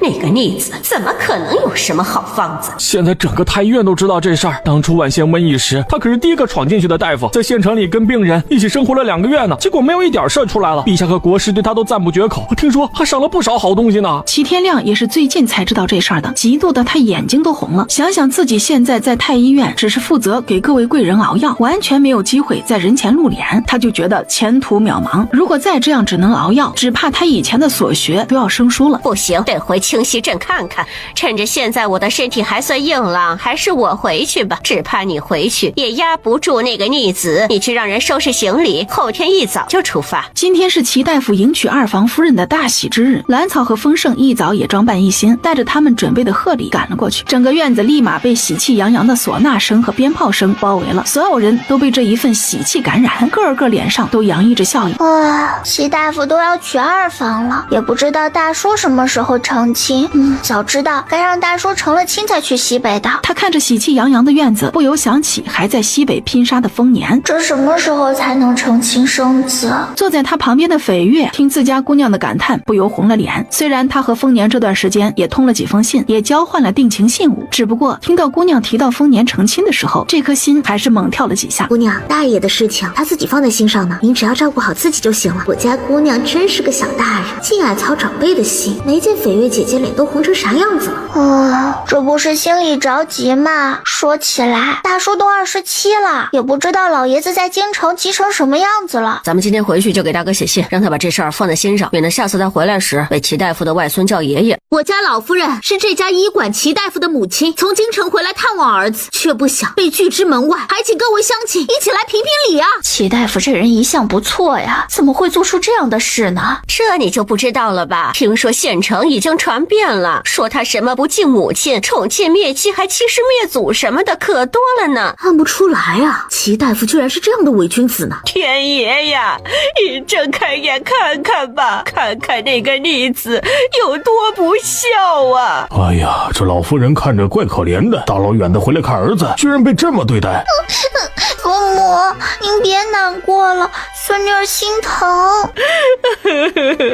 老夫人，您别伤心了，您这身体受不住啊！这些人那凄凉又悲愤的哭诉，惹得许多路人都跟着掉起了眼泪。哎，气死我了！这些人居然这样胡说八道！姑娘，这事不能动手，不然就真坐实了他们刚刚说的话了。齐大夫的名声可就真的被抹黑了。你们这些小崽子跟那个逆子一样不孝，把老婆子我赶出医馆，还动手打了我的人。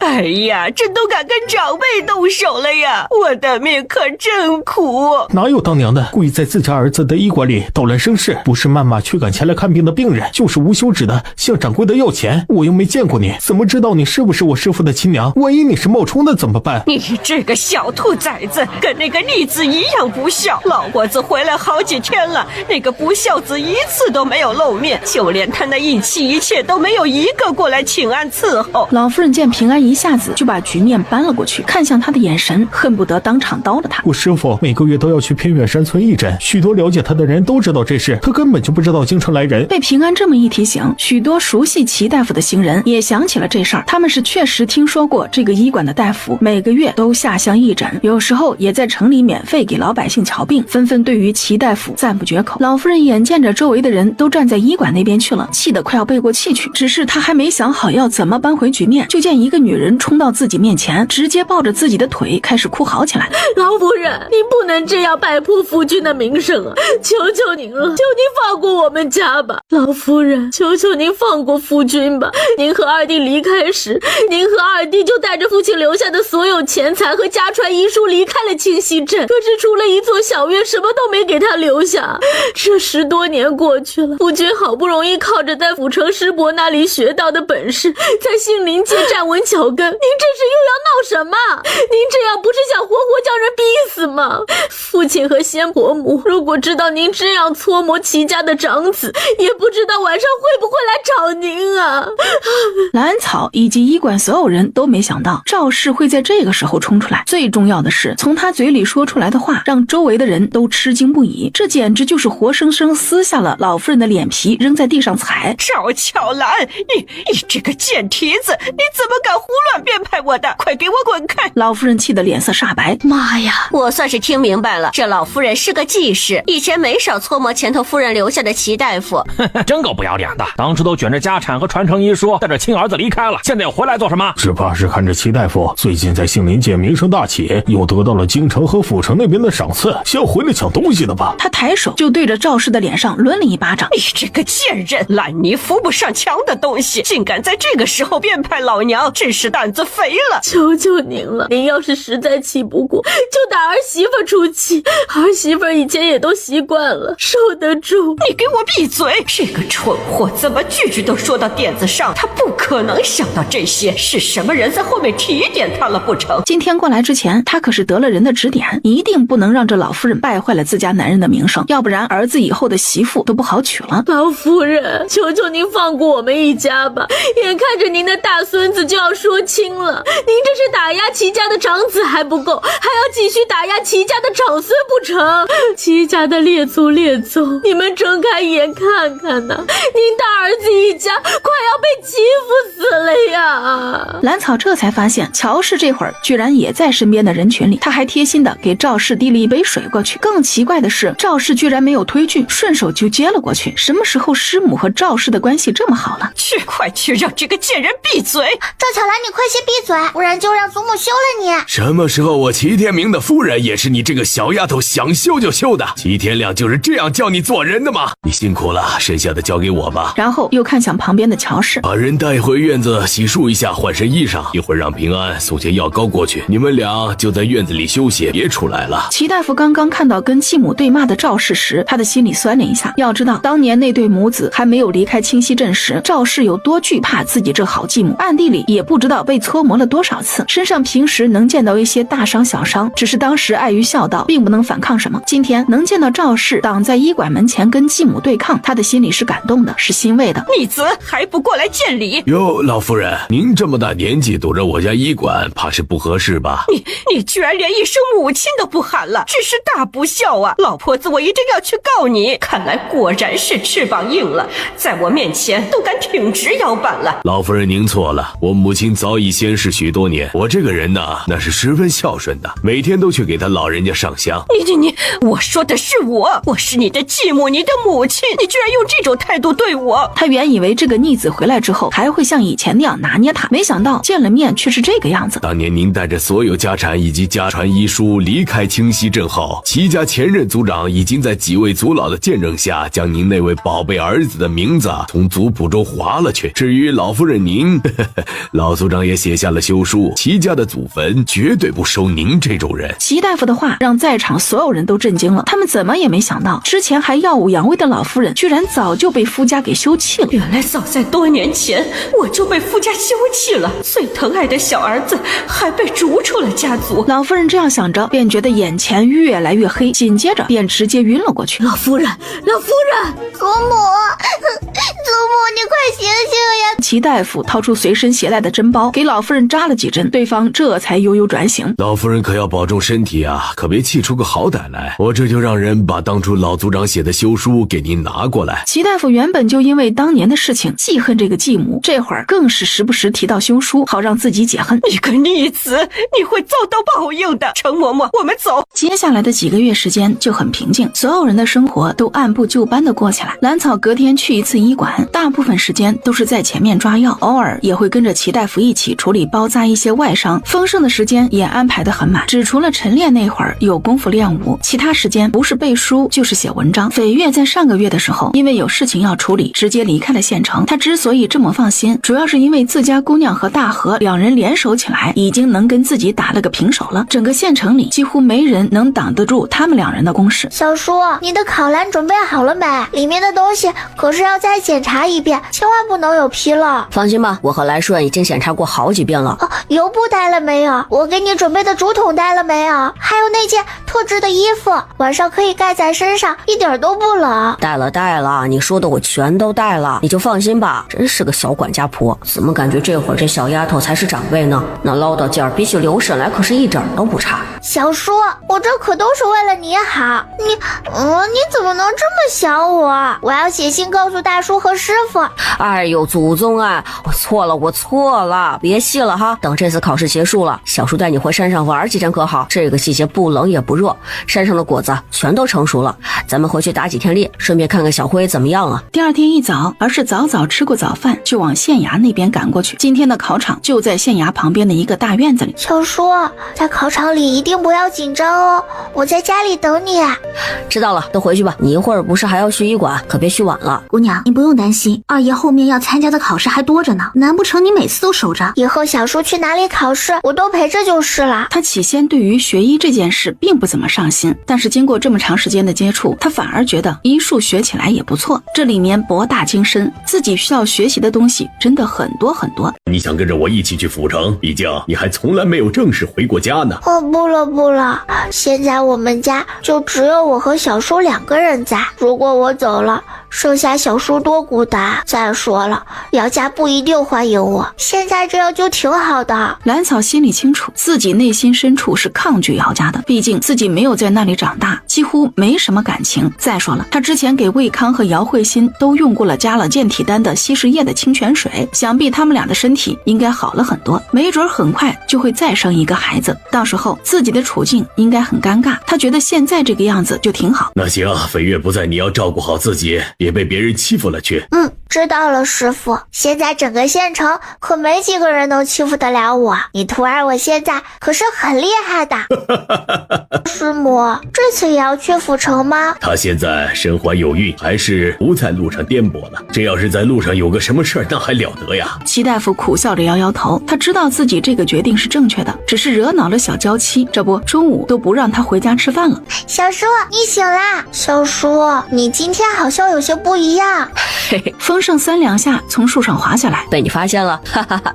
我就是刚刚考试了一场，想要放松一下，然后狠狠地咬了一口手里的果子。说到底，他也只是一个11岁的小少年。自从丰年离开清溪镇之后，他就一直拼命读书、学习、练功，想要早些追上丰年的脚步，确实把自己逼得紧了一些。小叔，师傅去府城了，魏大夫在府城给白英哥相了一户人家，他们过去打算操办婚事呢。白英哥要成亲了，他还真不打算回来了，直接在府城成亲。嘿嘿，小叔，咱们什么时候回山上？这都有3个月没回去了。过几天吧，我得先看看考上童生了没有。小叔这次一定能考中童生的。嘿嘿，就你这小丫头会说话。接下来的几天，他先是等到丰盛考上童生的消息，原来丰盛接下来的日子还不能松懈，要为后面考秀才做准备。绯月来信说，他的事情已经快要办完了，过几天就启程回县城，大概20多天就能到家，让兰草不用担心他。兰草算了算，绯月这次出门办事，差不多走了有2个多月了，看样子能在天气大冷之前回到家，这样挺好。兰草又打开了另一封信，魏康的信里面写的就比较繁琐了，大部分都是在询问兰草在县城过得怎么样，有没有被人欺负，还说了年后他外出查账的时候会过来看他，又说了姚慧欣给他准备的几身衣裳，还有一些小玩意儿，最后还说了再过几个月他就又多了一个弟弟或者妹妹了，他娘年后就没法过来看他了。兰草从这封信里面看得出来，魏康的心情很不错，想来他也很期待家里再次添丁的。把信放在桌子上，兰草默不吭声的把自己泡进温泉池里，缓缓闭上眼睛。此刻的他心里说不出是什么滋味，说难受吧也算不上，说欢喜吧倒也没有多少。早在兰草第一次见到魏康时，把那个装着清泉水的竹筒送给他时，还有在路上悄悄给他的药里加清泉水的时候，兰草就想到早晚会有这么一天。或许魏康和姚慧欣再次有了亲生的孩子，就不会那么在意我了吧？不在意就不在意吧，反正我在丰家过得挺好，自由自在，上面还没人压着我，想上房就上房，想上树就上树，想下河就下河，想干啥都行。大树管不着，小树不会管，飞嬷嬷管不了，乡里只会听我的。这样就挺好，还没有人阻止我练武、学医、雕刻、酿酒，再也没有在这里这么自在的日子啦。很快兰草就想明白了，他原本对魏康和姚慧欣就不怎么熟悉，他们有了自己的孩子，不怎么关注自己也挺好的，免得以后自己要去西北的时候，他们俩又仗着亲生爹娘的身份不同意。不过这一次送给他们的年礼还要再加一些，就从空间里挖了几株上好的药材好了，反正他现在炮制药材很熟悉，在空间里就能完成。兰草这边刚把这几天的功课补完，刚准备把昨天没完成的木雕完成，忽然听到院子里有动静。可算是回来了，姑娘可都惦记了好久呢，快进来，我这就给您烧热水。好，再煮碗姜汤。绯月拍打了一下身上散落的雪花，这才走进屋里。姑娘，奴婢回来了。绯月，你可算是回来了，可担心死我了，这一走就是几个月。兰草之前已经习惯了身边有绯月这么个人，这一次对方有事离开，他可是过了好久才适应过来。姑娘不必担心，奴婢一切都好，事情也办得很顺利。绯月见到兰草同样有些激动，他也没想到自己这一去就是几个月，在外面同样也担心家里。乡里去熬些姜汤，再做些热乎的饭菜。春桃，烧些热水，让绯月好好泡个澡，外面太冷，可不能都坏了。相信给绯月的屋里备上炭盆，厚实的被褥都拿出来铺上。是，姑娘。怎么样？你这次累坏了吧？兰草双眼亮晶晶地盯着绯月，希望她能说说这一次出门的事情。累倒是不累，就是有些冷。奴婢回来这一路，从北到南几乎都在下雪，咱们这里还好一些，往北走，许多人家的房屋都被大雪压塌了。那大雪一下就是好几天，许多百姓的房屋都塌掉了，有些一家几口全都被压在废墟里。他这一行人还帮忙从废墟里挖出好些人来。这么严重，房子都塌了。是啊，咱们这边还好一些，主要是北边几个府全都遭受了这场雪灾。绯月说话时神情有些低落，他能做的有限，只能把消息上报上去，然后就是搜救一些被房子压塌的那些人。各地官府应该会解决这事儿的吧？百姓不至于受太多苦。就算是官府的反应速度再快，赈灾的物品都总没有那么快送到百姓的手里的。他们现在还是需要防寒保暖的物品，各家的粮食虽然能挖出来，不过也是一个大缺口。绯月对于这一次的事情很不看好，他这一路可是见了太多，只是自己能力有限，又能救多少人，又能管多少人呢？希望他的消息传回国师府之后，京城那边能尽快调拨特资下来。现在的空间里已经存了各种粮食、药材、果子、蔬菜，各种蛋类、鸡、鸭、鹅、兔子这种小动物。我是不是该把这些东西拿出去？他怕给自己招祸，给封家招祸。一时间，兰草有些拿不定主意。他烦躁地在空间里的草地上走来走去。怎么办？怎么办？该做些什么呢？爷爷，小草该怎么办？外面许多人的房屋都被大雪压塌了，小草想为他们做些什么？您看，您送小草这个空间里已经有许多粮食和药材了，这些正是他们需要的。可是小草不敢拿出来，小草怕给大叔和小叔惹来祸多。爷爷，小草该怎么办？兰草念叨了许久，依然没有想出好办法来。姑娘心里可是有事？昨晚一直在想你说的事，有些睡不着。姑娘，这可真是奴婢的罪过了，早知道会是这样，昨天晚上就不多嘴了，害得您一晚上没睡好。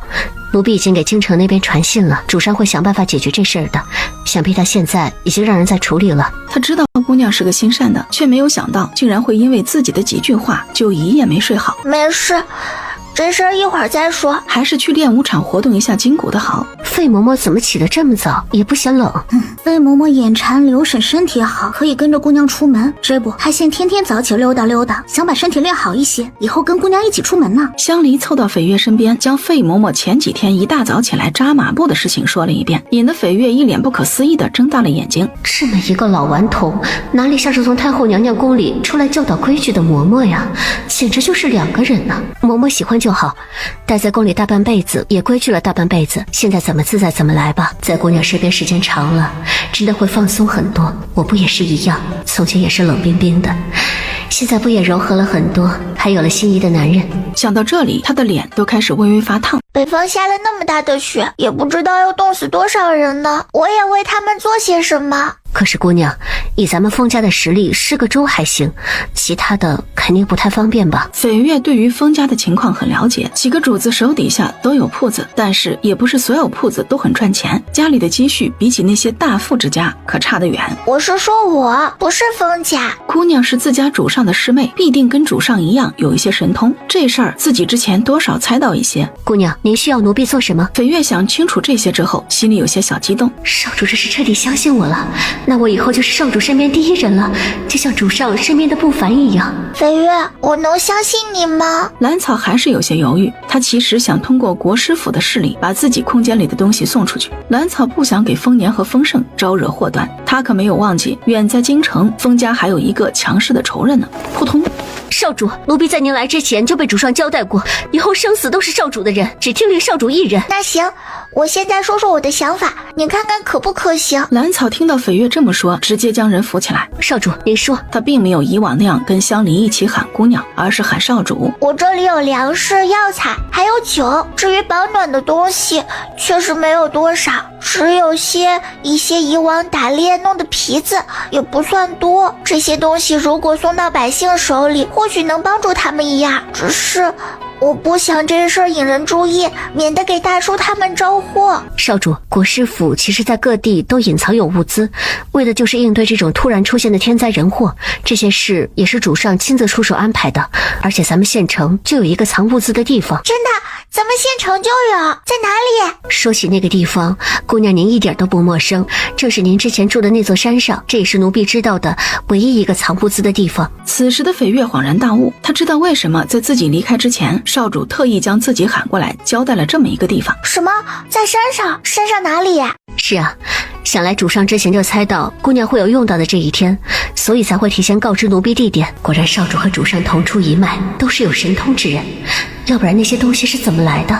你知道在山上什么位置吗？那些东西放到哪里？然后呢？怎么送到受难的百姓手里？奴婢只知道每次有灾难之时，国师府会从各地调拨物资过去。每次有大灾大难，国师府都要忙一段时间，直到灾情结束。主上说那个位置您是知道的，他说就是房子那里。哦，房子那里？兰草有些疑惑。我在山上的院子之前被李家人毁了一次，后来重建的时候并没有听说发现什么机关暗示什么的。那我们现在就出发回山上一趟，早些把东西送过去，也好早些送到受灾百姓手里。既然北方遭遇了雪灾，那西北现在怎么样了？姑娘想的没错，西北今年的风雪特别大，近10年来都没有这么大的风雪呢。斐月说起这个话题，脸上的表情都严肃了不少，他又何尝不担心那个男人呢？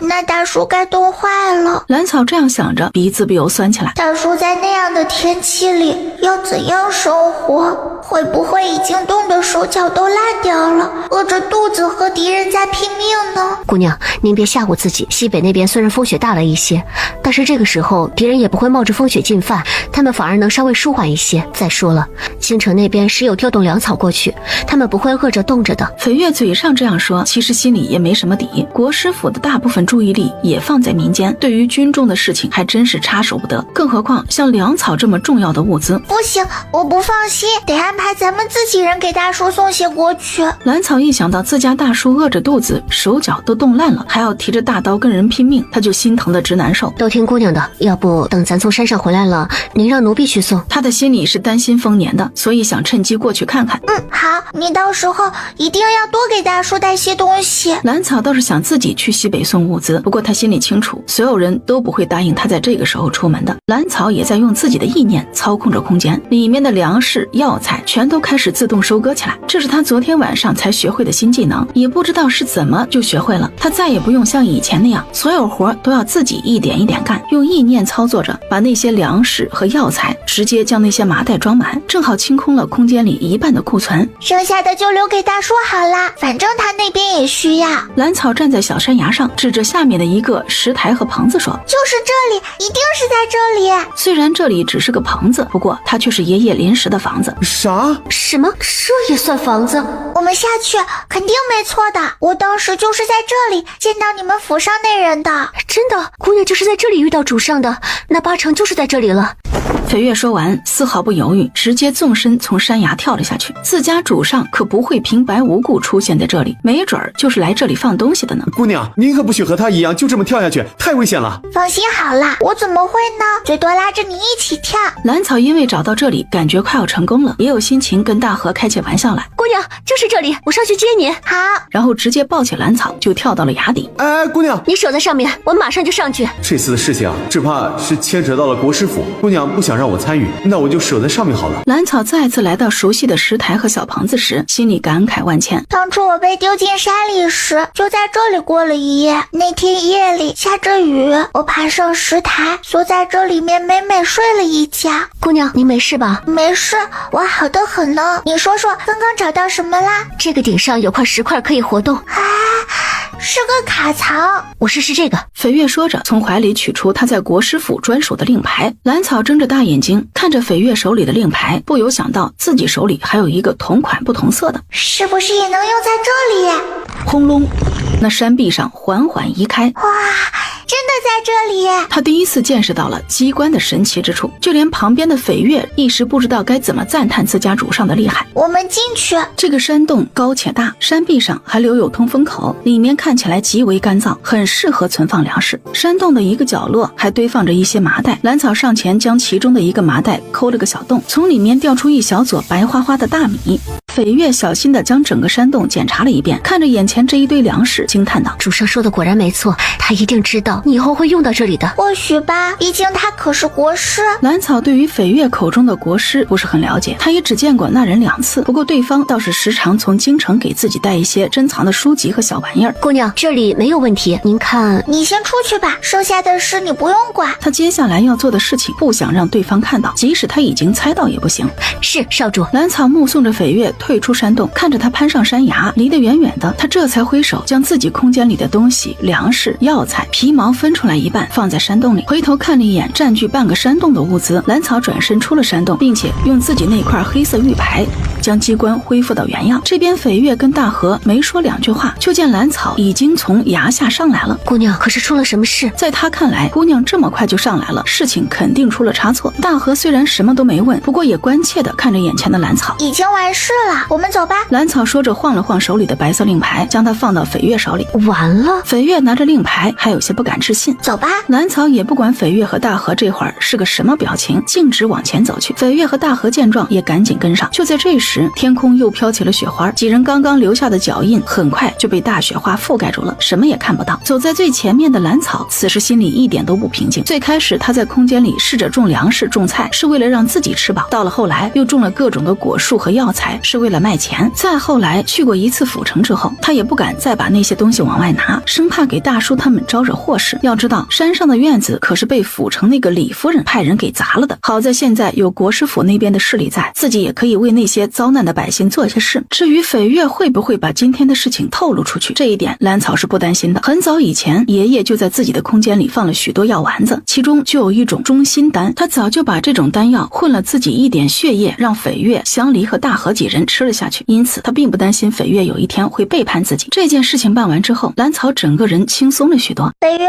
你什么时候联系国师府的人？要快一些。他怕时间拖久了，自己的粮食送过去已经晚了，没法帮到许多人。姑娘放心吧，奴婢刚刚已经放信号了，他们今天晚上就能赶到来。已经放信号了？那些人晚上真的能到山上？他们怎么把这些东西弄走？他心里还有些好奇，国师府是怎么从山里把那些粮食弄出去的？少主放心好了，这里既然是主上暂存物资的地方，也是有人暗中守着的。至于怎么把粮食弄出去，他们自然有方法。哦，那就好。粮食送到地方，给我回一声。是，少主。斐月，我还打算往西北送一批粮食和药材，以及御寒的东西。他也是想借国师府的手把东西送出去，主要是怕一下子出现这么多物资会被有心人盯上。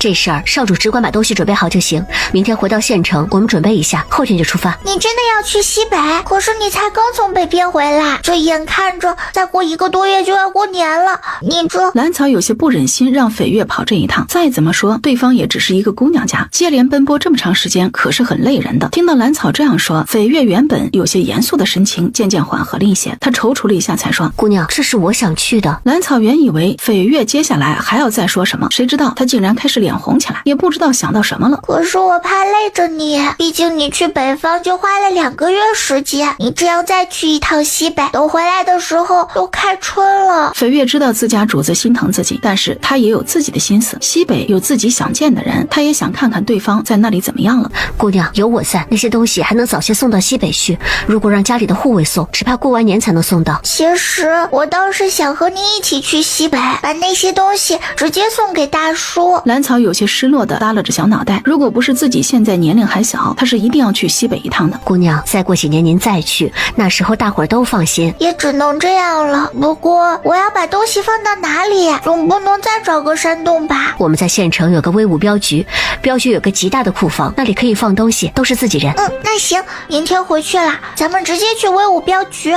姑娘，我们明日一早就出发，就不跟您道别了，大概年后再回来。我这里有个包袱，你帮我交给大叔，这是我专门给他准备的。我给大叔的信也在包袱里面。这个小一些的是给你准备的，里面是一些常用的药丸，都是我自己做的，你路上小心。里面是他特意给翡月准备的药丸，是他这段时间在空间里做的。多谢姑娘，如果姑娘遇到解决不了的事情，可以去找镖局的聂镖头，他知道您就是少主，会替您解决的。我这次离开又是几个月，还真是有些不放心呢。我知道了，你快去休息吧，明天还要赶路呢。我让刘婶和费嬷嬷给你准备了几套厚棉衣，记得带上。翡月天不亮就离开了县城，与他同行的还有家里的3个护卫。再怎么说，这些东西也是封家送过去的，跟几个人过去完全有必要。兰草接下来的日子就平淡很多，他每天除了去医馆里帮忙，就是窝在家里雕刻、读书、做功课，偶尔去酒坊或者绣坊转转。腊月22这一天，兰草缩在屋里摆弄新研究出来的小机关，这是他上次上山之后亲眼见过那种大型机关之后，根据那个研究出来的。姑娘，大少爷回来了，已经进院子了。哥哥，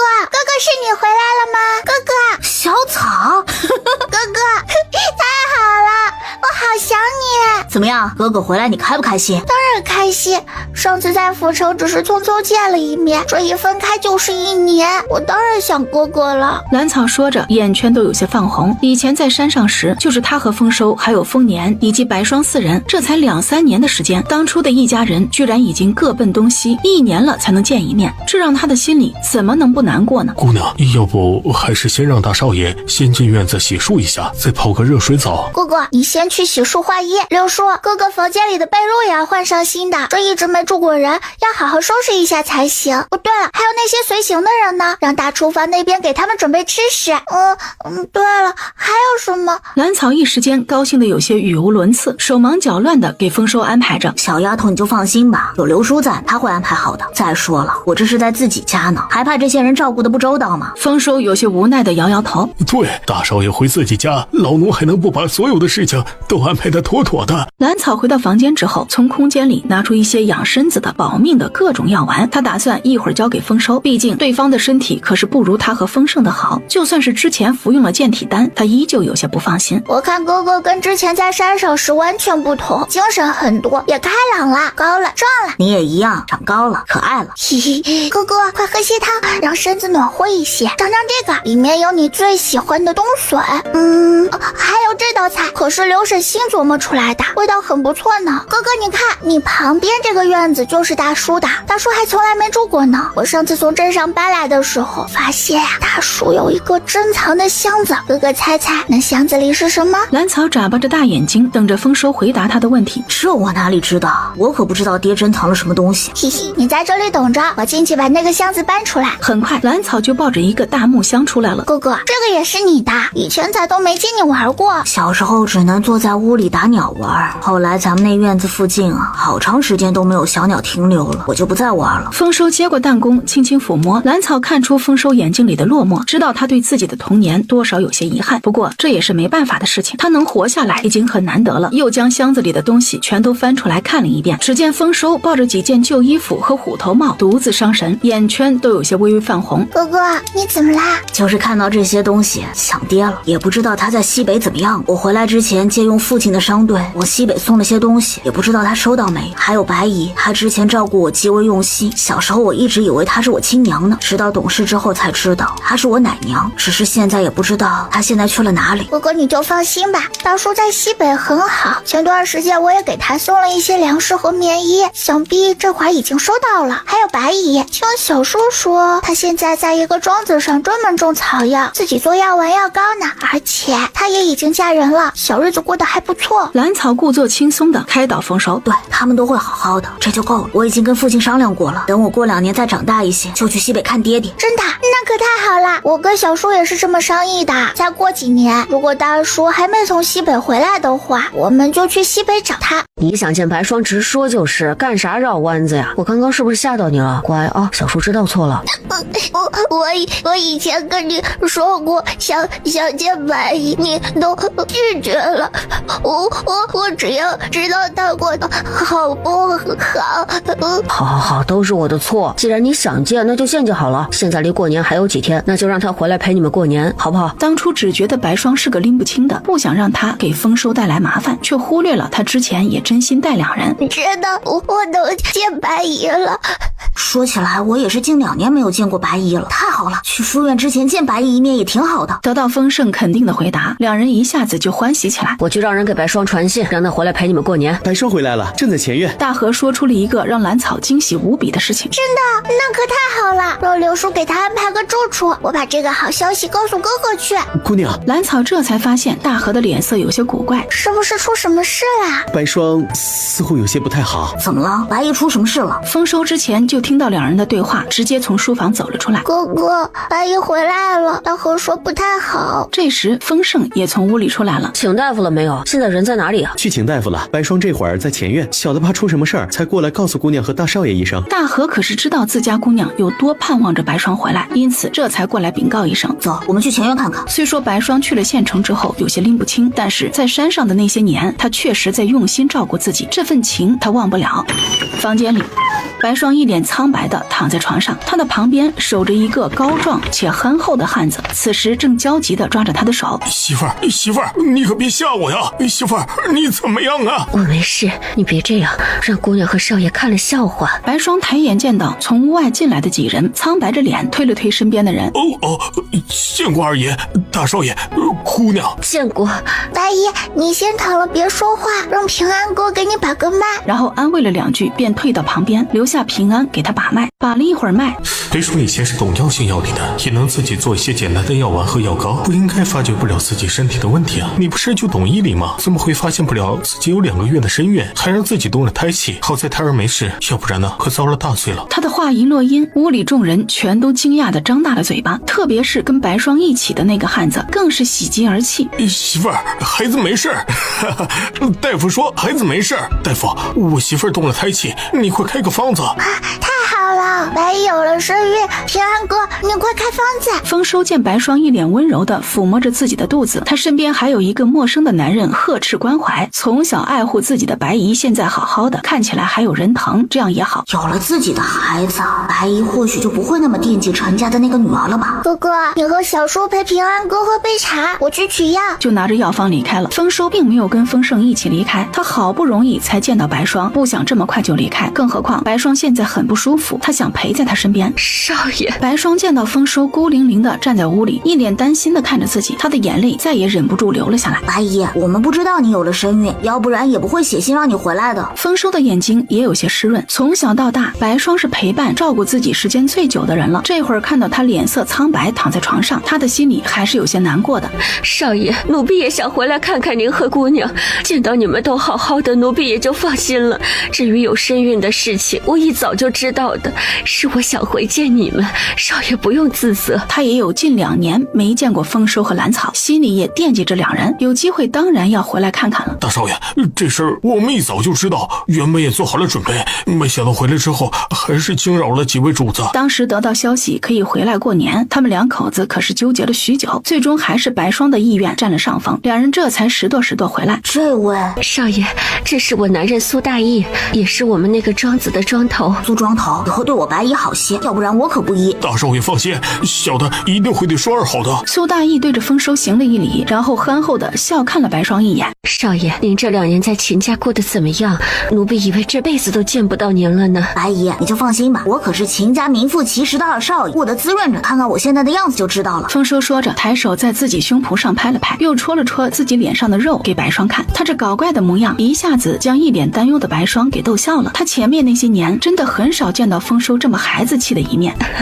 看样子少爷还真是长高了不少，也壮实了一些，就连性格都开朗了不少。当年那个病弱不堪，时时处处需要自己照顾的奶娃娃早已经长大。对了，白姨，你在庄子上过得怎么样？说来还要多谢二爷，当初如果不是他出手，我也不会有现在如此自在的日子。每天在庄子上看一下那些草药的长势，然后就是专心做些药膏、药粉或者药丸，这些都是我喜欢的。而且现在我也有了家有了了孩子，以后的日子不会难过的。白霜说着，温柔地看了正紧张盯着自己的苏大义一眼。丰收看着这样的白霜，发自内心为他高兴。原先在山上的一家人里，爹爹去了西北，自己回了秦家，小草跟着小叔在县城，现在白姨也有了自己的家。现在一家人虽然早已经不在一起，但是各自都过得舒心，那就够了。正好这会儿蓝草端着一个小小的茶壶先一步过来，这茶壶里他可加了不少清泉水，喝下去对于白霜也是有好处的。蓝草也没想到白霜居然怀了身孕。白姨，你现在感觉怎么样？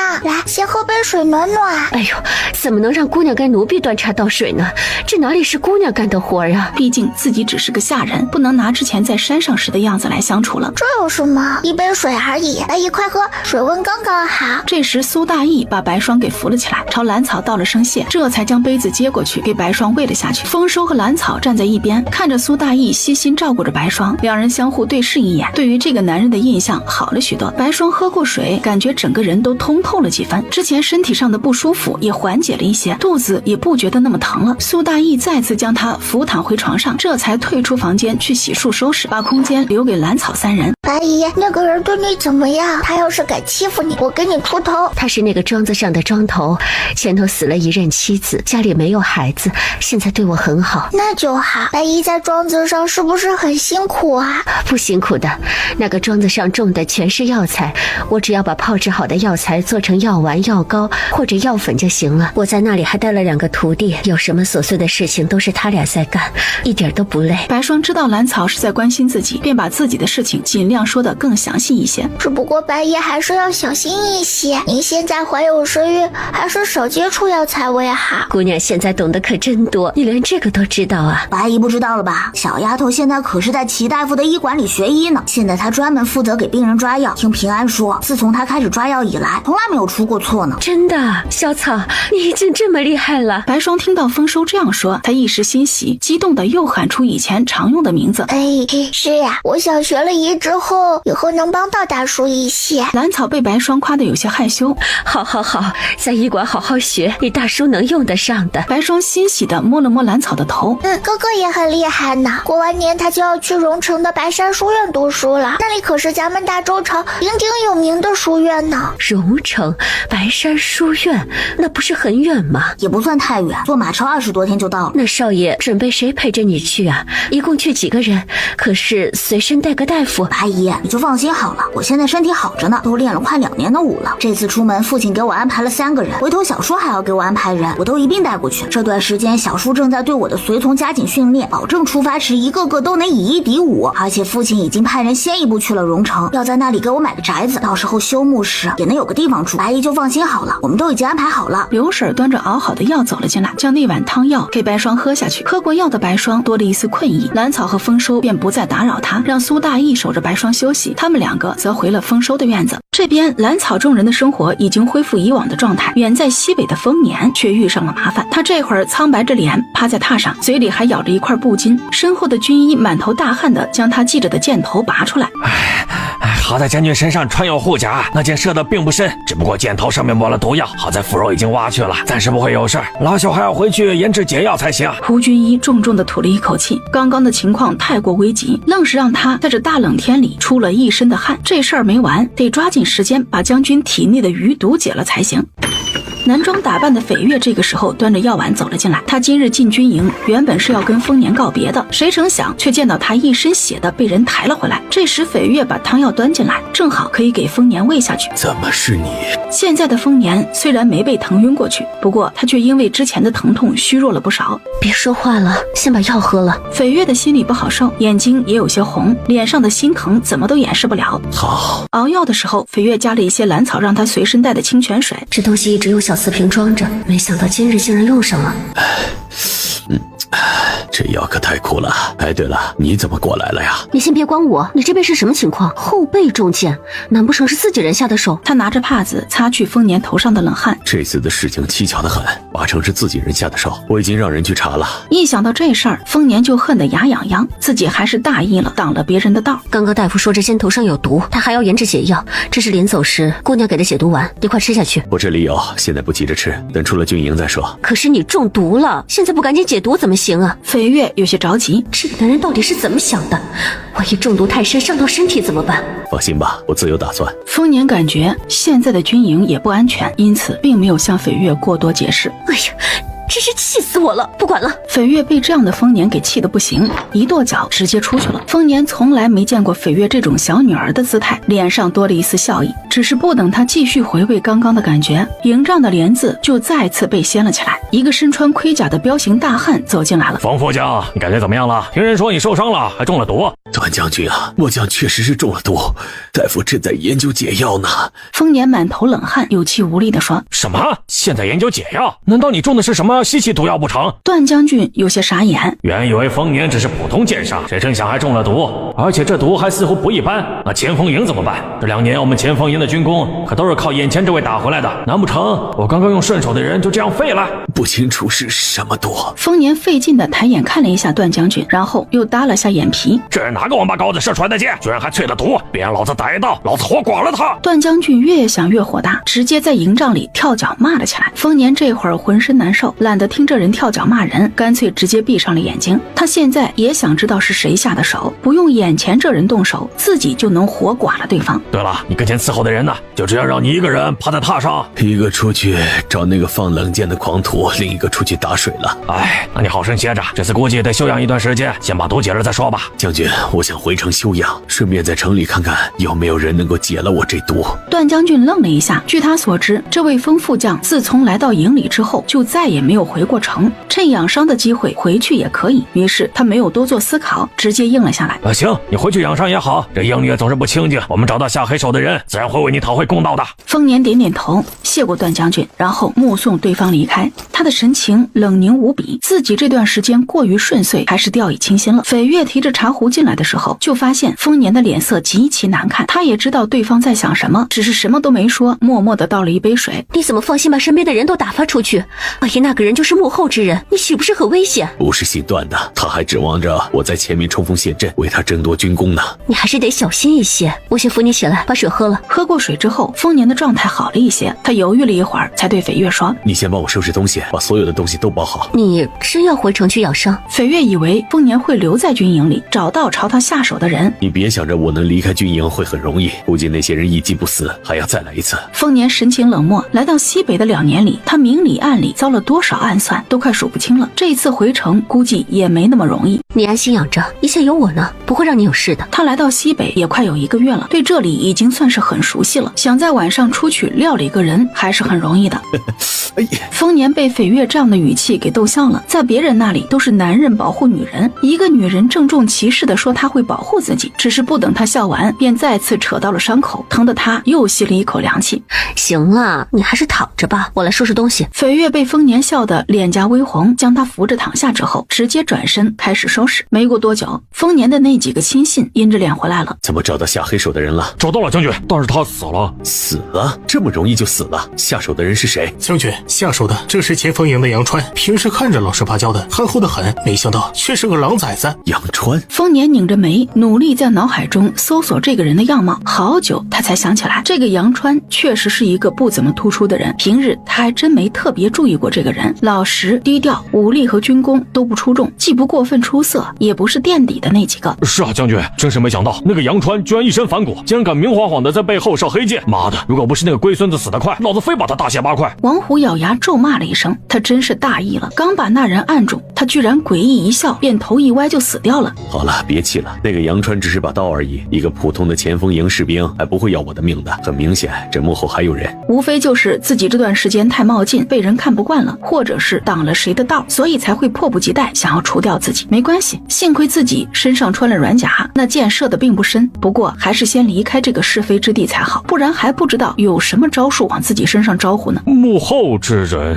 王虎听丰年这么说，一下子就冷静下来，他他也想明白这里面的弯弯绕了。这时外面传来动静，赵亮透过营帐的缝隙往外看了一眼，将军，又来了几个军医，还有郭副将和林副将，这是有人不死心吗？想确认咱们将军会不会死？王虎那暴脾气又上来了，捏了捏拳头就想冲出去。你消停点，不要添乱。你们招呼我晕了。丰年并没有理会两人，而是径直躺好。一直在收拾东西的斐月连忙上前扶了一把，还在他身上的几个穴位上分别按了一下。王虎和赵亮两人见到丰年片刻间就没了动静。众人进来之后，郭副将和林副将也不在意，直接让他们带来的军医给丰年瞧瞧。纱布拆开之后，伤口看着很可怕，红肿的肉外翻着，还有发黑的血液往外渗。在王虎几人发疯一般的怒吼声中，军医连忙重新给丰年包扎好伤口，灰溜溜的逃出营帐。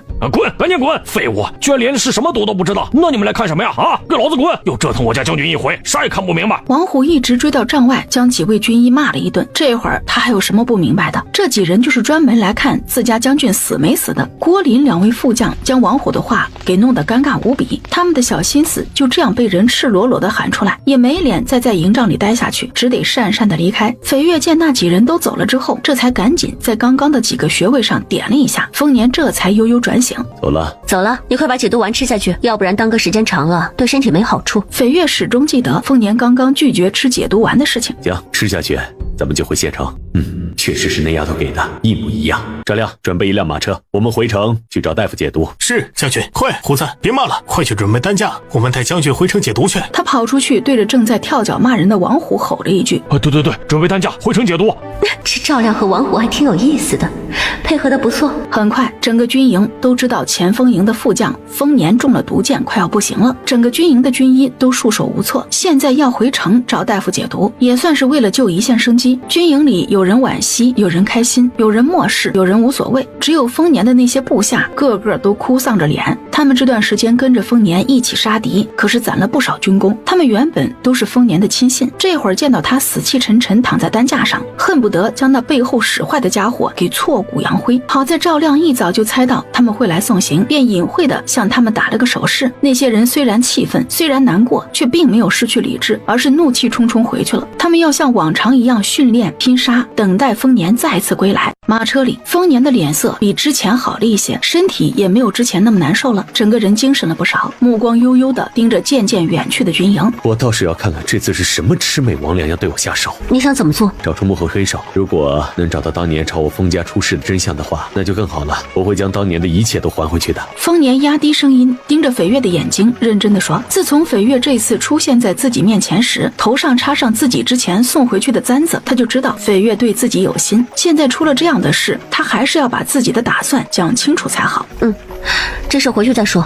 对了，你怎么来军营了？可是有事啊？现在没事了，还是回去把你安顿好再说。斐月这会儿没有心思说告别的话，他这会儿已经在盘算着让聂风先派个人去守着自家姑娘，只有大河在，他还是有些不放心。香离毕竟弱了一些，差不多半个时辰之后，众人就回到了城里。斐月敏锐地察觉到，自从他们出了军营之后，就一直有人在暗中跟着。你在看什么？安静点，后面有人跟着，你可别让人发觉异常。斐月没有回头，低声告诫丰年：我就知道那下黑手的人不见我咽气，只怕是不会罢休，回到家还是要装下去的。这怎么是装呢？你本来就受了伤，中了毒，军中的大夫都没办法解，怎么会是装呢？对，不是装的，是真的受了伤，回去得好好的养着。丰年看出了斐月眼里的担忧，便赶紧改口。斐月已经跟他带来的几个人打过手势了，观察四周来来往往的人。当天晚上，城中有名望的大夫都被请了过去，只不过居然没有一个人能看出丰年究竟中了什么毒，一个个摇摇头，表示无能为力。至于那无解的毒，当然是丰年自己动的手脚。这些奇奇怪怪的药丸都是当初分别时兰草一股脑塞给他的，当时他还有些哭笑不得，没想到这会儿还真的用上了。斐月却带着人一直盯着那几个尾随过来的人，也好弄清楚这件事情的幕后黑手究竟是谁。他这里有事暂缓回去，让聂风重新给兰草身边安排个人。丰年这里的事情不处理干净，他也不放心离开，万一这个男人真的被人害死在西北，他回去也不好向自家姑娘交交代不是？不管桐城这边的血雨腥风和刀光剑影，兰草此时在医馆里忙得脚不沾地。自从元宵节过后，丰收去了荣城，丰盛回县学读书，他就回了医馆帮忙。姑娘可是累了，看您精神不大好啊。没有，就是觉得小时候和哥哥没在家，有些冷清，不知道哥哥现在到荣城了没有。家里剩他一个主子，一时有些不习惯而已，过几天就好了。大少爷这会儿恐怕还到不了荣城，估计还得5、6天才行。过2年我再大一些，就去荣城看哥哥。成，等到姑娘再大一些，想去哪里都行。姑娘，镖局那边带来了消息，有说什么事吗？是不是哥哥那边出事了？来人没有说，只是交给了小的一封信。还有信，搞这么正式。当他拆开信之后，上面只有简单的一行字：归期有变，吾日另派护卫上门。聂兰草一下子就傻眼了，能在这里说到归期，并且能和镖局扯上关系的，似乎只有绯月了。现在信里提到归期有变，也不知道是不是西北那边出了什么事，是不是大叔在西北出事了。一时间兰草的思绪乱成一团，一会儿担心丰年，一会儿担心绯月，他竟然有些坐立不安起来。不行，我得去镖局一趟，这事得问明白。绯月那边可是出了什么事？我只收到一封信，有些不放心，过来问问。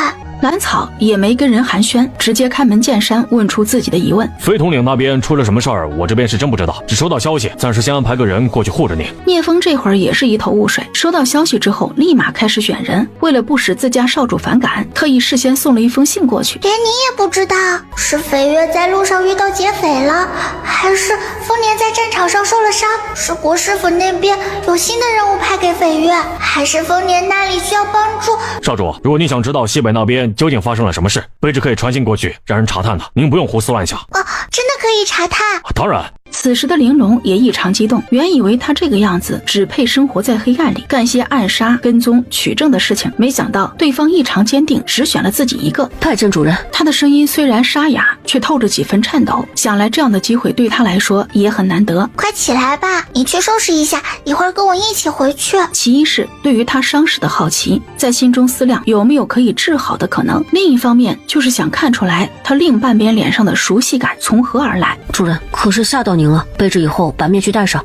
没事，我就是想看看你脸上的伤有没有可能治好，毕竟我最近这段时间一直在医馆里学医。多谢主人关心，卑职这伤已经10多年了，早已经习惯了。玲珑这会儿是真的感动了，第一次见面的主人不光没嫌弃自己，还想着要给自己治伤，单单是这份心意就足以让自己心甘情愿为他卖命。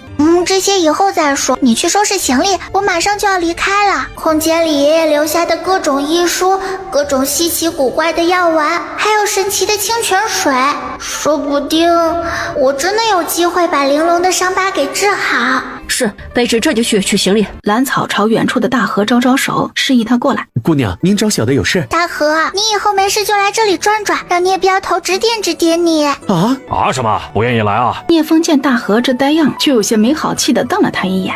不是，我愿意，我愿意。同为习武之人，他第一次见到聂风的时候，就能估出对方有多强。现在有机会被一个强者指点功夫，他怎么能不愿意呢？算你小子识相，那以后就常过来。聂风笑骂了大河一句，他之前可是早已经将大河给调查得清清楚楚，对这人还是有几分好感的。大河，玲珑是我的新护卫，面容有些受损，你不要太过惊讶。是姑娘。主人。行，收拾好了我们就离开。这位是大河，也是我身边的护卫，这是玲珑，以后你们2个都要跟在我身边。此时的大河还有些回不过神来，被他半边脸上的伤疤给吓得不轻。远在京城的国师府，国师林正则坐在书房里闭目沉思。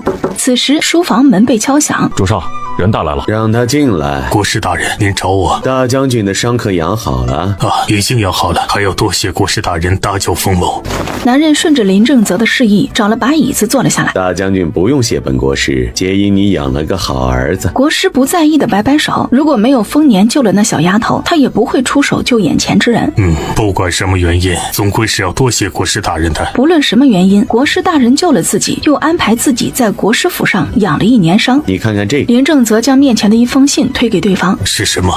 封大将军拿起信，好奇地看了起来。阿年中了毒箭，还是被己方人下的手？封大将军的双手微微颤抖着，感觉手里薄薄一张纸犹如千斤重，整个人踉跄了一下，跌回椅子上。他是真怕亲侄子的事情在儿子的身上重现。不行，他的伤已经养好了，不能继续再躲在国师府里。我要回西北。他说出了在梦里不知道叫嚣过多少次的话。可以，你回西北正是我的希望，免得你那小儿子跟那小丫头偷偷溜去西北添乱。那2个小的也知道这事儿，还想着去西北，这可不行。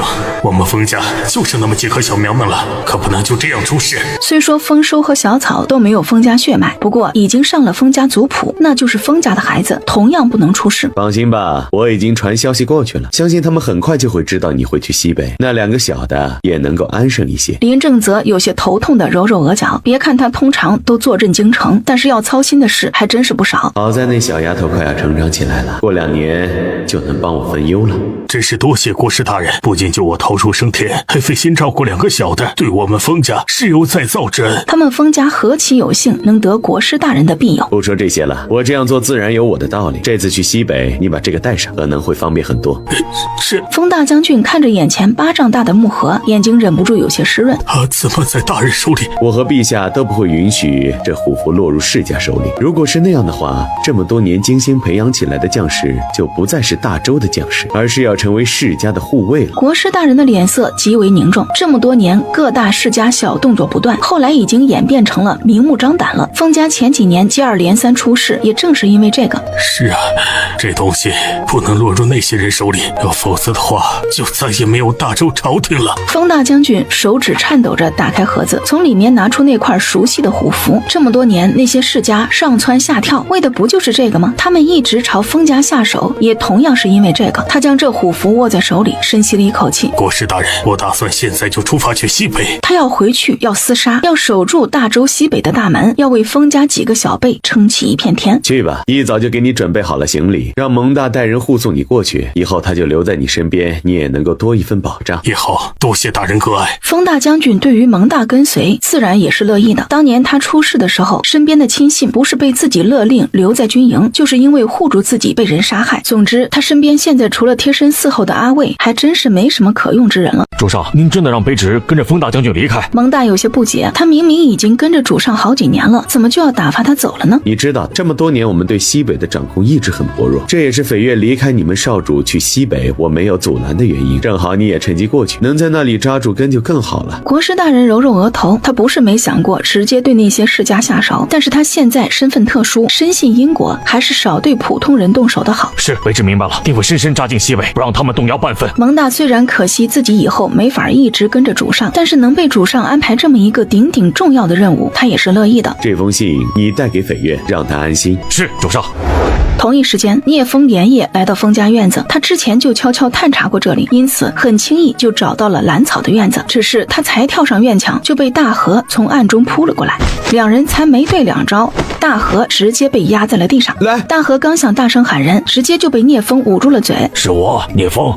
大河有些不明所以。我家姑娘今天不是才刚刚去过镖局吗？难道还有什么话没有说完？此时的玲珑早已经发现了聂风到来，只不过并没有上前，而是看着大河被揍了2下。主上来信，我特意送过来。我去看看姑娘歇下了没有。玲珑听说是主上来信，立马收起了看戏的心思，直接转身朝兰草的房间走去。姑娘，京城来消息了，聂镖头正等在外面，请他去堂屋。这个时候会有什么消息送来？少主，聂镖头快起来，这个时候过来可是有什么事？主上那边传来消息，属下第一时间送过来，也好让您安心。什么消息？冯大将军会赶去西北，请您安心待在县城。兰草忽闪着大眼睛，有些疑惑地看向聂风。冯大将军，是老爷子要去西北？是的，少主，所以您不必再忧心西北的事情了，安心过好日子就行了。那可太好了，有老爷子在，大叔肯定没事的。这次的消息只有一句话。主上还说多谢您在年前雪灾时慷慨解囊，这些他都记着呢。没什么，那只是我力所能及的事情。我也希望这世上能少一些受苦受难的苦命人。主上说之前给您留了东西在那里，您有空就取走。知道了。兰草立马就想到了放在山洞的那个刻有兰草的小盒子，当时他扔进空间之后就再也没有打开过，还不知道里面是什么呢。聂镖头等一下，下。兰草起身到堂屋的一角，抱出一坛酒来，直接塞到他怀里。我酿的，拿回去可以和底下人都尝尝。他在县城也这么多年了，早就知道自家少主经营着一个酒坊，那里的酒品质极好，一直是供不应求，好些都被销往外地，就连他们镖局都帮人运了不少次。每想到那浓浓的酒香，他的酒瘾就被勾了上来。是京城国师府让人传来的消息，咱家老爷子就要启程去西北，让咱们安心待在县城里。老爷子见丰盛这茫然的样子，兰草忍不住笑出声来，也不怪对方想不起是谁，毕竟丰盛长这么大还没见过亲爹的面，反应可不就慢了一些吗？哦，是我爹呀，他的伤养好了没有？现在过去西北，身体会不会吃不消啊？放心吧，老爷子的身体已经没事了，只是之前丢下的功夫得慢慢练，才能再次回到巅峰。你这个小粗侠鬼，该叫祖父的，什么老爷子？嘿嘿，对，是祖父。如果老爷子在我面前，那我指定是亲亲热热叫祖父的。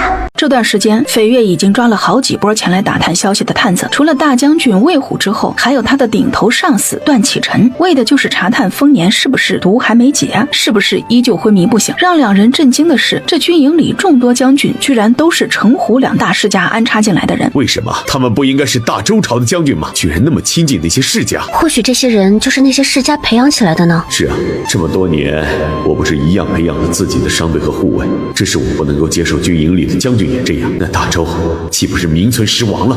那你说这次我被人下黑手，是不是也是那些世家的意思？可这是为了什么？我明明在前锋营冲锋陷阵，杀了许多敌人，打了不少的胜仗。丰年有些迷茫了，或许是他们不想让你打胜仗，或许是你犯了他们的忌讳。这事儿才刚刚查到一个开始，没那么快水落石出。况且你先前的话说的也不对，10多年前这些不堪的事情应该就存在，要不然你们丰家怎么会变成现在这样，只剩下小猫2、3只？斐月的话说得非常不客气。这个男人还真是天真，明明已经经历过许多苦难，却依旧把战场上的人想得那么纯粹。或许揭开当前这事的面纱，就能挖出更大的阴谋了。我明白了，可能是因为近1年来我过于高调，屡屡打胜仗，挡到某些人的路了。以前他总以为只要自己多打胜仗，努力用军功换个高位将军，到时候就能大胆调查丰家当年的事情了。只是没想到他现在还是个小小的副将，就已经犯了那些人的忌讳。只是那些人的忌讳是什么？我又是怎么触了他们的底线，竟然要对我起了杀心？难道打胜仗也有错吗？难不成他们不想让大周打胜仗？不可能，大周一直打败仗对那些世家有什么好处？难不成他们还想要改天换日吗？丰年有些激动的一把抓住斐月的手，斐月忽然被丰年这样死命抓住手的举动弄得有些羞恼。快放手，这事只是你的猜想，我们还要继续往下查，你就别吓自己了。再说了，这军营里并不是所有人都听命于世家的，况且这也只是你的猜想而已。我们接下来还是在暗处继续调查这事就行。如果真如你所想的那样，我会传信给主上的，他不会亲眼看着那些世家作乱而不管。跟斐月比起来，我刚刚确实不够冷静，只是真够丢脸的。这段时间国师府那边已经陆续派人来到桐城，全都在为这事儿忙碌着。斐月知道主上早就想在这边安插人手，这次绝对是个好机会。当年堂兄丰富因为缺少药材病死在了这里，他的儿女丰硕和丰龄也随之失踪，因此每次商队来这边都要寻找一番。这会儿忽然就想到了那个孩子，将来如果还活着的话，应该有16、17岁了吧？我之前让你查的事到底怎么样了？都快1年了，一点线索都没有吗？回大爷的话，这1年来小弟一直在打听，真是没有一点线索。那会儿龙凤胎在这边应该很受关注，知道的人应该很多，但是我们也只打听到其中一个病得很重，另一个健康的似乎被人带走了。当年出事之后，傅大爷家里当即就散了，家里的小人跑的跑，逃的逃，乱得很。再加上那一带当年死了许多人，几乎打听不出什么有用的消息。当年丰家遭逢巨变的时候，家破人亡的不止我们一家，还有大伯一家也没能幸免，尤其是傅堂哥的2个孩子，当时也只有小枣现在这么大，他们一定是害怕极了。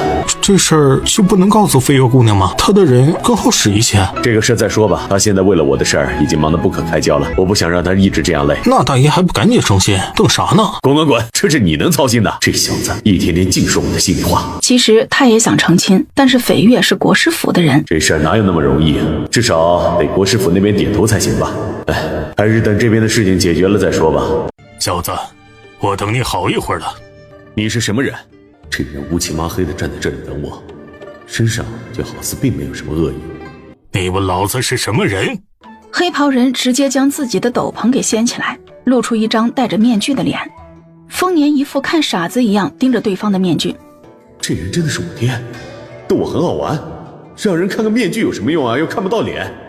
眼前这人难不成是风大将军？只是他不是在京城养伤吗？怎么这会儿就到了桐城？最关键的是，我事先并没有得到消息。丰年和他没有彻底相认之前，我还是不能放松警惕，万一是熟悉这对父子的人冒充的呢？蒙大怎么来了？我事先并没有得到消息啊！扭头又看了一眼站在丰年面前的黑袍人，飞跃心里已经下了结论，眼前这人正是风大将军，要不然蒙大也不会同时出现在这里。爹，你真是我爹？老子就是你爹。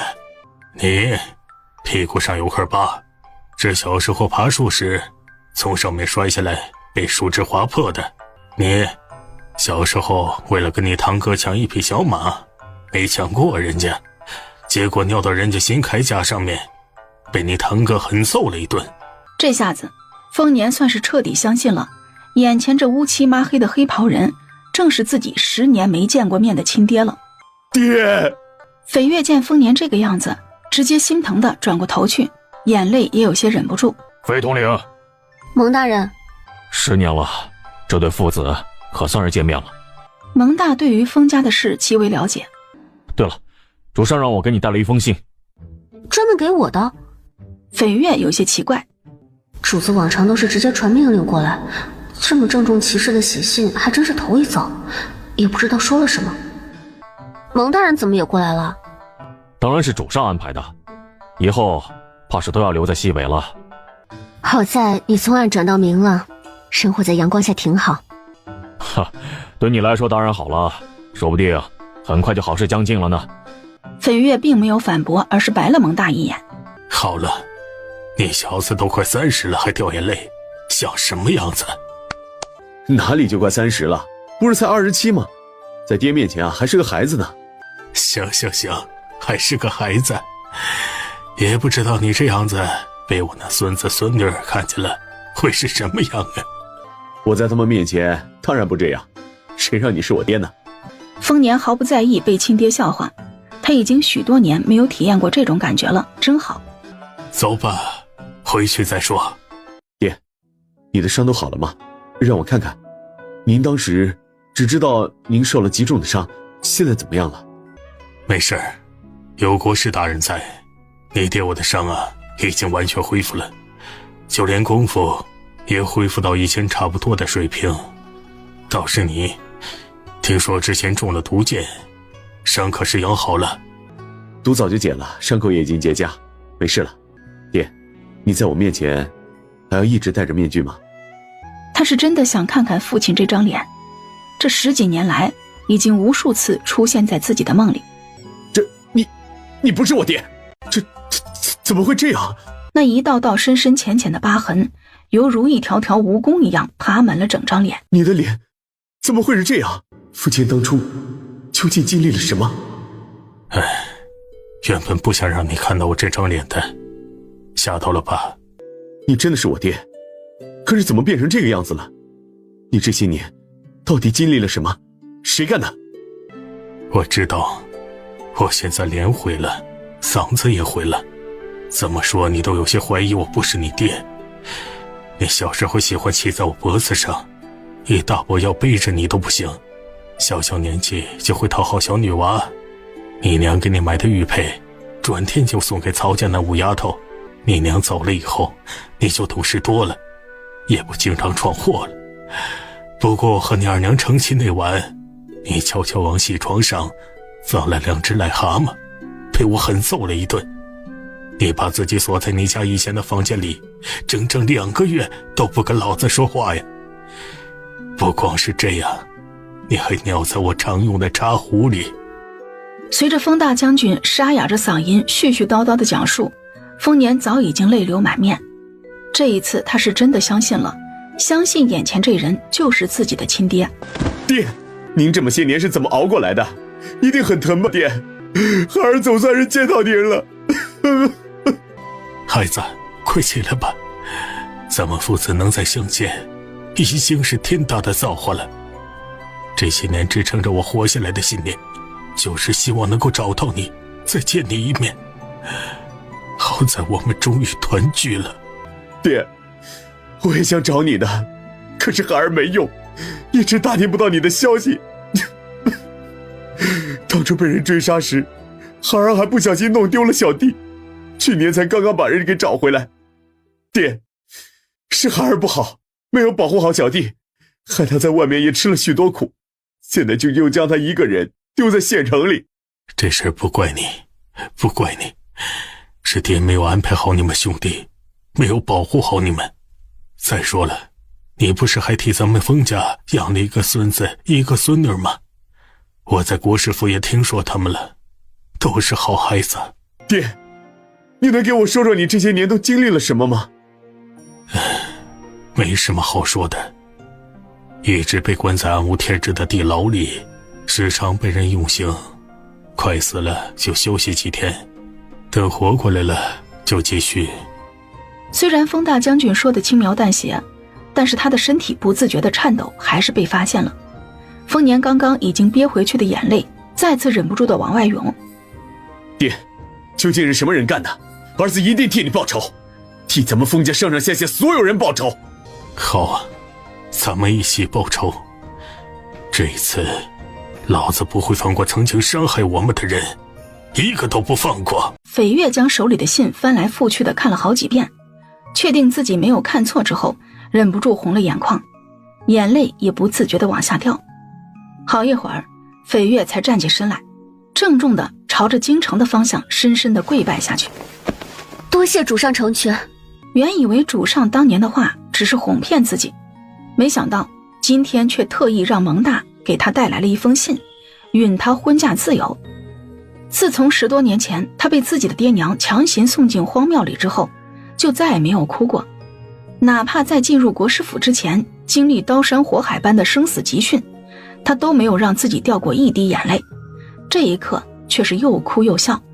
不行，他还是要去问问蒙大，主上是不是还有话要交代。蒙大人，蒙大人！喊什么？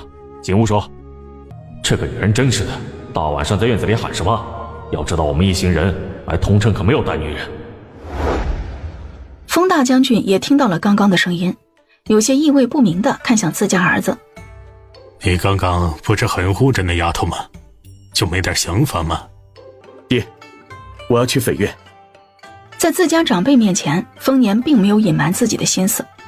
想娶就娶呗，婆婆妈妈的，一点都不痛快，就你那点出息。这不是怕国师府那边阻拦吗？毕竟斐月可是国师府的统领，这事儿得国师大人同意才行。哼，真是没出息。你问过人家姑娘没有？可别被蒙大给抢走了。我一会儿就跟他说。那儿子先走了，过2天给您送一些上好的药膏，您试试看，或许对去疤痕有些效果呢。不用了，在国师府养伤时我就拒绝了。国师大人已经给了我极好的药，老子就是要顶着这一脸疤，时刻提醒自己封家的仇恨，直到彻底报仇那一天。爹，您先休息，儿子出去看看。哼，臭小子，我看你急不急？主上让你带给我一封信，还说什么了？带什么话？让我想想啊。哦，对，当时主上说了一句，成了亲依旧是国师府的统领，该干的活儿一点都不能少。蒙大当时听得一头雾水，并没有明白其中的意思。真的？斐月的眼睛一亮，整个人肉眼可见地欢笑了起来。这么多年了，他早已经习惯了这样的生活，到处奔走，四处搜集恶习人的罪证，看着他们受到惩罚，自己心里无比畅快。那可不，主上的话我能乱说吗？我不要命了。蒙大有些奇怪地盯着斐月看了一会儿，发觉他确实跟以前有了很大的变化，不像以前一直冷着一张脸，头上也有1、2样首饰，整个人都柔和了许多。于是他好奇地问了一句：怎么，你要成亲了？主上这都算到了。我还有事，先走了。哎，你等等啊，还没回答我的问题呢。国师大人，他说了什么？竟然把你惹哭了。我认识你这么长时间，可从未见你掉过眼泪啊。主上来信对我来说自然是好事啊。粉月不愿在丰年面前说起信里的内容，显得自己有多恨嫁一样，都激动地哭了。好事？好事你还哭？咱们以后可是要成亲的，是一家人。你现在这样难过，我怎么能不急呢？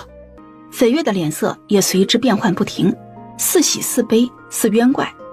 真的，我说的都是真心话。刚刚已经跟我爹说过了，要娶你的。你以前有个未过门的妻子？丰年愣了一下，他没想到在这个时候绯月会问起这个问题来，不过他也没有隐瞒，坦然说：是啊，是曹家的五姑娘。当年我们家遭逢大变，死的死，逃的逃，这事儿就这样不了了之了。丰年提起前未婚妻，心里还是很难过的。那如果他还活着呢？你该怎么选择？反正我是不会给任何人当小的。你今天到底是怎么了？怎么会问这么奇怪的问题？那曹家五姑娘以前虽说是我未过门的妻子，可是她如今已经不在了，你也没必要就是这个问题不放吧。我后来已经出来了，曹五姑娘之所以会被送去出家，是因为她不肯听从家人的安排，去给安西郡王当妾，以死相逼，才会有这样的结果。所以之前知道她的死因之后，就把她的名字写进了封家的族谱里。他这么多年过去，才再次喜欢上一个女孩，可不能就这样溜走了。丰年不安地上前抱住绯月，再次让他意外的是，对方竟然没有丝毫挣扎，就这么任由自己抱着，这让丰年心里更加不安。绯月，我知道你一定不喜欢曹家五姑娘的存在，但是她已经死了，我不能做那无情无义之人，毕竟她当初是为了拒绝她家里的安排才那样的。你小时候都叫我小月的。绯月好半天说出第一句话，就直接让丰年愣在了当场。什么？绯月说什么？我怎么有些不明白？我说你小时候都叫我小月的。绯月红着眼睛提高音量。小时候？你说小时候？丰年紧盯着绯月的脸看了又看，想要找到熟悉的影子。小时候他认识的女孩并不多，能让他叫小月的就只有自己那未过门的妻子，也就是曹家五姑娘。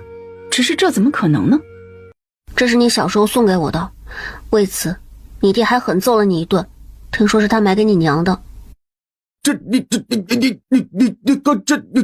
你已经激动得不会说话了。这块玉佩上刻的花样很特别，都是一只兔子和一轮圆月。当时他就觉得这上面有一月亮，便直接将玉佩送给了他很喜欢的小丫头。我是小月，曹绯月。丰年惊讶地张大了嘴巴。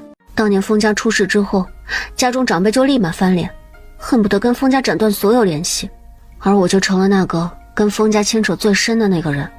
为了让大家相信曹家确实跟封家没有关系，他们不惜把你丰年的未婚妻送给一向跟封家不和的安西郡王当侍妾。当时我和我娘都是不愿意的，苦苦哀求曹大人，哪怕是给我退亲，重新找个普通人家嫁了都行。但是那家人铁了心要踩上封家一脚，我娘更是被那家人给下了药，直接卧床不起。说到这里，绯月的眼眶不自觉再次红了起来。多少年了，她都没法忘记娘亲跪在老夫人的院子外面，哭求他们劝劝自己的亲爹。只可惜那一家人只在屋里冷眼旁观，任由亲娘把头磕得鲜血直流。我娘病了之后，我以死相逼，上吊了一次被他们救了下来，后来又用簪子划破了脖子。或许是那家人见我死活不依，又怕我惹恼了安西郡王，这才送我一个庶妹去了安西郡王府，而我则被他们送到了京城外的庙里。他们对外说我娘病重，我自愿出家为她祈福。当时我偷偷从曹家带走了这2块玉佩，其他的东西他们也不允许我带走。说起多年前的事情，绯月的脸上依旧充满了恨意。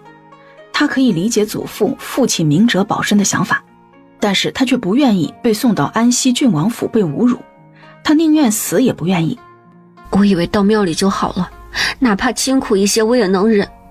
我只是没想到，我那叔妹为了在安西郡王府立住脚，直接将我卖了个彻底。郡王府的下人时不时过来捣乱辱骂，更打算把我掳回去。我一个弱女子想要逃离那荒山里的破庙还是很难的，因此那些人再次过来将庙里打砸了一通。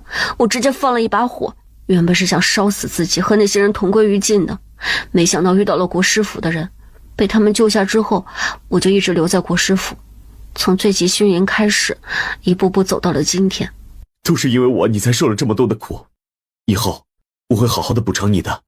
很开心你之前就把我这个还没过门的媳妇写进族谱里，我总算没有看错人。这也是我们的缘分，那么艰难的情况下都没有断掉，现在又机缘巧合在一起了，这一切都是天意，我们在一起是天注定的。可以说这是斐月来到西北之后感觉最矛盾的事情了。明明爱人就在眼前，却不敢相认，那样太痛苦了。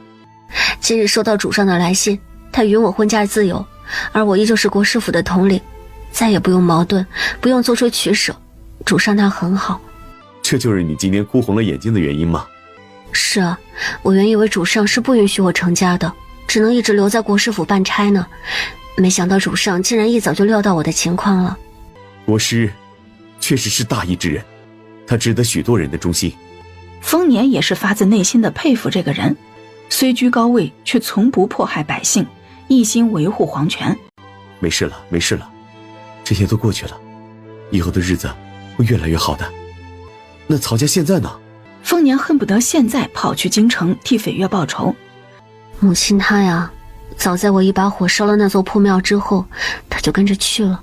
现在的曹夫人是我那庶妹的姨娘。如果不是自己当初太过倔强，他娘也不会被人下了药。多少个夜里，他也是在深深的自责中度过的。虽然他后来将同样的药下到了曹家的水井里，使得那家所有人都病恹恹的，甚至再也没有婴孩出生，就连曾经祖父和祖母都没能扛过去，接连去了。他依然没法原谅这家人。他们呀，哼，老人们都去了，叔伯们早就分家去了外地。叔弟身体太弱，没活过8岁，现在只有曹大人和带着他现在的夫人，靠着叔妹接济过日子。看在郡王府的面子上，曹大人现在还挂了个闲职，没多少俸禄，同时也不用上衙，只一心在家喝药养身体就行。丰年知道斐月已经报了仇，心里多少好受一些。他同样也很自责，没能在他最难的时候跟他在一起，让他从一个娇娇弱弱的小姑娘蜕变成了堂堂国师府的统领。这期间吃了多少苦，他连想都不敢想。放心吧，以后我不会再让你受委屈的。你也放心，以后我会护着你的。两人对视一眼，说出了彼此的承诺。以后再遇到风雨，至少不会是一个人去面对了。他们有了彼此。下次我带你去见我爹，他知道了这事儿一定会很高兴的。好，下次我和你一起去见大将军，只是他会不会不喜我现在舞刀弄枪呢？这有什么的，咱们封家的媳妇儿又不是只有你一个人会舞的，我娘和二娘都是有些功夫在身的，包括大伯娘也是这样。你呀，就把心放到肚子里吧。再说了，当初能把咱爹救出来也是托了你的福，如果不是你传信回去发，只怕国师府并不会主动出手的。丰年说的是实话，单凭他一个人想要救出自家父亲，只怕没什么希望，甚至有可能打草惊蛇，父亲有可能连活命的机会都会被剥夺掉。独自回到房间的丰年傻乐到了快天亮才睡了过去。另一边的斐月也差不多，他也为自己即将到来的不一样的生活多了几分期待。蒙大人呢？你和刚刚那姑娘认识？哈哈，你说飞月呀，我当然认识了，毕竟在一起共事多年了。她可是我们国师府4大统领之一，也是唯一一个女统领，是个有本事的。哎呦，我的乖乖，居然还是个统领呢！也不知道那个丰年走了什么狗屎运，跟落难的少主成了一家人，还将要娶4大统领其中之一，恐怕他们丰家要翻身了。来来来，喝酒。